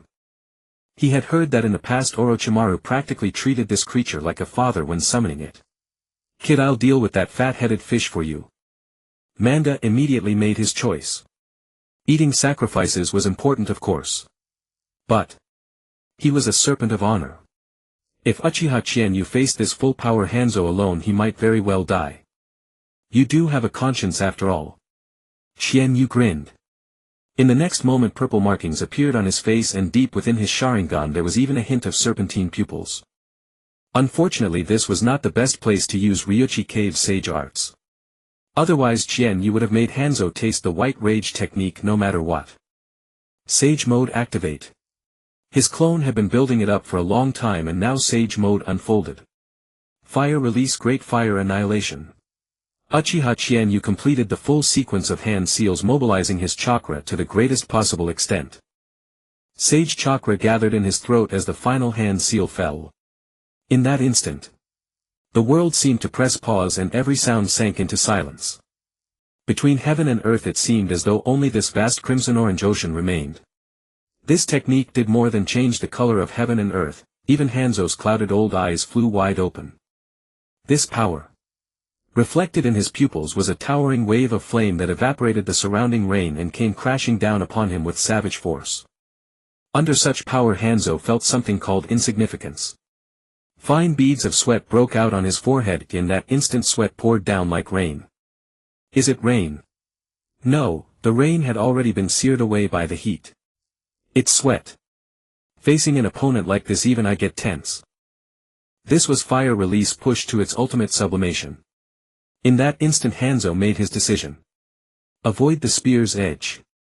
He dismissed the salamander and used the body flicker technique. Lord Hanzo. Lord Hanzo, run. Several elite range shinobi flickered forward, showing no fear before the sea of flames. No, these range shinobi were also dripping with sweat, but they still wanted to stand in front of Hanzo. You. Hanzo's heart ached with anguish. The remaining 30-odd range shinobi had instead become his greatest worry. Hanzo took a deep breath and with the sea of fire already upon him resolutely picked up his scythe again. Everyone retreat right now. I'll hold them off. Hanzo bellowed, flames seeming to blaze in his eyes as the broad blade in his hand rang with piercing metallic cries. We're not leaving. Get out of here. Hanzo roared, go back and call for reinforcements. Hanzo stepped fiercely forward, his scythe slashing downward, and an air blade leaped from the blade. Whoosh! A flash of silver light, the sky-covering flames were split in two at Hanzo's position, even though he looked utterly insignificant before the massive wave. I am the demigod. The flames continued to surge, even split in two. The impact was still not something Hanzo could withstand head-on. Empowered by Senjutsu, this fire release was even more explosive. Boom! Hanzo was blasted backward, but he had bought his subordinates time to escape. Wait. As I recall, you were the ones who came to kill me, right? Uchiha Chizuki couldn't help but twitch at the corner of his eye. How had he ended up looking like such a villain? Hanzo was hurled away by the wave of flames, blasted several hundred meters back before barely steadying himself over the lake and spitting out a mouthful of blood. Manda, don't let them get away. At Qian Yu's command, he immediately jumped down from Manda's head and shot straight toward Hanzo. This time Manda surprisingly did not curse. He chased after the 30-odd fleeing ninja and said, consider these your sacrifice to me this time. Uchiha Chizuki faced Hanzo once more. On the water's surface, battle was about to erupt. But this time it was no longer a brawl. Sage mode could not last much longer. After all, the great fire annihilation just now had been a heavy drain. Chidori. Qianyu thrust forward at tremendous speed, the lightning in his palm erupting with the sound of 1,000 birds crying at once. With the blessing of spacetime ninjutsu, he flashed in front of Hanzo in an instant. Hanzo reacted quickly, continuing to dodge backward with Chidori barely half an inch from his chest. Chidori sharp spear. The lightning in Uchiha Chizuki's hand suddenly changed form, and when Hanzo could no longer dodge, the Chidori sharp spear pierced straight through him. And in that very instant, the moment Qianyu wounded him, Hanzo activated the summoning technique once again. Qianyu frowned and dodged away once more. The salamander. That was poison Qianyu dared not test lightly. A massive plume of smoke and dust rose, but everything remained within Qianyu's sensory range. With Sage mode reinforced by a Sage body, he could clearly sense Hanzo's position. Boom! Qianyu's legs bent slightly, the mere act of gathering power split the earth beneath his feet. The next second a blue cannonball shot into midair. Atop the salamander, Hanzo drew in a sharp breath. All he saw was an arc of lightning arriving before him. This speed was probably no less than the third Raikage. Damn it, how did a brat like him have such a physique?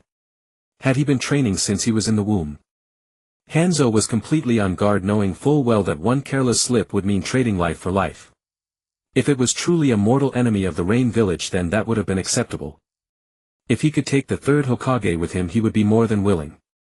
But this old man absolutely cannot die here. Left. Hanzo hurled the chain in his hand toward the left. Sure enough, Uchiha Chizuki's figure appeared there the next instant, but vanished the moment it appeared. No. Behind me. Hanzo frowned deeply and swung the scythe in his right hand behind him. The pressure in Hanzo's heart was immense, and Uchiha Chizuki was equally astonished.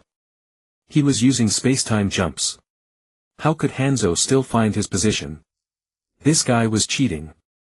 Qian Yu's figure flickered again, dodging the flying scythe and leaping into the air. Sage Art Fire Release Great Fire Annihilation Arrow. A golden red fireball more than 10 meters in diameter burst from his mouth at speed several times greater than a great fireball and then some. And this flame was extraordinarily ferocious. Hanzo split the fireball apart head-on, his robes already in disarray, his wrists covered in scorched wounds. The pressure mounted. How could this brat have so much chakra? Hanzo had stayed purely on the defensive, so his chakra reserves remained largely intact. But Uchiha Kogetsu had already unleashed 2 large-scale fire-style techniques along with an almost unbroken barrage of lightning-style chakra blades. He had even summoned a beast of Manda's caliber. How could his chakra be so immense? Hanzo gasped for breath, the salamander's poison gas seeping endlessly from beneath his mask. Salamander released the poison. Hanzo gave the order and a thick cloud of toxic mist erupted from the salamander's mouth. Though it weighed on his conscience, he had no choice but to unleash the poison now. But after the poison dispersed, this land would lie unusable for a very long time. Still, his subordinates had already withdrawn. Whether they could overcome Manda now depended entirely on their own skill. He now had no choice but to reveal his trump card and wage a desperate battle against Uchiha Kogetsu. Damn it! Kogetsu's mouth twitched. There were only 2 people in the world who could counter Hanzo's poison. One was Tsunade, who would need time to research it. The other was Chiyo. Both were first-rate old poison masters. Of course, in Kogetsu's eyes, Chiyo was nowhere close to the salamander's level. He possessed an advanced sage body, but even so he couldn't play it this recklessly. What if his resistance to Hanzo's poison wasn't as high as he thought?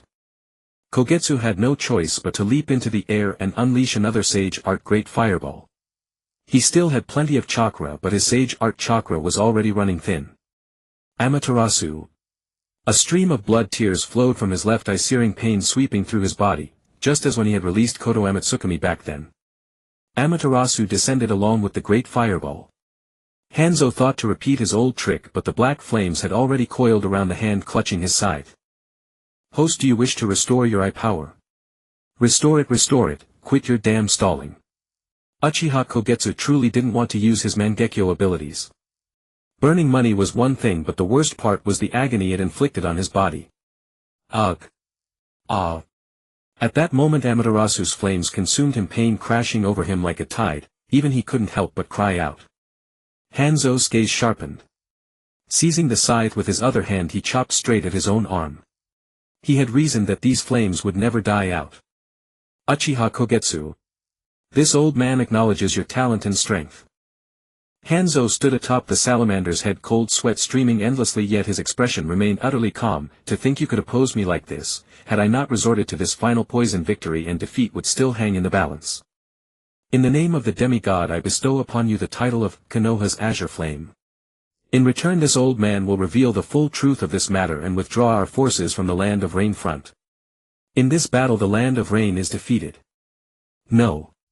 Kogetsu had already retreated beyond the poison mist's range, looking up at Hanzo atop the salamander's head.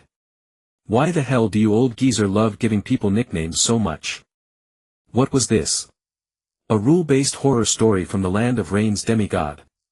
Survive a few exchanges with him and you're guaranteed a nickname. This Chuyuni title was just too absurd. Yeah, it definitely wasn't, because other people's titles were perfectly normal. White Fong Yellow flashed the Sanmin. But his own. Kogetsu. Your second uncle is here. A call rang out, and not far away a crimson Krotengu rose towering from the earth. Uchiha Setsuna's eyes wept tears of blood as agony racked his body, it nearly shattered his old bones. Ha! Ha! Setsuna heaved great gasps of air. The burden of Susanoo was anything but ordinary. At 16 Sasuke had managed a mere 3 days of light. Everyone had seen the tolls Susanoo exacted on him. Let me emphasize, Sasuke had been 16 that year. His dear second uncle was already pushing 56. Second uncle, what the hell are you doing? Kogetsu's heart lurched as he rushed toward Setsuna. Little Kogetsu. Setsuna forced himself to keep Susanoo active as he charged over and pulled Kogetsu inside it. Thank goodness you're all right. Setsuna breathed a sigh of relief in his heart. Little Kogetsu, don't worry.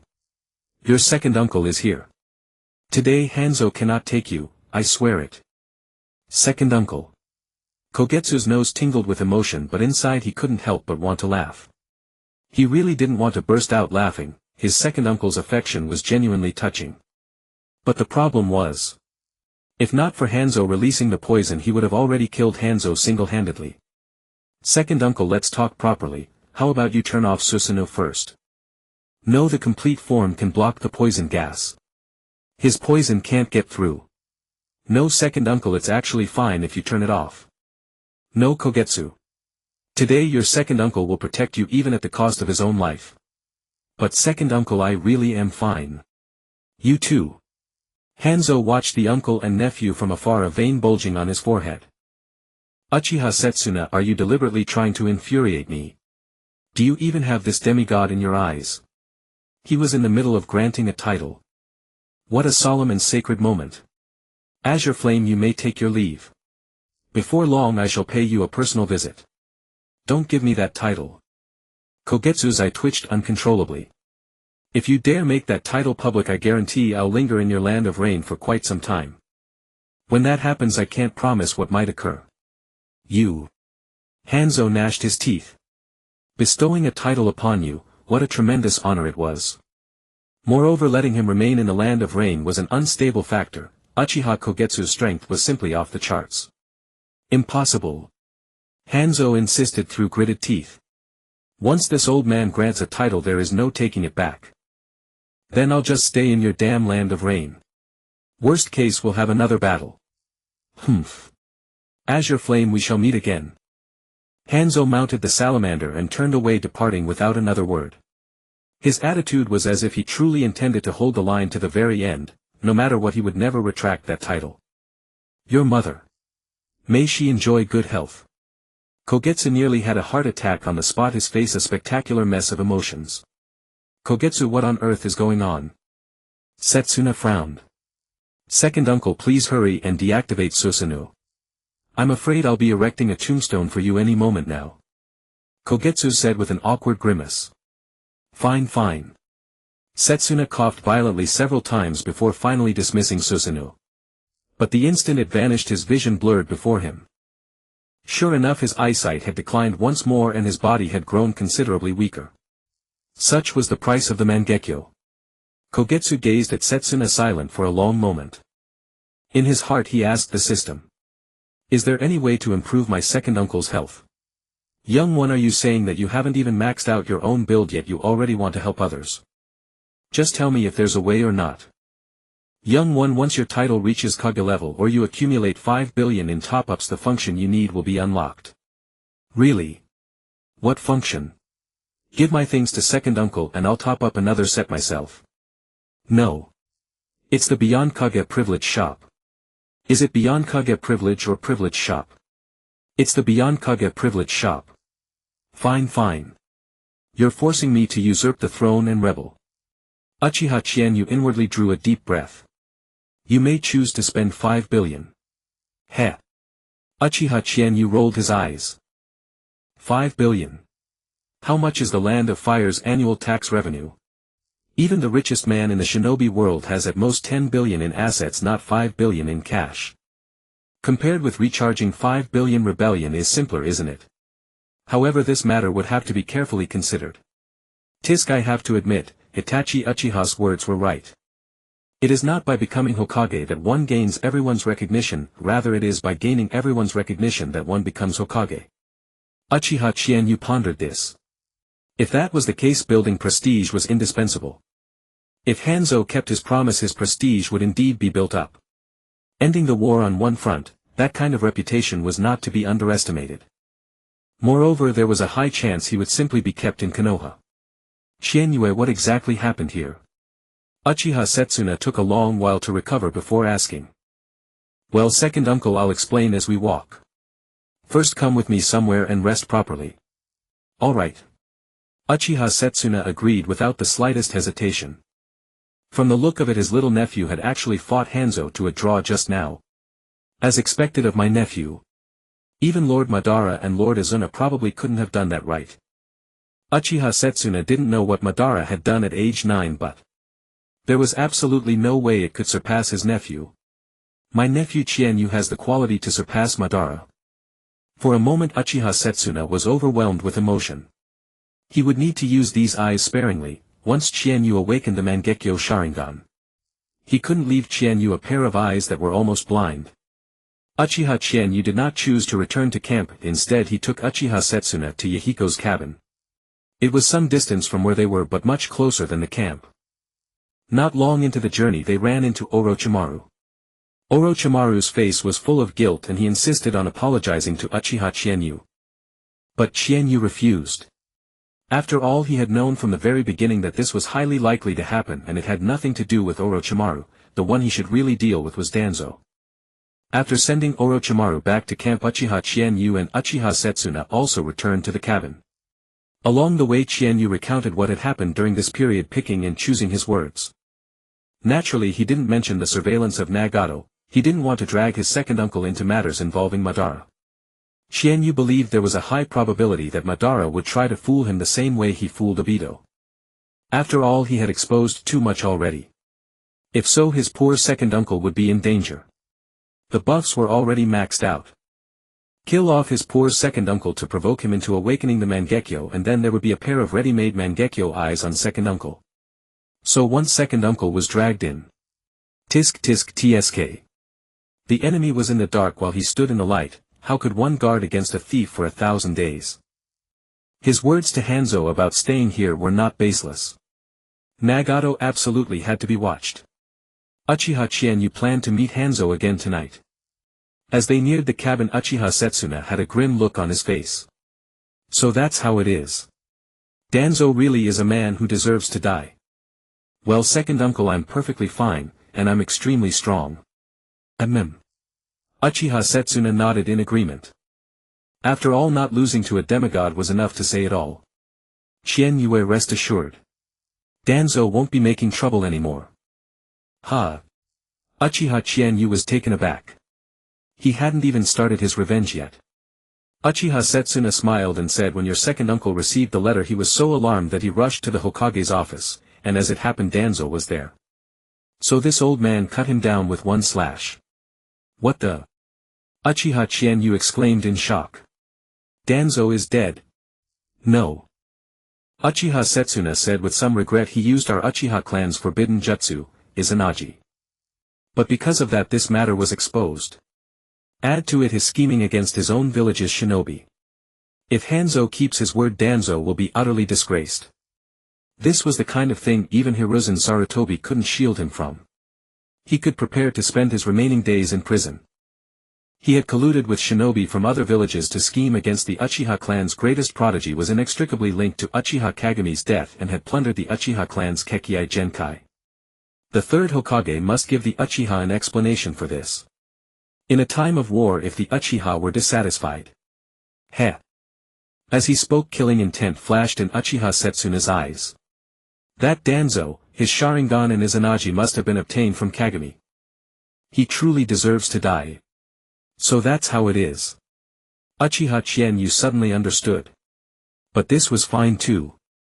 The third Hokage couldn't protect Danzo, so for a long time to come he wouldn't be making any more moves. As long as the rear remained stable he could feel a little more at ease. Qianyu, are you going to take that child back to Konoha? Uchiha Setsuna asked after thinking it over. No. You're the one taking him back to Konoha, second uncle. Uchiha Qianyu shook his head. Then what about you? Uchiha Setsuna asked with a frown. Second uncle, I actually have a secret. Uchiha Qianyu said seriously. But now isn't the time to tell you. I need to stay in the land of rain to do something. Uchiha Setsuna was taken aback, then chuckled helplessly. Little Qianyu, what secret can't you tell your second uncle? I can tell you part of it. Uchiha Qianyu lowered his voice. It has to do with the great man you once followed, second uncle. The moment those words fell, Uchiha Setsuna's whole body trembled. Lord Madara. He's still alive. Uchiha Qianyu nodded. Second uncle, don't spread it around. He's going to do something big. Uchiha Setsuna heard nothing else, only that one sentence, Lord Madara is still alive. In an instant countless emotions crashed over Uchiha Setsuna. An old tear slipped uncontrollably from the corner of his eye. To think that Lord Madara was still alive. Since he was alive, why hadn't he come to receive them? After all these years. Second uncle. Uchiha Chienyu said solemnly. I need an opportunity to remain in the land of rain. As for what exactly I need to do, I understand. Uchiha Setsuna broke into a smile. Since you're with that great man, your second uncle can rest assured. Lord Madara was kind to me and once cared deeply for us subordinates. You all have unspeakable difficulties, your second uncle can understand. Cared deeply for subordinates. The corner of Uchiha Chienyu's mouth twitched. Madara had long since stopped being that Madara. Uchiha Setsuna's memories still lingered on Madara's finest days. Although Madara had abandoned his subordinates and left Konoha, it was also a tacit way of severing ties with those who remained in the clan. In any case, everyone had different views. But Uchiha Chienyu believed that after Madara had fallen to darkness, he was no longer the Uchiha Madara of old. At the very least, they should give second uncle and his group a kowtow. Uchiha Setsuna spoke, looking at Uchiha Chienyu and saying a great deal. He was recounting Uchiha Madara, the Madara and Izuna he had seen with his own eyes. The two talked for several hours at the door. During that time, Yahiko came over to greet them and was immediately put to sleep and sent back to his room by Uchiha Chienyu using a genjutsu. After listening to second uncle's story, Uchiha Chienyu felt a mix of emotions. Damn it, his mind had just been subjected to a brutal talk no jutsu. Second uncle was perhaps a bit too blindly loyal. If it hadn't been for his appearance, second uncle really might have rebelled again and been crushed to death by Konoha's iron fist. Chienyu, can you tell your second uncle how exactly you intend to stay here? Uchiha Setsuna suddenly asked. With the prestige you have gained this time, the third Hokage will certainly try every possible way to bring you back to Konoha and have you lie low for a while. It is almost impossible for you to remain in the land of rain. Uchiha Chienyu responded with a cold sneer. There was no denying that the third Hokage had taken good care of him during his growth period. But this was a tense time now, especially after the affair between Danzo and second uncle had blown up. Therefore, even if he truly carried the will of fire, the third Hokage could not help but keep some wariness toward him. Had he not been wary of the White Fang as well? How loyal had the White Fang been? Even so, didn't the third Hokage still let the rumors run wild against him? Thus Uchiha Chienyu was certain that even returning to Konoha would get him cut down to size. So he came up with a move. Second uncle, I will go to see Hanzo again tonight. What do you think, if Hanzo asks to keep me in the land of rain as a hostage and in exchange surrenders to Konoha, signs a peace treaty with Konoha and pays every last bit of the reparations? How do you think the third Hokage would choose? The price of all that was only one person, Uchiha Chienyu himself, remaining in the land of rain as a hostage for at most a few years. Uchiha Chienyu felt that his own weight was worth only about that much. Moreover, his safety as a hostage was guaranteed. Though in this world most hostages were doomed to die, his case was different. If it truly came to blows, Hanzo might not be his opponent. Impossible. Uchiha Setsuna slapped his thigh. Chienyu, at first this is very dangerous, and the third Hokage absolutely does not dare to offend our Uchiha clan at this moment. That is why I need you to work this out, second uncle. Uchiha Chienyu smiled. Being a hostage can be made to sound better. For instance, if I say I voluntarily remain here for the peace of Konoha and let public sentiment be stirred, wouldn't this win me enormous prestige among the civilians? You. Uchiha Setsuna was visibly startled. Chienyu, do you want that seat? That's right. Uchiha Chienyu nodded seriously. I will definitely take that seat and fulfill your wish, second uncle. Uchiha Setsuna fell silent. Apart from his own safety, Uchiha Chienyu's proposal was perfect in almost every respect. He would gain prestige, his secret would be kept, and the third Hokage would owe him a debt and be made to feel guilt. But Chienyu Konoha can afford to fight the land of rain. I know. Uchiha Chienyu nodded. But the third Hokage will definitely choose that, and very soon there will be a reason he has no choice. Why? Because the daimyo's court. Uchiha Chienyu smiled mysteriously. Second uncle, when the time comes, remember to contact the Gintian family. All you have to say is that you are my second uncle. This war cannot end just like this. There are still countless benefits waiting for us in it. Uchiha Chienue and Uchiha Setsuna talked all the way into the night. That night they talked about many things, using the great clans to build financial strength, the land of Earth being unable to resist joining the game, and so on. In the end, Uchiha Setsuna was entirely enlightened and could hardly wait to put the plan into action immediately. And yet, Chienue, this makes you suffer too much. There was some heartache in Uchiha Setsuna's eyes. He was only a child. A child carrying so much on his shoulders. Seeing this, Uchiha Chienue could only say that second uncle was still too soft-hearted. Look at Uchiha Itachi and Uchiha Shisui later, neither side treated the two of them as human beings. Well, second uncle, let's just do it this way. Uchiha Chienue grinned. I actually take pleasure in it, so how could there be any bitterness? Uchiha Chienue then told Uchiha Setsuna several more things, such as training Minato and this Yahiko, both would be part of his future core team, and so on. In the end, Uchiha Setsuna took Yahiko and headed back to Konoha's camp. When the three parted ways, Uchiha Chienue said, Yahiko, the time has come to repay me. Follow my second uncle back to Konoha and he will teach you to become a ninja. Don't worry, big brother. Yahiko said with a serious look. I will definitely study ninjutsu hard, and one day I will stand by your side. Alright, go now. Uchiha Chienue waved his hand. The three formally separated. After they parted, Uchiha Chienue went directly to Hanzo's office. Uchiha Chienue. Hanzo, who was working overtime, shot him a sharp look. He had been stabbed by the Chidori's sharp spear and had lost a hand, yet he still had to work overtime that night. Hanzo was truly a miserable wretch. Don't be nervous, Lord Demigod. I'm here to discuss terms with you. Hanzo gave a cold snort. Konoha's azure tide flame, there is nothing worth discussing between us. Would it kill you not to mention that title? Uchiha Chienue's eye twitched. Negotiating terms naturally means each side gets what it needs. Uchiha Chienue smiled with narrowed eyes. I know what you want, and in the same way I can bring you what you want. What did Hanzo want? Nothing more than having it both ways. He wanted both the great nations to take the land of Rain seriously and the land of Rain to prosper. What he sought was peace, first peace and second the peace of the land of Rain. He wanted to rely on his own ability to make it into the sixth great ninja village, turning its geographical position from a disadvantage into an advantage, making the great nations dare not ignore the land of Rain and keeping endless wars from erupting there and eroding the land of Rain's interests. You need deterrence, you need the 5 great nations to value your Rain village. Some things have recently happened in our Uchiha clan and we have some say in certain matters.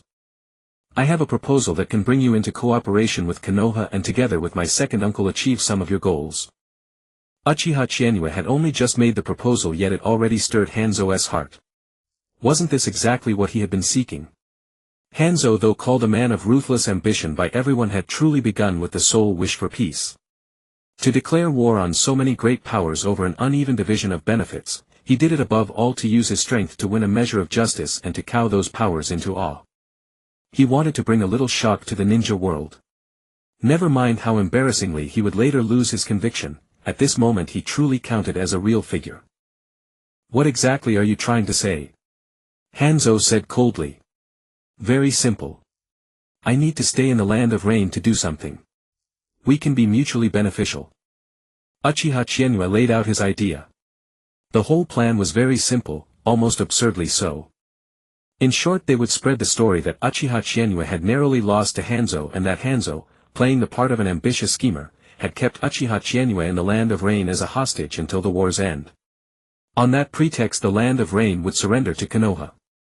The reparations that should be paid would not be reduced, but Uchiha Chienue had to remain in the land of Rain as a hostage.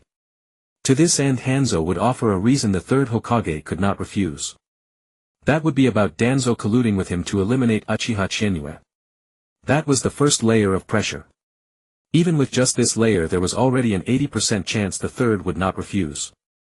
After all, in the third's eyes the war with the land of Rain was not as troubling as this matter Danzo had instigated.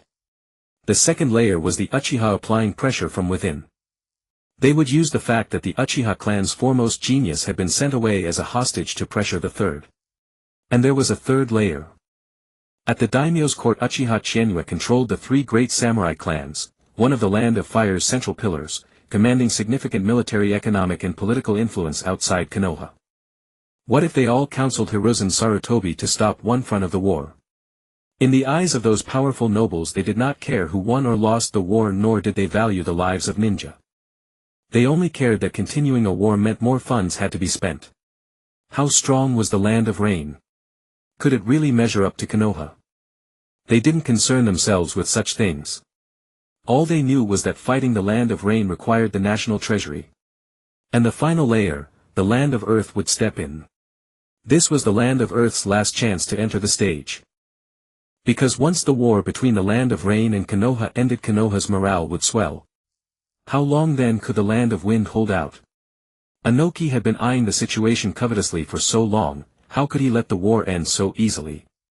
The Land of Earth would definitely step in. Even if it didn't, someone would find a way to make it step in. For example, the third Kazekage needed a political achievement to secure his position. Thus ending the war with the Land of Rain and bringing the Land of Earth into the fray became a closed loop. The war could not end, and the third Hokage had only one choice. As for whether Hanzo would help keep the matter of Danzo a secret, it made no difference. Once Danzo's schemes were exposed, there would certainly be an outbreak of anger from the Uchiha. If his collusion with Hanzo was revealed at that time, Danzo would have to be executed.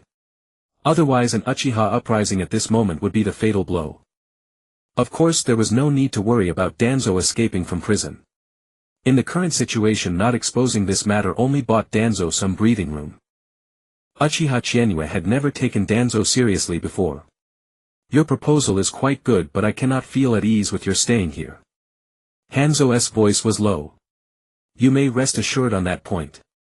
Uchiha Chizuki gave a wide grin. My goal is simple: a pair of eyes. But there is no need for you to investigate this matter, it would not benefit you. If circumstances are favorable, perhaps I could help you reattach your left hand. Not only that, I also have a reason you cannot refuse. What? Hanzo stared at Uchiha Chizuki with a serious expression. I can supply you with superb ninja tools. You? Yes, me. Ninja tools. That's right. The Uchiha have ways. Heh. Isn't that tantamount to betraying your village? You can't put it that way. After all, the one trading with you isn't a member of the Uchiha clan. Let's set that aside and talk about the plan. Uchiha Chizuki said. You need to put two matters to Hiruzen Sarutobi. First, take me as a hostage. Second, Konoha and the Land of Rain will henceforth be at peace. Have Konoha acknowledge the Land of Rain and Amigakure, and never send ninja into the Land of Rain to commit hostile acts. Everything must be done above board. Afterward, you will pay reparations to Konoha for your defeat and declare that you will go all out against the Land of Wind. That is merely a verbal guarantee. The third Hokage will know exactly what to do. I don't need a little brat to teach me about politics. Hanzo snorted, then tossed out a sheet of paper. Your pass. Whether Hiruzen Sarutobi agrees or not, the Land of Rain permits you to come and go freely. This is a residence permit. Uchiha Chizuki was somewhat surprised. Hanzo was unexpectedly bold and decisive. Yet on second thought, the Hanzo from the storyline had indeed been like this. He was a man who relished being a mentor, unable to bear the fall of talented juniors. Mifune and the Sannin were all such examples. Of course, with the Sannin perhaps it had been constrained by status. It had to be said that Hanzo of this period had not yet become foolish and incompetent. Lord Demigod is a man of brisk decisiveness. Uchiha Chizuki smiled. Since that is so, let me give you a return gift, Lord Demigod. With that, Uchiha Chizuki tossed out the scroll of Shirsui's body flicker technique. The Land of Rain was worth the investment. For now, cooperation with Hanzo was the proper course, but if Hanzo ever lost his wits, he would be rewarded with a dose of Koto Amatsukami. This is that eerie body flicker technique of yours. Hanzo was astonished. Well, I cut off one of your hands and now we are partners. It's only fair to give you some compensation. Humph. You little brat are not at all like a brat. Hanzo turned his head away in a thoroughly tsundere manner. Heh. Uchiha Chizuki let out a light chuckle and shifted the subject. In the Land of Wind you may face Chiyo. Be careful that she breaks your poison. If anyone notices your 5-minute opening, your combat strength will be greatly diminished. I know. Hanzo said and tossed out another vial of antidote. She can break my poison and I can break hers. Besides, poison is far from all I have. After this battle, Hanzo realized deeply that he could no longer rely solely on poison. He would have to pick up his samurai spirit once more. As for swordsmanship, the White Fang alone had chased down and slaughtered 2 puppeteers who could control 9 puppets each. Oh! Uchiha Chienue looked at the antidote in his hand. Could this be considered Hanzo's goodwill toward him? After all, the only thing about Hanzo that was useful to him was poison, and now he had even given him the antidote. Lord Demigod truly knows how to be a person of honor. Uchiha Chienue couldn't help but sigh in admiration. Brat, you must accept the title I give you. I will announce it tomorrow. What the hell, are you returning kindness with enmity? A title I have bestowed has never been taken back. Tisk whatever. Uchiha Chienue said helplessly.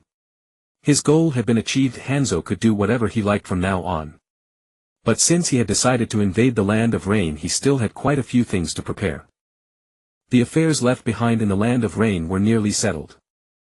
Yahiko had also been sent back to Konoha. Although it remained to be seen just how capable that fellow would become in the future. After all, he had been a notable character with his own role in the original story. Since he was still young, it was not a bad idea to bring him back and make him Minato's sparring partner. And so Uchiha Chizuki returned to his residence in the Land of Rain and split off several wood clones. One was to watch Nagato's family, one was to search for traces of Madara, and the rest were to gather intelligence on the Land of Wind and the Land of Earth. A week later, in the Hokage's office in Konoha, Hanzo's letter had arrived successfully. All of the high-ranking officials still stationed in Konoha had now gathered. Would the war between the Land of Rain and Konoha have dragged on? If Uchiha Chizuki had not meddled, it would not have ended so easily. What arrived there was not only Hanzo's letter but also a secret missive from the daimyo's mansion in the Land of Fire. Sarutobi Hiruzen wore a face full of worry. He had read both intelligence reports, and after reading them he seemed to have aged several years in an instant. Lord Hokage, how do you intend to handle the matter of Danzo? 2 members of the Uchiha clan had come this time. One Uchiha Tomiyama sat in the elder's seat, the other Uchiha Fugaku stood behind him. Uchiha Fugaku was the successor of the Uchiha clan, a decision that had overcome considerable opposition. Although everyone thought more highly of Uchiha Chizuki, Chizuki was only 9 years old. In this interim period it was clear that only Uchiha Fugaku was better suited to take over the position. It was worth noting that Fugaku had already awakened the 3-tomo Sharingan and his overall strength had grown rapidly in recent years, at least enough for him to be counted among the elite jonin. Who among us wasn't a 16 or 17-year-old genius? Uchiha Tomiyama's words made everyone present look grim. Danzo could be said to have sparked a public outcry. There was no solid evidence that he had schemed against a ninja of his own village, but in the week that had passed the truth about Uchiha Kagami had long been investigated thoroughly. Although in Sarutobi Hiruzen's words it was a memento left by Uchiha Kagami to Danzo what had actually happened. Who didn't know? Everyone present was the head of one of Konoha's major clans. Danzo had schemed against a Kekkei Genkai user and plundered a forbidden jutsu of the Uchiha clan. No one wanted to be the next Uchiha. This matter has been investigated and clarified now. Sarutobi Hiruzen took a deep breath, his voice hoarse. Danzo did not collude with ninja from other villages to scheme against the village's young prodigy. However, I feel deeply sorry about the matter of Uchiha Kagami. As for Danzo, let him stay in prison and live out his remaining years in peace. Impossible. Uchiha Tomiyama suddenly raised his voice. Lord Hokage, that is a forbidden jutsu of the Uchiha clan. The number of Uchiha who know it can be counted on one hand. And Kagami back then was a genius of our Uchiha clan. Third Hokage, don't forget, Kagami was also the second Hokage's disciple. How disheartening is your current conduct to us. Are you not even willing to investigate the cause of Kagami's death? Just because Danzo says it is a keepsake, does that make it one? Once Uchiha Tomiyama's words fell, the entire room fell into silence. On this point everyone agreed. In the eyes of that generation, Uchiha Kagami had been a dutiful and excellent ninja. Even if that man had been an Uchiha. I have already interrogated him several times. Sarutobi Hiruzen frowned. We are in wartime now. Danzo has committed many faults, but settling the accounts must wait. Konoha needs the Shimura clan, and it also needs the Umbu he has managed for so many years. Tomiyama, I know you have many grievances, but Konoha cannot afford upheaval right now. For the time being, Danzo will remain in prison and his department will be put under your management. How about it? Lord Hokage, the Uchiha only ask for fairness. Uchiha Fugaku, standing behind Tomiyama, bowed before speaking. As soon as he finished speaking, Uchiha Tomiyama raised a hand to interrupt.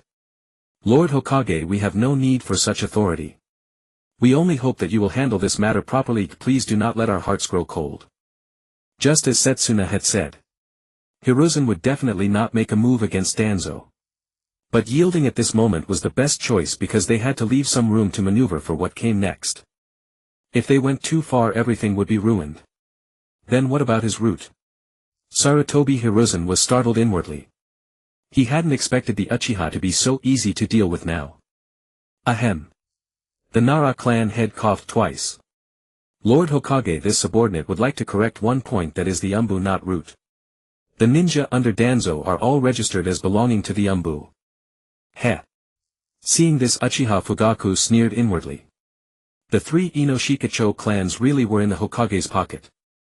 Lord Hokage, I have a proposal. Orochimaru spoke in a low, eerie voice. Don't ask why, his good teacher had already called him in for a talk. Today's meeting, to put it bluntly, was also a show, just going through the motions. Speak freely. Lord Hokage, we are still in wartime and need many hands. The strength at the borders must be reinforced. Therefore I propose placing cursed seals on these Umbu and forming them into special action squads, either to infiltrate other countries for intelligence or to be sent directly to the front lines of the Land of Wind. I second that. The Nara clan head was the first to jump in. Danzo is guilty, but our Konoha ninja are not. It is just that Danzo is not a good leader. Extraordinary times call for extraordinary measures, so I agree with Jonin Orochimaru's proposal. I agree as well. I agree too. The Inoshikacho were as one. In that case, let's vote. Sarutobi Hiruzen looked around at everyone, then said.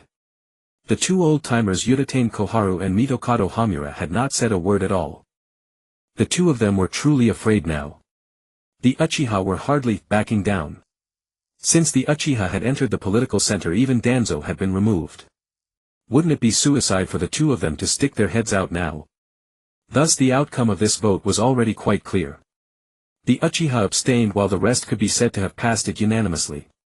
The Hyuga clan head looked at Uchiha Tomiyama and felt a sentiment known as commiseration. This elder's seat was not an easy one to occupy. He knew perfectly well that his position had come about because of the Uchiha, and the most important thing he could do while sitting in it was to always have a vote against the Uchiha. This was the third Hokage's balance of power. In that case, Moka. This subordinate is here. Senju Moka appeared from the shadows. Announce the outcome of this matter. Elder Danzo has committed many offenses. In consideration of his past contributions, he is to remain in prison. Sarutobi Hiruzen recited the script methodically. When he finished, Senju Moka accepted the order and left.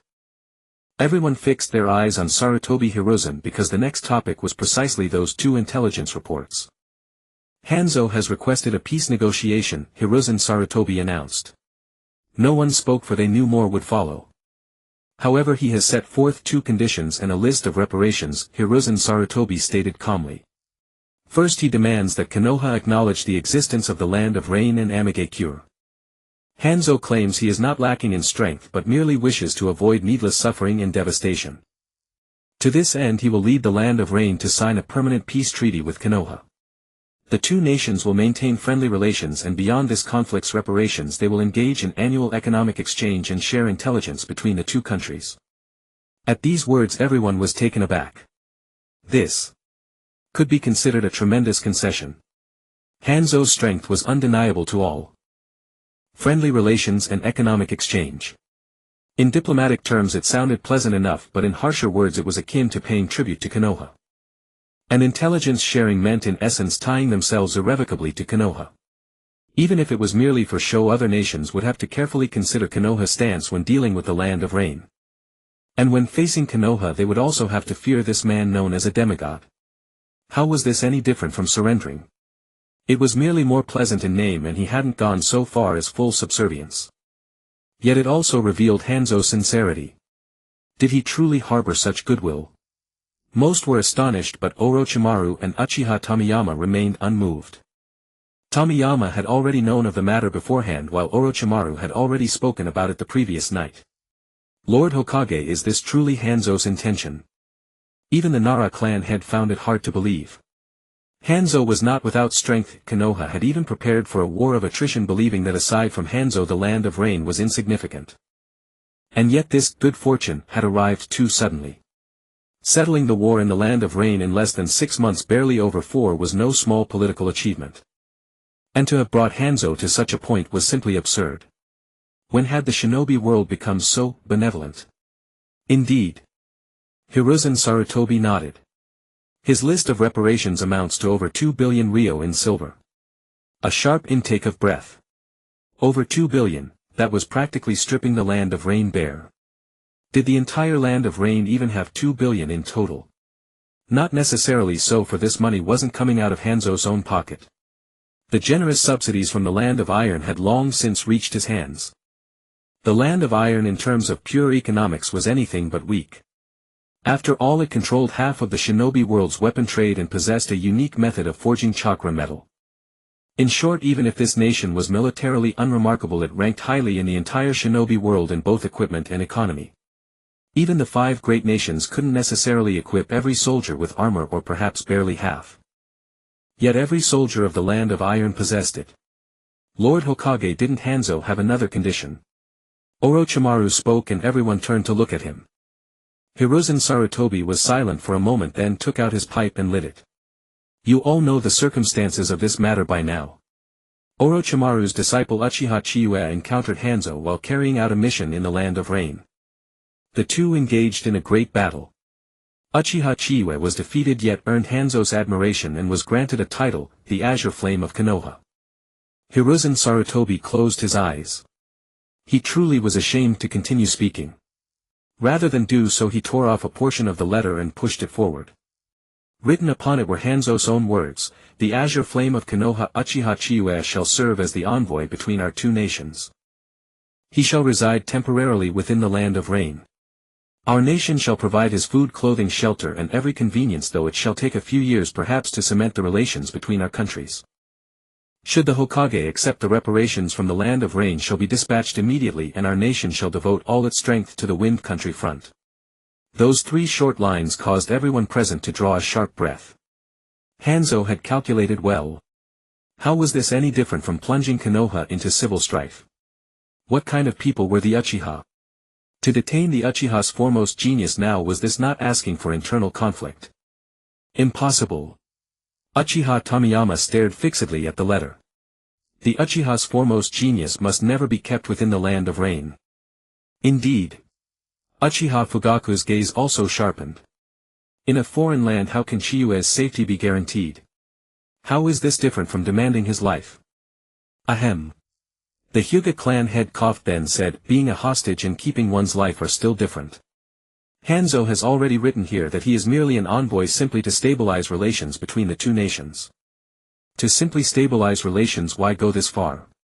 The Uchiha shall never consent. Elder Tomiyama, you are being too severe. The letter clearly states he is an envoy, does it not? Are you all feigning ignorance here? Uchiha clan head, this already demonstrates Hanzo's sincerity. Reparations equating to 2 billion ryo can be compared to the entire strength of the land of rain. With such sincerity, how can we go back on our word and forcibly keep Uchiha Chizuki a jonin behind? Agreed. Such reparations match those of a moderate nation, and Hanzo will also devote his full strength against the land of wind. This man's strength is evident to all. If we establish friendly relations between us, we can also spare some effort to face the land of earth. Agreed. The land of earth has recently been repeatedly harassing our borders with Konoha. This could already be seen as a provocation. On the Wind Country front, Tsukumo Hatake has not been gaining the advantage. Agreed. Lord Hokage, I believe we should recall Tsukumo Hatake and have him stationed at the land of earth border. For the Wind Country front I recommend the Hyuga clan, the Sarutobi clan and Jiraiya to take command. Immediately the Hokage's office erupted into heated discussion. The debate was so fierce that it nearly turned into shouting, yet Hiruzen Sarutobi showed no sign of stopping them. Lord Hokage, why do you remain silent? Uchiha Tomiyama slammed the table and stood up. By behaving so, do you intend to dishearten Konoha's loyal contributors? Uchiha Chiwe contended with Hanzo, even severing one of his hands at the cost of grave injuries. A prodigious youth such as he, both loyal and courageous, and now we are to leave him as a hostage in the land of rain. If this news spreads, would it not be deeply chilling to the heart? At these words the entire room fell silent. Though from a standpoint of pure benefit a single Uchiha Chiwe was not merely compensation, he was also a superb enforcer. It was a profitable deal. Yet Uchiha Tomiyama's words were not without merit. This would inevitably become public knowledge, and this might very well be part of Hanzo's scheme. If handled improperly, it would be a failure on Hiruzen Sarutobi's part. And if poorly managed, he would lose both the heart of the people and the Uchiha. Uchiha Chiwe is a hero of Konoha, Hiruzen Sarutobi slowly spoke. He holds the greatest merit in this matter. Breaking Hanzo's arm and serving as an envoy between our two nations are further credits. Since Hanzo is sincere in seeking friendship, then Konoha shall naturally display the bearing of a great nation. Let Hanzo also send someone of high position and authority to serve as the envoy between our two countries. Lord Hokage. You. Uchiha Fugaku stared at Hiruzen Sarutobi, utterly stunned. Lord Kazekage. A masked ninja burst into the stone castle. The atmosphere here was utterly unlike that of Konoha, striking an unsettling chord at first glance. Endless yellow sand stretched across the land, and the people wore strange foreign garments. The third Kazekage sat upon his chair, massaging his forehead. What is it? You dare come before me in such a disgraceful state? El Lord Daimyo has cut our funding again. The ninja knelt and reported. What? At these words the third Kazekage nearly flew into a rage. The village's development depended on the daimyo support. Now that Tsunegakure was struggling to develop precisely at a time when it needed the greatest support, how could the daimyo reduce funding further? This was a time of war. Had that daimyo lost his mind? Cutting funds at a moment like this? That accursed daimyo. The third Kazekage stared at the shabby Tsunegakure beyond his window, his fists clenched with bone-white fury. If the daimyo of the Wind Country were as wise and enlightened as those of the Fire and Lightning Country, Tsunegakure would never have sunk into such pathetic poverty. Watching the Kazekage's fury, the kneeling ninja trembled in fear but forced himself to speak. Lord Kazekage, there is another piece of news. Speak. The third Kazekage steadied his mind, his face dark and grim. The ninja below stammered, not daring to continue. He genuinely feared for his life. Lord Kazekage, the land of rain has surrendered. What? The third Kazekage roared, then stricken by a surge of fiery rage collapsed heavily into his chair. And then. Spit it all out.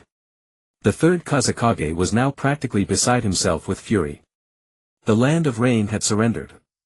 What did this signify? It meant that Konoha could now concentrate its full strength against the land of wind. Moreover, the land of rain had surrendered only to Konoha, not to them, the Sand Shinobi. Hanzo, you spineless coward, how could you have so little backbone? The third Kazekage cursed inwardly, condemning Hanzo for trimming his sails to the wind. What was this weather vane of a man thinking, still dreaming of becoming the sixth great ninja village as the rain shadow? El Lord Kazekage. Speak. Whatever you have to say, I absolve you of guilt. Lord Kazekage, Hanzo did more than surrender. He has also formed an alliance with Konoha and has personally led the majority of the Rain Country's shinobi to march toward our front lines. Cursed Hanzo. The third Kazekage spat out a mouthful of blood. Do you genuinely believe the land of wind is so easy to bully? Lord Kazekage, Hanzo surrendered because after a battle against a Konoha shinobi he emerged victorious only at the cost of losing an arm. Oh. That is at least some good news. The third Kazekage's mood settled slightly. Hanzo losing an arm was indeed a rare and welcome piece of news. What was the name of that Konoha shinobi? Someone capable of severing Hanzo's arm should at least have managed to escape from him, right? He did not flee. It was precisely because of this that Hanzo surrendered, and he even bestowed a title upon that shinobi, the Azure Fire of Konoha. However, there is one more piece of good news. Will you just spit it all out at once, damn you? The third Kazekage's eye twitched as he glared at this imbecilic subordinate his fury barely contained. All his subordinates were this foolish. They could not compare with Konoha's. Why did brats like that kid Tsukumo Hatake and Orochimaru all end up in Konoha? The good news is that Hanzo made a request to Konoha, that the shinobi who severed his arm be kept in the Land of Rain as a special envoy to promote peace between the two nations. Hanzo also sent one of his trusted confidants to Konoha as an envoy of peace. Ha ha ha ha ha. The third Kazekage burst into laughter. At least Hanzo has some brains. Keeping this hero as a hostage would surely cost the third Hokage the people's support. Report. Another ninja rushed hastily into the room. The third Kazekage's mood wavered between hope and dread as he looked at the newly arrived ninja and said, "Speak. What bad news do you bring this time?" Lord Kazekage intelligence from within Konoha, the Azure Fire of Konoha Uchiha Chizuki has rendered outstanding service and has been appointed as an envoy between the two nations. Now his reputation among the people is soaring. What?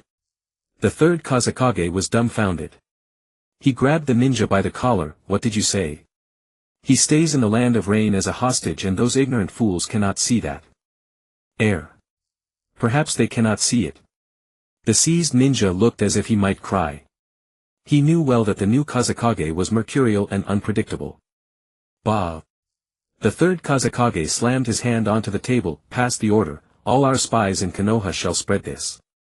This. Lord Kazekage, it is Uchiha Chizuki, the Azure Fire of Konoha. Right. Spread the rumor, he is kept in the Land of Rain as a hostage because he severed Hanzo's arm and Hanzo forcibly. No. Say instead that he was sent away by the third Hokage Hiruzen Sarutobi to appease Hanzo's wrath. A cold glint flashed in the third Kazekage's eyes. Let me see how you Hiruzen Sarutobi can ever win the people's hearts after this. Wait. The third Kazekage suddenly remembered the name. In the heat of his fury he had paid no attention to who this person was. Now that he pondered it carefully. Wasn't it that brat? That Uchiha kid? The very culprit who had nearly slain Chiyo single-handedly, leaving her bedridden for months. Damn it! This brat actually severed one of Hanzo's arms. The third Kazekage was shaken to his core. At such a young age to achieve so much, even the third Kazekage could not help silently conceding that Hanzo had made the right choice. Keeping this fellow in the Land of Rain was the wisest decision possible. Perhaps one day news would even surface that the brat had died in the Land of Rain. Hanzo was still the same Hanzo I once knew. This scheme was likely Hanzo's ruse, a feigned surrender to stall for time and eliminate Konoha's supreme genius. Just as these sweet thoughts filled the third Kazekage's mind, yet another figure burst hastily into the room. Moreover, this man was riddled with senbon needles drenched in his own blood. Lord Kazekage. The sand shinobi spat out a mouthful of blood dark purple in color. Hanzo of the Salamander is already slaughtering our village's shinobi on the front lines. The force of 1,500 ninja has been completely annihilated. Pfft. Upon hearing this news, the third Kazekage spat out another mouthful of old blood. Damn you, Hanzo! So you truly have defected to Konoha. Hanzo! I curse your ancestors! Report! Yet another cry of report arrived, and this time the third Kazekage spat out more blood and collapsed to the ground in a dead faint. Quick! Go fetch Lady Chiyo. Lord Kazekage has collapsed. Hurry, fetch Lady Chiyo. Lord Kazekage has vomited blood 3 times, hurry, fetch Lady Chiyo. Lord Kazekage is on the verge of death. Hurry, fetch Lady Chiyo. Lord Kazekage has passed away. Hurry, come collect the body. This news spread swiftly across the entire shinobi world. All the great ninja villages issued their orders. Some sent agents to the Land of Rain to probe the strength of this hostage. Others decreed that should they encounter this Azure Fire, during their missions he was to be killed immediately. What the hell? Shouldn't they be running away at the sight of me? Uchiha Chizuki's face twisted into a grimace of utter disbelief. Others, upon hearing the name, Konoha's White Fawn, would immediately abandon their missions and prioritize escape. Upon encountering the yellow flash, they would instantly terminate their mission and return to the hidden village. Why then when it came to him did the order become, kill him first at all costs? Perhaps it's because Chiyu-kun is still too young. The small white serpent coiled before Uchiha Chiyu flicked its tongue speaking in human tongue. Orochimaru had ultimately walked down this path, the experiment of the living corpse reincarnation. This was one manifestation of that forbidden technique. Snake-sama, does this jutsu take a heavy toll on you? Uchiha Chiyu couldn't help but ask. It's manageable. I merely separated a portion of my soul to inhabit another creature. My main body will experience a period of weakness. Fortunately this is a summoning beast bound by my contract, and thanks to the experienced Chiyu-kun and I have accumulated, I've managed to sustain sage chakra in this serpent form. Orochimaru had turned into a monster. What should I do? Asking online waiting. How was this any different from having been refined into a demon myself? Yet upon sensing natural energy, Orochimaru finally understood its wondrous uses. No wonder those sages had managed to survive for millennia. This power was practically inexhaustible in its applications. A soul inhabiting an animal could indeed sense natural energy far better than a human could. And the reason Orochimaru had discovered this was because he had possessed a Ryuchi cave serpent. Serpents of Ryuchi cave could all sense natural energy to some degree, and most could even absorb it. This only further solidified Orochimaru's resolve to master sage mode. Tisk, these old dogs are quite amusing, aren't they? Uchiha Chiyu curled his lip. Forget it, if one comes I'll kill one, if two come I'll pack them up together. Chiyu-kun, word of your deeds has already spread. You may face considerable trouble in the days ahead. It doesn't matter. Uchiha Chiyu shrugged, unconcerned. With his current strength, unless a Pikara Madara were to crawl out of the grave, there was simply no way he could lose. Aside from that, how are Minato and the others? Uchiha Chiyu blinked, asking the little serpent before him. Minato, is it? Jiraiya has returned from the front lines and is currently training him. The rain front has been temporarily liberated. As for the wind front, Lord Sarutobi has dispatched shinobi from the Sarutobi clan to provide support. By the way, Orochimaru suddenly recalled, yesterday Jiraiya even applied to Lord Sarutobi to exchange years of mission merits for a jutsu from the Scroll of Seals. Oh. The flying Raijin technique. Uchiha Chiyu's eyes lit up. Chiyu-kun. Are you certain no one has sent you word? No. I'm in the land of rain, who would come all the way here for no reason? Very well. Orochimaru said with a hint of regret, the second Hokage's flying Raijin technique. Perhaps Jiraiya intends to teach it to Minato Namikaze. Oh. The flying Raijin technique. Uchiha Chiyu's eyes lit up. Chiyu-kun. Are you certain no one has sent you word? No. I'm in the land of rain, who would come all the way here for no reason? Very well. Orochimaru said with a hint of regret, the second Hokage's flying Raijin technique. Perhaps Jiraiya intends to teach it to Minato Namikaze. Minato truly has talent. Uchiha Chiyu narrowed his eyes with a smile. What about Yahiko? The orange-haired brat my uncle brought back. Orochimaru fell silent for a moment, then said, Chiyu-kun, is there something wrong with that brat's intellect? Orochimaru desperately wished to know how someone as shrewd as Uchiha Chiyu could have sent such a foolish brat back to Konoha. It couldn't truly be a case of overflowing compassion, could it? Uchiha Chiyu was hardly that kind of person. Orochimaru knew full well that Uchiha Chiyu and he were cut from the same cloth. A problem with his intellect. Uchiha Chiyu raised an eyebrow. Though. Perhaps, possibly, maybe. A little. Indeed. Ever since that brat came out of the Umbu, he's been going on about making Hokage his goal and gaining everyone's recognition. Pfft. Uchiha Chiyu sprayed out a mouthful. Had this brat been possessed by Naruto or something? But coming out of the Umbu. Uchiha Chiyu mused for a moment. Well, it was only natural for an outsider to go through that place once. Besides, he was just a child and one brought back by Uchiha Setsuna at that. For reasons of sentiment, reason and the Uchiha clan alike, Hiruzen Sarutobi would not make things difficult for him. Moreover, seeing that Yahiko aspired to become Hokage, the third Hokage would probably personally lecture him on the will of fire. Then just let him spend more time with Nawaki. Very well. Orochimaru agreed. Heaven knows what those two hot-blooded idiots would get up to once they paired up, one as the big brother, the other as the little brother. Then Chiue-kun, until we meet again. Until we meet again. Uchiha Chiwe released the summoning jutsu and the white serpent before him vanished without a trace. Meanwhile at Konoha's 7th training ground, Minato, today your master is going to teach you an incredibly powerful jutsu. The moment Jiraiya obtained the flying Raijin, he rushed straight to Minato Namake's. He had no choice, absolutely no choice.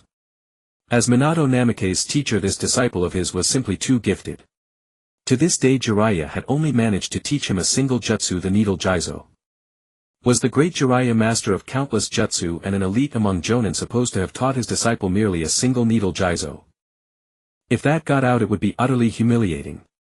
Though it spoke volumes of Minato's genius, Jiraiya had no desire to be known as a useless teacher. Besides, Minato had taught him both his writing and the Rasengan. If Minato hadn't become his disciple so early, Jiraiya would have had to call him master by now. What the hell was this? After all this time teaching, the master had taught his disciple a lousy jutsu only to learn a powerful jutsu from the disciple in return, and on top of that picked up writing skills that solved his financial problems. Jiraiya would prove it. Jiraiya. A master of his generation. Absolutely not some useless fool who couldn't teach his disciple a thing. And so, Jiraiya-sensei, look. A new jutsu I just learned. The moment Minato saw his visitor, his eyes lit up and he even split off a shadow clone to begin demonstrating. Jiraiya's interest was instantly piqued as he stared intently at Minato Namake's. Everything said before, consider it wind-breaking. Minato was a genius, and when it came to jutsu he had a truly innovative streak. Just then Minato Namake split off a shadow clone. The clone extended its left hand while Minato himself began kneading chakra over the clone's palm with both hands. Is this the Rasengan? No, Jiraiya-sensei. Minato gave a gentle smile, then his gaze fixed upon the Rasengan in his hands, his eyes sharpening. Whoosh whoosh whoosh. 4 hands moved in unison, and in an instant a Rasengan materialized in the clone's palm. Yet this Rasengan was different. It began to spin upon itself once more with shuriken-like blades forming around its edges. This is a nature transformation. Jiraiya was astounded. He watched as the Rasengan began to tremble violently in the shadow clone's hand. Then the shadow clone charged forth, driving the wind-release Rasengan into a massive tree over a meter in diameter. Boom! A violent roar resounded. The Rasengan suddenly burst apart and countless tiny wind blades exploded along with it, instantly shredding the shadow clone to pieces. The Rasengan swelled at once until it was fully 3 meters in diameter. Jiraiya drew a sharp breath. Was this wind-release nature transformation? Minato had actually developed this jutsu to such a degree. Minato Namake suddenly felt pain throughout his body and could not help but twitch the corner of his mouth. Although this move was extremely powerful, he still only dared to use it with a shadow clone. Seeing this, Jiraiya frowned, stepped forward and took Minato's wrist. He saw that Minato's hand was already bound in bandages. Minato, at first you didn't use a shadow clone, did you? Right, Master Jiraiya. Minato Namake nodded. This move is incredibly powerful. It bursts apart the instant it touches something, and it can shatter even the cells of the human body. If second uncle hadn't been beside me, then this hand would probably have been ruined. Minato Namake scratched his head. That really was all thanks to second uncle. So you thought of using a shadow clone to charge in your place? Minato nodded. Although some pain is still transmitted, the real body is not actually harmed. The teacher and disciple stared at each other for a long while until Jiraiya could not help but sigh in admiration. Minato. You truly are a genius. Actually, all the credit goes to Chinyue. If not for Chinyue, I could never have learned this technique. Minato Namake scratched his head. Master Jiraiya, I named this technique Light Will Gale Meat Bun Spinning Pale Arrow Style 1 Chinyue's Orb. Jiraiya. Are you sure that little brat won't try to kill you over that name? Jiraiya's eye twitched. His talented disciple was perfect in every way except when it came to naming things. How about we just call it Wind Release Rasengan? Well. All right. Minato's face fell. Ahem, Chinyue's orb is pretty good too. Really? Minato's eyes suddenly lit up. Yes. Aren't you always thinking about that little brat saying that without him there would be no you? Naming it after him is precisely a way to show that. Thank you, Master Jiraiya. He think nothing of it. Jiraiya grinned. Having tricked that little brat, he felt wonderfully refreshed. By the way, Minato, look at this ninjutsu scroll. It's long and wide, doesn't it look like a reward from your teacher? Ha! Ahem, this is a jutsu your teacher exchanged military merit for. This is a jutsu recorded in the scroll of seals. Ha! Master Jiraiya, you, don't be modest. I'm your teacher. Hurry up and see whether you can learn it. This is your teacher's entire fortune, you know. I don't plan to go to the battlefield anymore. I'll just guide you now and then and write novels. As he spoke, Jiraiya took out another popsicle, split it in two and handed one half over. Ha ha ha ha, Minato, have this to cool off. Thank you, Master Jiraiya. Meanwhile, in the Uchiha clan grounds at the Naka Shrine. Grand Elder. This time the third Hokage has truly gone too far. Exactly. Xianyue is the clan's foremost genius, a person with the potential to become a being like that revered figure. That's right. The third Hokage is too much. He is deliberately suppressing us Uchiha. In the underground chamber, the routine Uchiha clan meeting was underway. This meeting had been convened because the Uchiha clansmen could no longer be restrained. With Danzo's trial verdict plus Uchiha Xianyue being kept in the land of Rain, Uchiha Fushan had no choice but to step forward with Uchiha Setsuna to preside over the clan meeting. Naturally, this was limited to the high-ranking core of the Uchiha. Everyone seated here was either an elder of the clan or one who had awakened the three-tomo Sharingan. Although the Uchiha had seen some improvement, such open political suppression was unacceptable to anyone. Uchiha Fushan looked at Uchiha Setsuna, the clan's most prestigious figure, who sat in the main seat with eyes closed, utterly unruffled. It was as though everything was unfolding exactly according to his expectations. The crowd buzzed with discussion, clan members speaking over one another as if at any moment they would charge out and bring a little shock to Konoha. They could hardly be blamed for their thoughts. Konoha truly had few people left in the village. The Uchiha's combat power was not to be underestimated. Let's rise up. That's right. Are the Hokage and the daimyo born to rule? We Uchiha are no pushovers. Exactly. Even if we have only 800 clansmen, so be it. Whether old, weak women or children, every Uchiha has fire in their veins. Grand Elder. Please give the order. Yes. At your command we will storm the Hokage Tower and seize Hiruzen Sarutobi. Just then Uchiha Setsuna opened his eyes from the main seat. Everyone be patient. The Grand Elder is right. Everyone quiet down first. Uchiha Fushan said, I have already discussed this with the Grand Elder. Everything is within Setsuna's calculations. Hearing this, everyone was greatly astonished. Grand Elder, you have a scheme. Everyone. Uchiha Setsuna said, my nephew Chinyue's battle with Hanzo was not a defeat, it was a draw. What's more, this old man arrived at the final moment. With uncle and nephew joining forces and Orochimaru as well, it might not have been impossible to take Hanzo. Then why didn't the Grand Elder simply take Hanzo? Indeed. If we had taken Hanzo, the Uchiha clan's prestige would have reached unprecedented heights. That's right. The villagers are usually decent enough, but on matters like this they hold a blind devotion to the village. There are reasons behind this that cannot be told to you all. Uchiha Setsuna revealed his Mangekyo Sharingan. This was already no longer a secret to the Uchiha Konoha or the entire shinobi world. Only those who have awakened these eyes are qualified to know this old man's plan. Every person there drew in a sharp breath. Afterward fervor seized them all. As expected, the Grand Elder had a plan all along. The Uchiha were a clan that measured worth by eyes. Their worship of the Mangekyo Sharingan needed no words. Since Uchiha Setsuna was the only one in the clan with a Mangekyo Sharingan, his prestige naturally stood highest. All of you need only remember everything is going according to plan. There are only two things we must do, Uchiha Setsuna said. We are to inherit the rightful mandate and become Hokage, to take back the village that belongs to us. This matter is paving the way for us. First, continue spreading this matter. Use the newspapers currently under our control to loudly proclaim that Uchiha Chinyue defends his home and protects his country. During this time a portion of you should split off and apply pressure to Hiruzen Sarutobi. Uchiha Setsuna spoke at length, arranging one by one what the clan members needed to do. As for this matter, among the higher-ups Sarutobi Hiruzen is already in the wrong. What he owes the Uchiha is more than enough.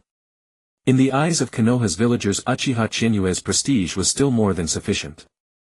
He had pacified the war in the Rain Country, earned the title, Flame of Azure Billows, drawn the attention of the entire shinobi world, and voluntarily served as a peace envoy between the two nations. Therefore this matter must continue to ferment. Second, watch for any rumor spread to harm Sarutobi Hiruzen, and be sure to preserve the third Hokage's image among the common people while maintaining Chinue's prestige. Elder, isn't this disadvantageous to us?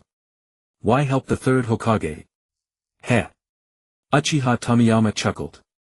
Everyone, this is killing two birds with one stone. First we apply pressure on one side while using our authority to clear away his troubles on the other, the stick and the carrot. As long as Chienue has not returned he will have to endure it, and this will strengthen our voice. Second, it will also expand Chinue's prestige. Indeed, no one in the entire Uchiha clan opposed expanding Uchiha Chinue's prestige. After all, he was the clan's foremost genius, possessing a 3-tomo Sharingan at only 9 years old. As for Uchiha Chinue's safety in the Rain Country, after Uchiha Setsuna announced that he had fought Hanzo to a draw, no one worried anymore. Uchiha Fugaku, apart from your daily duties in the police force, you must keep a close watch on the direction of rumors in the village. Uchiha Hakuryu, you control the publishing houses and the newspapers, be sure to manage the village's public opinion. Uchiha Tomiyama took out a list he had prepared long ago and gave out assignments one by one. Until, Uchiha Akira. Here. Uchiha Akira straightened up. Your duty is to join the Umbu and gather internal intelligence. This. Uchiha Akira hesitated. What? Is there a problem? Uchiha Tomiyama asked, puzzled. Normally Uchiha Akira was very obedient. Well, clan head. Uchiha Akira gave an awkward laugh and scratched his head. Well, I've been caught up in some personal matters lately. Uchiha Akira's face reddened and Uchiha Tomiyama immediately guessed why. Hahaha, in that case I'll send someone else. On this matter you can ask Fugaku for some pointers. Father. Uchiha Fugaku's eyes widened. Really? Uchiha Akira stared at Uchiha Fugaku with a face full of pleasant surprise. Uchiha Fugaku was already at the age for discussing marriage, the sort of age at which marriage would soon be on the horizon. He thought to himself and immediately understood.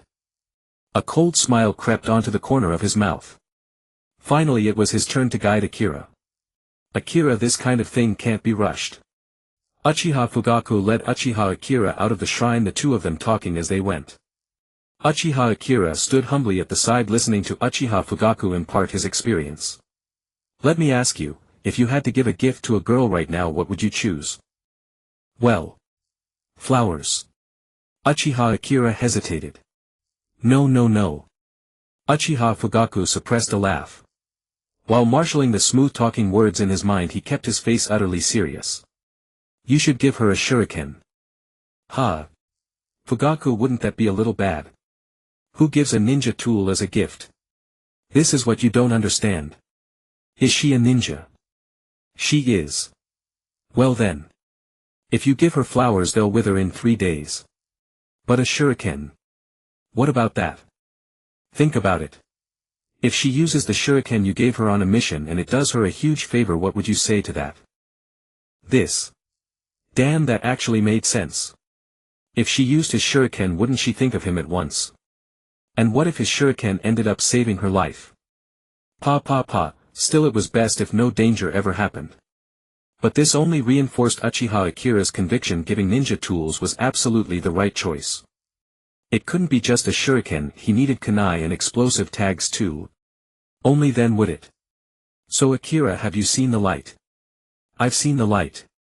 Uchiha Akira nodded vigorously. Thank you, Fugaku. After all the times I bullied you while you practiced your sword techniques. What nonsense is that? Uchiha Fugaku smiled unconcernedly. We're all of the Uchiha, why stand on ceremony? Thank you, Fugaku. Uchiha Akira bowed deeply, then walked straight past the flower shop beside them toward the ninja tool shop in the distance. The flower shop owner listening to their conversation was left speechless. If it had not been for the young clan leader he would have started cursing long ago. Ahem, auntie, give me a bouquet of roses, 99 of them. Oh. Right away, young clan leader. The flower shop owner immediately beamed. Akira, you're on your own now. Uchiha Fugaku was in high spirits, unbelievably high spirits. Who else could understand the catharsis of having his years of grudges repaid today? Well, he had better first send a bouquet of flowers to Owu. And so, one carrying a pile of ninja tools, the other holding a huge bouquet of roses, the two parted ways. Konoha and the Rain Country had reached peace, and Hanzo had sent his entire force into battle. He himself had gone so far as to deploy his salamander, putting on a grand display of might on the Wind Country front line. The situation in the shinobi world shifted with every passing moment. Less than half a year after the Second Great Ninja War had begun, the entire picture suddenly became clear. After 2 months, Inoki, who had been lurking in the shadows all along, could no longer remain still. It was simple: if he did not enter the fray, the Wind Country would be defeated. This Kazekage was so ambitious, and with Konoha currently suffering internal strife, this was a once-in-a-lifetime opportunity. He absolutely had to tear a piece of flesh from Konoha. Thus a force of 3,000 IWA shinobi launched a surprise attack on the Rain Country. Borrowing a path through the Rain Country, they struck the border of the Land of Fire. The combined casualties of Rain Country shinobi and Konoha shinobi exceeded 1,000. The instant the surprise attack was finished, the IWA shinobi force withdrew from the Rain Country and the Land of Fire, falling back behind Canopy Bridge. This move was undoubtedly a declaration of war. As a result, the Second Great Ninja War advanced once more, and Orochimaru took command, rushing to the front line. In the Rain Country, at Uchiha Chinue's residence. Just as I thought. Uchiha Chinue shook his head. Inoki had finally made his move. In the original Second Great Ninja War he had not been involved because he was locked in a conflict with the Lightning Country, leaving both sides unable to spare their strength.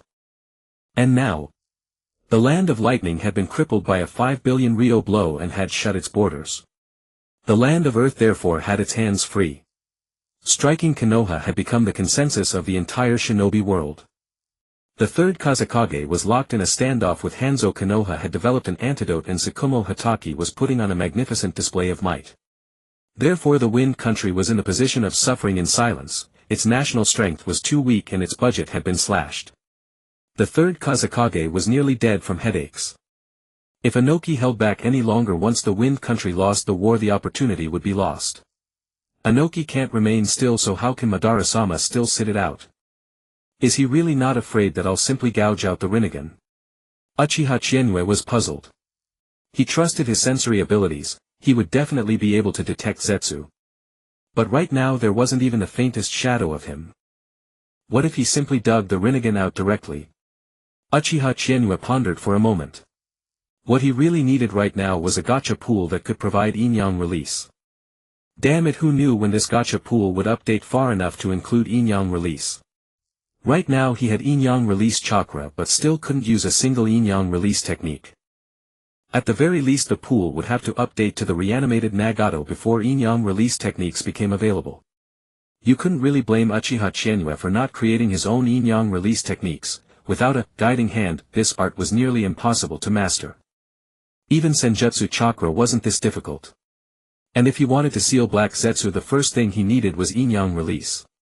This stuff, once the Rinnegan is opened, it'll probably come to me without a teacher, right? Uchiha Chinue stroked his chin. But opening the Rinnegan was no easy matter. He hadn't even started on his Mangekyo Sharingan. He opened the panel and swept a glance over it. In truth, most of the panel's contents were already useless. What he truly needed were battle enhancements and the like, but Uchiha Chinue had formed the habit of checking the panel. Take for example the Sharingan progress bar. Uchiha Clan Mangekyo Sharingan 85. The bar was still 15 short of Mangekyo. If only he could get a few 100 million more, he'd pour it straight into the accessory and make the Mangekyo unlock just like that. Unfortunately, the three great clans of the Land of Fire had pooled together just over 100 million in cash. They were still running shinobi tool businesses across the entire shinobi world. Sending 20 million in cash every month was already pretty good. No good. I need to find a way to borrow more from the third Kazekage. Uchiha Chienue made his decision on the spot. The third Kazekage was a good man and he had a fair amount of money. A man in his 20s had no real use for money, so he might as well lend it to me for a little spending. But this would require waiting for the right moment, since the third Kazekage wasn't showing himself at all right now. The Land of Earth's assault on the main battlefield in the Land of Rain had forced Hanzo to retreat back to the Land of Rain to hold the line.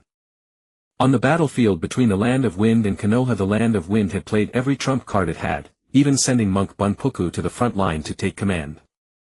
The deterrent power of a tailed beast was terrifying enough. As long as he was stationed in the camp, even Hitaki Tsukumo didn't dare launch a surprise attack. Because one careless move and you'd be left inside for good.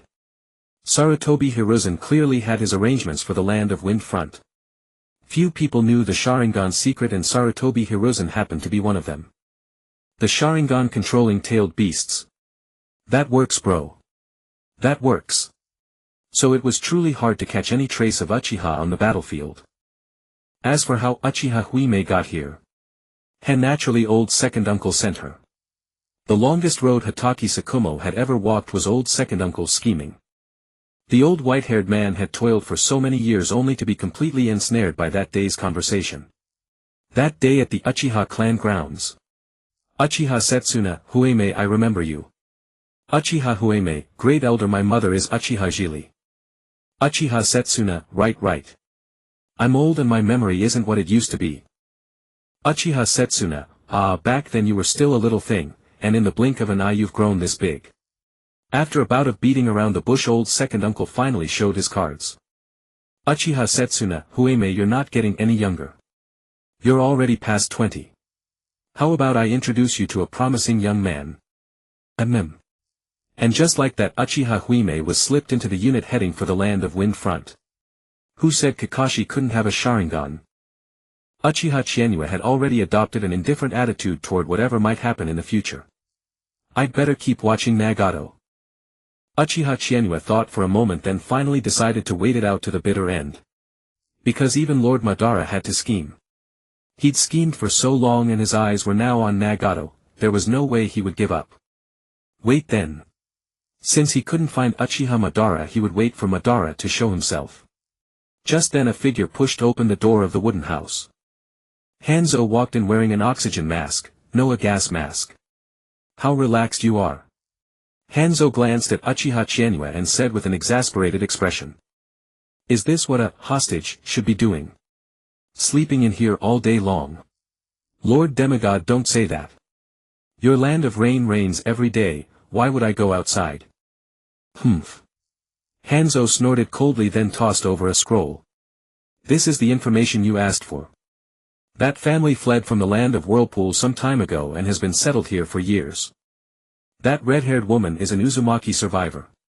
The man has no surname, he's a local from the Land of Rain who married into a family in the Land of Whirlpools. Now that's what I call dumb luck. Uchiha Chienue blinked. A commoner from the Land of Rain without even a surname marrying into the Uzumaki family, if that wasn't dumb luck, what was? That woman was only an unfavored member of the Uzumaki clan. She vanished for half a year before the Uzumaki clan was destroyed and no one even looked for her once. Why are you so concerned with this family? If it's because of the Uzumaki bloodline, you could simply take them back to Konoha. Hanzo frowned and asked. More than worrying about an ordinary family, he didn't want an unstable factor like Uchiha Chienue remaining in the Land of Rain. Then leave it alone. Uchiha Chienue shrugged. The water here is too deep, you can't get a handle on it.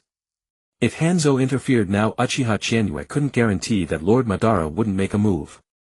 After all, Nagato was the linchpin of the entire Eye of the Moon plan. Forget it. Hanzo sighed. I have no interest in your affairs as long as you don't cause trouble in my Land of Rain. Rest assured. Uchiha Chienue grinned. But there's one more thing I should remind you of, Lord Demigod.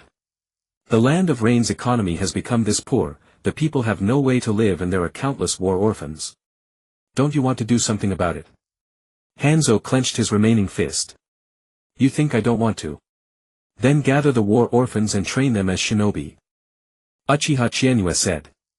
Since you have the ambition to build the 6th great ninja village, why not start cultivating from the ground up? In ordinary times the great villages might move against you and stop you from advancing steadily. But now that you've reached a temporary peace with Konoha, why not start implementing it? I'm already doing it. Hanzo shot a glance at Uchiha Chizuki. If you have nothing to do, how about lending a hand at my Hidden Rain Village's Ninja Academy? Then you'd better stop dreaming. Uchiha Chizuki waved his hand. There was no way he would be Hanzo's labor, it would be more like Hanzo being his. Take your time. I won't see you out. Uchiha Chizuki shoved Hanzo straight out the door, then shut it behind him. Hanzo looked back at the wooden house, still lost in thought. Forget it. Uchiha Chizuki had already warned him not to get involved with that family, he'd better take the advice. The Land of Rain perfectly showcased what it meant to be the lowest of the low in the world of Naruto. The common folks' days were a textbook case of misery. Recently Uchiha Chizuki had not been idle either. A wood clone had gone to the capital of the Land of Fire to coordinate with the three great clans, while he himself remained in the Land of Rain keeping watch over Nagato's family. Finally today. White Zetsu. Uchiha Chizuki's eyes lit up. White Zetsu had finally arrived. He didn't see that black puddle of a filial son, but White Zetsu was doing exactly the same thing he was doing. Uchiha Chizuki didn't tip him off, instead he placed White Zetsu under surveillance as well. I'll keep watching all of you. After this period of observation, Chizuki came to realize just how impoverished this family was. Even though Nagato had both parents, the Land of Rain was torn apart by war and chaos, and a full meal was not easy to come by. I wonder when White Zetsu will go back to report to Uchiha Madara. Uchiha Chizuki had not forgotten his objective. Watching Nagato was only secondary.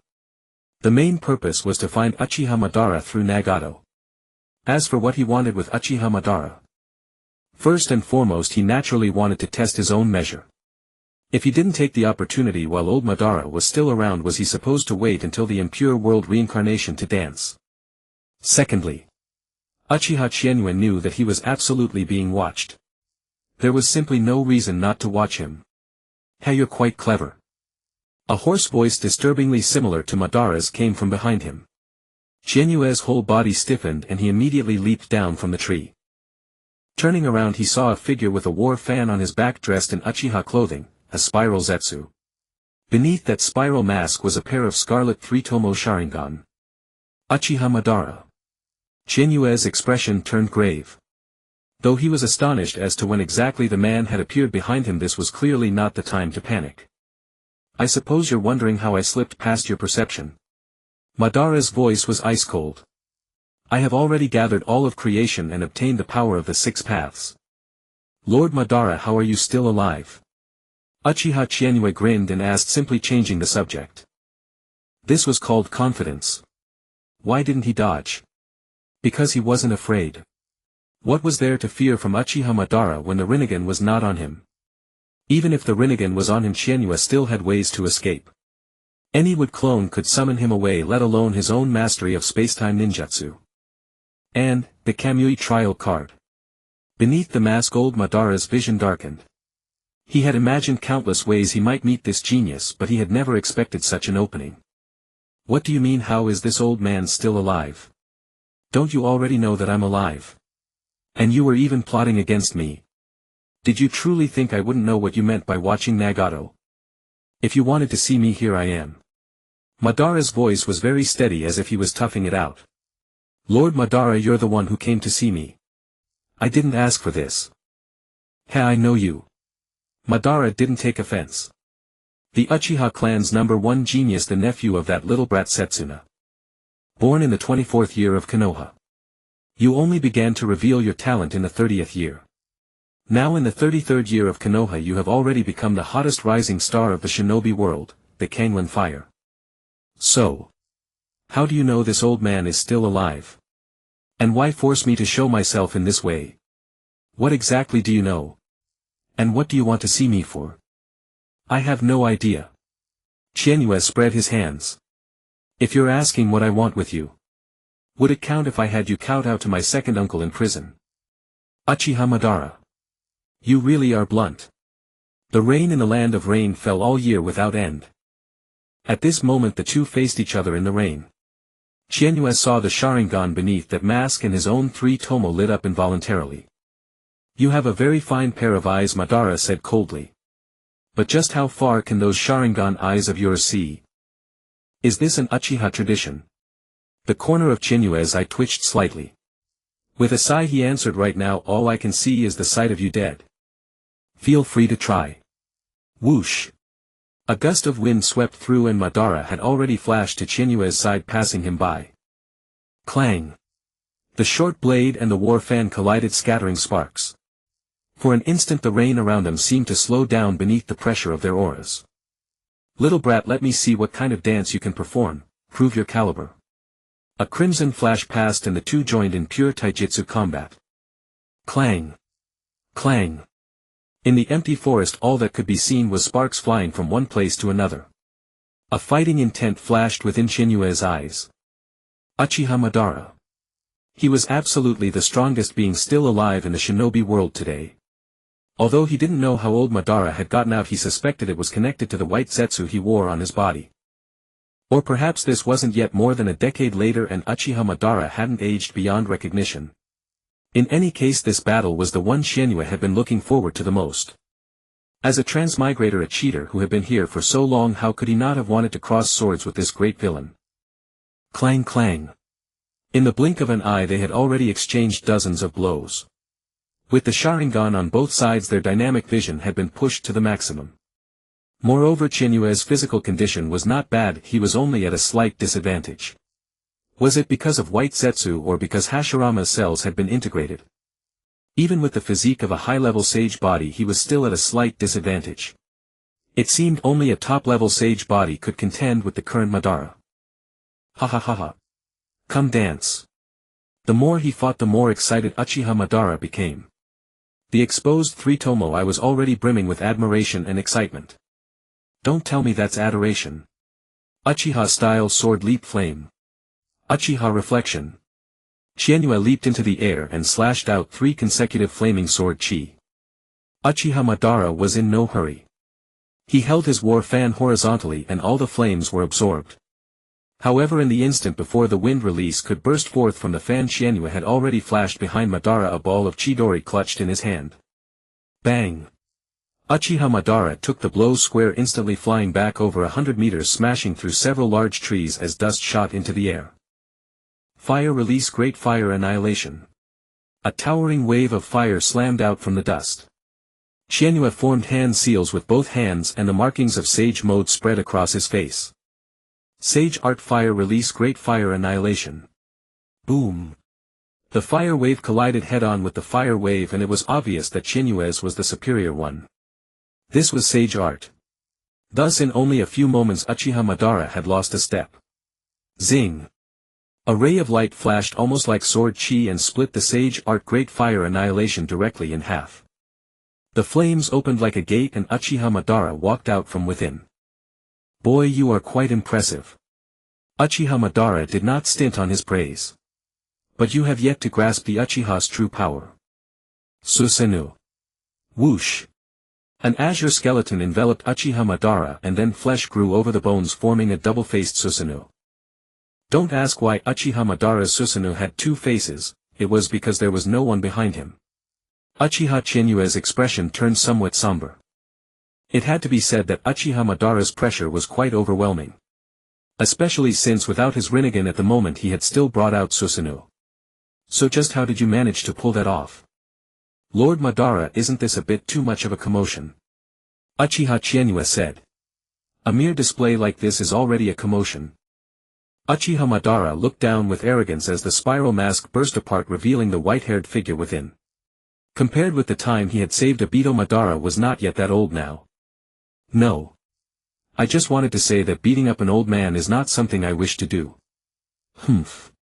This old man's sword has never rusted. Whoosh. As soon as the words fell, the Susanoo evolved once again, perfect Susanoo Karasu Tengu. Sage art would release with Dragon Jutsu. Uchiha Chienue no longer held back. A wood dragon coiled around him and then charged at Uchiha Madara, wrapping straight around the Karasu Tengu in an instant. Ha ha ha ha. Wood release.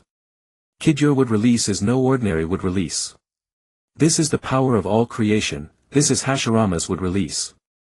Uchiha Madara burst into wild laughter. How many years had it been since he had last seen such a thing? Wood release Wood Dragon Jutsu. Uchiha Madara clapped his hands together and a wood dragon identical to the one Uchiha Chienue had unleashed shot into the air. The two dragons coiled around each other strangling one another. However, Uchiha Chienue's wood dragon carried a strange pattern upon it. That pattern looked like some kind of sigil, the power of Shikaku's chakra. Whoosh! Whoosh! The wood dragon was so lifelike that the scales and armor spikes which had been mere wood suddenly moved and thin wind blades erupted all over its body. In an instant Uchiha Madara's wood dragon was sliced to pieces like paper. Heh! A sealing jutsu and wind release. Uchiha Madara's eyes were full of admiration. This is the power of the one tail. Kid, where exactly did your wood release and the one tail come from? I wailed for them. Uchiha Chienue replied truthfully. Anyway, no one would believe him even if he said it. Wail. Uchiha Madara did not understand what this word meant, but he felt it had a very costly ring to it, as if it would require an enormous amount of money. As if it would require a great deal of money. But none of that mattered. What mattered was that he had thoroughly enjoyed himself. Kid. This old man acknowledges your strength. You are more remarkable than any Uchiha clansman, including my younger brother. And compared to you. Humph. You are the only one in the Uchiha clan who can stand at my side. Oh.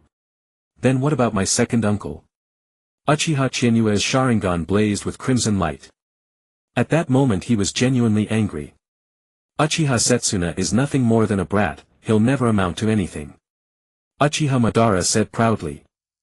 My second uncle has already awakened the Mangekyo Sharingan. So what? Awakening the Mangekyo Sharingan after the age of 50 only heaped frost onto an already poor body. Uchiha Madara's tone was flat, no, it was terrifyingly calm. It was as if he were talking about utterly trivial matters. Uchiha Chienue's mind flashed back to how his jailbird second uncle used to be. A staunch supporter of Uchiha Madara, he worshipped power and was a fanatical admirer of Madara. Uchiha Madara thinking of defecting. Uchiha Setsuna would be the first to leap up, rally the Uchiha and fill their heads with tales of how remarkable Lord Madara was. At the time of the defection Uchiha Setsuna had been at the back gate. Better left unsaid. In any case, the jailbird second uncle who had devoted half his life to the Uchiha and to Uchiha Madara received nothing but such a remark. Jailbird second uncle, you really are a jailbird after all. Kid, no matter where your powers came from, this old man acknowledges you. I have a plan called the Eye of the Moon plan. There is no hurry. When the right time comes, you and I will meet again. Lord Madara. Uchiha Chienue let out a cold laugh. I call you Lord Madara out of respect for my second uncle. I don't want to know your plan and I'm not interested. It's dull. But I hope you won't treat me as a chess piece to be moved and squeezed at will. If anything happens to the people around me, I believe you will come to regret it. Are you threatening this old man? Uchiha Madara stared at Uchiha Chienue. From the moment he had first seen Chienue, he had already marked him as one of the agents of the Eye of the Moon plan. This was also why he had swaggered out so openly. Uchiha Madara knew his body's condition, he would only be able to move about like this for another year or two. But opening Susanoo to the Karasu Tengu was already his limit. Another step was impossible. Moreover, every time he used such power he had to surrender a few more years of his life. After this he could only go back and cling to life attached to tubes. The agents of the Eye of the Moon plan had to be decided as soon as possible. Yes, I am threatening you. Uchiha Chienue said coldly, with all due respect, old man, how many good years do you have left? Were this to become a prolonged battle, victory between you and me would still be far from decided. Ha ha ha ha. Uchiha Madara could not hold back his laughter. In that case this old man truly underestimated you, kid. Lord Madara, next time we meet I wonder if you will be ready to atone. Mocking this old man like that, aren't you afraid I'll kill you right now? You can't. Uchiha Chienue's Sharingan flared with crimson light, slowly rotating into a four-pointed pinwheel. In a life-or-death struggle you and I would be unable to decide a victor. A remnant of a bygone era gasping for survival, you are no longer the Uchiha Madara you used to be. With that Uchiha Chienue left without looking back. Uchiha Madara stood in place watching that back as a flicker of murderous intent shot through his eyes. But it vanished in an instant. Kid, this old man looks forward to our next meeting. But before that, since you now have these eyes, you might as well return to the Uchiha shrine and see what is written on the stone tablet. I believe that in the end you will come to my side. Rattle. The torrential rain of the land of rain poured down once more over that place. Damn it, that scared the hell out of me.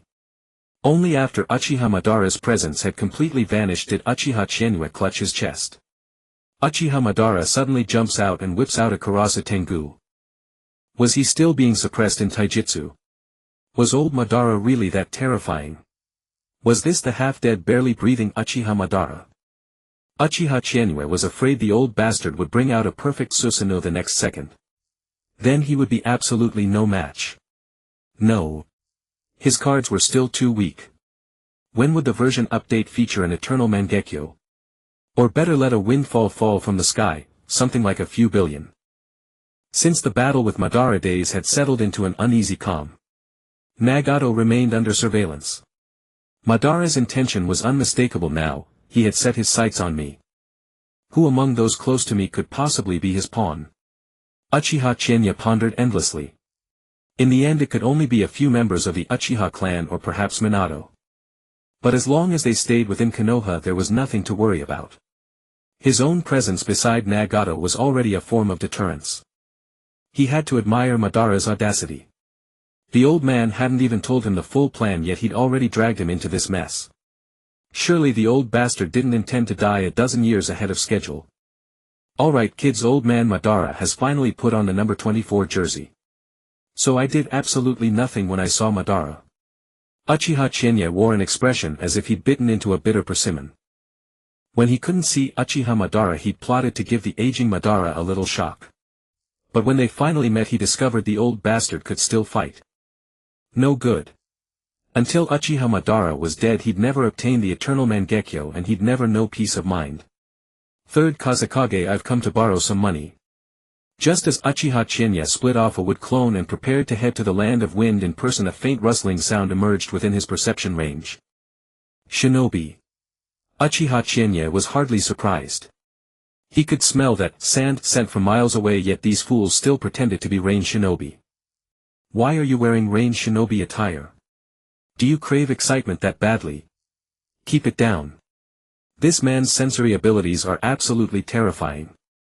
Humph, damn Kekkei Genkai user. Don't worry, our disguises as range shinobi are flawless. Right. The Rain and Konoha are on good terms, and I've been gathering intelligence here for quite a while. There's no way we'll slip up. Though pretending to be these penniless range shinobi does lower our status somewhat. By the way, did you take care of that household back there? All cleaned up. I even stabbed that little girl 3 times with kunai. There's no way she survived. Those filthy peasants of the land of rain dared to invade our land of wind. Every last one of them deserves to be slaughtered. Tisk tsk. Shame about that woman though. She was quite the looker. Living in the land of rain year-round, but her skin. Has so fair, so tender. Before he could finish his lecherous muttering, over a dozen crimson sword auras of searing flame howled through the air at the speed of lightning. The leering shinobi was sliced clean in half before he could even finish his words, and the sword auras continued to hack at his corpse again and again. What? Arrow. Caught in a sudden assault, the dozen-odd shinobi instantly panicked. A one-hit kill technique. And this technique was horribly familiar to them. Kanglin's Flame, Uchiha Chizuki. This was the Uchiha school of taijutsu ninjutsu combat. These men were elites among the elite of Tsunegakure, and they'd received extensive intelligence on Uchiha Chizuki.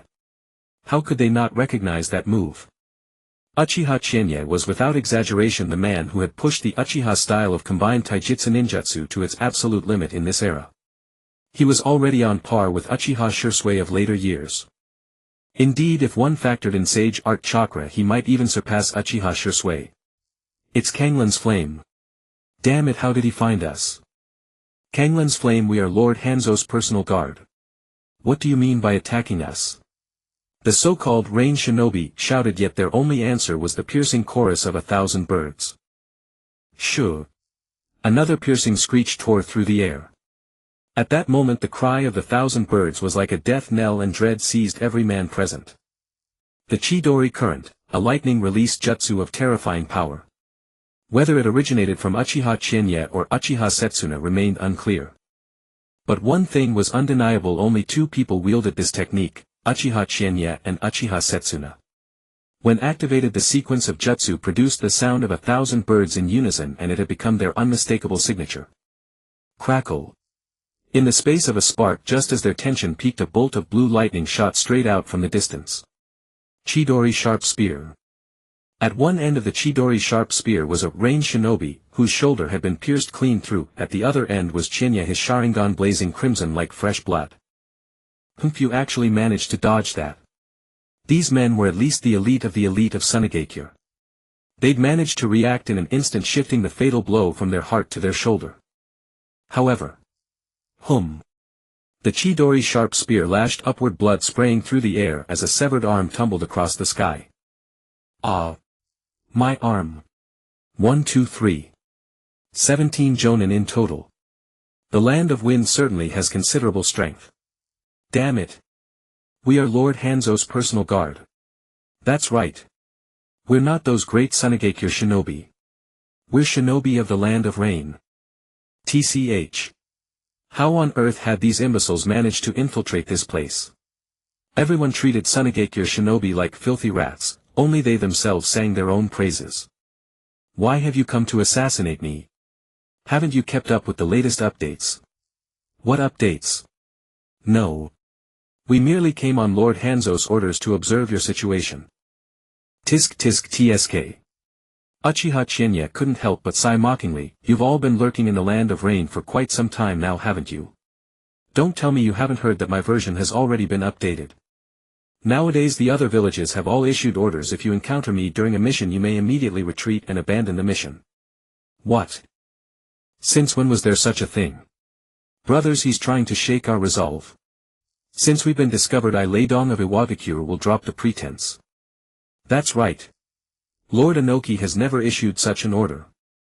Our orders are clear: if we encounter Kanglin's flame, we are to kill without mercy. Oh ho! Uchiha Chinya's lips twitched. Even at a time like this they kept up the act. True drama queens, the lot of them. Very well then, it was time to make them regret ever being born.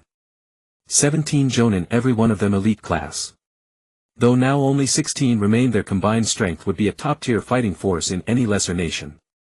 The land of rain. With Hanzo in his current state, impossible. Iwagakure. Inoki would never send elite forces like this to their deaths. Besides, he'd smelled the sand from a mile away. He'd been looking for an excuse to borrow money from the third Kazekage, and here it was delivered right to his doorstep. Charge. Kill that brat. Today is the day we make our names. Lord Inoki will never forget our contributions. Kill Konoha's Kanglin's flame. Screw your mother. Uchiha Chinya's veins bulged on his forehead at that accursed epithet. The sand shinobi before him, all without wasted motion, charged him with the clear intent to kill. It had always been him charging at others, and now people were charging at him. Since the very beginning of his career, Uchiha Chinya had been slaughtering those damn sand shinobi. Against sand shinobi he had 100 ways to end their lives. Especially since fire countered wind. Fire style great fire annihilation. Wind style great breakthrough. A composite jutsu, wind lending strength to fire, fire first, wind behind. In an instant a sea of flames engulfed heaven and earth. An indiscriminate supermassive area of effect technique. Even across this region of the land of rain the standing water on the ground evaporated in an instant, and the falling rain was entirely consumed the moment it came within 3 feet of the blaze. The one charging at the very front was naturally also the first to meet the Grim Reaper.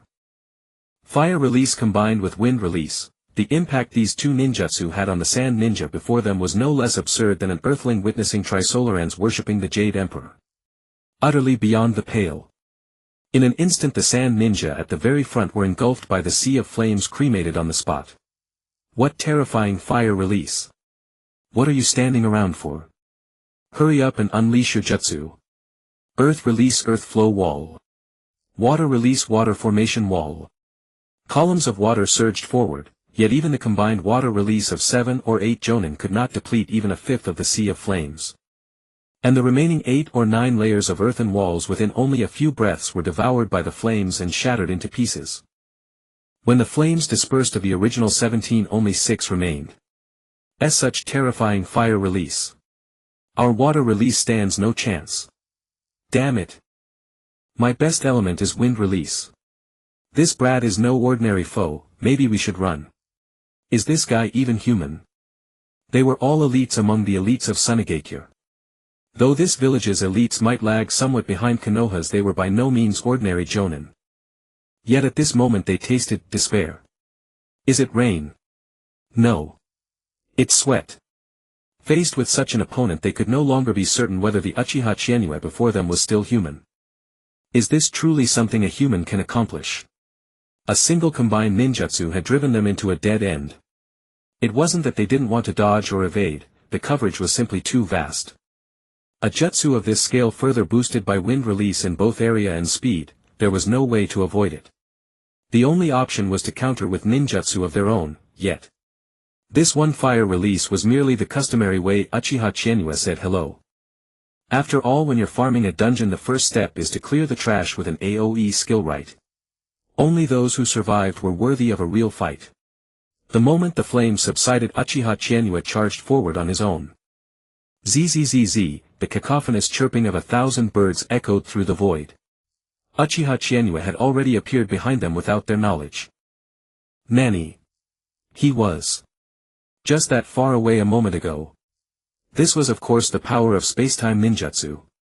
The few of them spun around sharply, only to find that the one in the very rear had already been run through the chest by Uchiha Chizuki, receiving a heart-ripping courtesy call. Counterattack. Counterattack. The ones who remained were the true elites, each reacting with lightning speed. Yet Uchiha Chizuki simply repeated his trick. The hand that had just pierced a heart was still crackling with Chidori. Shunk. The Chidori sharp spear extended 10-odd meters, instantly piercing another heart. Then 2 sand ninja on the left and right came wielding wind blades. A crimson radiance blazed in Uchiha Chizuki's eyes, and the nearest one was immediately caught in a genjutsu. And then, as Uchiha Chizuki withdrew his hand and flashed away with spacetime ninjutsu, the sand ninja, ensnared by the genjutsu, drove his blade straight into the ally beside him. One blade to the heart, death in a single strike. Immediately after, he slashed his own throat, blood splattering 5 steps away. In but a flash 4 more were slain. From the very beginning until now, barely a few minutes had passed, and the elite squad of 17 had been reduced to just 2. Killing intent saturated the air. At this moment Uchiha Chizuki, standing 50 meters away, appeared to them like the very god of death. The 2 jonin stared at him, trembling uncontrollably. They had even begun to entertain thoughts of suicide. Kaiji. Is this guy really human? Kill me, just kill me. I don't want to face him either. Lau can kill me now. The 2 had completely lost their will to fight, staring at Uchiha Chizuki as they trembled, collapsed to the ground, and gave off a foul stench. You. Uchiha Chizuki wrinkled his nose in disgust. Are you 2 really the elites trained by the 3rd Kazekage? Since when do elites have their Dao hearts shattered so easily and just piss themselves in fear? Uchiha Chizuki strode step by step toward them, and the 2, having utterly lost their fighting spirit, had no strength to resist. If he remembered correctly, the one who had mentioned that civilian family earlier was this Kaiji, along with the first sand ninja to be killed. So, Uchiha Chizuki grabbed the sand ninja named Kaiji with one hand and met his gaze with Crimson Sharingan. Genjutsu Sharingan. What? Sharp interrogation with the Sharingan causes irreversible damage. Not my problem. After extracting the intelligence he needed, Uchiha Chizuki tightened his grip slightly and snapped the sand ninja's neck. Of the 17-man squad, only the last one remained. Uchiha Chizuki wouldn't be stingy about sending them all to reunite, but now was not the time. Locking eyes with the final survivor, Uchiha Chizuki planted a suggestion with his ocular power. Snap. Then he pressed a finger to the last sand ninja's forehead. Immediately the sand ninja's eyes went vacant as he began to gather things. One should return what one receives. Hopefully the 3rd Kazekage will enjoy this gift. A suggestive genjutsu ordering him to bring the intelligence and the bodies back to Sunigakure. Uchiha Chienue thought for a moment, then took out paper and pen to write a letter. Too many asterisks to display, he then stuffed it directly into one of the corpses.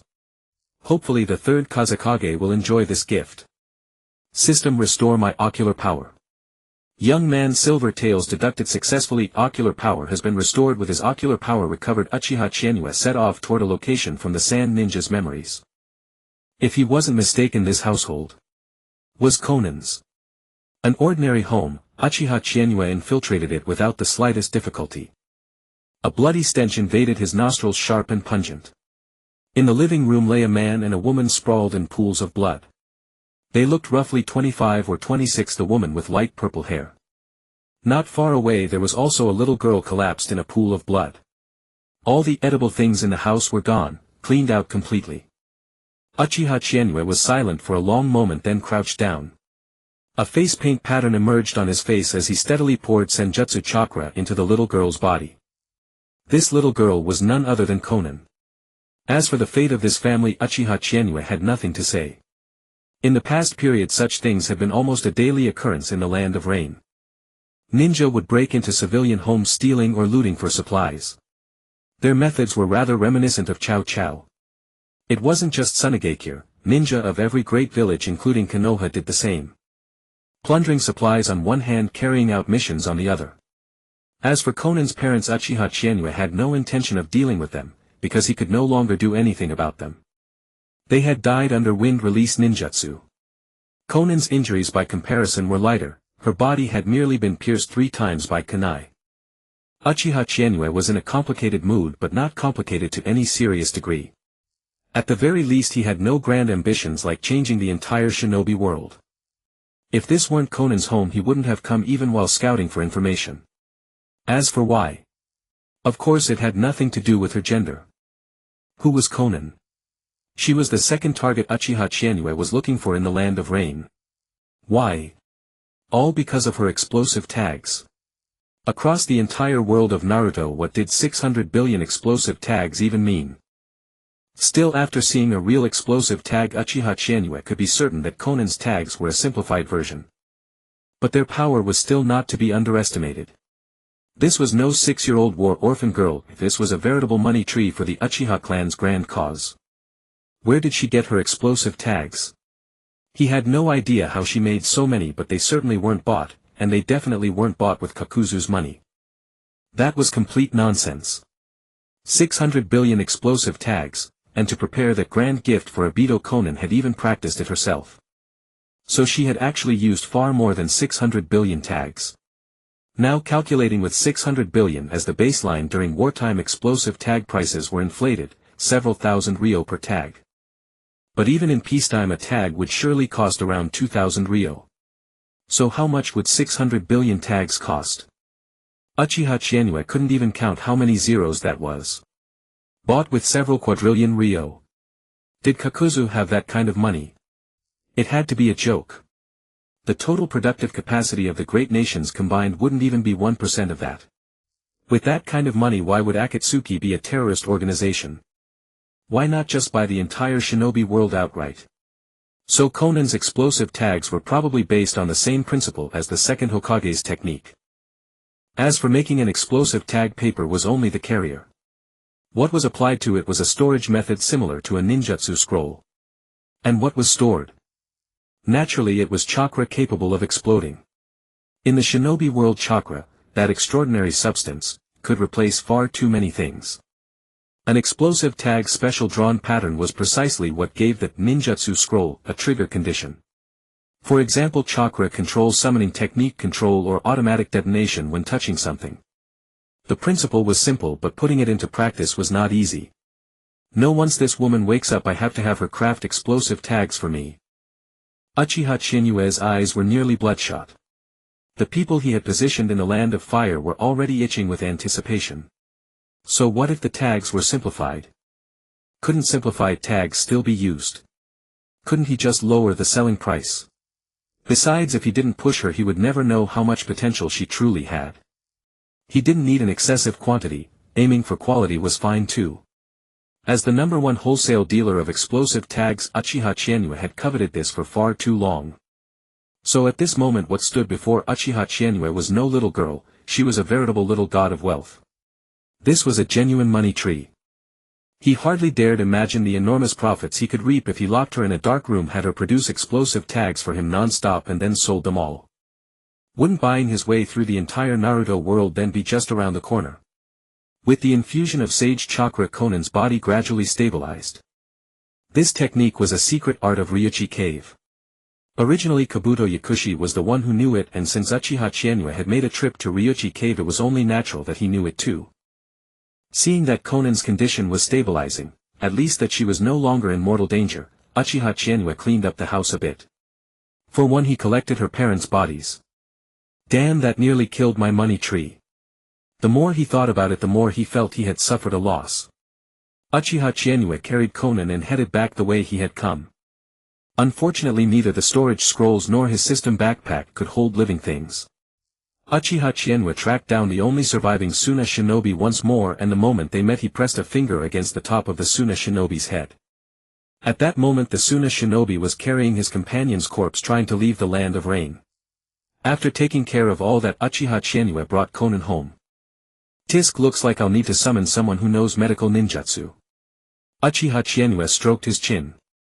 Summoning someone with medical ninjutsu was absolutely necessary. He himself had a sage body, so he didn't need to worry about injuries, they would recover on their own.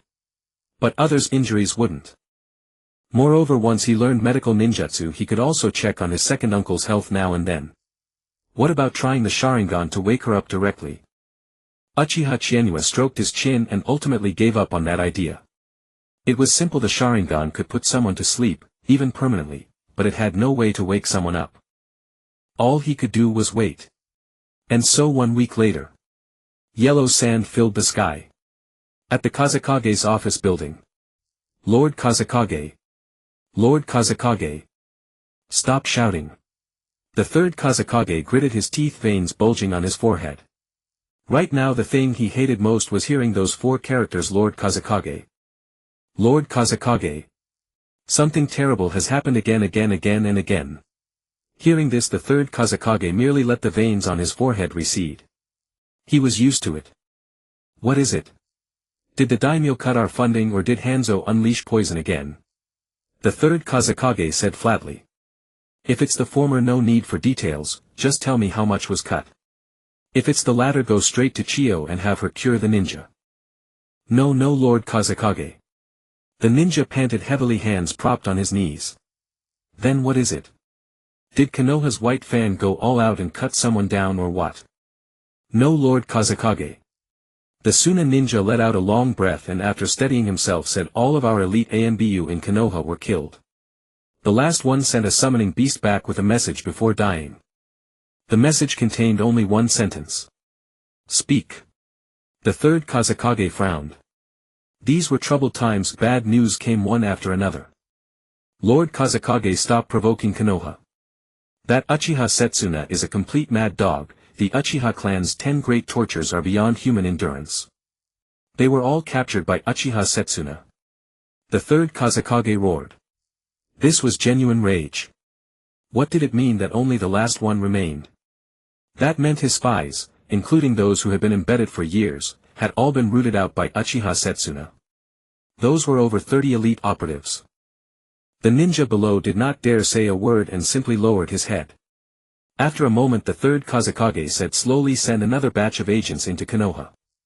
But this time don't touch the Uchiha, have them try to provoke the Hyuga clan. Let them start an internal feud with the Uchiha. Lord Kazekage is wise. I'll handle it shortly. Why not now? Don't tell me you have no respect for me, the Kazekage. No, Lord Kazekage. I have one more thing to report. Speak. Our agent who went to the land of rain has returned. Oh. The third Kazekage's eyes lit up. Did they bring back Uchiha Chinyue's corpse, or did they bring back some important intelligence? Lord Kazekage, he brought back a comrade's corpse. Right now he's passed out downstairs. They encountered Uchiha Chinyue. Of the entire squad only one person survived. Nani? Are you saying all of my elites are dead? The third Kazekage was nearly losing his mind. First, Uchiha Chana had slaughtered so many scouts without leaving a single survivor. Those were the elite forces of his Sunigakure. Then Uchiha Chienua slaughtered his trusted 17-man squad to the last man. No one remained. Quick! Bring the survivor to see me. Since he came back alive and could even gather the corpses, he must have exhausted Uchiha Chienua's chakra. Even if not, the fact that he managed to escape means he must have intelligence to offer. Have him come in at once. The ninja kneeling on one knee quickly obeyed and moments later dragged the half-dead ninja from downstairs up before them. Tell me the whole story of your encounter with Uchiha Chienua. The third Kazekage sat back in his chair, a final shred of hope still stirring in his heart. Surely the uncle and nephew couldn't have killed more than 50 elites while we had not one piece of good news to show for it. Uchiha Chana aside, that was the combined strength of the entire clan. But Uchiha Chienua, a 17-man elite squad, would give even the third Hokage a run for his money. Our report, Lord Kazekage. Uchiha Chienua, let me go. We got nothing. The Suna shinobi knelt on the ground, trembling all over. The mere thought of that demon Uchiha Chienua sent chills down his spine. Terrifying. Terrifying. That monster is definitely not human. Bullshit, the third Kazekage roared. At last he could no longer restrain his rage. They didn't inflict a single wound, and in the end he was released. Imbeciles. A pack of imbeciles. Is Sunigakure's ANBU really that far behind Konoha's? A bunch of damn fools feeding the enemy kills. Men, drag him out and execute him. He has been turned by Uchiha Chienua. Spread this story through the army, proclaim Uchiha Chienua's atrocities and raise morale. Yes, Lord Kazekage. No, Lord Kazekage. I was absolutely not turned. Lord Kazekage, please hear me out. I still have a letter written by Uchiha Chienua himself. He asked me to deliver a message to you. I swear I was not turned. I revere you like a god, Lord Kazekage. I have bled for the land of wind. The ninja, being dragged away, hastily pulled out the letter and waved it about, looking up at the third Kazekage with terror-filled eyes. Hearing this, the third Kazekage looked over. He asked you to deliver a message. I say you were simply bought off. Drag him away and execute him. The words had barely left his mouth when in that instant their gazes met. The Sand Ninja's right eye suddenly changed into an eerie crimson eye. A Sharingan. On reflex, the third Kazekage moved to close his eyes, cursing the man 10,000 times in his heart. He should never have shown mercy. So this bastard really had been turned. Yet before his eyes could shut he had already seen the Sharingan. Transcription seal, Koto Amatsukami Radiance. Just like the Amaterasu Itachi left for Obito, this jutsu would automatically trigger once a certain condition was met. Whoosh! The third Kazekage's thoughts were instantly severed and the world before his eyes transformed. Overhead, dazzling light congealed into beams of radiance. Opposite him stood Uchiha Chienua, glaring with a pair of Sharingan eyes. You damned brat! You schemed against me. If I don't kill you, I swear I am no man. Before his words faded, countless beams of light came crashing down, annihilating that entire world in an instant. Pwah! In the real world, the third Kazekage spat out a mouthful of blood, his gaze glazed over and his mind shattered. D-damn! Thud! Before he could even finish his final words, the third Kazekage collapsed to the ground. Lord Kazekage! Lord Kazekage has fainted again. Quick! Find Lady Chiyo. Lord Kazekage fainted again. Go fetch Lady Chiyo. Lord Kazekage is vomiting blood again. Hurry, get Lady Chiyo. Lord Kazekage is about to die. Hurry, get Lady Chiyo. Lord Kazekage has passed away. Come collect the body. Once again the news swept through all of Sunigakure and even the entire shinobi world. The third Kazekage had been gravely wounded and fallen into a coma after being assassinated by a trusted subordinate, all because of Uchiha Chienua's wicked scheme. When word reached Konoha, Tsukumo Hatake immediately seized the opportunity to launch a 100-man raid on the enemy camp, slaying Chiyo's son and daughter-in-law. It not only drove Konoha shinobi morale to its peak but also earned him an unrivaled reputation. It was said that Tsukumo Hatake, with his white hair and transcendent short sword arts, appeared to his enemies as nothing but a single flash of white light. Thus the name, Konoha's White Fang, resounded across the shinobi world. In no time Uchiha Chienue and Tsukumo Hatake had both risen to glory by trampling Tsunegakure and the third Kazekage underfoot. Inside Konoha under Uchiha Chana's arrangement the two men's prestige reached unprecedented heights. Even the current Hokage did not command as much renown in Konoha as these two. Uchiha Chienue however could not have cared less. Behind him stood the entire Uchiha clan. From a political standpoint the Uchiha had already become an inseparable part of Konoha. Konoha Prison. This was the topmost level of Konoha's prison where only the most powerful shinobi were held. They came from every nation but among them only one was from Konoha itself. Ordinarily ANBU kept watch here around the clock rotating shifts to eliminate any possibility of escape. At this moment Hiruzen Sarutobi arrived at the deepest cell on the top floor carrying a lunchbox. There a solitary middle-aged man sat, none other than Danzo. "Hiruzen, what are you doing here?" Danzo's tone carried not a trace of goodwill. This top-level cell was a sunless place, his very sense of time had begun to blur. Fortunately the ANBU shift changes reminded him that he had managed to survive one more day. "Danzo, why can't you just listen to me?" Hiruzen Sarutobi opened the cell door with bitter disappointment and stepped inside. Then he unlocked the chains binding Danzo. "Eat." "What? Is this my death row meal? Have you finally resolved to send me to my grave over the Uchiha?" Danzo was secretly terrified but on the surface he kept his pride. He believed that after all these years of dealing with Hiruzen Sarutobi this way, as long as he brought up their lost youth, Hiruzen couldn't possibly send him off now. "You bastard!" Hiruzen Sarutobi cursed. "If only you hadn't gone so far, how could I have failed to protect you? Humph, but now I'm even more afraid that once you get out you'll follow in Kagami's footsteps." Kagami deserved to die. A cold light flickered in Danzo's eyes. He tried to become a bridge between Konoha and the Uchiha. Can't you see he was a double agent? "You." Hiruzen Sarutobi pointed at Danzo. "You truly are beyond redemption." Kagami inherited the will of fire and gave his whole heart to Konoha. Spare me the act." Danzo scoffed. "Come on, tell me, what did you really come here for?" Danzo understood at once Hiruzen Sarutobi had come to ask for his help. If he had not been imprisoned he would naturally have been willing to act as Hiruzen's hidden hand and settle certain matters. After all, it benefited both of them. "Humph," Hiruzen snorted. "The one who came here today is not the third Hokage but an old friend of yours." Hiruzen felt deeply troubled. Why had Danzo established root? Why had Hiruzen agreed to it? The reason scarcely needed to be spoken. The path of politics is always stained with blood. As a Hokage his chief task was naturally to maintain a positive public image.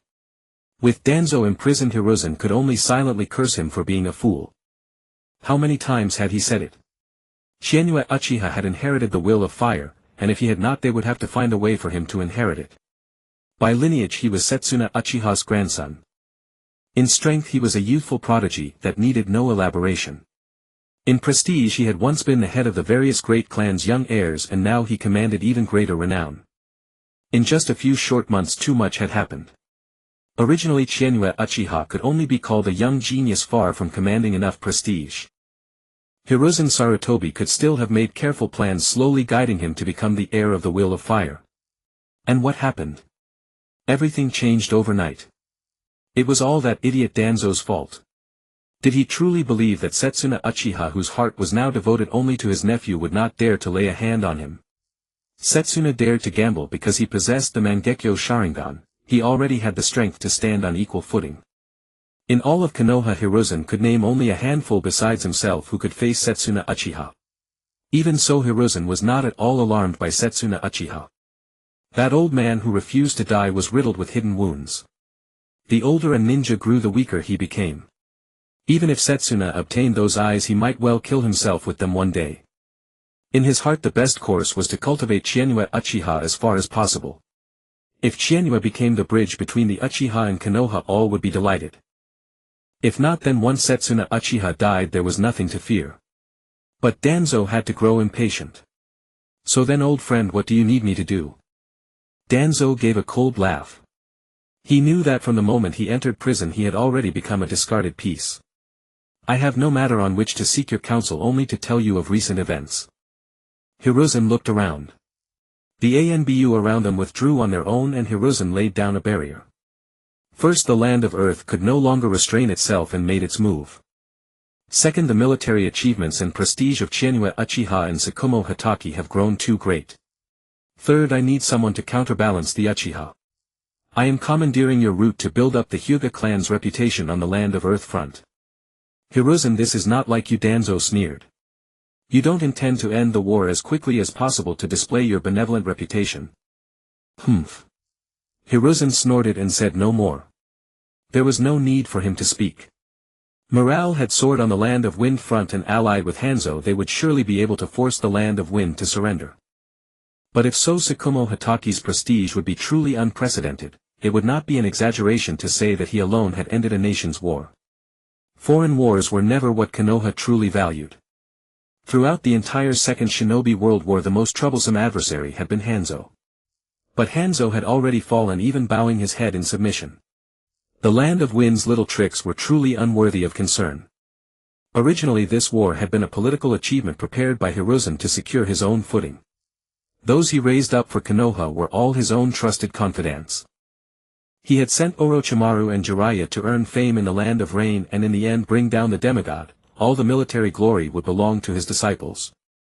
Tsunade did not need such glory, but Jiraiya and Orochimaru desperately did. I have 3 strategies, Danzo said after a moment's deliberation.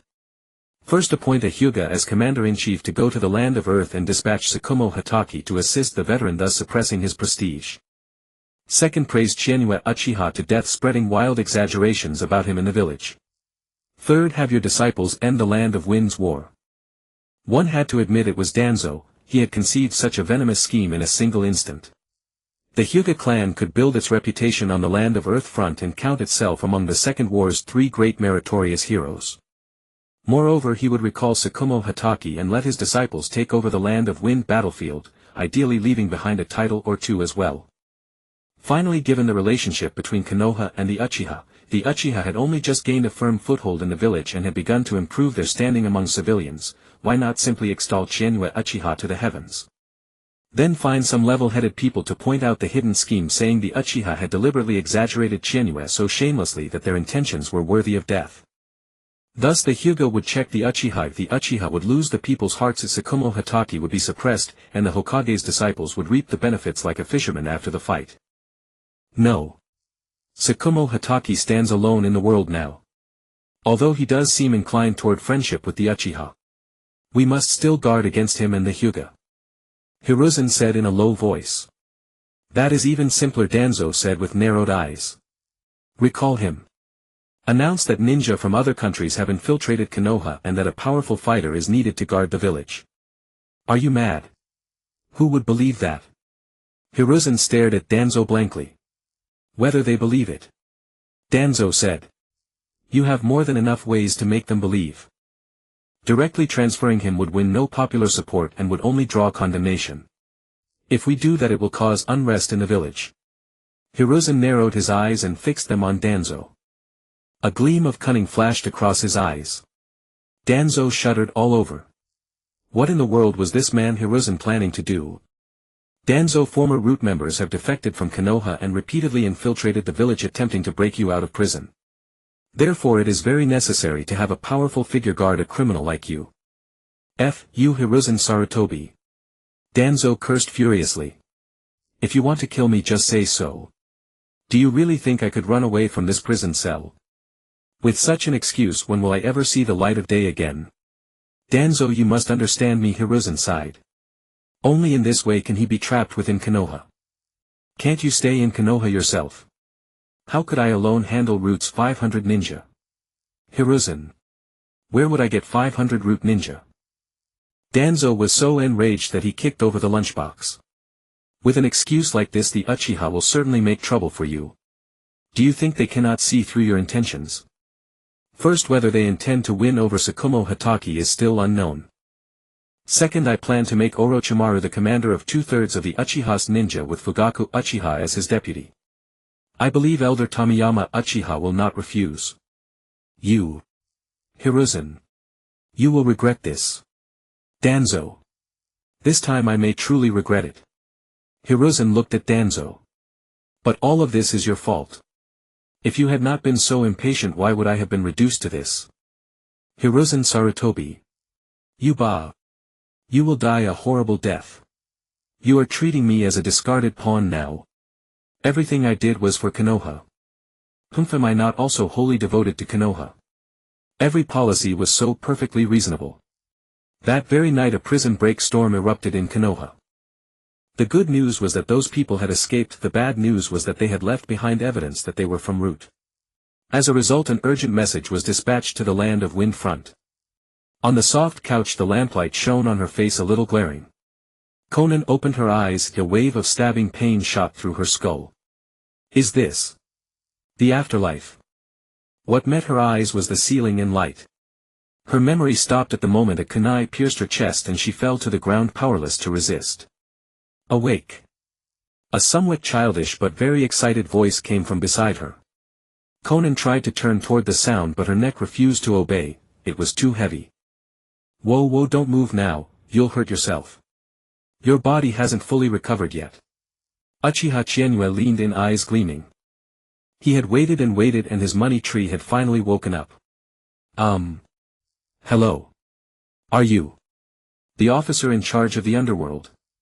Conan's voice was soft and weak, trembling a little as she spoke as if she were afraid. Well, there's no such thing as hell. If you died you might have seen some old geezer. Uchiha Chienue sat on the edge of the bed. And besides, you didn't die. I didn't die. Right, the room around her was so warm, it didn't look like the afterlife at all. Was it you who saved me? My mother. You just woke up and your body hasn't recovered yet. For now rest and recover. I don't know much about medical ninjutsu. As he spoke Uchiha Chienue was still rather annoyed. Damn it. Hanzo, your land of rain is so big yet you can't find even 2 decent medical nin. You've got to be kidding me. My money tree almost died. Thank you. Conan pressed her lips together. She was too heavy to move now, could not even turn her head and could only shift her gaze to one side. Yet all she could see was half of Uchiha Chienue's body. Seeing the little girl looking at him, Uchiha Chienue leaned his head closer into her field of view. Tsk. The more he looked the more pleasing she became. At this moment in Uchiha Chienue's eyes Conan had changed into a different figure. Before him was no soft sweet 6-year-old girl but a mountain of gold reeking of money. This was really too wonderful. Conan, now seeing Uchiha Chienue's full form, felt her heart twitch slightly. He didn't look like an uncle or a grandfather after all. Yet her earlier question had been interrupted, so Conan couldn't help asking again, benefactor, don't call me benefactor or anything, it sounds weird. My name is Uchiha Chienue. If you don't mind, just call me boss. Boss. He was a merchant. Hello, boss. Ah, hello. Uchiha Chienue couldn't help his lips curling upward. He wished he could immediately take out a 50-year 247 contract and have her sign it. Akatsuki really was squandering heaven's gifts. In its early days Akatsuki needed funds and committed terrorism to accumulate wealth. And then what? How could being terrorists make money as fast as being arms dealers? Conan watched the smile on Uchiha Chienue's lips and couldn't help feeling puzzled. Normal people probably wouldn't understand what he was smiling about at all. Ahem. Uchiha Chienue cleared his throat and turned serious. I know there's no stopping you from asking. Some things you'll know sooner or later. Your parents died at the hands of shinobi from Sunagakure in the Land of Wind, an elite ANBU squad under the 3rd Kazekage. Although I have already avenged you, please accept my condolences. Conan didn't take in anything after that. Tears slipped from the corners of her eyes and her body shook with quiet stifled sobs. She seemed on the verge of collapse. But Conan had long been psychologically prepared for this. The scenes of that day were etched into her mind unforgettable. She had still harbored a sliver of hope. This boss had saved her, so what about father and mother? What if they had survived too? At this moment though Uchiha Chienue shattered that illusion. Rest well. I've already buried your parents. When you're well, go pay your respects to them. Thank you, Lord Boss. Just boss is fine. No need for, Lord. Uchiha Chizuki was a little surprised. If it had been that kid Yahiko, he would be wearing a face full of hatred right now and shouting 3 times that one day he'd kill those sand shinobi or something like that. Well, Konan was after all a girl. And from the look of her mood she only seemed sad, not hateful. Of course that was also thanks to her parents' teaching. They lived in the land of rain, born into troubled times. Which citizen of the land of rain was not like this? No one knew whether tomorrow or death would come first. Warriors violate the law with force, scholars corrupt order with words. As for ninja, beings with transcendent power, what they represented needed no elaboration. Uchiha Chizuki pushed the door open and left, leaving Konan alone in the room. Konan wanted to move, but her body was still too stiff. She could only shift her gaze a little and watch the rain patter down outside the window. The tears at the corners of her eyes, like the rain, did not stop for a long time. A blessing within the misfortune was that her parents had been laid to rest. The boss was a good man. She seemed to have forgotten to ask his name.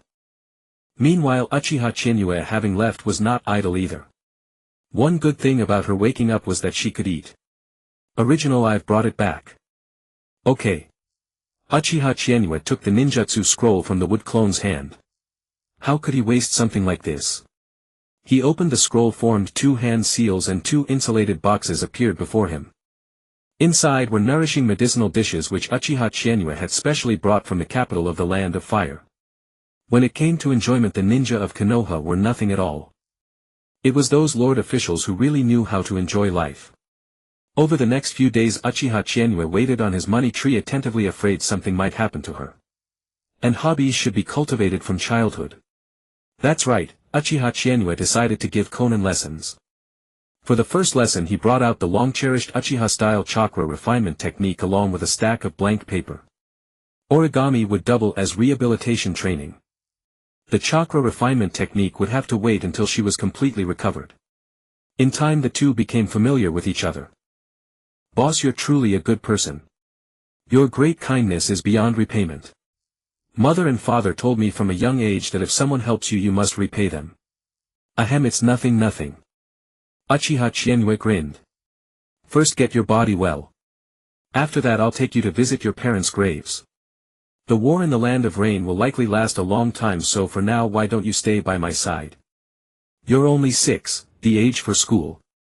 My place isn't as good as the Ninja Academy, but there's plenty here for you to learn. In saying that, Uchiha Chizuki was being modest. Konoha's Ninja Academy, apart from its shuriken throwing class, might as well have had nothing useful at all. They didn't even teach chakra control.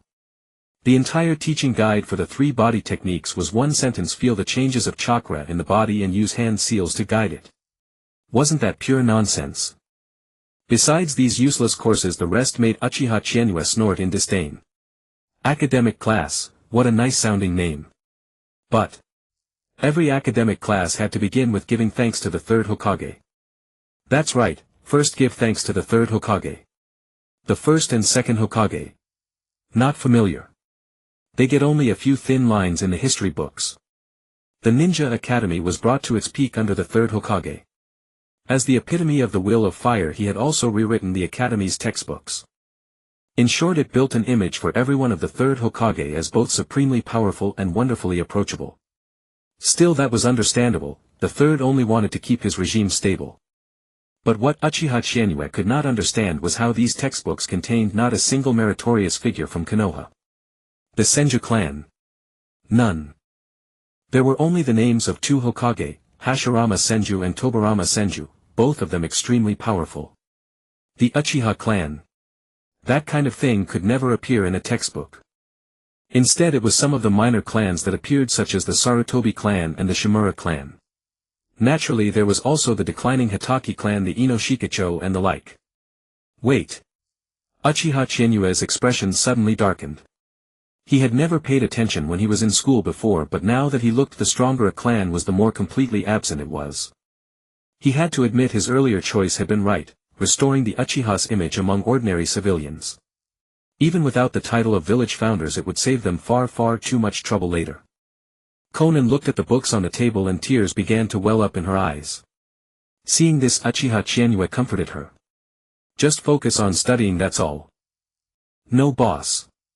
What I meant to say is, I can't read. Konan's cheeks flushed slightly as she pressed her lips together. Uchiha Chizuki. Indeed, this was his own oversight. Even the children of Konoha only started learning to read at the Ninja Academy after turning 5 or something like that. So Uchiha Chizuki simply split off a clone. Original. You teach her to read. Ha. Why don't you do it yourself? Would you scheme even against your own clone? Hakiyu. Get out, get out. Hurry up. Yes, yes, one word out of you and you're a proper old capitalist. Konan sat on the bed watching the pair, able to argue even with his own clone, and couldn't help laughing. The boss is such a kind person, so warm and friendly. Meanwhile, on the front lines of the Land of Wind, inside the war tent, Tsukumo Hatake couldn't help but sigh. With Uchiha Setsuna helping to open his mind, and since he was naturally intelligent, this order now looked especially glaring. Had he finally awakened the third suspicion? No, perhaps it wasn't suspicion, he just wanted to secure some military merit for his own disciples. Tsukumo Hatake looked at the intelligence scroll in his hand. There were only a few sparse lines, but the words were perfectly clear. There was turmoil inside Konoha. The third suspected that many spies from other hidden villages had infiltrated, and old root loyalists had also defected, attempting to rescue Danzo. Those old root loyalists knew far, far too much. If they managed to escape completely, then it would be nothing short of a blow to Konoha. Right now Konoha held Danzo in its hands, a crucial pawn. For that reason a powerful figure had to be stationed within the village. The third had even blocked off every path of retreat. The Uchiha clan now controlled the provisions and supplies on both front lines, while the Hyuga clan had already departed for the front. In addition, a large contingent of Konoha's elite had been dispatched to reinforce the borders on all sides. Between the lines one message was clear: you have no choice but to come back. All 3 disciples were on the Land of Wind front line, so they were recalling him. Forget it. Tsukumo Hatake burned the intelligence scroll in his hand and then rose to his feet. Senior Hatake. Tsunade gritted her teeth and slammed her palm on the table. That old man has really gone too far. Changing commanders on the eve of battle, what exactly does he mean by this? Lord Hatake. Uchiha Huime pressed her lips together and, seizing the opportunity, wrapped her hand around Tsukumo Hatake's wrist. Tsukumo Hatake. Tsunade had still been burning with anger, but this sudden turn made even the corner of her eye twitch. Senior Hatake, I'm just...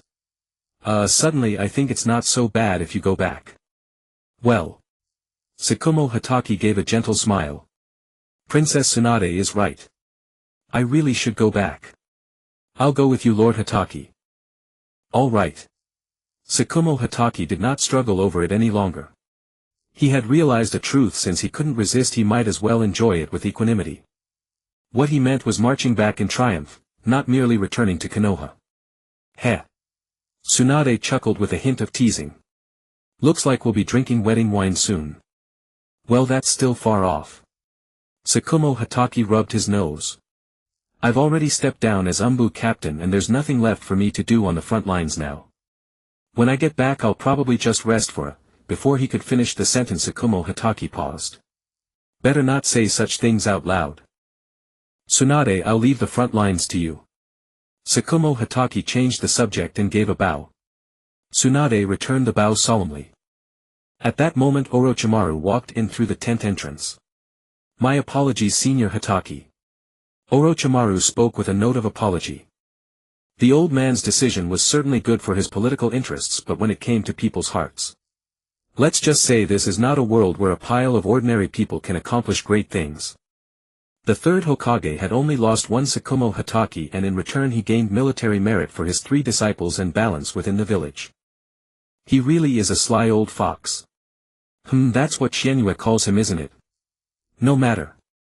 Tsukumo Hatake smiled and waved his hand. Why did only you come? What about Jiraiya? Jiraiya.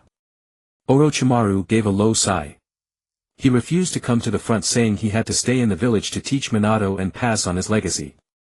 Orochimaru knew perfectly well that this was Jiraiya's resistance and discontent. In that case, I'll go back and try to persuade him.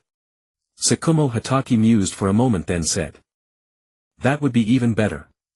Orochimaru bowed solemnly. You two, I've left all the intelligence and arrangements. If you follow the plans as laid out, this war can surely be settled within half a year. But you must be on your guard when facing Chiyo. And once the third Kazekage recovers, he will certainly rush to the front lines. The point that people criticized was the question of the third Kazekage personally taking the field. Without Tsukumo Hatake, how could Konoha withstand it? The third Kazekage really fell into a coma. Tsunade asked in astonishment. It's not a rumor. After all, it was far too incredible. Most people had taken it as the third Kazekage vomiting blood in a rage, but surely not to the point of being unconscious for a while. Yet now, hearing it from Tsukumo Hatake's own mouth, Tsunade had to believe it. Orochimaru nodded when he heard this. It was Chinyue's handiwork. The Uchiha clan has a secret art that isn't much of a secret, Uchiha Huime said with a smile, explaining. Lord Chinyue must have placed the transcription seal on that shinobi from Sunigakure. This art seals a jutsu inside a shinobi's body. We Uchiha usually seal it in our eyes, implanting it through eye contact or physical contact. Afterwards a condition is set, seeing a certain thing for instance, to trigger the jutsu. This is how one achieves a completely unexpected effect. So it was a transcription seal. Tsunade suddenly understood. But what jutsu did that brat use to put that man into a coma? Is it really that powerful? Hatake Tsukumo smiled and said nothing. If the third Kazekage could wake up within 2 months, that alone would count as remarkable mental fortitude. Chiyo's cautionary example was right there before them. Farewell, you two. Hatake Tsukumo said, then walked side by side with Uchiha Huime and left the Konoha camp. Orochimaru, that old man has truly gone too far this time. As soon as Hatake Tsukumo was gone, Tsunade could not help scolding. He is treating the shinobi on the front lines as if they were not human. Heh. Orochimaru chuckled. Master Sarutobi is a little old. But he trusts the three of us a great deal. Tsunade, don't underestimate yourself. If the three of us fight together, even against the demigod, victory and defeat are still very much up for grabs. Humph. Tsunade gave a cold snort. Once I get back, I'm going to stay in Konoha Hospital. My grandmother has only just passed away and already some people are eager to make their move. Tsunade was utterly beside herself with anger about all of this. Konoha had so many outstanding shinobi. What if enough forces had been sent to the land of Wind Front from the very start? Maybe by now the war would already be over. Even if it were not, it would certainly not be deadlocked here as it was now. And on the land of Rain battlefield, others may not know what was really going on with Uchiha Chinyue, but couldn't Tsunade see through it? And as for the land of Earth battlefield, wasn't the Hyuga clan being sent there precisely because the Uchiha had grown too powerful? Even now he refuses to employ the Uchiha. Just how afraid is he that their achievements will overshadow the Hokage? A clan as formidable as the Uchiha is used only to escort provisions, utterly beyond reason. Meanwhile, back in the Uchiha clan, Uchiha Setsuna was grinning from ear to ear. If Hatake Tsukumo might have wavered before then, now he would surely throw in his lot with the Uchiha. The reason was simple: he needed backing and he could not remain a solitary man. If he were merely Hatake Tsukumo alone, then Konoha would have no place for him in the future. Fleeing Konoha. A man carrying the spirit of Bushido like Hatake Tsukumo would never choose that. Thus, having long ago awakened after receiving a hint, Hatake Tsukumo would certainly find himself some allies. For example, Uchiha Setsuna had once raised the matter of the Hatake clan's legacy and the fact that he was no longer young and so on. Hatake Tsukumo had been thinking it over for a long time. Moreover, according to scout reports, Hatake Tsukumo had returned together with Uchiha Huime. That being so, his stance required no further elaboration. Lord Setsuna, why? Why are you grinning like that? Uchiha Ming pushed the door open and studied Uchiha Setsuna for a good while. Ahem, Ming, you wouldn't understand. We old-timers just want to see the clan prosper. Uchiha Setsuna changed the subject. Make preparations and spread some news in Konoha. Hatake Tsukumo is returning in triumph and the front lines are overwhelmingly in our favor. Also, let a large number of Uchiha come out to welcome Hatake Tsukumo back 5 days from now. This. Uchiha Ming was stunned for a moment. He was not unaware of the political subtleties, he simply wondered whether Hatake Tsukumo would accept it. Rest assured. Uchiha Setsuna's lips curled upward uncontrollably. He came back together with Huimei. Ah. When did that happen? Uchiha Ming said in astonishment.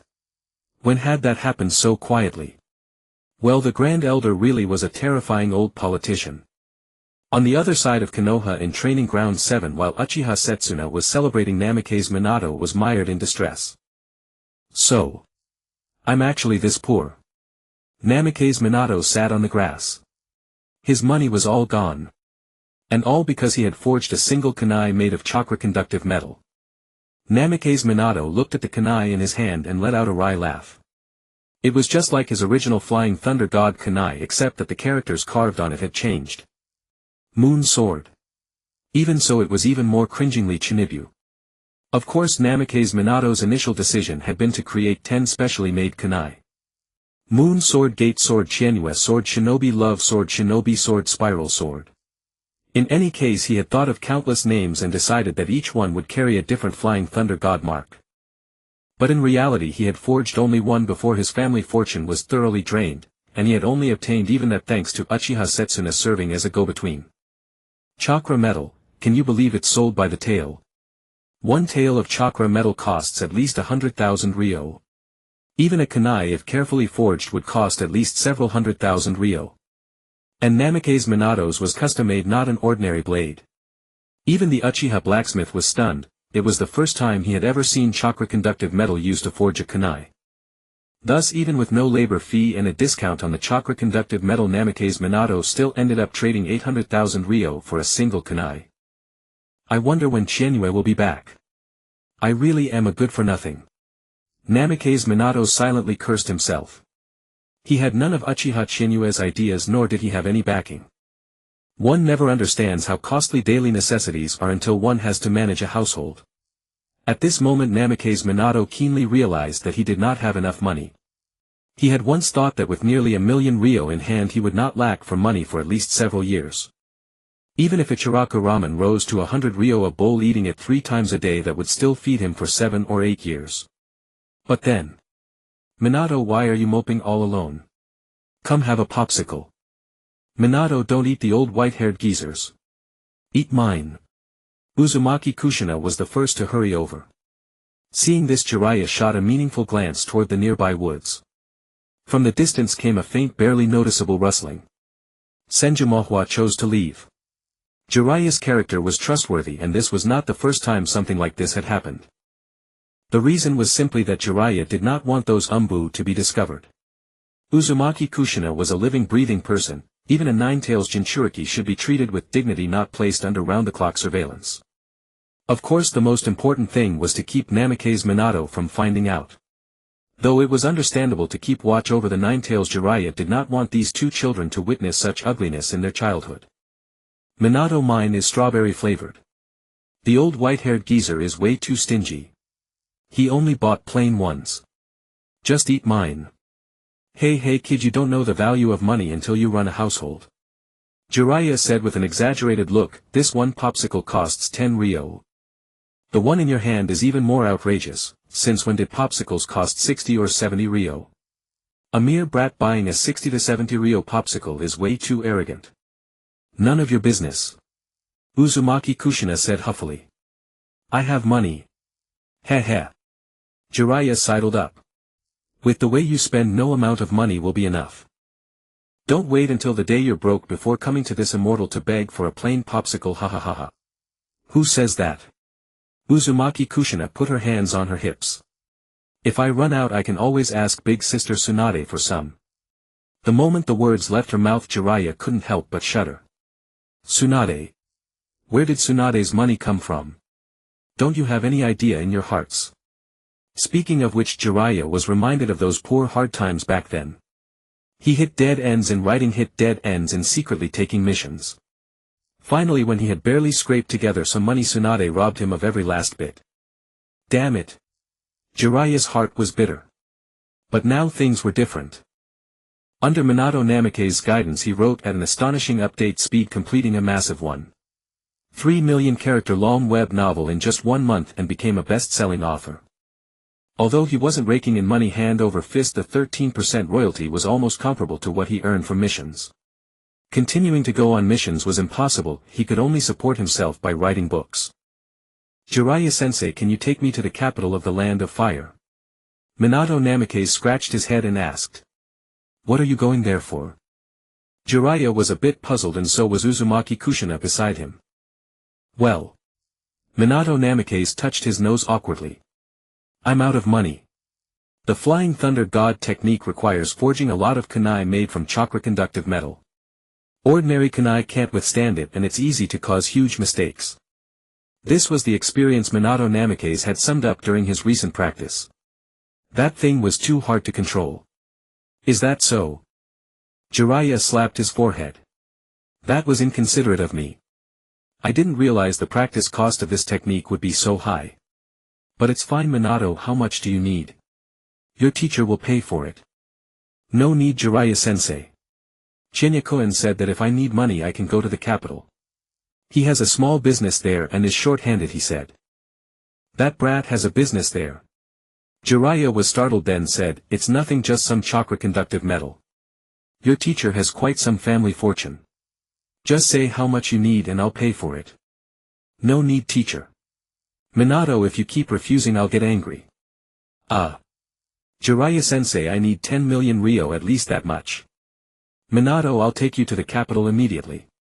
Jiraiya changed his expression instantly. 10 million ryo, what the hell? Just how difficult was the second Hokage's technique? Such a high cost. With such a huge amount of money he should go fleece that brat Uchiha Chinya after all.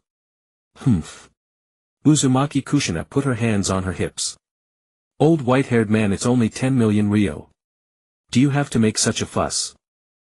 Hey yellow-haired kid, I've got you covered. Really, Kushina? I'll write you an IOU right now. In a few days I'll start taking on missions and I will definitely pay you back. Minato Namikaze had no intention of declining, he simply needed this money too badly. This directly determined whether he could master the technique. The moment he got his hands on this technique, Minato Namikaze had a feeling. He must learn it, and he was definitely going to learn it. Moreover, he felt as if this technique had been tailor-made for him. If he mastered it he would have the capital to catch up with Shinya-kun. Hey you little brat, where did you get so much money? My grandma left it to me. Is there a problem? Jiraiya's mouth twitched. He needed to end this topic right now. A week later Tsukumo Hatake returned to the village. This event caused an uproar in Konoha. The third Hokage took the lead and the villagers of Konoha lined the streets to welcome him. One after another they raised their arms and cheered that Lord Tsukumo was invincible and that Konoha's white fang was unstoppable. Hiruzen Sarutobi merely took a deep look around without much action or words. Fortunately Tsukumo Hatake was a loyal man. He only felt somewhat emotional. Military achievements on the battlefield made it all too easy to gain prestige. Hiruzen Sarutobi had one regret. Although he was the Hokage, although the will of fire had been passed down to this day, although standing on the high platform and speaking about the will of fire could elicit cheers from all the people.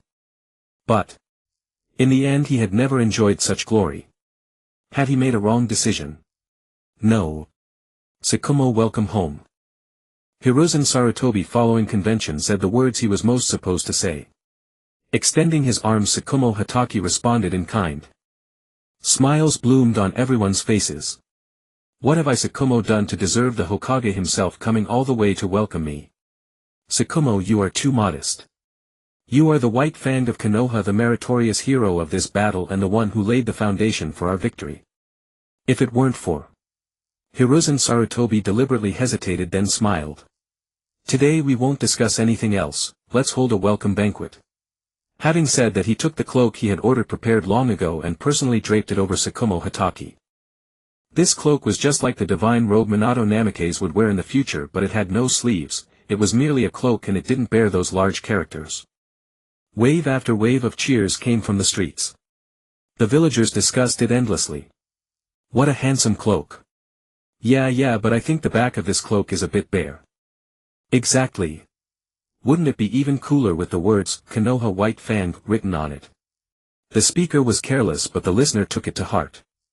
Hiruzen Sarutobi glanced over there out of the corner of his eye. He saw a man who looked simple and honest, but there were traces of the transformation technique about him. Danzo. Hiruzen Sarutobi was startled inwardly as well. No, it shouldn't be Danzo. Danzo is now completely confined. How could he possibly? Hiruzen Sarutobi didn't want to think in that direction. People like them. There were already so few left. He sighed in his heart and on this matter chose to turn a blind eye. But it was clear that Konoha was in a time of extreme tension at the moment.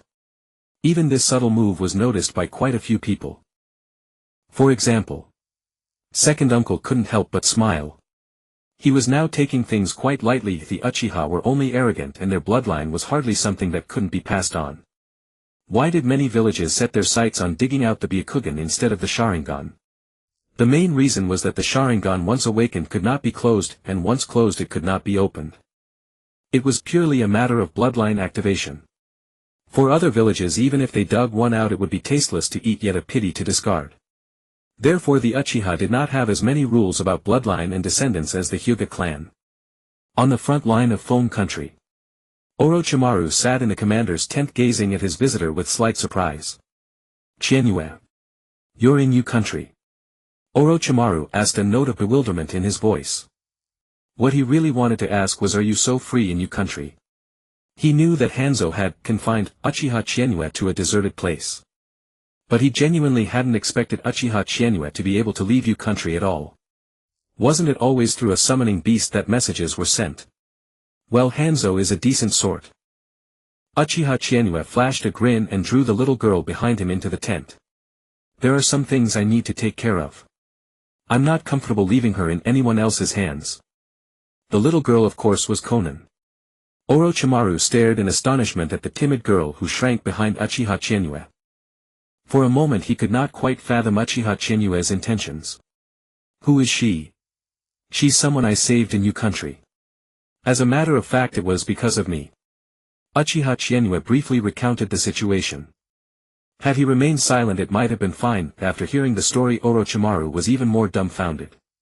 He had never regarded this half-disciple of his as a benevolent person, nor as someone with anything resembling foolish compassion. First there was that boy called Yahiko, and now he had dragged in another little girl. There was probably something deeper going on. But what did any of it have to do with him? In that case, Chienue, you can set your mind at ease. Konan stayed huddled behind Uchiha Chienue. It couldn't be helped, Orochimaru was somewhat intimidating. He wore a flak jacket, had long jet black hair, skin so pale it seemed unnatural, and a tongue that occasionally flicked out. Like a venomous snake. Konan tugged at the hem of Uchiha Chienue's sleeve. Uchiha Chienue smiled. Perfect timing. Teacher Orochimaru, her name is Konan. Konan, this is Teacher Orochimaru, the one I mentioned to you before. He was the one who taught me ninjutsu. I hardly merit that. Apart from signing the summoning beast contract, I didn't really do anything as your teacher. Orochimaru let out a sinister chuckle. Little girl, now that you've been given a new life, you'd best hold on to it. Teacher Orochimaru, I'm just a child, you know. Sorry. I'm used to it. Orochimaru. Two urgent voices rang out from outside the tent. Jiraiya and Tsunade entered one after the other. Our scouts have received word that the Third Wind Shadow intends to personally lead the campaign. He's even sworn that he won't rest until he has killed Uchiha Chienue. Uchiha Chienue. Did he harbor that much hatred? Was it really that serious? So he's awake, Uchiha Chienue said, sounding a bit regretful. He hadn't expected the man to wake up after just 3 months in bed. 3 months is already quite a while, Orochimaru said, shaking his head. Ha! You little brat, what are you doing here? Jiraiya looked at Uchiha Chienue in surprise. Tsunade also turned visibly shocked. Is Hanzo dead? Ah! Uchiha Chienue's mouth twitched. What kind of thought process was that?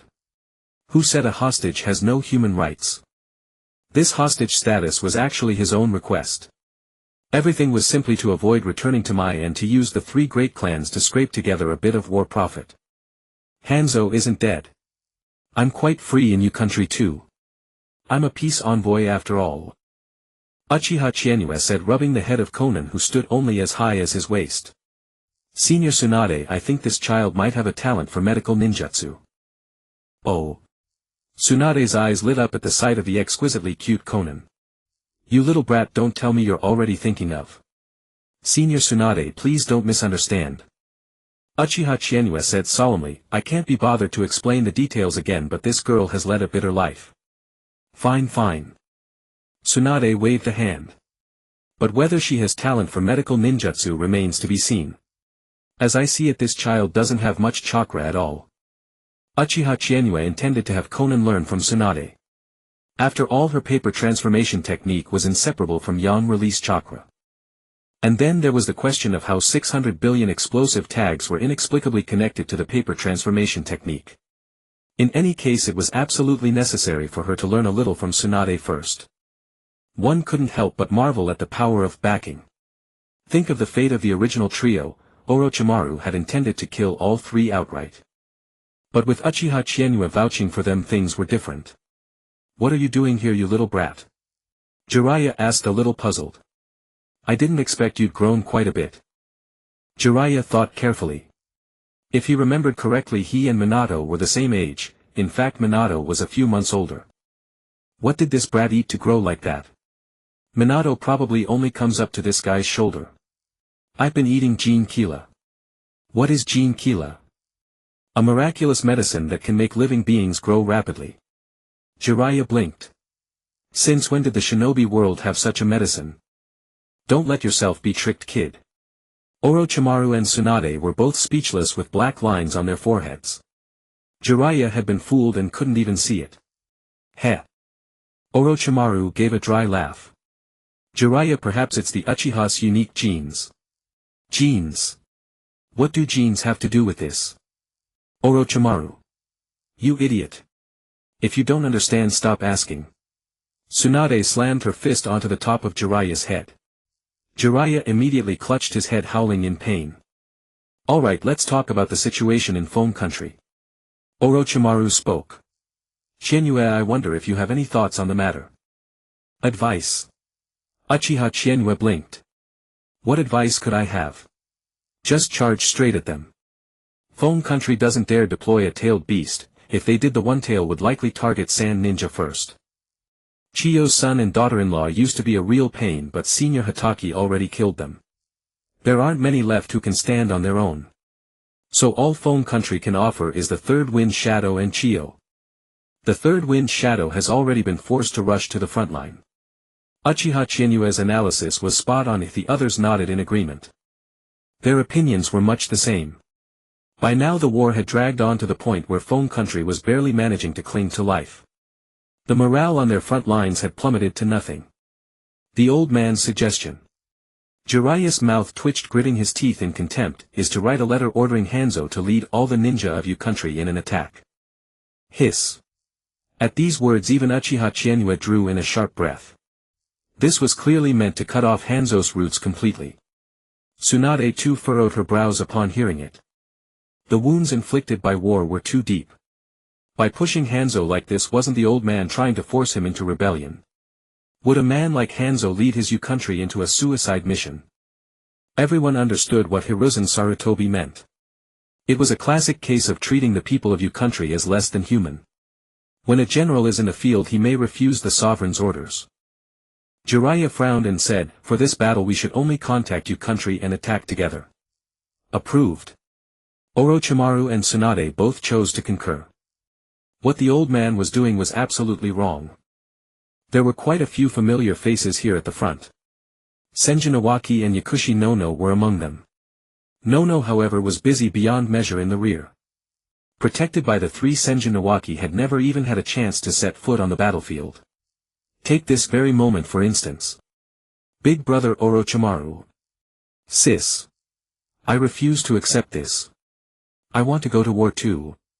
Go to war my ass. Tsunade drove a fist onto the top of Senjin Iwaki's head. You haven't even mastered half of Granduncle's jutsu. What are you doing on a battlefield? Going to get yourself killed. Ha.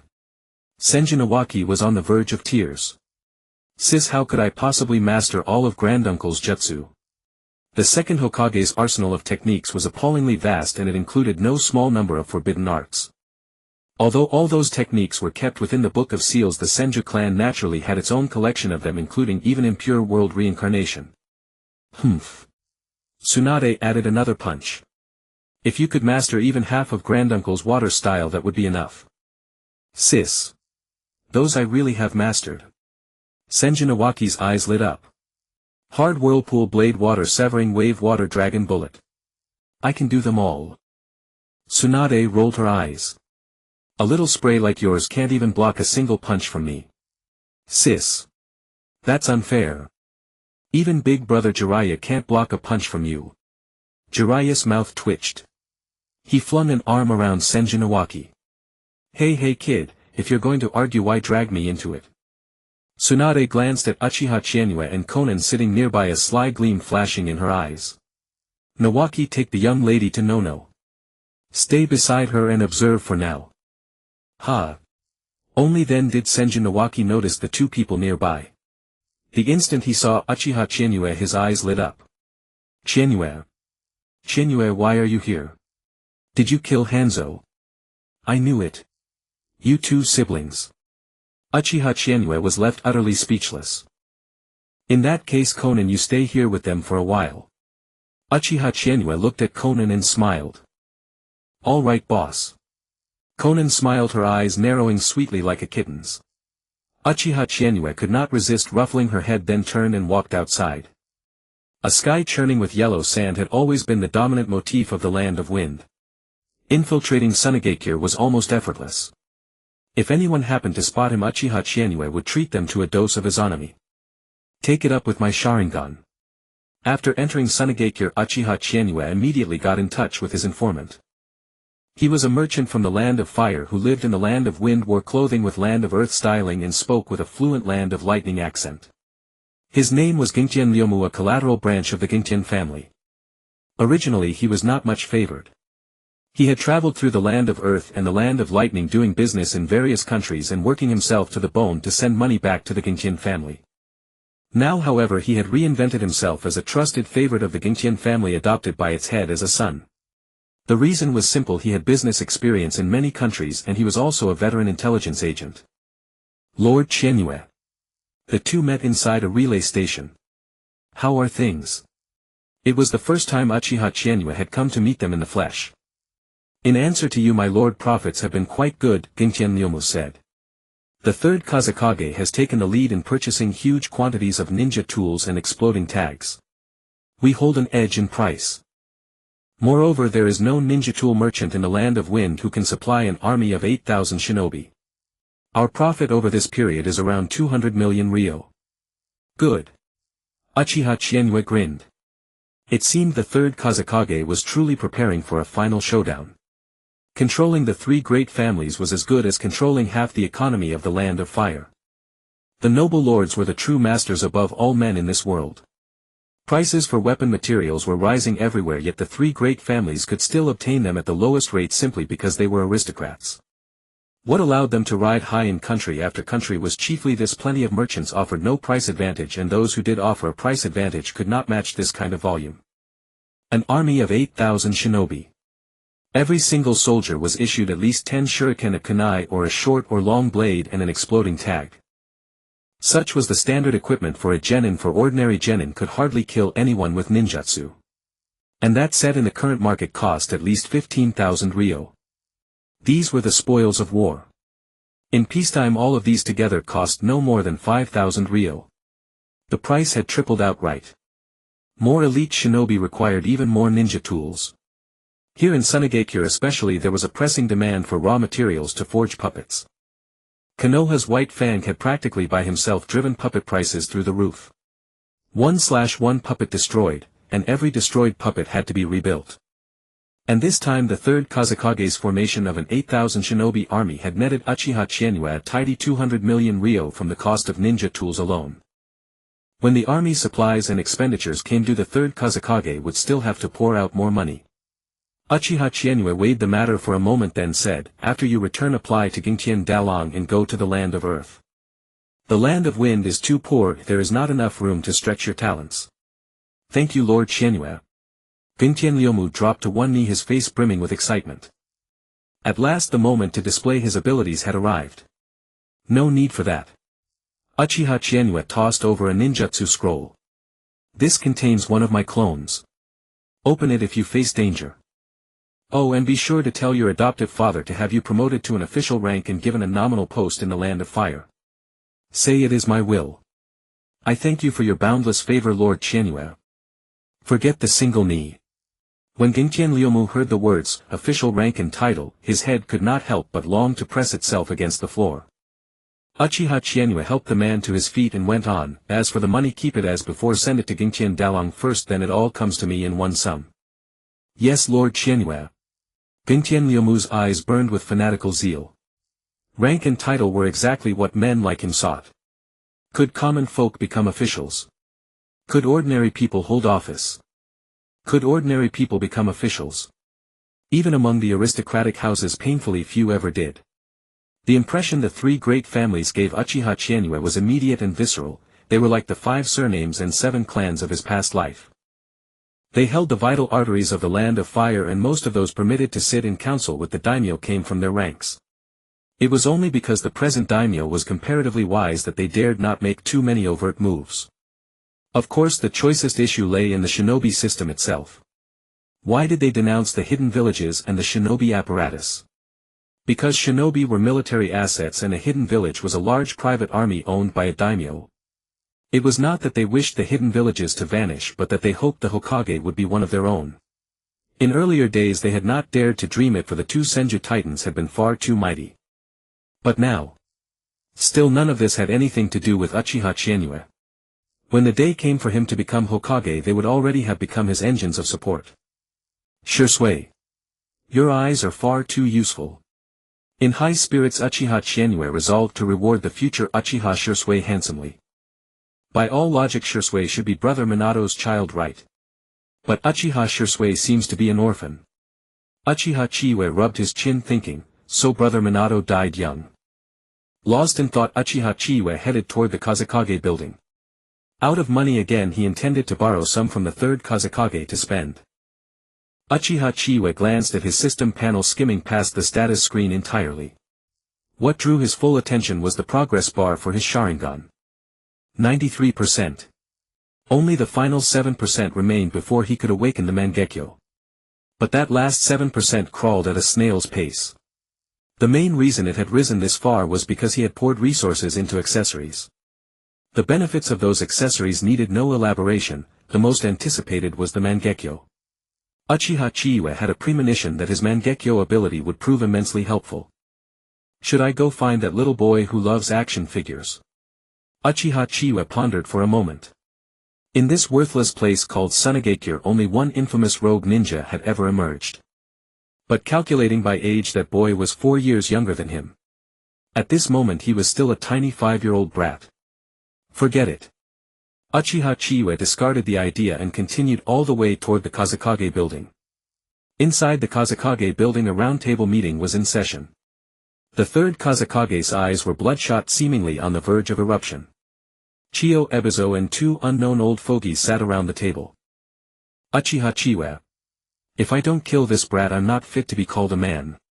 The 3rd Kazekage could barely contain his fury whenever he remembered the letter he had seen upon waking.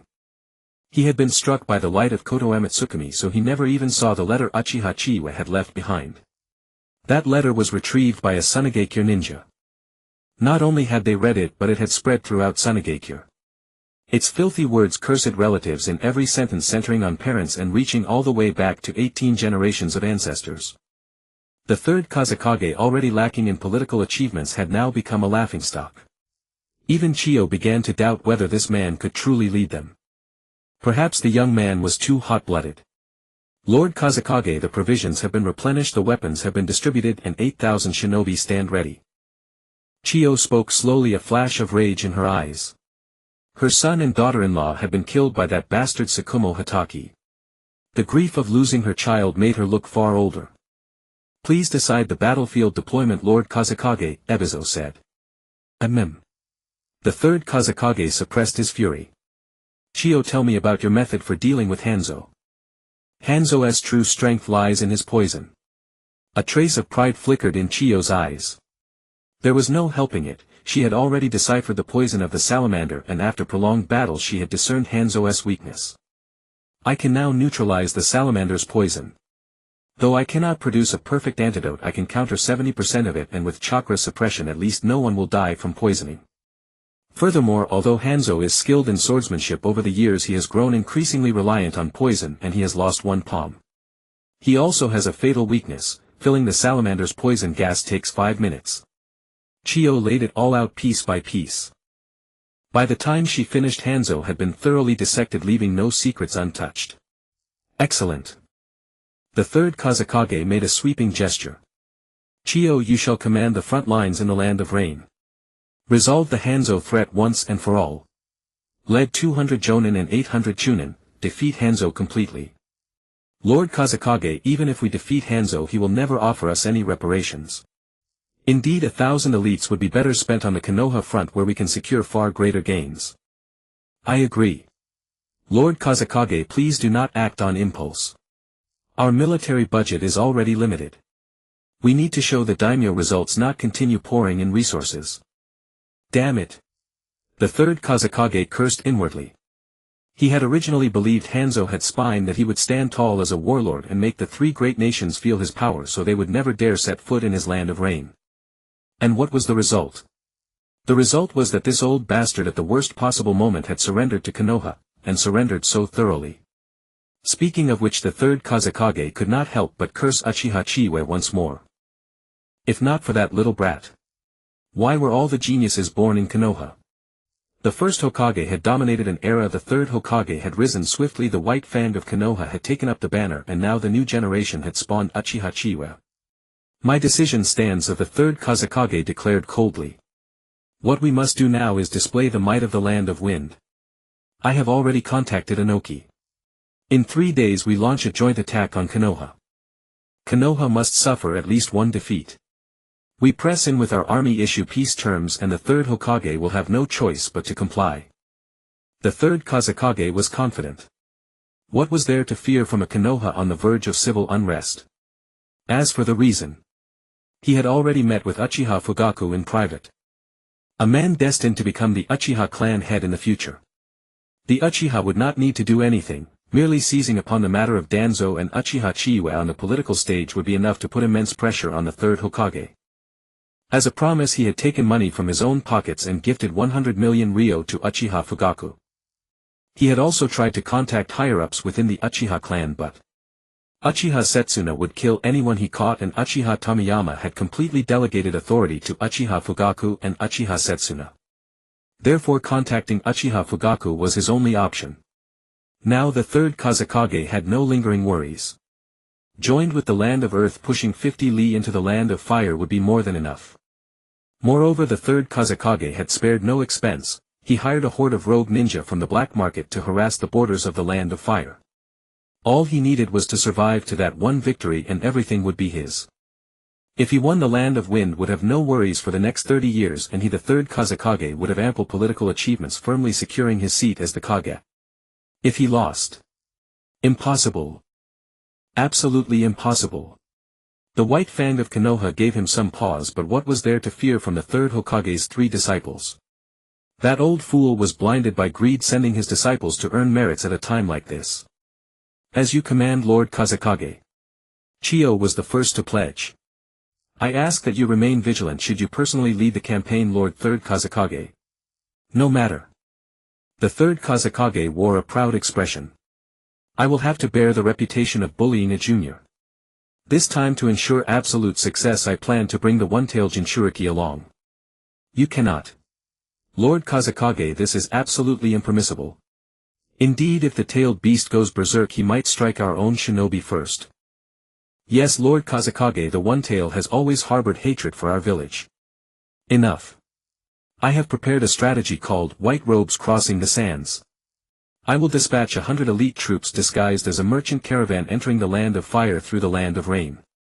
Then we launch a surprise attack, causing the one-tail to rampage within the Konoha camp. With the one-tail's rampage as our signal, our 7,000 shinobi will charge into Konoha. At that moment, Uchiha Chizuki caught sight of an unexpected figure. With those piercing green eyes, it was impossible for Uchiha Chizuki not to recognize him. Kakuzu. What are you staring at? Without a word, Uchiha Chizuki blurred forward and appeared right before Kakuzu. Kakuzu froze stunned by the sudden movement. When did he move? You brat. Snapping back to his senses, Kakuzu flared with rage, the stitches across his body bulging outward. Kakuzu-san, whose bounty are you after this time? Uchiha Chiwa asked with a smile. You little brat, you can still smile. Oh, my head is right here. Can you take it? Uchiha Chiwa revealed his 3-tomo Sharingan and a chill ran down Kakuzu's spine. Others might not have experienced the fearsome reputation of the Sharingan firsthand, but he had truly tasted its terror before. For instance, when he had attempted to assassinate that certain figure back then, the one with the Sharingan was standing right beside him. You. Kakuzu snorted coldly. So you're Uchiha Chiwa? The youth bestowed the title, Blaze of Kanglen, by Hanzo. Hearing that inexplicable nickname once again, Uchiha Chiwa barely suppressed the urge to throttle Kakuzu on the spot. The shinobi world really did love handing out nicknames, but why did his have to sound so ridiculously Shinibu? Probably the sort Minato would have adored. Enough of that. Have you taken a job, Kakuzu-san? Uchiha Chiwa casually sidled up to him.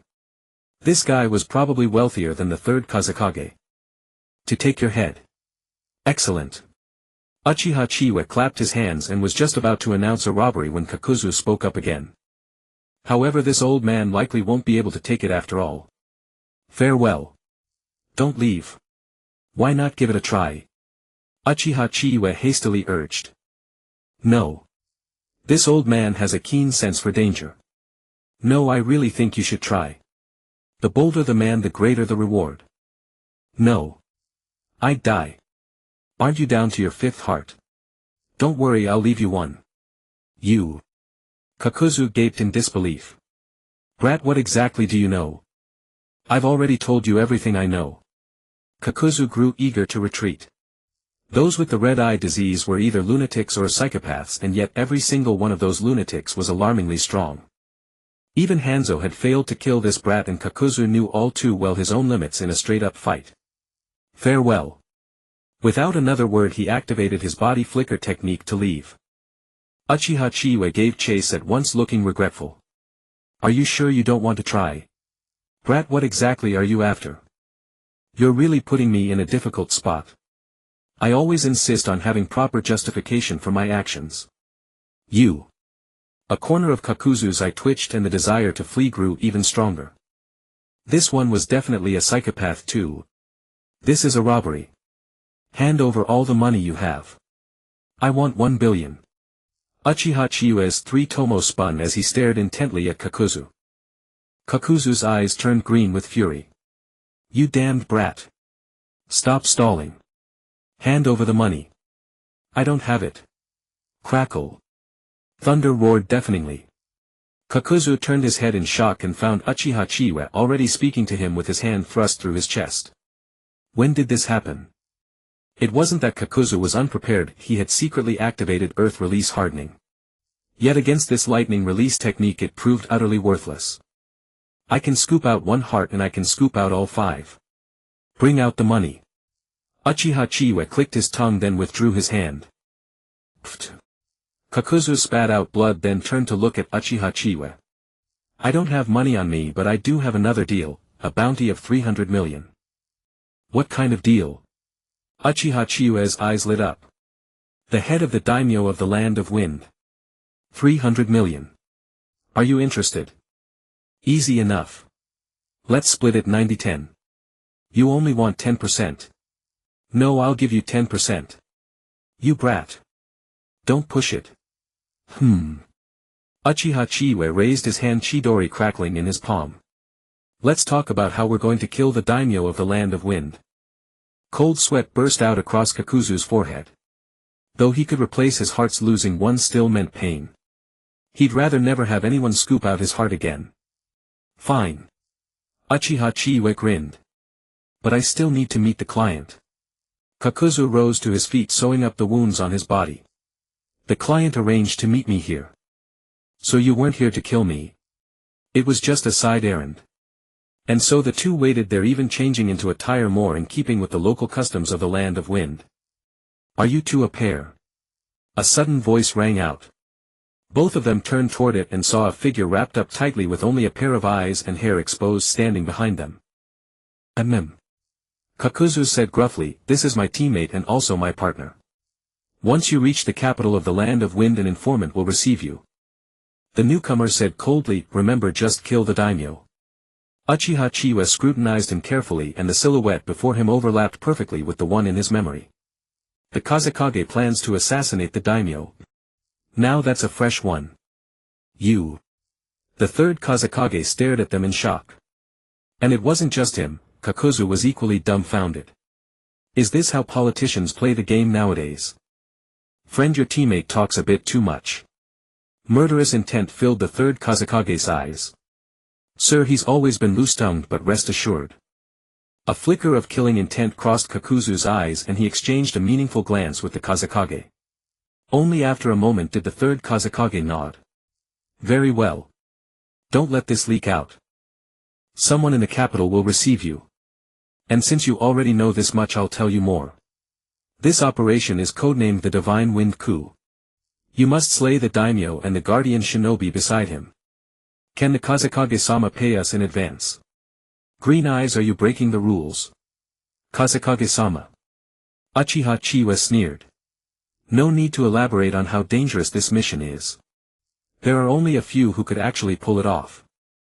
Without Kage-level strength, who would dare set foot in the daimyo's estate? I've been in this line of work for 20 years and the number of assassinations I've carried out is too numerous to count, with a 100% success rate. You. The third Kazekage let out a cold snort and tossed over a scroll. Green eyes, and you little runt, this is half the deposit. Claim the other half with his head at the black market. Farewell. With that the third Kazekage turned and left.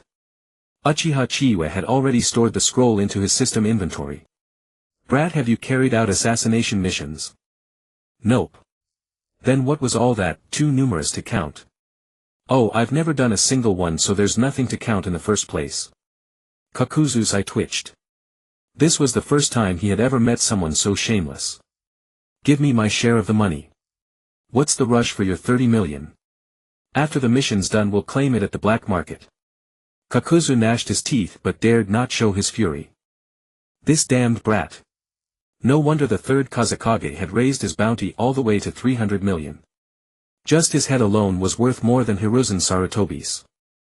Meanwhile Uchiha Chiwa was pondering the matter of assassination. It was plain to see that the third Kazekage had grown thoroughly weary of the land of wind. The daimyo refused to allocate funds and continually suppressed Sunigakure. That left only one option: stage a coup and install a more compliant daimyo. That way the hidden sand could command far greater influence. No longer would he be a voiceless puppet endlessly crushed beneath the daimyo's heel. The third Kazekage was young and ambitious, determined to prove himself with tangible achievements. Thus assassinating the daimyo and installing a new one lent even greater credence to the earlier pretext of an imperial military campaign. Combined with his intelligence on the weapons trade and the 8,000-strong shinobi army, Uchiha Chiwa pondered for a moment, then sent a transmission through his summoning beast to Orochimaru. Intelligence was paramount. 8,000 shinobi, that was practically Sunigakure mobilizing every last soul. At this juncture, Uchiha Chiwa shook his head with a faint smile. Of all the people in the world, why would you choose to trust him? Well then, Green eyes, how about a little business proposition? You damned brat. My name is Kakuzu. Kakuzu replied with a vein bulging on his forehead. At the very least show some respect for an old man. I've lived for over 60 years. Alright. Green-eyed Kakuzu, how about a little business proposition? You. Kakuzu's eyes widened in disbelief. Forget it, let's hear this business of yours. Go to the capital of the land of fire and find a man named Gingtian Dalang. Tell him I sent you and he'll fill you in. Kakuzu knitted his brows, sensing that something was amiss. Gingtian Dalang, a prominent samurai family head in the land of fire, hardly a household name in the shinobi world, yet a man whose head carried a bounty of 100 million. A powerful lord of the land of fire, though rumor had it that bounty was placed by the land of fire's own daimyo. The three great samurai clans of the land of fire recently forged an alliance under Gingtian Dalang's leadership and started doing business together. And they seem to be doing quite well, which is where you come in. Naturally. Uchiha Chiwa smiled, crimson light flickering in his eyes. To be honest, they deeply admire our Uchiha clan and have decided to become our dogs, ahem, that is to join us in our grand endeavor. Kakuzu's eye twitched. He certainly said that first part on purpose. Was this a threat? What business? Going around the shinobi world selling weapons with you lot. I love money, but killing is the only thing I'm truly good at. Well, if you love money, you'll know how to hold on to it. So join us, let's make this weapons trade bigger and stronger and carve out a glorious future together. I refuse. Kakuzu declared with righteous conviction. Negotiating business with a whelp like Uchiha Chizuki was akin to skinning a tiger by grabbing its head, nothing short of selling himself into slavery. I don't think you'll refuse. Uchiha Chizuki said seriously. No, I refuse. I suggest you think it over before you answer. Uchiha Chizuki added. Kakuzu stared at the Uchiha before him, watching the three tomo spin with dizzying speed. An inexplicable chill crept down his spine. What I meant to say was, I have absolutely no reason to refuse. A wise man submits to circumstance. Uchiha Chizuki grinned. Then head to the capital of the Land of Fire and report for duty. And what about the Land of Wind's daimyo? Kakuzu's eyes bulged.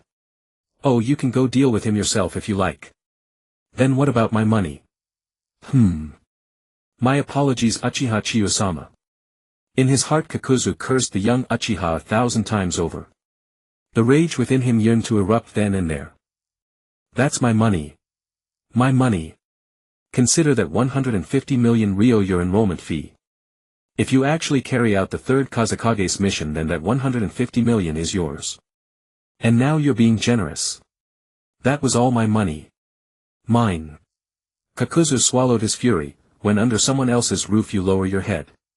Yes, Chiyo-sama. Once the mission is complete, I'll head to the Land of Fire. Kakuzu, don't you ever think about running off.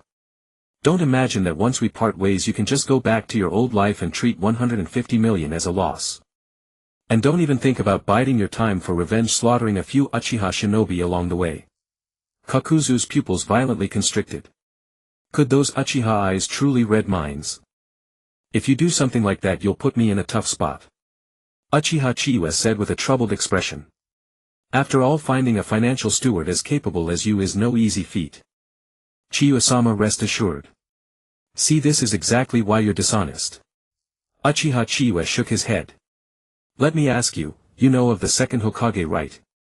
There's no need for you to mock me, Chiyo-sama. I've lived over 60 years, how could I not know of him? He had a technique called Flying Thunder God, a space-time jutsu. Once I place a mark on you, I can find you anywhere, anytime. You. The moment those words left Chiyue's mouth, he vanished from where he stood and reappeared dozens of meters away, then with another flicker of space-time ninjutsu he appeared directly before Kakuzu. Kakuzu was utterly dumbfounded, his pupils trembling uncontrollably. Impossible. This is impossible. Space-time ninjutsu. He hadn't sensed the faintest trace of conventional body flicker. Uchiha Chizuki had simply materialized before his eyes. In an instant, cold sweat streamed down Kakuzu's back. If this man could appear beside him at will on top of that devastating lightning release, his very life was already in the Uchiha's hands. Don't worry, as long as you do your job well. Uchiha Chizuki grinned and clapped Kakuzu on the shoulder. The sudden weight of dread pressed down on Kakuzu like a mountain. A man like this. Truly terrifying. Chiyo-sama, rest assured. No problem. I have complete faith in you. Uchiha Chizuki smiled. Then I'll leave things here to you. I'll be on my way. With that, Uchiha Chizuki vanished in an instant. Kakuzu remained rooted to the spot, a lingering dread coiling in his chest. Utterly horrifying. A man like this. His mind in chaos, Kakuzu decided he needed to rip out someone's heart to calm his nerves. Damn it. I never should have come to the Land of Wind. After leaving, Uchiha Chizuki headed back to camp. The third Kazekage was likely about to launch his full-scale assault. It would be prudent for Chizuki to hold the line here. Otherwise Konoha's casualties would be considerable. Not that Uchiha Chizuki looked down on the Sannin, it was simply that their power as it stood was nowhere near enough to contend with the third Kazekage.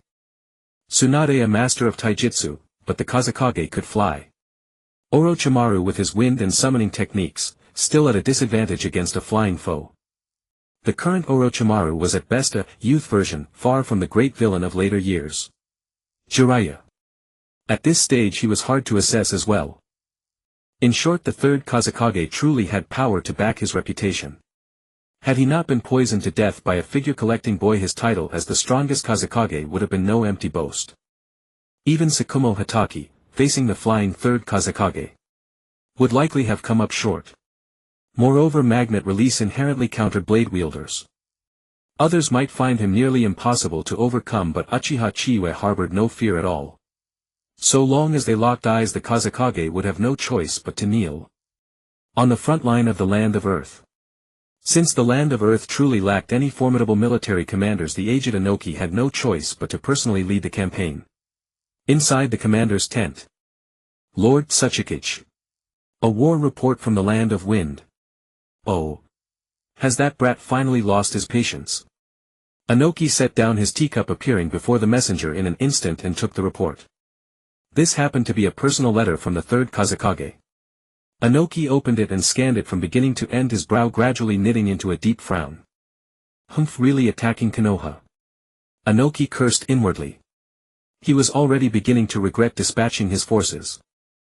After a moment of deliberation, Inoki made his decision, passed down the order. 1,000 elite shinobi are to conserve their strength, while the remaining 2,000 will go to the border and raise a racket. Remember, they must harass Konoha without a moment's peace. A strategy of attrition. Moreover, his real aim was something altogether different. For Inoki, war was fought for profit, not merely victory. What was victory worth? Besides, could he truly throw the entire strength of the Land of Earth into a head-on clash with Konoha? Inoki knew full well that Konoha's problem was merely internal strife. It was hardly lacking in capable hands. It was about Hiruzen Sarutobi allowing his students to rack up military achievements, about his suspicion of those who grew too famed, and about his wariness of the great clans. What he needed then was a bargaining chip against Konoha. And quietly muster 1,000 shinobi in civilian clothes on a forced march, strike toward the Land of Wind. Ha! Lord Tsuchikage. The scout was taken aback. Lord Tsuchikage, why are we going to the Land of Wind? Humph, dull-witted. Inoki let out a cold snort. Huang-tu, you may be my son, but you still have far too much to learn. With such naivety, what great deeds could you ever accomplish? Dad. Address me by my title during work. Huang-tu couldn't help but twitch at the corner of his eye. You were just calling me your son a moment ago. Lord Tsuchikage, then what should we do? You will personally lead the 1,000-man forced march. Break into Sunagakure and swiftly take control of the entire defenseless village. Do I even need to teach you what to do after that? Then let the Land of Wind see what's behind them. We strike from the rear. Foolish. Inoki spoke with bitter disappointment. What good would a pincer movement do? It would only cause needless casualties. Once Sunagakure is under our control, send a message to the daimyo of the Land of Wind demanding peace, demand indemnities and territory. Oh. Huang-tu finally understood, grinning foolishly. Dad, you're brilliant. Now go do it. Inoki scolded with a laugh. What he sought was simple, never to suffer a loss in any war. As for how to deal with Konoha's inevitable retaliation later, there was naturally a way. Wasn't the Hyuga clan stationed on his front lines? There was even an old man of the main family, the very head of the Hyuga clan. Inoki sneered contemptuously. Hiruzen Sarutobi was always playing such underhanded tricks. Inoki was the type who behaved only after a giant had stepped on his face. As long as the pain wasn't real, he would keep testing the limits, though most of the time he maintained just enough restraint to make people gnash their teeth in frustration. Huang-tu strode out of the commander's tent and dispatched Inoki's orders one by one. That very night the Konoha camp was plagued by ceaseless, maddening disturbances. One moment war drums, the next bugle calls, and then dozens of elite jonin hurling earth-release jutsu at the camp's perimeter. Throughout the entire night Konoha scarcely got a wink of rest. Even when they launched a sortie, they could only glare with their Byakugan as the enemy escaped before their very eyes. Meanwhile, in a place no one knew of, a merchant caravan slipped quietly into the Land of Rain.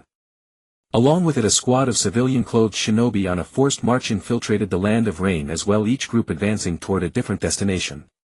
Ah! Ah! Ah! A clamor of crows resounded throughout the Konoha camp. Uchiha Senjutsu stepped out of his tent and looked up to see crows circling overhead.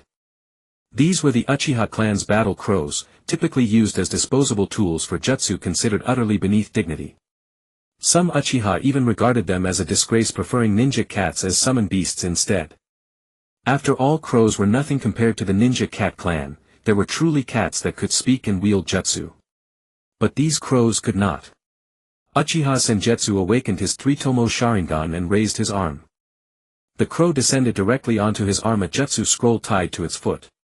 Uchiha Senjutsu glanced at it, then unfastened the scroll. A moment later. Good heavens! I must say, good heavens! Uchiha Senjutsu's eyes gleamed with excitement. Inside was a full 100 million ryo along with a personal letter from Uchiha Fugaku. That third Kazekage really was quite the figure. He gave the Uchiha 100 million to pressure Konoha from within. The clan's senior members had already grown dissatisfied with the Uchiha's current situation. But Uchiha Senjutsu looked at the final line and nearly burst out laughing. His second uncle had been coughing day in and day out, constantly rasping that he hadn't much longer to live. With that act, no one dared to make a move against the Uchiha for the time being. Truly worthy of uncle. Senjutsu the Hokage has begun to grow suspicious of us. However, he has not yet suspected your involvement in these schemes. Recently the newspaper and publishing houses under our control have been noticed by those with sharp eyes.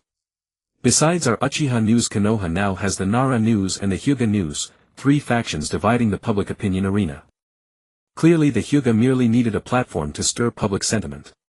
As for the Nara, that was something the Hokage himself had pushed forth.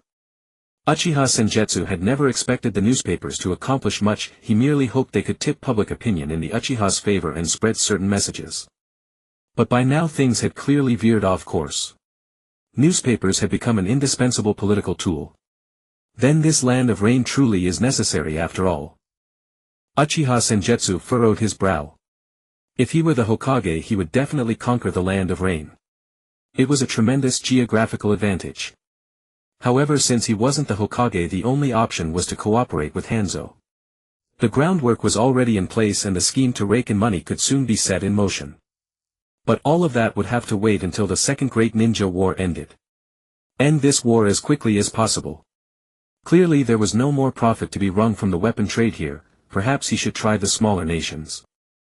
For example, developing a new type of explosive tag, a Hokage-style American draw. But that would have to be left to Orochimaru. What I should really focus on now is what the third Kazekage intends to do. Uchiha Senjutsu closed his eyes in contemplation, pondering the third Kazekage's true objective.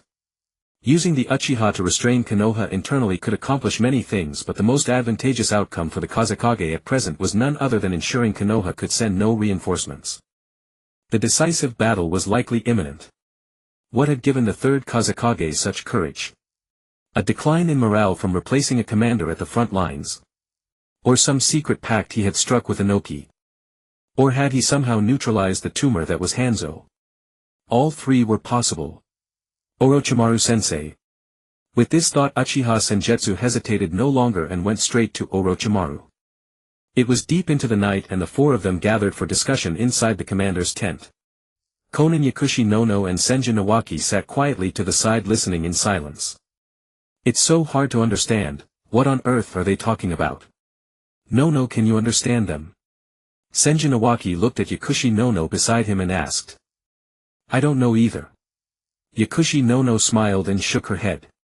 Big brother, big sister, why don't we go help keep watch at the entrance?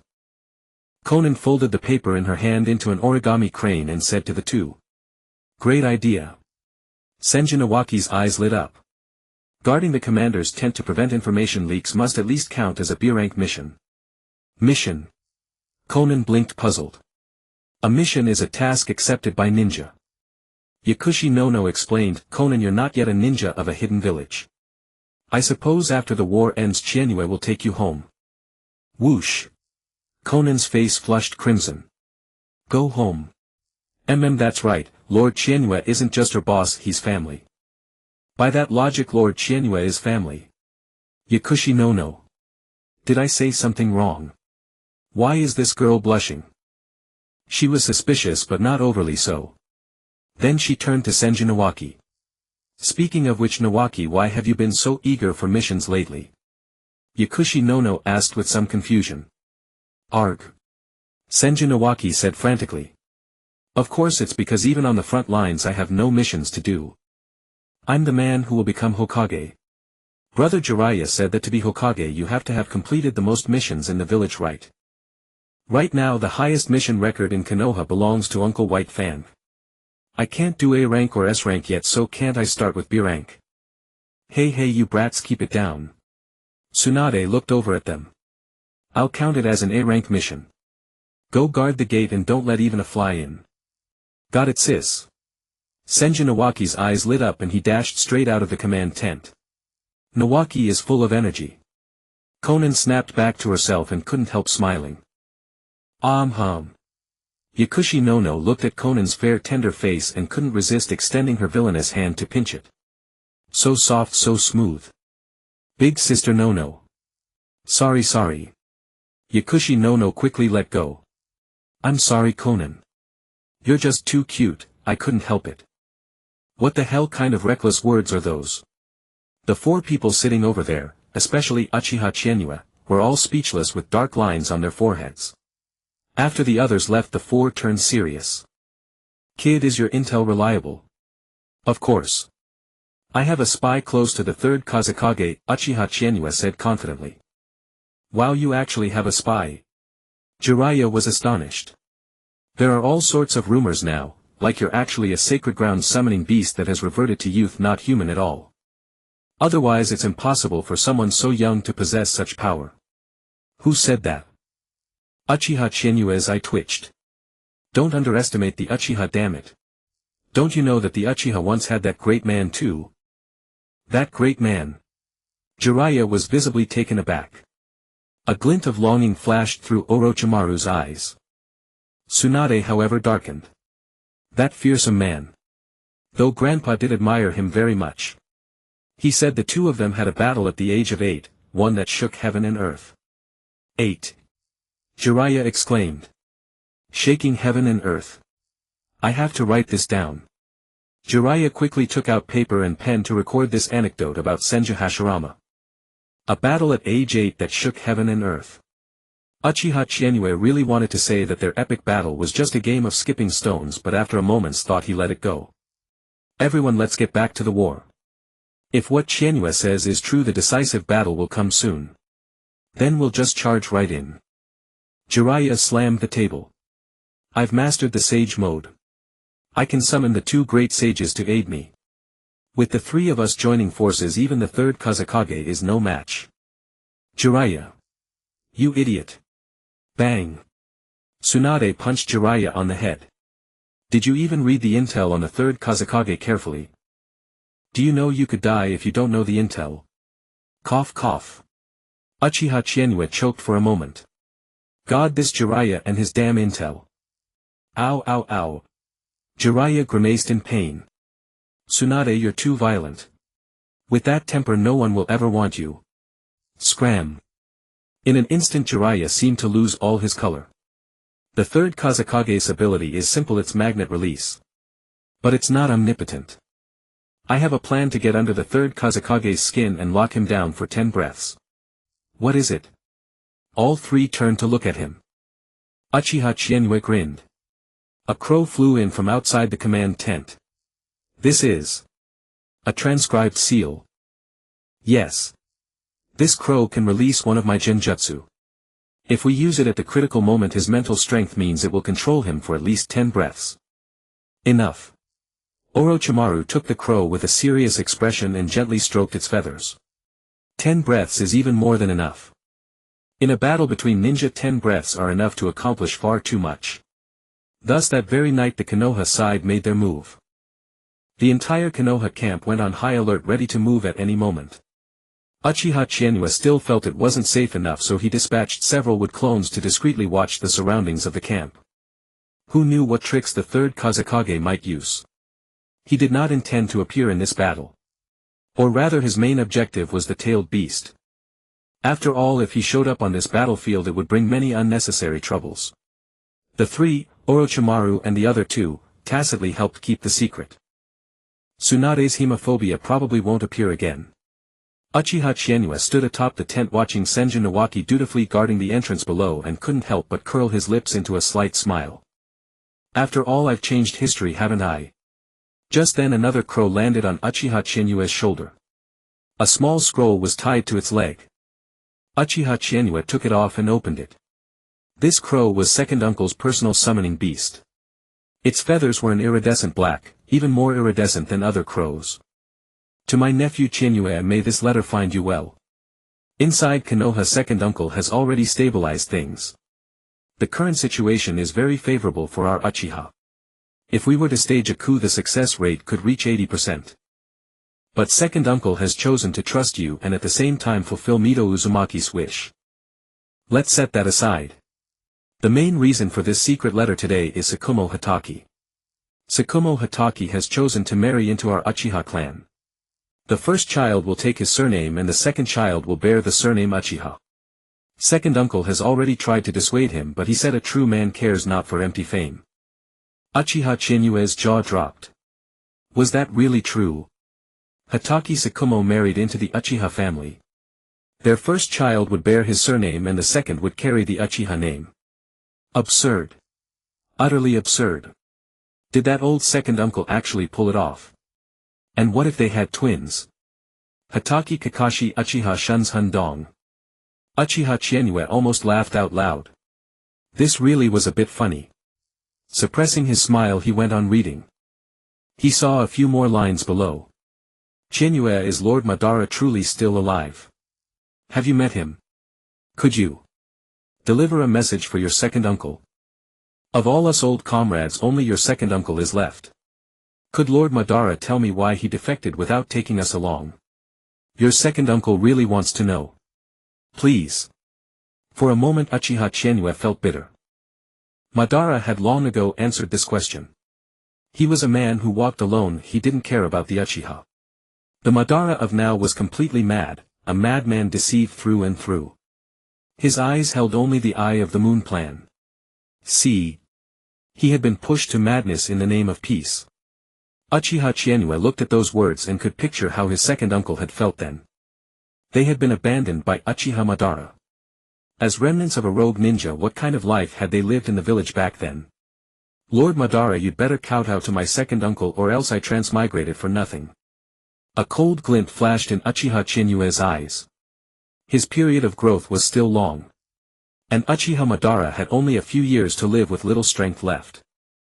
By lengthening the timeline, taking down Uchiha Madara would definitely not be a problem. 3 years. Spend $1 billion in 3 years. Just throw money at it until I break through. With the land of rain under his belt, it was time to make them suffer an economic dimensionality reduction strike. A ball of flame ignited in Chienue's hand and reduced the scroll to ash. Meanwhile, in the capital of the land of fire, Kakuzu looked down at the masked little blonde before him and could not help frowning. Was this Uchiha Chienue's trusted aide? Was he sure this wasn't his classmate from the Ninja Academy? Did he send a kid this small to fool him? Wicked Uchiha. Were you sent by Chienue-kun? Hearing Minato's young clear voice, Kakuzu was stunned, utterly stunned. After finding the Koda family here, Kakuzu had been sent over to Minato. Moreover, Koda Taro practically kowtowed to Minato. What in the world was this Uchiha brat playing at? If not for his fear of Minato's flying Raijin. That's right, my name is Kakuzu. I'm currently serving Chienue-sama. Excellent. Minato's eyes brightened. Then you must be incredibly strong, uncle, you radiate the aura of a true powerhouse. I wouldn't presume so. I've merely traded blows with the first Hokage.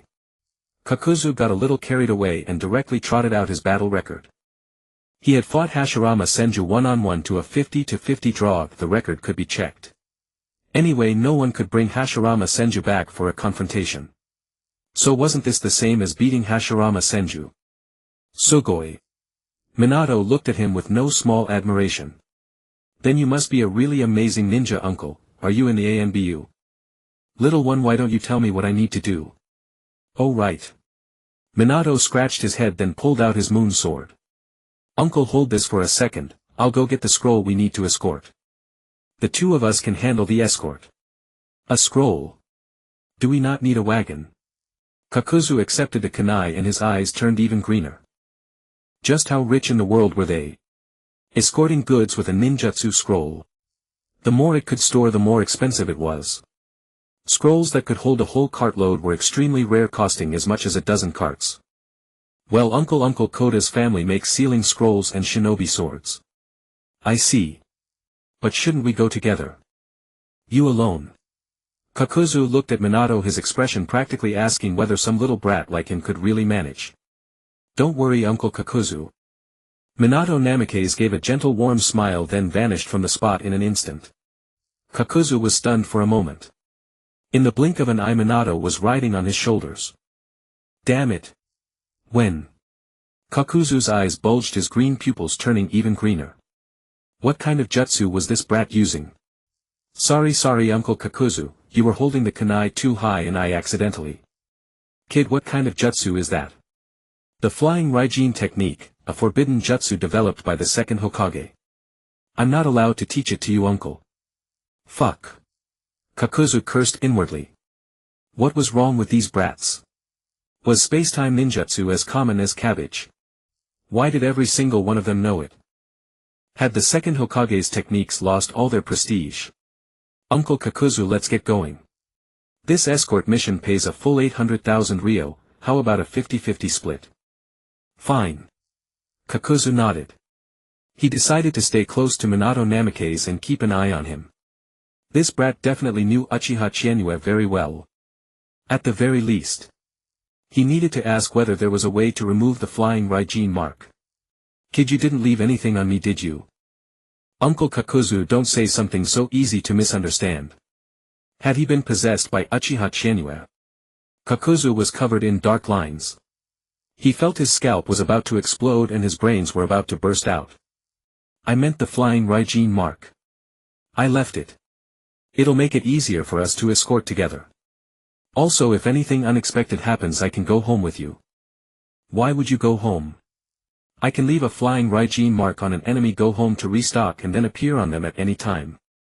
Who taught you this? Too insidious. Too insidious. Kakuzu shuddered. Such a dirty trick was practically impossible to defend against. They could rip out your heart while you slept. That's right. I already have 2 flying Raijin marks on my body. Evil. These Konoha brats are born evil. Konoha people really are all this hateful. Uncle Kakuzu, this escort is headed to the Land of Lightning. The Land of Lightning's daimyo ordered a shipment of explosive tags and Konoha rice. What the hell is Konoha rice? It's a new grain variety developed by the Koda family. It all tastes the same to me, but Uncle Koda says it's premium rice that only high officials and nobles can eat. Kakuzu fell silent. He understood all too well what those powerful aristocrats wanted out of this kind of marketing. Kid, is your chakra enough to get you all the way to the Land of Lightning? Don't worry, Kakuzu-senpai. I've already passed the Chunin exam, so I have plenty of chakra. In that case, let's set out. Kakuzu sighed inwardly. He had already lost the will to resist. He was just afraid that the go-home trick would be used on him. Stay on guard at all times. Hardly anyone could do that. Evil. The Uchiha were too evil and Konoha was too evil. He had to post a bounty. Someone please kill these 2 brats and put him out of his misery. Get ready to move. Get ready to move. Charge. Once we toss the one-tailed Jinchuriki into Konoha's camp, we win. Victory in this war is ours today. Hail Lord 3rd Kazekage. A merchant caravan of several dozen people had no sooner crossed into the Land of Fire than they tore off their disguises, every face burning with fervor. At their center stood an old monk with white eyebrows, dressed in monk's robes, his face full of worry. The people around him were filled with nothing but malice. They had finally found the proper way to use a Jinchuriki. Taming the tailed beast to turn it against the enemy. Wrong. Throwing the tailed beast into an enemy ninja village and letting it go berserk. Right. The Land of Wind had always done things this way. There was no helping it, not even the monk Bunpuku could reform the one tail, and the beast had frequently run amok in the past. Bunpuku looked at the Sunigakure ninja around him and sighed helplessly. Within the space of consciousness. One tail, if I do not enter hell, who will? After today the hour of my death may well be at hand. Humph, hurry up and croak, you old fossil, and stop wasting this lord's time. Shikaku, sprawled in his cage, glanced at the big monk outside and said with irritation. Tailed beasts can revive, right? Bunpuku smiled. After today you will gain your freedom. Oi, oi, old man, are you looking down on this lord that much? Shikaku cursed. A bunch of ninja, you think they can kill me? Naturally they can. Bunpuku pressed his palms together.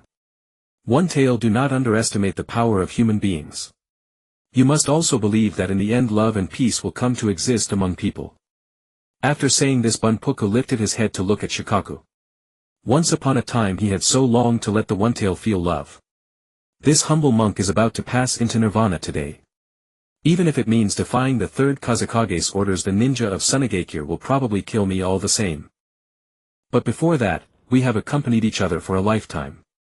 Will you not let me know your name? Humph. Shikaku remained coldly indifferent.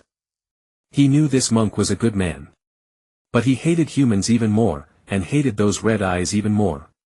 Many times he felt those red eyes were right there lurking nearby, and the sensation sickened him to the core. Fine, this lord will indulge you today. Call me Lord Shikaku. Yes, yes, Lord Shikaku. Bunpuku closed his eyes and tears slipped from the corners of his eyes. Shikaku, the one-tail's name was Shikaku. Damn it, damn that Uchiha Madara. Looking at Bunpuku, whose face was streaked with tears yet beaming with happiness, Shikaku found his heart even heavier. Having spent day and night with Bunpuku for so long, he had to some extent come to feel something called love. But humans were despicable after all. The old man's kind was rare, far more common were those like Uchiha Madara. They vainly schemed to control the power of the tailed beasts. In the end they were nothing but after the tailed beast's chakra. The very thought made Shikaku feel once again those unblinking Sharingan eyes boring into him. Uchiha Madara had left too deep a scar on his mind. Damn those Uchiha. Shikaku closed his eyes and ignored Bunpuku, but the sensation of those red eyes staring at him only grew stronger. Something was wrong. Shikaku's eyes snapped open, and there standing right before him was a man with red-eye disease. And the man was even wearing a Uchiha Madara. Impossible. Uchiha Madara, how have you returned to your youth? Oi, oi, do I look anything like Madara? Uchiha Chienue said crossly. Why don't you properly sense my aura? This is. Shikaku turned serious but froze the instant he did so. You are the child of Uchiha Madara and Hashirama Senju. What the hell? The corner of Chinue's eye twitched violently. Are all you tailed beasts out of your minds? Last time the Nine Tails did the exact same thing. No. At your age you should be their grandson. Uchiha Chienue suppressed the urge to treat Shikaku to a full-course Meishinmengate meal and said. I'm here to send you home. Send me home. This lord has no home. Your power is too strong. I'm afraid Konoha would be harmed. Wait a moment. Shikaku panicked. Watching the facial markings emerge on Uchiha Chinue's face, he felt an ill foreboding. That line was way too damn familiar. Someone had definitely said it to him before. And that person was precisely his nightmare. What do you want me to do? I'm no villain, so I'll give you a chance. Do you believe that one day tailed beasts will live in peace with humans? Never. Really, the Nine Tails in our village is ever so well behaved now. As he spoke, Uchiha Chienue displayed the chakra he had drawn out of the Nine Tails, his whole body cloaked in crimson. You see, this is all Nine Tails chakra. With a bit more effort I could even turn into a little golden man. Wait. This chakra. Shikaku stared hard at Uchiha Chienue for a moment, then burst into laughter. Ha ha ha ha ha ha. That damned stinky fox has finally gotten what he deserves. Kid, I really take a liking to your chakra. Shikaku looked at Uchiha Chienue laughing. The Nine Tails has been through the ringer, hasn't he? I see Konoha is this formidable already. Nope, Kurama hasn't suffered the least bit. He's living in harmony with our Jinchuriki now. This chakra on me was his gift given to thank me for clearing up the misunderstanding between them. Uchiha Chienue raised his head and looked at Shikaku with utter sincerity. What did you say? Shikaku's tanuki eyes bulged wide. The Nine Tails told them his real name. How is that possible? Impossible. Unless he has truly made peace with humans.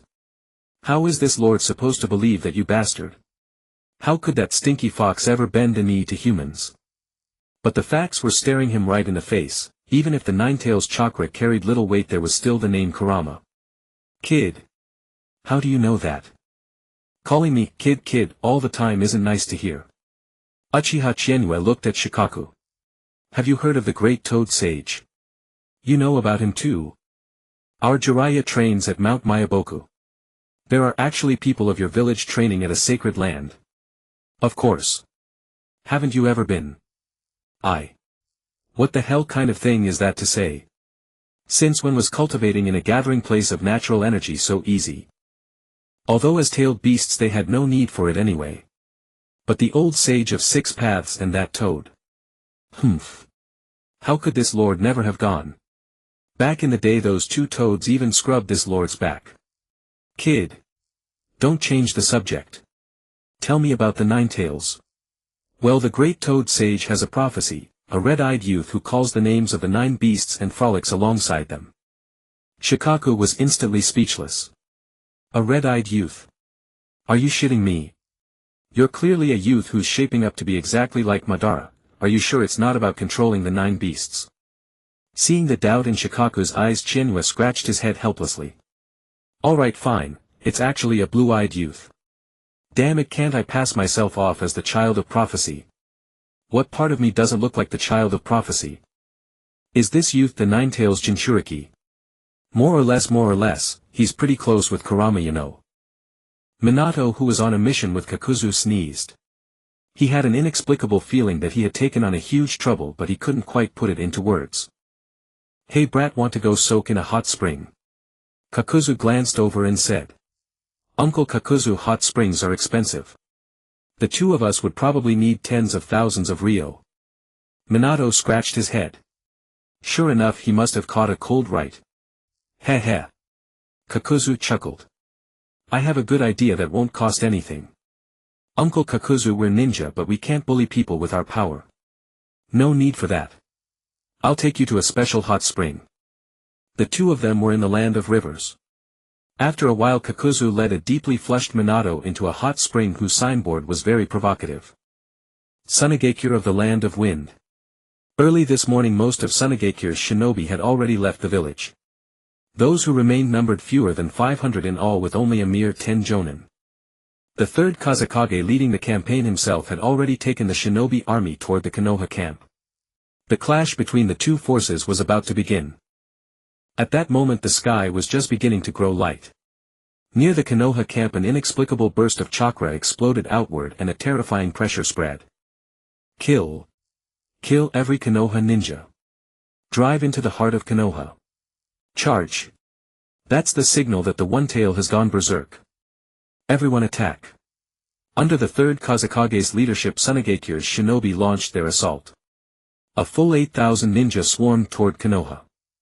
The entire shinobi army was highly disciplined, clearly arranged in formation.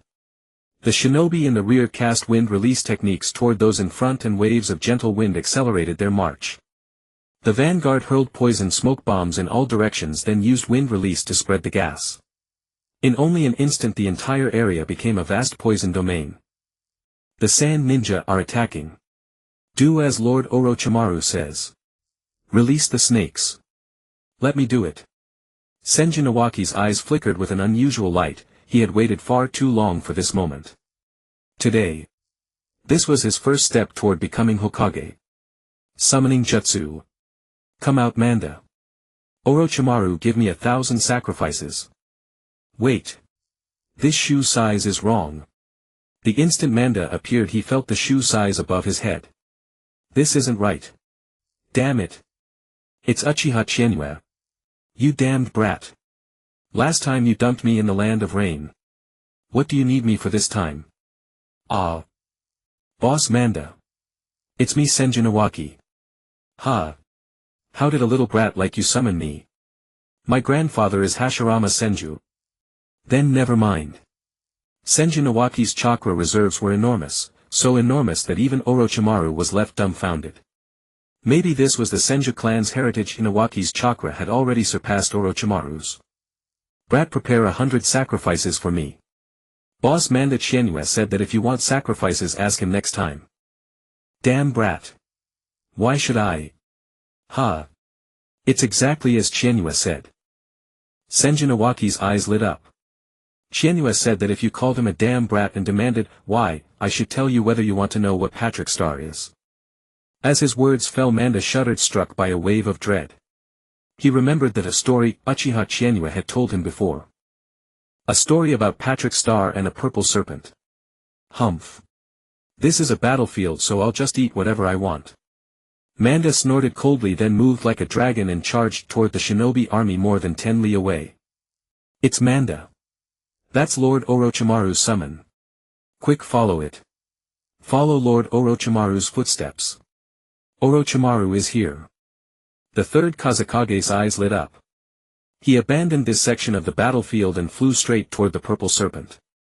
As his iron sand wings swept across the sky, the Konoha ninja all trembled with fear. Everyone knew about the third Kazekage's Kekei Genkai that manipulated iron sand. Against ordinary ninja it was like beating children. Lord Orochimaru, be careful. Water release, water severing wave. Whoosh. A water jet shot out through midair. It was so fast that the naked eye could barely follow it. The third Kazekage dodged to the side, but he simply couldn't make it in time. Impossible. Was the intelligence wrong? Since when could Orochimaru use water release of this level? This water release was incomparably fast, and it made the third Kazekage's heart clench with dread. The next moment the water jet arced upward and sliced straight through the third Kazekage's left wing. My iron sand wing. The third Kazekage's eyes flew open. Who was on Manda's head? This jutsu reminded him of someone. Someone he had once heard of from the previous Kazekage. Konoha's white-haired lowly. Ahem, Konoha's second Hokage. Go Manda. Don't order me around, brat. Whoosh. Just as the third Kazekage was hanging in midair, 3 figures charged out from 3 different directions. Triple Rashomon. Fire release flame bullet. The triple Rashomon rose from the ground in a triangle, trapping the third Kazekage inside from 3 directions. Jiraiya stood atop the Rashomon, took a deep breath, and a massive amount of chakra gathered in his throat. Flames swept down in an instant. Wind release gale palm. Orochimaru formed hand seals once more, and the wind release drove the fire forward, engulfing the entire interior of the Rashomon. Tsunade flashed behind the two, placing her hands on their shoulders and continuously feeding them chakra. Their wind and fire did not stop, making the inside of the Rashomon crackle and pop. You 3 brats. A somber voice sounded from within the gates, and then a pitch-black iron ball burst out from the center. The third Kazekage's face was slightly burned, and the upper half of his clothes had been burned away. Damn it. Konoha ninja only know underhanded tricks. Where do you think you're running? Orochimaru and Jiraiya each grabbed one of Tsunade's legs and shot her into the air like a projectile. Boom. A monstrous strength punch slammed into the shield made of iron sand. 3 little brats. The third Kazekage was enraged. Why hadn't Bunpuku held back even one of them? What in the world was he good for? Shikaku's chakra had clearly erupted, so why could all 3 of them appear here? Wind release wind blade. Whoosh. A wind blade shot out from behind the shield, and the instant the shield withdrew, it slashed across Tsunade's chest. Ha. Then the seal on Tsunade's forehead blossomed. Trading a wound for a wound, she drove her fist into the third Kazekage's shoulder. Look over there. The third Kazekage was hit by Lady Tsunade. Beautiful. No one can survive Lady Tsunade's punch. The battlefield below had already fallen into chaos, with thunderous roars one after another, as if each collision of ninjutsu triggered strange reactions. Kill. Lord Third Kazekage is invincible. That's right. 8,000 against 3,000, the advantage is ours. Even without the Kazekage we're invincible.